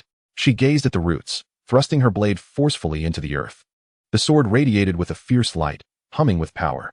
In the following moment, the massive roots erupted from the soil, thicker than a man, severed by the sword's energy, falling with a rustle to the ground. Jiang Wanli stood before the colossal tree, her hands forming a seal, as a vast formation gradually took shape. The brilliance of the formation illuminated half the sky, encasing the entire tree within its embrace. As the formation solidified, the tree was gradually uprooted from the earth. The entire celestial realm trembled. The ground beneath cracked, fissures rapidly expanding and spreading throughout the realm. Bai Luoqing struggled to steady himself, his gaze fixed on Jiang Wanli. She hovered in midair, standing before the immense tree, appearing diminutive. Yet, as she raised her hand to wield her sword, she swiftly siphoned the life force from the colossal tree. Chapter 116. The essence. Bai Luoqing extended his hand to steady the swaying barrier, ensuring that the sleeping child would not be tossed about by the roots. Jiang Wanli remained fixated on the tree roots, and as the massive tree was completely uprooted, the secrets hidden beneath were finally revealed before her. Her eyes narrowed slightly, her heart momentarily halted. A mass of energy reverently lifted the object, presenting it before Jiang Wanli. The unease within her heart magnified infinitely. It was a corpse entirely wrapped and ensnared in white silk. Without hesitation, she began to slowly unveil the white silk. The fabric cascaded from the feet, gradually revealing a figure clad in red. The suffocating sensation in Jiang Wanli's heart intensified, yet her movements did not cease. The white silk fell, pure and pristine, swirling gracefully to the ground. The figure before her was exposed inch by inch, the familiarity growing stronger, mingled with an indescribable sense of dissonance. Upon seeing the person's chin, Jiang Wanli momentarily faltered, then pressed her lips together, fully uncovering the white silk. A strikingly radiant face emerged before her. Jiang Wanli's hand slowly fell, gazing at the figure before her, her eyes shimmering with fragmented light. The woman's countenance was serene, in a state of slumber. If she were to open her eyes, she would appear no different from Jiang Wanli herself. Staring at the identical visage, Jiang Wanli pressed her lips together, remaining silent. This was the second corpse she had encountered that bore her likeness. Jiang Wanli observed her quietly, and after a long moment, extended her hands. One arm encircled the waist while the other supported the bent knee. As her energy dissipated, the woman gently fell into her embrace. So light, so cold. Jiang Wanli lowered her gaze, cradling the woman as she descended to the ground. She carried the figure towards Bai Luocheng. Behind her, the immense tree collapsed with a thunderous crash, and the entire celestial realm began to crumble. The sky shattered, resembling a sky filled with exploding fireworks, starlight cascading from the darkness, empty yet resplendent. Bai Luocheng stared at this spectacle, entranced, speechless. Before him, the world fractured. The heavens riddled with cracks, disintegrating gradually. Shattered lights spread across the desolation. Meanwhile, Jiang Wanli, holding another, brushed through the falling starlight as she approached him. When she reached his side, Bai Luocheng's gaze inadvertently fell upon the woman in her arms, and he found himself unable to look away. How could she resemble you so perfectly? Bai Luocheng's pupils dilated, gazing at the woman in Jiang Wanli's arms, his mouth agape in astonishment. Let us depart. With a thought, Jiang Wanli summoned a formation beneath her feet. As the celestial realm crumbled completely, they escaped from that chaotic abyss. Bai Luocheng, still in a daze, surveyed the two identical faces. What on earth was happening?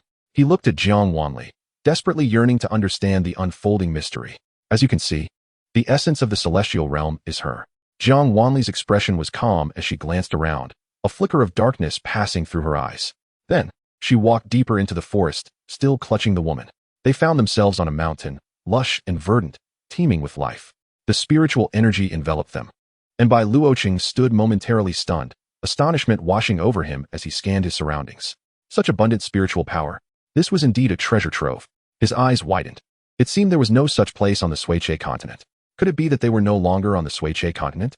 Just as he was about to pursue Jiang Wanli, he realized she had vanished without a trace. Bai Luocheng halted, understanding that Jiang Wanli did not wish for him to follow.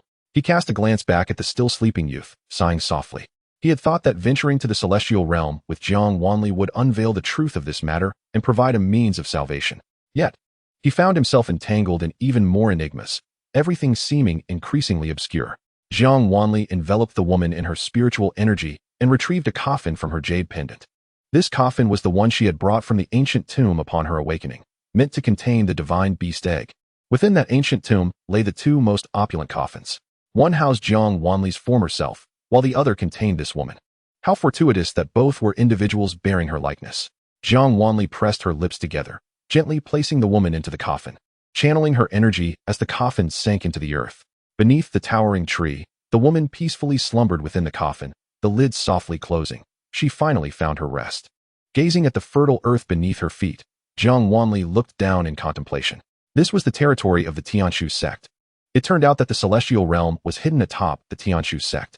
Jiang Wanli's gaze turned steely. No wonder Xianyin claimed that Linjia had sealed the path to ascension. On her way back, her thoughts raced, the doubts that had lingered since her awakening seemingly unraveling into a thread. Unraveling the mystery. Jiang Wanli lifted her eyes to the clear blue sky, a hint of bloodlust curling at the corners of her lips. Wanli, what on earth is happening here? Where's this place? As soon as Bai Luocheng caught sight of Jiang Wanli, he approached cautiously, inquiring with care. This is the territory of the Xianxiu sect. Jiang Wanli replied softly. Under Bai Luocheng's astonished gaze, Jiang Wanli articulated slowly. The celestial realm has always been atop the Xianxiu sect mountain. With those words, Bai Luocheng's eyes widened in disbelief. Not only that, but the path to ascension also lies here. Jiang Wanli's gaze pierced through the dense forest, landing upon a desolate mountain not far away. There, the king of ghosts was sealed. At long last, everything had an answer. The essence of the celestial realm was once the Saintess of the Xianxia continent. Jiang Wanli did not withhold her thoughts. She laid her conjectures bare. If I am not mistaken, Jiang Wanli is indeed the Saintess of this era. Moreover, the woman who appeared in the celestial realm prior was also the Saintess of this world and had garnered immense power of belief. Xiayin once stated that Yun Qingyue ascended to the celestial realm after saving this world, thus garnering immense merit. For a considerable duration, this realm revered her as a deity. It is likely that the concept of the Saintess emerged during that era. However, one cannot help but ponder, why are there so many individuals in this world bearing her likeness? Is it because the Heavenly Dao requires such a phenomenon to amass faith? Suppressing her doubts, Jiang Wanli continued speaking. Perhaps the identity of the Saintess grants her the privilege of the Heavenly Dao, enabling her, as the essence of the celestial realm, to transport all cultivators who have reached the out-of-body stage into the celestial realm. I believe she accomplishes this through the power of faith. The denizens of this world hold the Saintess in profound reverence, particularly the cultivators, who almost worship her. This notion is something Jiang Wanli gleaned from Jiang Wanli's memories.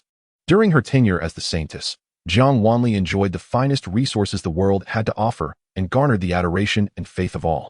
This very privilege is why she faced derision and scorn after losing her position as the Saintess. The advantages bestowed by the title of Saintess are indeed numerous. The Saintess's status is nearly exalted above that of all cultivators.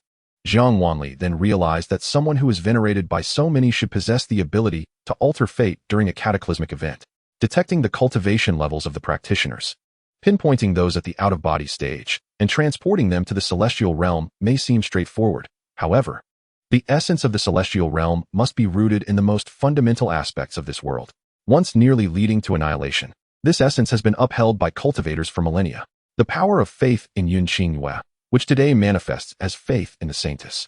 Chapter 117. Malevolence. Upon hearing Jiang Wanli's words, Bai Luoqing furrowed his brow. It dawned on him belatedly that Jiang Wanli spoke the truth.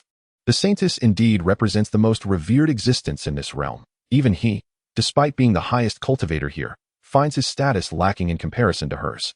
This situation persisted until the upheaval at the Tianyang sect, when the Saintess's star shifted and celestial anomalies ensued. The previous Saintess lost all faith from the populace and was even met with disdain and hatred, reduced to a pitiful state. Meanwhile, the newly appointed Saintess lacked a solid foundation, her cultivation and power of faith vastly inferior to her predecessor. Consequently, the faith in the Saintess within this realm is currently at its weakest. In fact, following Jiang Wanli's assessment of abilities, her presence overshadowed Chu Yining to such an extent that the new Saintess found herself in an awkward position. The new Saintess, constantly overshadowed by the false Saintess, struggles to earn genuine respect. Jiang Wanli comprehended this dynamic, perhaps elucidating Chu Yining's animosity towards Jiang Wanli. Nonetheless, it is now almost certain that the true Saintess is Jiang Wanli, not Chu Yining. The shifting of the Saintess's star likely stems from the machinations of that so-called expert. Could it be that this expert is an ancestor of Chu Yining? Bai Luoqing's brow tightened, perplexed by the motivations behind such actions. Jiang Wanli shook her head, expressing a preference for the notion that the expert seeks to bring about destruction. The true Saintess is deceased. Should a disaster akin to the previous one occur again, this realm would be unable to coalesce faith, and thus, no miracles would manifest. Had she not awakened, during the impending calamity, Chu Yining would undoubtedly be powerless to intervene, leading to the complete ruin of this world. Contemplating this, Jiang Wanli's brow furrowed, and she strode towards the main hall of the Tianyang sect.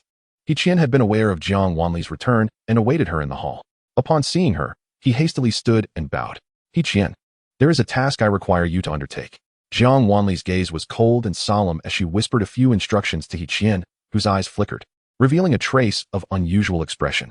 Finally, Jiang Wanli glanced at Ji Chu and brought her into the room. Inside, with only the two of them, Jiang Wanli casually erected a barrier and retrieved an object from her robe, handing it to her. Ji Chu, shortly you will accompany He Qian to the desolate mountains. You must remember, if He Qian exhibits any abnormalities, insert this token into his garments.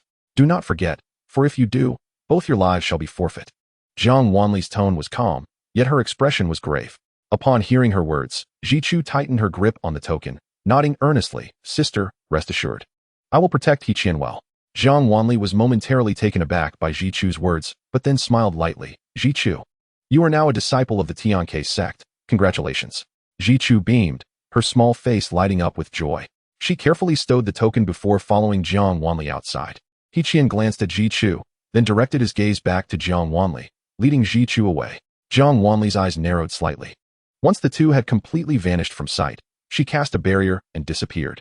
Bai Luoqing let out a soft sigh and was about to explore the Tianyang sect when he received a message from the elder of Shuni Hall. As the communication talisman burned to ashes, Bai Luoqing's expression darkened, his lips tightening as he swiftly departed. In a moment, the Tianyang sect returned to its tranquil state. On the beam of the main hall, two figures exchanged glances before silently descending.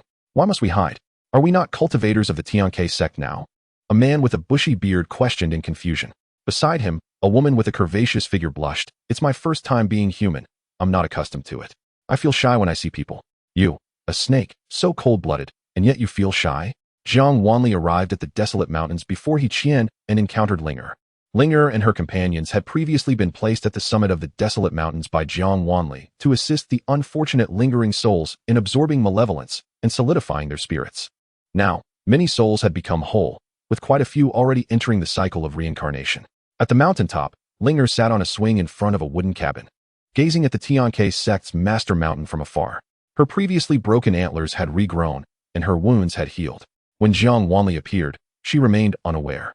Linger, Jiang Wanli gently called, startling the little deer girl before her. Linger turned her head, and, upon seeing Jiang Wanli, hastily jumped off the swing, ready to kneel. Jiang Wanli waved her hand, sensing that the malevolence on this mountain would soon dissipate entirely. I see that their souls have become whole. They need not remain here any longer. You may take them away. Jiang Wanli's voice was soft. This place was not suitable for habitation, desolate and barren, with no vegetation. While the lingering souls might not mind, Linger should not linger here for too long. After all, she was still alive, and prolonged exposure to malevolence would not benefit her cultivation. Upon hearing this, Linger's cheeks, which had previously held a rosy hue, turned ashen. Are you sending me away? Jiang Wanli shook her head. You initially stayed here for the sake of those lingering souls. Now that they can enter reincarnation, this place is no longer a sanctuary. You are free to leave. Linger bit her lip, lowering her gaze. But I have nowhere to go now, even if they all enter reincarnation. Then you shall join the Xianxia sect to cultivate. Jiang Wanli declared decisively. Linger suddenly looked up, her eyes brimming with tears, both crying and laughing. Thank you, my lady. She then attempted to kneel again. Jiang Wanli reached out to support her, laying down a teleportation array at her feet, directly transporting her to the master mountain of the Xianxia sect. Having settled Linger, Jiang Wanli turned her attention to the surrounding souls, forming seals with her hands. Casting all the souls trapped here into the cycle of reincarnation, Jiang Wanli's countenance remained serene as she cast her gaze downward towards the tardy, He Ju and Ji Chu. Her eyes narrowed slightly, and a radiant aura enveloped her, completely concealing her presence with an intricate array. Perched atop the mountain, she observed He Ju and Ji Chu with an inscrutable expression. He Ju's eyes were shrouded in darkness as he surveyed the desolate peaks before him. Releasing Ji Chu's hand, He Ju spoke with grave seriousness. You must remain here. No matter what transpires, do not approach. Do you understand? Ji Chu, her eyes wide with apprehension, nodded vigorously. Only then did He Ju advance toward the barren mountainside. Standing before the desolate landscape, He Ju extended a hand, hesitating as he pressed his palm against the rocky surface. The malevolence permeating the mountain was palpable, a dense aura of ghostly energy that had rendered the area barren and lifeless over the years. Even the hardiest creatures would face demise if they lingered here. It was perplexing why a celestial sanctuary like Xianxia sect would conceal such a place. He Ju's expression grew somber, shaking off his wandering thoughts to attune himself to the malevolence. Although he specialized in the ghostly arts and exuded a potent aura of malice, it paled in comparison to the oppressive energy emanating from this desolate mountain. Recalling Jiang Wanli's earlier words, He Ju felt a flicker of doubt, but complied without question. He closed his eyes, attuning himself to the ghostly essence within the mountain. Jiang Wanli had previously mentioned that this mountain housed a sealed ghost king, and his task was to consume this entity. He Ju steeled himself, uncertain of Jiang Wanli's motives, but resolutely committed to executing her command. He poured nearly all his spiritual energy into the depths of the mountain, where the ghostly aura intensified, growing increasingly violent as he neared the core. Time and again, He Ju's mind was assailed by the malevolent energy, and despite the searing pain, he pressed deeper. From a distance, Ji Chu watched anxiously, oblivious to He Ju's endeavors. Her small hand tightly clutching a talisman larger than her own palm. She anxiously monitored his every move, ready to rush to his side at the first sign of distress. However, He Ju remained turned away, and she failed to notice the transformation of his complexion, pale and slick with cold sweat, nor the blood seeping from his bitten lip. He Ju's eyes were tightly shut, his palm pressed firmly against the mountain's face, battling the tumultuous energy within him. After what felt like an eternity, He Ju suddenly opened his eyes, only to vanish in an instant. In that fleeting moment, Ji Chu's eyes widened as she dashed to the spot where he had stood. He Ju! Ji Chu cried out, but her voice echoed in vain. It was then that Jiang Wanli appeared behind her. Sister, He Ju has disappeared, Ji Chu exclaimed, her face etched with worry. Jiang Wanli crouched down, reassuring her. Fear not, you have done excellently. Now, you may hand me the talisman, and I shall bring him back. Her voice was gentle, her eyes sparkling with a myriad of lights. Ji Chu, still perplexed, returned the talisman to Jiang Wanli. Sister, Hiju will be fine. One Tihi? Ji Chu's eyes shimmered with unshed tears, her youth rendering her emotions uncontainable in the face of the unknown. Yes, he will be safe. For now, close your eyes and rest. When you awaken, Hiju will return, Jiang Wanli assured her. As she spoke, a gentle wave of her hand lulled Ji Chu into slumber. After carefully laying Ji Chu in the wooden cabin atop the mountain, Jiang Wanli cast a protective barrier, contemplating the talisman in her hand with a tranquil demeanor. Throughout their journey, Hiju had been aware of the talisman's significance, yet he had refrained from taking it from Ji Chu. Perhaps it was due to his lack of memory concerning his own identity. Jiang Wanli's gaze fell, realizing that Hiju's circumstances were indeed intricate. She brushed her fingers over the talisman, a soul-locking token entrusted to her by the leader of the Wood Spirit clan, meant for Hiju. Upon receiving it, she had sensed a familiar presence. The talisman contained a fragment of Hiju's soul, the true owner being one named Lin Jia. Jiang Wanli pondered. Thus Lin Jia had not perished. His soul had merely been fragmented. One part was bound within this talisman, another had become Hiju, and the final piece remained lost within this desolate mountain. As for the last fragment, Jiang Wanli had yet to uncover its whereabouts in this realm. Her eyes sharpened with resolve as she turned her attention back to the desolate mountain. Regardless of the circumstances, Hiju was unwaveringly loyal to her, showing no signs of treachery. He was fully aware of the tasks she had assigned to Ji Chu, yet he placed complete trust in her, harboring no doubts. Once again, she stowed the talisman close to her heart, contemplating what form Hiju would take upon successfully merging with the second fragment of his soul. If this calamity of world-ending proportions was indeed orchestrated by Lin Jia, she would not let him escape unscathed. Jiang Wanli reached out to touch the mountain's surface, her palm coated in yellow sand mixed with crimson powder. Her physical form could not breach the mountain's interior, for it was the Ghost King that lay sealed within. Under the weight of the ghostly essence, any corporeal approach would result in swift corruption. Hiju was able to enter directly because the mountain's ghostly aura resonated with him. This so-called Ghost King was, in essence, himself. Without a moment's hesitation, Jiang Wanli concealed her body with a spell, channeling her spiritual energy to directly infiltrate the mountain's depths. Unimpeded by the constraints of flesh, she moved with remarkable ease. The interior of the mountain was shrouded in darkness, yet Jiang Wanli could keenly sense Hiju's location. She swiftly approached, her soul body gliding effortlessly through the rocky expanse, soon catching sight of Hiju advancing deeper into the mountain. A sphere of ethereal blue flame flickered in his palm, illuminating the path ahead as he treaded toward the mountain's core.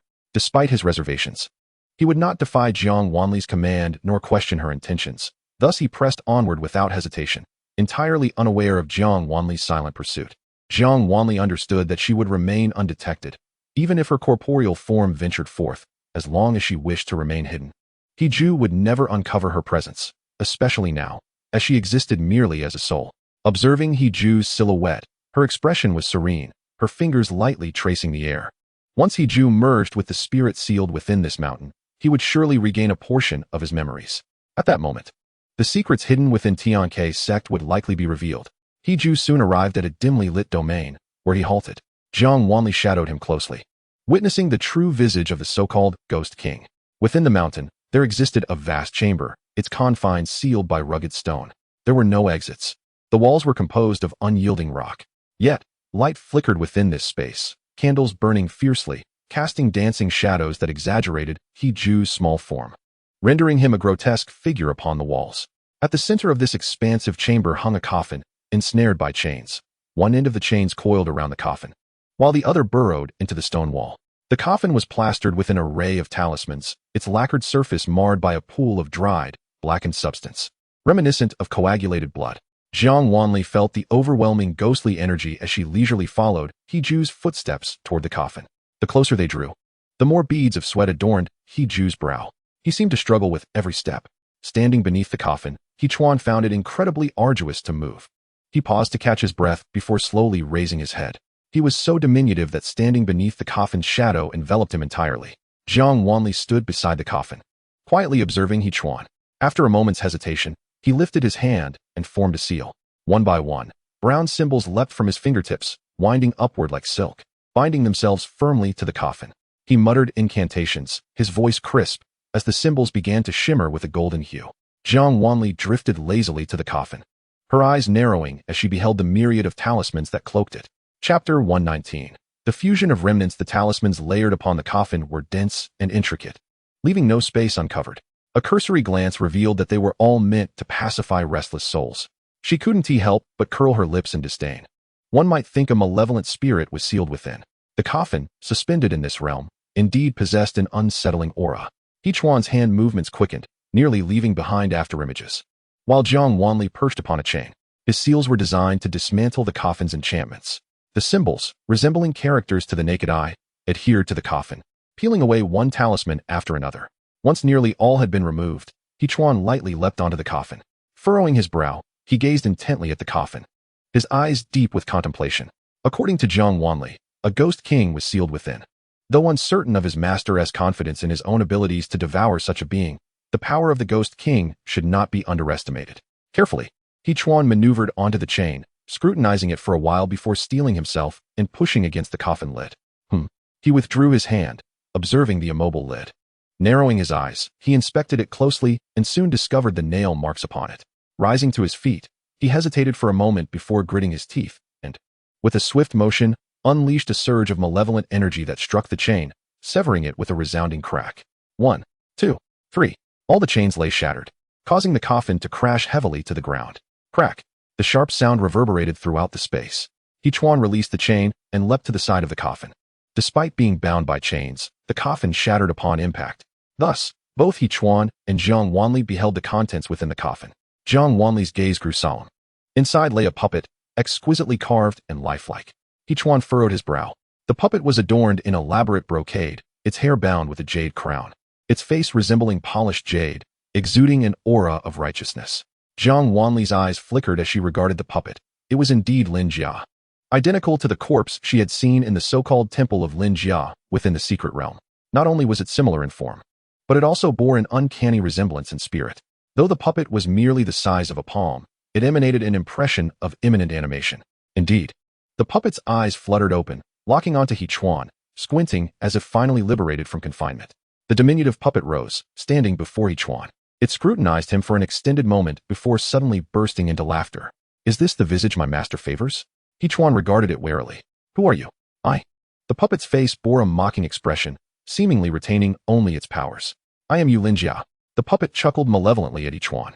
Now, it is time for our fusion. With those slow, taunting words, the puppet leaned closer to Hechuan. In an instant, it landed upon his chest, piercing its hand into Hechuan's heart. Witnessing this, Jiang Wanli's fingers trembled slightly. The next moment, she regained her composure, releasing her slightly curled fingers. Hechuan attempted to retaliate against the puppet, but discovered that all his malevolent energy no longer obeyed his command. The malevolent energy at his fingertips was swiftly engulfed by the pervasive dark energy in the space, utterly devoured. Hechuan frowned. Indeed, his malevolent energy originated from the same source as that of the Ghost King. The dark energy swirled like a tempest, wreaking havoc in the space, causing the fractured chains to clatter and the coffin on the ground to disintegrate into dust, filling the air. At the center of this storm, Hechuan passively endured the puppet's invasion. The puppet's eyes glimmered with delight. You have arrived, which means the master has returned.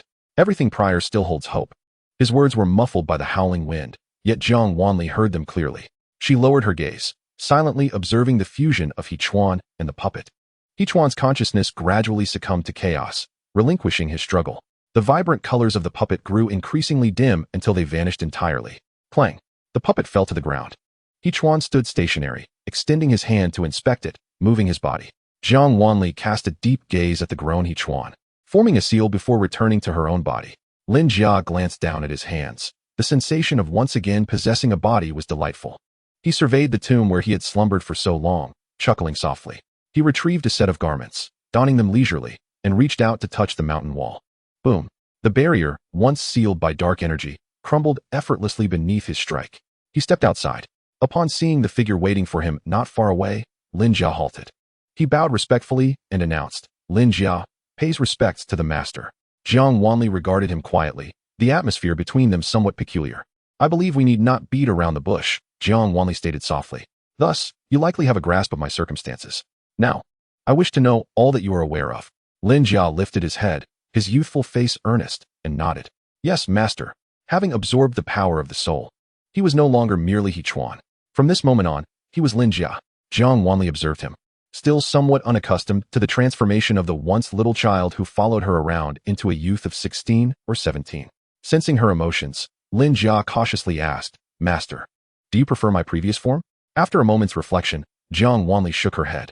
It felt slightly wrong to have an infant constantly attend to her, preparing meals and serving her, even if she didn't vocalize it. He chuan, no, Lin Jia now was just right as he was. At least, with him busying himself, her sense of guilt would diminish somewhat. Thus, Jiang Wanli replied softly, "Let it be so. You will grow again. Consider it an early adaptation." Lin Jia nodded in agreement. "Now, you may explain why the path of ascension has been sealed." As she spoke, a tempest brewed in Jiang Wanli's eyes.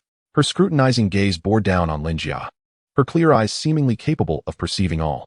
Lin Jia met her gaze and spoke softly, "Master, Feng Hang has betrayed us." Though she had surmised it might involve Feng Hang, hearing Lin Jia's words sent a tremor through Jiang Wanli's heart. Perhaps, long ago, she had never envisioned that her closest friend would betray her, such as Feng Hang, and likewise, Xianxian. Jiang Wanli lowered her gaze and continued. "Since the Master ascended to the celestial realm, there has been no news for a long time, yet disturbances have arisen in the lower realm." Lin Jia's eyes grew icy. The Master was aware that upon joining a major sect, each cultivator would have a soul lamp lit in their honor. When the soul lamp dims, it signifies death, and when it extinguishes, the soul is scattered. Upon hearing this, Jiang Wanli reflected on the Xianxia sect and found no memory of a soul lamp. Ultimately, she sifted through Jiang Wanli's memories and uncovered information about this artifact. She sighed, for it was evident that the Xianxia sect had been left with only one member since a certain generation. When that individual perished, the sect ceased to exist, rendering the soul lamp unnecessary. Contemplating this, Jiang Wanli felt a mix of sorrow and amusement. One could only say that although the Xianxia sect had dwindled in talent, each generation of disciples retained a resilient vitality. After all, a sect that has passed down knowledge from one disciple to 100 generations still existing is nothing short of a miracle. Since the Master ascended, all cultivators from this realm who ascended had their soul lamps extinguished. Lin Jia's eyes darkened as she spoke. Jiang Wanli narrowed her eyes. All ascended cultivators, their souls scattered? Indeed, Lin Jia sighed. At that time, when the calamities in this realm had just subsided, Xianxiaaudiobooks emerged as the savior, revered by all as a deity. After her ascension, this realm endured a prolonged and arduous period, with the seas receding and everything on land requiring reconstruction. The last remnants of the Xianxia sect were hailed as the foremost sect in the world. Xianxiaaudiobooks, being the first successful ascendant in millennia, propelled the Xianxia sect to fame, and the cultivation methods of the sect became widely practiced across the continent. It was proven that the techniques established by Xianxiaaudiobooks were indeed the fastest for cultivation. In the decades following her ascension, various sects saw their cultivators reach the spirit separation stage and successfully ascend. However, it was during this time that calamity struck. The Xianxia sect had the highest number of ascendants, and over the years, countless cultivators had ascended. Other sects, though fewer in number, also had exceptionally gifted individuals ascend one after another. Yet, whenever a cultivator from these sects ascended, their soul lamp extinguished. Soon, nearly all ascendants had their lamps extinguished. Many sects sought Lin Jia for clarification. Ascendants were typically elders within their sects, and after their ascension, they became vital connections for the sect's future development. A sect might invest all its resources into one individual to ensure their successful ascension, yet after ascending, that person would be lost forever. This was no trivial matter. Lin Jia also sensed something amiss. After several investigations, it was discovered that all ascended cultivators were slain by those from the Xianxia sect. At this point, Jiang Wanli's eyes turned suddenly cold. Lin Jia lowered her gaze, feeling a sense of unease for the Xianxia sect, and due to an agreement with Xianxian regarding ascension, she suppressed her own cultivation. When another cultivator from the sect ascended, she instructed him to take a treasure crafted by the sect leader. Using this artifact, she witnessed everything he experienced after ascension. He had just survived the tribulation and was at his most vulnerable when he should have been guided by those from the celestial realm to join their sect. However, the one who came to guide him was a former ascendant from the Xianxia sect, who struck him down without a word, shattering his soul. Lin Jia continued. They plundered the spiritual artifacts and medicines from him, and it was then that I learned the mastermind behind this was Feng Hang. Those who ascended from this realm were ultimately killed by Feng Hang's agents. Lin Jia's gaze fell as she recalled her shock upon learning this, even questioning if someone bore a striking resemblance to Feng Hang until he obtained that artifact. He had explicitly told me that he would spare not a single ascendant. He claimed that all his actions were for the master. Here, Lin Jia clenched her fists, seemingly filled with resentment. Her voice grew hoarse as she displayed a rare expression of disrespect, Master, where were you at that time? Jiang Wanli quietly regarded her, remaining silent. It was then that Lin Jia realized her lapse in propriety. She hastily lowered her head, rubbing her face vigorously. I apologize, Master, I forgot. After a moment, she raised her head again, offering Jiang Wanli an apologetic smile. Jiang Wanli spoke softly. I do not recall, but his actions were certainly not at my behest. Upon hearing this, Lin Jia's face finally revealed a look of relief. I know. I have always believed in you, Master, she said gently. Subsequently, after discussions with the sect elders, we decided to refrain from allowing any cultivators to ascend until we clarified this matter. Jiang Wanli's eyes flickered slightly. So, you established the heavenly realm, transporting all cultivators at the out-of-body stage there, suppressing their cultivation to prevent their ascension. It was no wonder that traces of the xianxia sect, such as those rare herbs, could be found in the heavenly realm. Jiang Wanli lowered her gaze, recalling the extraordinary herbs amidst the chaos of the heavenly realm. She had seen them on the back mountain of the xianxia sect, but at that time, she had not paid them much heed. Now, it seemed those rare herbs belonged solely to the xianxia sect. Or perhaps, they belonged to a xianxia sect that had been concealed for 1,000,000 years. After its concealment, those spiritual plants vanished from the continent. Was this true or false?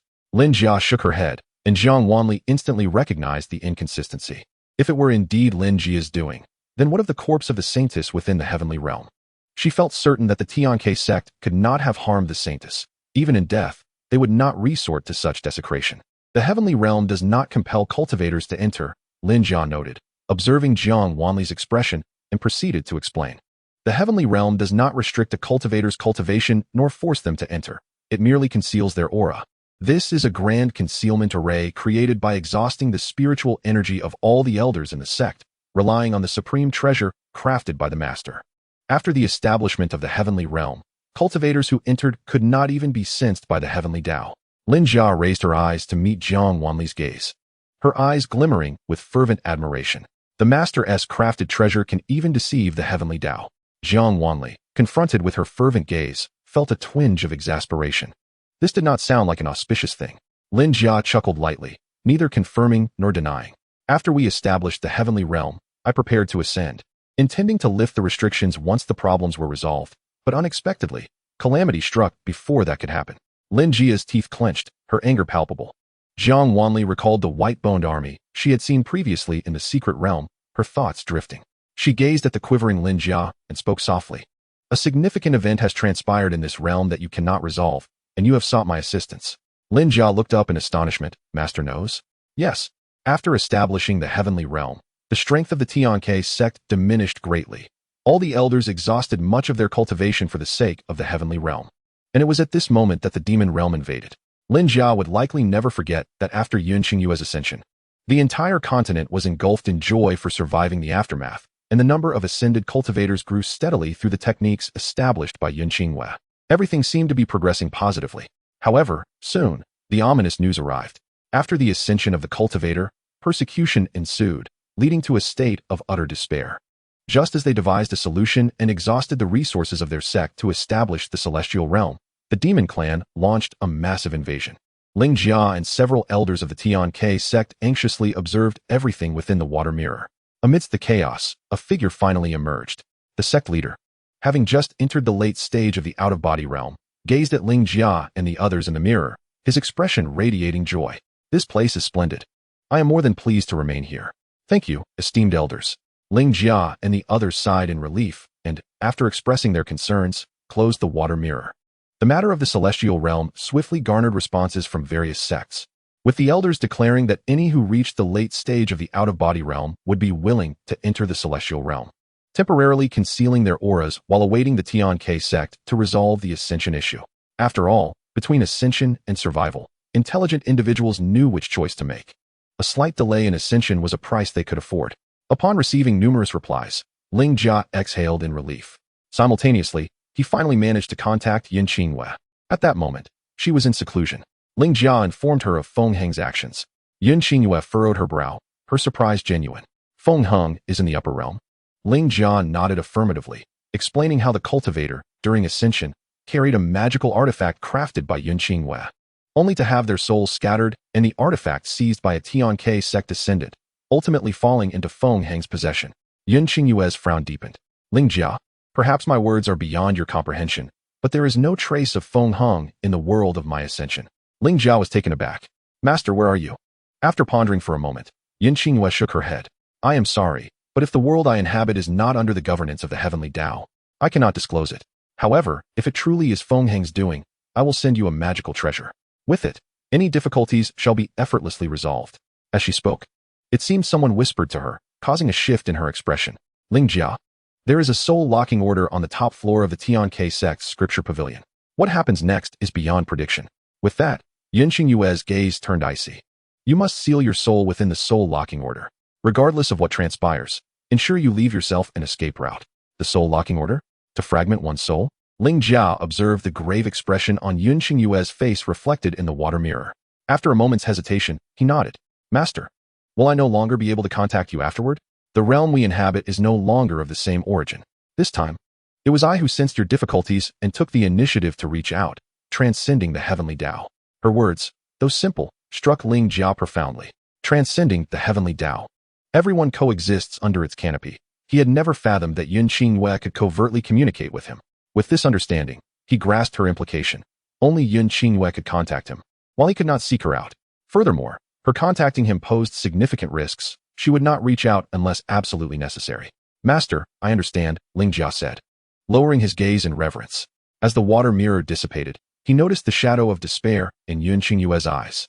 Ling Jia, if possible, consider forsaking your physical form, fracturing your soul, and residing in various places. Trust me, once I have succeeded, I will rescue you. Her ethereal voice lingered throughout the hall. Ling Jia maintained his bowing posture, unmoving for an extended period. Without a trace of hesitation, he entered the scripture pavilion. 7 days later, Ling Jia re-emerged. One soul and one spirit less. He had yet to resolve the issue with Feng Heng or receive the treasure from Yin Qingyue when the demon clan invaded. On that day, having just exited the celestial realm, the number of cultivators within it had increased, and he needed to ensure their safety. Upon his emergence, he was immediately taken aback by the sight before him. Gazing at the blood-red sky and the dense throng of demons, he stood in shock. The protective formation of the Tian sect activated, barring all demons from breaching the barrier. The demons, seemingly frenzied, recklessly battered against the barrier. At the sect's entrance, rivers of blood flowed, and the remnants of the demon clan littered the mountain path. They appeared oblivious to fatigue and pain, fearlessly charging toward the Tian sect.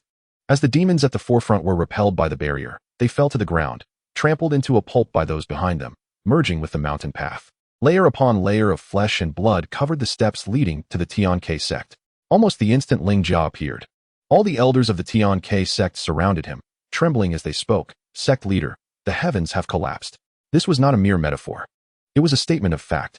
The sky had fallen halfway, and what descended this time was not the Milky Way, but an innumerable horde of demons. A rift had opened between the upper and lower realms, and the demons were dumped into the lower realm like refuse. The brutal and bloodthirsty demons left a trail of carnage in their wake, with nothing surviving in their path. Other sects sent desperate pleas for assistance, and ultimately, Ling Jia activated all the teleportation arrays, allowing the beleaguered sect members to take refuge within the Tian sect. The protective formation of the Tian sect, laid by Yin Qingyue, was the most robust defense in the world.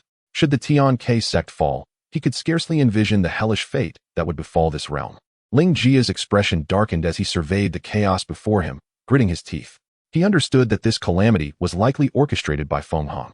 Thus, when others speculated, he remained silent. He had concocted a tale to deflect the previous incident involving the Tian sect's disciples killing an ascendant. He would never permit the Tian sect to be sullied under his stewardship. Therefore, in his heart, Feng Heng was no longer a member of the Tian sect. However, at present, matters had yet to clarify, and he deemed it inappropriate to speak further. All he could do was urge everyone to collaborate in devising strategies to repel the external threat. The demon clan, inherently savage and particularly ruthless toward humans, regarded them merely as prey. One by one, other sects succumbed, and the number of those seeking refuge within the Tian sect grew increasingly. Ling Jia found himself powerless, waiting for Yin Qingyue to deliver the magical treasure. Yet, the barrier could not hold much longer. Just as they were at their wits' end, the most concerning event occurred. Due to the saturation of demon blood, the barrier began to tremble and ultimately could no longer withstand the strain. Before they could devise a defensive strategy, the protective barrier of the Tian sect shattered. The demons surged forth, flooding into this last bastion of safety. The continent once more faced the impending doom of annihilation. This time, There was no Yun Qingyue to protect them with her life. Chapter 122. That was her tomb. Ling Jia, left with no other choice, could only brace himself and lead everyone out to engage in a bloody battle with the demons. Soon, all realized the terrifying nature of the demon clan. They felt no pain nor fear of death. As long as they drew breath, they would fight to the bitter end. In mere moments, the Xianxia sect became the final battleground.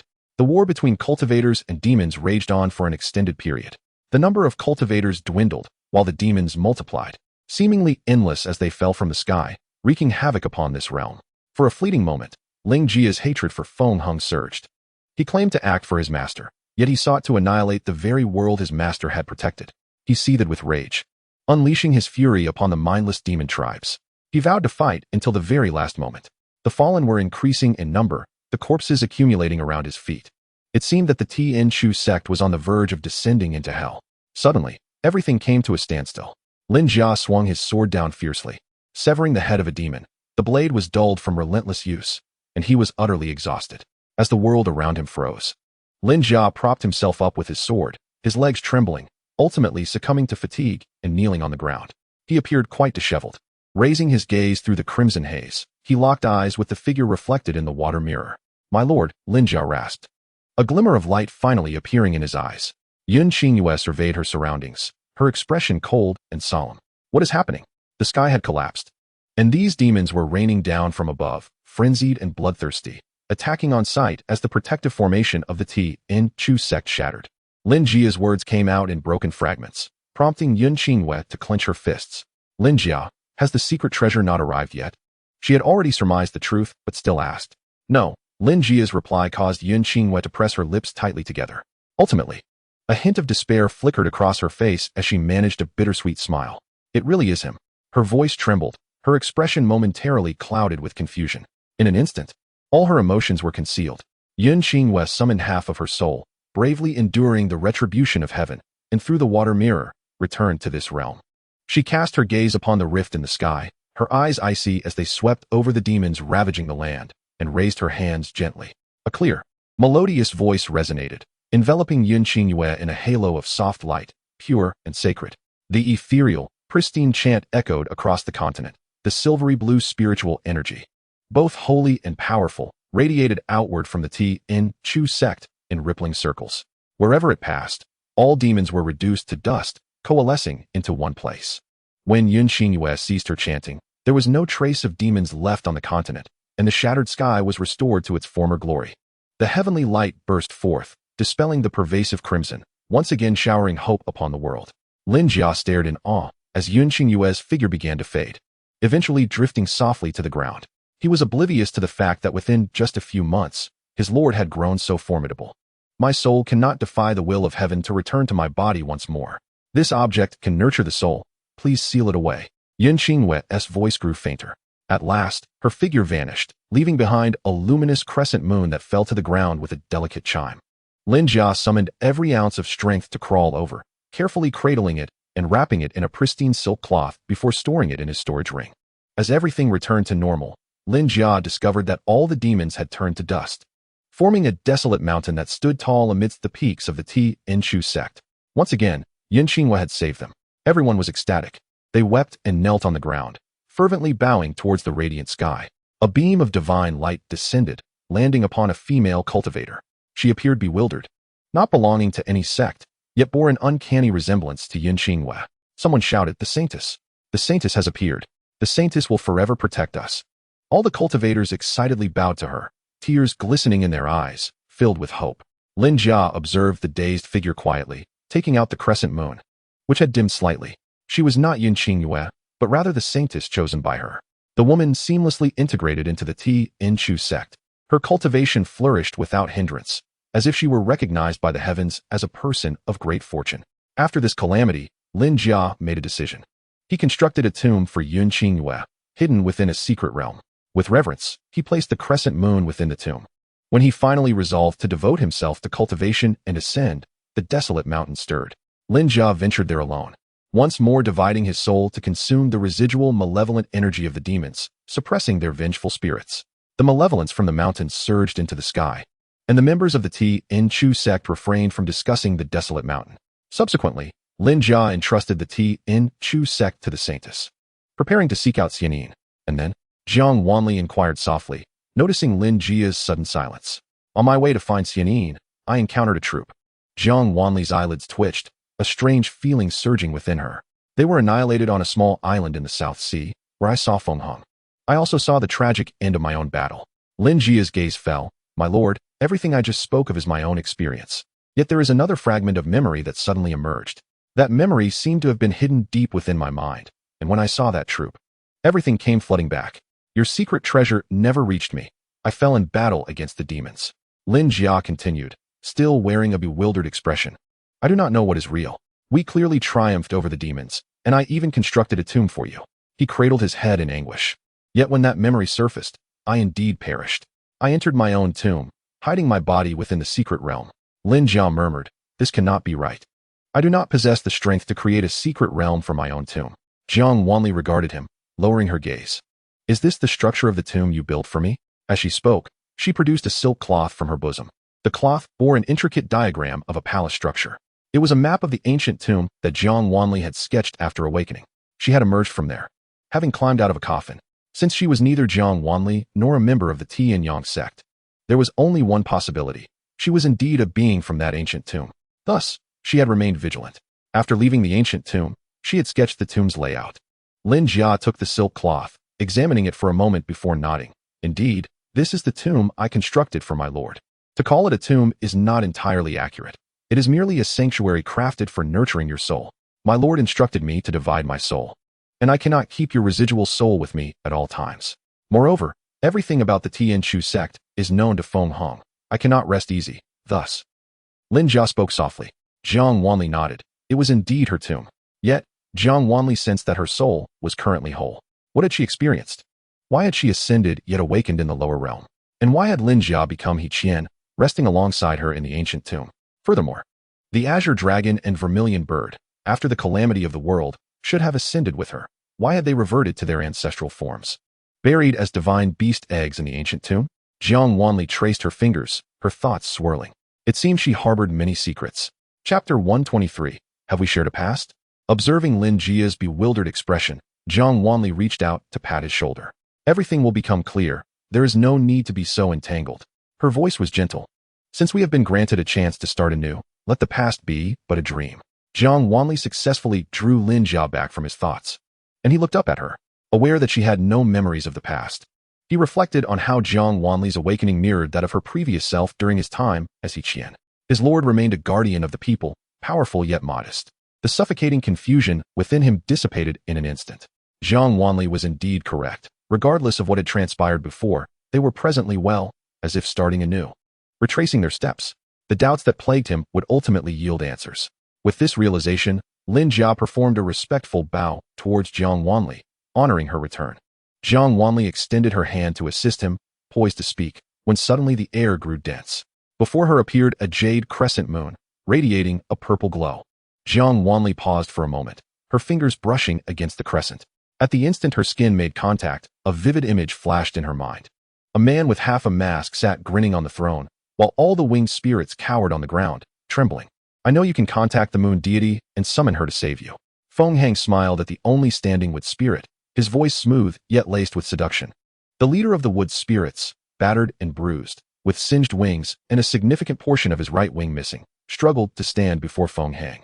Gazing up at him, the moon deity Wu Ti wished to meet you. The elegant, handsome spirit spoke. I know, which is precisely why I have come to you. Feng Hang replied, his fingers twitching slightly, binding the man with spiritual energy, lifting him before him. The wood spirit clan faced utter destruction. The moon deity would not remain indifferent. Will you contact her now, or wait until half of your clan is annihilated before seeking her aid? He wore a knowing smile, fully confident that the wood spirit before him would capitulate. As he anticipated, with a mere wave of his hand, several wood spirits were ensnared by his spiritual force, soaring into the air, and the man relented. Very well, I will seek the moon deity's help. His voice was hoarse, filled with struggle and regret. Ultimately, he produced a translucent crescent moon, whispering a secret incantation. The crescent glowed with a bluish-purple light before vanishing into his palm. This entire sequence was thoroughly imprinted within Jiang Wanli's memory. Narrowing her eyes, she grasped the crescent. This was the communication talisman she utilized as the moon deity. Your Majesty? Lin Jia queried, perplexed, as Jiang Wanli's expression turned somber. Let us go greet an old friend. Though she had her own communication talisman, the Wood Spirit clan belonged to the upper realm. Previously, she had traversed through a transmission array birthed from the severed space of the ink of millennia to enter the Wood Spirit territory. Now, to enter directly required considerable effort on her part.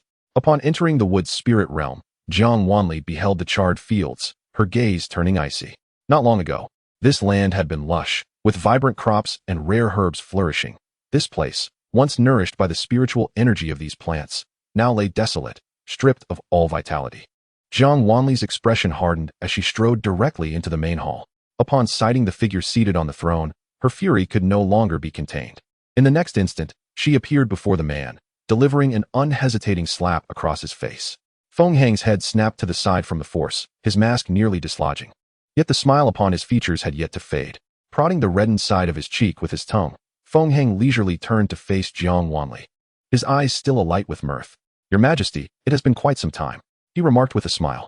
Jiang Wanli shook her stinging hand and waved her fingers, dispelling the oppressive aura that had bound the Wood Spirit clan. You may leave now. I have matters to discuss with him. The Wood Spirits, upon her arrival, bowed respectfully with reddened eyes before gradually exiting. Fairy, the leader hesitated, struggling to speak, but Jiang Wanli waved her hand dismissively. There is no need for remorse. He sought me, and I owe you an apology. The losses of the Wood Spirit clan will be borne by him. Leader, you may go. The leader cast a deep glance at Jiang Wanli, nodded, and exited, closing the grand hall doors behind him. The hall fell into a profound silence, with Feng Hang gazing intently at Jiang Wanli, his eyes filled with nostalgia and longing. Your Majesty, she regarded him coldly, and he seemed to finally grasp something, standing with a smile and gesturing for her to proceed. I am not your sovereign. Jiang Wanli ignored his gesture, her voice icy. You betrayed me eons ago. Feng Hang froze momentarily before turning his steely gaze upon Lin Jia, his eyes cold as ice. Was it you who said that? Upon uttering the words, he had already leaped to Lin Jia's side, grasping his throat tightly. Lin Jia's eyes widened in shock as he attempted to pry Feng Hang's grip away. A surge of murderous intent enveloped Feng Hang, gradually forcing him to loosen his hold.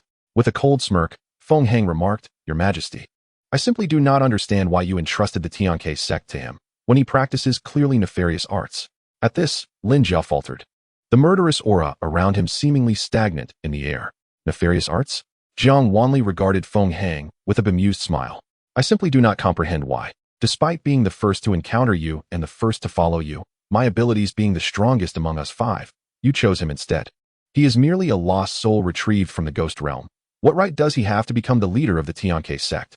Feng Hang's gaze darkened as he stared at Lin Jia, his eyes swirling with animosity. At this, Jiang Wanli fell silent for a moment before slowly responding. Why are you asking me now? How would I know? The moment those words left her lips, the disdain on Feng Hang's face momentarily froze. Jiang Wanli looked at Feng Hang and Lin Jia, her expression genuinely perplexed. At present, her memory was a blank slate. She could not even recognize all five of them. Suddenly faced with such inquiries, she was rendered speechless. Under Jiang Wanli's bewildered gaze, Feng Hang gradually retracted his hostility. Before such an expression from her, he seemed to lose all strength and means. Your Majesty, I have never betrayed you. Everything I have done was for you. Feng Hang despondently returned to Jiang Wanli's side, sitting on the steps at her feet. His head hung low. No matter what, I could never betray you. Jiang Wanli observed the despondent Feng Hang, a strange emotion stirring within her. Unconsciously, she shifted back slightly, hesitantly voicing, Let me confirm, you all know that I have lost my memory. So, did we have a romantic relationship? Chapter 124. The destruction of worlds is for Yun Qingyue. As she finished speaking, an eerie silence blanketed the grand hall. Feng Hang's eyes, hidden beneath the mask, widened in shock, his lips parting slightly, momentarily robbed of the ability to speak. Before either of them could react, Jiang Wanli shook her head. Impossible. Lin Jia interjected urgently. That is certainly not possible. Your Majesty, you are our faith. Besides, you are far from an ordinary woman. The oddity in Jiang Wanli's heart dissipated, and with a flick of her fingers, she bound the still-dazed Feng Hang tightly. Finally seated upon the throne, she looked down upon Feng Hang, asserting, regardless of our past, you should never have done those things. Jiang Wanli narrowed her eyes, the spiritual energy that bound Feng Hang glowing with a silvery blue luminescence. Feng Hang gazed at the ethereal light, nostalgia flickering in his eyes. Your Majesty, what Lin Jia has done is not right, he murmured softly. Jiang Wanli's heart stirred. Perhaps the answers she failed to obtain from Lin Jia could be revealed by Feng Hang. Why did you ambush the army I dispatched? Jiang Wanli inquired directly. Upon hearing this, Lin Jia suddenly raised his gaze towards Feng Hang. He was aware that Feng Hang had dispatched individuals to eliminate those ascending to higher realms. Yet he had never fathomed that Feng Hang had also seized the salvation artifact that Yun Qingyue intended to deliver to him. At this moment, his eyes were infused with a venomous hatred directed at Feng Hang. Were it not for Feng Hang's interference, their tribulations during the onslaught of the demon clan would not have been so arduous.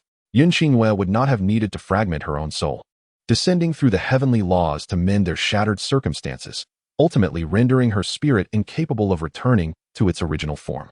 Even though Jiang Wanli was currently suffering from amnesia, unable to articulate the trials she faced upon losing half of her soul in the upper realm, Lin Jia understood that a fragmented soul was perpetually fatal. After all, the anguish of soul division was an indelible memory in his life. The thought of it now sent shivers through him, akin to the excruciating sensation of being flayed alive, causing his entire being to tremble uncontrollably. In the lower realm, it was already so, and after losing half of his soul, Lin Jia's cultivation appeared unchanged on the surface. However, through repeated practice, he discerned a significant decline in his capabilities. The absence of a soul was nothing short of catastrophic for a cultivator. The agony of having one's soul torn asunder was something one would not inflict even upon their fiercest foe. Were it not for necessity, no one would subject themselves to such cruelty. Lin Jia, trembling uncontrollably, was consumed by both hatred and fear. Observing Lin Jia's demeanor, Feng Hang chuckled, "My lord, what Lin Jia has done is misguided. This world has already been forsaken by the heavenly laws. Regardless of how one struggles, it is all in vain." Feng Hang's low laughter echoed. "This world should have perished 9 million years ago. The fact that you were able to salvage it is merely a testament to the heaven's mercy. The impending calamity of this realm is merely a correction of the heavenly laws. Only by restoring the heavenly laws can you, my lord, ascend to greater heights and embark upon the true path." Ignoring the restraints binding him, Feng Hang rose and turned his gaze towards Jiang Wanli. "Do you not understand? My lord, the heavenly laws are unique to you. As long as you align with them, you can become the foremost individual beneath the heavens." Jiang Wanli narrowed her eyes, feeling an unsettling irritation at Feng Hang's words. She was uncertain as to why this feeling arose. "So, you annihilate ascendants and armies for the sake of heavenly laws, intending to bring about the destruction of this world?" Jiang Wanli inquired, her gaze piercing. "Indeed. Only in this manner can you return to your path as a favored child of the heavens, and your cultivation journey can proceed smoothly." Jiang Wanli pondered momentarily, beginning to grasp Feng Hang's intent. 9 million years prior, due to the lack of advanced cultivation techniques in this realm, no one could ascend, leading the heavenly laws to abandon it. Consequently, the sky fractured, and the celestial river cascaded, nearly resulting in annihilation. It was Yun Qingyue, with her singular strength, who stood shoulder to shoulder with the divine, ultimately dispelling the calamity that befell this world. The disruption of heavenly laws perhaps had never accounted for the emergence of such a prodigious talent as Yun Qingyue. In an environment of obsolete techniques, sparse spiritual energy, and mediocre roots, someone managed to reconstruct the cultivation methods and attain the spirit division stage. Moreover, the technique devised by Yun Qingyue not only facilitated cultivation, but also nourished the spiritual veins. This world flourished because of her. Yet, having strayed from the preordained path of the heavenly laws, all burdens fell upon Yun Qingyue's shoulders. The heavenly laws were supreme and inviolable. Those who defied them must bear the appropriate consequences. Thus, after Yun Qingyue's ascension, she must have endured numerous trials. Perhaps her cultivation path was obstructed, or perhaps she lost her fortune, facing countless adversities. The destruction of this world might have been her sole escape from such predicaments.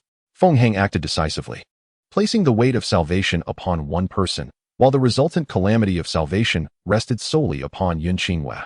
This was unjust. Once this world perished and the errors were rectified, Yun Qingyue would still be the favored child of destiny, still cherished by the heavenly laws. Hence, he annihilated the ascendants, ensuring that no one would ascend again in this world, and perhaps it would not even take 10,000 years for the heavenly laws to intervene once more. However, Yun Qingyue intervened once again. She severed her spiritual roots, intending to bestow them upon Lin Jia for the purpose of salvation. Upon learning of this, Feng Hang was filled with both rage and hatred, angered by Yun Qingyue's favoritism towards Lin Jia. Thus, he eliminated those sent by Yun Qingyue. In this way, with no one capable of ascending in this world, the heavenly laws once again resolved to eradicate it. This time, no one could thwart the will of the heavenly laws. He believed that everything had finally returned to the correct course, and that the misfortunes plaguing Yun Xingyue could finally be alleviated. Yet he had not anticipated that Yun Xingyue would go so far as to sever her own soul in her quest for salvation. She once again exerted herself to save this world, yet she vanished without a trace. Lin Jia stood in shock. Having never considered that the act of salvation would yield such dire consequences, it became clear to him that Yun Xingyue's actions had transcended the heavenly laws. He regarded the bowed head of Feng Hang and began to comprehend his perspective. In Feng Hang's view, the fate of an entire world should not rest upon a single individual's shoulders. Who informed you of these matters? Jiang Wanli narrowed her eyes, scrutinizing Feng Hang. If I had not ascended to the upper realm and become the moon god, how could you know of all that I bear? According to Lin Jia, when Yun Xingyue returned to this world to save it, she had proclaimed that there was no trace of Feng Hang in the upper realm she inhabited. However, during their first encounter, Feng Hang had declared her to be the faith of a world, the moon god. Thus, when Feng Hang undertook these actions, Yun Xingyue should not have been present in the upper realm where Feng Hang resided. Subsequently, when Yun Xingyue appeared, Feng Hang abandoned the notion of destruction, perhaps believing that this world had already perished, allowing Yun Xingyue to return to her rightful path in life. This world was granted stability for 1,000,000 years as a result. Chapter 125. Lower your voice. Is this something to be proud of? However, due to Lin Jia's demise, the path to ascension, replaced by the realm of the heavens, was completely concealed. It seemed that after Lin Jia's death, this world experienced some changes. Hence, a certain sect leader of the Heavenly K sect chose to completely hide the sect behind a grand formation. Concealing the Heavenly K sect was tantamount to obscuring the path to ascension. With no one able to enter its domain, no one could ascend. It was likely that the notion of the heavenly realm being the essential path to ascension began circulating from that time. Jiang Wanli gazed solemnly at Feng Hang, his expression concealed behind half a mask, revealing only his profound eyes and tightly pressed lips. It was the messenger of the heavenly laws who informed me. Feng Hang hesitated, yet ultimately confessed under Jiang Wanli's scrutiny.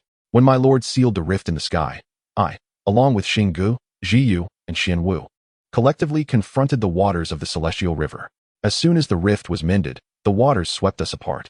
When I awoke, I found myself in the upper realm, unable to return. As Feng Hang recounted this, his hands clenched into fists at his sides. Later, I heard that my lord was about to ascend, and I waited for you daily on the path of guidance. Yet, you never appeared. Feng Hang's gaze fell, recalling that period as one of profound misery. He and Xinggu, Zhiyu lacked the cultivation required for ascension. They had merely entered the upper realm due to the rift in the sky. When devising strategies, they had never contemplated the impossibility of returning. The actions they undertook were perilous. The waters of the celestial river, a natural disaster in the lower realm, were akin to the waters of oblivion in the upper realm. To traverse them was to experience the pain of 1,000 ants gnawing at one's bones, and the soul would tremble incessantly. This is indeed a battle from which there is no return. They had never contemplated the possibility of survival. Once the restoration of the heavens concluded, the waters of the celestial river surged back, engulfing them entirely. It was presumed that death was inevitable, yet he remained alive. However, Xing'a, Zhiyu, and Xuanwu had vanished without a trace. At that time, Feng Hang's cultivation was barely at the nascent soul stage, rendering him unworthy of ascension. The beings of the upper realm possessed powers that overshadowed his own. It is easy to imagine what he endured upon awakening. Unwilling to accept a subordinate position and plagued with worry for Yun Xingyue and the others, he toiled day and night in the upper realm, coming perilously close to being consumed by demonic influence on several occasions. After an indeterminate passage of time, he finally experienced a breakthrough in his cultivation. It was then that he learned of Yun Xingyue's impending ascension due to her merits. Thus, he awaited her arrival on the path of reception day after day, year after year, until time became an indistinct blur and her figure remained unseen. It was at this juncture that the celestial envoy made an appearance. Feng Hang lifted his gaze to Jiang Wanli, speaking softly. The celestial envoy declared, "You shall not ascend, for the heavenly principles do not permit it. You have contravened the rules of the celestial order, and your path of cultivation in this life shall be fraught with obstacles." Jiang Wanli pressed her lips together in silence. In the grand hall, one could hear a pin drop, as Lin Jia observed Feng Hang with a complex expression. If all that Feng Hang had endeavored was for the sovereign, did his self-proclaimed salvation not lead the sovereign step by step towards a dead end? Sacrificing one individual for the vitality of an entire continent seemed a singular choice. Yet, the one sacrificed was the embodiment of faith for the continent. Yun Xingyue was merely an ordinary person. Although she had garnered the power of belief from the entire continent, such power was not recognized by the celestial order. Strictly speaking, She had not received any preferential treatment, yet bore the burden of salvation. To her, this was profoundly unjust. However, the restoration of the heavens and salvation was not the sole endeavor of the sovereign. If the celestial order were to impose penalties, why were they directed solely at the sovereign? Lin Jiao pursed his lips, but eventually spoke. Have you been by the sovereign's side for so long that you still do not understand their nature? Feng Hang scoffed. Jiang Wanli's expression remained tranquil as she quietly inquired. What is the nature of that realm of heaven? The realm of heaven, established by Lin Jia and others, was indeed a sacred land for cultivation, where spiritual energy was directly drawn from the Lingmai of the Xianxia sect, allowing for accelerated cultivation compared to other locations on the continent. Furthermore, the realm of heaven was initially designed to conceal the presence of cultivators, evading detection by the celestial order. However, upon hearing Feng Hang's words, Jiang Wanli suddenly realized that the realm of heaven could indeed deceive the heavens, concealing all traces of the cultivators. Sovereign, you have considered this as well, have you not? Feng Hang observed the flickering light in Jiang Wanli's eyes, noticing her momentary distraction, and smiled. The realm of heaven could not genuinely mask the presence of cultivators.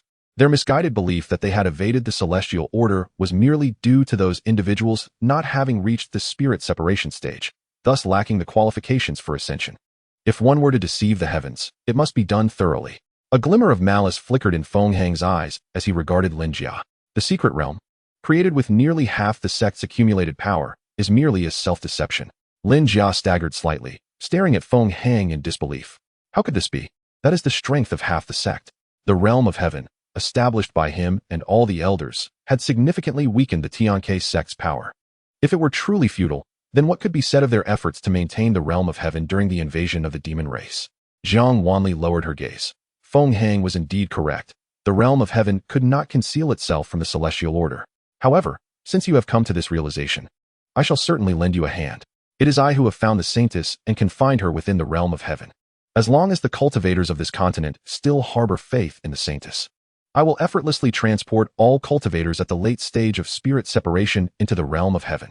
Once the connection between the Xianxia sect and the realm of heaven is severed, there will be no spiritual energy within the realm, and all cultivators who enter will have no possibility of breakthrough, left only to await their demise. This was always their destined outcome, was it not? Feng Hang regarded Lin Jia with a carefree smile, the sound of his laughter echoing throughout the grand hall. Lin Jia's complexion darkened further, his body trembling like a leaf in a storm. Jiang Wanli delivered a sharp slap to the back of Feng Hang's head. Lower your voice. Is this something to be proud of? The laughter abruptly ceased. Feng Hang, though filled with indignation, merely cast a provocative glance at Lin Jia. Severing the connection between the Xianxia sect and the realm of heaven will surely occur after the sect has been thoroughly concealed, correct? Jiang Wanli stated calmly, her words brimming with certainty despite being framed as a question. Indeed. Jiang Wanli rose, addressing the enchanting specter to transform the two celestial source towers into a martial arts arena. Was that not your intention? Martial arts arena? Feng Hang repeated the phrase with confusion before shaking his head. I merely require her to find a way to close the celestial source towers, rendering them unusable for cultivators seeking breakthroughs. Excellent. Jiang Wanli stood, her understanding complete. She lowered her gaze upon Feng Hang, extending her hand to ensnare the essence of his spiritual power, which promptly fell into her palm. She tugged at him, leading him out of the grand hall. Now, you must tidy up the aftermath.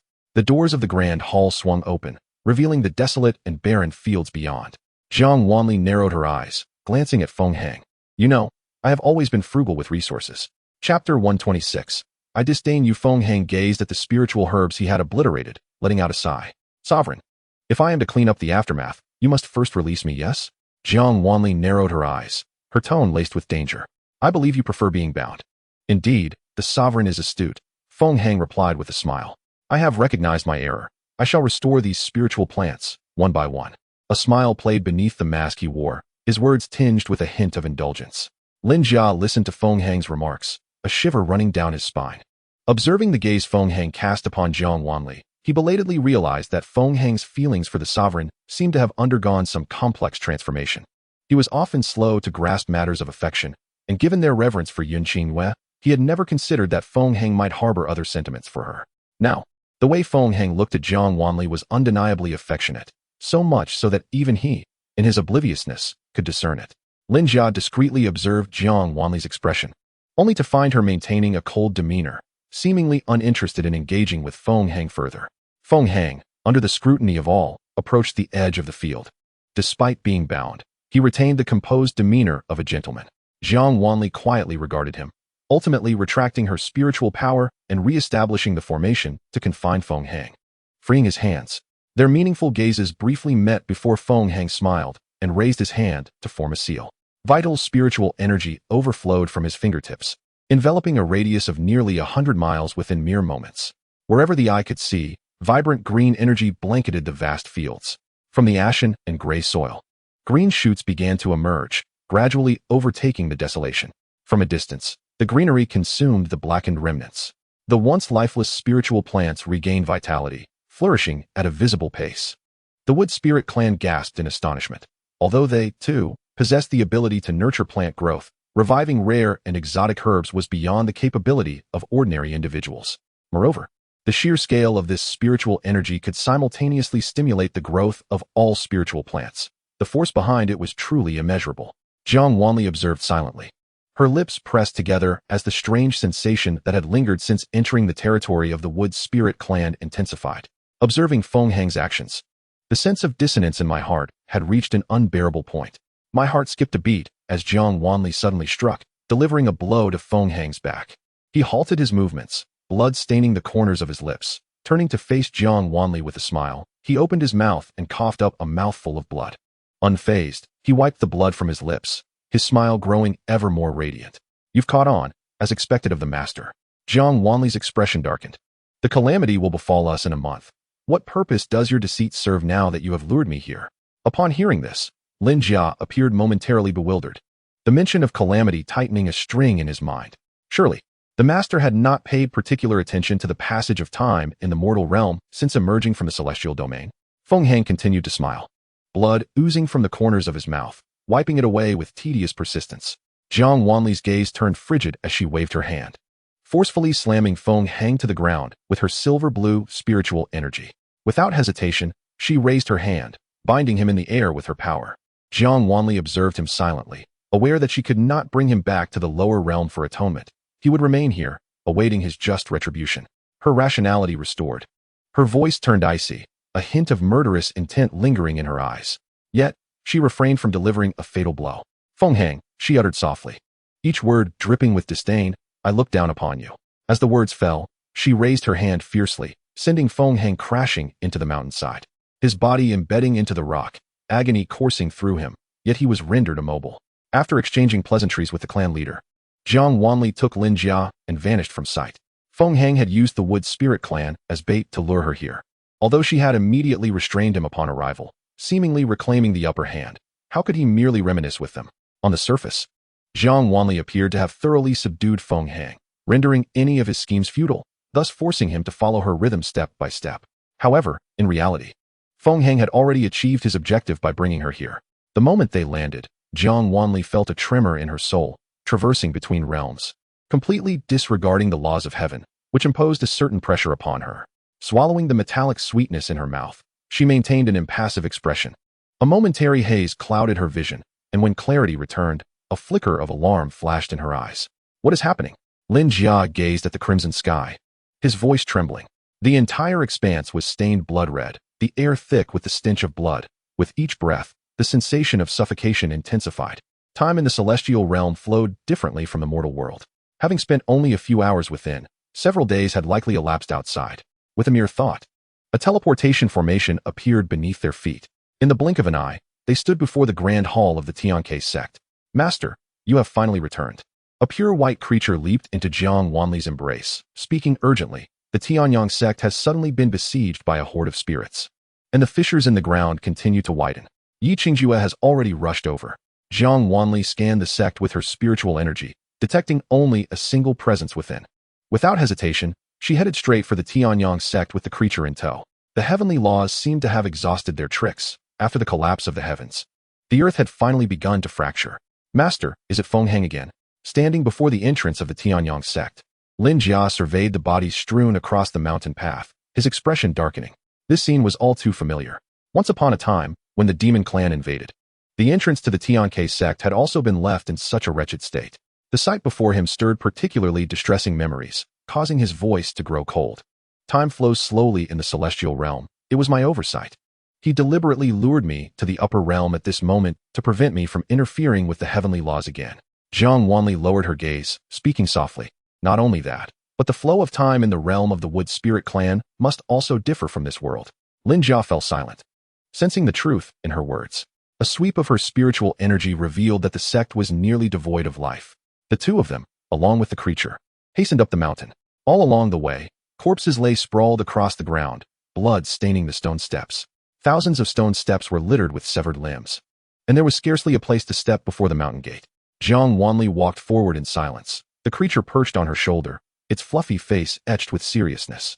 The once majestic mountain gate lay in ruins, the temple teetering on the brink of collapse, and the lotus pond soaked in blood. Beneath the calamity, the ground was littered with corpses, rivers of blood flowing freely. Jiang Wanli raised her head to gaze at the blood-soaked characters of Tianyang, her aura radiating outward. In an instant, she pierced through the veil of the entire sect's circumstances. Chapter 127. You must remember, you are the Saintess. Sensing a fluctuation of spiritual energy from a certain location, Jiang Wanli narrowed her eyes. In the blink of an eye, she stood at the entrance of a cave. Master, the aura inside is peculiar, Lin Jia remarked, frowning as he perceived the strange energy emanating from within. It was unmistakably inhuman. His eyes widened, and in the next moment, a surge of malevolent energy rushed towards them from within the cave. Jiang Wanli swiftly drew her hand, forming a barrier that enveloped them both. With a profound gaze, she strode into the cave, Lin Jia closely following. As they advanced, the air grew thick with the stench of decay, the entire cave reeking of rotting flesh.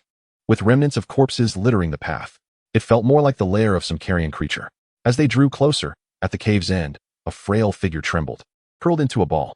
Her hair was disheveled, her white dress stained crimson, filthy and tattered, her limbs missing as she huddled in a corner, shivering. Sensing their approach, her body trembled even more violently, emitting a hoarse cry from her throat. Jiang Wanli paused, studying the figure for a long while, her brows knitting together as she hesitantly spoke. Chu Yining? Upon hearing the familiar name, the figure ceased trembling and gradually turned to look at her. Though her face was nearly obscured by blood and grime, Jiang Wanli recognized her instantly. It was indeed Chu Yining. Furrowing her brow, Jiang Wanli approached the curled figure. What has happened to you? Chu Yining gazed at Jiang Wanli, suddenly bursting into tears, shedding her previous haughty demeanor. Her eyes glistened with tears, her breath hitching as she sobbed. Senior sister, I was wrong. You are the true Saintess. Senior sister, please save me. I will never steal your things again. I promise to be obedient. Her voice trembled, eyes filled with terror as she leaned desperately towards Jiang Wanli, but without hands or feet to support her. She lost her balance and fell to the ground. Observing her, Jiang Wanli felt a flicker of suspicion in her heart. She reached out to help Chu Yining up. What exactly happened? Chu Yining lowered her gaze, watching as Jiang Wanli's fair hand became stained with dirt from her body, tears streaming down her cheeks, washing away the blood and leaving 2 streaks of tears in their wake, rendering her both pitiable and absurd. My master said I am the Saintess and should prevent this calamity, Chu Yining murmured. I have been trying to stop it. I have exhausted all my means, but they are too terrifying, and I cannot suppress them. As she spoke, her eyes began to glaze over, her gaze losing focus as she stared blankly at Jiang Wanli. I have tried my best. I am the Saintess. I truly have tried my best. Suddenly, she broke down, looking at Jiang Wanli and screaming, why? So many generations of Saintesses enjoy privileges, receiving the respect of all cultivators across the continent, and none of them encountered such trials. Why must I, upon becoming a Saintess, suffer this calamity? He deceived me. Her words became fragmented, a cacophony of incoherence, interspersed with laughter and tears. Jiang Wanli gazed at her frenzied demeanor, her eyes downcast. I do not wish to die. I should not be like this. The Saintess would not behave in such a manner. Throughout history, all Saintesses have been revered, passing peacefully at the end of their days. She murmured, suddenly bursting into laughter. Master, she has lost her sanity. Lin Jia observed Chu Yining with a calm demeanor. He harbored no fondness for the woman who had repeatedly targeted the master, and felt no sympathy upon witnessing her tragic end. Chu Yining shouted and struggled backward, distancing herself from Jiang Wanli. She cackled wildly, exclaiming, I am the Saintess, the most exalted being in this realm. In the next moment, her laughter turned to wails. I do not wish to die. I cannot die. Jiang Wanli and Lin Jia watched her in silence, lips pressed tightly together. Suddenly, Chu Yining fell silent, turning to Jiang Wanli with a fleeting glimmer of clarity in her eyes. Senior sister, I was wrong. I beg you, save me. Jiang Wanli was taken aback. In the next instant, Chu Yining convulsed, as if something within her were rampaging. Her skin bulged, and beneath the flesh, something writhed. Her eyes widened, veins protruding on her forehead as she rolled on the ground, her body racked with the turmoil of what threatened to burst forth. Seeing this, Jiang Wanli acted swiftly, enveloping Chu Yining in a silver-blue aura of spiritual energy. The turmoil within her seemed to subside. Just as Jiang Wanli hoped for relief, the next moment, Chu Yining's breathing ceased. She lay still, silent. Lin Jia spoke softly. "Master, she has passed away." Jiang Wanli silently regarded the woman curled upon the ground. Her eyes were wide open, mouth slightly agape, yet the brilliance in her obsidian pupils gradually faded, dimming until her last breath. She gazed upon Jiang Wanli. Jiang Wanli turned to Lin Jia. "Can you discern what she experienced?" "Indeed, the earth spirit can extract the memories of the soul." Lin Jia produced a golden bracelet, squatting before Chu Yining, reciting an incantation. The golden bracelet emanated a radiant light, enveloping the woman who sought to hide in darkness. An image appeared in midair. Jiang Wanli caressed her fingers, raising her gaze to the void. It was from Chu Yining's perspective. "Senior brother, this immortal source tower is truly a treasure. I have cultivated within for merely 3 months, and I have already reached the mid-stage of the nascent soul."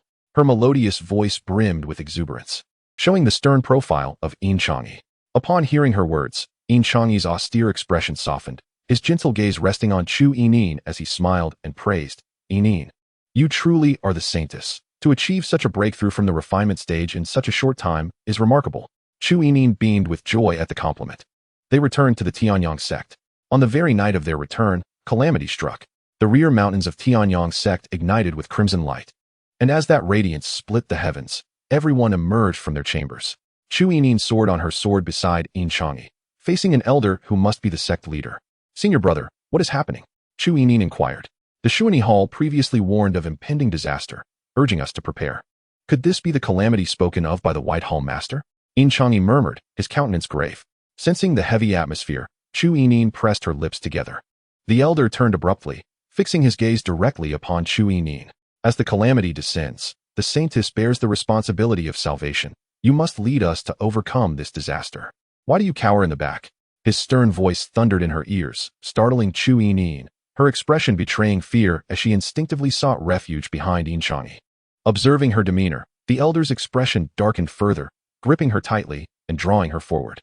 "Yining, remember, you are the Saintess." Chapter 128, The Savior. His words, though affirming her identity, felt like a noose tightening around Chu Yining's throat. She stared blankly at her master, the elder who had always shown her kindness, now regarding her with an icy gaze that sent chills down her spine. His eyes, devoid of the warmth of affection, were now cold and unfeeling. Under such scrutiny, a shiver ran down her back. Her skin prickled with unease, yet she dared not struggle. The elder watched Chu Yining silently before releasing her, glancing at the gathered members of Tianyang sect, stating, "If calamity truly befalls us, Yining, you must save the Tianyang sect and this world." "I understand, master." Chu Yining replied hoarsely, her voice rough. As the Saintess, it was only natural that she should shoulder the burden of salvation when the world faced annihilation.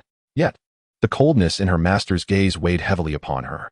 In that moment, she felt as though she was no longer his most cherished disciple, but merely a talisman for the sect's safety. Chu Yining cast aside her troubling thoughts, chiding herself for such ungratefulness toward her master. Having received her affirmation, the elder ceased to speak further. Chu Yining did not retreat to Xianxia's side, but remained standing, her gaze lowered, fixated on the strange phenomena in the ravine.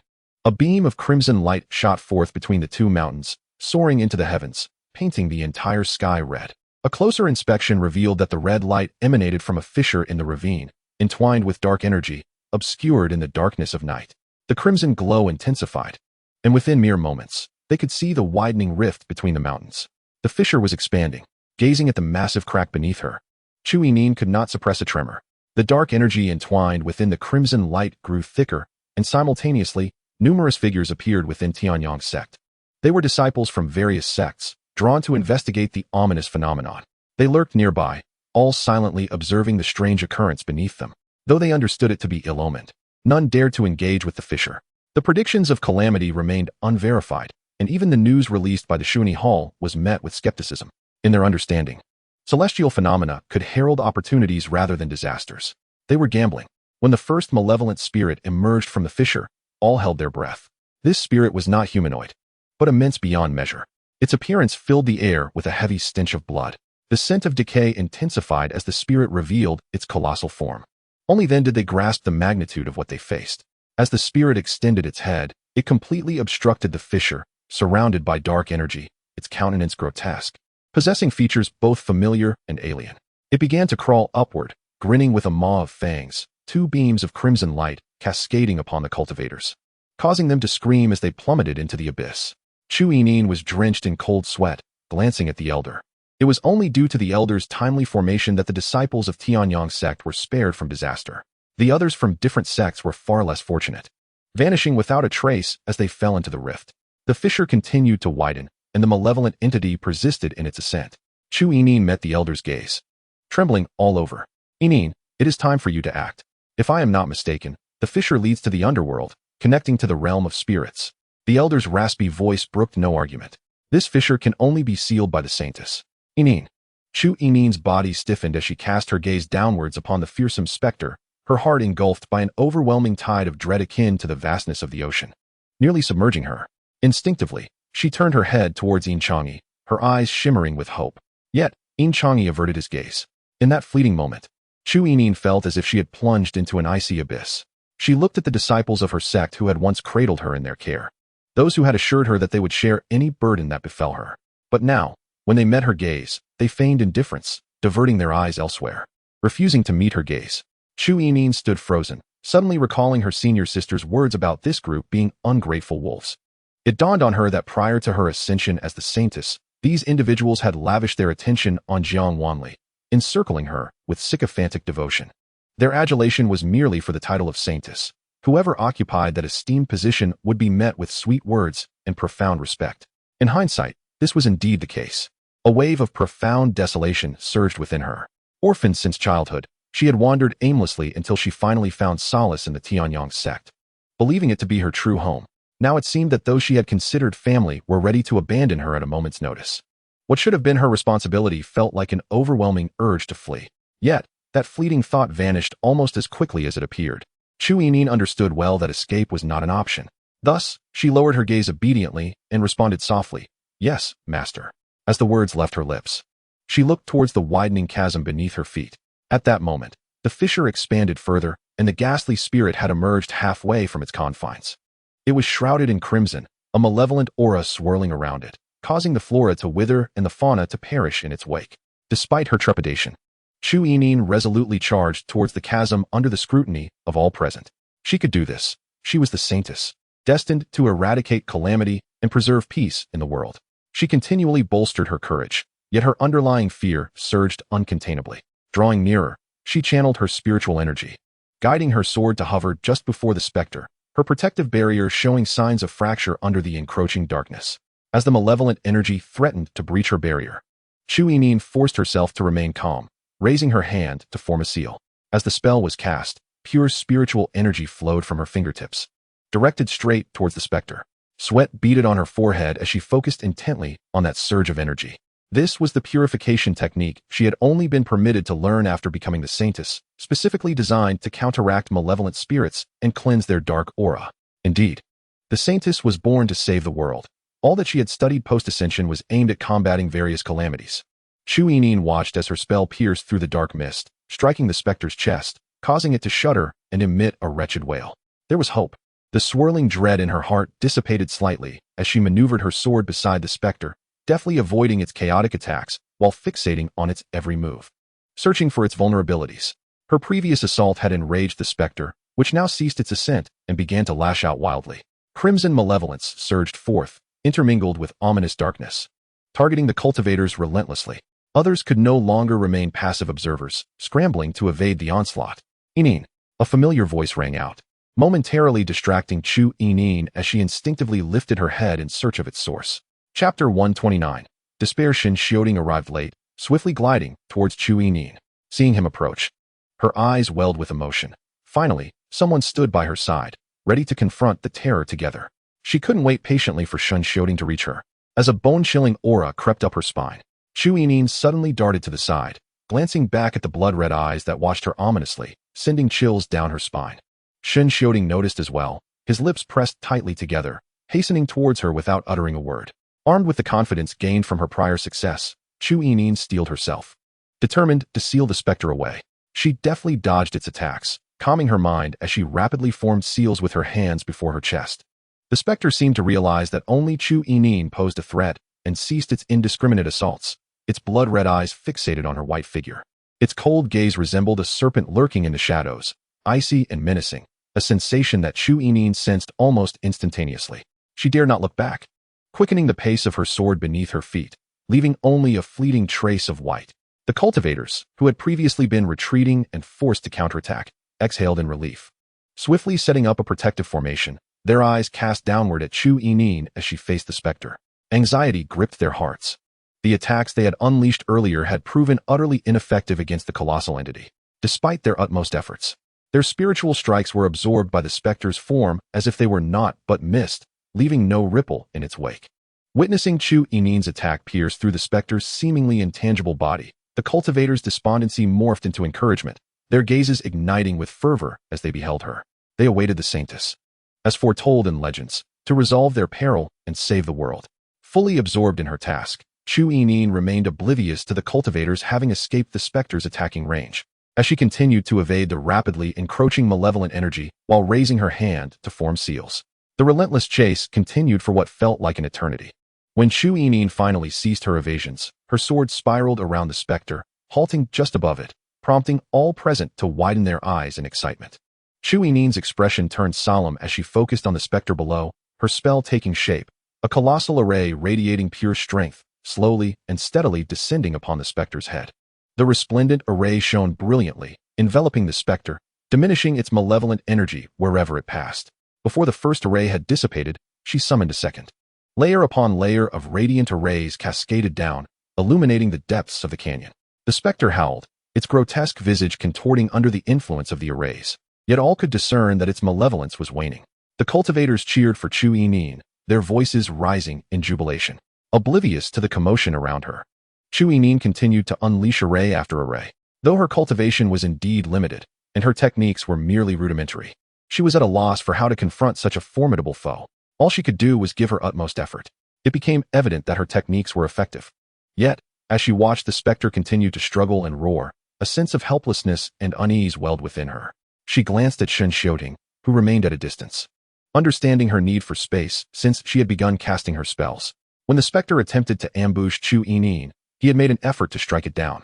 But like the other cultivators, his techniques proved futile against the malevolent entity. Now, Xianxiaoding's gaze was heavy as he regarded Chu Yining, a myriad of complex emotions swirling in his eyes. Chu Yining continued to recite her incantations, her hands never ceasing, perpetually forming seals before her chest, each array falling with increasing difficulty. Although the purification techniques practiced by the Saintess proved effective against malevolent spirits, they ultimately failed to eradicate the formidable entity. As she continuously channeled her spiritual energy, beads of sweat adorned Chu Yining's forehead.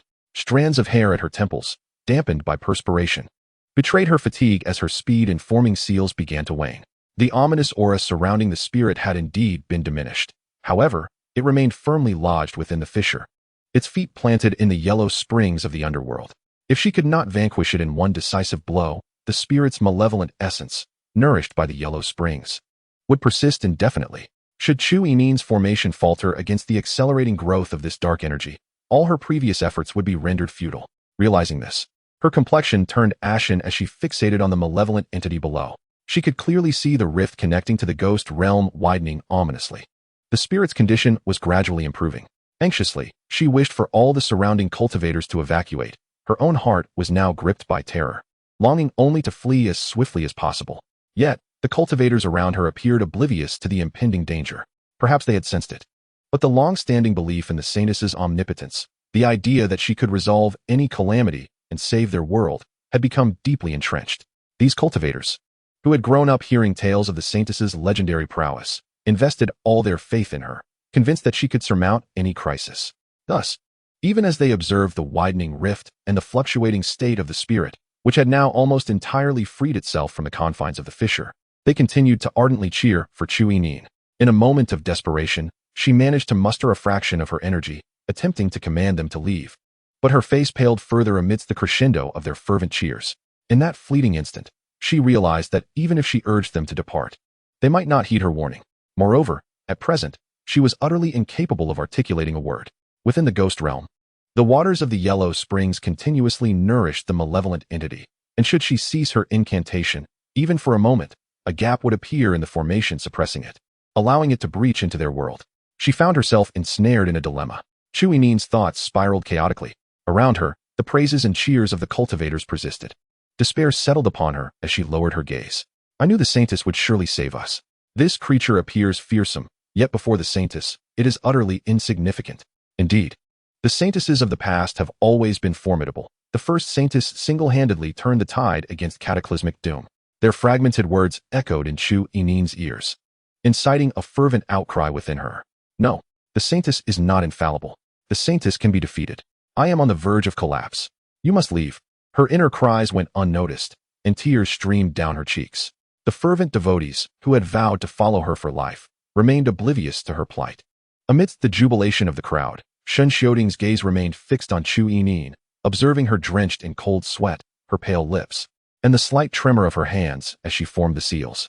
The others, including Yin Changyi, also noted her distress, yet none moved to intervene.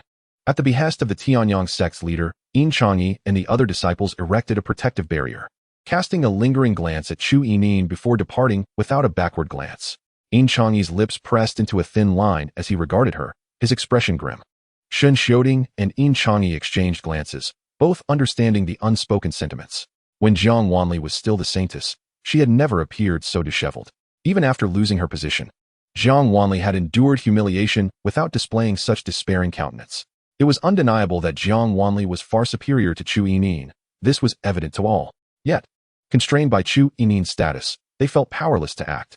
Amidst the tumult of thoughts, disappointment festered towards Chu Yinin. Xianxiaoding's hand, concealed within his sleeve, clenched into a fist as he observed her, his expression cold. Chu Yinin was a far cry from Jiang Wanli. Had Jiang Wanli remained the Saintess, she would not have displayed such hopelessness before the ferocious spirit. They maintained their composure, reinforcing the protective barrier, watching as Chu Yinin struggled to sustain her efforts. Unbeknownst to them, the malevolent entity could soon break free from its ghostly confines and wreak havoc upon their world. As Chu Yinin's actions grew increasingly sluggish, her gaze began to lose focus. Ultimately, she could no longer withstand the strain and violently coughed up blood. Her frail body swayed precariously atop the spirit sword. Leave now, she finally managed to shout. All the cultivators froze in shock. Chu Yinin cried out in despair. Hurry, leave this place. Go find Jiang Wanli. Though she knew her senior sister had lost her saintly powers, in this moment of crisis, she instinctively placed her hope in Jiang Wanli. The cultivators finally sensed the gravity of the situation and swiftly took to their swords to flee. Chu Yinin cast a glance at Xianxiaoding before decisively using the last remnants of her dwindling spiritual energy to slice open her wrist, allowing her blood to pour forth and stain the dimming formation, casting a bewitching crimson hue upon the once pure array. Gritting her teeth, she utilized her blood as a conduit, seeking to convert the external spiritual energy for her own use. Senior brother, you must leave. She poured every ounce of her remaining strength into this desperate act. Yet it proved futile. She acknowledged her unworthiness to be the Saintess.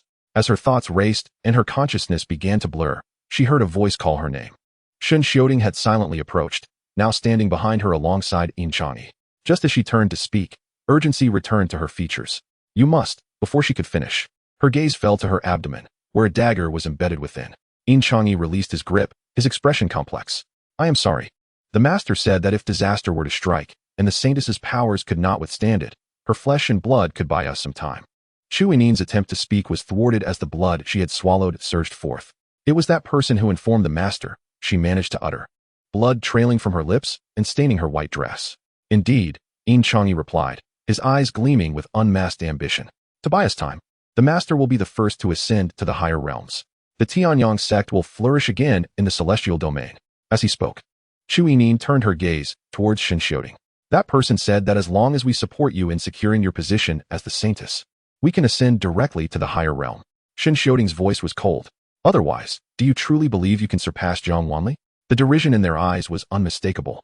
Chu Yinin found herself at a loss for words, the pain in her abdomen rendering her unsteady.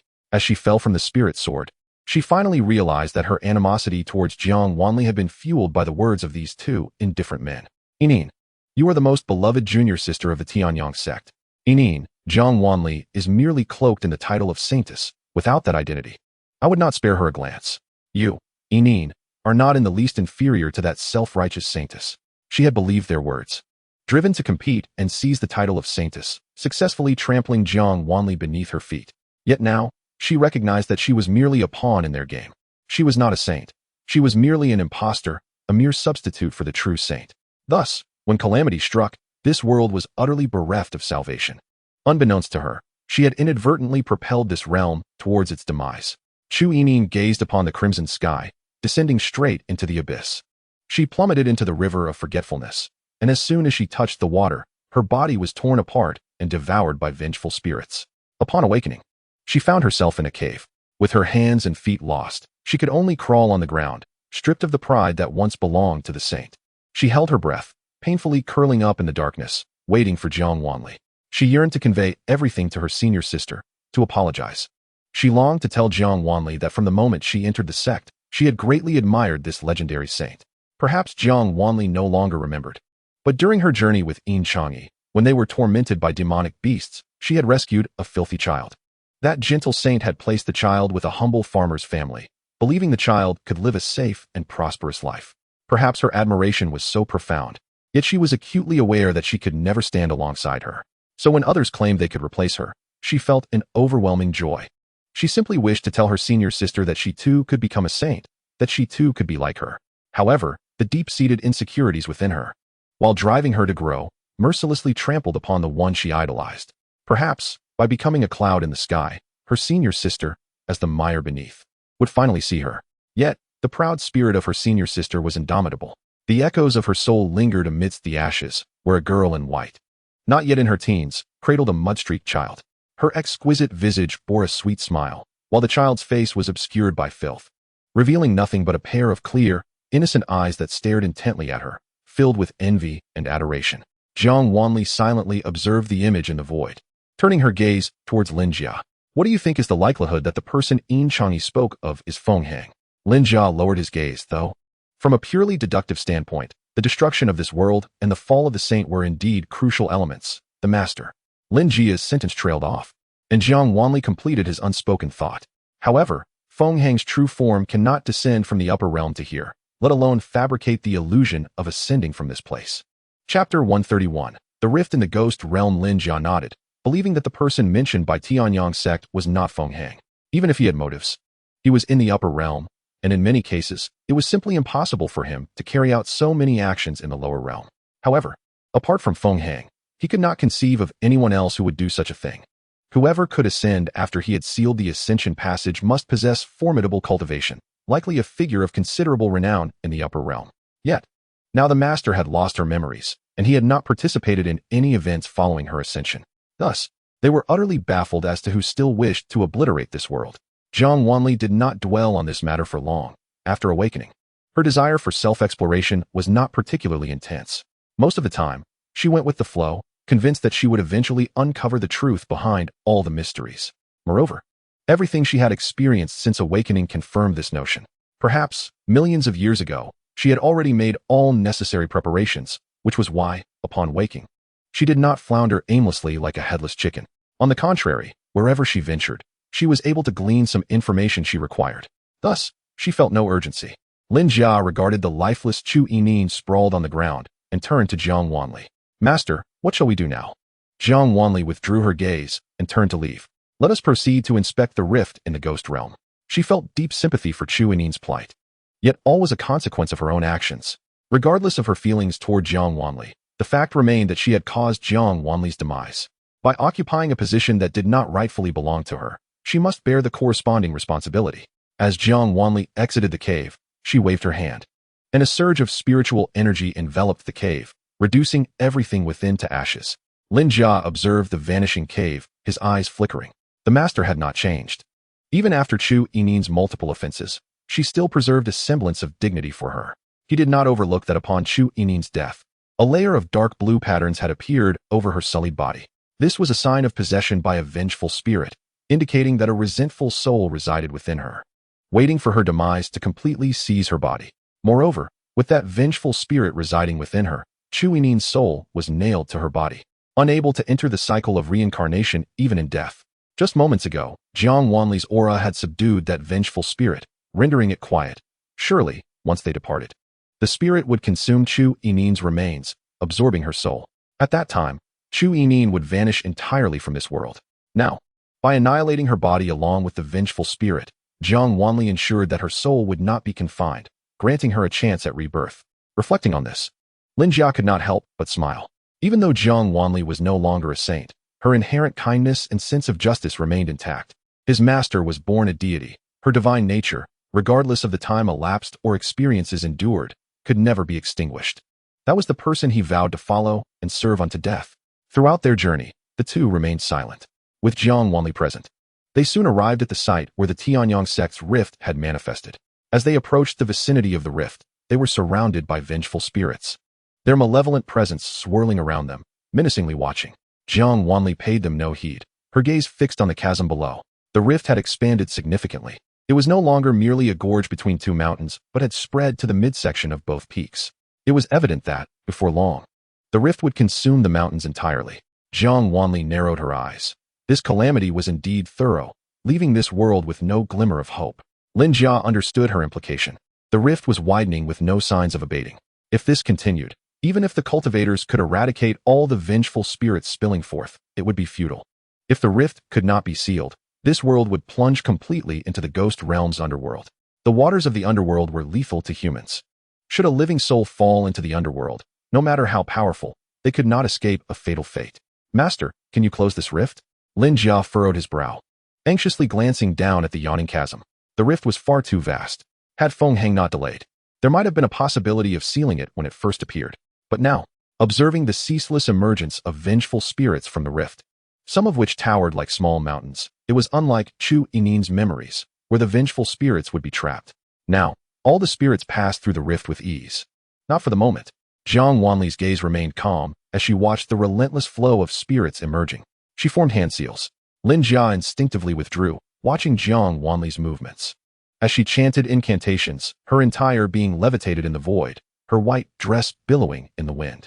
For a fleeting moment, Lin Jia felt as though he had returned to a time long past. A silver-blue formation took shape in the sky, its immense size nearly obscuring the entire firmament. As Jiang Wanli's hands descended slowly, the grand array emanated a silver-blue glow, gradually descending. Beneath the formation, the wailing vengeful spirits were pressed back into the rift. Between two mountains, a malevolent spirit roamed, ensnared by the dynamic spiritual energy of an intricate formation plummeting downwards. The formation landed steadily at the chasm, bridging the two peaks, with a significant portion penetrating the mountainside, replacing the dark crimson glow at the fissure with a silvery blue radiance. Gazing upon this silvery blue light, the previously tempestuous and anxious heart seemed to find solace and tranquility as he beheld the surging crimson tide of the yellow springs beneath the formation. Lin Jia hesitated and glanced towards Jiang Wanli. Master, if we cannot seal it, what shall we do? Jiang Wanli descended gently, lifting her gaze towards a certain direction. It is merely a matter of temporary inability to seal it. Lin Jia, perplexed, wished to inquire further, only to witness the jade pendant at Jiang Wanli's waist emanating a phosphorescent glow, the emerald light flickering with a striking presence. Jiang Wanli retrieved a leaf from the pendant and gently tapped it, causing the anxious voice of Yi Qingjue to resonate. Junior sister, where are you? Calamity has descended. I am at the Tianyang sect. Where are you? Jiang Wanli spoke softly, her tone remaining calm. The Tianyang sect was the source of the calamity. If cultivators sought to alleviate it, they ought to be at the Tianyang sect. However, within the sect, the number of deceased cultivators was incalculable, with no signs of life remaining. Upon entering, Jiang Wanli could sense only the vitality of Chu Yinin. A flicker of confusion crossed her mind. We are at the Nangong family, junior sister. As Yi Qingjue spoke, her words faltered for a moment, seemingly choked with emotion. The Nangong family has perished. His voice was hoarse, as if uttering that single sentence had drained all his strength. Jiang Wanli's brow furrowed, her gaze dropping to the chasm beneath her, her eyes icy. I understand. I shall arrive immediately. She stowed the leaf and cast a magical artifact onto the formation before taking Lin Jia and vanishing from sight.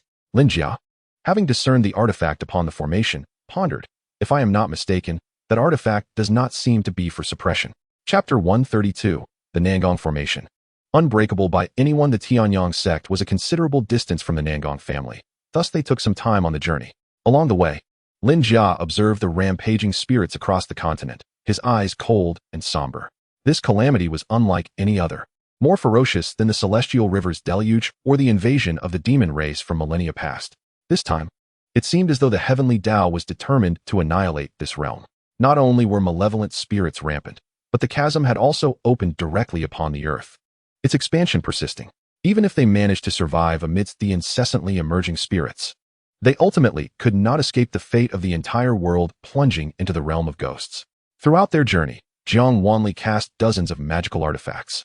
Each place they touched bathed in purifying power, swiftly sweeping across a 100-mile radius, turning the malevolent spirits into mere wisps of azure smoke. Lin Jia was not idle either, continuously absorbing the malevolent energy in the air. To ordinary cultivators, this energy was wicked, but for Lin Jia, it was an invaluable resource for cultivation. He was, after all, a practitioner of the ghostly arts. Malevolent energy, ghostly aura, and grievances were as good as spiritual energy to him. Yet, long ago, he had been an ordinary cultivator. Lin Jia's movements hesitated slightly as confusion resurfaced in his gaze. He had once been an ordinary cultivator, with his practices no different from those of others on this continent. When had his techniques evolved to control malevolent energy? He need not ponder deeply, for he understood it was related to his previous encounter with the skeletal army. Knowing that his sudden demise was linked to it, he couldn't help but glance at Jiang Wanli. His master had once instructed him to separate his soul. He must have done so afterward. Now that his soul had coalesced, he could also perceive remnants of incompleteness within it.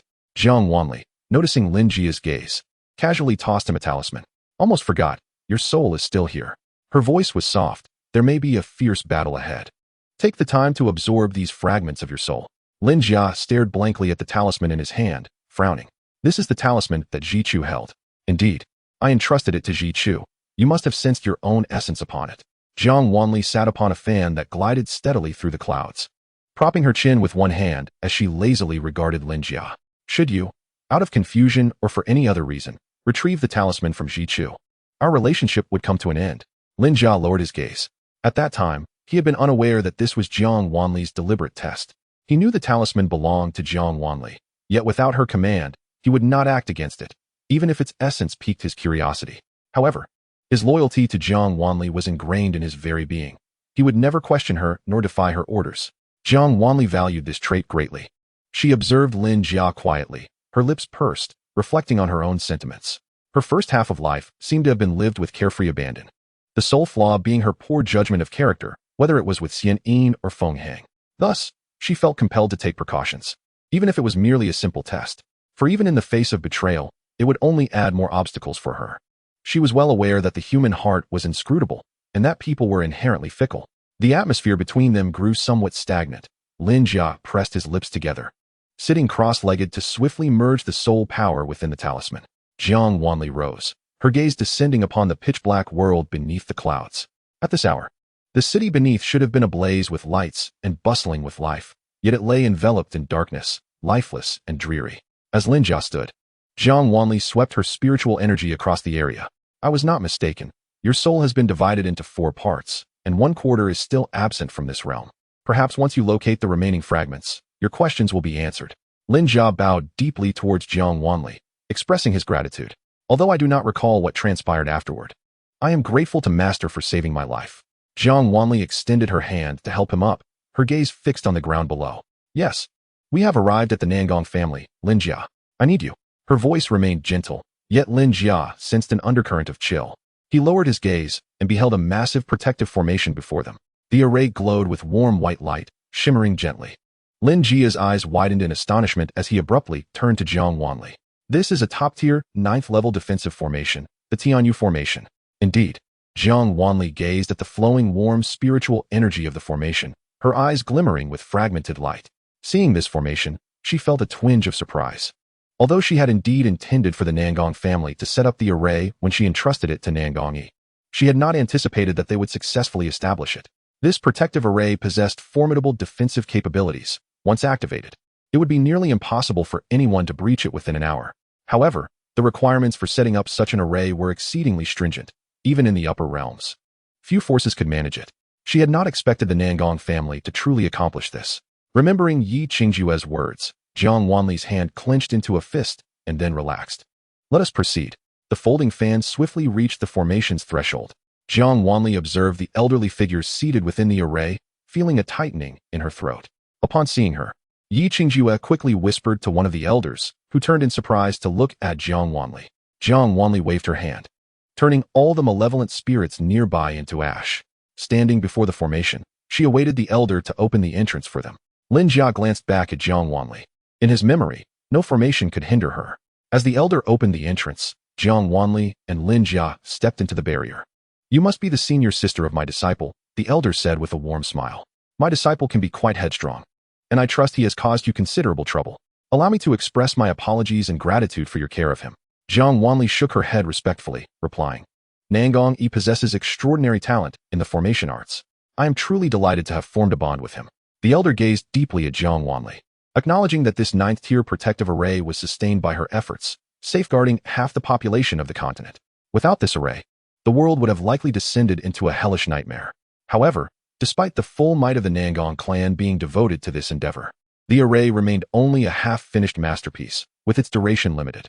Jiang Wanli reached out to touch the array, feeling the warm, profound spiritual energy coursing through it, and looked up after half a stick of incense had burned. The elder bowed his head. This is indeed the entirety of the Nangong clan's strength. Aside from the younger generation, a total of 7,965 members of the clan participated in the formation. Each group of 81 took turns to replenish the depleting spiritual energy, ensuring the array remained intact. Nonetheless, the energy required for this protective formation is immense, and the demands on the cultivators are exceedingly high. If the array's makers fall short, they risk being devoured by it. The Nangong clan has persevered through great sacrifice to maintain the array until now. Yet, this formation can protect everyone for no longer than the duration of a single stick of incense. Jiang Wanli's gaze fell upon the disheveled cultivators at the edge of the array, her eyes clouded with sorrow. No wonder Yi Qingjue claimed the Nangong clan had met its demise. All those involved in the formation had lost their combat capabilities, apart from a few high-ranking elders. The rest had been consumed by the backlash of the array. Jiang Wanli observed them quietly, never having imagined that the Nangong clan would go to such lengths for the sake of protection. The costs of the formation had been clearly laid out in the scrolls, yet they persisted with unwavering resolve. Such a grand array, maintained for so long, was indeed remarkable. Jiang Wanli did not hesitate to offer her praise, believing that the cultivators of the continent must have fought valiantly until the last moment, leaving the Nangong clan with no choice but to step forward. Standing at the edge of the array, she placed a hand upon its surface, her eyes gently closing as she murmured a complex and ancient incantation. From her palm surged forth pure, sanctified spiritual energy. Almost simultaneously, a gentle aura of spiritual energy appeared behind each cultivator sustaining the array. As the silver-blue energy manifested from Jiang Wanli's palm, all the array's cultivators found themselves enveloped by the waiting spiritual power, stepping away from the heart of the formation. The silver-blue energy swiftly enveloped the warm white energy, forming the outermost layer of defense for the array. The Nangong clan leader watched in astonishment. Feeling the authoritative force emanating from the array, his gaze toward Jiang Wanli filled with awe. "Lin Jia, take them to rest," Jiang Wanli instructed, producing the celestial source tower and handing it to Lin Jia. She had retrieved it en route. Lin Jia accepted the tower and, alongside the Nangong clan leader, guided the exhausted members of the clan toward the center of the array. As the celestial source tower descended, it rapidly expanded, rising majestically at the array's core, where all the Nangong cultivators who had exhausted their spiritual energy were transported within. Yi Qingjue arrived late, his body battered, hair disheveled, and his azure robe stained with blood. Upon spotting Jiang Wanli, he could not contain his tears. "Junior sister." He could barely finish his words, his voice choked with emotion. Emerging from the celestial source tower, he had been met with a scene akin to the end of the world, calamity striking. And his junior sister had seemingly vanished into thin air. He had feared that even his formidable junior sister had succumbed to the disaster. Now, seeing Jiang Wanli unharmed, his heart swelled with joy and grievance, as if he had been wronged and finally found a pillar of support. The constant anxiety and sorrow of recent days melted away upon encountering her, and as he stood under her gaze, he merely sniffed and raised a hand as if to pat her shoulder. Noticing the grime on his palm, he hesitated and quietly withdrew his filthy hand. Jiang Wanli regarded him with a slight smile, acknowledging the burden he bore in shouldering the responsibilities of Tianke sect. "Where is Nangong Yi?" she inquired softly, having not seen him since entering the array. Though she had her suspicions, she sought confirmation. He insisted on participating in the formation and was knocked out by the clan leader. Yi Qingjue replied with a wry smile. The clan leader stated that even the slightest mistake in this array could lead to death, forbidding the younger generation from participating in its construction. You know how stubborn Nangong Yi can be. He exchanged a few sharp words with the clan leader and was swiftly subdued. Jiang Wanli nodded. It's fortunate to have made contact with you. In such a brief span of time, most of the Nangong clan has perished. Yi Qingjue's gaze fell, his voice hoarse, and his eyes dimmed, a sense of despondency enveloping him. Jiang Wanli glanced around the array, noting that others were in similar states, all battered and broken. Throughout their conversation, the sounds of weeping had never ceased. Even with the protection of the array, lives continued to be lost. Suddenly, a voice pierced through the despair. Senior brother, are you all right? Wake up, don't scare me. Yi Qingjue stiffened, turning to see a young girl before a man whose body was engulfed in darkness. Ominous patterns creeping over his neck and threatening to spread across his face. In an instant, the space around them was vacated as fellow cultivators approached. Disregarding the girl's attempts to stop them, using spiritual energy to bind the deceased and cast them out of the barrier. As the corpse hit the ground, the girl's cries persisted, yet her senior brother's body twisted and stood up, his eyes turned white as he clawed at the barrier. His face was contorted, veins bulging, and the dark patterns swiftly consumed his pale visage, his long, sharp black nails rendering him unrecognizable. As Jiang Wanli and Lin Jia entered the barrier, the space they had cleared was soon filled with such afflicted cultivators. She turned to observe the throng of mindless figures outside the barrier. Their eyes glazed over as they drooled and clawed at the barrier with their sharpened nails, repeatedly staining the array's spiritual energy with malevolence. Jiang Wanli's eyes narrowed slightly, her thoughts stirring, and the silver-blue energy of the barrier suddenly flared to life, radiating a cold brilliance that became almost blinding. The creatures outside were repelled by the energy. Howling in anguish, Yi Qingjue watched as the darkness enveloping those afflicted was gradually eroded by the spiritual energy, a flicker of hope igniting within him. They had battled these entities for countless days.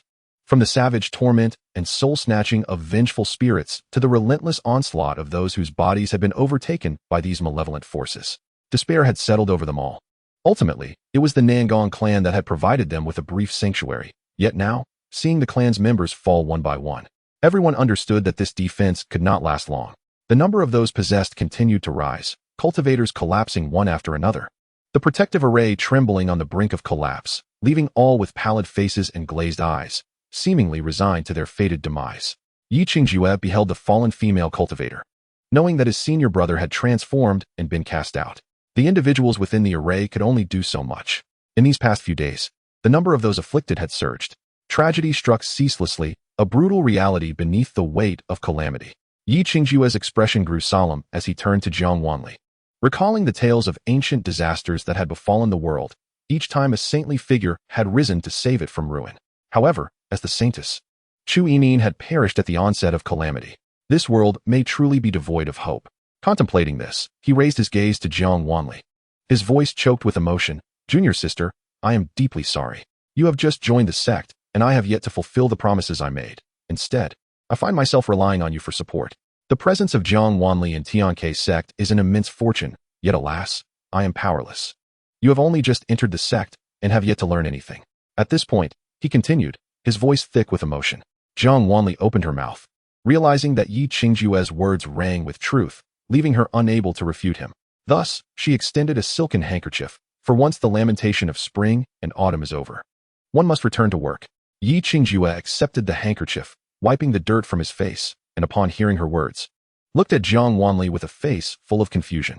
Did he truly wish to perish here? Jiang Wanli chuckled, teasingly raising an eyebrow at him. In that moment, Yi Qingjue's eyes widened in surprise, and he rubbed his sore eyes vigorously, revealing a hint of a smile. I knew it. Junior sister, you will surely create miracles. After all, you are the Saintess. Jiang Wanli was astonished by how quickly he had rallied his spirits. Their current predicament was indeed dire. Although Feng Heng merely forced her to leave, the timing was impeccably calculated. At the most critical moment, Jiang Wanli was absent, unable to intervene before the worst-case scenario unfolded. Yet, Feng Heng remained too naive. Jiang Wanli observed the dispirited cultivators within the formation, her eyes glimmering with determination. She was no longer the Yun Qingwei of 90 million years ago, nor even the moon god venerable that Feng Heng recognized.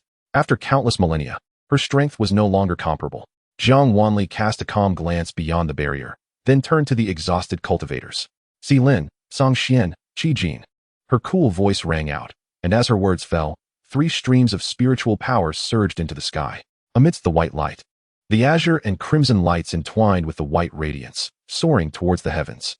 The formidable spiritual energy broke through the barrier's constraints, sweeping across the land with a cataclysmic force, overwhelming the malevolent spirits outside the barrier. The three divine beasts stood before Jiang Wanli, humbly bowing their massive forms, obscuring all others' view. The white tiger, azure dragon, and vermilion bird, the three divine beasts. How could this be? The three divine beasts have manifested in the world, and they submit to a single individual? Gasps of astonishment rang out, as all the cultivators involuntarily straightened their posture, many even struggling to stand, gazing up at the majestic trio of divine beasts. With tears brimming in his eyes, Xianxiaaudiobooks lamented how he had forgotten that his junior sister was indeed the one who had contracted the three divine beasts. Jiang Wanli raised her gaze, striding proudly toward Lin, who obediently lowered its front limbs. Jiang Wanli leapt onto Lin's back, steady in her position. She turned her head to glance at the astonished cultivators, finally flashing a smile at Xianxiaaudiobooks. This world could not possibly get worse than it is now, could it? Xianxiaaudiobooks wiped his face, his eyes sparkling with hope. Of course not. Just as he spoke, Jiang Wanli rode forth on the white tiger, flanked by the azure dragon and vermilion bird, charging straight through the defensive formation. Xianxiaaudiobooks chuckled, swiftly following on his sword. As they burst through the barrier, Lin let out a fierce roar, followed closely by Xianxian and Qi Jin, their exhilarating roars sweeping away the fatigue of all the cultivators. Amidst the tiger's roar and dragon's cry, the vermilion bird's sacred flames spread like wildfire. The flames of battle erupted once more. The exhausted cultivators, amidst the resonating dragon cries, felt the surge of spiritual energy flood into their bodies like a tidal wave. Jiang Wanli flicked her finger, and a spirit pearl fell into the horn of Xianxian. Understanding her intent, Xianxian circled in the sky, spiraling around as green spiritual energy cascaded down like snowflakes, purifying the malevolent aura in its wake, and slowly healing the grievous wounds of the cultivators. Qi Jin soared high above, its tail feathers radiant with crimson, a brilliant golden streak passing by, as heavenly fire incinerated the malevolent spirits that had been feasting on the cultivators' bodies. Jiang Wanli, perched upon Lin's back, watched as Lin's snow-white wings sent any approaching malevolent spirits crashing into the earth. The sound of swordplay echoed through the air, compelling everyone to look up. There stood the woman atop the white tiger, poised with an elegance akin to a celestial being, radiating an undeniable aura of power, her form outlined by heavenly light, resembling a divine entity. In that fleeting moment, everyone beheld the true descent of the Saintess, their blood surging with fervor, igniting the flames of courage within their hearts. With fear and fatigue forgotten, a bright future seemed to unfold before them, transforming the malevolent spirits that had once instilled terror into symbols of victory. Exhausted cultivators rose one after another, gripping their swords and forming seals with determination, leaving the protective barrier of the Tianyu Great Formation. When Lin Jia emerged, having arranged for the Nangang clan members, this was the scene he beheld. He gazed up at the radiant and pure woman, a glimmer of nostalgia flickering in his eyes. She was the true Saintess. A gentle sigh filled with mirth broke through beside him. It was Bai Luoqing. Bai Luoqing's leg was injured, flesh torn and exposed, revealing shattered bone. His legs were nearly rendered useless. The continent's most revered powerhouse sat on the steps, devoid of dignity, yet a faint smile graced his features. As if it were not he who was crippled, Lin Jia crouched before him, examining his leg. With the protection of the sect masteress formation, there is no danger here, he assured. Bai Luoqing's eyes flickered, a soft chuckle escaping his lips. That may not be entirely true. After all, danger does not only come from the foreign tribes. As he spoke, his gaze turned icy, and without hesitation, he seized a nearby folding fan and hurled it forth. The powerful spiritual energy surged with the fan, slicing through the air and decapitating the figure behind Lin Jia. Lin Jia remained crouched before him, not turning back. Pouring a vial of medicine over Bai Luoqing's leg, his expression unchanged. The sect master of Tianyang will handle it. As he applied the medicine, the lightness in Bai Luoqing's expression vanished, replaced by cold sweat beading on his brow, his lips paling yet still smiling. I knew it. She is nearly omnipotent. Under the combined effects of the medicinal powder and Lin Jia's spiritual energy, Bai Luoqing's bones began to knit together, and his wounds gradually healed. Lin Jia observed him quietly, suddenly gripping his chin firmly. Bai Luoqing's lips parted slightly, as Lin Jia tossed a pill into his mouth. This is the elixir you have long sought after. Lin Jia teased with a smirk. No need to risk your life to wake the sect master. You can indulge in this. With that, he rose without hesitation, vanishing from Bai Luoqing's sight in an instant. Bai Luocheng smiled, savoring the herbal fragrance in his mouth from the elixir Jiang Wanli had concocted, which was of no low grade. He slowly stood, glancing at his legs, now fully healed, feeling quite pleased. As he passed by the headless body he had decapitated, he cast a regretful glance at his folding fan, sighing softly. That was his favorite fan, now ruined by a traitor. Bai Luocheng leisurely stepped over the headless corpse clad in the Tianyang sect disciple's garb, nonchalantly joining the fray. His gaze was piercing, and with a swift motion, he crushed the ghostly entity lunging at him. Observing the dark energy swirling in his palm, Bai Luocheng let out a light chuckle. At this juncture, are you not seeking refuge, but rather awaiting my assistance to escort you to accompany the wronged souls in their burial? His brows arched in a crescent shape, yet his voice was laced with icy shards. Chapter 134. You have overstepped again within the defensive formation. Cultivators clad in the garb of the Tianyang sect gradually encircled him. Nearly every sect had suffered devastating losses, save for the Tianyang sect. Although the calamity ostensibly originated from the Tianyang sect, for reasons unknown, they had been largely untouched by the attacks of the spectral beings. Meanwhile, chaos engulfed the entire continent in the blink of an eye, and the disciples from other sects who ventured to rescue the Tianyang sect met with annihilation. Bai Luocheng had presumed that under such dire circumstances, the Tianyang sect would face utter destruction. However, to his surprise, as the Nangong family commenced their formation, the disciples of the Tianyang sect began to emerge one by one. Though they blended inconspicuously among the other cultivators, Bai Luocheng had kept a vigilant eye on the members of the Tianyang sect. After all, as Jiang Wanli had mentioned, Chu Yinin, the Saintess of the Tianyang sect, should wield some influence in the face of catastrophe. The individual he had particularly anticipated had yet to appear. Nevertheless, when the Tianyu Grand Formation took shape, the disciples of the Tianyang sect were fully intact within the array, albeit moving sluggishly and appearing disheveled like the others. Bai Luocheng quickly discerned that the Tianyang sect had incurred the least losses among all sections. Thus, he remained cautious, and indeed, amidst the rampant ghostly beings, the disciples of the Tianyang sect emerged almost unscathed. Following Yinshangi, he discovered him in the company of Shen Xiaoding, seeking the leader of the Tianyang sect. However, just as Bai Luocheng intended to pursue them when he saw them stealthily exiting the formation, he was ambushed and lost consciousness. When he awoke, he found himself amidst a heap of corpses, a grotesque specter gnawing at his legs. He was captured within the barrier by a youth riding a wild boar, a figure he vaguely recalled as having previously trailed Jiang Wanli. With his legs incapacitated and amidst the calamity, he, the foremost individual of the continent, found himself utterly powerless. Ultimately, he had to rely on the Nangong family's formation to survive momentarily. At this moment, Bai Luocheng's eyes were filled with coldness, yet his expression bore his usual smile. The disciples of the Tianyang sect pressed in relentlessly, and Bai Luocheng spoke calmly. I cannot save you, but eradicating you shall be a mere trifle. As his chilling words fell, he flicked a finger, and the sound of concealed weapons striking true echoed, causing the figure hidden among the trees to plummet down. It was as if a switch had been flipped. In an instant, all present were set into motion. Bai Luocheng's lips curled into a rare, wicked smile. He had graciously afforded these individuals too much leniency for too long. The calamity would be left to Jiang Wanli, while he would attend to the internal strife of the continent. Jiang Wanli, wielding her long sword, stood atop Lin, gazing down at the oppressive black aura engulfing the land, her eyes narrowing slightly. Raising her sword, she swung it down with force, unleashing a wave of pure power that swept across the surroundings. With a single strike, half of the malevolent aura on the ground dissipated. Song Xin and Qi Jin spiraled around her, their roars echoing like the cries of dragons and phoenixes, as the spiritual energy they summoned continuously flowed into the bodies of the cultivators battling below. An unending torrent of spiritual power cascaded down, invigorating everyone as they gazed at the ghostly beings with bloodlust. A barrage of sharp sword energies rained from the heavens, each strike sending tremors through the myriad of specters. Before long, the spectral entities on the ground, once arrogant, began to shriek and flee in disarray. Lin Jia maneuvered through the throngs of ghosts, gently shaking a rattle drum in hand, her movements unhurried. The rhythmic sound was omnipresent.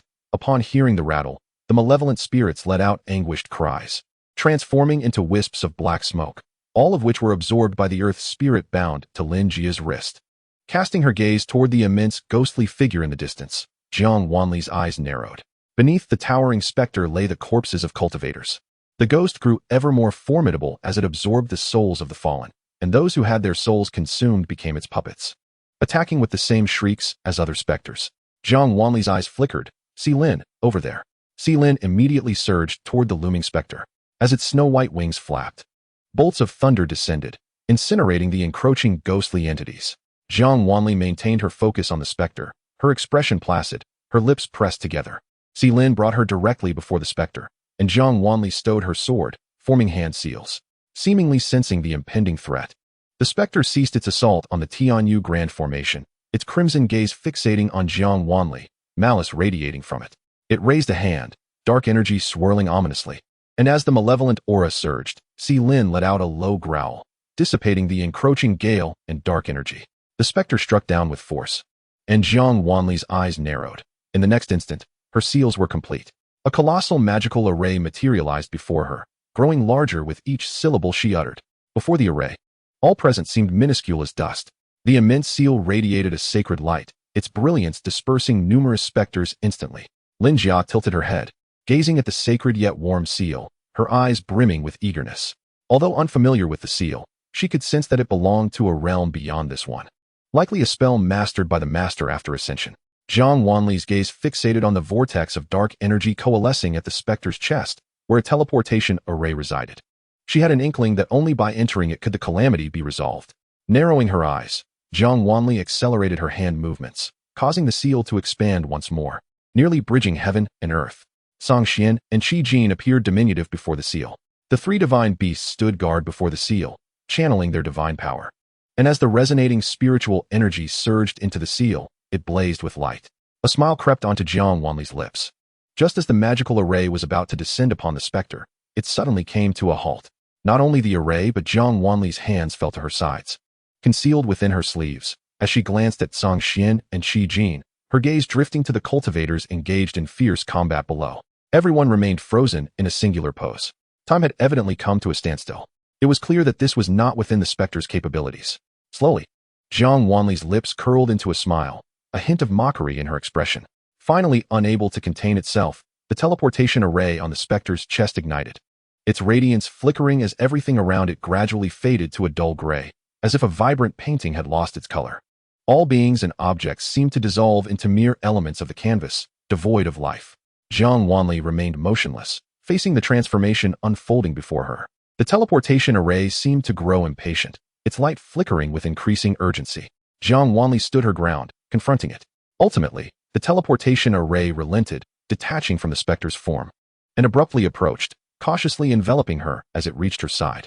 Jiang Wanli's expression remained unchanged as she quietly observed the complete transformation of her surroundings. "You have overstepped again." A cold voice resonated, devoid of any discernible emotion, yet Jiang Wanli sensed a tinge of resentment. Raising an eyebrow, Jiang Wanli questioned, "What do you mean by that?" She found herself engulfed in profound darkness, unable to perceive anything in the pitch blackness. Despite her remarkable night vision, she felt somewhat powerless in such an environment. Yet, she remained calm. If her assumptions were correct, the entity conversing with her was none other than the Heavenly Dao, the embodiment of the world's will. Before her, two glimmers of light appeared, deep azure, untainted by any impurity, more luminous and pristine than the finest blue gemstones. These two shades of azure illuminated the realm around her. Jiang Wanli turned her head to survey her surroundings. Everything had transformed. It was as if rivers had converged, and beside her, strands of blue light emerged, each adorned with tiny lakes. In the center, a broad river connected all the lakes. Jiang Wanli harbored a suspicion and gazed into those azure depths, laid bare before me. "Is this in accordance with the rules? You are not here for the first time." The voice remained cold and calm. Jiang Wanli raised an eyebrow. "This world is governed by the celestial laws, with each blue lake representing a miniature universe." At this moment, numerous blue lakes were gradually succumbing to a grayish-white encroachment, their colors fading little by little. Jiang Wanli's gaze landed precisely on the lake beside her. 3/4 of it had been eroded by the gray, and at that moment, the blue and gray were intertwined, completely halted. This was the lower realm she inhabited. This world was destined for annihilation long ago. How does one determine whether it should exist? Jiang Wanli inquired softly. It cannot provide resources for the primary world. Thus, it holds no necessity for existence. Oh, then you may extinguish it. How? A world destined for destruction, yet you lack the ability to obliterate it entirely?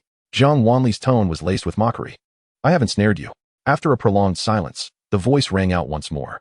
Jiang Wanli chuckled. "Is that so? You do not believe that by trapping me, this world has lost its capacity for resistance?" With a slight lift of her brow, Her gaze shifted from the ethereal river to a dark red stream that clung to the riverbank like a vine. This is your third attempt to annihilate this world. Should you fail again, you will lose control over it. Jiang Wanli's voice remained serene. You have lost. Almost simultaneously with her words, the jade pendant at her waist flickered with a soft light. In the next instant, her figure began to fade. How is this possible? The azure light flickered, pulsating as it observed the one trapped within its domain gradually breaking free. The illumination upon the blue river intensified, and ultimately, a fleeting shadow appeared upon the crimson stream. When did he enter? The celestial voice inquired. Jiang Wanli smiled slyly. He received 2 gifts when he entered the demon realm, one for communication, and the other belonging to the demon king, a scroll. To you, everyone in this world is but an ant to be crushed at will. Concealing a lowly cultivator beneath your very nose is exceedingly simple. Long before she allowed Xianxia to enter the demon realm, she had taken extra precautions. On the scroll she presented to Xianxia, she inscribed a mark. This mark could conceal Xianxia's presence, aiding him in better surviving in the demon realm. The mark she left on him was a death seal from the ghost realm. When the scroll was handed to the demon king, the mark was placed upon Xianxia, rendering him a dead man in the eyes of all demons from that day forth. Even without the art of beast control, no demon would dare harm him. Originally, it was a mark meant to preserve his life. However, when calamity struck, Jiang Wanli discovered the rift leading to the ghost realm and sent word for Xianxia to come to the Tianyang sect's territory. Upon Xianxia's arrival at the Tianyang sect, he would behold the grand formation she had laid out at the rift. Generally, cultivators could not pass through the rift. Yet, with the death mark, Xianxia, aided by Jiang Wanli's formation, could effortlessly enter the rift. At that moment, Xianxia was within the ghost realm. Moreover, he bore not only Jiang Wanli's mark, but also the power of the teleportation formation she had set. Should Jiang Wanli wish, she could appear in the ghost realm at any moment through these 2 forces residing in Xianxia. The celestial law governs the various realms, with its control over the ghost realm being the weakest. The ghost realm connects all worlds, existing since the dawn of creation, having formed its own operational laws that do not require celestial oversight. Although she had lost her memory, she retained clarity regarding the rules of the celestial law. At this moment, she observed the azure light with a smile, her eyes brimming with mockery. I may indeed be unable to return to my original world, but I can venture into the ghost realm and address the problem at its source. As her words fell, her will stirred, and she vanished into the inky darkness. In the depths of that darkness, the azure light flickered intermittently. Ghost realm. Upon her arrival, Jiang Wanli found Xianxia crouched behind a stone wall. The landscape was jagged and rugged, the entire world suffused with a black malevolence, a stench lingering in the air, seemingly mingled with the scent of blood. After entering the rift, Xianxia had plunged directly into the yellow springs.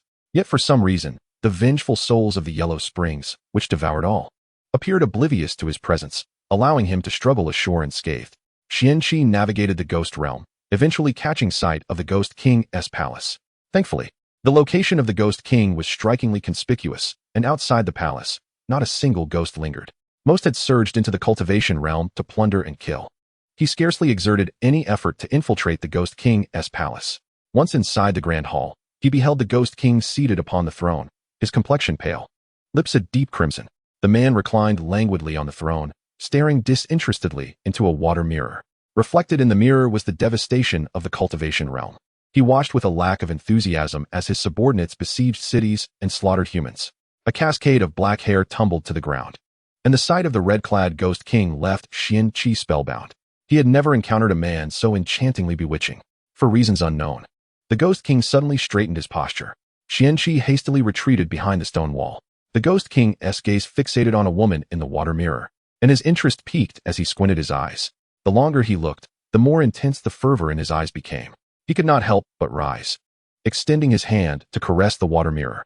Xianxia, holding his breath, dared not make a sound, yet curiosity compelled him to peek at the reflection in the mirror. Xianxia, observing the Ghost King's gentle yet lingering movements, his eyes sparkling with a blend of mirth and bloodlust, Xianxia's eyes widened in disbelief. Could it be that the Ghost King had taken a liking to Jiang Wanli? Yunqingwei, the Ghost King's cold voice echoed. And just as Xianxia was lost in thought, someone patted his shoulder. Xianxia, his heart nearly leapt from his throat. He almost cried out. Jiang Wanli, having just finished her gesture, quickly covered his mouth. TSK, you frighten so easily. Chapter 135. Is this reasonable? Xianxia's eyes widened as he swallowed his cry, then pushed away the hand covering his mouth. Oh, not bad. You've made it to the Ghost King's palace. Jiang Wanli patted Xianxia on the head, admonishing him to remain silent, assuring him that he would not be discovered. Xianxia let out a sigh of relief, but just as he was about to speak, Jiang Wanli leisurely stepped out. Xianxia. Almost as soon as she left the cover of the stone wall, the man noticed her presence. Xianxia shrank back like a quail, his eyes fixed on Jiang Wanli's every move. Yun Xingwe, the Ghost King, observed Jiang Wanli in silence, his thin lips parting, the blood-red hue of his mouth moving with unexpected gentleness. Jiang Wanli's gaze fell upon the water mirror before her, within which a woman stood atop the back of a white tiger, exuding an air of gallant confidence. It seemed unnecessary for me to elucidate my intentions. Jiang Wanli slowly approached the Ghost King, moving to stand before him under his watchful eyes. Before he could utter another word, Jiang Wanli suddenly extended her hand. A cascade of silver-blue spiritual energy spilling forth from her fingertips, enveloping the Ghost King. He regarded her in silence, offering no resistance as the energy bound him tightly. With a light huff, Jiang Wanli took her place upon the throne, eyeing the Ghost King, who was watching her with evident intrigue. "Do you look down upon me?" she inquired. "You know I would never raise a hand against you." A gentle smile graced the Ghost King's face, revealing his canine teeth in an oddly sinister manner. Whether it was millennia ago or now, he mused. Hidden in the shadows, Xianxia widened his eyes, astonished. "Is this something I am meant to overhear?" Jiang Wanli narrowed her eyes slightly, maintaining a facade of composure while feeling somewhat bewildered. Why did their attitudes towards her seem so peculiar? Both Feng Hung from before and the Ghost King now displayed a distinctly special demeanor, leading her to feel as though she had once shared a deeper connection with them. She silently cast aside her chaotic thoughts and smiled at the Ghost King, her words sharp. "Don't think for a moment that your words will spare you. Please, do not let me off so easily," he replied, still grinning, his attitude towards her becoming increasingly ambiguous. Jiang Wanli felt perplexed, caught in this strange interplay. Rising languidly, she laughed. "Very well." Just as her words fell, she made a swift motion, summoning her sword, Ting Mo, which gleamed coldly in her palm.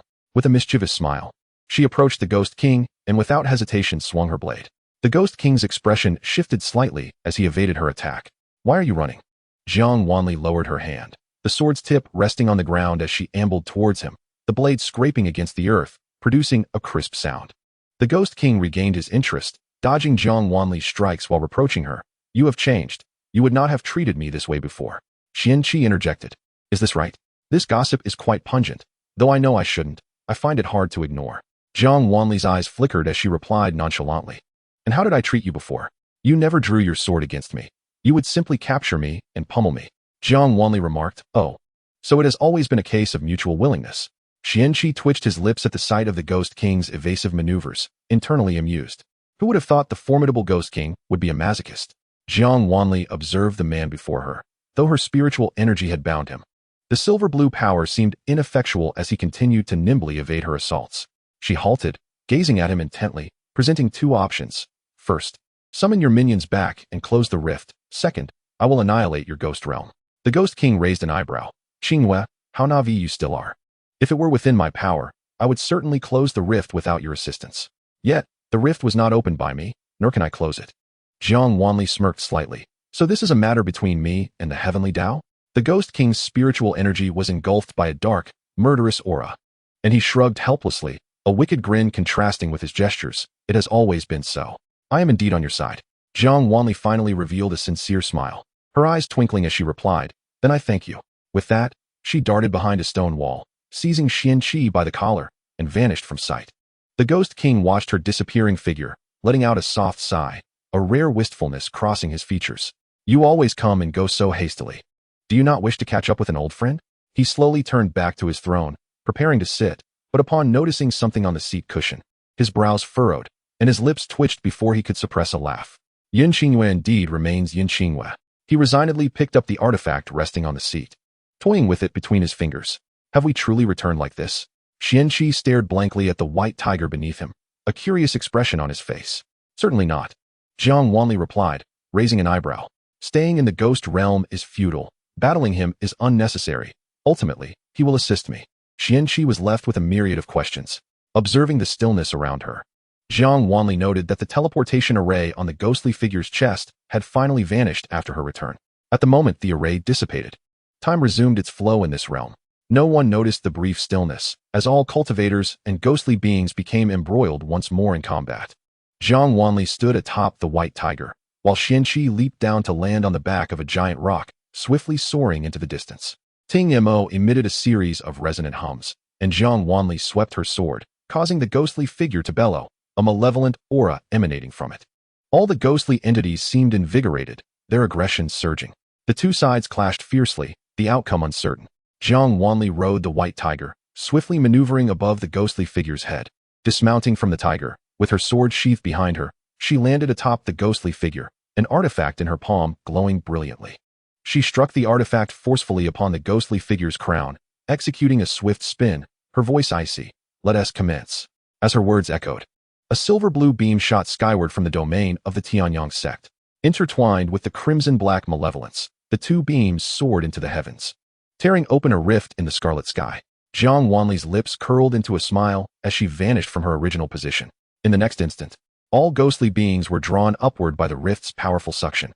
"Something feels amiss," a mocking voice echoed, tinged with resignation. Jiang Wanli chuckled. "Since the ghost realm has been stirred into this, you should be prepared. The cultivation realm is not something you can simply devour at will." "Oh, you truly have not changed at all." Chapter 136. Devouring the Heavenly Dao. Jiang Wanli vanished amidst the column of light. Through the rift, she returned to a realm shrouded in darkness.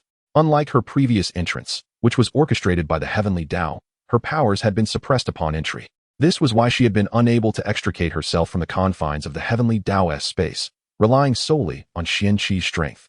Now, however, she had actively shattered the constraints of the Heavenly Dao, breaching the threshold it had established and entering this realm.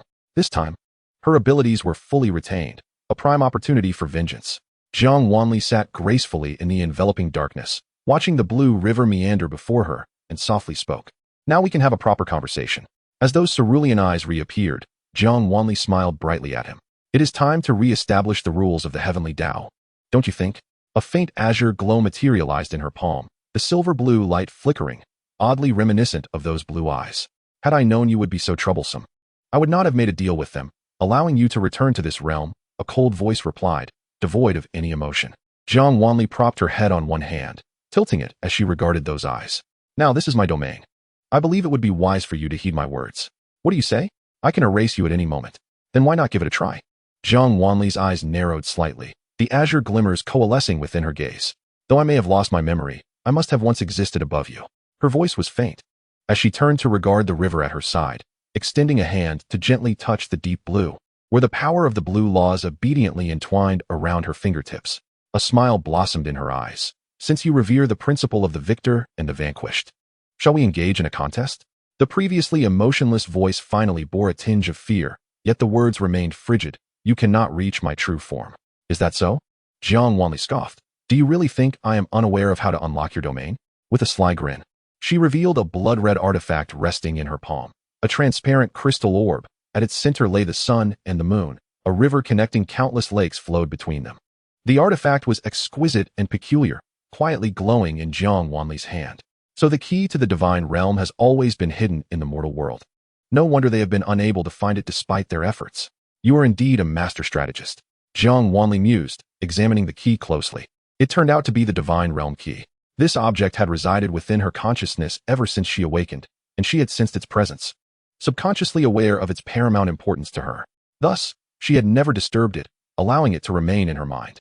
However, upon entering the formation set by the way of heaven, upon being invited in, the artifact had automatically detached from her consciousness. It was then that Jiang Wanli discovered a layer of formation set upon the artifact. It would activate upon encountering a specific force. Since it was the power of the way of heaven that prompted its action, it must be an artifact intrinsically linked to the way of heaven. When Jiang Wanli entered the realm controlled by the way of heaven, she had already surmised that this artifact was extraordinary, potentially directly related to the way of heaven. Upon entering the realm of the ghost world, upon touching the artifact, she instantly comprehended all its secrets, the divine realm key. The divine realm exists above the way of heaven, and the divine realm key is its supreme embodiment. With the realization of the divine realm key came the understanding of how to save this world. This realm has endured 3 catastrophic disasters, each more lethal than the last. Each time, she had been the one to avert the calamities. Even millennia ago, when she had divided her soul to descend to the mortal realm, she had left behind a safeguard for this world, bequeathing the title of Saintess. Generations have passed, and the legacy of the Saintess endures to this day. The Saintess's power to save continues to this moment. Yet even so, the way of heaven can still obliterate this world. She finally realized that the annihilation of worlds is the will of the way of heaven. It does not permit others to disrupt its rules, ensuring that this realm will never find peace, even if she saves this world once more. The power of the rules established by the way of heaven remains inescapable. Therefore, it might be simpler to obliterate the way of heaven entirely or to re-establish its rules. Jiang Wanli's gaze fell. How did you know that the power of the ghost world could enter my domain? Because the ghost world traverses this entire river. Jiang Wanli looked sideways at the dark red entwining the river. The ghost world is unique. Every realm is interconnected with it. Jiang Wanli was convinced that the ghost world could not only enter the domain of the way of heaven but, under certain circumstances, could even reach the upper realms directly. Among the thousands of worlds, there is nowhere the ghost world cannot tread. You remain as astute as ever. The azure depths of her eyes suddenly turned sharp. Alas, you are destined to perish here. Almost as soon as the calm voice fell, the entire domain began to shift. The blue river was gradually tainted black, its branches multiplying. The blue intermingling with black, spreading like a spider's web throughout the domain. Jiang Wanli narrowed her eyes, concealing the divine realm key, rising to her feet. Her expression serene as she regarded the changes within the domain. It seems we cannot converse amicably. A cruel smile graced Jiang Wanli's lips. Upon arriving in the mortal realm, you are no longer the omnipotent moon god. You are now in no position to negotiate with me. Oh, is that so? Jiang Wanli's smile widened as she gazed at the azure, abruptly extending her hand to grasp the sinuous river. The dark tendrils coiling along the river suddenly halted. Jiang Wanli lowered her gaze. The rules of the way of heaven are hardly formidable. If one were to uphold the philosophy of the survival of the fittest, this world would descend into chaos, rendering the way of heaven unnecessary. A soft glow suddenly ignited in her palm, a silvery blue radiance spilling forth, gradually merging into the interwoven black and blue river. The powerful and unyielding silvery blue force surged forth, expanding the river, making the encroaching darkness appear increasingly insignificant against the widening waters. How can this be? Your power was clearly stripped from you. Jiang Wanli chuckled. Is that so? Yet, aside from my lost memories, it seems I remain unchanged. Her voice flowed through the river, resonating throughout the entire domain, light and ethereal. In an instant, the domain shattered. Jiang Wanli continued to lower her gaze, feeling powerful forces forcibly integrate into her spiritual energy. That was the power of the way of heaven. Jiang Wanli's expression remained indifferent as she methodically consumed the power of the way of heaven. The divine realm will not stand idly by as you do this. The voice of the way of heaven grew faint, though it still resisted. Just right. I too wish to uncover who it was that placed me in this predicament. Jiang Wanli dismissed it with a smile, a rare glimmer of battle spirit gracing her features. Chapter 137. The end of the world paused, all exiled.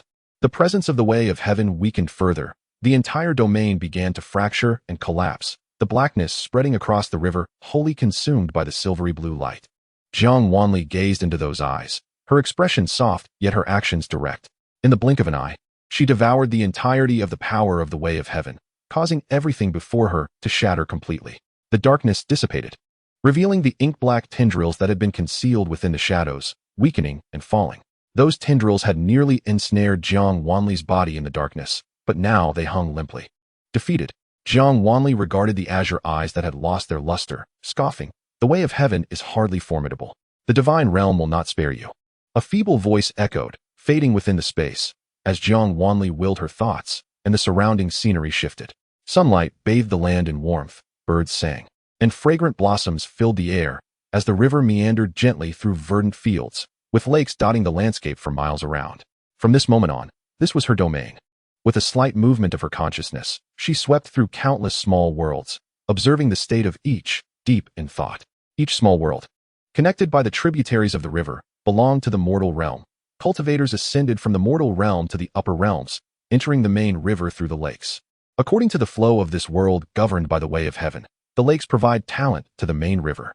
If the mortal realm fails to supply sufficiently skilled cultivators to the upper realms, it faces abandonment by the way of heaven. Jiang Wanli's awareness settled upon several desiccated lakes, their small worlds desolate and barren, devoid of any signs of life. This is the fate of worlds abandoned by the way of heaven. Jiang Wanli quickly comprehended the management of the way of heaven, methodically withdrawing her consciousness from the small worlds. Everything around her faded once more, and she found herself back atop Shirling's back. The scene before her remained one of chaos and conflict. With a flick of her thought, Time came to a standstill once again. She descended gracefully, gazing at the rampaging specters with a soft sigh. Recalling the formation she had set at the fissure, Jiang Wanli flicked her finger, and in an instant, all the apparitions vanished without a trace. As time resumed its flow, the cultivators stood in bewilderment, staring at the space before them, where the entities they had just battled had completely disappeared. In the palm of Jiang Wanli's hand lay a golden bracelet, the Earth Soul. Dark mists swirled around the bracelet, and Xianxia materialized behind her. Master, have you truly collected all the specters? Might this offend the realm of ghosts? And if it does? Jiang Wanli replied nonchalantly. Let us proceed to meet the Ghost King. With a flick of her fingertip, a surge of spiritual energy swept over all the cultivators. In but a moment, they too vanished from their location. Xianxia surveyed the suddenly desolate, yet still scarred hills and blinked in confusion. Master, you Haven T inadvertently wiped out the cultivators as well, have you? Instinctively, Xianxia produced the celestial soul to confirm the absence of living spirits within, finally releasing a faint sigh of relief as he turned his gaze to Jiang Wanli. Through this calamity, many cultivators had elevated their states of mind to a higher realm. With adversity ahead, their paths to cultivation would only become smoother. Jiang Wanli spoke with a hint of indifference. This is the perfect time for them to undergo trials. Xianxia responded, trials? Indeed, I have found a particularly intriguing secret realm for them. A glimmer of fragmented light sparkled in Jiang Wanli's eyes, her lips curling into a slight smile, a trace of mischief gracing her countenance. The world's destruction is paused, and all are exiled, Xianxia remarked. That does not sound like a good omen.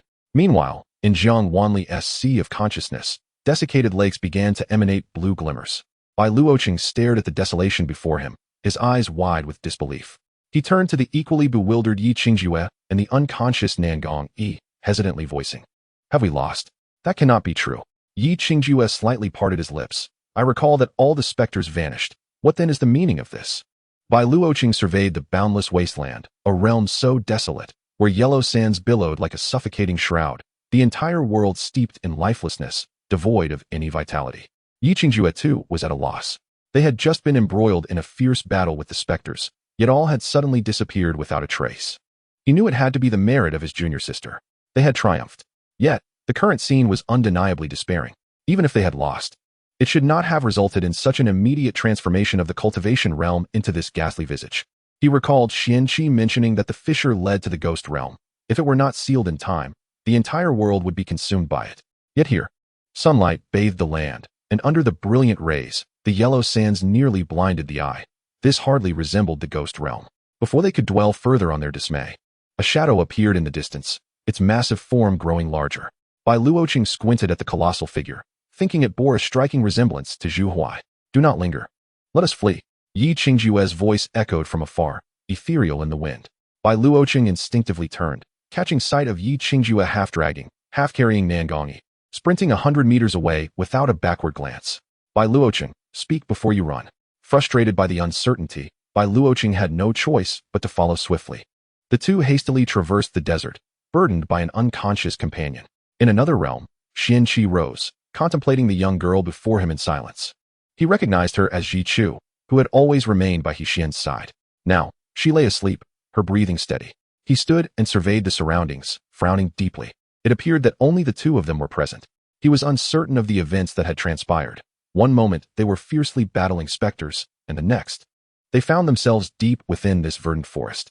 Verdant foliage enveloped them, the wind rustling through the trees, leaves whispering softly. It was a tranquil space, where their breaths and heartbeats resonated clearly amidst the silence of the thicket.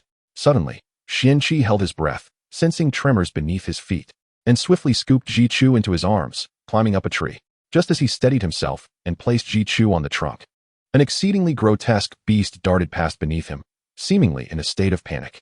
The tremors intensified, and Xianxi steadied Ji Chu with one hand while gripping the tree with the other.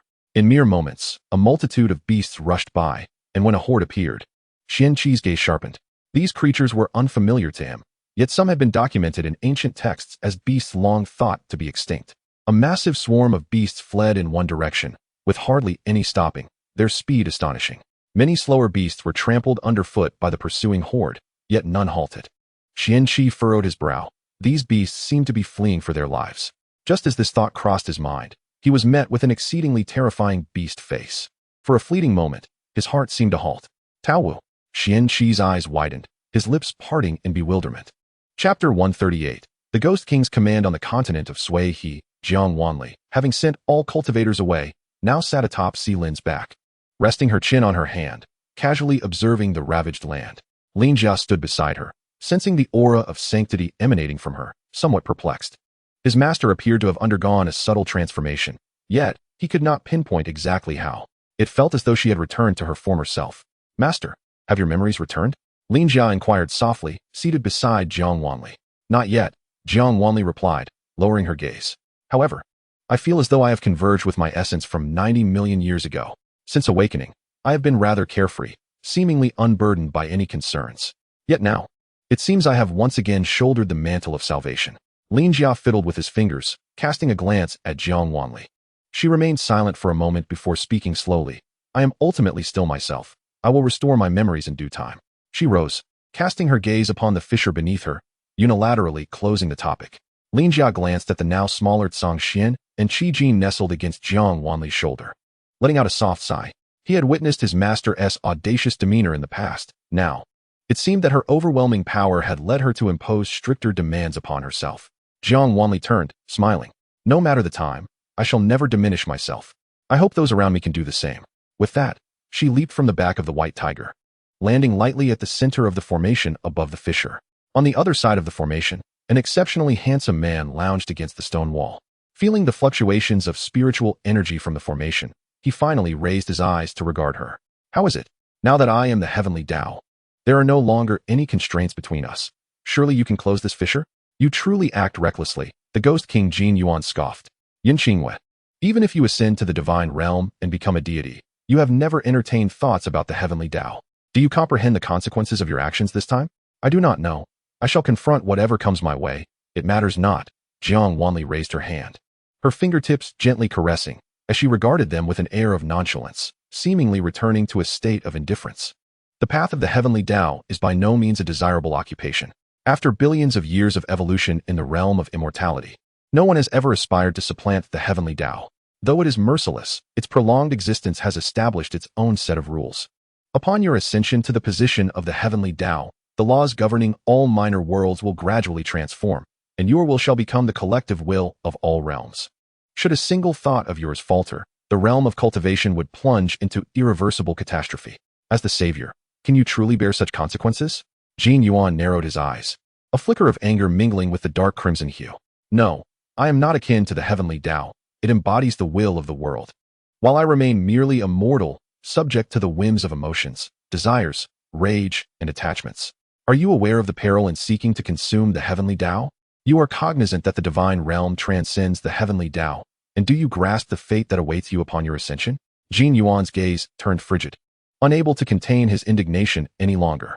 This is my affair. There is no need for the esteemed king of ghosts to trouble himself. Jiang Wanli maintained her usual indifferent demeanor, quietly observing Jin Yuan. At present, we must address the calamity besetting this realm. Jin Yuan pressed his lips together tightly, staring at her for an extended moment. Finally, in exasperation, he tossed a token aside.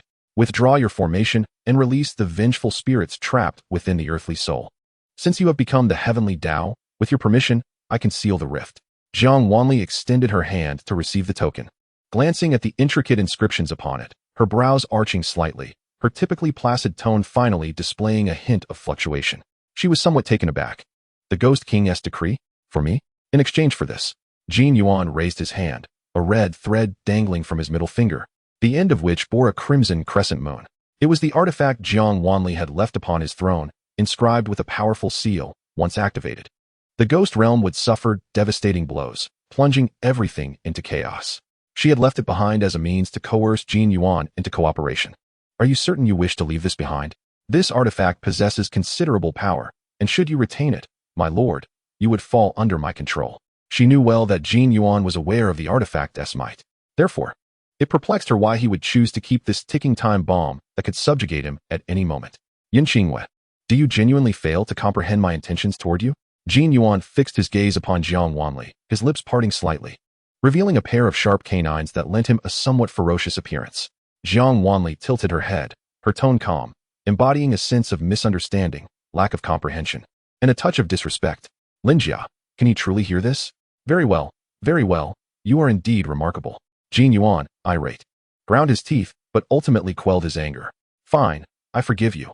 After all, you have always exhibited this lifeless demeanor. It seems I have voluntarily placed myself under your control.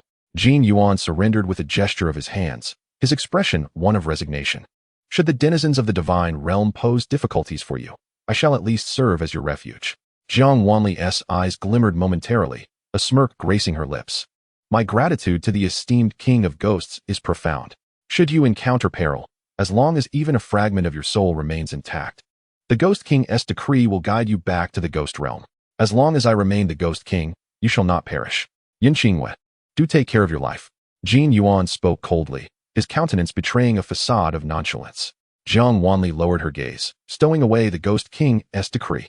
Very well then, I shall reluctantly accept it. Jiang Yuan scoffed, opting not to engage her further. Jiang Wanli produced the earthly soul, placing it within the confines of the barrier. The spirits therein cascaded into the rift below. Once the malevolent energy enveloping the earthly soul dissipated entirely, Jiang Wanli retracted it, forming hand seals. The formation's luminescence gradually waned, and as it shattered completely, Jiang Yuan, who had been intently observing Jiang Wanli, pressed his lips tightly together, casting her one last penetrating glance before swiftly sealing the rift. All returned to tranquility. Aside from the devastation, it was as if nothing had transpired. Jiang Wanli contemplated Jiang Yuan's words, her fingers lightly rubbing against each other within her sleeves. Within her consciousness, a faint azure flickered. With a mere thought, she confined the azure light. Ultimately, that glimmer was bound by layers of spiritual energy and cast into the flowing river. Lin Jiao watched Jiang Wanli, concern evident in her eyes. My lord, is it true what the Ghost King has said? That you have become the Heavenly Dao? Half true, half false. Jiang Wanli perceived Lin Jiao's worry and offered a reassuring smile.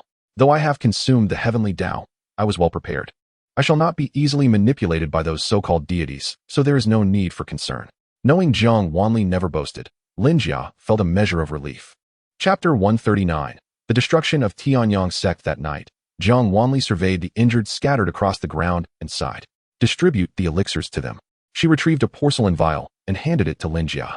Si Lin, Song Xian, and Qi Jin traversed the entirety of the Sui continent, transporting the gravely wounded to Shani Hall.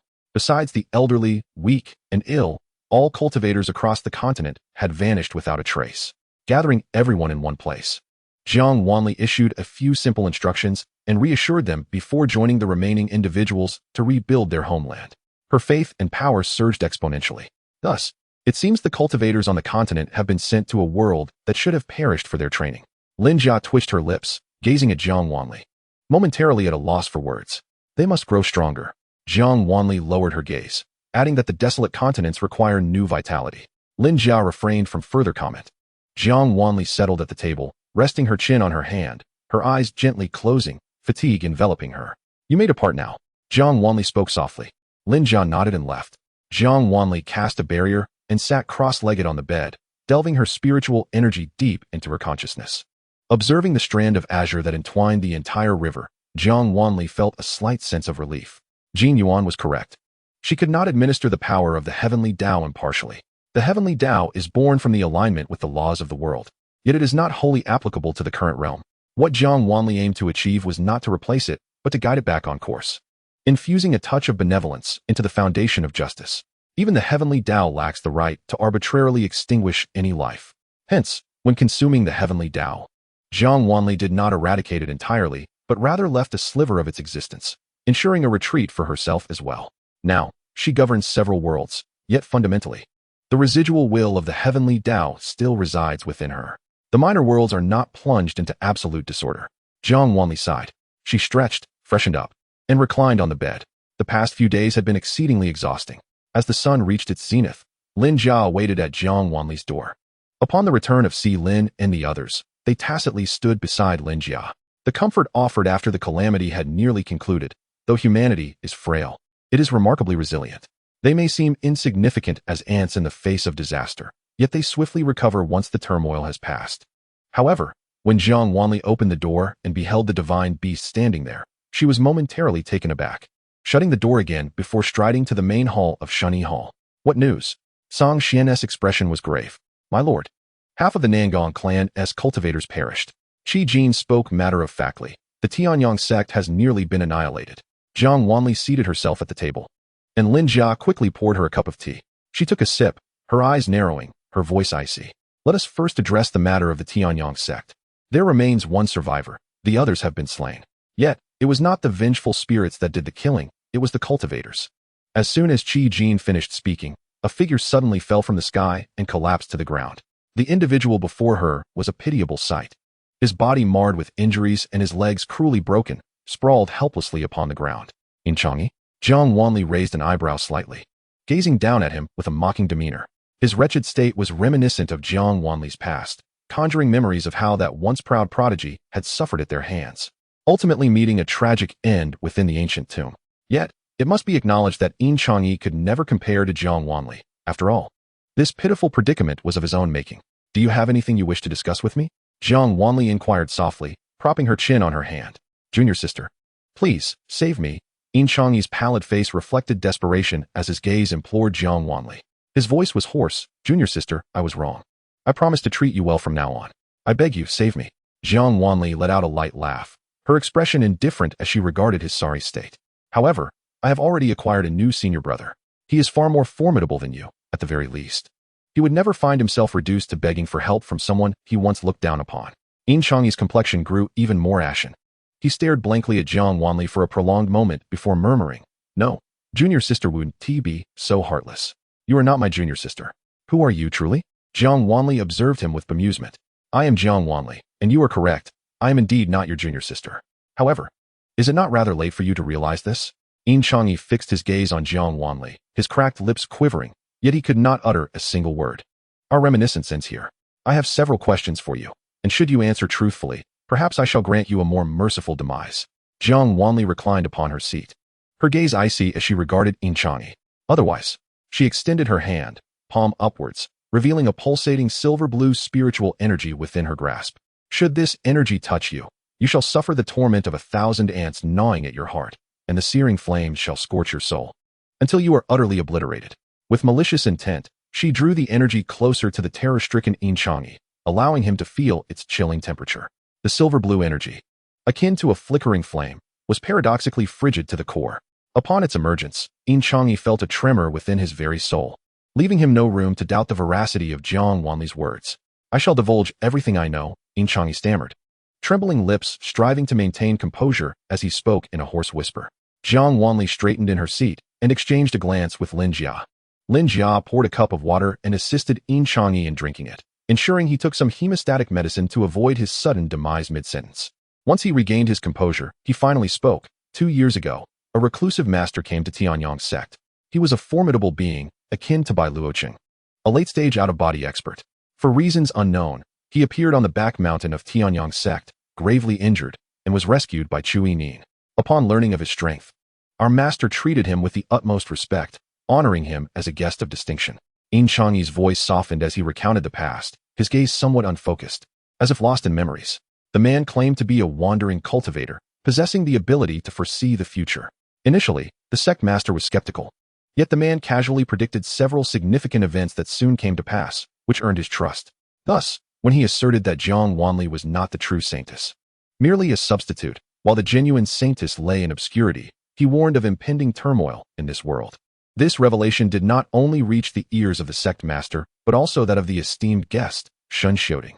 At the time, xianxiaaudiobooks merely scoffed, unable to believe such claims, for Jiang Wanli had long been acknowledged as a prodigy across the continent, her cultivation speed remarkable, and her mastery of Saintess arts seemingly effortless. The Saintess revered by them was not someone to be easily recognized. The man understood the seriousness with which the people of Sueha continent regarded the matter of the Saintess, and thus refrained from elaborating, not even disclosing who the true Saintess was. As Xianxiaaudiobooks reached this point, he glanced cautiously at Jiang Wanli, warily observing her expression. Although he harbored doubts about her drastic change in temperament, he did not genuinely believe that the person before him was not his junior sister. The technique of soul seizing was deemed exceedingly sinister, reviled by nearly all cultivators. Noticing Jiang Wanli's calm demeanor, he exhaled in relief, yet felt a pang of regret. His junior sister's demeanor suggested she was utterly disenchanted by their actions. Initially, the sect master had harbored suspicions regarding her identity, not fully believing in her. However, not long after, an extraordinary phenomenon occurred. On that day, the Saintess star shifted, shocking everyone. After countless calculations, it became evident that the position of Saintess had ultimately faltered. Yet, none anticipated that the mantle of Saintess would fall upon the inconspicuous junior sister, Chu Yining.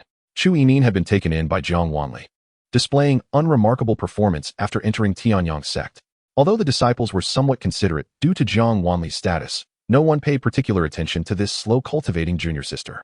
They could hardly believe it. After all, Chu Yining paled in comparison to Jiang Wanli. However, heavens had decreed it, and they dared not defy. Especially after the man sensed their thoughts, he issued a warning. If the position of Saintess remains usurped for over a decade, and the true Saintess endures suffering, it is a contempt of the heavenly path.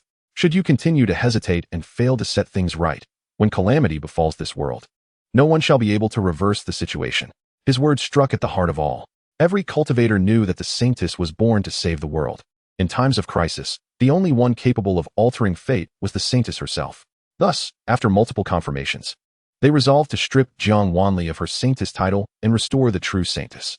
Perhaps due to the deep-seated admiration for Jiang Wanli, they found it difficult to develop respect for Chu Yining as the Saintess.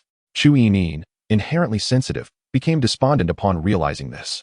When the master divined, he informed the sect master that if this situation could not be altered, the return of the Saintess would be in vain. To make everyone aware that the position of Saintess had been relinquished, the sect master instigated a campaign of bullying within the sect, targeting the former Saintess, Jiang Wanli. As the senior brother of Tianyang sect, Xianxiaaudiobooks naturally complied with the sect master's arrangements. Simultaneously, everyone told Chu Yining that she was the true Saintess and that Jiang Wanli was merely a thief who had usurped her identity for over a decade, urging her not to overthink it. Little did they know, these words incited Chu Yining's complete loathing for Jiang Wanli. No longer did she harbor any admiration for Jiang Wanli. Rather, she viewed her as a mortal enemy. Jiang Wanli's circumstances became exceedingly difficult. Yet, no one stepped forward to aid her. After all, she was no longer the Saintess. Moreover, bullying Jiang Wanli had tacit approval from the sect master. Thus, Chu Yining secured her position as Saintess. Meanwhile, the reclusive master began to withdraw from the world.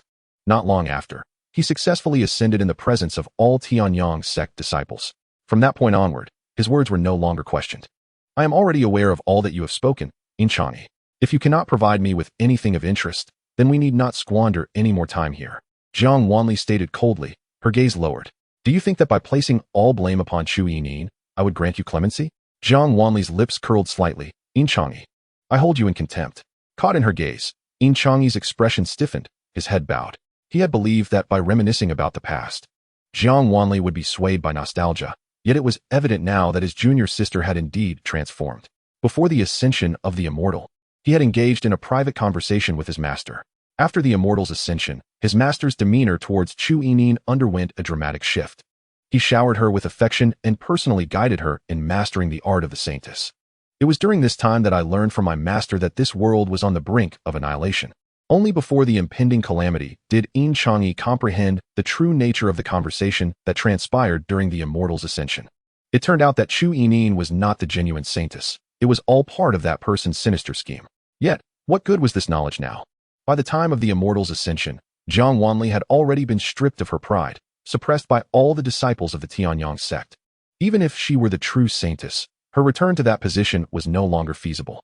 Those who had humiliated her would never allow her to reclaim her rightful place. Chang'e, this world is doomed. A false Saintess cannot save it. The master of the Tianyang sect wore a grim expression as he gazed at his eldest disciple. His words laced with persuasion. However, the immortal has granted us an alternative path. The destruction of this world is inevitable. The Saintess stands against the heavens. Chu Yining has practiced the Saintess techniques, and at the time of calamity, she will bear the brunt of the disaster. Perhaps, in that moment, this world may yet be salvaged. Our task is to bring about its destruction. Once this world is utterly obliterated, that immortal will assist us in safely ascending to the upper realms. His voice trembled, his aged and murky eyes gleaming with fervor. Xianxiaaudiobooks had inquired about what they should do if that person deceived them. To his surprise, his master held unwavering faith in that individual, possessing some leverage over me. Observing his master's demeanor, Xianxiaaudiobooks felt a sense of unease but chose not to voice his concerns. It was evident that no matter what he said, his master would remain steadfast in his beliefs. Remember, before the calamity arrives, do not allow Chu Yining to harbor any doubts. Why not simply eliminate Chu Yining? Without the Saintess, wouldn't this world face complete ruin? Upon hearing this, the master of the Tianyang sect cast a cryptic glance at Xianxiaaudiobooks and scoffed. If it were truly that simple, would that person need to go to such lengths? Do you think the position of the Saintess has endured through time without reason? Should Chu Yining perish, the next Saintess would inevitably emerge. That individual has expended great effort and paid a hefty price to temporarily shift the mantle of the Saintess. If this false Saintess were to die, the true Saintess would manifest, one capable of turning the tide. Until the calamity is upon us, Chu Yining must not die. At the moment of disaster, she must perish in the presence of witnesses, making it clear to all that the Saintess can no longer protect this world, plunging them into despair. At that point, our Tianyang sect will intervene, hastening the world's demise. Though Xianxiaaudiobooks had numerous questions, he dared not probe further, for his master's expression was exceedingly peculiar, instilling a sense of fear within him. His master appeared to be under some form of control, every action and word exuding strangeness. Yet, he remained silent. Subsequently, he obeyed his master's orders, aiding Chu Yining in her rapid development, only to later place her in peril when the calamity truly struck, ensuring her demise before the eyes of many cultivators. Chapter 141. Seizing the spiritual root, Jiang Wanli lowered her gaze, and after Xianxiaaudiobooks finished speaking, she contemplated thoughtfully. If the Saintess dies, the next one will appear. As she spoke, her eyes flickered. Indeed, her awakening from the ancient tomb was not mere happenstance. The stars of the Saintess had shifted, but when the true Saintess perished, a new one certainly emerged. Jiang Wanli's death heralded the awakening of Jiang Wanli. Although the position of the Saintess had been usurped, the identity of the true Saintess had always belonged solely to Jiang Wanli. However, discussing this now seemed futile. Xianxiaaudiobooks' revelations had resolved a long-standing mystery for Jiang Wanli, or rather, they confirmed her suspicions. Yet what she sought to know now was something else entirely. Thus, Jiang Wanli spoke with a placid demeanor. So, you are merely a pawn, utterly unaware of what I truly wish to know. Everything he had uttered was something she could have discerned without much thought. She had no need to endure his ramblings. Take him away and cast him into the ghost realm for the Ghost King to deal with, Jiang Wanli said with malicious intent. Instantly, Xianxiaaudiobooks' face turned pale, and he hastily interjected, I know the identity of that immortal. I can draw his likeness for you. Jiang Wanli rested her chin on her hand. I am not particularly interested. My master has already been taken by that immortal. Xianxiaaudiobooks clenched his fists tightly, his gaze filled with hatred. That immortal seems very intent on your demise. Oh, Jiang Wanli lowered her eyes, seemingly contemplating for a moment, before reluctantly replying, then do draw him for me. As soon as her words fell, Jiang Wanli's eyes narrowed, and she suddenly stood up. Keep an eye on him. In an instant, Jiang Wanli vanished. Lin Jiao was left stunned. When Jiang Wanli appeared at Tianke sect, the entire sect was desolate. All the injured had congregated in Shuani Hall, leaving only the beast guardians at the sect. The moment she materialized within the sect, she sensed an aura of murder. Jiang Wanli narrowed her eyes. The next moment, a small beast charged out, roaring ferociously. Upon recognizing the small beast, Jiang Wanli's heart quivered, and she twirled her long sword, placing the blade behind her. With her right hand gripping the sword concealed behind her, she steadied her left hand to grasp the rushing deer's antlers. Lingu? Jiang Wanli spoke softly, as if fearing to startle the little creature. The moment her left hand grasped the antlers, it was instantly coated in a sticky substance. The little deer paused, its earlier reckless spirit suddenly dissipating, and it collapsed to the ground. Jiang Wanli furrowed her brow, crouching down to place her left hand on the little deer's head, continuously channeling her spiritual energy into it. Senior sister. The delicate voice was now feeble, yet filled with affection. Linger was covered in wounds. Her reddish-brown fur stained dark crimson, and her already broken antlers were now drenched in blood, as if someone had viciously severed another portion. What was even more alarming were her eyes. The little deer's eyes wept blood, tightly shut, with 2 trails of blood congealed at the corners. What happened? Jiang Wanli inquired softly as she tended to her injuries. Linger seemed to finally find a sense of security, her tense body gradually relaxing. She slowly opened her eyes, revealing hollow depths beneath her blood-soaked lashes. Jiang Wanli's gaze met those bottomless black eyes, and she froze. Linger's eyes had been gouged out. There was an ambush at the sect. They went to the Sutra Pavilion, seemingly to take something. Linger shuddered. He looked terrifying. Jiang Wanli's eyes grew cold, one hand channeling spiritual energy, while the other swiftly retrieved pills from her jade pendant, pouring them onto Linger without regard for cost. The powdered medicine fell onto her, stained by blood, and quickly merged with her fur. In no time, the wounds on her body began to heal rapidly. It's useless, senior sister. Linger weakly shook her head. Sensing her actions, he poisoned me. Jiang Wanli paused, gazing at Linger with furrowed brows. There were no signs of poisoning on her. Yet, she too sensed something was amiss. Linger's wounds had healed, yet she remained exceedingly frail. What did he do to you? Jiang Wanli continuously channeled spiritual energy, her hand gently touching Linger's eye socket in an attempt to alleviate her pain. Linger shook her head. He seemed intent on seizing my spiritual root. Spiritual root? Jiang Wanli furrowed her brow, swiftly scanning the surroundings with her mental energy, discovering the Xianxia sect to be desolate, save for Linger's presence. Within the sect, all the beasts had been slain by him.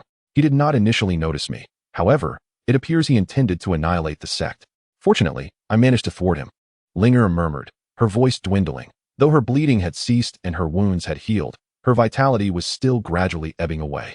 Jiang Wanli fixed her gaze on Linger, meticulously searching her for the cause of her condition, and as her spiritual energy coursed through Linger for the 5th time, her eyes narrowed slightly. The energy slowly entered Linger's heart, but halted upon encountering a minute foreign object. Sister. Linger spoke, seemingly sensing something, her gaze fixed vacantly upon Jiang Wanli. Step away. The next moment, she screamed suddenly, as if awakening from a trance, bolting away from Jiang Wanli's grasp. Almost instantaneously, a powerful surge of spiritual energy erupted from her. A tremendous wave of power crashing toward Jiang Wanli.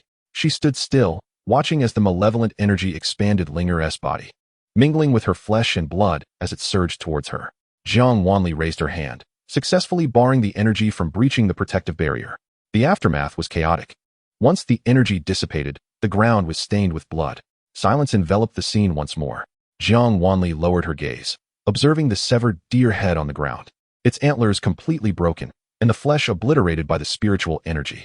It was as if not even a complete corpse remained. Clink! A verdant artifact fell beside the deer head, the very communication talisman Jiang Wanli had once entrusted to Linger. Jiang Wanli stood in place, lips pressed together, motionless.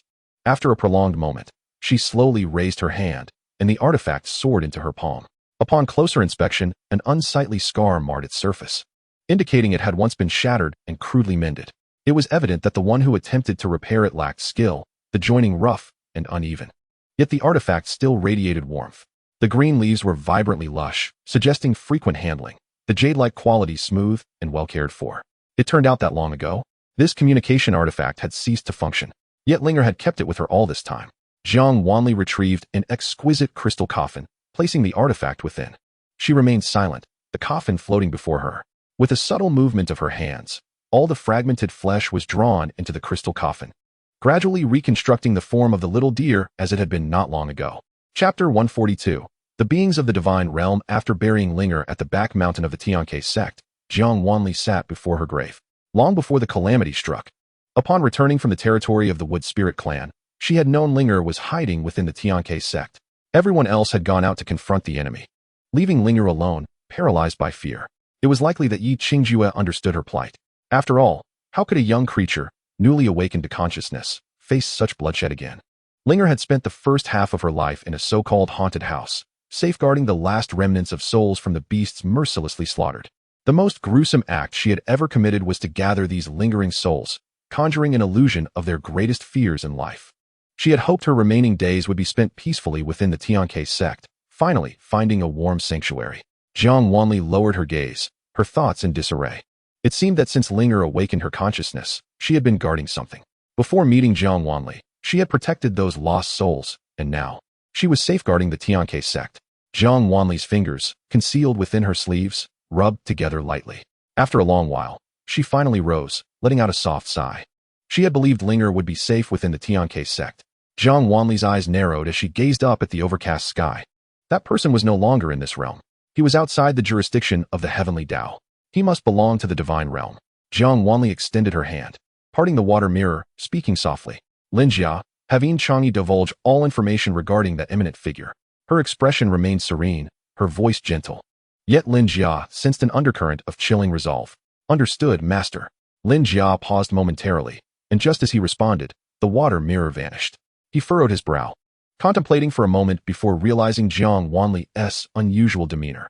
She seemed to have shed her previous nonchalance, adopting a serious demeanor instead. Jiang Wanli turned and departed, returning to the Xianxia sect. It was still devoid of life, lacking any trace of vitality. Jiang Wanli walked slowly through the long corridor, gliding past the lotus pond. Linger and Yin Changyi's words echoed in her mind. Upon reaching the scripture pavilion, her steps halted. The spiritual root. He sought to seize the spiritual root. Jiang Wanli directed her mental energy into the jade pendant, revealing a translucent object resembling bone within. It was Yun Qingwe's spiritual root. It seemed Linger had misunderstood. He was not after Linger's spiritual root, but rather intended to take Yun Qingwe's.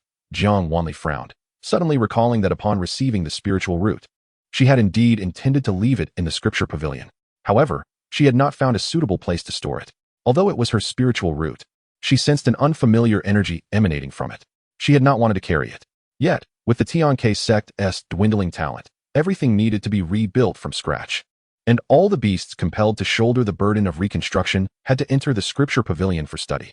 Thus, Jiang Wanli had abandoned her intention to discard the spiritual root there. Reflecting on this, Jiang Wanli narrowed her eyes. That person seemed to possess a profound understanding of her. Why did he wish to take her spiritual root? Jiang Wanli returned to her chamber, closed the door, and set the barrier before retrieving the spiritual root from the jade pendant.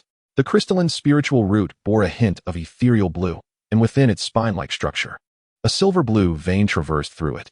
Jiang Wanli scrutinized the spiritual root, contemplating for a moment before infusing it with a thread of spiritual energy. The silver blue energy merged with the vein within the spiritual root. Suddenly, Jiang Wanli felt a wave of revulsion, nearly discarding the entire spiritual root. Focused, she observed the two silver blue energies entwined within the root, yet they remained unable to fuse. It seemed they were not her own power. Jiang Wanli furrowed her brow, pondering for a moment before deciding to stow the spiritual root away. Her instincts warned her that this was not the optimal moment to delve deeper into the matter. After much hesitation, Jiang Wanli slowly reclined upon her bed. A long-forgotten sense of fatigue washed over her, a psychological weariness directed toward Linger. She could have saved her. Jiang Wanli raised her right hand, examining her slender fingers, her index and thumb gently rubbing together. The artifacts of the divine realm. She could have easily dispelled them. Jiang Wanli was acutely aware that the individual had spared Linger's life solely for her arrival. Linger served as the most exquisite bait. The items on Linger were crafted by that person to ensnare her. With her hand descending, Jiang Wanli shielded her eyes, her delicate lips pressed into a thin line. She could not deny Linger's cleverness. Upon realizing she was but a lure, she had resolutely chosen to forsake her own life. A shroud of darkness enveloped Jiang Wanli's vision as she let out a deep sigh. How foolish, she murmured, the words unclear whether directed at herself or Linger. The following day, with the sun at its zenith, Jiang Wanli emerged from her chamber. Once more, her spiritual energy meticulously swept across the realm of Xianxia's sect. Eventually, she found herself within the grand hall of the sect, gazing upon the throne at the end of the steps. Withdrawing her spiritual energy, Jiang Wanli approached the throne, extending her hand to touch the wall behind it. The opulent wall was adorned with intricate carvings of dragons and phoenixes, epitomizing lavishness. Jiang Wanli's fingers glided over the raised reliefs, until they finally halted at an inconspicuous indentation.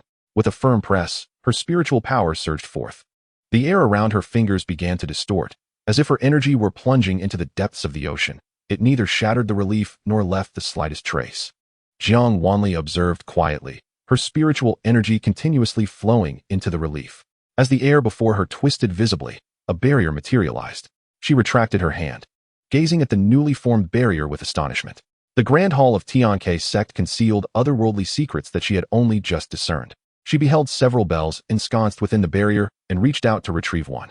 Upon seeing the crescent mark unique to her on the bell, Jiang Wanli was momentarily taken aback. A magical artifact that concealed fluctuations of spiritual energy, crafted by her own hands. Should she wish, she could certainly detect it.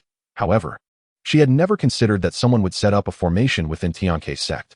The sect had been shrouded in enchantments for so long, and it suddenly occurred to her that if a being from the higher realms sought to enter this world undetected, perhaps the location they entered required layers of protective formations. In this realm of Sueha, what other formations could surpass that of Xianxia's sect? Perhaps when the sect's master had established the hidden formation, it was not merely to obscure the path to ascension or to conceal the celestial realm, but also to sever the passage for this individual into the continent. Although the formation before her was akin to a mantis trying to stop a chariot in the face of such a presence, Jiang Wanli regarded the bell in her hand with a sense of irony. That being from the divine realm had utilized her own crafted artifact to invade her territory, intent on seizing something from her. With a slight clench of her fist, the bell shattered in her palm, reducing it to powder.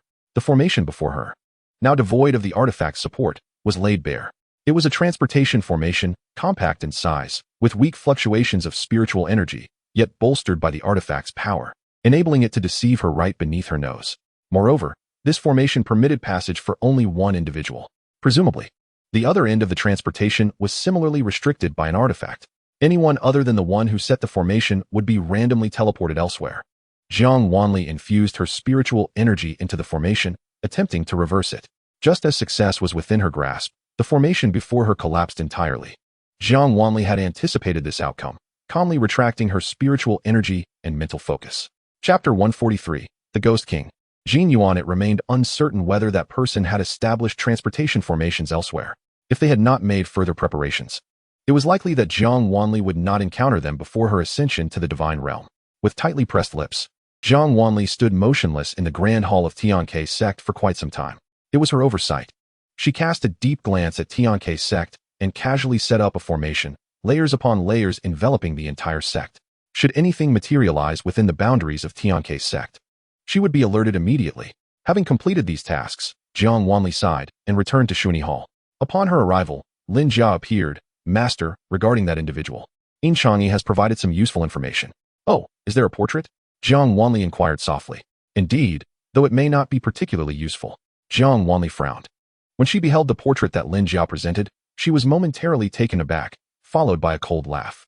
Were it not for the fact that Xianxia could not have possibly seen him, she would suspect that Xianxia was deliberately setting her up.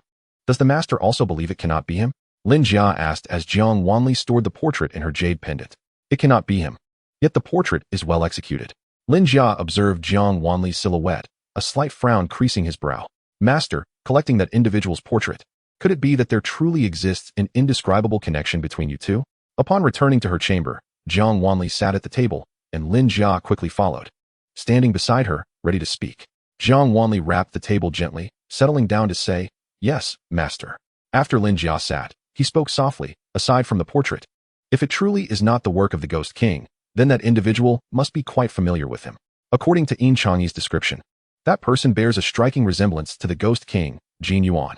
It is not him. Jiang Wanli raised her teacup and took a sip, shaking her head. That individual is likely the one from the divine realm that Jin Yuan mentioned. Jin Yuan would not engage in such tactics. If he truly desired something from me, there would be no need for such convolutions. Lin Jia hesitated momentarily. Does the master know him well? Jiang Wanli was momentarily taken aback by Lin Jia's earnest question. She set down her teacup, narrowing her eyes as she appeared to contemplate for a while before replying indifferently. I do not recall him, but my intuition tells me he would not act in such a manner. Lin Jia breathed a sigh of relief, intending to say something, when he noticed Jiang Wanli's expression suddenly shift. However, on another note, I have recently discovered what seems to be a particularly critical flaw within myself. Jiang Wanli's demeanor grew grave, her brows furrowed. Observing her expression, Lin Jia felt a surge of anxiety. Master, are you injured? No. It is that I may possess a fatal flaw. Jiang Wanli regarded Lin Jia, seemingly weighing her words. After a prolonged moment, she earnestly stated, I fear that my judgment of others is not as astute as it should be. Thus, it is entirely possible that it truly is that individual. Lin Jia, who had been about to offer comfort, suddenly recalled that among the 5 protectors who had once been by the master's side, 2 had already betrayed her. He opened his mouth, pressed his lips together, but ultimately refrained from voicing his thoughts. It seemed he could not refute her. Master, it is not all that dire. In the end, Lin Jia struggled to muster the words. As soon as he spoke, he found himself lowering his head under Jiang Wanli's gaze. Jiang Wanli retrieved the Ghost King's order from her jade pendant, scrutinizing it intently. After a while, she tossed the order onto the table and slowly formed a hand sign, channeling her spiritual energy into it. Initially, she merely intended to test whether the Ghost King's order could be activated. Unexpectedly, as her spiritual energy brushed against the order, the dark insignia exuded wisps of crimson aura. The red malevolence entwined around the Ghost King's order, ethereal and lingering. Jiang Wanli's eyes flickered as her fingers swiftly transformed the hand sign, amplifying the spiritual energy infused into the Ghost King's order. It immediately radiated a glow. Yet, instead of the intertwining black and red malevolence, a faint blue spiritual energy surfaced. Jiang Wanli's brow furrowed deeply, and the moment that blue spiritual energy appeared, a sense of revulsion surged anew within her. The aura emanating from the spirit root was indistinguishable from that of the Ghost King's decree. Jiang Wanli narrowed her eyes, fixated intently on the decree. She observed as it spun rapidly, entwined in a dance of malevolent energy and spiritual power, until it became a mere blur. Lin Jia watched the Ghost King's decree with vigilance, apprehensive that the Ghost King might be up to some trickery. In the next moment, The decree ascended abruptly, hovering above the two, scattering a soft glow as red and blue spiritual energies clashed. Jiang Wanli withdrew her hand, gazing at the decree as if it had developed a consciousness of its own, floating in the air. "Oh dear, what is happening?" A deep, mocking voice suddenly resonated from the decree. Jiang Wanli's eyelids fluttered, and she lifted her gaze to the decree, beneath which a figure materialized upon the table. The visage of the Ghost King, Jin Yuan, loomed large before Jiang Wanli. He blinked in confusion, his crimson eyes shimmering with flecks of light. "It seems like this isn't working. Is this method even reliable?" He reached out to pat the void before him, and from Lin Jia's perspective, it appeared as though Jin Yuan's hand had struck Jiang Wanli's face. What manifested before them was merely Jin Yuan's ethereal image. Beneath the decree, Jin Yuan leaned closer to Jiang Wanli, scrutinizing her face, and gently placed his hand against her cheek, giving it a light pat. Jiang Wanli maintained her composure, betraying no extraneous emotion, and silently regarded the apparition before her. This was likely an image of Jin Yuan from long ago, as his youthful features bore a stark contrast to the man they had encountered not long before. Jin Yuan patted the air in front of him, seemingly conceding defeat, retracting his hand with a displeased expression. "What a farce. That person can't possibly be a fraud, can they? I beseeched for a long time before Xianxia finally agreed to lend me a sliver of her primordial power. If this fails, who will restore my dignity before her?" His voice brimmed with frustration, laden with reproach. "Wasn't it said that the Ghost King's decree is infallible?" At last, another voice chimed in. "My king, perhaps not only the primordial power of the moon goddess is required, but also your own. Is it truly this complicated? Are you certain this will suffice?" Jin Yuan turned his head skeptically, his voice tinged with doubt. "It should be, for many fateful objects necessitate tokens from both parties as a medium." The voice faltered under his inquiry, its tone diminishing. Yet, Jin Yuan seemed to absorb this information, his gaze fixated on the object before him, and he blinked, a grin breaking forth. "Then let us give it a try." As soon as he uttered those words, his hand reached out once more. Lin Jia, upon hearing the term fateful bond, had his expression transformed dramatically. He suddenly raised his gaze and saw Jin Yuan's hand once again caressing Jiang Wanli's face. Although fully aware that Jin Yuan was merely an apparition, and this was merely a visual effect, Lin Jia instinctively bowed his head, feeling as though he had inadvertently glimpsed a momentous secret. Chapter 144. The Bond of Fate. Jiang Wanli's countenance remained serene, her brow slightly furrowed as she regarded the magnified handsome face before her, yet her thoughts were entirely consumed by Jin Yuan's mention of primordial power. Observing his master's unperturbed demeanor, Lin Jia felt an inexplicable sense of comfort wash over him, dispelling the panic that had recently surged within him at the thought of his cherished cabbage being uprooted by a swine. In this scenario, it was Jin Yuan who should be concerned. Lin Jia belatedly realized that despite accompanying his master for so long, he had never witnessed him engage in matters of romantic affection. Conversely, the multitude of unsavory men surrounding his master would often find themselves smitten. Watching Jiang Wanli's tranquil yet exquisite visage, Lin Jia comprehended the adoration those men harbored for her. However, he neither accepted nor respected it. Jin Yuan, who was currently toying with Jiang Wanli's cheek, seemed to rekindle his determination, his eyes sparkling as he focused ahead, a radiant smile gracing his face. It appeared he was following the advice given and was now channeling his own primordial power. The two streams of primordial energy entwined and clung to the Ghost King's decree. Jin Yuan observed the intertwining essence belonging to both of them with great satisfaction, a flush of crimson gracing his cheeks. He seemed to have a sudden realization, erupting into laughter. "Ah, even if it ultimately fails, watching her primordial energy dance before me each day won't be so hard to bear." His words were filled with levity. Suddenly, a brilliant violet light enveloped his face, casting a spellbinding allure upon his features. Jiang Wanli tilted her head, observing Jin Yuan's countenance. He had succeeded. A cool voice pierced through Lin Jia's reverie, prompting him to raise his gaze. The gentle violet glow illuminated Jin Yuan's cheeks, intensifying until it enveloped his entire being. He was entirely encased in the violet luminescence. Jin Yuan's eyes widened, his dark irises reflecting the glowing Ghost King's decree. He murmured, "I can feel it. A bond seems to have formed between Xianxia and me." He spoke these words almost dreamily. After a considerable pause, he turned his head, revealing a brilliant smile, his delight palpable. "I have succeeded." His exuberance was so overwhelming that he exuded no trace of malevolence. His smile radiated like the sun. Lin Jia, witnessing this grin, found himself momentarily entranced. Could this truly be the Ghost King? It was no wonder he questioned this, for the disparity between the Jin Yuan before them and the one they had encountered not long ago was staggering, particularly in terms of his aura. The ghost king they had seen previously was shrouded in an aura of death, as if he had crawled out of the depths of hell, suffused with malevolence. Yet the figure within the apparition bore a bright smile, his entire essence exuding purity. To describe him as a ghost king would be more apt to liken him to an innocent deity. Jiang Wanli rested her chin on her hand, casually observing the jubilant Jin Yuan, her heart unfazed. However, my king, is this truly wise? A hesitant voice emerged from behind. The moon goddess, revered and powerful, commanded respect throughout the divine realm. Should she become aware of the king's actions, it could lead to dire consequences. It will be fine, Jin Yuan replied, revealing his sharp canines, embracing his true feelings. After all, she has taught me. While she may appear indifferent and unattached, she cannot govern my emotions. He continued, moreover, the fateful bond tied to the Ghost King's decree does not manifest at this moment. At this juncture, Jin Yuan's smile dimmed slightly, cradling the Ghost King's decree. An air of melancholy seemed to envelop him. To Lin Jia, it appeared as though he were cradling Jiang Wanli's face. Lin Jia quietly lowered his head again. Although it was merely an apparition, it was still somewhat difficult to accept. But my king, you have brought shame upon yourself in the divine realm. Entangled with the moon goddess for months, merely to deceive her into granting you a sliver of her primordial power. If she discovers that you have used it to forge a connection, she will never know, Jin Yuan replied, blinking innocently, a glint of cunning in his eyes. The fateful bond tied to the Ghost King's decree will only take effect in the next life. In the next life, Qingyue will be a deity. And her next life is still far off. As he spoke, his tone was filled with anticipation for the future. The other individual fell silent for a moment before slowly responding, my king, forgive my impertinence, but you are now the esteemed Ghost King. And the moon goddess is a figure of great stature in the divine realm. It is unlikely that either of you will have a next life. The concept of a next life is practically non-existent for you. So why would you pour a significant portion of your primordial power into the Ghost King's decree, thereby severing this bond?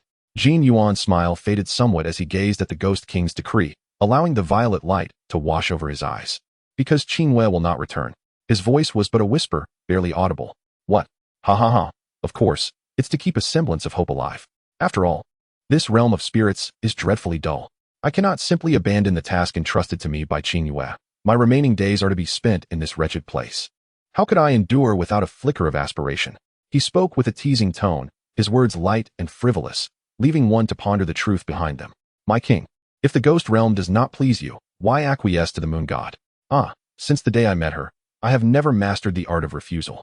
His gaze seemed to pierce through the void, landing softly upon Jiang Wanli, filled with tenderness and lingering affection. I find joy in sharing her burdens. His words flowed gently, each syllable measured, uncertain whether they were meant for the one beside him or merely as self-affirmation.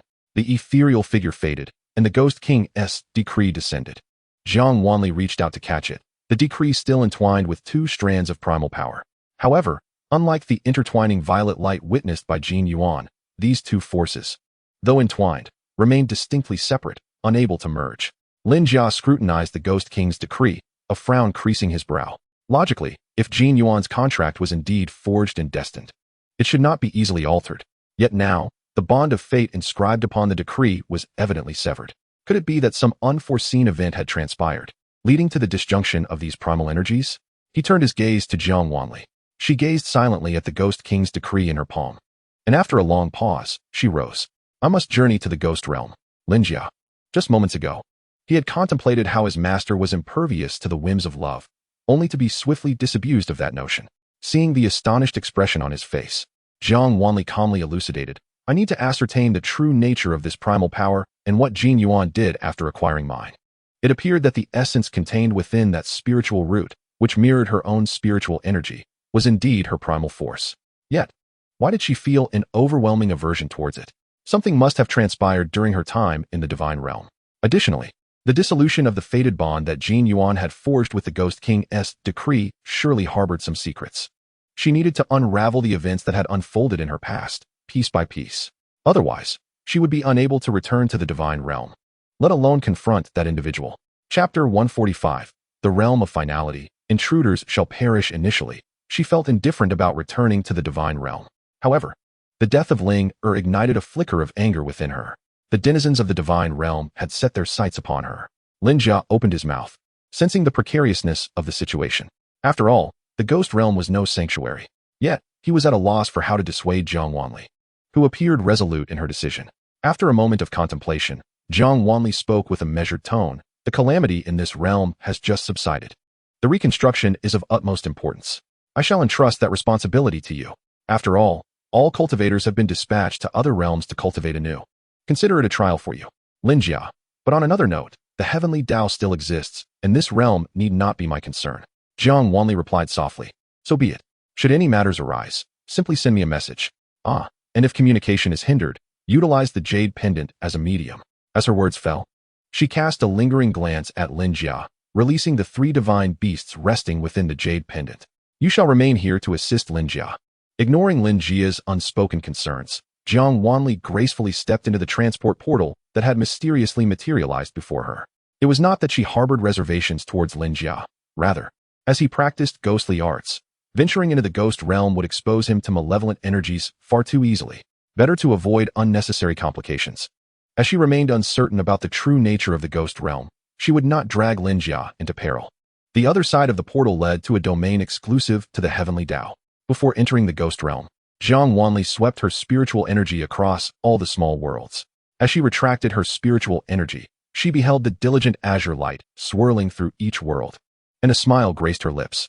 She reached out to caress the azure glow, lavishly praising, "Truly, the Heavenly Dao is commendable." The azure brilliance flickered momentarily before falling silent. With the previous Heavenly Dao overseeing the small worlds, Jiang Wanli felt a sense of reassurance. After all, a Heavenly Dao stripped of apocalyptic powers was exceedingly gentle in its governance. The order within each world remained remarkably stable. Jiang Wanli entered the dark red expanse enveloped by the Cerulean River. For a fleeting moment, her consciousness blurred, and the blinding light compelled her to shut her eyes. Only when her feet touched solid ground did she open her eyes. Unlike the chaotic bloodshed of the demon realm, the ghost realm appeared relatively desolate and forlorn. As the white light before her dissipated, she blinked, allowing her eyes to adjust to the dim lighting of the ghost realm. Darkness enveloped her. The ghost realm was entirely shrouded in a crimson glow, resembling the twilight of the cultivation realm, where the sun had long set and dusk descended, casting the world into obscurity. Jiang Wanli surveyed her surroundings. The ghost realm was even more desolate than the demon realm. While the demon realm was filled with noxious fumes, it still possessed a semblance of greenery. In contrast, the ghost realm was barren, with only clusters of red spider lilies adorning the rocky terrain. Jiang Wanli swiftly swept her spiritual energy across the expanse of the ghost realm, her gaze flickering. After a moment's hesitation, she began to slowly walk in the opposite direction of the Ghost King's palace. She detected an aura that felt familiar, one she had overlooked during her previous visit. A vague intuition stirred within her as she hastened towards that direction.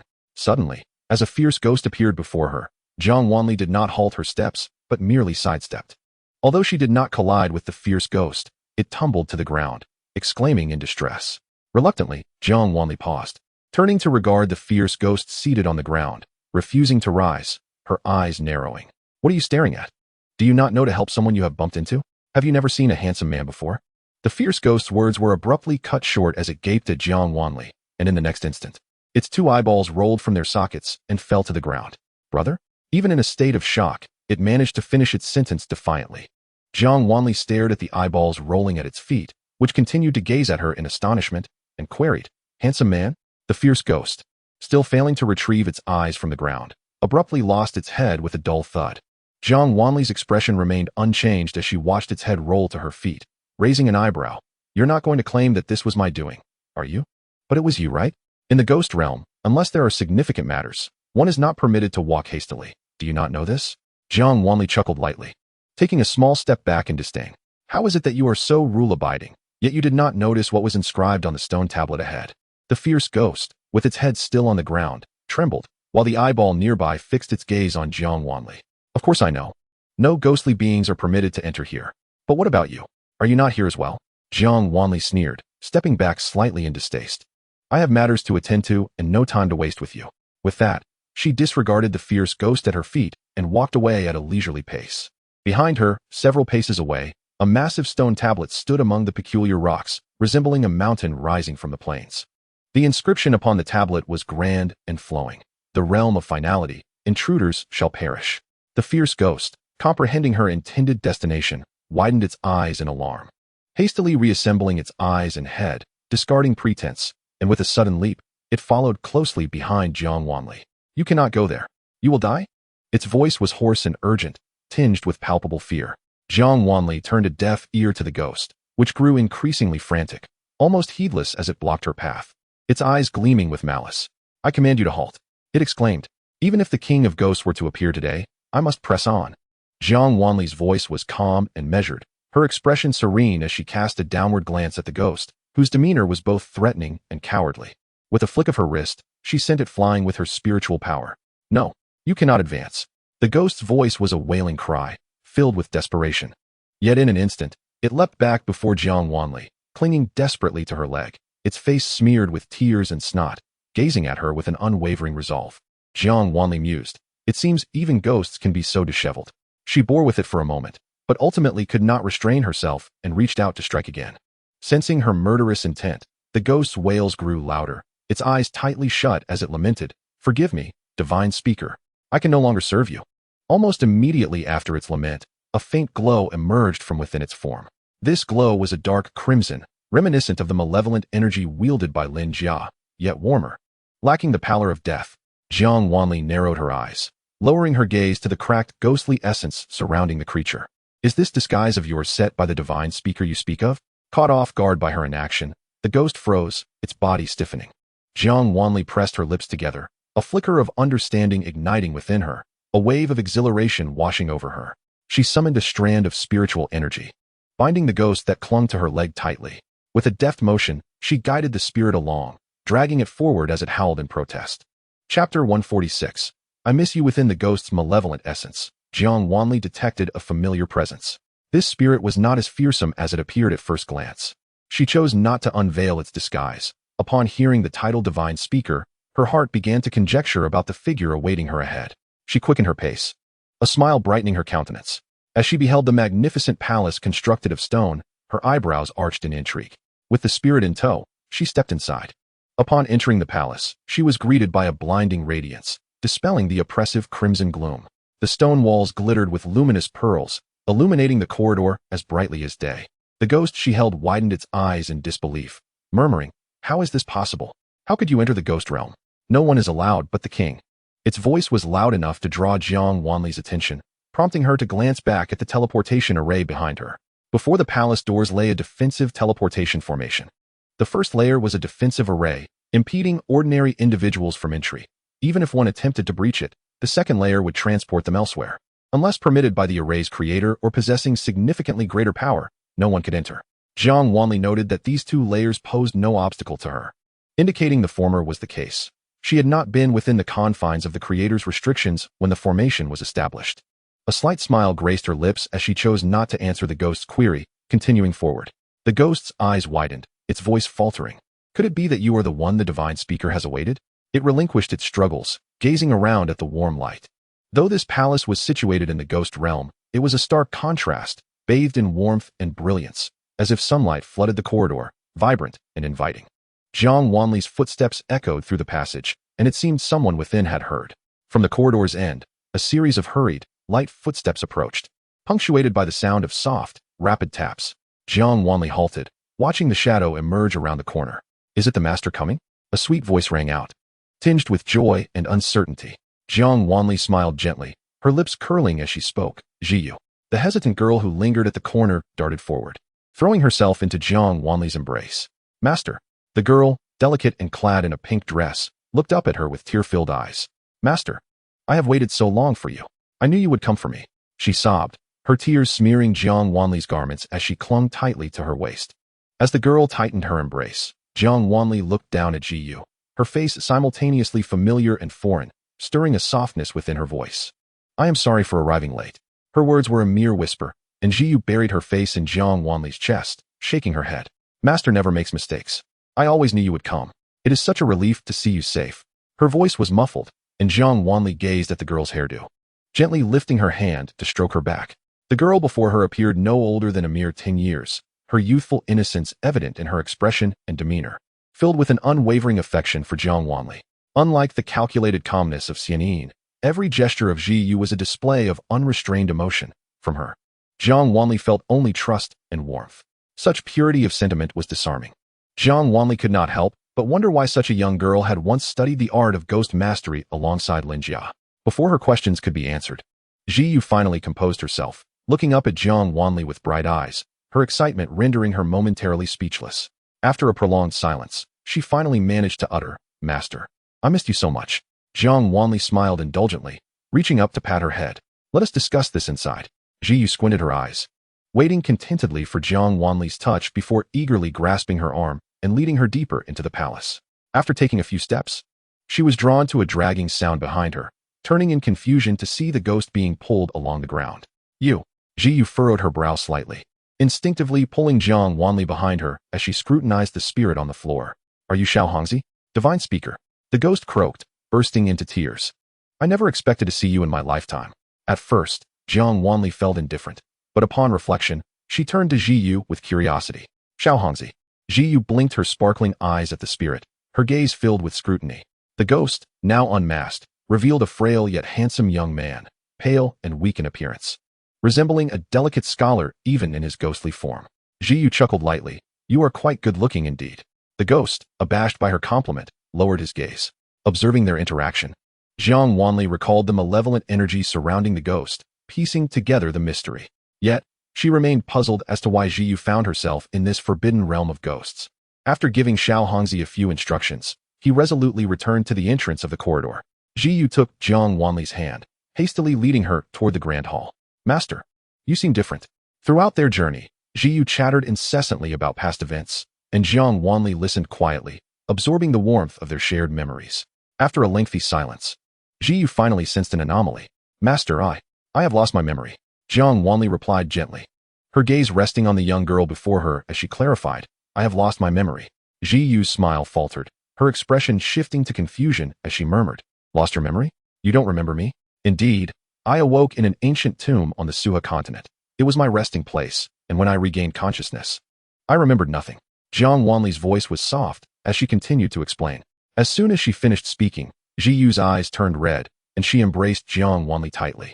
Sobbing, the master must have endured immense suffering. Jiang Wanli looked at her, amused, and gently patted her shoulder, saying, "With my abilities, I doubt that's the case." Jiyu ceased her sobbing and gazed blankly at Jiang Wanli. After a long pause, she nodded in agreement. Indeed. Originally intending to comfort Jiyu, Jiang Wanli mused, "So, does that mean she is truly omnipotent?" Jiyu pulled Jiang Wanli into the grand hall, pleading with her to share her own story. Jiang Wanli recounted a portion of her experiences, prompting Jiyu to jump up in excitement, exclaiming, "I knew Feng Heng was no good. How dare he do such things?" Jiang Wanli raised an eyebrow, teasingly asking, "So little Hongzi?" Jiyu coughed, asserting, "Those who covet the master's favor will eventually end up as eunuchs." Observing her indignant yet spirited demeanor, Jiang Wanli found it amusing, though she maintained a tender expression. Chapter 147. Exile. After defying the heavenly path, the two strolled for a while, Jiyu's incessant chatter making the journey far from dull. Jiang Wanli shared a few snippets about her own circumstances and inquired about Jiyu's situation. Jiyu lowered her head, smiling. "Master, I find it unsurprising that you would suffer amnesia. If I am not mistaken, Lin Jia has also lost her memory, hasn't she?" Jiang Wanli raised an eyebrow, intrigued. "What leads you to that conclusion?" Jiyu explained. "All who descend into the ghostly path and practice ghostly arts gradually sacrifice their memories to the Ghost King." Holding Jiang Wanli's hand, Jiyu paused in the grand hall, tilting her head to gaze at a towering wall within. "From the moment we chose to practice ghostly arts, we betrayed our souls and sacrificed our memories.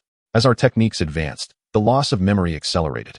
Jiang Wanli furrowed her brow slightly, realizing that it was no wonder Lin Jia had lost fragments of her memory. However, the gaps and contradictions indicated there might be other reasons.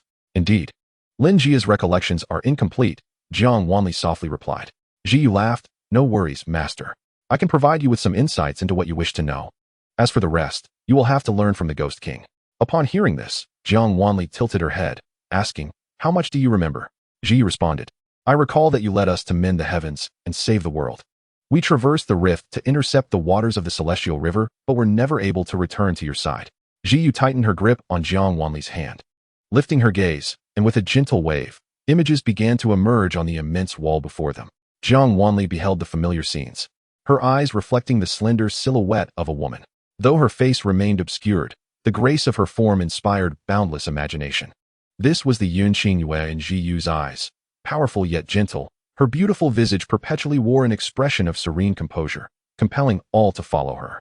As the images shifted, that face became etched with weariness and pain, marking their complete separation. What followed was a narrative of despair and suffering. It was then that Jiang Wanli learned that after the calamity in the South Sea, not everyone who entered the rift to halt the torrent of the celestial river ascended to the upper realm. Strictly speaking, only one person had entered the upper realm. Jiyu, Xinggu, and Xianwu were unable to ascend. They were forcibly separated, cast into different realms. Jiyu was exiled to a pitch-black domain. And once the rift in the heavens was sealed, all light before her vanished. She lived quietly in utter darkness. Indeed, she lost all 5 senses, surrounded by darkness, silence. Unable to speak or even touch herself, she lost all sensation. Those who defy the heavenly path are ultimately punished by it. She was discarded into chaos, becoming almost a part of the void. The images depicted an enduring darkness, and though Jiang Wanli sensed something was amiss, she refrained from probing further. Feeling her hand gradually being squeezed, Jiang Wanli gently asked, "You must have been terrified at that time, right?" Ji replied, "Yes, but at most. I thought I would die without seeing the master again. I told myself that every day, so I wasn't too frightened." As she spoke, Ji relaxed her tense body, revealing a sweet smile. She had lost track of how long she had been in that chaos, perhaps nearly forgetting she was once human. When she finally saw a flicker of light, a ray of light pierced through the chaos, as if the black coffin that had confined her for an eternity had finally cracked under the pressure of the wind and rain. Jiyu's muddled thoughts were captured by that faint beam. She gazed greedily and confusedly at the fissure. Then, the coffin that had imprisoned her for an unknown duration was finally breached. The crack widened, becoming an opening, and as she beheld the light, she also saw a familiar face. Yun Xingyue's face was illuminated by the light. She looked at Jiyu, who lay quietly amidst the darkness and chaos. Her lips pressed together, her eyes slightly red. She extended her hand, her voice soft yet choked with emotion. "Jiyu, I have come too late," she said. Jiyu finally felt her breath and heartbeat returning. The haze over her eyes blurred her view of Yun Xingyue, as her hearing and touch gradually returned. Her once desolate heart began to warm. Without hesitation, Yun Xingyue leapt into this realm, carefully lifting the immobile Jiyu, step by step, without looking back. She departed from the chaotic domain that had held Jiyu captive for countless years. By this time, millions of years had passed since they mended the heavens, and the master had become an extraordinary individual. Jiyu smiled as she observed the images on the wall, her eyes sparkling. "I heard from Jun Yuan that the master searched for me for millions of years, tirelessly seeking us since ascending to the upper realm. However," she added, "I was not the last person the master found. At this moment, the master had yet to locate Xinggu and Xianwu." Jiang Wanli gazed at the figure on the stone wall, resembling a divine being descending from the heavens, and lowered her eyes. For Jiyu, the time spent in chaos was filled with pain and despair. She could neither sense herself nor the outside world. Perhaps her will had already been eroded. The images continued, showing Yun Xingyue searching for a magnificent palace for Jiyu, a palace that belonged entirely to her. Yun Xingyue exhausted all means to make amends to Jiyu. Jiyu bore her no resentment. After all, saving the world had been their shared aspiration. She would not blame Yun Xingyue for her own calamity, for it was her own choice. Yet, Yun Xingyue could not forgive herself. She berated herself for not being strong enough, for progressing too slowly, which had allowed Jiyu to remain in that realm for so long, nearly forgotten by the world. With reddened eyes, she looked at Jiyu, whose vision was veiled in white silk, her voice still light and lively. "I have news regarding Xinggu and Xianwu. Soon, we will be able to reunite as we once did." She assumed that Jiyu, whose eyes had suffered severe impairment, could not see, but in truth, during those million years, Jiyu had developed the ability to perceive the world beyond sight. Perhaps it was a blessing in disguise. Her body underwent changes amidst the chaos. Watching Yun Xingyue's remorseful demeanor and listening to her discuss with others in another room how to bring back Xinggu and Xianwu, Jiyu sensed Yun Xingyue's cultivation growing stronger, eventually achieving a significant breakthrough. She relentlessly pursued her strength, denying herself any respite, and at last, she became capable of standing on her own, securing her place within the divine realm. In the moon goddess palace, Jiyu remained quietly seated on the couch, her eyes veiled by white cloth, listening to Yun Xingyue engage in a heated dispute with others, uttering words that stirred the blood. The denizens of the divine realm deemed Yun Xingyue to be deranged. Yet, Jiyu understood that her master was one who kept her promises. In chapter 148, the god of the golden crow, they admonished, even as a being of the divine realm, such actions are indefensible. The divine realm is governed by its own laws. Indeed, Yun Xingyue retorted calmly, "Are these laws not established by the gods themselves? How then can you presume to defy their collective will?" She chose not to engage further and departed. Upon returning to the temple, she adopted a demeanor of serene nonchalance, inquiring after Ji Yu's well-being, crafting an atmosphere of warmth and harmony. Ji Yu was already aware that Yun Qingwei had offended many in the divine realm in her quest to find the three of them, save for one. When the image of Jin Yuan, clad in white, appeared, Jiang Wanli was taken aback. It turned out that Jin Yuan had once held the status of a deity in the divine realm. He seemed to have developed a penchant for sticking close to Yun Qingwei from that time, his youthful visage now imbued with a sense of irreverence. Yun Qingwei, what have you been busy with lately? You keep leaving me hanging. Why are you here? Yun Qingwei's demeanor towards him was far more amiable than her interactions with the other self-righteous deities. She regarded Jin Yuan with curiosity. Though your responsibilities may be trivial, must you shadow me daily? I am the illustrious son of the Golden Crow. How could I be trivial? I am destined to become the god of the Golden Crow, a status that surpasses yours. Why do you show me such a lack of respect? Jin Yuan protested, stomping his foot, leaping down from the laurel tree to block her path. All the divine lords disdain you, gossiping behind your back. What is your intention? Why are you so out of place yet so endearing? He questioned, a smile gracing his features as he gazed at her. Yun Qingyue's expression remained indifferent as she finally met his gaze with sincerity. It is not my intention to oppose them, but rather, they hinder my search for my friends. Yun Qingyue, now that you are a deity, why do you still care about such trivial friendships? Jin Yuan asked, puzzled. Did you not undergo the test of ruthlessness during your ascension? Yun Qingyue's eyes darkened slightly. That seems irrelevant to you. She left Jin Yuan, who wore a look of confusion, and entered Ji Yu's courtyard, with Jin Yuan following closely behind. In subsequent scenes, Jin Yuan appeared frequently, seemingly finding amusement in the divine realm, visiting the moon goddess palace daily. His persistent attachment to Yun Qingwei gradually allowed Ji Yu to exchange a few words with him. She perceptively noted the deepening affection Jin Yuan held for Yun Qingwei. He had indeed fallen for her. Ji Yu found herself exasperated. This fellow was truly insufferable. Despite having passed the test of ruthlessness, he behaved like a love-struck fool in the presence of his master, tailing her incessantly, impervious to reprimands. Observing his frequent appearances on the massive stone wall, she could not help but comment. Jiang Wanli regarded the spirited youth and softly remarked, the god of the Golden Crow. Oh, he could have become the god of the Golden Crow, but he chose to relinquish it. Ji Yu turned to Jiang Wanli. He forfeited his divine position, seemingly because of his feelings for the master. Jiang Wanli tilted her head as the image on the wall vanished. She turned to Ji Yu, who smiled apologetically. Master, the events that followed are not pleasant memories. I did not deliberately remember them. Hence, there are no relevant records. Jiang Wanli nodded. Do you still recall why you came to the ghost realm? I seem to have been gravely injured alongside Lin Jia, and at the brink of death. It was our master who requested the Ghost King to look after us. The Ghost King, Jin Yuan, taught us the ghostly arts so that we might survive. However, the art of soul manipulation is not something everyone can master. It requires a transaction with the Ghost King. The more powerful the technique, the more memories one must sacrifice. Noticing the shadow of gloom in Jiang Wanli's eyes, Ji Yu smiled reassuringly. It may sound like dark sorcery, yet due to our master. The memories taken from us by the Ghost King are all those of pain and sorrow. Lin Jia is exceptionally gifted in the practice of ghostly arts, advancing faster than I. Moreover, when he entered the ghost realm, his soul was shattered, so I surmise he has lost even more memories. Jiang Wanli nodded. Indeed. Lin Jia's memories are missing a segment. Ji Yu chuckled. I knew it from the start. Though I suspected our master might lose her memories, I still found it astonishing. Even though she practices ghostly arts and is above us in cultivation, I thought Jin Yuan would not dare tamper with her memories. Upon hearing this, Jiang Wanli lowered her gaze, admitting to herself that she too did not believe Jin Yuan would meddle with his own memories. It was not a matter of doubting Jin Yuan's feelings, but rather a straightforward comparison of their respective strengths. Though Jin Yuan was the Ghost King, Jiang Wanli's power was not inferior to his. After Ji Yu revealed all she knew, Jiang Wanli was pulled to sit in the master's seat, where Ji Yu beamed with delight and dashed into the kitchen, declaring her intent to cook. Watching her jubilant demeanor, Jiang Wanli felt a warmth stir within her heart. Regardless of past occurrences, it was fortunate that Ji Yu appeared unchanged, still radiating her sunny disposition. Ji Yu soon emerged with an array of exquisite dishes. Noticing Jiang Wanli's astonishment, she grinned. It is still thanks to the master.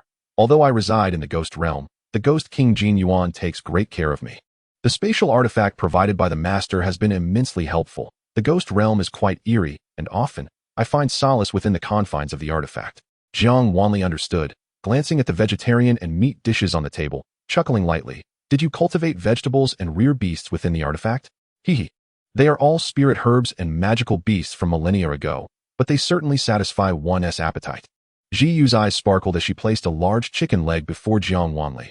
I remember, the master delights in chicken legs. Do try it. My culinary skills are no less than Lin Ji is now. A warmth enveloped Jiang Wanli's heart as she lowered her head to eat.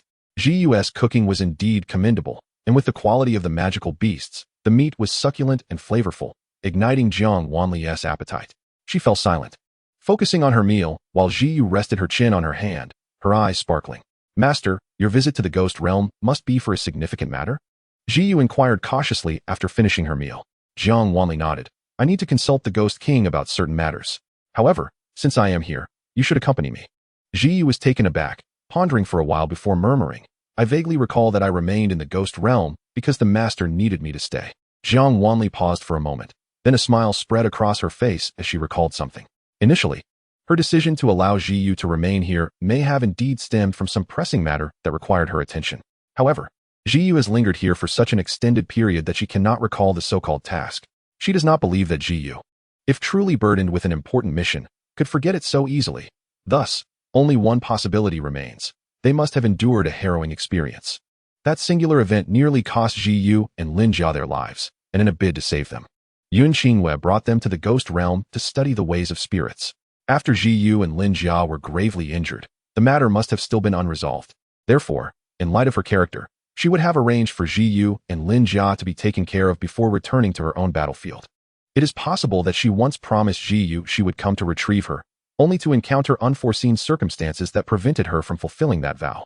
As a result, Ji Yu has remained in the ghost realm for countless millennia, gradually forgetting most of her past amidst the relentless passage of days and years. Fortunately, despite her circumstances in the ghost realm, Ji Yu has managed to live quite well. How have you fared during your years in the ghost realm? Jiang Wanli inquired softly.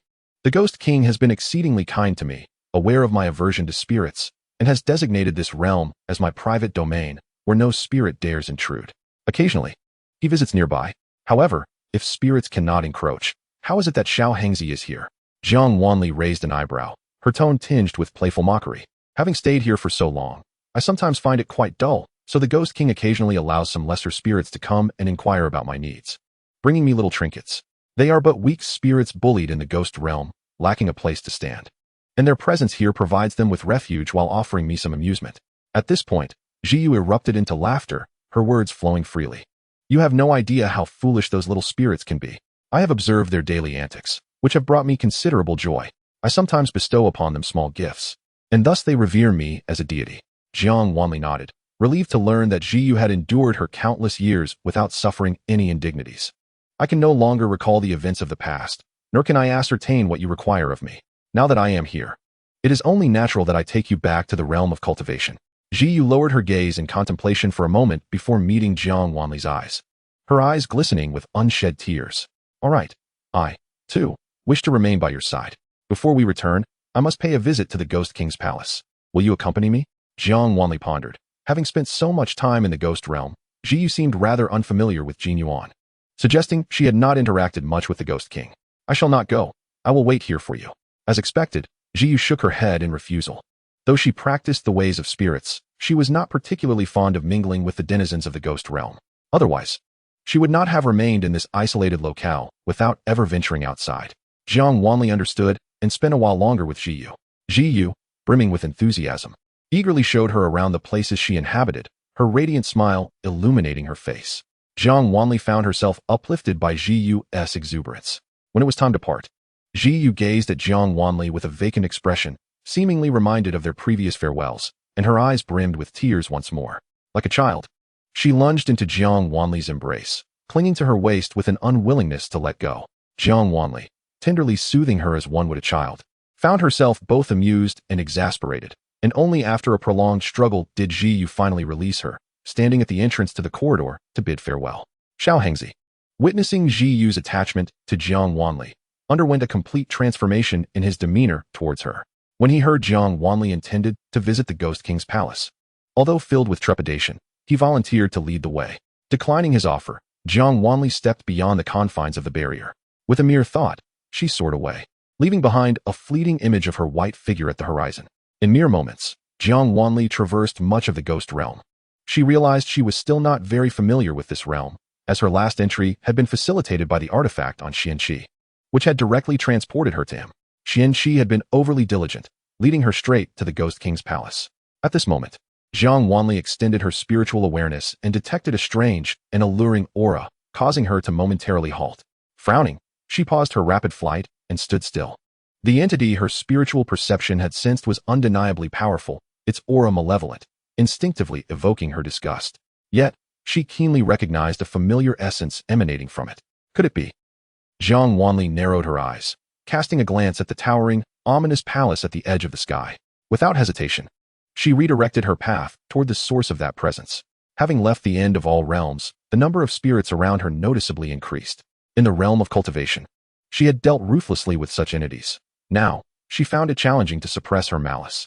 As she observed the dark mass swirling before her, her concealed fingers could not help but gently caress the fabric of her sleeve. Fortunately, her speed was remarkable. The spirits had not yet sensed her presence, and she had already soared 1,000 miles away. At this moment, she slowed her pace, only to be suddenly surrounded by numerous spirits. The dark apparitions trailed closely beside her, yet none dared to approach. Few cultivators could enter the ghost realm, although it was teeming with spirits. They were predominantly formless souls and vengeful spirits. Even the mightiest of spirits found it exceedingly arduous to take on human form and possess a corporeal body. Thus, in the ghost realm, those who maintained a complete human form were objects of fear and wariness among all spirits. At present, Jiang Wanli exuded an extraordinary aura, remaining composed even amidst the ghost realm, seemingly indifferent to her surroundings. The spirits around her multiplied, and when she reached a desolate area, they all halted in terror. Jiang Wanli extended her hand, brushing against a barrier that shimmered with flowing light, a barrier woven from divine power. It was only through Zhi's memories that Jiang Wanli finally understood the origin of her dual spiritual energies. The colorless spiritual energy was something any cultivator could acquire through practice, while her unique silver-blue spiritual energy was divine power, an endowment of hers as the moon goddess. Thus, her silver-blue energy could directly influence the souls of cultivators. Before her stood a barrier adorned with a golden luminescence, starkly contrasting the hue of her divine power. Jiang Wanli reached out, and as her fingers made contact with the barrier, the warm divine energy enveloped them, allowing her to feel its intense heat. Chapter 150. Another moon goddess palace. Jiang Wanli gazed at the radiant golden light at her fingertips, and without needing to ponder, she knew who had erected this barrier. She raised her brow, placing her palm against the barrier, and almost instantly, as her hand made contact, a fissure opened before her, widening until it was large enough to accommodate her entire form. With a slight arch of her brow, she did not linger any further and stepped directly into the barrier. Within, there were no boundary markers, and it was not a forbidden zone. However, other spirits dared not intrude, perhaps due to this very barrier. The divine energy enveloping the barrier would cause ordinary spirits to be obliterated upon mere proximity. Hence, the spirits in the vicinity were sparse, rendering the area somewhat desolate. Yet, upon entering the barrier, Jiang Wanli found herself astounded. Inside, sunlight poured in abundantly. This was not the brightness supported by the luminous pearls of Zhi's palace, but genuine sunlight cascading down. Before me lies a symphony of birdsong and fragrant blossoms, beside a crystal-clear and profound lake, where stands a towering bay laurel tree. Beneath this majestic laurel, a stone table and 2 stone benches await. It seems as if I have stumbled upon an otherworldly paradise within the realm of spirits. With verdant grass, wafting fragrances, brilliant sunshine, and an expansive azure sky. Beyond the lake, a palace rises, its silver-blue facade imposing and ancient in design. Jiang Wanli gazes at the palace, her heart skipping a beat. This is her abode in the divine realm, her very own palace. The inscription on the plaque at the palace entrance confirms her thoughts, the moon god palace. With a sweep of her spiritual energy, Jiang Wanli perceives that this domain is devoid of life. No humans or spirits, only the presence of some birds and beasts.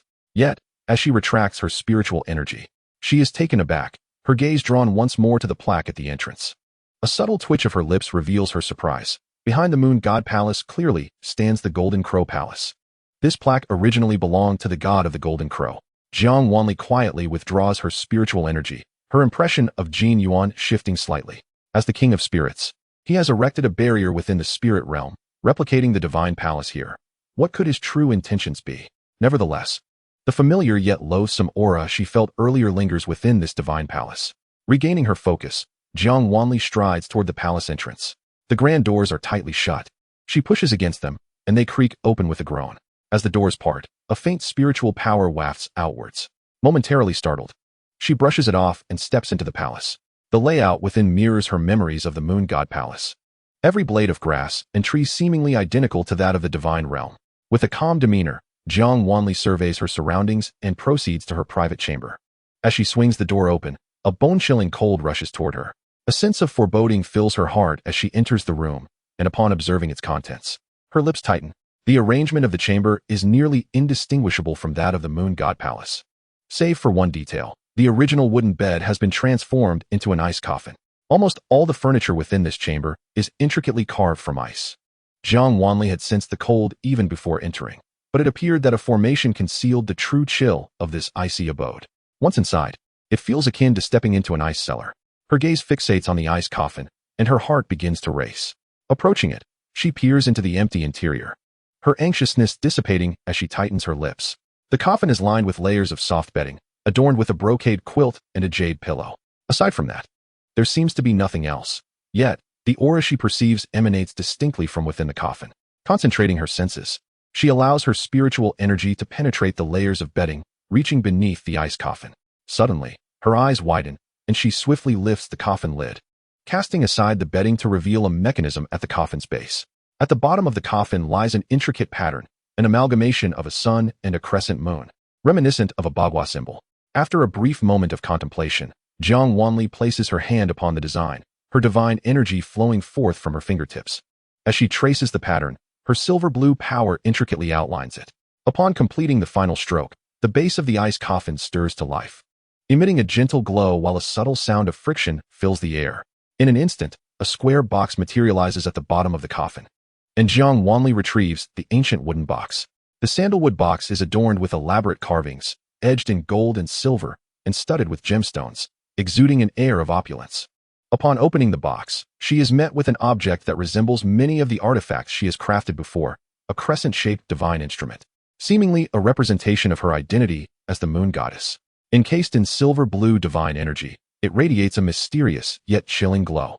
This artifact is markedly different from her previous creations. It is not of her making, and its divine power remains steadfast to this day.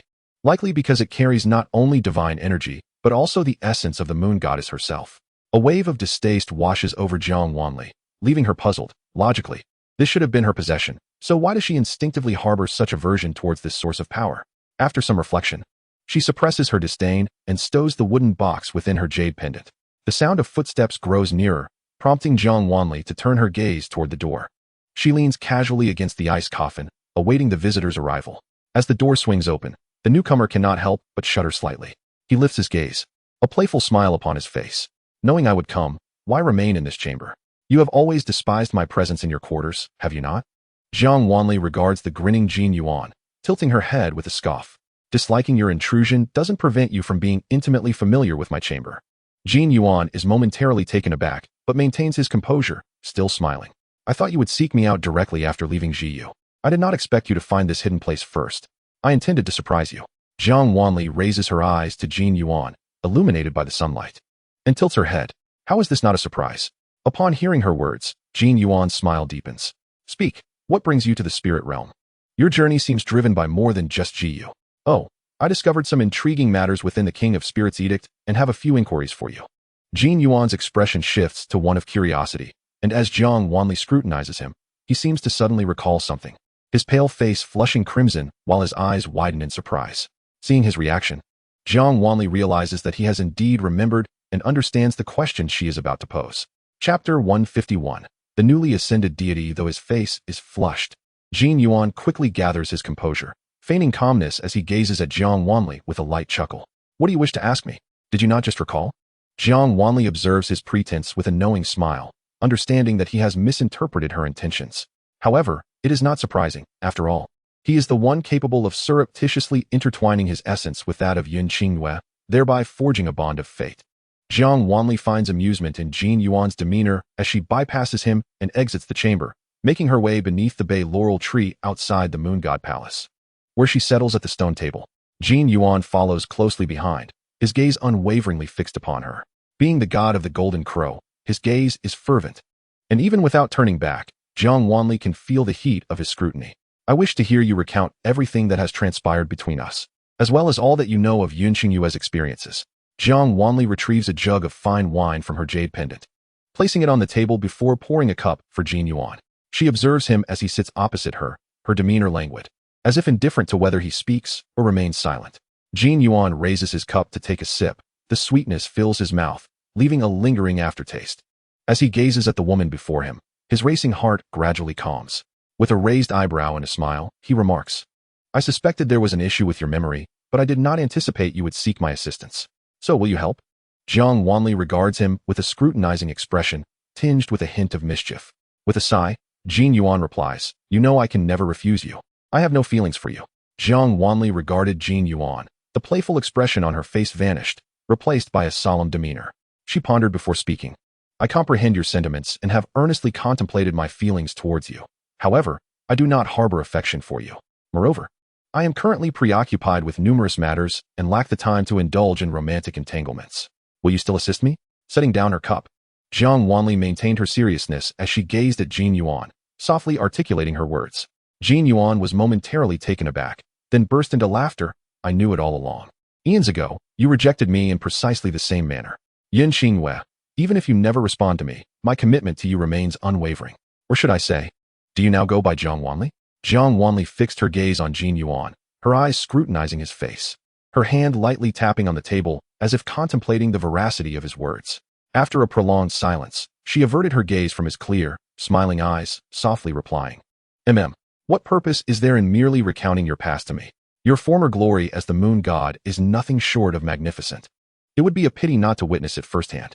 Jin Yuan observed Jiang Wanli with a warm smile, suddenly reaching out to cover her hand resting on the table. His fingers gently curled, enveloping her hand within his grasp. A chill coursed through Jiang Wanli at the warmth of his touch. As she raised her eyes, she beheld Jin Yuan glowing radiantly. A brilliant, golden divine energy emanated from him, gradually enveloping them both. Jiang Wanli felt the coolness in her hand dissipate, replaced by a comforting warmth as the golden energy spread over her, akin to being cherished by the sun, an endless cascade of warmth and fervor.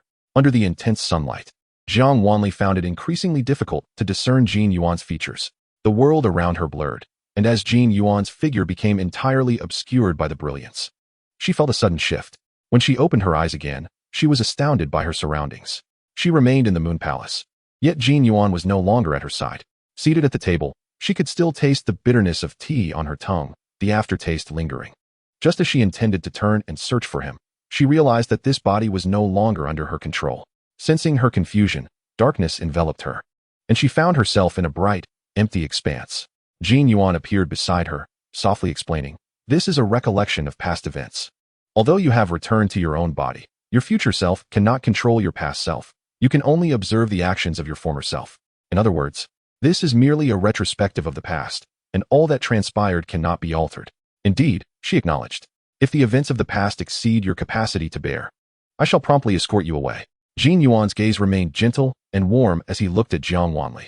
Observing his demeanor, she lowered her eyes, swallowing the words of rejection that threatened to escape her lips, and replied softly, Very well, I appreciate your assistance. Remember everything, Xingyue. Jin Yuan's voice grew ethereal, and the space around them twisted and morphed again, returning to the scenery of the Moon Palace. At that moment, Yun Xingyue was gazing up at the laurel tree in a daze. A gentle breeze swept by, causing laurel blossoms to fall, their delicate petals blanketing the courtyard. Some adorning her hair. Deep in thought, she remained motionless at the stone table for several hours. Only when the moonlight cascaded down did she rise to depart.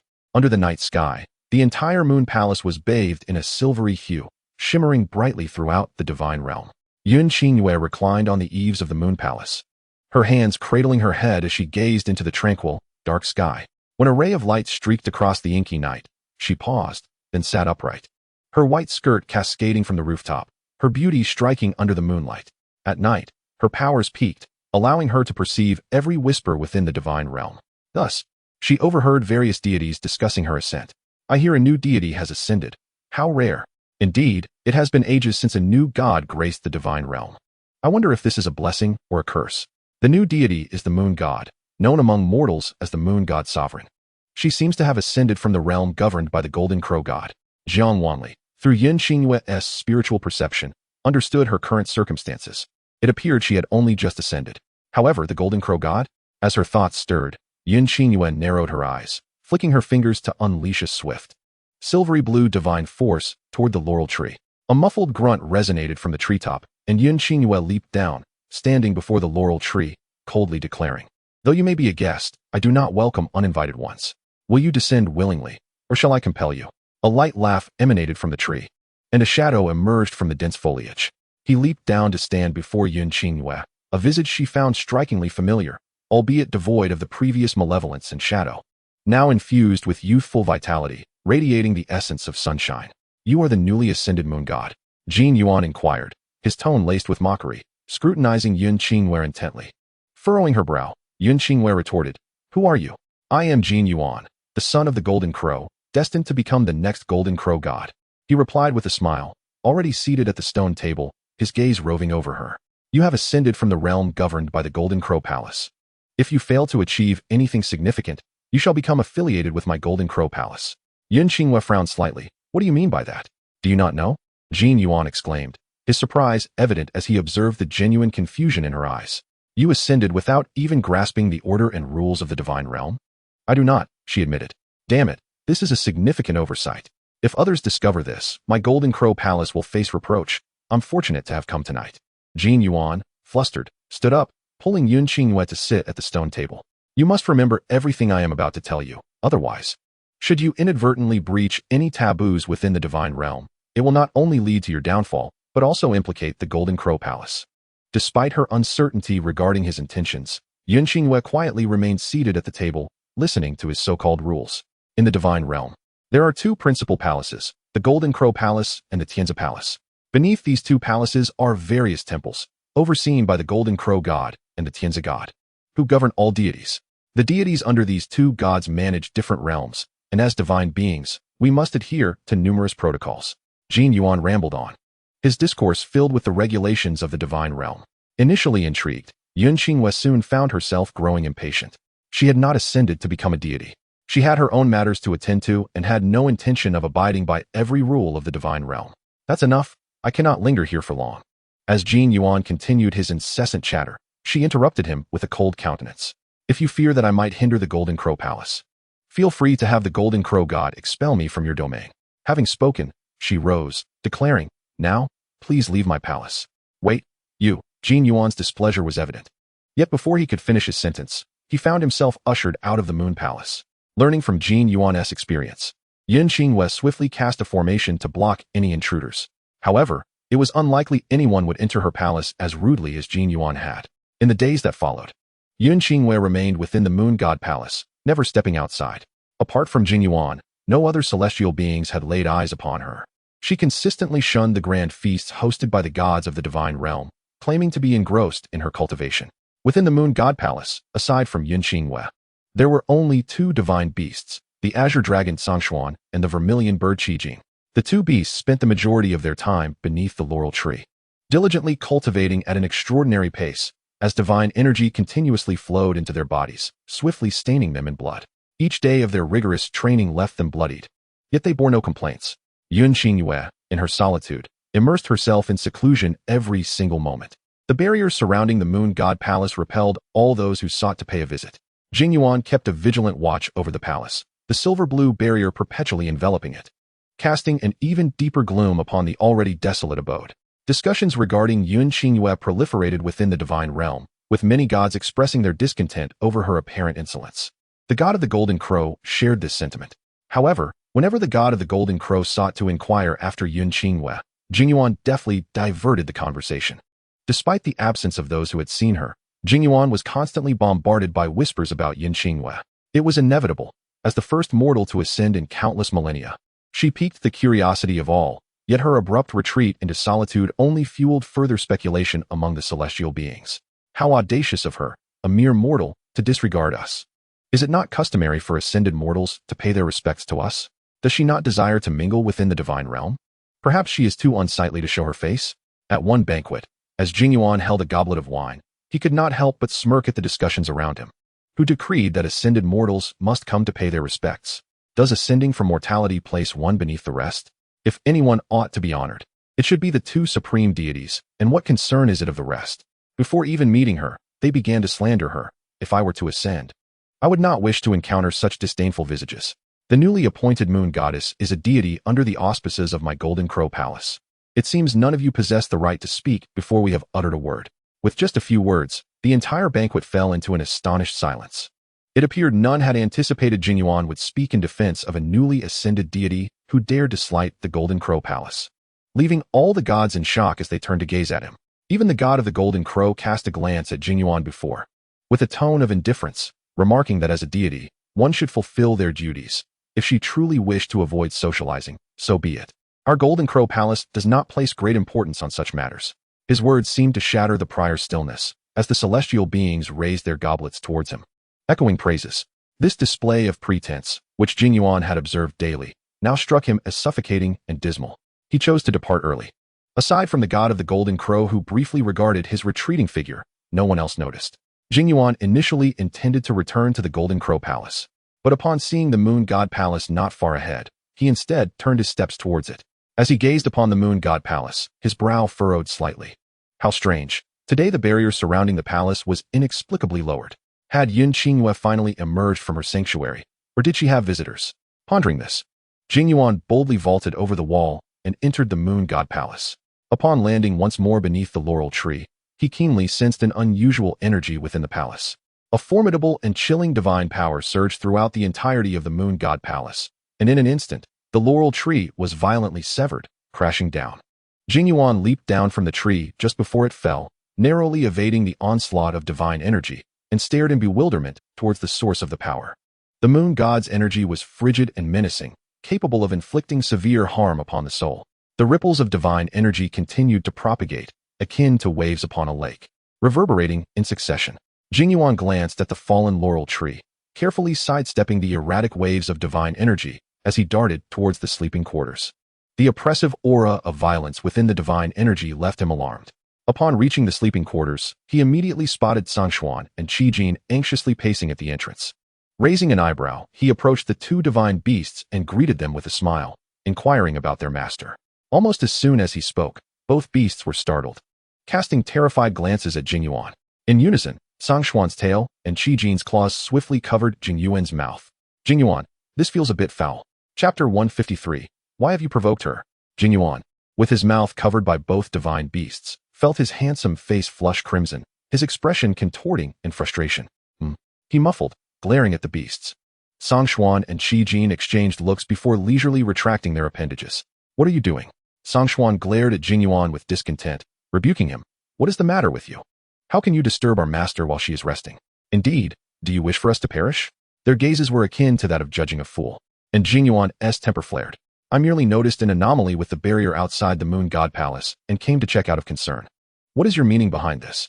As his anger rose, his voice escalated, and Sangshuan, unable to tolerate it any longer, firmly sealed his mouth with his tail, speaking ominously. Be quiet. Is intruding into another deity's palace a matter of pride? Qijin regarded Jiang Wanli as though he were an imbecile, infuriated by the two beasts' rebuke. Jiang Wanli found his mouth tightly covered by Sangshuan, and although he wished to retaliate, he feared inciting Xianxiaaudiobooks' ire. He glared at the green tail muffling him, his face reddening further as he fumed at the divine beasts. Inwardly, he raged at how these two beasts dared to disregard him completely. He glared at them for an extended moment, yet they paid him no mind, wholly absorbed in their watch over the sleeping quarters. The earlier bravado and impatience they had displayed towards Jiang Wanli were now replaced with trepidation and unease, as if something within the sleeping quarters instilled them with profound fear. Confused, Jiang Wanli turned his gaze towards the sleeping quarters, sensing the surges of divine energy within. He extended his spiritual perception, only to grow even more bewildered. There was only Xianxiaaudiobooks inside the sleeping quarters. What could these two beasts possibly fear?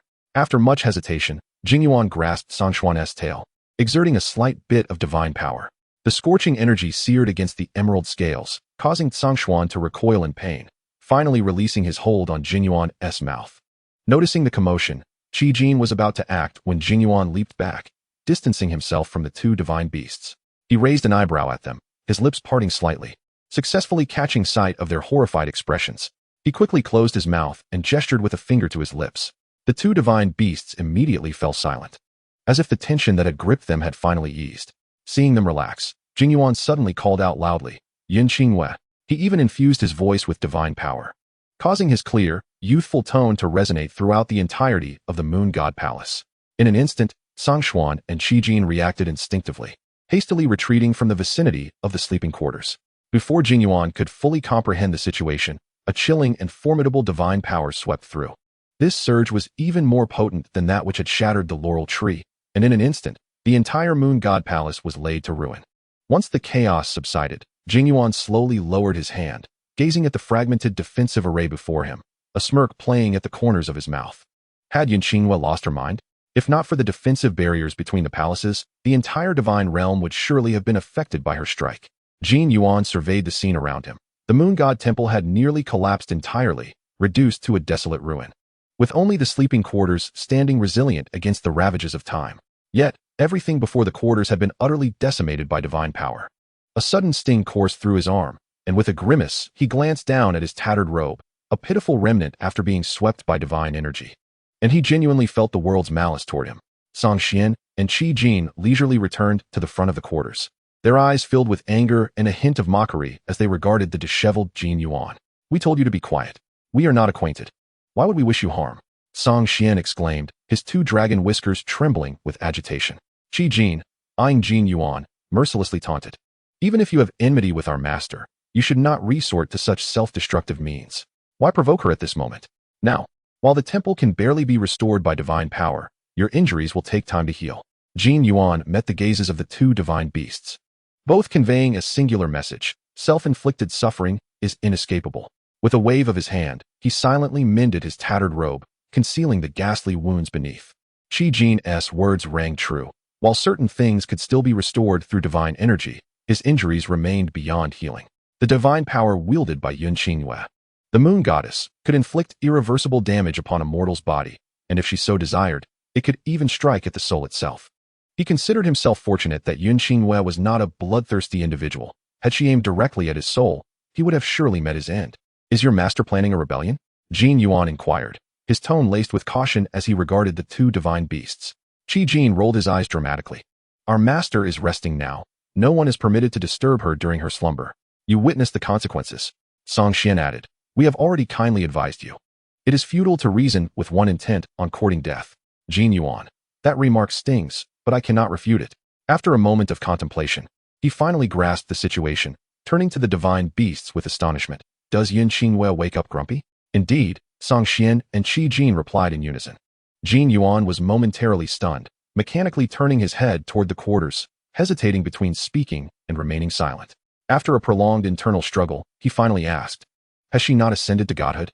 Why does she still require sleep? Songxian and Qijin exchanged glances and shook their heads, a rare look of confusion on their faces. Is it true that once one becomes a deity, sleep is no longer necessary? Yet, I still feel tired every day. As the two beasts began to engage in their discussion, Jingyuan interrupted. What on earth has transpired with your master? The barrier of the moon god temple has not been lifted since my last visit. Why has it suddenly vanished today? Jingyuan narrowed his eyes, a thought striking him. Could it be that she is waiting for me? Songxian and Qijin exchanged enigmatic glances, their expressions revealing an unspoken understanding. The two divine beasts opened their mouths, but ultimately fell silent, shaking their heads as they distanced themselves from Jingyuan. Your master should have awakened by now. If you seek her for something, Songxian's sympathetic gaze lingered on Jingyuan, but before he could finish, Jingyuan had already confidently approached the door to the quarters. He raised his hand to knock, but hesitated, pulling out a mirror from seemingly nowhere to check his appearance. Songxian and Qijin watched in exasperation as he fussed over his attire and hair, their eyes nearly rolling skyward. When Jingyuan finally knocked, the two beasts busied themselves, releasing their divine power to feign deep concentration on their cultivation. Jingyuan glanced back at the two divine beasts, amusement bubbling within him. It was clear that Yin Qingwei was not to be trifled with. Even the divine beasts dared not act out of line in her presence. He began to comprehend why Yin Qingwei held the other deities of the divine realm in such disregard. After all, as a mortal, she had subdued two divine beasts, a testament to her formidable strength and profound cultivation. Come in. As his thoughts wandered, a cool, husky voice emerged from within the room. Jingyuan discreetly cleared his throat, pushed open the door, and stepped inside. The quarters were modest, with a wooden table positioned near the entrance. Jingyuan raised his eyes toward the bed area. where a massive screen obstructed his view. Slowly, Yun Xingyue emerged from behind the screen, casting a glance at Jin Yuan before sitting at the table. She poured herself a cup of tea, took a sip, and finally spoke. What brings you here? Why has the barrier of the moon god temple vanished? Jin Yuan inquired softly, taking a seat across from her. His gaze frequently drifted to the teapot, noticing several cups turned upside down beside it. He cleared his throat gently. The implication clear. Yun Xingyue, however, kept her eyes downcast, seemingly unwilling to grant him even a glance. It merely closed unintentionally. Must the son of the Golden Crow come all this way for such trivial matters? How flattering. Surely, at this point, there is no need for pretense. When I entered the moon god temple, I distinctly felt an unusual fluctuation of divine energy. Noting Yun Xingyue's lack of intent to pour him tea, Jin Yuan took the initiative, pouring himself a cup and sighing contentedly after a sip. Yun Xingyue lifted her gaze to Jin Yuan, her eyes narrowing slightly as she chuckled softly. In my own temple, I am free to act as I please. Provided I do not violate the rules of the divine realm, I need not explain myself to you. By the principles of the divine realm, you are correct. Jin Yuan replied with a smile. Yet, before he could finish, he suddenly seized Yun Xingyue's wrist. Scorching divine energy seeped from his fingertips, trickling into her meridians. Yun Xingyue's gaze sharpened, and as she attempted to withdraw her hand, she halted upon noticing Jin Yuan's furrowed brow. Have you begun studying the divine realm's secret scrolls? Jin Yuan's brow knitted tightly. Yun Xingyue offered no response. The divine realm's secret scrolls are the techniques practiced by deities, each possessing the power to reshape the very fabric of reality. Only after ascending and becoming a deity, endowed with divine energy, can one study these scrolls. Naturally, the capabilities of deities are regarded as unattainable by mortals, representing both the zenith and conclusion of cultivation. However, even Jin Yuan, who had studied divine secrets from a young age, did not qualify to delve into the secret scrolls until he had fully mastered divine energy and could stand on his own. The secret scrolls are the supreme techniques of the divine realm, notoriously obscure and complex. There are 9 scrolls in total, and mastering each requires immense comprehension and unwavering determination. Even the esteemed Tianze and the Golden Crow God have yet to fully grasp the secret scrolls. Jin Yuan knew that the Golden Crow God had practiced the secret scrolls for countless millennia and had only reached the 7th scroll. His own journey into the 7th scroll had taken millions of years, and he had yet to break through to the 8th. As far as he knew, Tianze's progress was on par with that of the Golden Crow God. Thus, they had maintained an equal footing in the divine realm for so many years. From the moment he could remember, the Golden Crow God had never surpassed his current level of cultivation. Nevertheless, they remained among the elite in the divine realm, their divine power unmatched by any. In the divine realm, the only 2 circumstances that could endanger a deity's life are violating the rules of the divine realm and the practice of the secret scrolls. During the study of the secret scrolls, even a minor misstep could lead to complete annihilation of body and soul. Even he, after wielding divine energy for tens of thousands of years, had only barely scratched the surface, still falling short of the threshold required for comprehension of the scrolls. He could scarcely fathom that Yun Xingyue had just ascended to the heavens, perhaps still grappling with the mastery of divine powers. Yet she dared to peruse the divine realm's secret scrolls. Do you comprehend the significance of the divine realm's secret scrolls? What does their study entail for a deity? Yun Xingyue spoke with a hint of indifference. I do not know, nor do I wish to know. The divine realm's secret scrolls are the most formidable cultivation techniques since the ancient era of the 8 wastelands. That is sufficient for me. Jin Yuan was momentarily taken aback by her audacious determination to grow stronger at any cost. He then scrutinized Yun Xingyue's visage and spoke softly. That is because you are unaware of the exceptionally high threshold required to cultivate the divine realm's secret scrolls. Should you err in your practice, you may face dire consequences. Indeed, since her ascension, she had only encountered him. Aside from him, no one had come forth to impart such knowledge. Jin Yuan observed Yun Xingyue, his fingers lightly brushing against her wrist, channeling a torrent of divine power into her being, clearing away the stagnant energy within her meridians. Yun Xingyue felt an immediate lightness envelop her, the sensation of constrained divine energy dissipating entirely. She narrowed her eyes, lifted her hand, and with a mere thought, a flicker of silver-blue divine energy danced in her palm. Pondering the divine energy in her grasp, an epiphany struck her, and she rose abruptly. I must commence my cultivation. I kindly ask you to leave. Jin Yuan replied. Is that so? So direct? I just assisted you. His lips twitched as he reminded her gently. Yun Xingyue paused, nodding in acknowledgement. One day, I shall come to express my gratitude. For now, I must insist you depart, esteemed deity. Her expression was excessively earnest. her eyes devoid of warmth. Jin Yuan, upon observing her, suddenly sensed her divergence from the norm. It appeared that both times they had met, Yun Xingyue exuded an aura of desolation. It seemed she was not joyous in her ascension. Rather, some heavy burden weighed upon her, compelling her to press forward relentlessly. This state of bearing great responsibility was all too familiar to Jin Yuan. Perhaps it was this shared understanding of hardship that prompted him to regard her with a sidelong glance.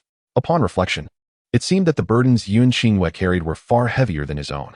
At the very least, he would never jest with his own life under any circumstance.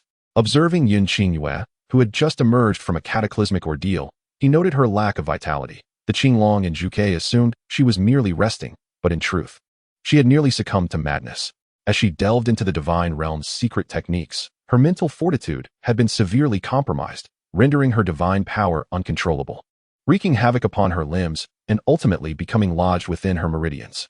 The previous incident where she had inadvertently harmed Jin Yuan was not a mere fit of temper. Rather, it was her desperate attempt to break free from the invisible shackles, expending all her divine energy in a singular, forceful strike, resulting in a near-complete dissipation of her internal power. The divine energy that had become trapped within her meridians was on the verge of rupturing them. Should she fail to alleviate this condition, she risked a catastrophic demise.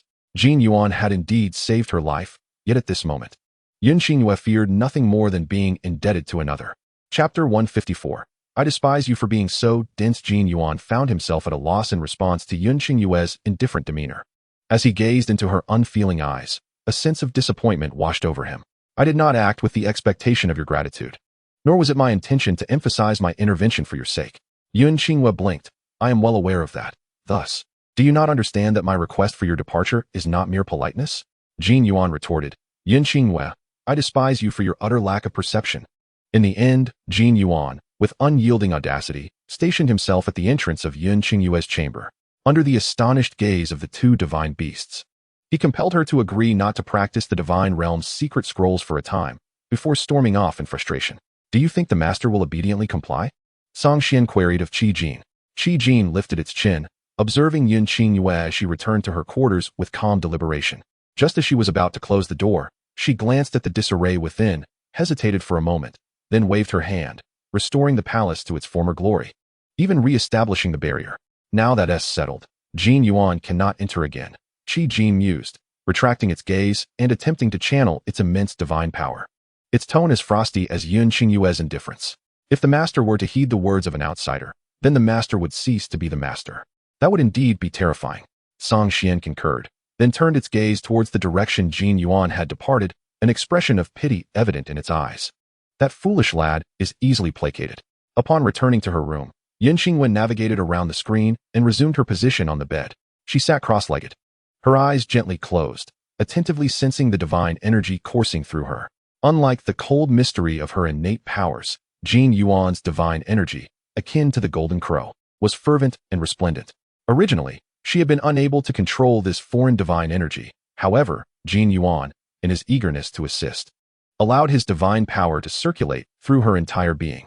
As he helped her untangle the energy within, the two distinctly different forces began to melt. In that moment of fusion, an enlightening thought struck Yun Xingyue. The divine realm's secret scrolls, which had eluded her understanding, seemed to reveal a glimmer of clarity. Seizing upon that nascent feeling, she endeavored once more to comprehend the scrolls. Suddenly, a jade slip materialized before her. Characters shimmering with ethereal light danced from its confines, twirling and leaping like sprites in her presence. With her eyes shut, the brilliance of the jade slip illuminated her countenance. As she delved deeper, upon reopening her eyes, Yun Xingyue distinctly sensed the transformations occurring within her. Gazing at the floating jade slip, she exhaled in relief. After countless efforts and attempts, she had finally attained the qualification to cultivate the divine realm's secret scrolls. Her body was gradually undergoing a metamorphosis, becoming increasingly formidable, robust enough to fully embrace divine energy and ascend to the status of a true deity, possessing genuine divine power. A smile finally graced Yun Xingyue's weary visage. With her spiritual awareness surveying the state of the Moon God Palace, she once again closed her eyes and immersed herself in the cultivation of the divine realm's secret scrolls. Her comprehension was profound. Once she began, she could not be deterred. Thus, in a fervent pursuit that rendered her oblivious to the passage of time, Yun Xingyue eventually reopened her eyes, having completely mastered the first layer of the divine realm's secret scrolls. During her cultivation, she discerned that these scrolls bore a resemblance to the techniques she had previously practiced.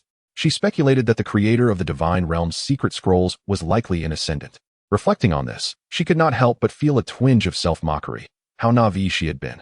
Although eons had passed without any ascension in the divine realm, the celestial deities had originally been cultivators.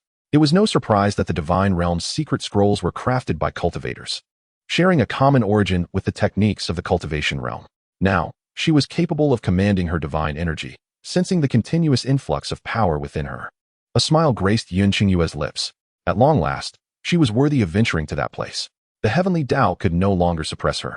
She finally had the time and energy to thoroughly understand everything about the divine realm before embarking on her journey. To avert unforeseen complications after her departure, she must calculate every possible occurrence before she left. Her calculations would rely on the foundational knowledge of the divine realm's basic conditions. Contemplating this, Yun Qingyue retrieved several artifacts from her storage ring. During her ascension, she had left most of her artifacts in the cultivation realm, and the few that remained were her own crafted superior-grade artifacts of the 9th tier. According to Jin Yuan's earlier words, there were not many deities within the divine realm, so these artifacts should suffice for her to use as gifts, allowing her to meander through each temple. Upon reflecting on this, Yun Qingyue meticulously retrieved a series of exquisite wooden boxes, carefully packaging the magical artifacts within. Her sole responsibility was to present the gifts. Whether the deities would appreciate them was beyond her concern. Ultimately, her primary desire was merely to explore the divine abodes of these deities. After ensuring that all artifacts were securely wrapped, Yun Qingyue finally pushed open the door to her chamber. Having been in seclusion for nearly a year, she had at last emerged from her quarters. As the door creaked open, both Song Xian and Shi Jin lifted their gazes toward her. Upon meeting Yun Qingyue's eyes, both beasts flashed expressions of delight, and in the blink of an eye, they were at her side. Master, you have finally emerged. Master, are you hungry? Would you like to bathe? Yun Qingyue paused for a moment, casting a glance at her own attire before nodding solemnly. I am indeed hungry and would appreciate a bath. Song Xian and Shi Jin joyfully hurried off to prepare, while Yun Qingyue settled in the courtyard to await their return. The sunlight poured down, and with the previous restlessness dissipated, she became acutely aware of the warmth and brilliance of the divine realm's sun, reminiscent of the sensation she experienced with that sun of the Golden Crow. She wondered if all the denizens of the Golden Crow Palace were similarly inclined. Song Xian and Shi Jin soon returned. After indulging in a hearty meal and a refreshing bath, she meticulously groomed her somewhat disheveled hair before gracefully departing the Moon God Palace. She was aware that the Golden Crow Palace was situated nearby, having caught sight of it during her initial ascension when she first discovered the Moon God Palace. However, at the time of her ascension, she had been in a rather disheveled state, preoccupied with thoughts of enhancing her strength, leaving no room for social visits. As she stepped outside the palace, she attuned her senses, sweeping her spirit energy across the surrounding area, instantly absorbing everything within a 1,000-mile radius into her mind. Yet, she detected no presence of any individuals. A moment of perplexity washed over her, and she swiftly withdrew her spirit energy, promptly concealing her own presence. As expected, almost instantaneously upon retracting her spirit energy, countless waves of spirit energy surged toward her position. Yun Qingyue furrowed her brow. Indeed, the inhabitants of the divine realm were not to be underestimated, and for now, it was evident that she could not gain any advantage from this group. It would be prudent to make individual visits instead. As she walked, lost in thought, she suddenly became aware of the presence of another person before her, instinctively preparing to attack. Spirit energy coalesced in her palm, and just as she was about to strike, a familiar voice rang out. I was wondering who dared to recklessly employ spirit energy to spy on the Golden Crow Palace. It is indeed you. Jun Yuan regarded Yun Qingyue with an enigmatic smile, prompting her to lower her hand and relax her previously tensed muscles. What brings you out of the Moon God Palace today? What are you doing here? They both spoke simultaneously, their words colliding in the air, and then exchanged a glance.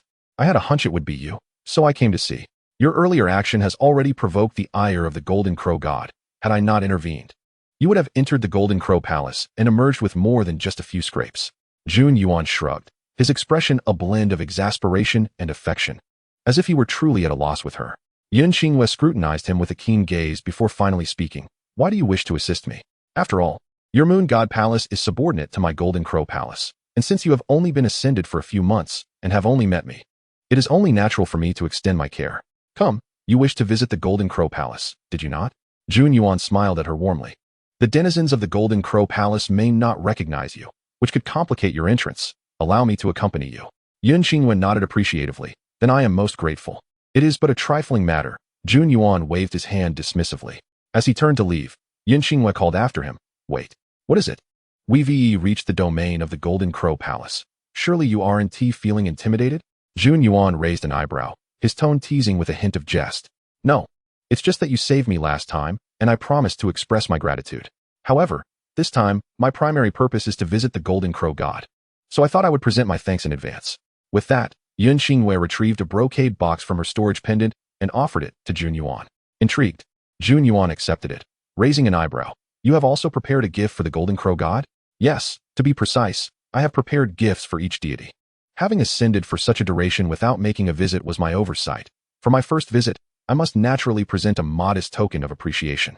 Jun Yuan quickly glanced inside the brocade box, a flicker of delight crossing his features. However, as he heard her mention gifts for all deities, his smile faltered. Concealing his earlier excitement, he adopted a reproachful demeanor. What you have prepared cannot possibly be considered a gift. Such offerings will surely jeopardize your standing in the divine realm.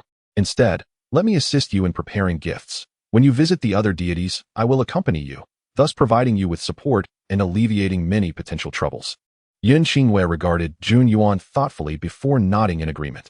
She recognized that her crafted artifacts from the cultivation realm might not suffice in the divine realm. Initially, she had only contemplated entering the divine palaces, and as a newcomer, she had little of value to offer. She was well aware that her gifts would likely not satisfy these deities, and she feared they might respond with disdain or even sabotage her endeavors. However, she lacked the energy to dwell on such matters now. With Jun Yuan offering to resolve this significant issue, she was more than willing to accept his assistance. Her artifacts were certainly not as precious as those from the Golden Crow Palace. Moreover, the Golden Crow God was one of the highest leaders in the divine realm, and gifts bestowed by the son of the Golden Crow would likely be met with respect and consideration, ensuring she would not encounter trouble on this occasion. This arrangement seemed mutually beneficial, and she noticed Jun Yuan's evident interest in her artifacts. Thus, Yun Xingwei produced all the brocade boxes and handed them over to Jun Yuan. Please assist in preparing the gift for the Golden Crow God as well. After her words, she paused briefly before breaking into a smile, adding, May our collaboration be fruitful. Jun Yuan, content, accepted all the artifacts and flashed her a radiant smile. Rest assured, the gifts I prepare will surely be satisfactory. Yun Xingwei nodded, her gaze drifting to a figure who had appeared behind Jun Yuan without her noticing, raising an eyebrow. Before she could alert the still smiling Jun Yuan, the newcomer spoke first. What gift do you intend to present to the moon god on my behalf, Jun Yuan? The deep, mellifluous voice resonated. And Yun Xingwei distinctly saw Jun Yuan's smile freeze on his face. He swiftly masked his expression, the speed of his transformation remarkable. As he turned to face the Golden Crow God with a serious demeanor, Yun Xingwei could not help but harbor a hint of amusement in her eyes. I pay my respects to the Divine One. Jun Yuan lowered his head, speaking humbly, the earlier exuberance dissipating, replaced by a newfound composure. Yun Xingwei's gaze fell upon the Golden Crow God, adorned in a flowing white robe intricately woven with golden threads depicting radiant suns. Beneath the robe, he wore boots of the same hue, and a golden crown restrained his long hair, which was meticulously tied behind him. Unlike Jun Yuan's carefree demeanor, the Golden Crow God exuded an air of solemnity and authority, yet, when his gaze fell upon her, it was undeniably gentle and amiable. Despite appearing to be in his 30s, at the height of his strength, his smile conveyed the gravitas of a venerable elder. Yun Xingwei's first impression of him was one of fairness and kindness, a trustworthy elder to whom one can confide everything. However, judging by Jun Yuan's demeanor towards the god of the Golden Crow, it is evident that this deity is not as amiable as he appears. After all, occupying the foremost position in the divine realm, it stands to reason that this individual must be quite stringent in dealings with others and in matters at hand. Yun Xingxiu did not bow, instead observing the god of the Golden Crow with quiet intensity. When their eyes met, she offered a gentle nod, acknowledging the long-awaited encounter. Indeed, the presence of the god of the Golden Crow was extraordinary. Her words were neither submissive nor arrogant, yet the god of the Golden Crow remained impassive, regarding Yun Xingxiu without response. Jun Yuan, growing anxious, straightened up and turned to Yun Xingxiu, his eyes blinking with evident urgency. Nonetheless, Yun Xingxiu seemed oblivious to his hints, not even bestowing a glance upon him, her gaze solely fixed on the deity before her. A wave of oppressive energy surged forth, compelling Yun Xingxiu to instinctively retreat a step. She tilted her head, gazing at the god of the Golden Crow, and after that single step back, she remained motionless. The god of the Golden Crow narrowed his eyes slightly, observing the woman before him, whose expression was one of calmness, yet her gaze harbored a rebellious spirit. As if beneath his oppressive aura, a flicker of battle intent ignited deep within her eyes. Divine One. Junyuan stared intently at Yun Qingxiu, noticing the crimson at the corner of her lips, unable to suppress a plea on her behalf. She did not require his intercession. The god of the Golden Crow regarded Yun Qingxiu with a light chuckle, retracting his oppressive presence. After casting a penetrating glance at her, he turned and made his way toward the Golden Crow Palace, beckoning her to follow. Yun Qingxiu wiped the crimson from her lips, swallowing the metallic taste within her mouth. She glanced at Junyuan before following closely behind. Chapter 155. The Trials of the Two Divine Ones. Junyuan's face bore a trace of vexation. Yet with the god of the Golden Crow preceding them, he refrained from voicing his discontent and begrudgingly trailed along. Throughout their journey, Junyuan frequently turned to observe Yun Qingxiu, scrutinizing her condition. "Stop looking," the god of the Golden Crow spoke softly, addressing Junyuan, whose cheeks flushed at the remark. Yun Qingxiu cast a puzzled glance at Junyuan, then, upon noticing his flushed complexion, she averted her gaze with indifference. The god of the Golden Crow moved at a leisurely pace, and Yun Qingxiu followed suit, taking her time to survey her surroundings, committing each detail to memory. The atmosphere resembled that of an elder taking two younger companions on a stroll, harmonious for the moment. As they approached the Golden Crow Palace, a few hundred meters away, the god of the Golden Crow slowed his steps, and just as Junyuan was about to speak, a subtle gesture from the deity rendered him immobile. Yun Qingxiu halted, sensing the fluctuation of divine power before her, her eyes narrowing slightly. She regarded the back of the god of the Golden Crow, extending her hand, her palm gathering a chilling divine energy, which she gently pressed against the invisible barrier before her. Junyuan's eyes widened in disbelief. The god of the Golden Crow paused in his tracks. Yun Qingxiu naturally did not intend to forcibly breach the barrier with sheer divine power. Divine energy and spiritual energy are fundamentally intertwined. During her time in the cultivation realm, her mastery of formations had reached its zenith.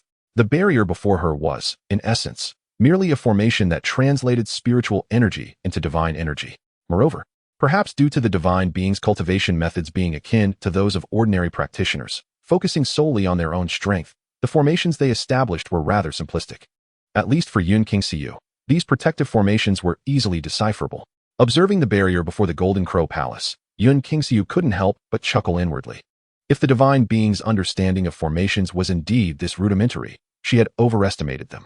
Previously, she had set up a 9th-tier superior formation in the Moon God Palace, layered with several ancient illusions. Even then, she had kept a watchful eye on Songxian and Qi Jin, fearing that these deities might breach her formation and intrude upon the Moon God Palace. It was no wonder that after she established the formation, barring the moment when her cultivation in the divine realm went awry and disrupted the divine power, Junyuan had never entered the Moon God Palace.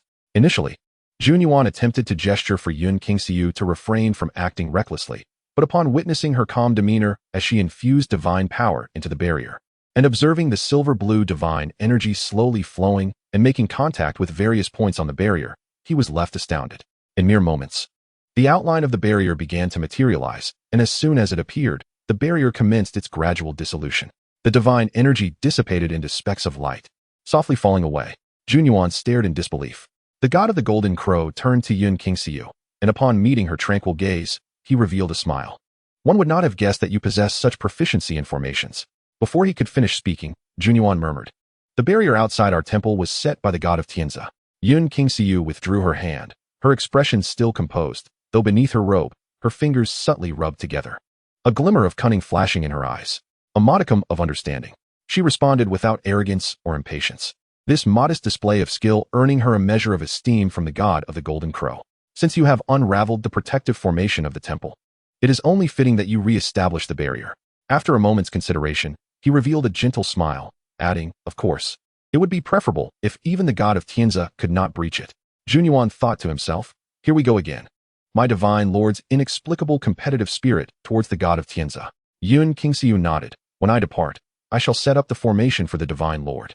Pausing briefly, she added, "A formation that no one other than the inhabitants of the Golden Crow Palace can unravel." The god of the Golden Crow nodded in satisfaction, his gaze toward Yun Qingxiu becoming even more amicable.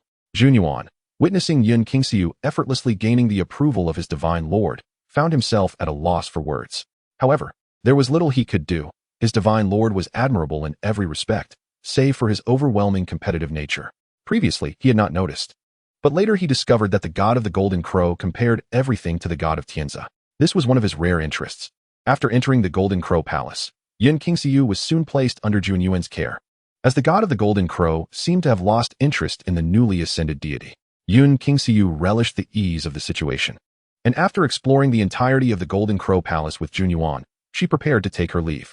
It was only when she was about to depart that the god of the Golden Crow appeared, focusing intently on Xianxiu as she established the barrier, imparting to her the methods to unravel the formation.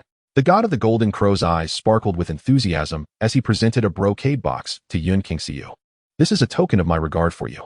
Thank you, Divine One. Xianxiu replied with a smile as she accepted the gift. The god of the Golden Crow regarded her with a profound gaze, saying, I believe your future holds boundless potential. Devote yourself to your cultivation. His words carried a deeper meaning, startling Xianxiu momentarily. Had he already discerned her level of cultivation? It was to be expected, after all. As a ruler of the divine realm, everything within it surely could not escape his keen perception. Xianxiu maintained a composed smile, responding, Indeed. I shall dedicate myself to my cultivation. The god of the Golden Crow nodded, turning his attention to the focal point of the formation, scrutinizing the barrier before him.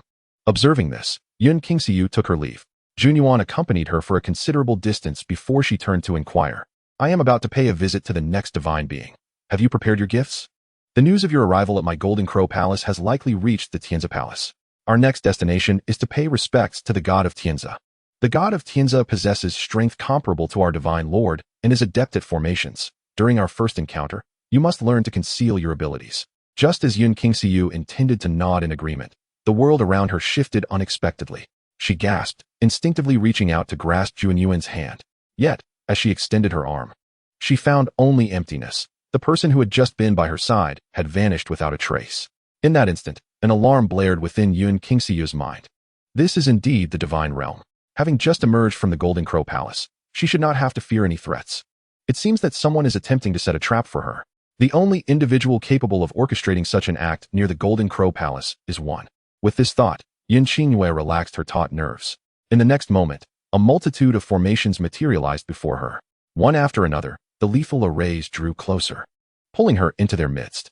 Xianxiu couldn't help but twitch her lips. This probing was rather straightforward. She gazed at the deadly formations with a hint of exasperation, yet resolutely set about dismantling the arrays. Countless lethal formations disintegrated before her. Initially, she feigned contemplation, pretending to experiment with each formation for a time. However, after shattering over 100 lethal arrays, Xianxiu's patience waned, and her speed intensified.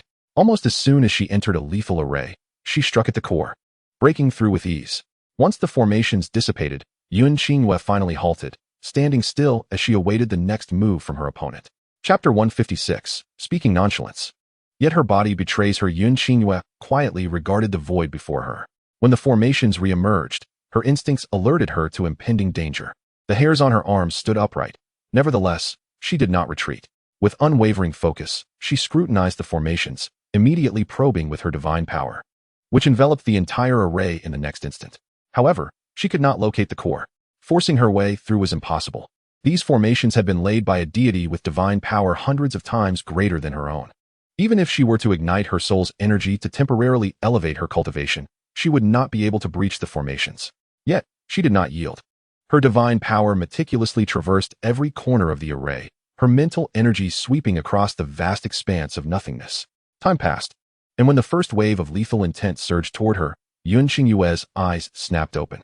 She deftly dodged the oncoming lethal force, narrowly escaping from a net woven of deadly intent. Though she bore several wounds, she paid them no mind, teleporting swiftly to the edge of the formation.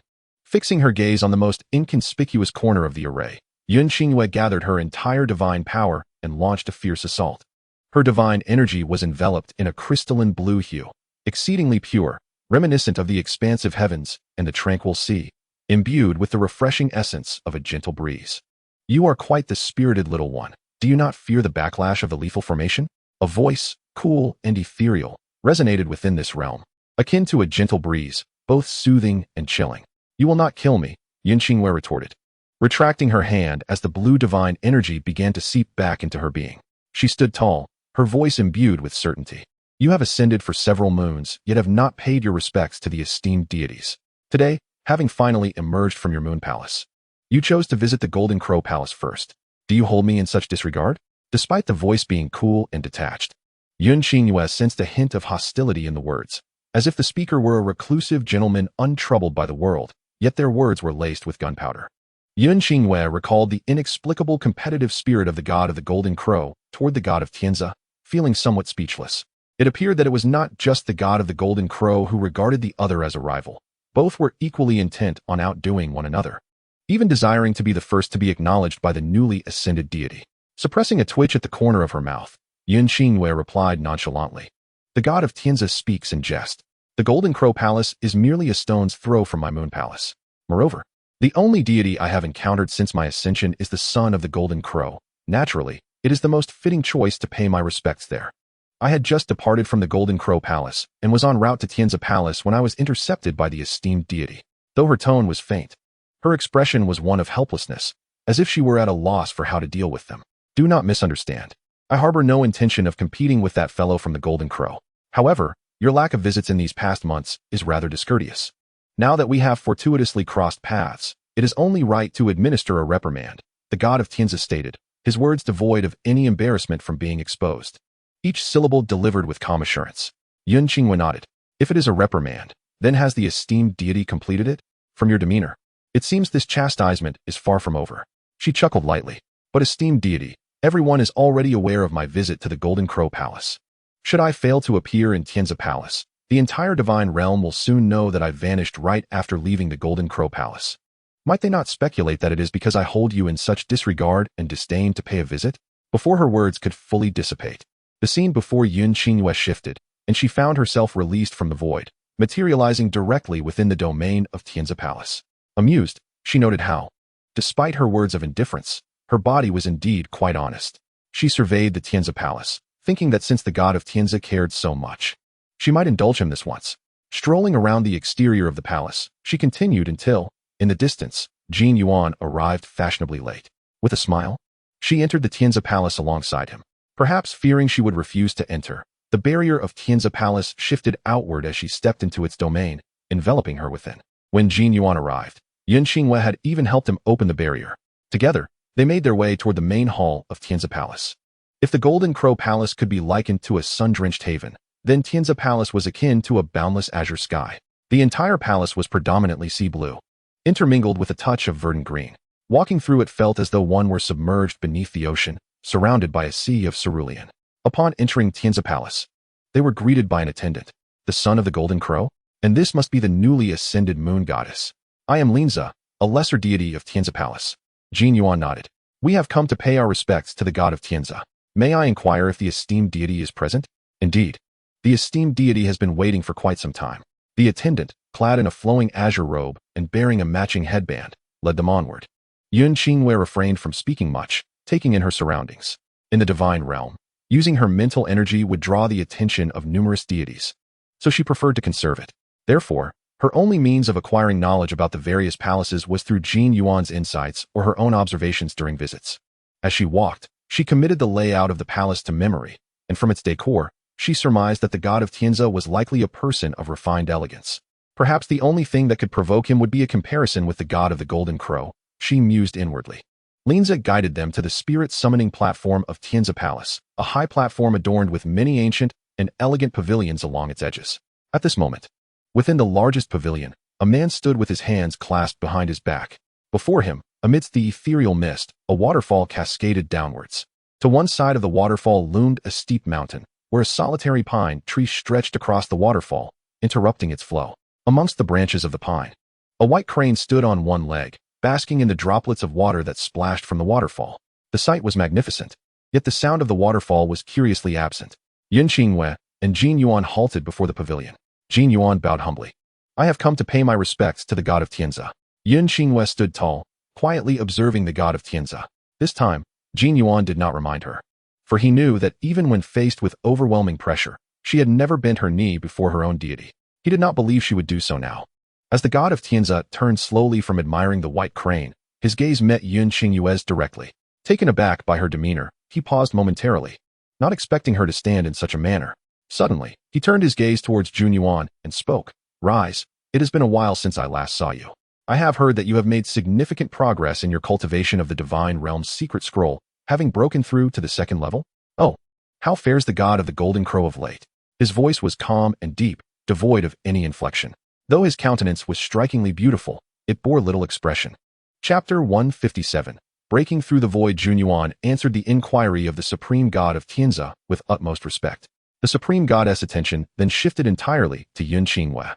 You are well versed in formations. I presume your skills in chess are commendable as well. Would you care to engage in a game with me? Junyuan was taken aback. Uncertain of how the supreme god of Tianzi had come to know of Yun Qingwei's proficiency in formations. He then recalled Yun Qingwei's sudden disappearance prior. Lowering his gaze, he realized that nothing in the divine realm could escape the keen eyes of the supreme god of Tianzi and the god of the Golden Crow. It was not surprising that he was aware of matters concerning the Golden Crow Palace. Yun Qingwei met the gaze of the supreme god, deciphering the hidden meanings within his eyes. I humbly accept your guidance, she replied with a gentle smile, proceeding to sit at the chessboard in the pavilion. The supreme god of Tianzi regarded her, a flicker of competitive spirit igniting within his eyes. Junyuan thought to himself, who in the divine realm is unaware of the unparalleled chess skills of the supreme god of Tianzi? Yun Qingwei has only just ascended, yet the supreme god wishes to play against her? Is this not blatantly taking advantage of her? However, before he could caution Yun Qingwei, she had already acquiesced. Once the supreme god was seated, Yun Qingwei waved her hand, and a barrier enveloped the pavilion, isolating them from all prying eyes of the outside world. What is the meaning of this? The supreme god inquired with a light laugh. I wish for this game, regardless of the outcome, to remain known only to us. Yun Qingwei replied with an air of calm certainty. I have faith in my skills. I do not anticipate defeat. Her words, brimming with audacity, were juxtaposed by the serene expression upon her face. The supreme god could not help but chuckle. So your barrier was erected for my sake? As you know? Yun Qingwei smiled. Let us proceed. Both parties withdrew their gazes, focusing entirely on the chessboard. Junyuan waited outside the pavilion, the barrier obscuring everything within. Anxious, he pondered the possibility of Yun Qingwei inciting the ire of the supreme god. With the barrier in place, he would be unable to intervene should the need arise. Yet, it was merely a game of chess. Surely nothing untoward could transpire, or so he hoped. After all, the supreme god of Tianzi's chess prowess was universally acknowledged, rendering him invincible within the divine realm. Yun Qingwei was unlikely to emerge victorious. With this thought in mind, he sighed inwardly, hoping that the supreme god would not hold Yun Qingwei's previous indiscretions against her. A stick of incense's worth of time passed swiftly. Inside the pavilion, the two engaged in a fierce contest. After another stick of incense, the supreme god of Tianzi set aside his initial mirth. His gaze fixed intently on the black and white pieces, his brow slightly furrowed. After half a stick of incense, both sat in silence, their eyes glued to the board, motionless for a considerable duration. I have lost. The supreme god's gentle voice shattered the stillness. He lifted his gaze to Yun Qingwei, a genuine smile gracing his face. Your barrier is commendable. Not at all. I concede. Yun Qingwei replied with a smile as she collected her pieces. Once the board was devoid of pieces, Yun Qingwei contemplated for a moment before placing another piece upon the board. The supreme god watched with increasing intrigue as the number of white pieces grew, his eyes shining brighter. This is a rare chess formation I devised previously. In the realm of cultivation, no one has succeeded in unraveling it before their ascension. I believe the supreme god of Tianzi possesses the ability to decipher this formation. The supreme god was wholly captivated by the white pieces on the board. In response, he casually waved his hand. I have instructed Linza to prepare a gift for our meeting. Should you wish to explore my Tianzi palace, Linza will guide you. You may take your leave. A glimmer of mischief flashed in Yun Qingwei's eyes as she stood, casually dispelling the barrier. Then I shall take my leave. The supreme god said nothing further, not even lifting his head. Yun Qingwei slowly exited the pavilion, casting a glance at Junyuan in the distance before heading toward Linza. Junyuan observed the tranquil expression on Yun Qingwei's face and approached to offer comfort. It is quite normal to lose. Do not dwell on it. After all, the supreme god of Tianzi's skills are extraordinary and indeed formidable. The fact that you held out for so long is already remarkable. Yun Qingwei glanced at him and nodded gently. Linza took them on a tour of the entire Tianzi palace. And only after that did Yun Qingwei and Junyuan take their leave. Before departing, Linza presented a brocade box to Yun Qingwei. This is a meeting gift prepared by the supreme god for the moon goddess. Yun Qingwei accepted it with both hands. Thank you. She exchanged a glance with Junyuan, who nodded in confirmation that he had already presented his own gift, prompting Yun Qingwei to turn and depart. In the span of a single day, Jun Yuan accompanied Yun Qingyue in visiting all the deities, with the son of the Golden Crow by her side. Even those deities who looked down upon Yun Qingyue dared not show a hint of discontent, greeting her with warm smiles. They readily agreed to her requests, enthusiastically guiding them through their sanctuaries. Jun Yuan found himself perplexed. He could sense Yun Qingyue's urgency. Throughout the day, she traversed various divine halls, as if on a quest to accomplish some unseen task. As night fell, Yun Qingyue bid farewell to Jun Yuan and returned to the Moon Goddess Palace. Jun Yuan watched her hurried steps, swallowing the questions that rose to his lips. Barely had she returned to the Moon Goddess Palace when she began to lay down layer upon layer of formations, each one shrouding the entirety of the palace in secrecy. Now, not only could no deity intrude, but none could discern the circumstances within the Moon Goddess Palace. Almost the instant her formations were completed, the god of the Golden Crow, seated upon the throne of the Golden Crow Palace with eyes closed, abruptly opened them. Meanwhile, the supreme god of Tianxia, still seated before the chessboard, furrowed his brow and lifted his gaze. As the formations solidified, Yun Qingyue meticulously sensed her surroundings, arranging the Moon Goddess Palace before casting a puppet that resembled her exactly. After instructing the two divine beasts, she entered her inner chamber. Within the chamber, Yun Qingyue clasped her hands before her chest, swiftly forming seals in accordance with ancient secret techniques. Her long, alabaster fingers danced in rapid succession, the silver-blue divine power illuminating her icy visage. As her movements slowed, a shimmering teleportation array emerged before her. Beads of sweat trickled down her forehead, yet fatigue eluded her countenance. A smile broke across her face as she released her hands, stepping resolutely into the array. Almost immediately upon her entrance, she vanished from sight. Moments later, the array too began to dissolve. Yun Qingyue found herself enveloped in a void, suspended within the realm of chaos as she searched for her long-lost acquaintance. Though the journey may have been prolonged and fraught with anguish, after 7 days, she returned to the Moon Goddess Palace, drenched in blood and bearing grave injuries. Simultaneously, a foreign yet frail aura manifested within the Moon Goddess Palace. Yun Qingyue returned to the Moon Goddess Palace, wholly unaware of the external world, accompanied by the fragile presence of Jiyu.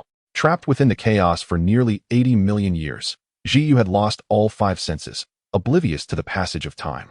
It was only when Yun Qingyue discovered her amidst the chaos that Jiyu briefly regained her senses, witnessing the light of life. Yet, soon thereafter, her 5 senses faded once more. Unlike the previous terror and dread she had experienced, this time, she felt tranquility and ease. She knew, upon seeing Yun Qingyue, that salvation was assured. Chapter 158. His utter ruin. Yun Qingyue expended all her divine power to heal Jiyu. 3 times a day, her grave injuries remained untreated. Watching Jiyu lie on the couch, oblivious and unresponsive, her heart ached deeply. The heartache for Jiyu eclipsed her own physical suffering, as she tirelessly tended to Jiyu's wounds day and night. Until, one fateful day, Jun Yuan burst into the Moon Goddess Palace, where he beheld a woman who had suddenly appeared within its sacred confines. She lay gracefully upon a couch, adorned in a gown of soft yellow, her serene visage exuding tranquility, her breath gentle and rhythmic. Yun Qingyue, gravely injured and compelled to channel vast amounts of divine power into Jiyu daily, found her own strength waning, yet she could not permit outsiders to discern the state of the Moon Goddess Palace. Thus, she dismantled certain protective formations while fortifying the concealment arrays. It was through this alteration that Jun Yuan managed to breach the formations and enter the Moon Goddess Palace. Upon recognizing the figure on the couch, he was momentarily taken aback, disbelief etched across his features as he gazed at the pallid face of Yun Qingyue. You dare to bring someone into the divine realm without permission, violating a sacred edict of the gods, Jun Yuan murmured, a prickling sensation in his throat rendering his words labored. Yun Qingyue lifted her gaze to meet his, and what of it? Will you inform the god of the Golden Crow? Jun Yuan fell silent, having grasped the gravity of the situation upon seeing her. Yet, his first instinct was not to condemn her, but rather to conceal her transgression. In that instant, a realization struck him. He was irrevocably ensnared. Though Jun Yuan was often carefree within the divine realm, he was nonetheless the heir to the Golden Crow Palace, groomed under the auspices of the god of the Golden Crow, and had always adhered strictly to the divine laws, never overstepping boundaries. Yet now, the dutiful son of the Golden Crow was racking his brain, desperate to ensure that Yun Qingyue's actions went unnoticed by the other deities. He understood that if this matter were to come to light, it would spell doom for her. The consequences could range from the loss of her divine status and banishment from the divine realm to the obliteration of her very essence. With lips pressed tightly together, Jun Yuan remained silent as he approached Yun Qingyue from behind. She sat upon the couch, channeling divine energy into Jiyu, an uninterrupted flow coursing into the latter's being. In her current state, she was unable to move. Jin Yuan, maintaining his silence, placed a hand upon Yun Qingyue's shoulder. Golden divine power spilling from his palm and enveloping her. His actions spoke volumes to her. Yun Qingyue narrowed her eyes slightly. Her lips pursed as she cast her gaze downward. Jin Yuan's divine energy began mending her fractured organs, although it could not alleviate her depletion of power. It was healing her body nonetheless. Silence enveloped the chamber. After a lengthy pause, Yun Qingyue withdrew her hand, prompting Jin Yuan to softly inquire, "Who is she?" "She is my friend," came the reply. "How did she enter the divine realm?" "She was cast into the chaos realm by the Heavenly Dao for nearly 90 million years. I activated a teleportation array to the chaos realm and brought her back." Yun Qingyue's expression remained cold as she turned to regard the hand resting on her shoulder. A faint smile gracing her lips. "Yet I have violated the divine edict. Is it wise for you to act in this manner, son of the Golden Crow?" "Do not speak," Jin Yuan retorted sternly, his expression taut, his lips pressed together as he studied Yun Qingyue's face, a hint of frustration evident. Yun Qingyue could not suppress a laugh. "You look quite ridiculous in this state." Jin Yuan refrained from retorting further, dedicating himself to the restoration of her damaged insides and meridians. As he worked, a sense of unease crept in. Despite Yun Qingyue being a deity with an immortal body, such grievous injuries would inevitably harm her essence, reducing her to a mere shell of a god. After Yun Qingyue's visit, the god of the Golden Crow had informed him that she had crossed the threshold into the training of the divine realm's secret scrolls, achieving the first layer shortly after her ascension. He dared not fathom that it had taken him over 10,000 years to barely reach the second layer. While the renowned deity, Tianze, famed for his unparalleled talent, took a century to attain the first layer. This was a feat beyond the reach of most deities. Yet Yun Qingyue, in just a few months, had set a new record. Her aptitude for cultivation exceeded even that of the highest gods. The god of the Golden Crow had once declared that in the near future, Yun Qingyue would alter the very fabric of the divine realm. He understood her fervent desire for cultivation all too well. After all, she had embarked on an intense training regimen immediately upon her ascension.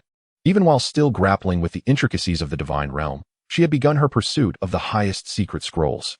Yet now, despite her battered body and the risk of never being able to cultivate again, she devoted herself wholly to healing another.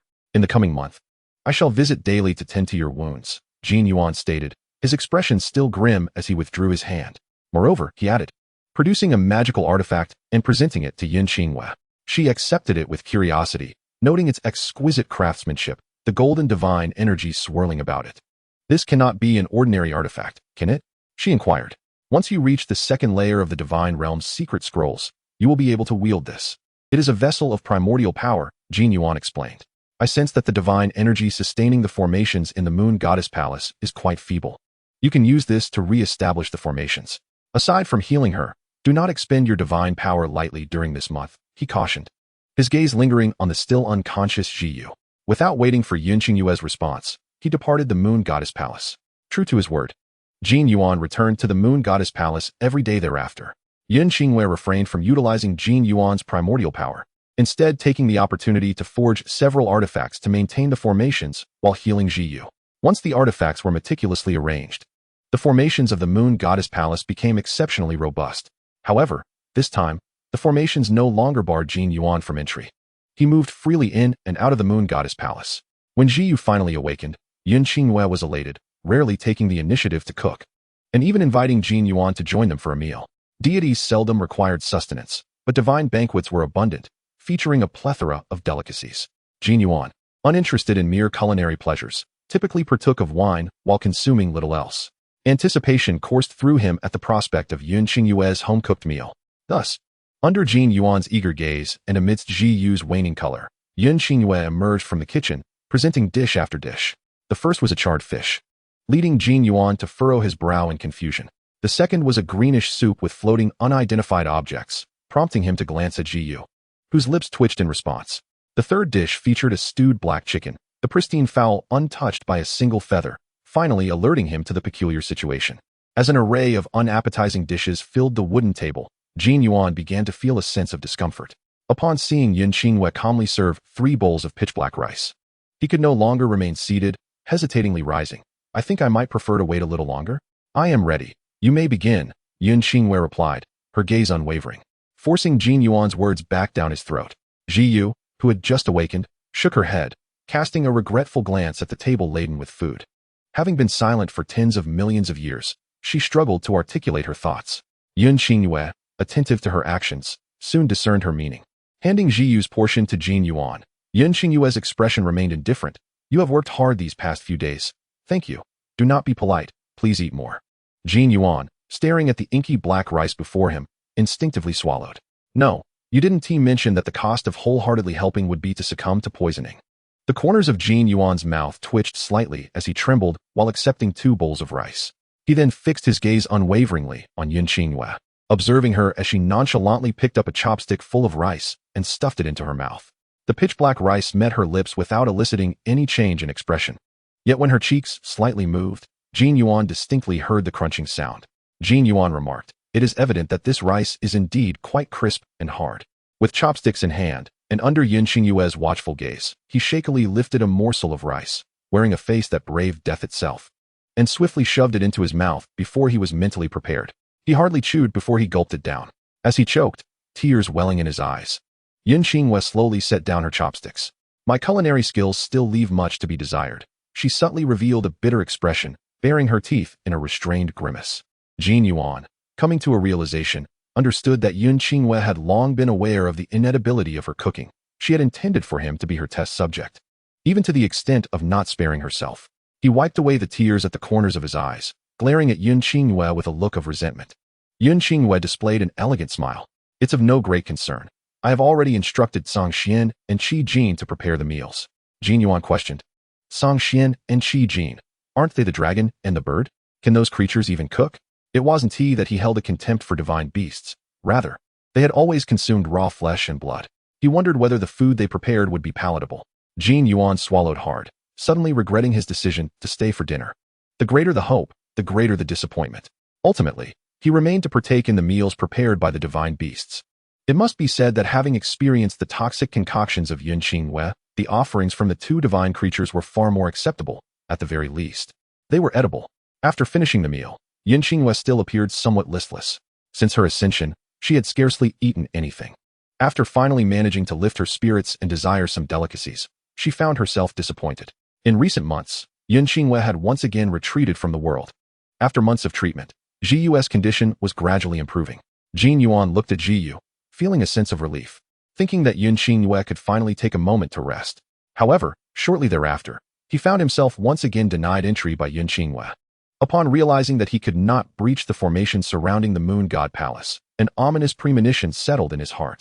Yet, without access to the Moon God Palace, he had no means of contacting Yun Qingyue. Though anxious, he could not force his way through the array. There were other cultivators within the Moon God Palace, and that was a hold over Yun Qingyue. If he were to create a commotion, her affairs would soon be laid bare. Thus, after lingering around the Moon God Palace for a while, he chose to depart. For several months, Yun Qingyue vanished once more. With everything inside the Moon God Palace concealed by the formation, Jiang Wanli lowered her gaze, looking at Jin Yuan beside her. For months, Jin Yuan's memories had become hazy, seemingly disconnected from Yun Qingyue, and he barely retained recollections unrelated to her. The scenes before him were fragmented and indistinct as Jiang Wanli briefly extracted her thoughts from those memories. Where had she been during this time? Jiang Wanli inquired of Jin Yuan. Jin Yuan momentarily faltered at the mention of her, then responded with a gentle smile. I was cultivating within the Moon God Palace. After several months, I exited the palace and came to Jinwu Palace to return my source power to you. Jin Yuan spoke, raising his gaze to meet Jiang Wanli's. Jiang Wanli was taken aback, then arched an eyebrow. I too have cultivated the second layer of the Divine Realm's secret scroll and possess a vessel to bear the source power. Thus, I no longer require yours. Indeed, Jin Yuan lowered his gaze, his words tinged with a hint of bitterness. I truly did not anticipate her cultivation talent to be so extraordinary. She is the true divine being. Jiang Wanli's thoughts drifted as she lowered her gaze. Jin Yuan sighed. What transpired afterward only affirmed this point. Do you know how powerful Qingyue was at the time? The dynamics of the divine realm, which had persisted for countless eons, were completely overturned by her within mere centuries. Jiang Wanli nodded. In the divine realm's secret scroll, she ascended to the 9th layer, easily surpassing the strength of the heavenly sovereign and the god of Jinwu. Moreover, she violated the rules of the divine realm. Should those 2 sovereigns pursue the matter, it would be impossible for Yun Qingyue to coexist peacefully with them. Jin Yuan chuckled softly, his voice low. It seems you need not concern yourself with the memories that follow. Indeed, after Xianxiaaudiobooks emerged from her seclusion, she ascended to the second layer of the Divine Realm's secret scroll and ventured once more into the void. Not just once. However, after several hundred attempts to traverse the void, she returned empty-handed each time. As Jiyu's condition slowly improved, she realized that remaining in the Divine Realm would only bring troubles to Xianxiaaudiobooks. Hence, while Xianxiaaudiobooks devoted all her focus to the void, Jiyu was secretly planning her departure. Jin Yuan's memories gradually became clearer as Jiang Wanli re-entered Xianxiaaudiobooks' essence. Perhaps sensing Jiang Wanli's eagerness to quickly grasp the happenings within the Divine Realm, this memory, though fragmented, was of utmost importance. She witnessed Xianxiaaudiobooks repeatedly entering the void, inch by inch seeking her old friends. She understood that Xianxiaaudiobooks was searching for the missing Xinggu and Xianwu. Yet, within the 3,000 small worlds, the number of voids was innumerable. Nearly every crevice between worlds harbored a realm of nothingness. Each time she entered the teleportation array, she endured excruciating pain. The void was an existence forsaken by the entirety of the world. Aside from the Heavenly Dao actively casting individuals into it, very few could gain entry. It remained a mystery how Xianxiaaudiobooks had learned of the void's existence. 2 years passed in the blink of an eye, and when Jiyu was finally healed and subtly bid farewell to Xianxiaaudiobooks once more, she still could not find any trace of Xinggu and Xianwu. During this period, Jiyu had broached the subject of leaving more than once. However, only Xianxiaaudiobooks possessed the ability to activate the teleportation array and breach the boundary between the Divine Realm and the Cultivation Realm. In these 2 years, Xianxiaaudiobooks devoted herself to 3 endeavors: cultivating, accompanying Jiyu, and searching for Xinggu and Xianwu. She firmly believed that her inability to locate them stemmed from her insufficient strength. Thus, she exerted herself to the utmost in her cultivation, utilizing her divine advantages to their fullest extent.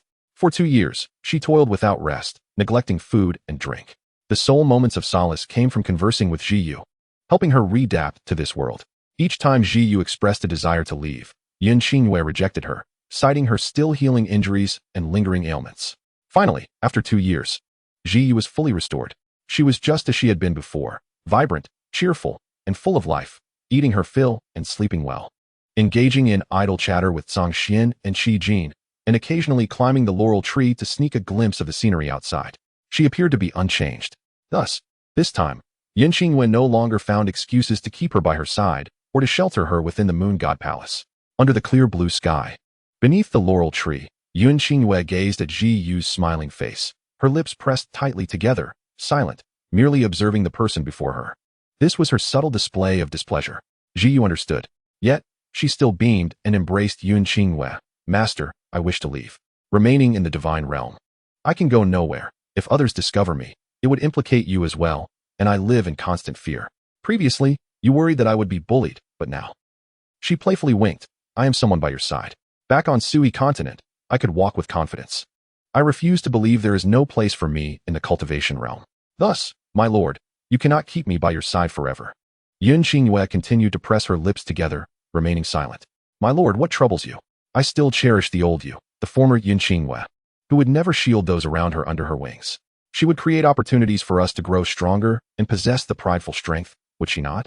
Jiyu maintained her smile, yet her eyes brimmed with tears as she embraced Xianxiaaudiobooks, her arms tightening around her. It is my inadequacy that burdens you, but I shall strive diligently. One day, I will seek you out, my lord. Xianxiaaudiobooks sighed. Very well, wait for me in the realm of cultivation. Once I locate Xinggu and Xianwu, I shall come for you. I have been frequently utilizing the teleportation array, and I cannot guarantee where you will be sent. Would you not reconsider waiting a little longer? Xianxiaaudiobooks gently inquired. Jiyu shook her head, my lord. You have exhausted yourself searching for Xinggu over these past 2 years. You need not worry about me. Did you not say before that Feng Heng resides in the upper realm? If there is nowhere else to go, I shall find refuge with Lin Jia in the lower realm or with Feng Heng in the upper realm. You need not fret. Reluctantly, Jiyu released her hold, gazing at Xianxiaaudiobooks with a hoarse voice. Observing the unwavering determination in her eyes, Xianxiaaudiobooks knew that this time, she could not keep her. Thus, she nodded. Take care on your journey. As the words fell, Xianxiaaudiobooks pressed a magical artifact into Jiyu's palm. In the next moment, she stepped back, swiftly forming hand seals. Jiyu remained smiling, her eyes reluctant, tears cascading down her cheeks, yet her face bore a radiant smile. Light erupted from beneath her feet, and Xianxiaaudiobooks watched intently, finally revealing a smile, her lips parting softly. Take care. Jiyu nodded, and then the array's brilliance flared, and she vanished completely from sight. Yun Qingyue slowly lowered her hand, staring ahead, her gaze cast downward. Song Xian and Qi Jin, standing a short distance away, watched silently, hesitant to speak. Yun Qingyue surveyed the Moon God Palace, where echoes of Ji Yu's presence lingered. 2 years of companionship felt far too brief. Both Shi and Ji Yu understood that this farewell meant they could not predict when they would meet again. Yun Qingyue returned to her chamber without uttering a word, while Song Xian and Qi Jin exchanged glances, sighing helplessly. When Ji Yu was present, Yun Qingyue would often spare ample time to accompany her, frequently catching glimpses of her figure. But now, it seemed Yun Qingyue would retreat into seclusion for a long time. Given her tenacity, unless something monumental occurs in the divine realm, it is unlikely that Yun Qingyue will emerge from her chamber before locating Xinggu and Xianwu, Qi Jin lamented. In truth, having Ji Yu around was quite pleasant. When the master was with her, she at least felt relaxed. There was no remedy for that. After all, they were in the divine realm, and Ji Yu was not of divine origin, lacking divine status. Each day she lingered here posed a greater danger for the master. I am fully aware of that. The dialogue between the two divine beasts gradually ceased. They understood that the master had relentlessly pursued cultivation to ascend to divinity, all for the sake of her friends. After assisting her in unraveling the calamities of the lower realm, 3 of her old friends had vanished. She knew their disappearance was intricately linked to the heavenly path, yet humanity could never escape the constraints and governance of the heavenly path. If she wished to transcend it, her status must surpass that of the heavenly path. After years of wandering in the realm of cultivation, she finally realized that above the upper realm, there existed an authority that superseded the entirety of the human world. That was the divine realm. Fueled by determination, she fervently trained, ultimately becoming the first to achieve divinity through physical transformation in countless millennia. However, it had been 2 years since her ascension, and only one of her 3 friends had returned. Having witnessed Ji Yu trapped in the void for millennia, how could she not feel anxious? Song Xian and Qi Jin understood Yun Qingyue well. Once she entered seclusion, it could last for several years. Countless seasons passed before she finally stepped out of her chamber. She left the Moon God Palace and headed straight for the Golden Crow Palace. Song Jin and Song Xian exchanged glances, unsure of what new knowledge she had acquired. Upon her arrival at the Golden Crow Palace, Jin Yuan was practicing on the back mountain. Sensing the chilling divine energy, he abruptly opened his eyes and hurried toward the main hall of the Golden Crow Palace. Inside the hall, Yun Qingyue stood at the center, gazing calmly at the Golden Crow God seated in the main seat. The gods of the divine realm surpassed the heavenly path. Why can we not discern the entirety of the heavenly path? As Jin Yuan arrived, the Golden Crow God had just settled into his seat, and Yun Qingyue had begun to express her intentions for this visit. Hearing such a cold inquiry, he stumbled slightly, nearly losing his footing. The Golden Crow God narrowed his eyes, his gaze towards Yun Qingyue remaining amiable, yet a smile lingered as he replied lightly. Indeed, the divine realm transcends the heavenly path. However, fundamentally, their responsibilities are parallel and do not interfere with one another. The divine realm existed long before the heavenly path. The gods created the world, and the heavenly path is merely a set of rules that emerged from the development of the small worlds created by the divine beings. Strictly speaking, the heavenly path possesses no physical form. It is merely a set of regulations. For eons, the heavenly path and the divine realm have coexisted, and no god has sought to comprehend the entirety of the heavenly path.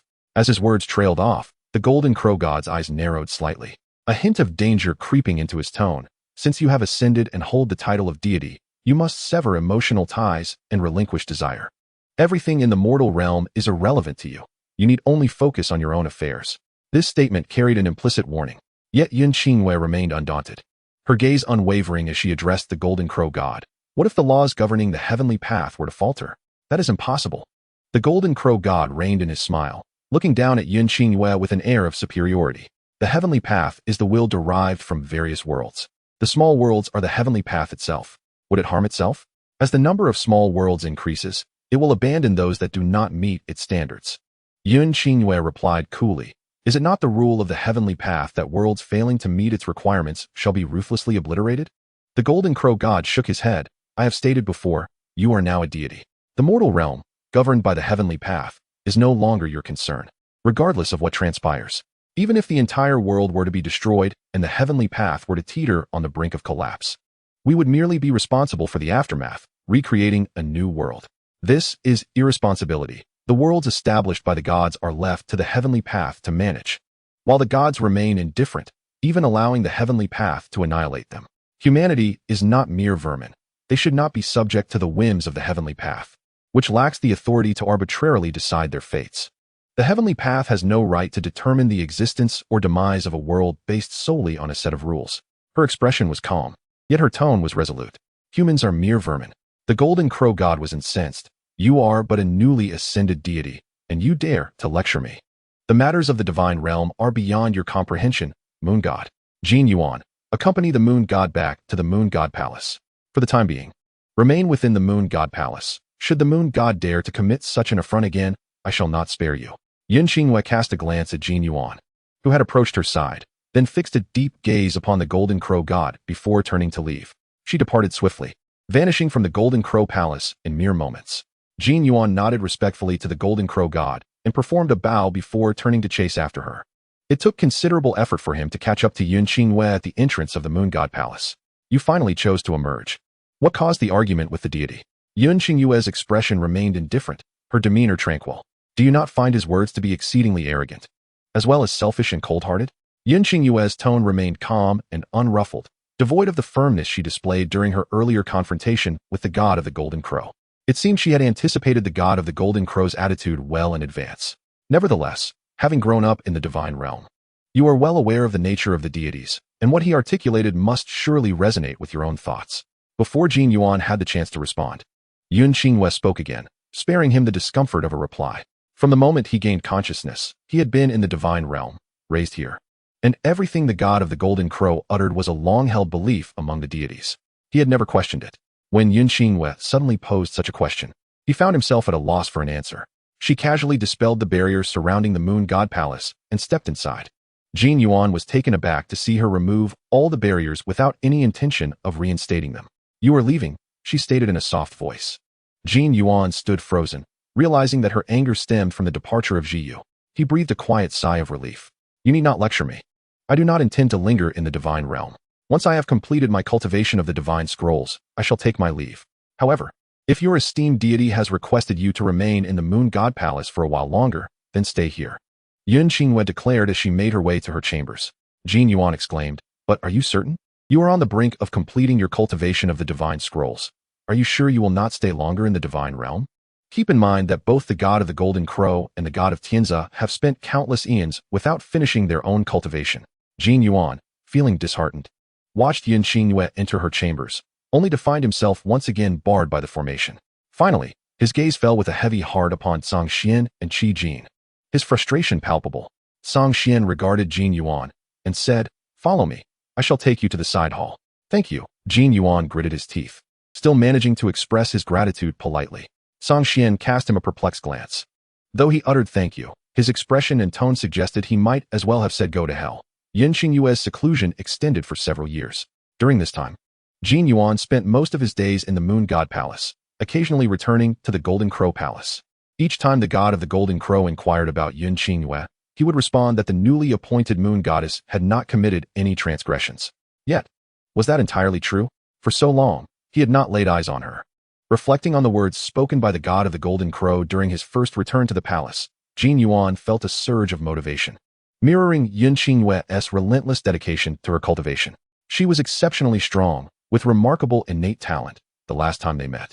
Her cultivation of the divine scrolls had already reached the first level, and in just 2 short years, she had ascended to the 4th level. Such a pace of cultivation was unprecedented since the dawn of the divine realm. Her potential even surpassed that of the creator god. Jiang Yuan, you must cultivate a good relationship with her. If the dynamics of the divine realm shift due to her, at least the Golden Crow Palace will still have its place. That day, they conversed extensively. Jiang Yuan suddenly realized he had been rather complacent over the years. The rapidity of Yin Qingyue's cultivation was likely due to her relentless effort, while those in the divine realm had grown too comfortable. After all, the dynamics of the divine realm had never changed. It had been far too long since a new deity ascended, leading all the deities to settle into complacency and indulgence. Deep down, he felt a twinge of dissatisfaction with the god of the Golden Crow's remarks. He was reluctant to admit that Yin Qingyue was so vastly superior to him. Perhaps, if he devoted himself to cultivation, he could stand shoulder to shoulder with her. Thus, within the Moon God Palace, the two of them, along with their 2 beasts, immersed themselves in their cultivation, transforming it into the most tranquil of divine abodes. A shift occurred 20 years later. Jin Yuan had reached the 5th level of the divine scrolls during this period, but he had yet to see Yin Xinhua. However, there was little for them to worry about within the divine realm. With the god of the Golden Crow presiding over the Golden Crow Palace, he had little to do but focus on his cultivation, biding his time until he could take charge of the palace. Although Yin Xinhua was the moon goddess, she had not formally participated in any divine affairs since her ascension, and the responsibilities of the moon god palace had yet to fall upon her. She spent nearly all her time within the palace, and the ceremony for her ascension had yet to be held. Strictly speaking, she was not yet a true moon goddess. In this manner, they had become the most leisurely of deities in the entire divine realm, yet their obsession with cultivation had paradoxically rendered them the busiest. Jin Yuan found joy in this endeavor. When he next encountered Yin Xinhua, the divine realm had experienced some upheaval. Various deities had perished one after another, plunging the divine realm into chaos. Such occurrences had never happened before. The ethereal atmosphere of the divine realm seemed to be tinged with an ominous aura. In the Golden Crow side hall, Jin Yuan observed the furrowed brow of the god of the Golden Crow, a sense of foreboding swelling within him. Recently, Luo Yuan, Qinshi, and Yuanting had fallen, and a particularly malevolent presence had emerged within the divine realm. The god of the Golden Crow and the god of Tianza had searched extensively, yet they could find no abnormalities. Currently, there is only one location that remains unexamined, the god of the Golden Crow said, lowering his gaze to Jin Yuan. You have been in the Moon God Palace for the past few years. Have you noticed anything unusual? Jin Yuan felt a jolt of alarm and quickly shook his head. No, to be honest, I have not seen the Moon Goddess in over a decade. She has been in her chambers, never emerging. The Moon God Palace is guarded by divine beasts, and although the Moon Goddess is newly appointed, her strength is formidable, so the malevolent forces would dare not approach. The god of the Golden Crow narrowed his eyes. I had almost forgotten. She was accompanied by 2 divine beasts during her ascension. However, with you present in the Moon God Palace, I feel reassured. After giving Jin Yuan a few more instructions, the god of the Golden Crow allowed him to leave. Upon returning to the Moon God Palace, Jin Yuan, for the sake of caution, toured the palace with Song Xian and Qi Jin, ensuring that there were no anomalies, which brought him some relief. The recent calamities in the divine realm, with deities falling, were no trivial matter. At this critical juncture, many deities were on edge, restless. It seemed that after trillions of years of tranquility, the divine realm was on the verge of upheaval. He cast a glance at the still-closed chambers, sighing. Only Yin Xinhua could be so oblivious to the world outside, wholly devoted to the cultivation of the divine scrolls. He wondered how her cultivation had progressed. According to Song Xian, when Ji was present, she not only accompanied him daily but also set up formations, allocating her remaining time to cultivation. Yet, after entering the Moon God Palace, behind the barrier, he had consistently sensed fluctuations of her primordial power. She had been diligently cultivating. She must have reached the 5th level by now, Jin Yuan thought to himself. He shook his head, casting aside the chaotic thoughts, and returned to the side hall. Sitting cross-legged on the couch to resume his cultivation, a storm was brewing in the divine realm. When Jin Yuan encountered Yin Xinhua next, the Moon God Palace had collapsed to a considerable extent. The deafening noise startled him awake, and the outside was in an uproar. Jin Yuan hurriedly exited the side hall.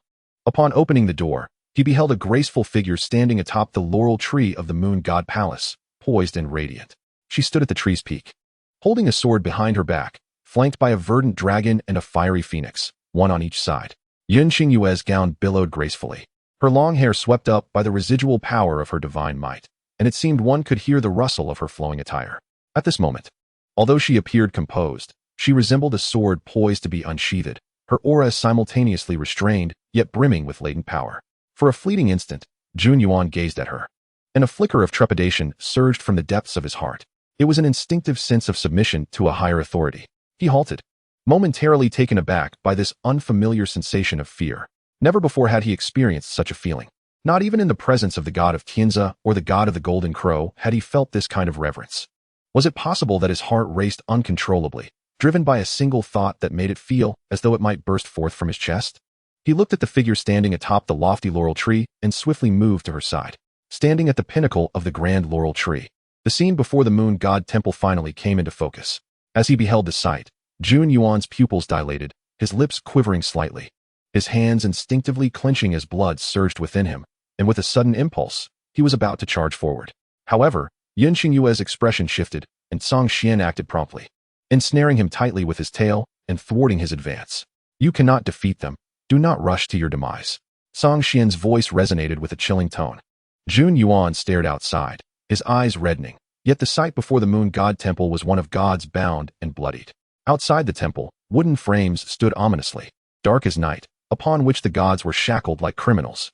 Their hands, bound to the crossbeams, bled profusely, the congealed blood dark and crimson flowing incessantly. Surrounding them was a swirling black mist, infiltrating every inch of their bodies, nostrils, ears, pupils, and mouths, invading with impunity. Once resplendent and radiant, the deities were now being devoured inch by the sinister mist. Jun Yuan had never witnessed such a ghastly scene, his heart filling with dread. Where were the god of the Golden Crow and the god of Tianxia? It took him a long moment to regain his composure, and as Xianxian slowly released him, he could scarcely contain his urgency to inquire. As the blurriness before him began to dissipate, his vision finally sharpened, revealing that a powerful array had been laid out before the moon god temple, the overwhelming divine power within it sending shivers down his spine. The current Yun Qingyue seemed to surpass even the god of the Golden Crow. How could this be possible? She had only entered the divine realm a mere 20 years ago. I do not believe they have been captured yet, Yun Qingyue replied with a calm demeanor. Jun Yuan trembled suddenly. Are you suggesting that even the god of the Golden Crow and the god of Tianxia cannot dispel these entities? Indeed. Yun Qingyue turned her gaze toward him. If I am not mistaken, these must be ghostly beings, powerful apparitions capable of consuming deities. Jun Yuan stared blankly at Yun Qingyue. Ghostly beings? The realm of the dead? Yes. It appears to be a premeditated invasion. Yun Qingyue once again focused her attention on the gruesome scene before the moon god temple. How brutal and sanguinary. Such wretched beings. Hearing her icy tone, Jun Yuan was engulfed in confusion. What shall we do now? If even the god of the Golden Crow and the god of Tianxia cannot handle this, what will become of the divine realm? Upon hearing this, Yun Qingyue revealed a knowing smile. You should consider yourself fortunate. I have detected a familiar essence among these ghostly beings. Do you mean to say that among these apparitions, there exists something you recognize? Jun Yuan was perplexed. This divine realm has become exceedingly corrupt. It creates, yet does not save. The deities indulge in comfort, ignoring the natural order of life and death, rendering their existence seemingly unnecessary. However, it is unfortunate that the entities from the realm of the dead dare to lay hands upon my people. After careful consideration, I have decided to temporarily align myself with the divine realm. As Yun Qingyue spoke with an air of nonchalance, Jun Yuan struggled to digest her words, when suddenly a familiar figure darted forth. Yun Qingyue. Jun Yuan managed to call her name in a hushed tone just as she plunged into the depths of the ghostly shadows. Watching her white figure engulfed by the dark mist, Jun Yuan's eyes widened, and he was about to rush out. Do not interfere. Song Xian and Qi Jin moved in unison, one blue and one red, standing resolutely before him, their voices cold yet authoritative. Stay put. Jun Yuan silently grasped Qi Jin's wing and Song Xian's tail, loathing his own weakness. Against the ghostly beings that even the god of the Golden Crow and the god of Tianxia cannot contend with, she will perish. His voice was barely a whisper, his gaze darkening with despair. Chapter 161. The Fall of the Divine Realm. Are you giving in so easily? Must you always resort to the mind's demons? At times, could you not extend a modicum of trust to our master? Qi Jin noted Jun Yuan's distress and flapped his wings vigorously. One powerful stroke sent the encroaching darkness from Jun Yuan's eyes away. Jun Yuan blinked in confusion, his gaze traversing between Qi Jin and Song Xian, clearly seeing a graceful figure maneuvering effortlessly through the black mist. Our master has been observing for quite some time and has already grasped the opponent's abilities. Song Xian spoke softly, glancing down at the dazed Jun Yuan. The reason she did not act immediately was that you were still within the moon god temple. Now that the temple is compromised, she is uncertain if you were in the midst of training. If you were at a critical juncture, the ghostly beings could exploit the opportunity, and you might meet your end. Qi Jin scoffed lightly, but you are truly too dense. Even if our master were absorbed in training, she would still be acutely aware of everything occurring within the divine realm. Jun Yuan fixed his gaze upon Yun Qingyue's flickering figure, not daring to blink. What can I do now? After a prolonged silence, he finally spoke, reassured that Yun Qingyue was handling the ghostly beings with ease. Song Xian and Qi Jin, being more attuned to the current circumstances than he, understood the profound impact of the god's bondage on him. He was still overwhelmed with trepidation. He had never witnessed such brutality. How can you be so spineless? Surely, this is not the first time you have encountered such a blood-soaked scene? Qi Jin inquired, noting his pallid complexion. Jun Yuan nodded slightly. At this, not only Qi Jin, but even Song Xian appeared astonished. Is the divine realm so tranquil? Have you truly never endured the baptism of blood and chaos? Jun Yuan nodded again. Song Xian and Qi Jin fell silent. It seemed that Jun Yuan had been within the divine realm for an eternity, suggesting that for countless millennia, the divine realm had never faced external adversity. The two divine beasts exchanged glances, rendered speechless. They had accompanied Yun Qingwei through numerous trials. Such scenes were all too familiar to them. The binding of the gods was merely a spectacle. They had witnessed their fair share of carnage. What lay before them was but a drizzle compared to the storms they had encountered in the mortal realm. Thus, they harbored no doubts about Yun Qingyue's ability to resolve this situation. After all, Yun Qingyue's decision to emerge from seclusion indicated that she was satisfied with her mastery of the divine realm's secrets. Given her disposition, she would never relent until she had fully comprehended those secrets. Indeed, Yun Qingyue was not disturbed by the upheaval in the divine realm. She had exited her chambers before the ghostly beings had invaded the moon god temple, while the divine realm still maintained an illusion of calm. Our master mentioned that both the god of the Golden Crow and the god of Tianxia have sustained severe injuries, seemingly due to certain deities colluding with the ghostly realm to ambush the two upper gods. Qi Jin recounted, with no hint of reverence for the deities of the divine realm. As Yun Qingyue had articulated, these deities exhibited no compassion for the calamities befalling the mortal realm, as if all that transpired in the mortal world were of no concern to them. The two divine beasts emerged from a miniature world, although they wield divine power. They remain feeble until their abilities are fully realized. Born not of humanity, yet endowed with human emotions, they grew amidst mortals, nurtured by Yun Qingyue. Naturally, they could not abide the indifference of the deities towards the devastation of the mortal realm. The shards of light in Jin Yuan's eyes began to coalesce. Did she mention where the two supreme deities are? Why not inquire for yourself? As soon as the words left, Jin Yuan felt a potent divine force hurling him away. Stunned, he twirled in midair and caught a glimpse of Qi Jin and Song Xian, their eyes glimmering with a peculiar smile. He plunged into a pitch-black abyss, where the malevolent aura, akin to a beast long-starved, devoured its prey in one fell swoop. As Jin Yuan descended into darkness, he caught sight of Yun Qingyue, her eyes sparkling with mirth and full of battle intent. For a fleeting moment, he perceived her luminescent form, starkly visible amidst the oppressive shadows. Despite being a deity himself, he found himself revering her in that instant. Yun Qingyue seized Jin Yuan by the collar, pulling him from the encroaching malevolence just before he was engulfed. Beneath her, Ting Mo emitted a resonant hum, slicing through the onrushing vengeful spirits with the force of a celestial army. Amidst the howling winds and anguished cries, Jin Yuan turned to behold Yun Qingyue's smooth chin, his heart pounding like a drum. In the cacophony around him, his rapid heartbeat was in stark relief. As if she sensed his gaze, Yun Qingyue lowered her eyes and bestowed upon him a fleeting smile, her battle intent almost palpable. With a flick of her wrist, she tossed Jin Yuan behind her. After barely regaining his footing, he heard the sounds of dragons and phoenixes, glancing back to see Song Xian and Qi Jin following closely. Steadying himself, he realized that Ting Mo moved with remarkable speed. As Yun Qingyue's voice echoed, the sword beneath them surged forward, nearly dislodging Jin Yuan. Instinctively, he grasped her outer robe, and Yun Qingyue cast him a glance without uttering a word. Beneath them lay the familiar yet alien realm of the divine.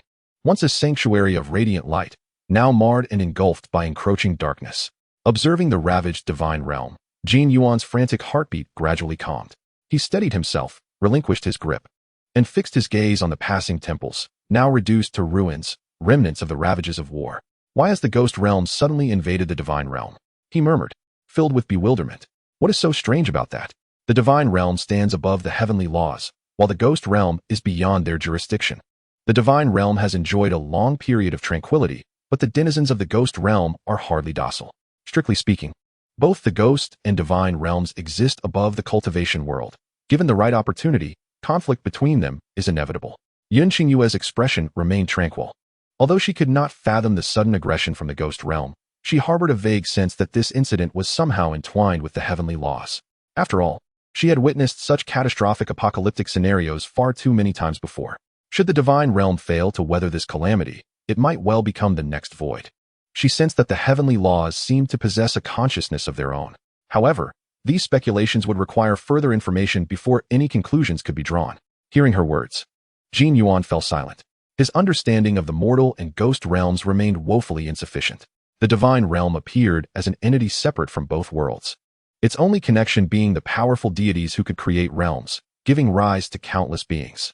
Once these beings reached a critical threshold, the deities would entrust their realm to the heavenly laws for governance. Yet, it had been ages since any deity had birthed a new world. Despite the inheritance of creation laws, few deities retain the power to create anew. Yun Xingyue's demeanor remained serene, her lips perpetually curling in a slight smile. Accompanied by Zhang Xian and Shi Jin, she swiftly propelled Jin Yuan towards the periphery of the divine realm. There was no doubt. Within the densest concentrations of malevolence lay two faint traces of divine power. The deities previously bound before the Moon God Palace had their divine powers tainted beyond recognition. Yet, curiously, two divine powers lingered in the heart of the malevolence. Yun Xingyue had no doubts. The deities of the Golden Crow and the Heavenly Zephyr were undoubtedly present. It remained uncertain whether these two supreme deities were imprisoned by the Ghost King or deliberately concealed, poised to strike. Though they were but two, the two divine beasts were undeniably striking, their colossal forms soaring through the sky, prompting the ghostly entities below to take notice. Thus, as Yun Xingyue and Jin Yuan flew toward the edge of the divine realm, a throng of vengeful spirits trailed behind them. This seemed to be a deliberate act on Yun Xingyue's part. Ting Mo descended swiftly, and before Jin Yuan could fully process Yun Xingyue's ambiguous remarks, they halted at the boundary of the divine realm. Ting Mo landed gently, and as Yun Xingyue and Jin Yuan dismounted from the long sword, its blade flashed coldly, regaining its sharpness, obediently remaining by Yun Xingyue's side. With a casual wave, she infused the sword with her divine power, causing it to shimmer like a pristine mirror. Jiang Wanli grasped the hilt, resting it behind her, before turning to face the advancing horde of spirits. The outside is yours to handle. Yun Xingyue narrowed her eyes, her hands deftly arranging a formation.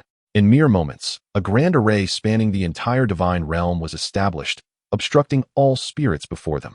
This formation could repel the majority of vengeful beings. Should any penetrate, they were to be slain without mercy. The two divine beasts bowed in obedience, instinctively positioning themselves on either side. A radiant aura began to emanate from them, Zhang Xian in cerulean hues and Shi Jin in crimson, their brilliance intensifying until the very skies were painted in stark contrasts of color. Jin Yuan gazed up at the two divine beasts, realizing his own stature paled in comparison to even a single claw of theirs. Zhang Xian's scales glimmered with a cerulean glow, while Shi Jin's feathers blazed in blood red. The eyes of the two divine beasts were fixed intently on the barrier before them, clearly in a state of readiness for battle. For the first time, Jin Yuan witnessed the two divine beasts in such a formidable guise, and a wave of awe surged within him. He seemed to recall that the azure dragon and vermilion bird were ancient divine beasts born alongside the primordial deities, endowed with formidable and enigmatic powers. Having spent years in their presence, he had nearly forgotten the absolute pressure and intimidation these ancient beings exuded. As he sensed the nearly unrestrained divine power radiating from the two beasts, Jin Yuan's eyes widened. He felt an overwhelming and vast divine force emanating from them, far surpassing that of the Golden Crow and the Heavenly Zephyr. The capabilities of divine beasts are tethered to their contractors. Previously, the pressure from these two had not been so potent, and he had barely felt its bloodline suppression. Now, Jin Yuan slowly turned to Yun Xingyue, who had just shifted her focus from the tide of ghostly entities rushing toward them, preparing to advance. In the divine realm's secret scrolls, to what level have you ascended? Despite his disbelief, he inquired in a subdued tone, carefully articulating each word. Deep down, he already knew the answer but yearned to hear it from Yun Xingyue herself. Without pausing her stride, Yun Xingyue replied, her tone still calm, the 9th level. Having received the answer, the tremors within Jin Yuan's heart lingered for an extended period. Indeed, Yun Xingyue was the one capable of transforming the divine realm. In just a few short years, her power had far surpassed that of the deities who had governed the divine realm for eons. Jin Yuan could scarcely fathom the extent of her strength. He harbored a genuine fear of a shift in the divine realm's balance. If the divine realm were to return to its former state of serene tranquility, it would be difficult for him to accept Yun Xingyue's formidable prowess. However, with the invasion of the ghost realm and the divine realm's ensuing peril, her immense strength undoubtedly represented a glimmer of hope. Gazing at Yun Xingyue, Jin Yuan sincerely praised her. You are indeed formidable. Yun Xingyue paused in her stride, turning to face him. Were you to endure all that the mortal realm has to offer, you too would possess such strength. The divine realm's fragility stems solely from the youth of its deities. With those words, she continued onward, her pace slow yet unyieldingly resolute. Jin Yuan was momentarily taken aback. The deities are too young? He murmured, savoring the sentiment as it danced upon his lips. Following the pulse of divine energy, Yun Xingyue swiftly located the two deities ensnared within their cage. The two deities were covered in grime, their previous elegance and grace extinguished. Their hands were ensnared by cold, sinister serpents, which coiled around them like iron chains, binding them deep within the confines of the cage. The prison, wrought from cursed artifacts and shrouded in malevolence, exuded an aura of wickedness. Their heads hung low, disheveled hair cascading around them, devoid of vitality as they languished within the cage. Jin Yuan's pupils dilated in shock as he dashed forward to the golden crow deity, reaching out in an attempt to shatter the cage. Yet, as his fingers made contact with the obsidian prison, a searing pain coursed through him, compelling him to retract his hand hastily. His fingers, ensnared by dark energy, began to blacken as if something sinister slithered through his flesh. Without hesitation, Yun Xingyue grasped his hand, pinching his fingertip and extending her own fingers forward. The silver-blue divine energy flowed into Jin Yuan's hand, gradually dispelling the darkness. As the last remnants of blackness retreated to his fingertips, Yun Xingyue narrowed her eyes. Upon seeing a speck of black materialize, she released Jin Yuan's hand and swiftly gestured. Before the dark spot could touch the ground, the silver-blue divine energy enveloped it entirely. A shrill cry emanated from the darkness as it expanded, ultimately revealing a lifeless serpent that fell to the ground. Jin Yuan gazed at the serpent, a shiver creeping over his skin, leaving him utterly unsettled. What a grotesque amusement, Yun Xingyue remarked coldly, her gaze narrowing at the prison that held the two deities captive. A mere parlor trick. Suddenly, a smile graced her lips as she reached out to touch the cage. Jin Yuan's eyes widened. Despite knowing that Yun Xingyue was aware of the cage's dangers and likely would not be harmed by touching it, his heart raced with trepidation. As her hand made contact with one section, she swiftly moved to another. Her movements were remarkably swift, her expression remaining serene. Jin Yuan, influenced by her composure amid chaos, found his own turbulent thoughts settling. Within moments, Yun Xingyue halted her actions, observing the shrinking prison before her. With a slight scoff, she flicked her fingers. Almost instantaneously, as the two deities were on the verge of breaking free from the cage, it ignited without a breath of wind. The pitch-black prison and the serpents writhed in a nightmarish dance. Jin Yuan disregarded everything else, rushing to support the faltering golden crow deity. Meanwhile, Yun Xingyue seized the back of the Tianzi deity's collar, effortlessly lifting the towering man, who was even taller than she. Let us go? The Ghost King should be making his appearance soon.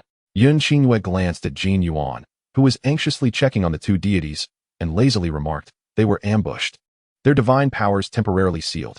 Having been trapped in this venomous prison for so long, they've inhaled considerable toxins, leaving their nerves paralyzed. They will not awaken anytime soon. Jin Yuan's face was etched with concern. Without the deities, how can we confront the Ghost King? Why not? Yun Xingyue questioned, perplexed. We have already reached his doorstep. Do we not have the right to confront him? Jin Yuan retorted, that is not what I meant. It was not a matter of whether they could confront him, but whether they could prevail. Overwhelmed by Yun Xingyue's innocent confusion, Jin Yuan bit his lip, conceding defeat. Well then, it eliminates the need for negotiations with the powers that be. The awakening of the deities becomes irrelevant. Yun Xingyue glanced at the two unconscious deities, contemplating briefly before relinquishing the Tianzi deity to Jin Yuan. You may wait here for me. I shall return shortly. Jin Yuan clumsily accepted the Tianzi deity, sparing him from the agony of a fall. As he raised his head to protest, he found himself gazing at the empty space where Yun Xingyue had just been. Clutching one deity in his arms, he stared blankly in the direction where she had disappeared. He longed to pursue her. However, if he did so, what then? With both deities incapacitated, encountering the Ghost King would not only render him powerless, but might also become a liability for Yun Xingyue. And what of himself? If the Ghost King could not be subdued even by the deities, what could he possibly do? Overwhelmed by chaotic thoughts, Jin Yuan's sense of defeat intensified. Yet, he was not engulfed in sorrow for long, as a sudden explosion echoed nearby. A brilliant light illuminated the darkened space, and for a fleeting moment, the crimson sky was entirely enveloped in silver-blue hues. As red and blue intertwined, a dreamlike shade of purple emerged. Jin Yuan's gaze shifted skyward, landing on the two figures engaged in a fierce battle not far away. One clad in white, and the other in black darted through the air, parting briefly before clashing once more with greater ferocity. It was Yun Xingyue and the Ghost King. Their speed was astonishing, and the flurry of their exchanges left Jin Yuan in a daze.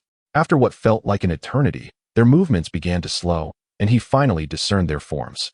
Yun Xingyue wielded a sword in one hand while clutching something in the other, her gaze fixed intently on the Ghost King, who was cloaked in black. With a casual flick of her wrist, she discarded the object she held. It plummeted from the sky, crashing to the ground with a thud, a severed eyeball. The eyeball rolled, its dark pupil brimming with sinister malice. Jin Yuan met its gaze and felt a surge of wickedness clawing at the depths of his soul. Next, put that thing away. Yun Xingyue commanded, tossing a porcelain vial down to him. It landed squarely before Jiang Yuan. Cautiously, he set down the two deities and reached for the vial, hastening toward the eye. The eyeball rolled, its pupil glinting with greed and mockery.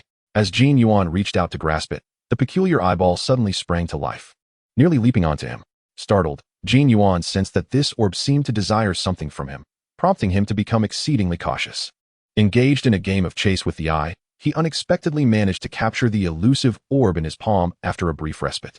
The eyeball pulsated within his grasp, its slimy texture inciting a wave of nausea that almost compelled him to release it. Suppressing his revulsion with great effort, Jiang Yuan swiftly enclosed the eye within a porcelain vial. Just as he secured the cork, intricate runes materialized upon the bottle, their luminescence flickering as the orb, which had sought to escape, fell silent. The runes shimmered intermittently before erupting in a brilliant radiance. Simultaneously, the Ghost King, who was locked in a standoff with Xianxiaaudiobooks, suddenly clutched his left eye, screaming in agony. He whirled around to face Jiang Yuan, allowing Jiang Yuan to finally discern his visage. His face was etched with deep lines, pallid and tinged with a sickly hue, reminiscent of a corpse. His lips were blackened, and as he bared his teeth, blood-stained fangs glimmered menacingly. Beneath his palm, a crimson smear marred his ghostly complexion, and blood streamed profusely from his left eye. He scarcely had time to regard Jiang Yuan before, in that fleeting moment, Xianxiaaudiobooks smirked, her lips parting slightly as she thrust her sword, tinging mo, directly into his chest. The blade, imbued with silver-blue divine power, exerted an absolute restraint over specters.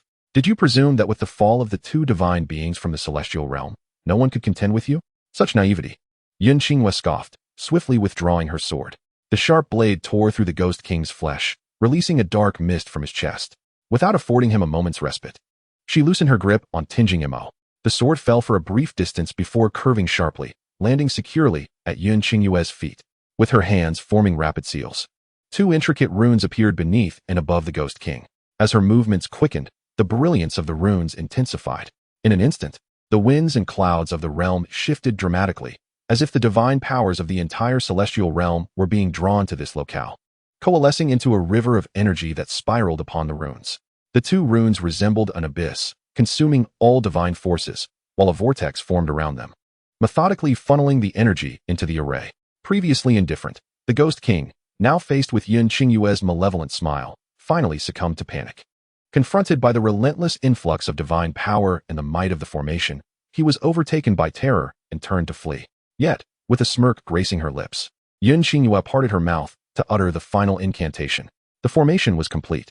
The divine power flowing into the array painted the heavens in vibrant hues, casting a kaleidoscope of colors across the sky.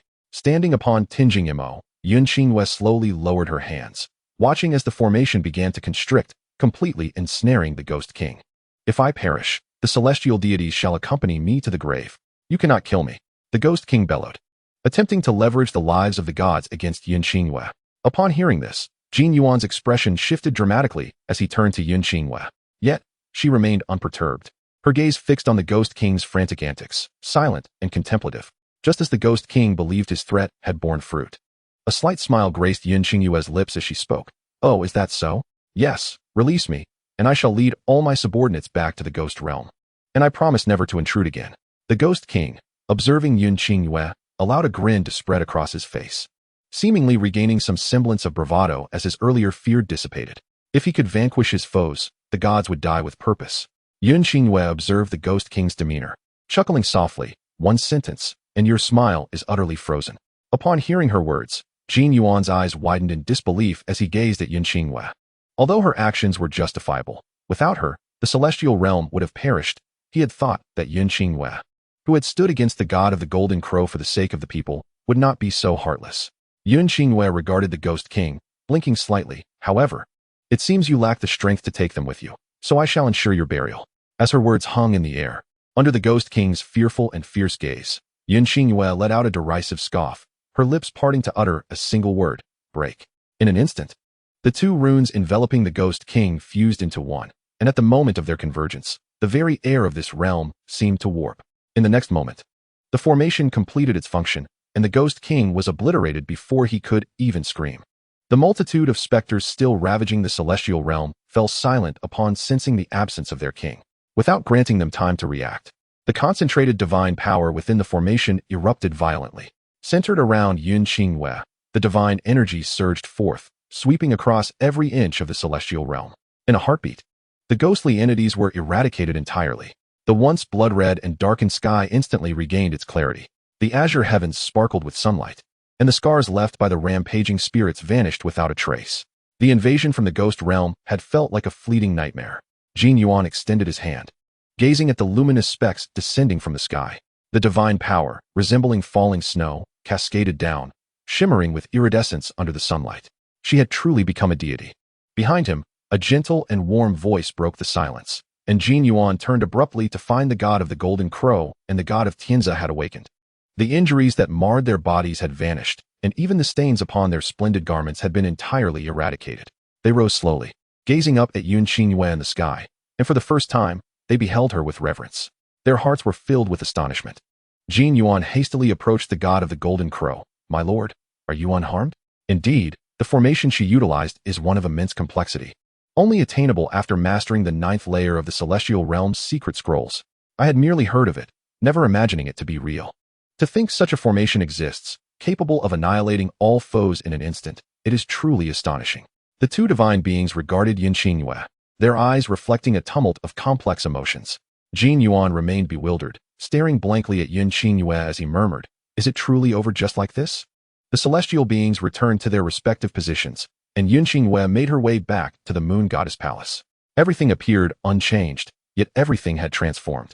The number of visitors to the Moon Goddess Palace had surged. The ghost realm had suffered significant losses, almost entirely decimated. The long-quiet Heavenly Dao sought out the celestial realm. When the god of Tianzi and the god of the Golden Crow received the Heavenly Dao's message, they were both taken aback. The ghost realm had nearly been obliterated in this battle, and its rules had descended into chaos, leaving the souls of the departed in the mortal realm without a place to rest. This divine ghost war had profoundly impacted the mortal world. Countless souls lingered in the mortal realm, disrupting its balance. The specters ran rampant, the dead increased, and vengeful spirits wreaked havoc, causing many worlds to collapse instantaneously, turning into ghost cities.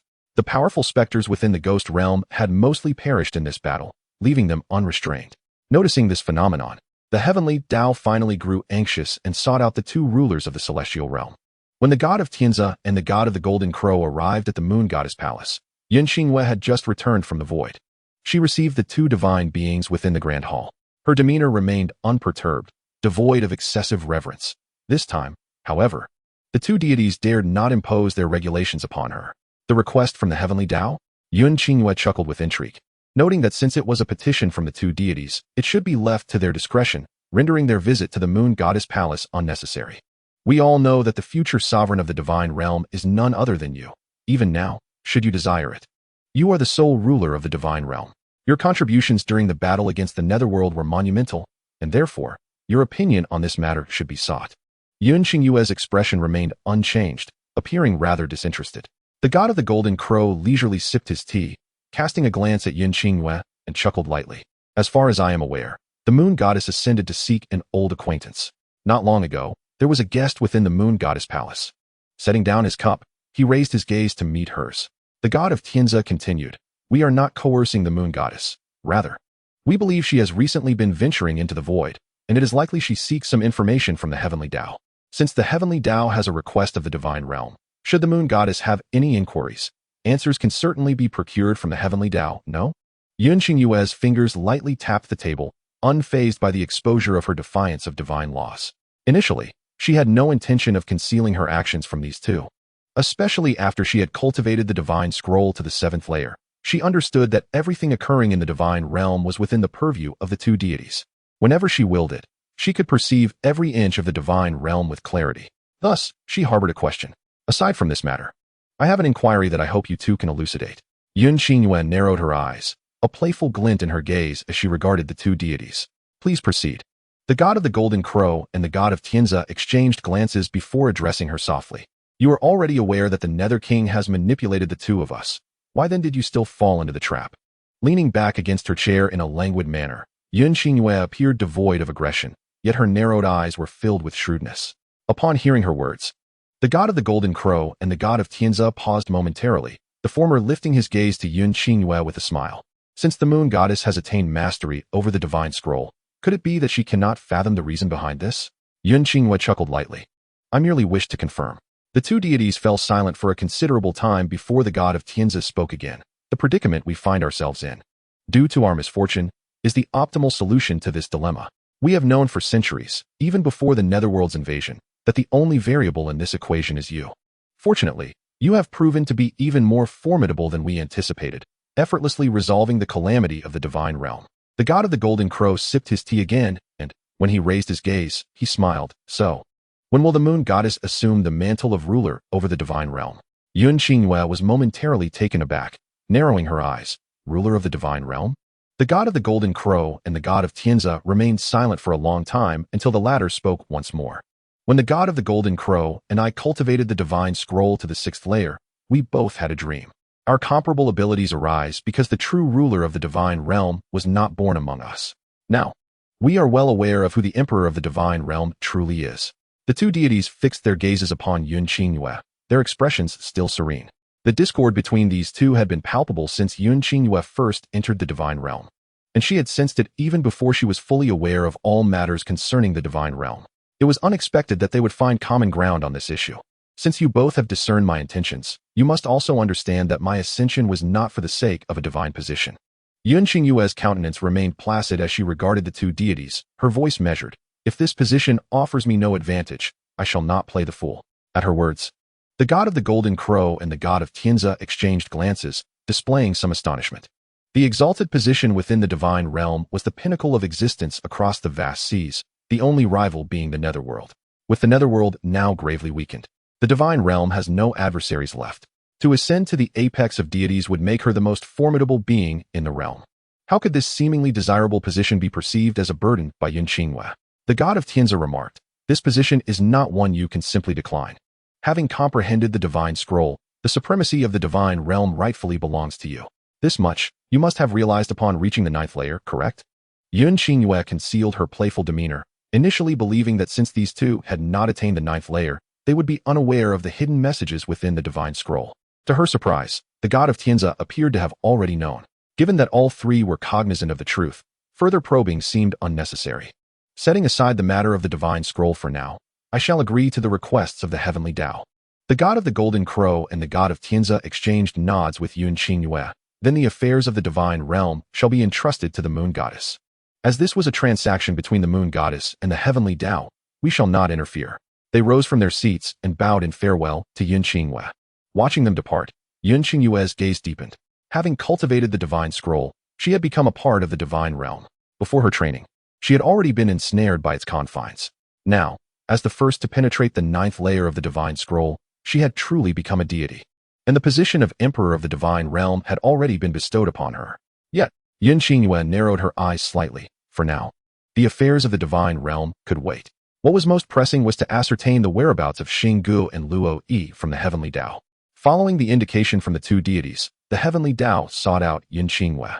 Although its physical form was unseen, when a pair of azure eyes appeared within her domain, Yun Qinghua understood that the Heavenly Dao had arrived. After all, her realm only permitted the Heavenly Dao's entry for the time being. Upon the arrival of the visitor, Yun Qinghua wasted no time and stated directly, I wish to know the whereabouts of Xinggu and Luo Yi, and in exchange, I will resolve the matters of the Netherworld for you. The azure eyes regarded her with an emotionless gaze. After a prolonged silence, an ethereal voice resonated throughout the space. They are within the Netherworld.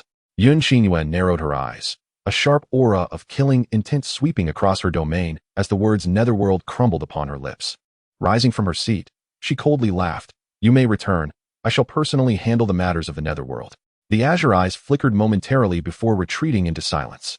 Almost instantaneously after the departure of the Heavenly Dao, Yun Qinghua stood, preparing to venture into the Netherworld. During her cultivation of the divine scroll, she had been able to set up a teleportation array to the void, yet each time she did so, it drained a significant amount of her cultivation, and traversing the void left her physically and spiritually exhausted. Now, having completed her cultivation of the divine scroll, she could reach any location without the need for an array. With a mere thought, she could disregard all constraints, and there was no place in the world beyond her reach. However, her will could not transcend the Heavenly Dao, and she could not directly perceive all that it controlled. She could travel to areas governed by the Heavenly Dao, yet she could not discover the whereabouts of Xinggu and the others. When Yun Qinghua opened her eyes once more, she found herself standing in a land shrouded in a thick mist of blood. The crimson dimness before her was eerily reminiscent of the scenes during the Netherworld's invasion of the divine realm. Yun Xingyue squinted her eyes, adjusting to the grim surroundings. The landscape was littered with grotesque stones and remnants of flesh. The air was thick with the pungent scent of blood, as if a crimson mist perpetually lingered by her side. Yun Xingyue furrowed her brows in discomfort, contemplating the establishment of a protective barrier around herself. However, as she lifted her hand, her movement abruptly halted. Her gaze lingered on the blood-red horizon, her lips pressing into a thin line before she lowered her hand and swiftly ventured deeper into the ghost realm. The atmosphere within the ghost realm was a chaotic laying. Regardless of what entity entered this domain, its aura would be shrouded by the pervasive, deathly energy. Thus, the ghost realm served as an optimal refuge for fugitives seeking to escape. Yet, not everyone could penetrate the ghost realm at will. If a cultivator's abilities fell short, they would be unable to traverse in and out freely. Nevertheless, some cultivators, in a state of madness, might sacrifice their very souls to gain entry into the ghost realm.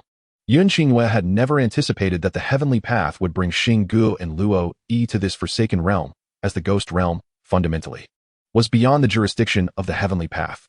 It was no wonder she had traversed so many voids without discovering their whereabouts.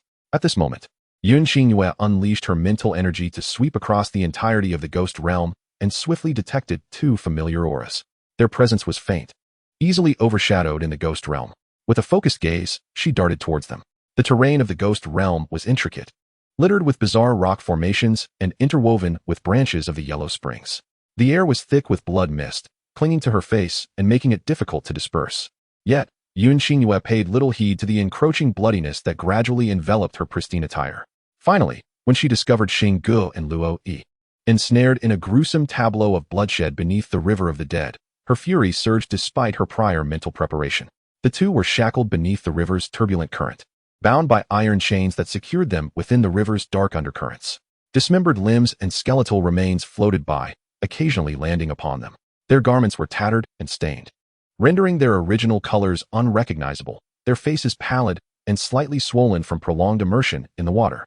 In that moment, the string of rationality within Yun Xingyue snapped.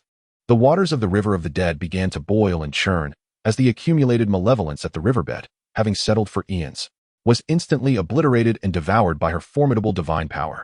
This divine energy surged upward from the depths of the river, nearly overturning the entire ghost realm. Ghostly entities scattered in terror, disintegrating into ashes upon contact with her divine force, dissolving into the blood mist. When Yun Xingyue returned to the divine realm with the unconscious pair, the ghost realm was on the brink of annihilation. The sun god and the god of Tianza exerted considerable effort to rescue them. Observing Yun Xingyue, enveloped in malevolent energy, they wisely refrained from speaking further. Soon after, Yun Xingyue completed her transaction with the heavenly path.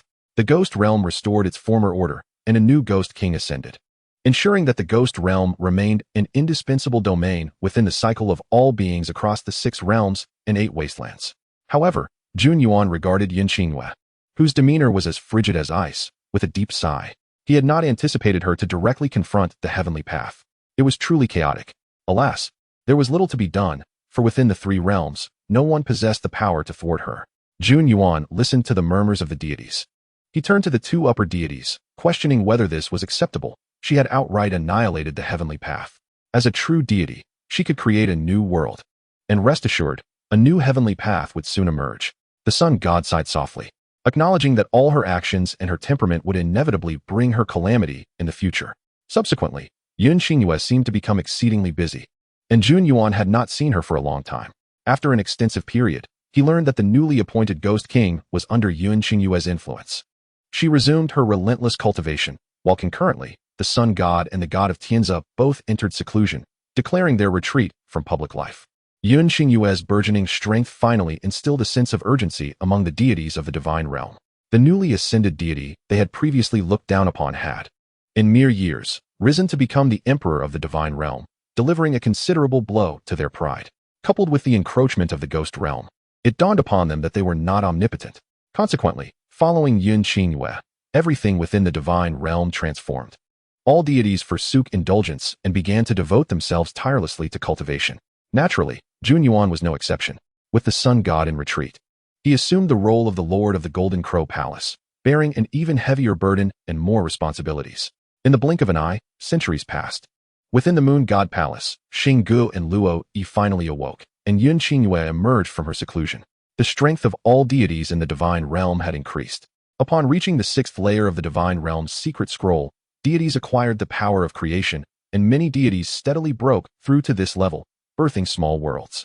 As the number of these small worlds burgeoned, a new heavenly path was finally born. Everything appeared to return to its rightful course. Xinggu and Luo Yi learned everything from Yun Qingyue and ultimately decided to remain by her side. Under Yun Qingyue's guidance, the previously arduous cultivation of the divine realm's secret scroll seemed to simplify, and the strength of the divine realm steadily grew. Yun Qingyue remained firmly seated upon her throne as the emperor of the divine realm. After millennia, Xinggu and Luo Yi ascended as new deities, and many deities reached a transcendent state, while Yun Qingyue, with discernment, promoted a select group of deities to the status of upper deities. The administrative structure of the divine realm, led by her, began to take shape, and Yun Qingyue entrusted nearly all matters to this cadre of deities. She seldom appeared before the assembly of deities, and the nature of her relationships with Xinggu and Luo Yi gradually faded from memory. One day, Yun Qingyue sought out Jun Yuan. Over the course of nearly 10,000 years, Jun Yuan had been mostly in seclusion, but now, under Yun Qingyue's guidance and insights, his cultivation accelerated rapidly, and he had also reached the sixth layer of the divine realm's secret scroll. Yun Qingyue languidly sat at the table, observing Jun Yuan, who was poised upon the stone couch, his eyes sparkling with fragments of light. Jun Yuan seemed to be attempting to break through to the seventh layer of the divine realm's secret scroll, beads of cold sweat dotting his forehead, his complexion gradually paling. Yun Qingyue rested her chin in her hand, watching him for a long while before rising leisurely and placing 2 fingers between his brows. A powerful and pure divine energy surged into Jun Yuan's body. Their divine powers, interconnected, naturally complemented each other during his cultivation. Thus, Yun Qingyue's assistance proved invaluable. In this instance, with her aid, he successfully broke through the sixth layer. Feeling the divine energy within him swell with newfound potency, Jun Yuan slowly opened his eyes. As his gaze met Yun Qingyue's smiling face, he was momentarily captivated by her unparalleled beauty, which had the power to mesmerize him every time they met throughout the millennia in the divine realm. Chapter 165. Past Shadows. Yun Qingyue regarded Jun Yuan with a smile. Proposing, shall we strike a deal? Jun Yuan rose silently and exited the room. Yun Qingyue appeared unfazed, leisurely returning to her place at the table, awaiting his return. After bathing and changing, Jun Yuan returned with a pot of tea and 2 cups. After pouring a cup for Yun Qingyue, he softly inquired, "What deal?" "Recently, during my cultivation, I witnessed some extraordinary visions," Yun Qingyue replied, taking a sip of tea and gazing at Jun Yuan, enunciating each word deliberately. "In the near future, the divine realm will experience a coup, and there will be no place for you within it." "Me?" Jun Yuan raised an eyebrow. "Yes. This upheaval targets both the Golden Crow Palace and the Moon God Palace. It was unavoidable, for among all the deities, you and I share the closest ties. As of now, the relationship between Xinggu, Luo Yi, and I remains unknown to others. The deities are only aware that Xinggu and Luo Yi, like me, ascended from the mortal realm. The bond between you and me is well known among the deities." Yun Qingyue's eyes glinted with a hint of playfulness. "Soon, the gods will conspire, and once their power rivals mine, they shall endeavor to unseat me from this exalted position of emperor. At that juncture, you, the newly ascended god of the Golden Crow, shall find yourself in a precarious situation." Jin Yuan observed Yun Qingyue's calm demeanor, a twitch at the corner of his mouth betraying his amusement. "What then? Do you propose?" "There are 2 paths. The first, to sever ties with me and ascend as the new emperor. The second, to venture into the underworld. And should I return after a myriad of years, you may reclaim your place among the gods. You are well aware of which option is more advantageous." Jin Yuan smirked. "For anyone with sense would choose the former.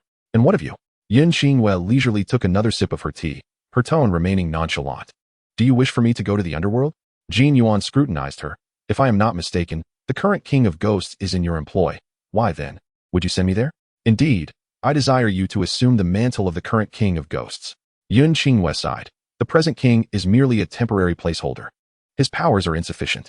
Should turmoil arise here, he would be unable to manage the upheaval in the underworld. I require someone of formidable strength. Following the chaos in the divine realm, my resurgence must begin from the underworld." Jin Yuan was taken aback.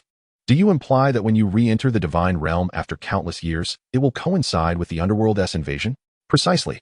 Yun Qingyue's laughter rang out. her eyes sparkling with unrestrained ambition. Jin Yuan rarely witnessed such vibrant expressions on her visage. Her ambition was palpable, rendering him momentarily speechless. You have ample time to ponder your decision. Yun Xingwei rose and regarded Jin Yuan. Rest assured, regardless of your choice, I shall safeguard you.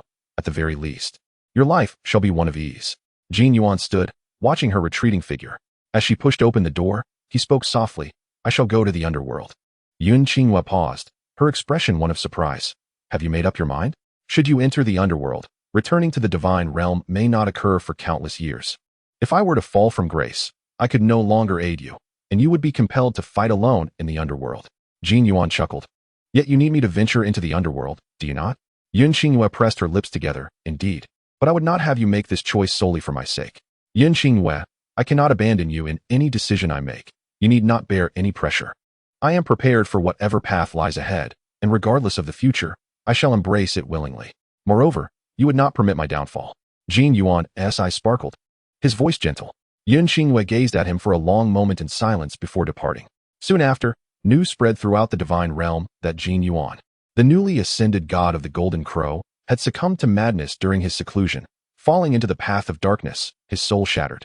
Jin Yuan's memories ceased at this point. However, Jiang Wanli had also pondered the subsequent events. Most likely, the divine realm fell into chaos, and she, as the emperor, was framed and cast down to the mortal realm. Perhaps, in the eyes of those gods, she was already dead. Yet due to her machinations, she descended, lost her memories, and awakened from an ancient tomb. Jiang Wanli regarded Jin Yuan, contemplating for a moment, then inquired, Do you know who the previous king of ghosts was? Lin Jia. He was your subordinate. After he departed the underworld, I succeeded him. Yet on a certain day thereafter, Lin Jia and Ji Yu sustained grave injuries. You once brought them to me for assistance in restoring their souls. Jiang Wanli raised an eyebrow, as expected. No wonder Lin Jia pursued the path of ghosts. It seems Yun Xingwei anticipated Lin Jia would encounter misfortune, prompting her to partition his soul, which greatly affected him. If he were to restore his soul, the underworld would be the ideal place. Thus, she would have Lin Jia come to the underworld, allowing him to become the king of ghosts while she still occupied her lofty position, facilitating his soul restoration. However, Lin Jia was ultimately a cultivator, and his strength in the realm of ghosts was not particularly notable. Without her protection, he would undoubtedly struggle to survive in the underworld. Before her fall from grace, the underworld needed to be entrusted to someone she could rely upon. After much contemplation, the only individual capable of shouldering such a responsibility was Jin Yuan. After Lin Jia left the underworld, for his safety, Yun Xingwei would have ensured he retained no memories of his time there, which elucidated why Lin Jia suffered from a gap in his recollections. Jiang Wanli's eyes sparkled with delight as she gazed at Jin Yuan, her expression radiant, revealing a gleaming smile. Now, we can go to the divine realm and settle accounts with those individuals. Chapter 166. The contract destruction. Jin Yuan stared at Jiang Wanli's smile, momentarily taken aback. Although eons had passed since their separation, she appeared unchanged. Even without her memories, she remained the most dazzling presence. The long-dormant heart within him, stirred by her, began to beat fervently once more. At that moment, he felt truly alive again. Observing Jiang Wanli's smile, as his tumultuous emotions gradually settled, he shook his head. You cannot recklessly storm into the divine realm. Jiang Wanli raised an eyebrow. Oh, you once claimed that if the divine realm betrayed you, your return would coincide with the underworld's invasion. Those words were mere jest from the outset, were they not? Jin Yuan lowered his gaze. Even if they had wronged you, you would not act so impulsively as to incite a war for your own selfish desires. When the divine realm was last invaded by the underworld, you single-handedly turned the tide, vanquishing the king of ghosts and forcing the underworld to retreat. Despite that, the devastation was immense, leaving a lasting impact on the world. I remember your expression during that time. Jin Yuan regarded Jiang Wanli, his countenance serene. Jiang Wanli chuckled lightly. Since you have completely discerned my intentions, why then do you remain in the underworld? Because you wish it, I am willing. You are correct. When the divine realm betrays you, the underworld shall indeed be your springboard for resurgence. Jin Yuan revealed a pair of sharp canines, his smile radiant, his pale visage brightening with that glimmer of joy. You shall reclaim that supreme position in the manner you desire. I shall await your return. As he spoke, he opened his palm, revealing a cluster of divine power akin to the blazing sun. Jiang Wanli narrowed her eyes, smiling lightly. Are you reminding me of something? I have a question. Jin Yuan scrutinized Yun Xingwei, his eyes slightly narrowed. Initially, Ji Yu was indeed qualified to cultivate the divine realm's secret scrolls, Having studied them, yes? She could have remained in the divine realm and served as your ally. Why, then, when she suddenly wished to depart, did you not retain her?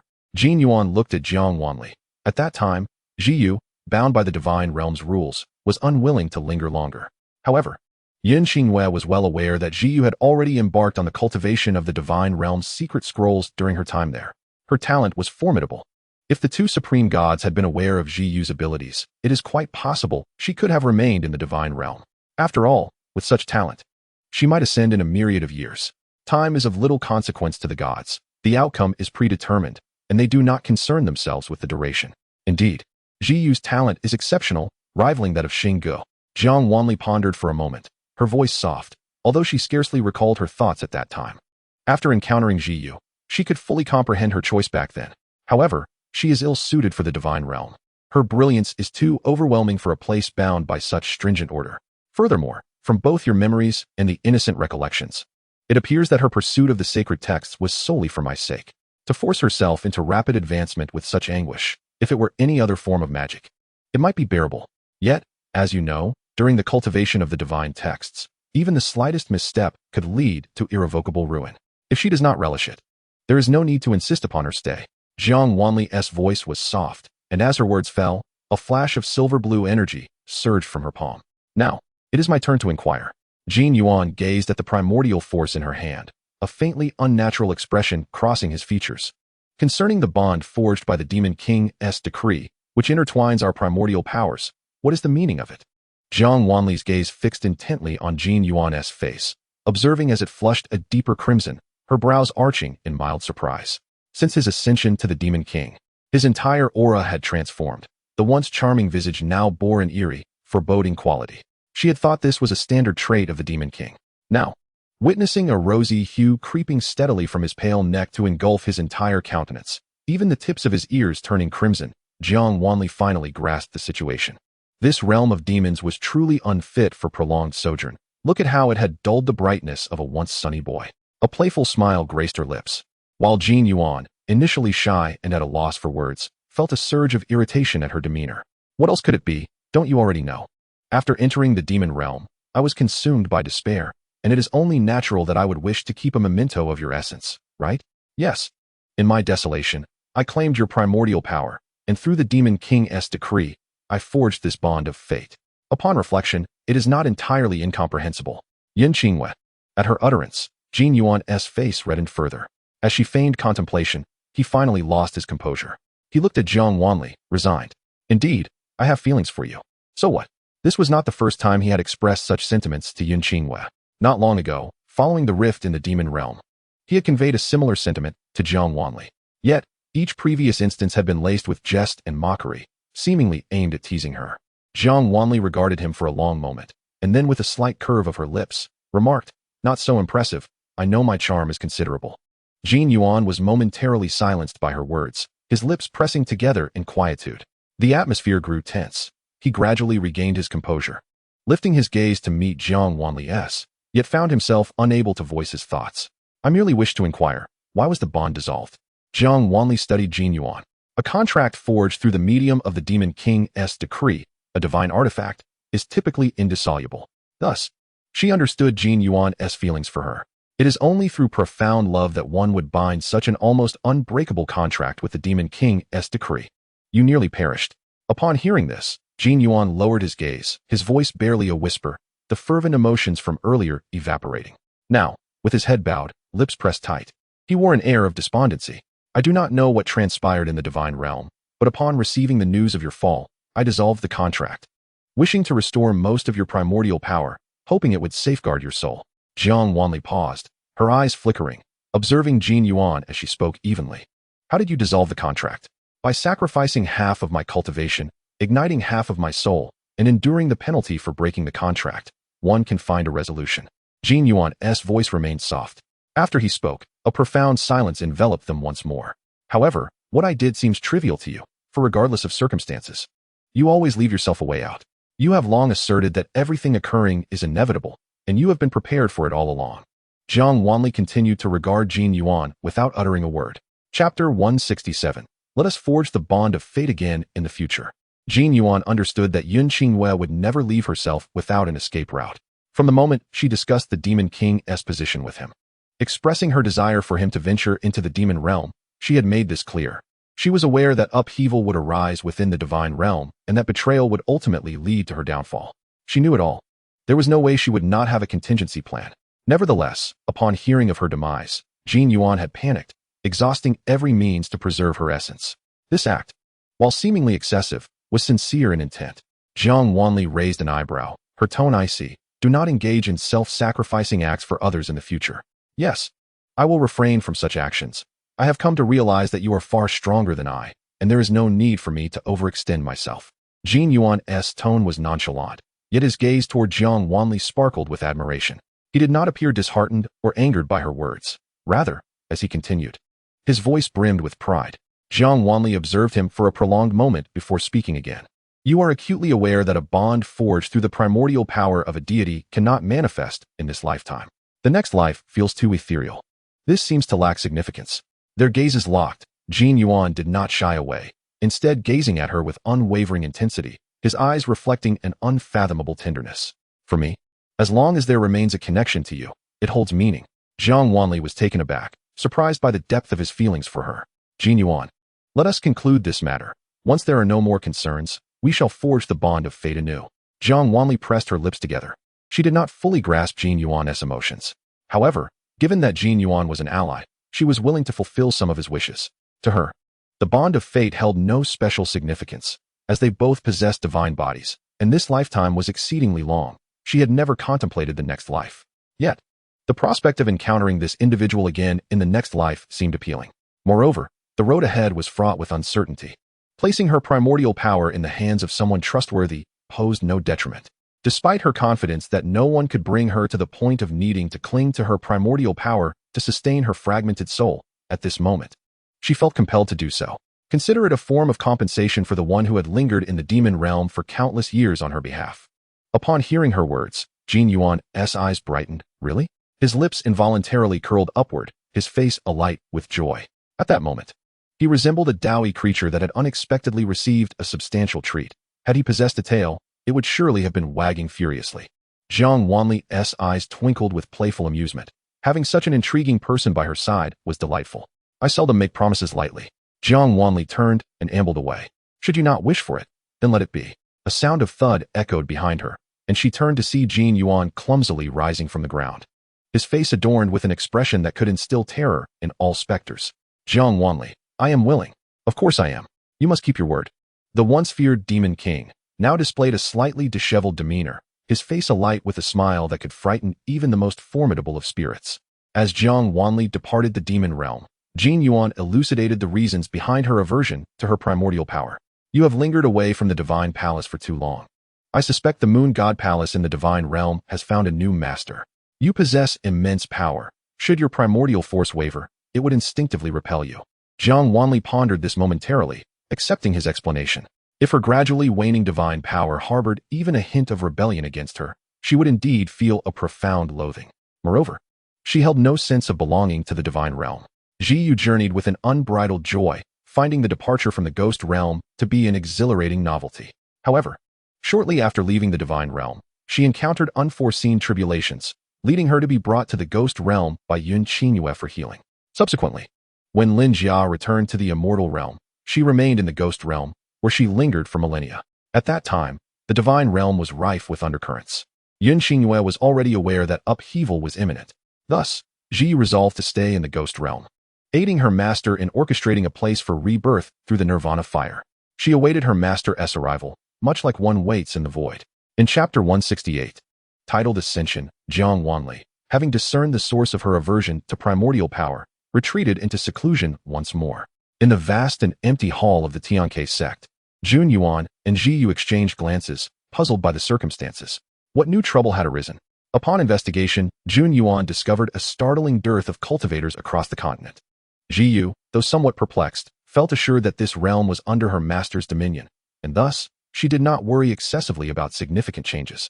Before Ji Yu could voice her thoughts, Jiang Wanli materialized in the hall. Jun Yuan raised an eyebrow. Was she not supposed to be in seclusion? Jiang Wanli replied nonchalantly. stating that the primordial power had merely been recalcitrant and required a bit of discipline. Zhi remarked on her master's straightforward and vigorous approach to matters. What had transpired on this continent? Why was there an almost complete absence of cultivators' presence? A flicker of dark red crossed Jun Yuan's gaze as he turned to Jiang Wanli, questioning the lack of souls from the Suichu continent entering the ghost realm recently.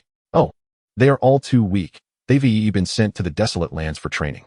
The two were momentarily taken aback, finally realizing the implications of her words. Considering the time elapsed, the desolate lands should have seen over a century pass. They ought to have made some breakthroughs and could be retrieved now.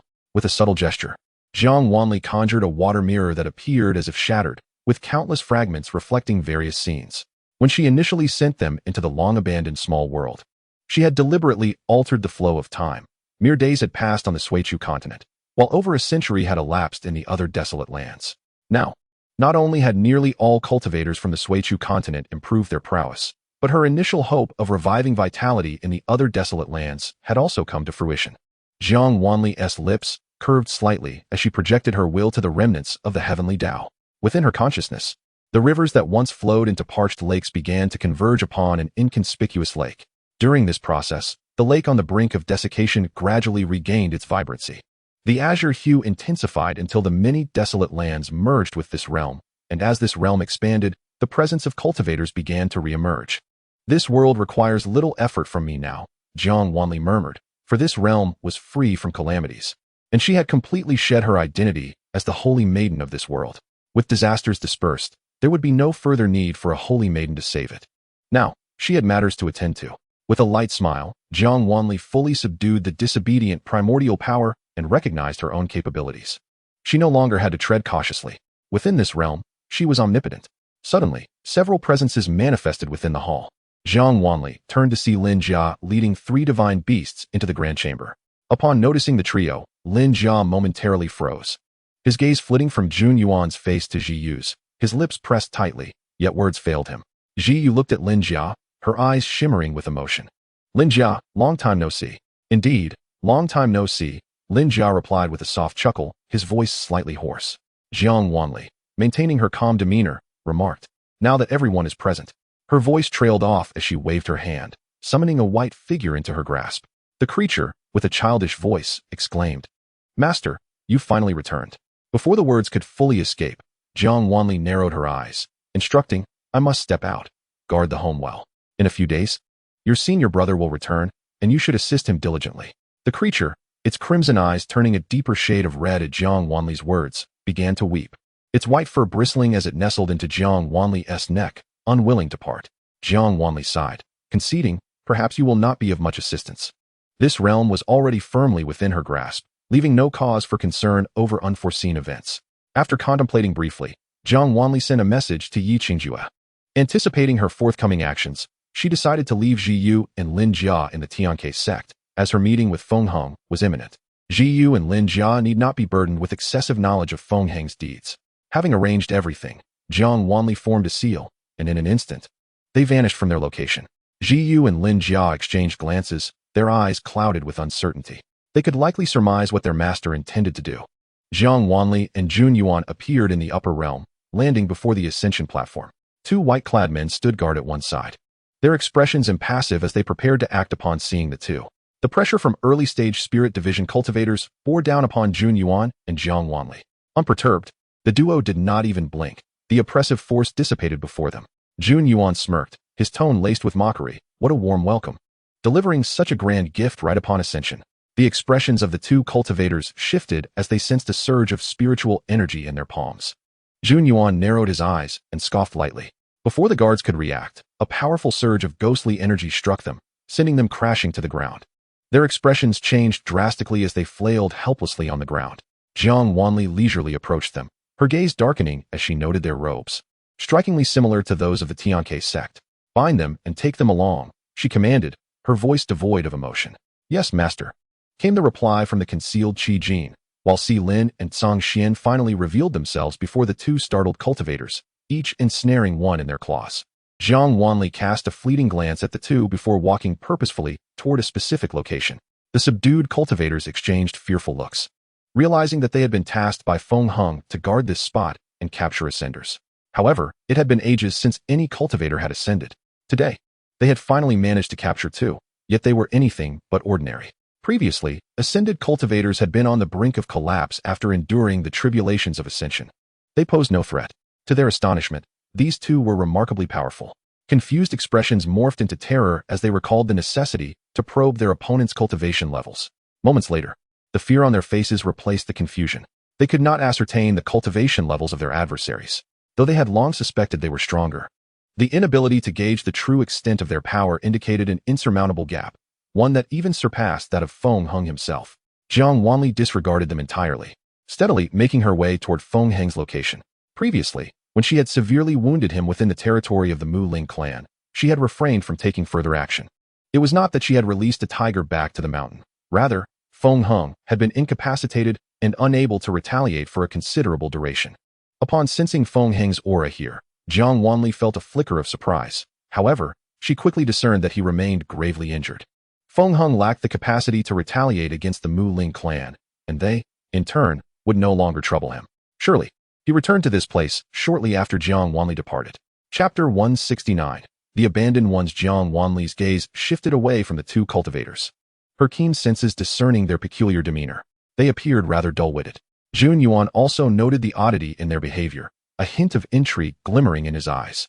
With remarkable speed, Jiang Wanli focused her thoughts and discerned the location of Feng Heng, proceeding directly in that direction. Before long, Jiang Wanli raised an eyebrow and halted before an imposing estate. The plaque adorning the entrance flamboyantly proclaimed the characters Tian Quebec. Without hesitation, she unleashed a surge of spiritual power, shattering the stone lions flanking the entrance into mere rubble. The tremendous noise drew a crowd of onlookers. Standing before the estate's entrance, Jiang Wanli awaited Feng Heng's appearance. Moments later, the grand doors swung open, revealing Feng Heng standing behind them, a smile gracing his face. "My lord, your subordinate has awaited your arrival for quite some time. Please, enter." His expression was one of warmth, his gaze towards Jiang Wanli still fervent. Seemingly indifferent to her aggressive approach towards his men, Jun Yuan narrowed his eyes, contemplating Feng Heng's demeanor. Without a moment's pause, Jiang Wanli cast a cursory glance at the spectators before leading Jun Yuan and the others into the Tian Ke estate. As the massive doors slowly closed behind them, Jiang Wanli's attention sharpened, landing on the two individuals within the main hall. Inside, the two figures were hunched over, kneeling on the floor, their breath shallow, as though they were on the brink of death. Yet, they remained alive, and it seemed they would not perish in the immediate future. Jiang Wanli furrowed her brow slightly as she approached, her eyes narrowing upon recognizing their faces, casting a cold gaze at Feng Heng. What is the meaning of this? How did they end up here? The man kneeling in the hall appeared utterly defeated, his gaze vacant, lips cracked, and stained with a dark crimson hue. The two of them struggled to maintain their physical forms. As Jiang Wanli and her companions reached their side, the duo showed no signs of awareness. "I am perplexed. They have not yet reached the divine separation stage, yet they managed to ascend and enter this realm." Feng Heng gestured for Jiang Wanli to take the seat of honor. While he seated himself to one side, his gaze never once landing on Jun Yuan, as if he were oblivious to his presence. Jun Yuan, unperturbed, found a seat and began to scrutinize the two kneeling figures. Their souls appeared ensnared by some unseen force, their minds restless, their spirits trapped within their corporeal forms.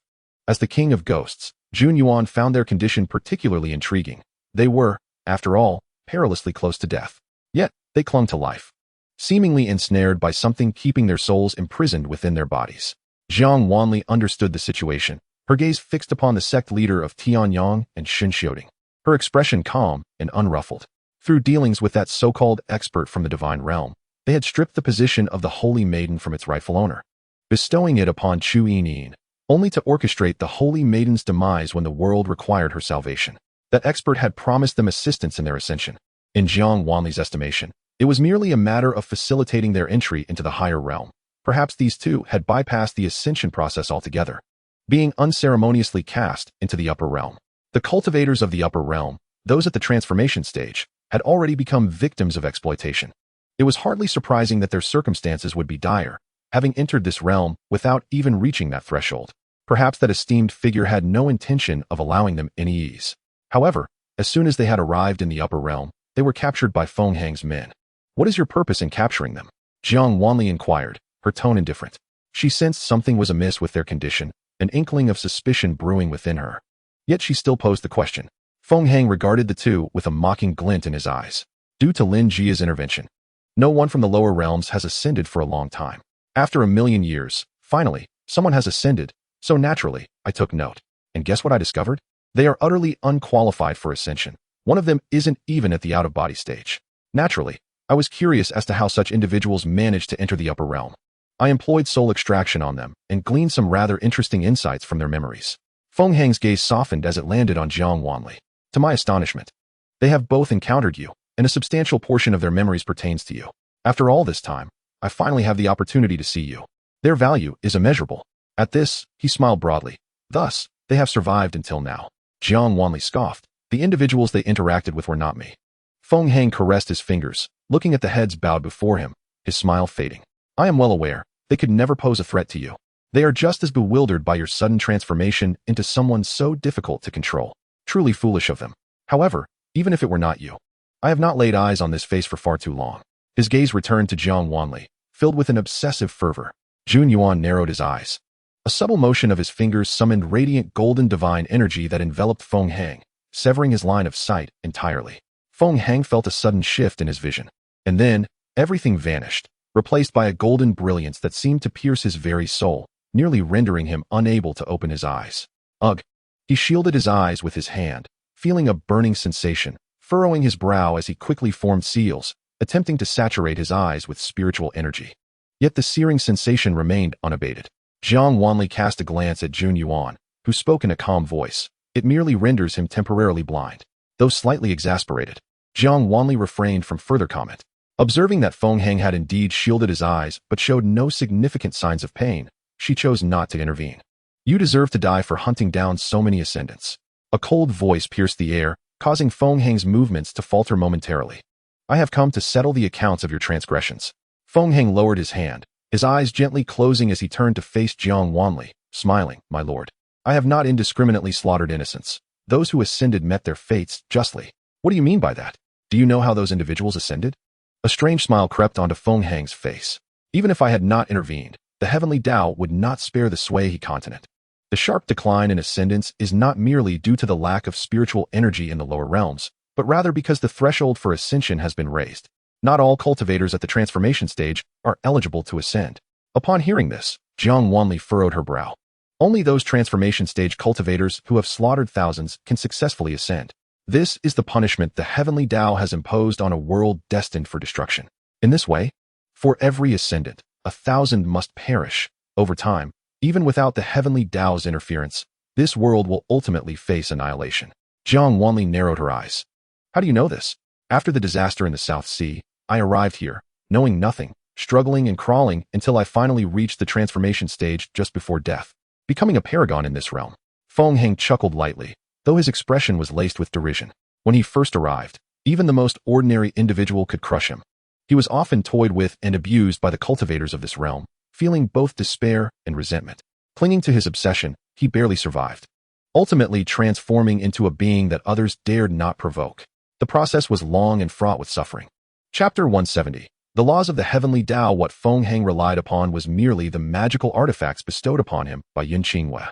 Yet, even though Yin Qingyue was immensely powerful and gifted, the artifacts she crafted were not omnipotent. Thus, he had endured considerable hardship. As he recalled that unbearable experience, he closed his eyes momentarily. Upon reopening them, he found himself still enveloped in golden light. He couldn't help but press his lips together, and when he spoke again, a hint of grievance colored his words. When my strength finally enabled me to establish a foothold in this realm, I found myself consumed by an overwhelming longing for my master. At that time, Feng Hang remained oblivious to the fact that Yin Qingyue, burdened with the power of virtue for the sake of saving the world, had already ascended. Due to the unique circumstances surrounding her ascension, she did not immediately enter the celestial realm, but was instead sent to another dimension by the Heavenly Dao. It was only after an extensive passage of time that she finally entered the upper realm. During her absence, however, there were those in the Suha continent who had ascended. Feng Hang, having developed a close relationship with Luo Yi, found himself infused with the vitality that Luo Yi exuded during their training, awakening within him the essence of life. The techniques he practiced leaned towards the cultivation of life force. As he honed his skills in the celestial realm, the vitality within his spiritual energy intensified. Therefore, when the first practitioner emerged from the ascension platform, He keenly sensed something amiss with that individual. Was it a path forged through bloodshed? Observing the ailing practitioner, who had endured the trials of ascension and the tribulations of the heavenly tribulation, Feng Heng noted the blood-soaked figure, barely clinging to life. He brought the individual back to his domain. Unexpectedly, although the man had ascended, he was plagued by inner demons, and his suffering only rendered him weaker. In a bid to untangle the knots within his heart, and after obtaining his consent, Feng Heng delved into his sea of consciousness, witnessing the harrowing journey of his ascension. It is a well-known fact that a practitioner must break through the out-of-body stage and enter the transformation stage to ascend. Yet, this individual faced an additional hurdle. 1,000 lives served as the foundation for his ascension. In other words, he had extinguished the lives of 1,000 souls at the moment of his ascent, having slaughtered an entire city. Upon exiting the man's consciousness, Feng Heng's gaze darkened, and his expression soured. He had come to realize through his understanding of life that he abhorred slaughter. Thus, he chose not to save the man. He even harbored doubts about the legitimacy of the man's ascension. Despite the man's tearful pleas for forgiveness, Feng Heng extended no further assistance. Without Feng Heng's intervention, the man soon breathed his last. In the aftermath, Feng Heng spent the majority of his time stationed before the ascension platform, confirming the alteration of ascension rules. From the memories of these individuals, he learned of Yun Qingyue's predicament. She should have ascended long ago, yet she remained absent. Later, while delving into the essence of enlightenment, the Heavenly Dao approached him, imparting crucial information. Due to Yun Qingyue's alteration of the trajectory of the Suha continent, the balance of the Heavenly Dao's rules was disrupted. To restore equilibrium, all anomalies would be attributed to Yun Qingyue, and she would bear the consequences alone. Trapped within the confines of the Heavenly Dao, she could not escape unless that world faced complete annihilation. The only solution to the world's destruction lay in the calamities inflicted by the Heavenly Dao. The condition for these calamities was that no one would have the capacity to ascend. Thus, after Yun Qingyue endeavored to save the world, the conditions for ascension had been heightened. Even so, there were still individuals willing to trade the lives of thousands for their own enlightenment. Consequently, Feng Heng undertook a significant endeavor. He dedicated considerable time to await the ascension of 2 disciples from the Xianxia sect. The Xianxia sect, being the foremost sect in the realm, made it relatively simple to wait for 2 ascendants. Upon reviewing their memories, he discovered that Lin Jia, still within the Xianxia sect, was unaware of this matter. It appeared that Lin Jia had been hindered by some circumstance, as the sect's leadership had changed several times, and his presence was seldom seen. Feng Heng deliberately informed the sect leader of his actions, proclaiming that he would slay all who ascended. True to form, upon learning of this, the Xianxia sect swiftly reacted, creating the celestial mirror to impede the speed of ascension. The Suha continent once again faced the threat of obliteration, and at long last, Yun Qingyue reappeared in the celestial realm. While she elevated her own cultivation, she remained vigilant regarding the affairs of the lower realm. In the span of a mere century, she regained her status as the illustrious moon goddess in the upper realm, becoming the object of devotion for all. Simultaneously, she once more severed the calamities afflicting the lower realm, interrupting the Heavenly Dao's path to destruction. Everything became clear as Jiang Wanli regarded Feng Heng with a contemplative expression. Once again, the Heavenly Dao. After a moment of reflection, Jiang Wanli furrowed her brow slightly and turned her gaze towards Jin Yuan. I have thoroughly examined the intricacies of the Heavenly Dao and discovered that the derivation of its rules is intricately linked to the divine beings of the celestial realm. The operation of the Heavenly Dao's principles has seemingly been fraught with issues. Contemplating the god who had infiltrated the Xianxia sect and slain Ling Er, Jiang Wanli's eyes deepened with intensity. Perhaps there are many truths within the divine realm that remain undiscovered. Chapter 171. Everything comes to an end. Jin Yuan, seemingly lost in thought, finally spoke in a soft tone. In the past, the god of the Golden Crow mentioned that there are those with nefarious intentions in the celestial realm, and the structure of the divine realm urgently needs to be dismantled. Subsequently, when you ascended to the position of the emperor, the rules of the divine realm underwent a complete transformation. Logically, one would expect a change. Yet, there has been no change. The malignant tumors of the divine realm remain unremoved. The continued evolution of the Heavenly Dao is merely a perpetuation of errors. Jiang Wanli rose, tilting her head to gaze at Feng Heng. Regardless, your actions are beyond what a disciple of the Xianxia sect could undertake. With a narrowed gaze, she waved her hand, causing Feng Heng to vanish from sight. Jin Yuan was momentarily stunned. Although he had indeed committed acts of slaughter, if his words held truth, those who ascended with the blood of 1,000 lives in their hands deserved their fate. Indeed, they deserved their fate. Hence, I did not pursue this matter.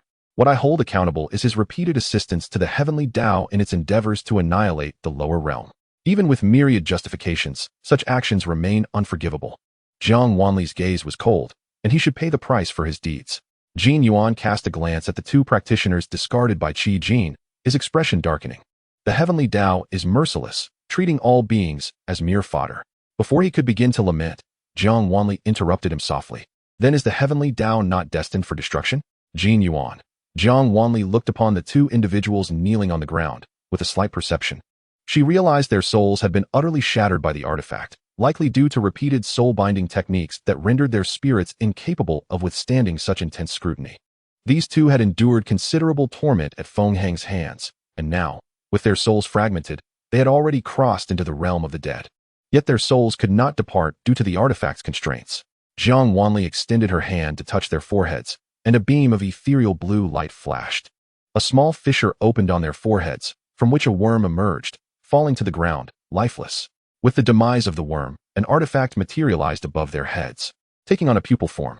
Jiang Wanli fixed her gaze upon the two artifacts. With a mere thought, the two artifacts were instantaneously reduced to powder. Jin Yuan blinked in surprise, feeling somewhat innocent. Your actions are rather swift. I too wish to see what Feng Heng has witnessed.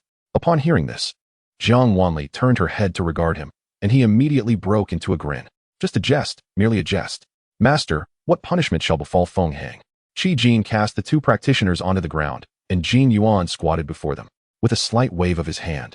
He revealed all the debts they had incurred through their misdeeds. He clicked his tongue in astonishment, recognizing that Feng Heng had indeed not wronged them. In their pursuit of ascension, they had slaughtered countless cities and carried a heavy burden of bloodshed. Jiang Wanli observed as Jin Yuan cast the two into the underworld for punishment, softly stating, "He shall be sent to a prison of his own making." Qi Jin lowered his head, ceasing further inquiries. With matters of this realm concluded, Jiang Wanli sighed. Before retrieving the artifact, she also glanced at the memories of Shun Xiaoding and the others, hoping to discern the identity of the so-called adept. However, the person's visage remained obscured, perpetually shrouded in a thick mist, rendering identification exceedingly difficult. The visage barely resembled a human face. It seems that to uncover the identity of the one who obliterated the Sueha continent and pilfered her spiritual roots, a journey to the divine realm is imperative. With this thought, Jiang Wanli turned her gaze towards Jin Yuan, her eyes sparkling with mirth. If my memory serves me correctly, is there not a connection between the ghost realm and the divine realm? Indeed, yet a barrier exists between the realms of gods and ghosts, generally. Neither can cross the boundary with ease. Jiang Wanli's eyes crinkled with a smile. You have mentioned it is generally the case. But what if the ghost realm were to launch a large-scale invasion? Jin Yuan sighed. Are you still intent on returning in this manner? Did we not agree upon this long ago? Jiang Wanli's eyes held an enigmatic glimmer as her smile deepened when she looked at Jin Yuan. Jin Yuan, feeling a shiver run down his spine under her gaze, sensed that she was concocting some mischief. Yet, indeed, from the onset of his journey to the ghost realm, it had been for the purpose of Yang's return to the divine realm. Thus, despite his reservations, Jin Yuan chose to remain silent. As Jiang Wanli stored the divine beast within her jade pendant, she accompanied Jin Yuan back to the ghost realm. Once all matters conclude, I ask of you a favor. Jiang Wanli stated, contemplating the restless souls and vengeful spirits along the path. What is it? Before you return to the divine realm and relinquish the title of Ghost King, assist me in locating a fragment of a soul shattered by divine power. Shattered by divine power. Jin Yuan's pupils dilated as he grasped Jiang Wanli's sleeve, glancing around anxiously. After a lengthy moment, he looked up in confusion. Your soul appears to be intact. Jiang Wanli retorted, that's obvious. I'm standing right here, am I not? Upon meeting Jiang Wanli's calm gaze, Jin Yuan belatedly questioned, whose soul is it? If it suffered such torment in the divine realm, I would be powerless to assist.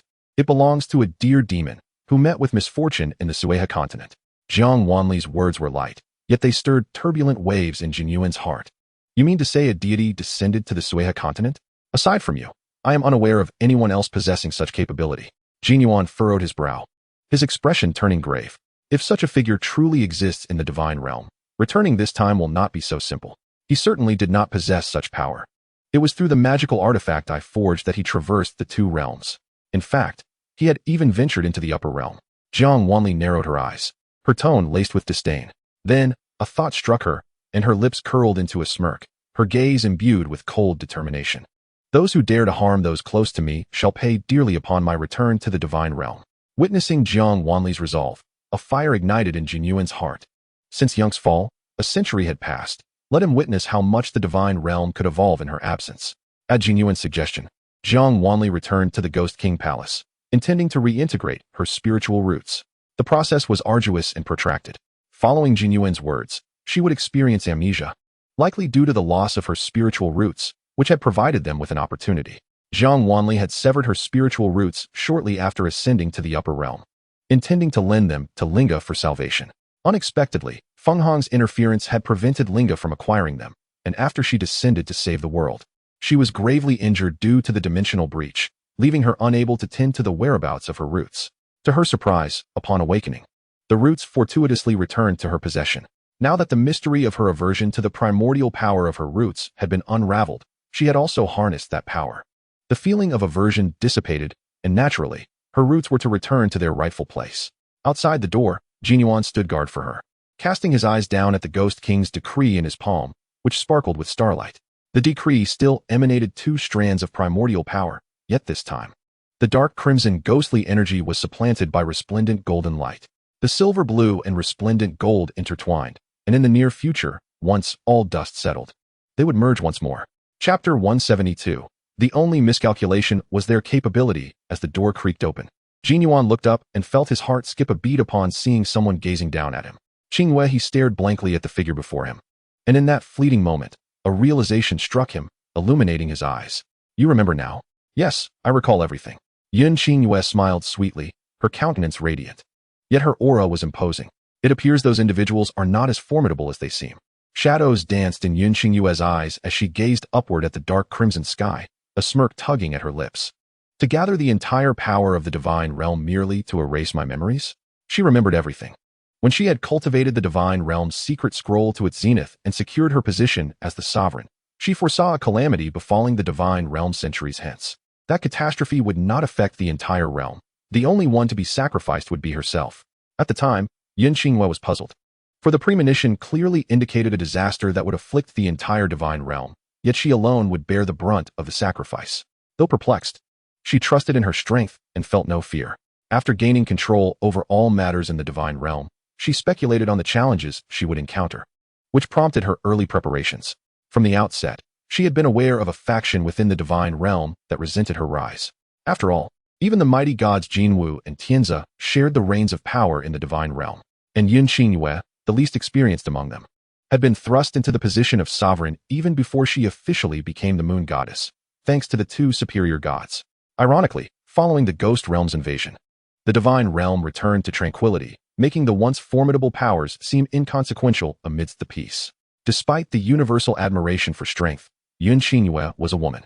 The authority of the divine realm resting in the hands of a woman, and the sole sovereign at that, inevitably sparked discontent among some male deities. Yet, Yun Qingwei had not anticipated that they would conspire against her. In truth, she had foreseen it. After all, Xinga and Lui were also among those they sought to ensnare, serving as pawns in their scheme. When Lui and Xinga hurried to find her, she was engrossed in investigating the circumstances of various worlds. The divine realm had its own rhythm of operation. Although she was the sovereign, she need not oversee every matter. In her view, though she held the title of sovereign, she never considered herself superior to other deities, for no clear hierarchy existed among the various divine halls. The title of sovereign in the divine realm was merely a fade. Of course, this notion was abruptly halted as she traversed more and more minor worlds. The denizens of the divine realm had enjoyed their freedom for too long, inevitably giving rise to some sinister thoughts. Perhaps they had not committed any overtly damaging acts against the divine realm's dignity. But once the deities reached a certain level of mastery in the divine realm's secret scrolls, they acquired the ability to create worlds. Few deities in the divine realm reached this level, yet upon investigation, Yun Qingwei found that these deities did not regard their lives with any seriousness. The worlds they created were infused with their ideologies, leading to numerous minor worlds rife with slaughter, where the weak were devoured by the strong. Beneath the guise of humanity, their actions were those of cold-blooded and ruthless beings. It was precisely because such minor worlds proliferated that the heavenly order became imbalanced, gradually transforming into its current state. Only in worlds capable of birthing strong beings would the heavenly order bestow its protection.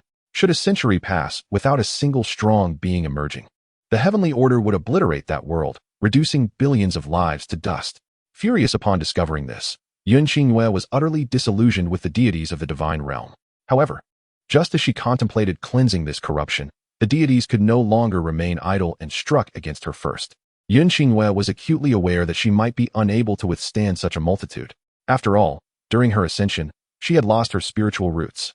Devoid of such a fundamental strength, even with her formidable power, she could not easily vanquish all the deities in an instant. Moreover, at that time, the Heavenly Dao was entirely under the control of the gods. Should she act recklessly, the simultaneous surge of murderous intent from the deities could very well destabilize the Heavenly Dao's regulations, leading to a scenario where the will of the gods dictated the Dao, causing all lesser worlds to instantaneously descend into chaos and carnage. Considering these circumstances, upon hearing the treasonous plot discussed by Luoyi and Xinga, Yun Qingyue resolved to go with the flow. She could temporarily exit the divine realm, leaving Luoyi and Xinga to oversee it. She was grateful that when she had previously brought them back, her strength had been sufficient to mask her close ties with them from prying eyes. Furthermore, Luoyi and Xinga had always been considerate, diligently practicing the secret scrolls of the divine realm since their arrival, swiftly ascending to become new deities, with Yun Qingyue safeguarding them.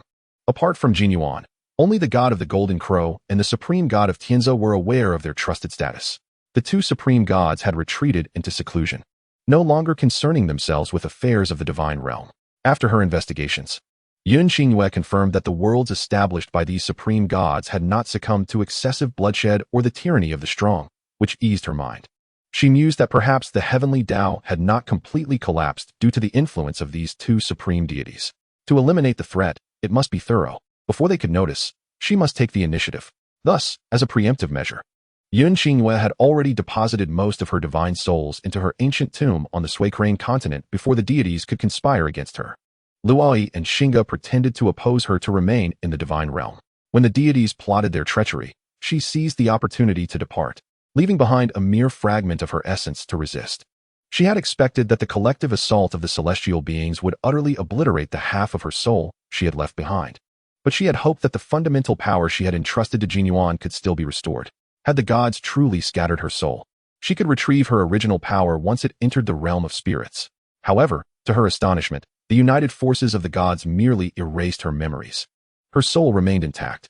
Thus, in a turn of events unforeseen, her soul instinctively returned to the body that had long lain in the ancient tomb of the Suicrane continent, albeit without her memories. Consequently, she had to navigate anew in the Suicrane continent to rediscover her essence. Remembering everything, Yun Qingyue's expression darkened.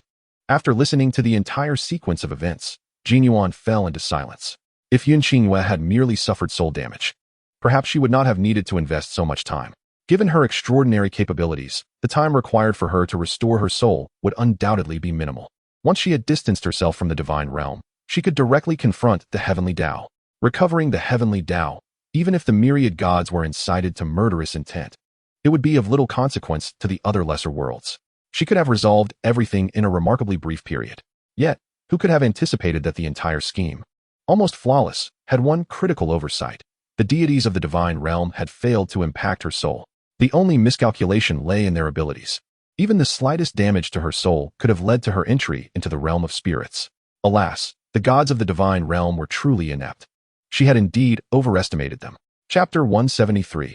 Return to the divine realm. Jinyuan chuckled in disbelief. The collective strike from the gods could not inflict a devastating blow on the essence she had left behind. This time, with Yun Qingyue merging her spiritual roots and mastering the Heavenly Dao, the deities of the divine realm no longer posed any threat to her. Her return to the divine realm would be a unilateral domination by Yun Qingyue, leaving them utterly powerless to retaliate. Reflecting on this, he found it somewhat amusing. Those male deities had always looked down upon Yun Qingyue, despite her having exhibited formidable prowess during the invasion of the spirit realm. Her abilities had compelled the two supreme gods who had wielded dominion over the divine realm for eons to willingly retreat into seclusion. Yet, these fools remained oblivious to the shifting tides. Their disdain stemmed solely from her gender, and they deserved the calamity that would befall them. He gazed at Yun Qingyue, his eyes flickering, recalling the words spoken to him by the god of the Golden Crow prior to the spirit realm's incursion. This was after the debate between Yun Qingyue and the god of the Golden Crow. Though the god of the Golden Crow had scoffed at Yun Qingyue's ideals, mocking her, he had spoken to Jinyuan with a significant tone once she had departed. The specifics of his words were now somewhat hazy to him. However, it was evident that the god of the Golden Crow held high hopes for Yun Qingyue. believing that the order of the Heavenly Dao and the structure of the divine realm would be transformed by her. What remained uncertain was how long her ascent would require. The god of the Golden Crow's sigh was filled with anticipation, tinged with a hint of regret. At that moment, Jiang Wanli looked at Yun Qingyue and finally understood. Yun Qingyue's ascension to the throne of the emperor did not alter anything. However, when her authority waned and she fell from grace, the upheaval of the divine realm would commence. Soon, the divine realm would undergo a purification. He looked forward to it eagerly. Yun Qingyue's expression was serene. Let us go. Since I have regained my strength, there is no need for a grand display. Just the two of us shall return. Jiang Wanli smirked. So audacious? Quite exciting. Yun Qingyue said little more, deftly gesturing. As her fingertip glided through the air, a flickering azure light materialized, and before them, a rift suddenly appeared. The rift widened, seemingly containing the entirety of the starry sky, with twinkling starlight amidst the dark night, exuding a dreamlike and mysterious aura. It expanded to the size of a door before halting. Yun Qingyue cast a glance at Jiang Wanli and stepped into the starlit expanse. Jiang Wanli, a smile gracing his lips, leisurely followed. As they entered the realm of stars, the scene transformed. The dimness was gradually dispelled by warm light, ethereal mist enveloping the surroundings, clouds floating in the sky, and celestial melodies wafting through the air. Majestic and sacred palaces nestled within this celestial paradise. The arrival of Yun Qingyue and Jiang Wanli momentarily stunned all the deities. Two figures appeared before them in an instant. Your Majesty. Yun Qingyue raised her gaze, her smile radiant as she exclaimed, long time no see. Xingge's eyes were glistening with unshed tears, while Luoyi's voice trembled with emotion. You have finally returned. Indeed, I have returned, Yun Qingyue replied with a light laugh. It is time to settle matters with all these deities. Xingge and Luoyi were overwhelmed with excitement, their eyes ablaze with fervent battle spirit, just as their master had anticipated. For tens of thousands of years, the divine realm had seen no successor to the emperor's throne. A proud smile graced Yun Qingyue's face. The deities had become complacent in their comfort, lacking a common adversary, their ambitions unaligned, resulting in stagnation. Furthermore, these myriad gods harbored ulterior motives, unworthy of their divine statuses, and would surely not be accepted by the sacred scrolls of the divine realm. Yun Qingyue's gaze lingered on the two before her for a moment, before breaking into a gentle smile. In merely a few millennia, you have ascended to the 7th tier of the divine realm's sacred scrolls. Quite commendable. Receiving Yun Qingyue's praise, both of them flushed crimson. Before they could reminisce, figures began to emerge around them. Yun Qingyue reigned in her smile, her gaze settling calmly upon the arriving individuals. Chapter 174, Part 1. Wherever Yun Qingyue's gaze fell, it bore the weight of the Heavenly Dao's power. With a mere glance, she discerned the true nature of these deities. After all, the worlds crafted by these deities reflected their thoughts, and the realms birthed from their divine powers were directly overseen by the Heavenly Dao. The celestial path offers glimpses into the inner worlds of many, yet the thoughts of deities may exert some influence upon it. However, within the realm of the divine, the gods possess little chance of directly engaging with the celestial path. Any influence they wield is inherently indirect. The divine realm, the celestial path, and the ghost realm exist in parallel, each affecting the others while remaining distinct, governed by their own laws of operation. Yun Qingyue departed from the divine realm precisely because her presence there impeded her ability to directly command the celestial path. Now, she has gained complete dominion over it. Her prowess remains unparalleled within the divine realm. Through the aid of Jiang Wanli, the ghost realm has also become her ally. In this present moment, she has truly ascended as the sovereign of this world. As old acquaintances appear before her, astonishment and trepidation are mirrored on their faces. Yun Qingyue reveals a radiant smile, her white teeth glimmering. It has been a long time. I trust you have all been well? Her lilting voice echoes throughout the divine realm, causing all deities to shudder in unison.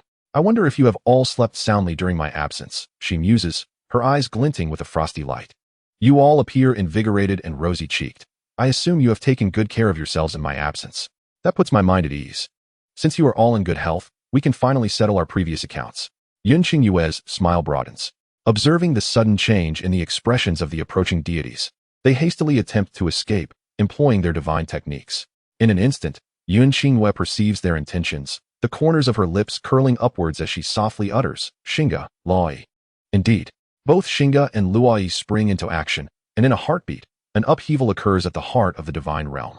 A barrier, infused with the divine powers of orange-red and dark green, erupts forth, enveloping all the temples of the divine realm. The deities who venture close to the barrier, their faces grim, attempt to breach it, only to find their expressions shift dramatically. Their divine powers collide fiercely against the barrier, yet in mere moments. They are wholly absorbed by it. Countless divine energies strike the barrier, but they vanish without a trace, leaving not a ripple upon its surface. Xinga and Luai stand resolutely, casting cold glances at the astonished and panicked deities. Futile, Luai states calmly, her voice steady and measured, yet it reverberates like thunder in the hearts of the gods. This barrier is the culmination of our efforts over millennia. The deities, now thoroughly ensnared within the barrier, turn in alarm to face them. Their voices hoarse and their eyes filled with disbelief. You too? But you were with us when we initiated the siege against Yunqingyue. Was this all intentional? How could this be? Yunqingyue was supposed to be shattered to oblivion. Listening to their ragged, fragmented utterances and observing their despondent, incredulous expressions, Yunqingyue cannot help but scoff. Xinga coldly retorts, "You underestimate the Empress far too much. Did you truly believe the opportunity to besiege her was bestowed upon you by mere chance?" Her words land like a boulder amidst the already turbulent atmosphere of unease, igniting the memories of the deities as they recall the time they had besieged Yunqingyue. They had laid a trap, sealing the moon god temple and infiltrating it through the teleportation array to assassinate her. It had seemed so effortless. Severely wounded, Yunqingyue had fought back valiantly. But after a day and night, she was ultimately subdued. The gods had united their powers to deliver a lethal blow, scattering her divine soul into the void. Yet now, in retrospect, did that assassination seem too easy? With so many deities converging on a single target, even if Yunqingyue had wished to escape, it should not have been so simple. Yunqingyue surveyed the deities, her lips curving slightly. Her gaze swept over their varied expressions, finally resting on an inconspicuous deity standing closest to the barrier. He bore a low profile, yet his strength surpassed all others. Yunqingyue narrowed her eyes. If she was not mistaken, this individual had already cultivated the 8th volume of the Divine Realm's secret scrolls, only a step away from the 9th. His divine power exceeded that of both Xinga and Luai. Even if the barrier they had crafted over millennia was formidable, if he truly desired to escape, it would be a trivial matter. Yet, he remained motionless, his gaze hovering ambiguously on Yunqingyue, understanding dawning upon her. Yunqingyue realized he was the one who had sought to infiltrate the Tianguang sect to steal her spiritual root and had orchestrated the fatal array that led to Ling'er's tragic demise. In the cultivation of the Divine Realm's secret scrolls, each volume represented a vast chasm between the next. Each fragment of a volume brought exponential growth and power. Only those who had cultivated the 8th volume could perceive her might, and only they could unravel the farce of that siege, confident that she had not perished. Thus, it became evident why he had ventured to the mortal realm, why he had deceived the leader of the Qingxi sect into elevating Chu Yinin as the Saintess while dragging Jiang Wanli into the mire, leading to her tragic end within the ancient tomb. However, he likely never anticipated that all his efforts would inflict no damage upon Yunqingyue. When he had acted against Ling'er, he must have realized the folly of his ways. Yunqingyue's gaze turned icy as she regarded him, her desire for words dissipating. With a slight motion of her hand, she summoned forth a powerful divine force that ensnared him, bringing him before her. Yunqingyue's eyes sparkled with mockery as she smiled. "You certainly provided me with ample care during our time in the Tianguang sect." Her expression remained cheerful, yet her voice was chillingly cold, her eyes dark and profound, akin to a deep abyss that threatened to engulf him. "What does the Empress intend?" he asked, his expression unchanging, though his pupils dilated in sudden fear as he stammered. Yunqingyue scrutinized him closely, recognizing that there was no need for pretense between them. She chuckled softly, her long, pale fingers tightening around his neck, compelling him to meet her gaze. In the next moment, silver-blue divine energy coursed through his entire being, and as it withdrew, it bore several artifacts. Specifically, the devices Yunqingyue had crafted that could transcend the barriers between realms, allowing free passage. Raising an eyebrow, she willed the artifacts to disintegrate into dust under her divine force. Yunqingyue regarded him with a detached gaze, as if she were observing a lifeless object.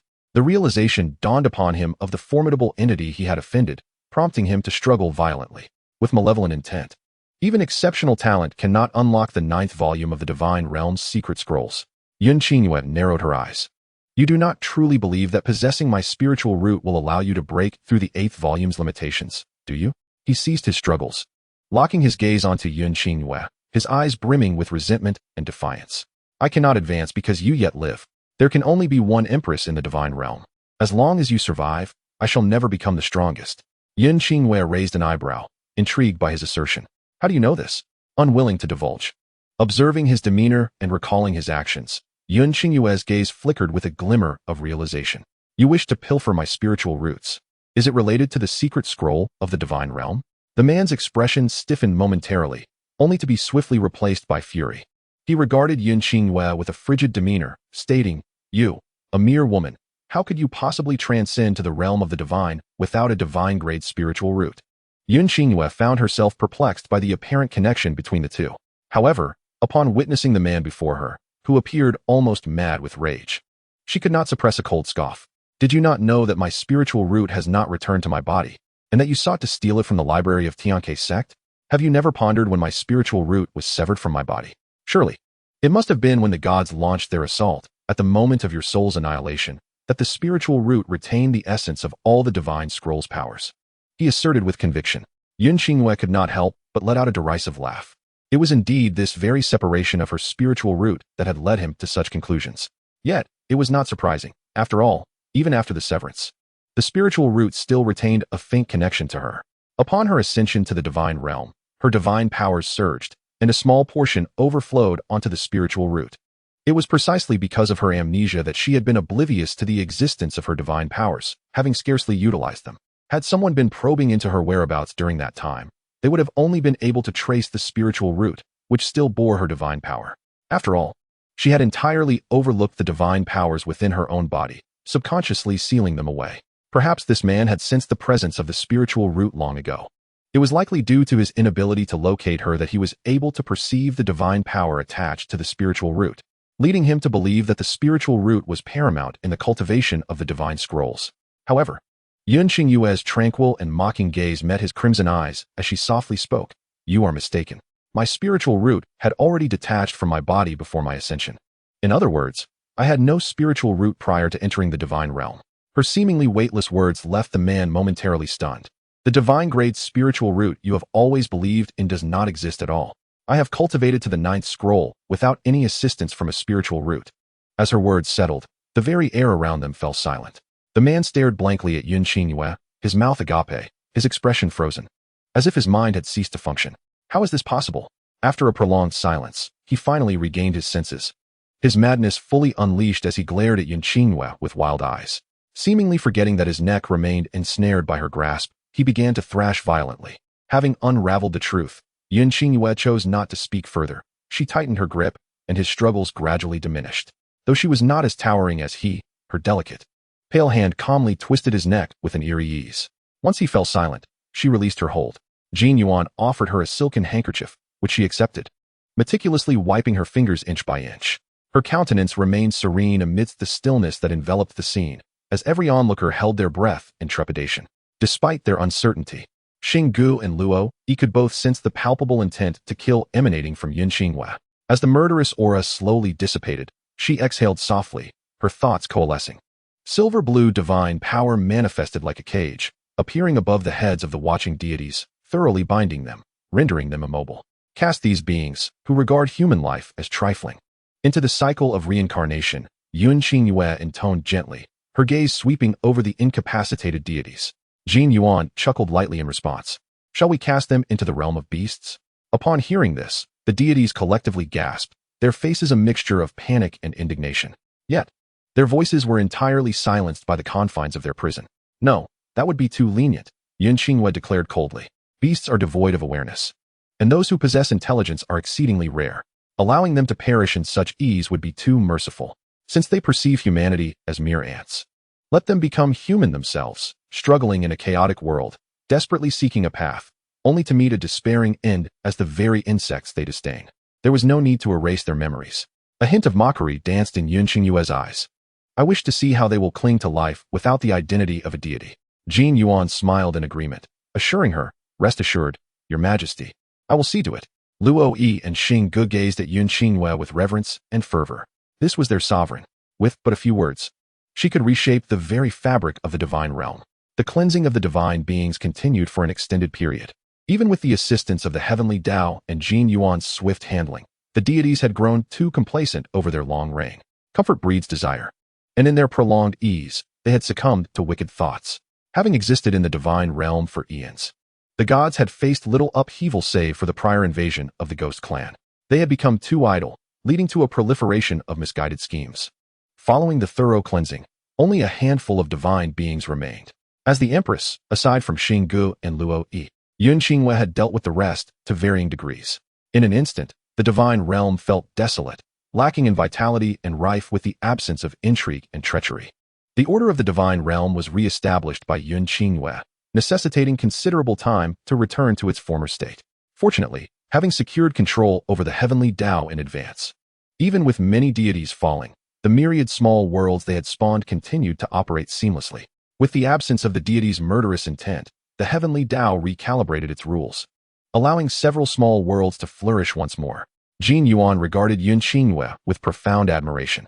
Possessing a feminine form, yet exhibiting strength equal to any man, she had become a beacon of faith across various realms, and it was not without reason. Despite her formidable power, she retained her core essence. Jin Yuan mused that the god of the Golden Crow had spoken truly. Yun Qingwei was indeed a genuine deity, with such audacity and immense strength. Her existence was a boon to this world. At the farthest reaches of the divine realm, amidst a swirl of ethereal energy, two deities opened their eyes simultaneously. They exchanged a knowing glance, their expressions tinged with a hint of mirth. At last, they could shed the burdens they had borne and embrace a well-earned repose.